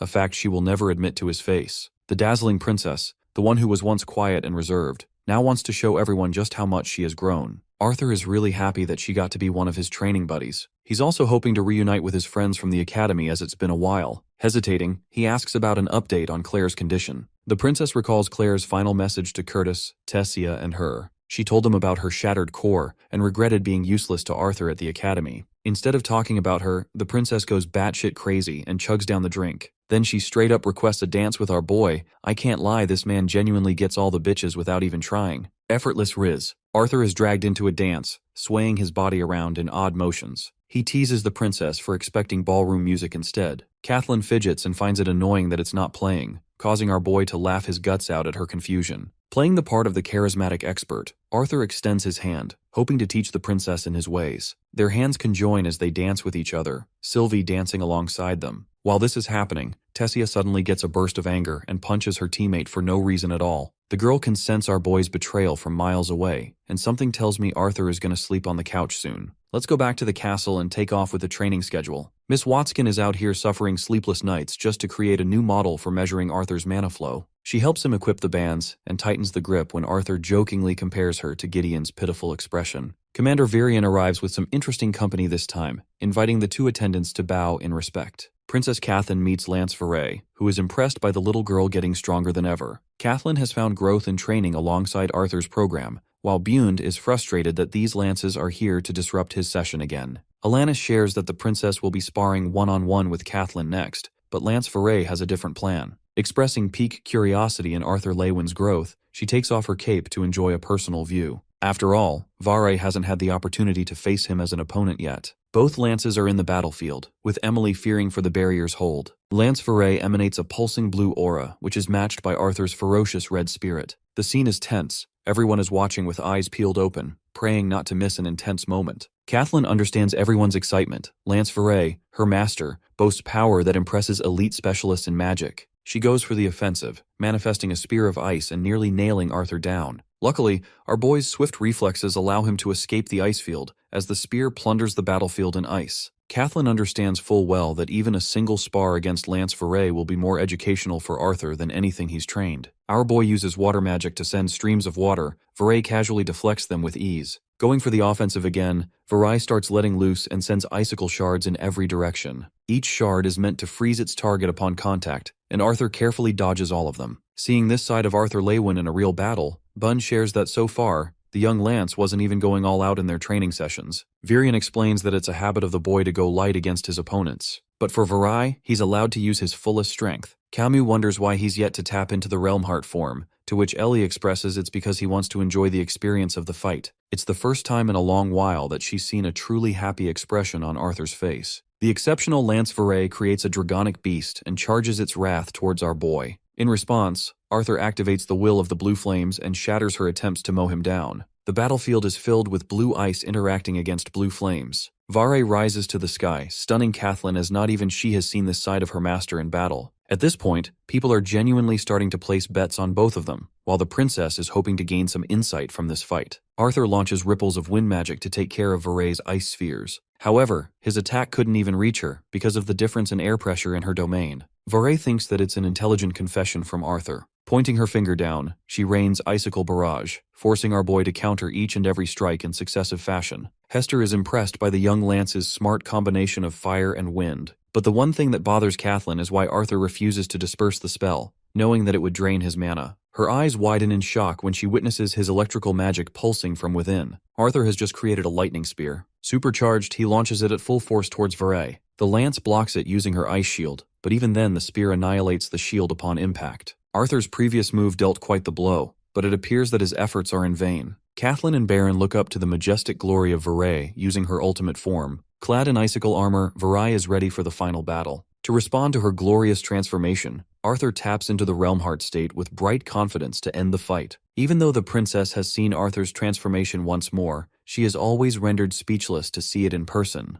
Virion quizzes Baron, slyly asking if the lance is capable of defeating Realm Heart Arthur in a fight. Despite being usually arrogant, Baron remains quiet. Both of these monsters are aura farming with different colors right now. Ellie doesn't get what's going on, while Alanis reveals that Arthur is using some kind of spell invisible to the eye. Baron reveals that Arthur is actually dispelling Veray's magic before it even forms, an ability he picked up from the Asuras. Virion and Hester are at a loss for words. This is miraculously impossible, but the sound of mana particles popping and colliding is evidence that he's controlling the battlefield. Pushing Veray to a corner, Arthur pops up behind with a charged aerial kick. Black lightning crackles out his attack after making contact with Veray's shield. Arthur maneuvers the fight in close combat, dealing with Veray up close and personal. The more experienced Lance creates an ice sword. Our boy responds with a sword of his own, and though his ice blade is weaker than Veray's, his close combat ability is much stronger. All of Arthur's attacks have a smooth transition across the other, and his mental state allows him to create new swords seconds after the previous ones are broken. Right now, despite going all out,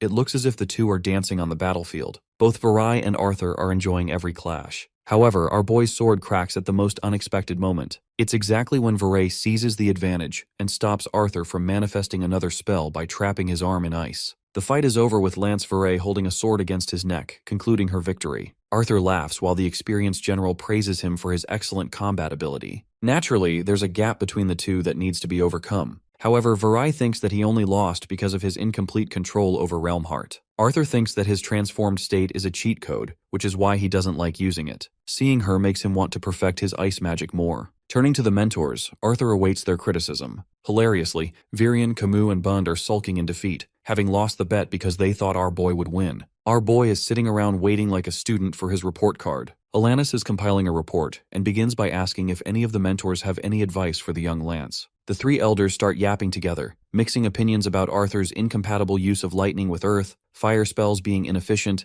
and even highlighting that he returns to his strongest elements again and again. Alanis shuts them down with a mean glare, like a teacher scolding her class. Starting with Elder Camus, we get to hear his thoughts. He gives Arthur credit for nailing wind magic, however still thinks that the lance underused the element's capacity. For example, he shouldn't have pushed the lighting spear with his wind spell. Instead, integration would have worked better, strengthening the overall piercing power without expending mana. It's quite the interesting idea to Arthur, but this time Baron steps up, explaining how lightning is much more difficult to contain as an element than, for example, fire. His sudden addition shocks Arthur. Baron continues by highlighting how efficient the strategy could have been if Arthur used a fire spear and coated that with lightning instead. He even showcases the brilliance of his idea by releasing the fire arrow in a powerful manner. Our boy thanks him for his well-added suggestion. Deep down, their relationship is complicated. Arthur mercilessly killed Baron's little brother after all. Lance Varay chimes in with an insight of her own, adding that though Arthur is tremendously sharp with his control, he didn't use his magic as a true weapon, only as a distraction. Even Princess Kathleen observes that Arthur consistently used ice magic to distract Varay,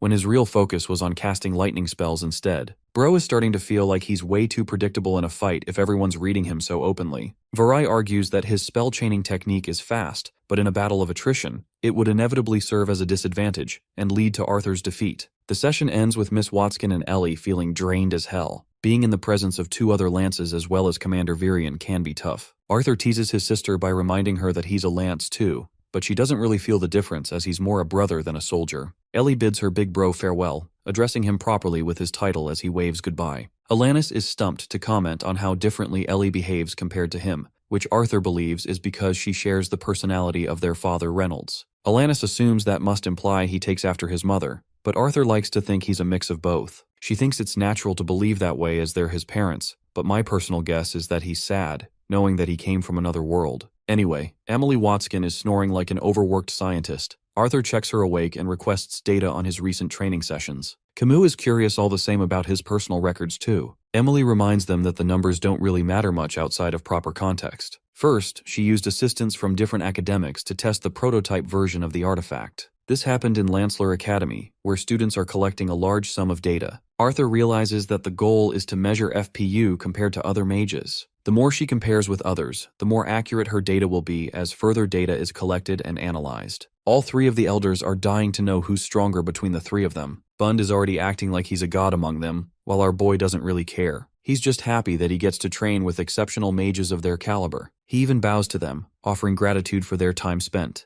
Bund is actually flustered from his remark. They all share a laugh to close off the day. Weeks passed by in the same manner. Training sessions continued, and each day, Arthur Lewin felt proud of his decision to exit the battlefield. Both he and Sylvie had personal challenges to overcome in order to get stronger. Each of his mentors pushed him, cornering him to become sharper, even more than his experience on the battlefield allowed him. We return to the council room, where the Elf Queen curiously asks for an update on Gideon's train project. The inventor slips up by calling it a landship, before remembering Arthur's stupid title of a train. Varai asks some heavy-duty questions regarding the dangers of the traveling route, even with the new transportation mode. Aya highlights that the Alakrians could easily destroy a part of the track. The inventor is thrilled to answer such concerning questions posed by the generals. He puts forward Arthur's solutions to both problems as he'd already observed those weaknesses. After an insistence from Virion to reveal the solutions, Gideon checks the blueprint and shares that they'll build the entire route underground. King Glader really doesn't fascinate the idea of spending a ton of money on such an expensive project,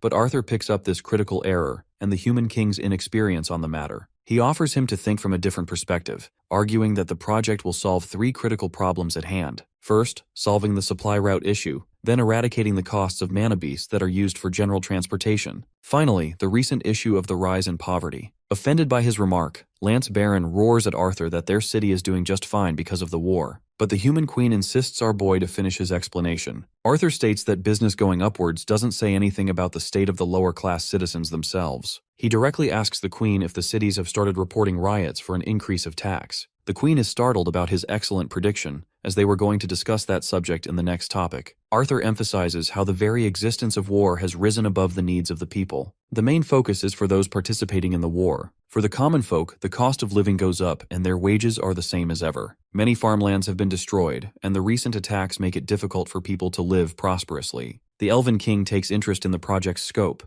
because Arthur is suggesting that it will create new jobs. Since the pathway underground is going to take a lot of manpower beyond Earth mages, people will be required for construction and maintenance. King Glader supports his points, but recommends using slaves instead to cut down costs. This suggestion is also shot down by Commander Virion, arguing that ordinary slaves won't be able to uphold such an important project to a reliable degree. Instead of treating this project as a one-way ticket, Virion intends to carve it as the beginning of a new era. It will help ordinary people find work without using magic for various purposes of construction. Such skills will be promoted so that the mages can work where they should really belong, out in the battlefield. Chiming in, the inventor assures everyone that the project has the capacity to achieve all of its goals and that he's ready to uplift that vision into reality. After everyone's suggestions, an anonymous vote was cast among the members of the council room. The train project was approved alongside the construction of the underground project, introducing new policies to govern the land. First, there was a total ban on slave labor, a revolutionary change. Arthur had hoped Gideon would ensure he could manage the workers, and ideally carve a path ahead. To even his own surprise, a new era unfolded in the medieval world that only existed in fictional books of his previous one.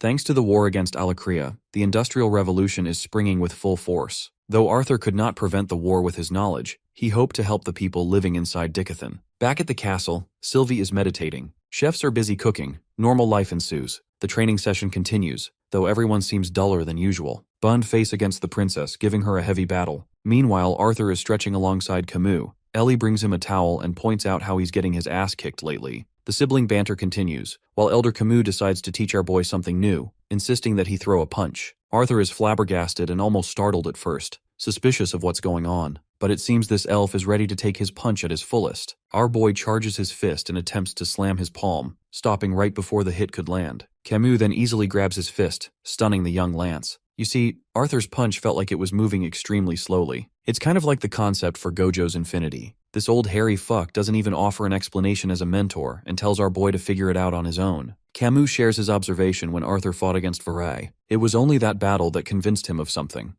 that boggles our boy. In an effort to try again, he throws another punch, and then another. It keeps happening again and again, but his attacks are stopped before contact. According to the theory of mana, when the same elements come in contact with each other, they can cancel each other out depending on output. Fixating on that logic, Arthur realizes that the air pressure is the main problem. This time he connects the punch, earning Camus's praise. The wind specialist had expertly created a vacuum and raised air pressure to slow down our boy's fist. Although Camus doesn't understand a single word he muttered, he's glad that the kid gets the concept. He calls out Arthur for not thinking of this strategy sooner. The elder assures him that they're here specifically for his growth, so that he can be more creative with his ideas. The main issue with Arthur's fighting style is that he loves going offensive. This man is a monster in his attacks, but drains way too much energy while playing defense. He's uncreative with wind techniques, using them as ripples or tornadoes only. He treats the earth element as a mere spike or a defense wall. True mastery over a single element is supposed to reveal secrets, small truths that allow a warrior to exploit them, even when the goal isn't to harm an opponent. For example, Camus points Arthur to the ground marks from Bune's battle against Kathleen. The easy answer is that they were caused by craters, but Arthur realizes that he doesn't know for certain at all. In reality, they were actually caused when the Earth specialist blocked ice shards, redirecting the damage into the ground to sustain the force instead. This excellent technique nullifies offense without consuming mana. Elder Camus understands that Arthur is a general and way higher in rank, but when it comes to the boy's experience with elements, there are weaknesses. He's in a constant mode of fighting in a one-on-one battle, likely tied to his previous experience in life. His spells are always crafted to hurt his opponent, or to aid himself in dodging. In reality, the fights that really exploit Arthur's weaknesses are in which he lacks creativity, as they're different from what he's used to. With only little time remaining, the wise elder insists that he make the best out of what he's got. After training, Arthur meets Sylvie, teasing her for being all by herself. He pets the furball, asking if she's okay so far extracting mana from the horn. The process is effective for her so far, but poor Arthur hasn't received the same progress. The same day, he decides to sit down and meditate. Finally, it's starting to feel like he's making a change. This feeling is unfamiliar to him, foreign to his own feelings. Arthur is overwhelmed but assures himself that he's safe in his room. But when he opens his eyes, there's a flash of a cathedral room. Then he witnesses memories of Uto. The demon receives a worshipper, a mere servant of Blood Veil, for his guidance. Uto looks down at his family's name and insists that he remove his robe. The man removes it immediately, revealing marks on his back. The first mark was earned upon his awakening, and there are 2 crests indicating some level of mastery over the first. Right now, Arthur can feel exactly what the monstrous Uto felt in that moment. He found himself impressed by Karnal's achievements, but even more annoyed that they were focused on defensive magic. Retainer Uto declares his proclamation, granting Karnal an entry into the Obsidian Vault. Honored, the man is moved to tears, shaking with emotion as he proudly roars for Alakria's glory. The same is for the rest of the worshippers who follow suit. The dream sequence ends and Arthur is fast awoken with heavy panting. Unfortunately, his stupid acolyte keeps draining any of the mana he extracts from the horn, making him question how he'll even manage breaking into the White Core stage. He's curious and worried what kind of weapon will manifest, especially when it has absorbed a ton of dark mana from Uto's horns. Ellie's busy flunking her shots while our boy is lost in his thoughts. Call that a bar. Anyway, he's lost thinking about the markings or the crest symbols on the Alacrian people. So many questions remain unanswered, as he doesn't get what made Karnal a special case among them. Since everyone cheered, it meant that the Obsidian Vault holds some prestige for their people. As for Vekker and Sesklar, there's not enough information to conclude if they're cities or countries. Ellie snaps him out of his daydream by calling his name, hounding him for dozing off instead of giving advice. The poor guy tells her that he just wants to spend time with his baby sister, but that's not enough of a reason for Ellie, who is hungry to improve her form. Preparing her next shot, she readies her bow. Her big bro comes over and highlights how hard she's been training lately. It bothers him and he's curious why. Ellie is speechless at first, but then she points out how fast the world has changed since the start of the war. Releasing her mana arrow, she shares her aspiration to become reliable on her own, even in the worst-case scenario. Intrigued, Arthur corners her by asking if she's doing it because their parents participated in the battle. The question bugs her, forcing her to shout at him for being ignorant of her feelings. Ellie insists that even if her parents were in the castle, it wouldn't have mattered. No place is safe anymore. She's sad and angry, and considers it a sheer necessity to become strong, to play her part, to contribute and support. Despite being just a 12-year-old girl, Ellie resolves herself to fight her hardest if all her loved ones are doing the same. This side of her saddens Arthur, who is typically the type to wield all the burden alone for his loved ones. Helping his sister, he critiques her bad elbow form in her final shot, just before she released the bowstring. Ellie flinches from his pinching, and he goes on to critique her form even more. Arthur noticed the same observation in her earlier shot as well. Helping her adjust her form, he stabilizes Ellie. The mellow sequence between the 2 siblings comes to an end with Ellie's gratitude for her big brother. Next, we're led to a scene following Commander Virion and the youngest Lance. Some green-haired elf greets them both. This is Albold Chaffer. His family name is a big deal, and they've served the Aerolith members for generations. Just by sensing his strength, Arthur can tell this dude can solo dozens of soldiers. Hilariously, Albold is most excited for our boy becoming the newest heir in the elven family. Arthur jolts from shock as the dense soldier helps him understand slowly. Albold is a huge fan of our boy and has always wanted to meet him. In fact, he thinks the young Lance is even more terrifying in person, which is surprising since our boy masks his presence usually. This is another strong point of the Chaffer family, as their senses are sharp. Albold is an elite soldier who unfortunately ended up defying an order and suffered a demotion, so Virion decided to place him on guard duty instead. While he's offering gratitude to the commander, it really makes Arthur curious of the order he defied.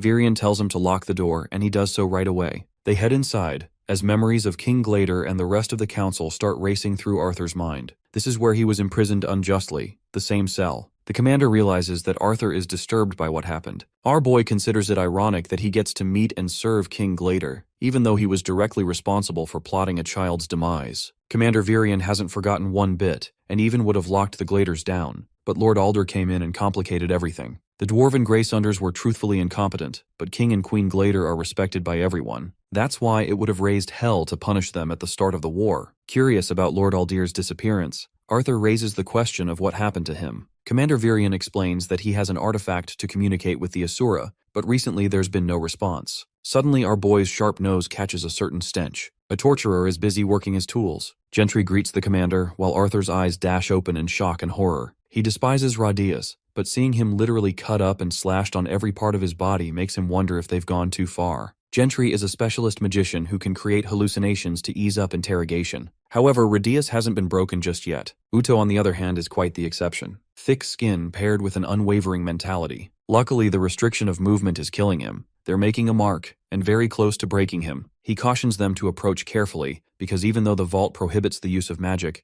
Uto is still incredibly powerful. The vault opens, as Uto's body is revealed to the people in the room. From one look alone, Arthur feels incredible disgust and hatred for this fucker, knowing he wasn't even close to being broken. He teases the retainer for looking pitiful, but Uto only cares about what happened to his horns. Our boy shows him the horns, causing him to flinch and insult him. Arthur assures the retainer that he isn't here for a petty exchange, while the monstrous, almost animalistic Uto assures the human that he'll slaughter him once he's out. However, our boy fully understands the root of his frustration. After all, Uto has absolutely no idea how he was defeated in that fight, and that is swallowing him alive. Again, Arthur's expert mind games damage this guy to pure anger. The young Lance orders shutting the retainer back into his vault. Even Gentry is stunned that Uto responded in such a panicking state, even though he's been tortured for many weeks without response. Arthur insists that they keep him locked shut for now. Gentry argues that this is the best time to interrogate the retainer when his mind is already fragmented and provoked. Arthur assures him that Uto won't have any clue of what happened if they drag this out,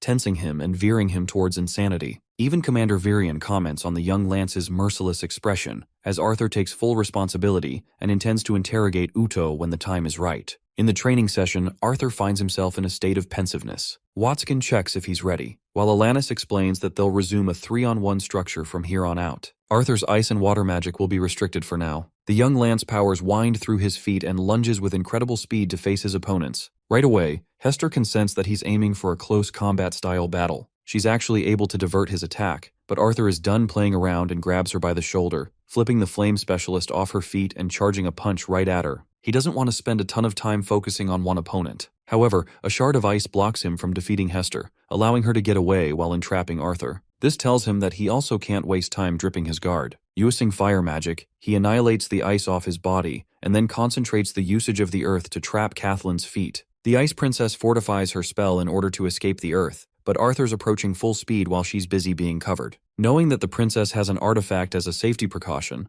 Arthur pulls all the switches and chucks a heavy punch, knowing that he can't waste even a second going easy on his opponents in the war. Unfortunately for him, Camus saves the princess by pulling her away and distracting Arthur with the wind. It's a frustrating situation to be in, forcing Arthur to wonder if he should make a tunnel, but that approach would only slow him down. Recalling his miserable fight experience with Uto, Arthur understands how he had zero time to plot a strategy. Strategy doesn't matter to him right now, raw power does. His own doubts are starting to overwhelm him, knowing that he's so weak that he can't even touch a scythe at his current skill level. Arthur was trying to fight the winds when suddenly, Kathleen's magic overwhelmed him from behind. If that wasn't enough, Hester used her flames to try and suffocate him. Memories of Uto flash before his eyes. His own nemesis is still an opponent that he can't even overcome with his strength. In the end, our boy collapses. The next thing he remembers is waking up to his fellow friends, who look at him worried. He doesn't even process what happened mere moments ago. The princess ushers him to rest a bit more. Our boy apologizes to everyone,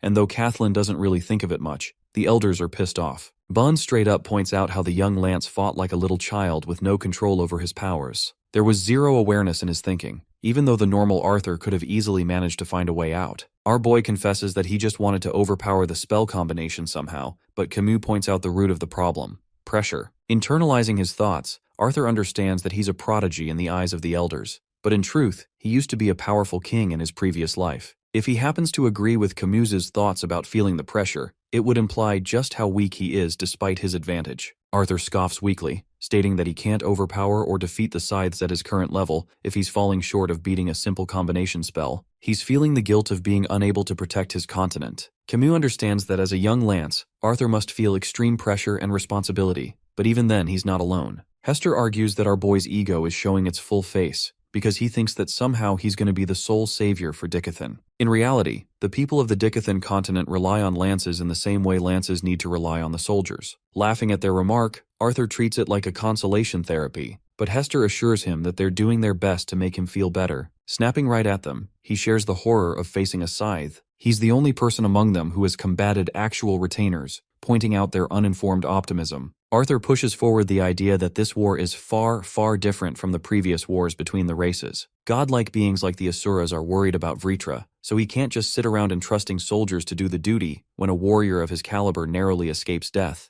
Arthur stuns even his little sister as he roars his frustration and guilt, questioning how his people are going to survive the onslaught of what is to come. Coldly, he even ignores Ellie and moves past her, rushing his way out of the training room and slamming the door shut. Kathleen realizes now just how bad the situation is. During the announcement, Arthur called his battle with the first retainer an easy victory, but now that's not the case. Hester thinks she's at fault, but Bund actually backs her up this time. His little sister speaks up about Arthur's true feelings, understanding how heavy the burden feels for him. Even when he arrived back at the castle after the first fight, he was covered in wounds much more than it seemed. Watskin and Alanis realize that it's the very reason Arthur keeps pushing himself more. Surprisingly, Elder Camus takes the responsibility in his hands and urges to go check on Arthur on his own. After all, he's their student, and even if the young Lance may feel like he's alone, Camus wants to help him understand otherwise. Honestly, this guy is a Chad. I wish there were more teachers like him. Outside, Arthur's all by himself on the balcony. Camus gently greets him. Clearly our boy is still upset about his bitter loss and emphasizes that he won't lose so pitifully again. Camus corrects him. He has come here for the speech and not the fight. The elder understands that he's feeling the weight of being a Lance, but so is everyone else. He even points out how mature Ellie has become just because of the war. Arthur then reveals that he's fighting for the sake of his family, which is normal in front of Camus as it's the best motivator for any soldier. At the same time, losing such a motivation can often destroy the soldier's will to fight. Taking interest, Arthur realizes that Camus is speaking from experience, and even though he's ahead of a unit now, he considers it nothing more than an empty title after losing his wife as well as his vision. At first, Arthur doesn't catch the last part, then suddenly jolts himself at the discovery of Camus being blind. The elder removes his hair and shows a gash across his eyes. All this time, this man has been fighting blind. Despite training for weeks, he couldn't pick up on this key detail. Even his mannerisms in his daily life didn't indicate that he had a disability. The elder reveals that he's still capable of seeing, but he no longer does it with his eyes. The wind helps him detect the smallest of changes. The only reason he appears rude to others is because he can't read faces. Arthur wonders if he misses his vision, and in hindsight thinks it's the stupidest question he ever asked. The elder doesn't regret much, expressing that the last thing he saw was his wife, and that's all for him. As cold as Arthur was a while ago, Bro is literally at the verge of tears on the inside. Camus assures the young general that he's got time, and that tragic stories like these won't benefit his cause when there's a war to deal with. Instead of prolonging the discussion, the Wind Mage sends him flying to get some rest and return with a clearer head. He especially doesn't want our boy to start going easy on him just because he's a blind dude. Arthur assures him that he's more terrified than ever, actually. The elder leaves him with a golden message to remember. No war is ever fought alone. We peek into his life as Gray, who faced zero difficulty beating Division II candidates. At first arrival, the young Gray couldn't anticipate the corruption in the academy system. Normally, one would think that a fight like this would promote you to a higher division. But with a year past, Gray thinks there's no chance for him to be promoted. He simply looks at the judges in confusion, questioning what's taking them so long after the fight's over. One of them declares his name, highlighting the boy's incredible martial arts. Even after his victory, they only moved him up a single class instead of promotion. By this point, even Gray had learned that disputing or arguing didn't matter. The woman sitting amongst them, Lady Vera, began cackling at this conclusion. She wipes off tears, thinking how absurd it is to call the kid's accomplishments a joke. The old geezer tries to taunt Lady Vera for her behavior, but she shuts him down in style, emphasizing how pathetic it is to hold a child back merely because he's a commoner. She then turns to Gray, pointing out that he deserves Division I as his primary class. At this point, the young cadet began wondering if this was a powerful woman, because she spoke the truth without concern. Vera even highlights that Gray's Kai usage is way better than Class II students of Division I category. They're misrepresenting Gray's strength as his weakness, when in reality he's making up for his shortcomings. The snarly judge hounds her, stating that he's got the experience of decades to back up his judgment. Vera plays by the rules and honors the decision. She blitzes into the battlefield, stunning our boy with her amazing speed. She knows she can't force Gray to come out of Division III, but instead, she offers the young boy a lifetime opportunity, a chance to teach him as his mentor. Back to the training session, Arthur fought and remembered memories of his previous life. It all made him question the purpose of his existence in this new world, not knowing if it's some kind of coincidence or an act of fate. He still doesn't know anything about his consciousness floating into this world. Only Lord Indrath hinted at something but refused to elaborate. In the end, Arthur had to seek all the answers by himself. He wonders if Lord Indrath would open up if Dickathan won the war. At least that will ease some of the burning questions bothering him all this time. Back when he was a child, Sylvia told him that she'll connect him for the last time after Arthur evolves from the White Core stage. Entering the room, he hopes that Uto's horns will be sufficient enough to do the job. But the moment he sees Sylvie, he feels her monstrous presence sitting there. From out of that illusory state, a tiny human hand could be seen manifesting. Arthur breaks her from her meditation, and the little furball yawns awake. Worried, our boy asks her if she's doing alright, and starts going crazy talking about how different her body transformed just now. Sylvie doesn't feel anything, and actually thinks the mana inside these horns is sufficient. Even though Arthur is struggling to extract the mana, he's making progress in his training. The furball shares how strange it is that the mana just flows into her like it always belonged to her. She rests, commenting on Arthur's personal growth, which means his training is working out well for him. The young Lance is glad to hear those words, but still doesn't think it's enough. Manifesting the horn, he declares his new goal of reaching the white core stage. In his room, he's doing some basic practice thinking about how close he is to breaking into the ultimate stage. It makes him proud not to accept Virian's offer back then, as his training with Cordry helped him a lot more. Despite his mana flow improvement via training, he's yet to maximize its full potential like the Thyestes clan. Arthur hopes to unlock a strength even greater than the white core. Ellie and Boo join him for fun right after waking up. It's an early morning, and poor Emily Watskin is dying pulling all-nighters for the sake of data compilation. Arthur thanks the hard-working scientist for her cause, but she's happy to benefit from the whole research as well. The whole group is here to give Arthur a final send-off, his one last session. The 4 elders surround him from each corner. The one who loses this fight will pay for the celebratory feast. For this final fight, Alanis lets Arthur use every element at his disposal. Our boy is looking majestic and handsome as he readies himself to fight. The battle begins with Boond charging in the name of alcohol. Kathleen and Camus are focusing in their own way. Arthur strategically analyzes the threat and knows that the Ice Princess is creating something huge. Escaping Boond, our boy manipulates the earth from his feet for a quick maneuver and takes care of wind resistance in his stride. It's a skill that is weaker than a burst step, but it's easy enough to catch up to Kathleen, preventing her attack before it even manifests. Arthur tosses her away into Bund, busying them with a distraction. She still manages to react swiftly, while Camus prepares a storm and raises hell for our boy, making him question if the Elder is really blind or not. Hester's flames are narrowing him down while Bund directly blocks Arthur's escape. The old man is happy to clobber him with his mace, but our boy casually leaps over with incredible speed. Camus rages on with an even stronger concentration of his winds, pulling Arthur into a corner and making him question how their teamwork has become so strong. What's shocking to him is Hester's sudden usage of lightning and Kathleen's contribution with ice. Stopping everything all at once, Arthur neutralizes the combined attack. Steam is coming off as he manages to create a last-minute shield against the lightning.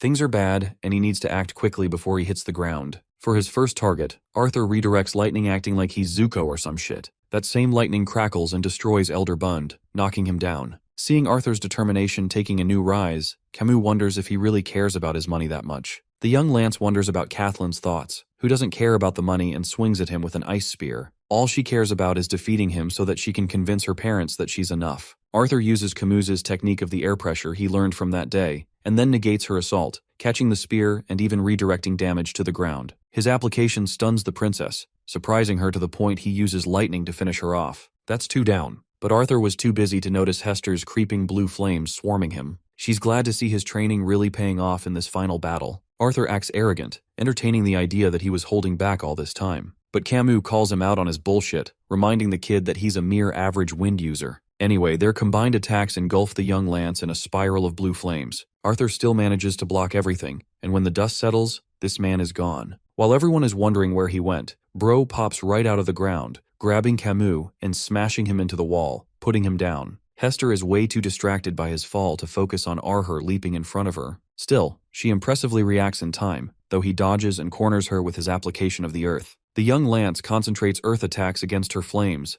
knowing that Hester's control over the flames is even stronger than his own. But the key difference where he outclasses her is close combat, so he forces her to overextend and defeats her using lightning too. The fight's over. All 4 of the specialists are down, panting for breath. Ellie is happier than ever, while Emily fails to comprehend the data from the fight. Our boy finally goes down, enjoying his sweet, well-deserved victory after months of training. Concluding the session, Hester is dying to know about the person who's gonna tank the bills. Camus and all the others cast a unanimous vote for Bund to front all of the costs, leaving the old man in the lurch. What intrigues our boy is why Hester intentionally withheld his usage of lightning until the final battle. She explains that it costs too much mana, so it has a special use case. Emily comes out with the conclusion of the training record after Alanis measures Arthur's flow. She's already cross-referenced all the data received in the past, and with 300 participants taking part in the study, more data is being collected. The quality of the participants also includes the lances, though Emily highlights that the data is contextual only for raw output of one's average spell. She starts with Elder Bund, comparing his FPU stats to the average data she's acquired from the participants. Turns out this old farts is in the 93rd percentile, making him absurdly powerful. But his dumbass clearly doesn't understand percentages and thinks there are 93% people better than him. Emily assures them that everyone's percentile is going to eventually increase when more participants join the research. For Camus, the wind specialist scores a staggering 95. Hester appears to be the best out of everyone, soaring up to the 97th percentile with her effective spells. The girl is out here flexing in front of the old geezer, because now she's got the stats to back up her shit talk. Kathleen's FPU is about to be stated, but the princess requests not to know. She's of the opinion that comparing herself to others will stop her growth. That takes us to Arthur, the young lance, who is simply in the 92nd percentile.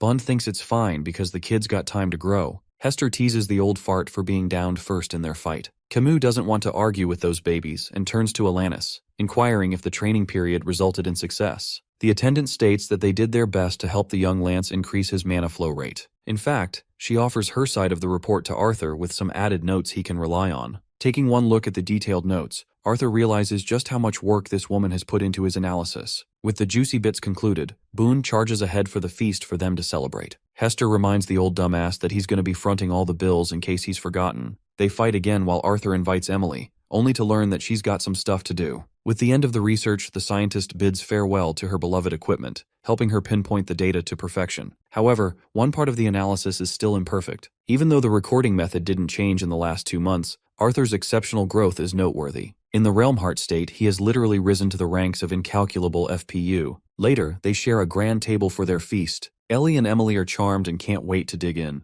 Arthur stops his little sister from touching alcohol like the responsible brother he is. His sister is starting to wonder if they underdressed for the occasion, but our boy argues that it's a comfortable dinner despite the lavish room. It already troubles Ellie to think of the council members and Lance's arriving here. Hester and Kathleen both arrive, looking gorgeous with their dresses. Arthur is baffled that they did so much for a casual dinner. But damn, Hester thinks even this is casual enough, which is crazy because she looks stunning. Bund and Camus come around looking tidied up as well. The rest of the guests arrived slowly, and though Virion called it the end of Arthur's training, the whole situation brought relief to everyone. King Glader didn't really care, and Arthur understands that this guy still considers him disloyal to humanity. They raise drinks and enjoy the occasion a little too much. So much so that this dumbass grabs Baron by the waist and makes him uncomfortable. I hope this scene made you laugh because it killed me to see this. Aya and Varai greet him as well, while Arthur asks them about their investigations with the retainers. So far there's been nothing, but they're so glad that he's back on their side. Arthur's the happiest of them all, believing that the celebration is for everyone. To his shock, Mika makes her reunion. After all evidence pointed to her innocence. She's slow on the uptake, wondering why there aren't any dwarves in the council anymore. Commander Virion intends to clear up her confusion soon. By the end of the dinner, Virion concludes with a speech, highlighting the importance of celebrations even in the middle of a war. He hopes for everyone to enjoy the present moment, so they can fight even harder on the battlefield to come. With that spirit, they dig in, enjoying the food. Arthur's completely hammered, having drunk way too much. He's happy about the food at least. The alcohol's worth it too. I'm starting to think he's a little bit irresponsible because he lets Ellie chug down a large sip of the wine. Arthur casually uses wind magic to pull it out of her mouth. While he's eating, he suddenly gets a pang in his stomach. It's not an allergic reaction, but a sharper pain coming from within his core. The first person to sense this is Kathleen, who points to Arthur's devastated condition. His heart is beating faster and faster at the surge of his mana core. The lances look in confusion and worry. Arthur's heartbeat is racing faster, while the unserious Bund thinks he's messing around with his alcohol intake, not knowing the kid is borderline having a freaking heart attack. Arthur decides to opt out early, excusing himself that he can't handle the drinks anymore. He bids farewell to the party, leaving everyone alarmed for his condition. The young Lance staggers back to his room, questioning if he's found himself poisoned or something. He barely gets inside and falls down. When he checks the horn, he realizes that it's interacting with his core. It's an unsettling pain that can be described even worse than death. Arthur falls down unconscious, returning to his dream state again. After the encounter with Vera, Gray wanted to hone his Kai to become stronger next year. His friends cheered for him, but he despised the idea of being stuck in the 3rd division. Luckily, he had found Vera to work with, someone with a powerful utilization of Kai. At the very least, Gray figured she would have certain connections to help him. He considers it a privilege to have someone with political power backing him. Except this time, it's someone literal. There's a dude who creeps up on the boy, catching Gray and knocking him unconscious while he was distracted. That leads us to Arthur Lewin, who wakes up in a state of panic, this time surging with white aura emanating from his body. It's finally done. He has reached the white core stage, the peak of magic. The flow of his magic now allows him to chain spell without any problems. The young Lance even jokes that Alanis might have to update her data sheet. The thing about organic magic is that it does not require the usage of incantations or gestures. It's way harder to control, and the only reason our boy mastered it swiftly is thanks to the knowledge of his previous world. Still, he's never felt this level of control before. It's instantaneous, which makes him wonder if the stage affected his cognitive abilities as well. It also makes sense how the lances are so powerful. Arthur taps into Realm Heart to test his new peak, only to get distracted by Sylvie's cries. Rushing in a state of panic, our boy does his best to find her. He slams the door open and discovers a little girl with long hair, ears resembling an elf, and two jagged horns like the Vritra. Arthur calls out to Sylvie, who leaves his jaw dropped by her sudden transformation. A moment of silence ensues as he watches in confusion, processing everything. Concerned, he asks her directly what happened. The golden-eyed Sylvie reveals that she broke the seal after absorbing all the mana from the horn. Thanks to that, she has tapped into the human form of the Asuras, though she hasn't been able to process the changes in her new body, and she doesn't know what to do. Suddenly, she wobbles. Her figure looms over. This time covered in shadows, Arthur's face grows in terror, as Sylvie's expression turns into a toothy, demonic smile. This is the voice of another being, who wonders if Arthur can hear him loud and clear. Terrified and angry, our boy questions who he's speaking to. The mysterious presence applauds them for sharing the same room during this conversation, but Arthur is royally pissed off and demands to know their identity. Sylvie laughs, before revealing that he is Agrona, the one and only frightening leader of Alakria.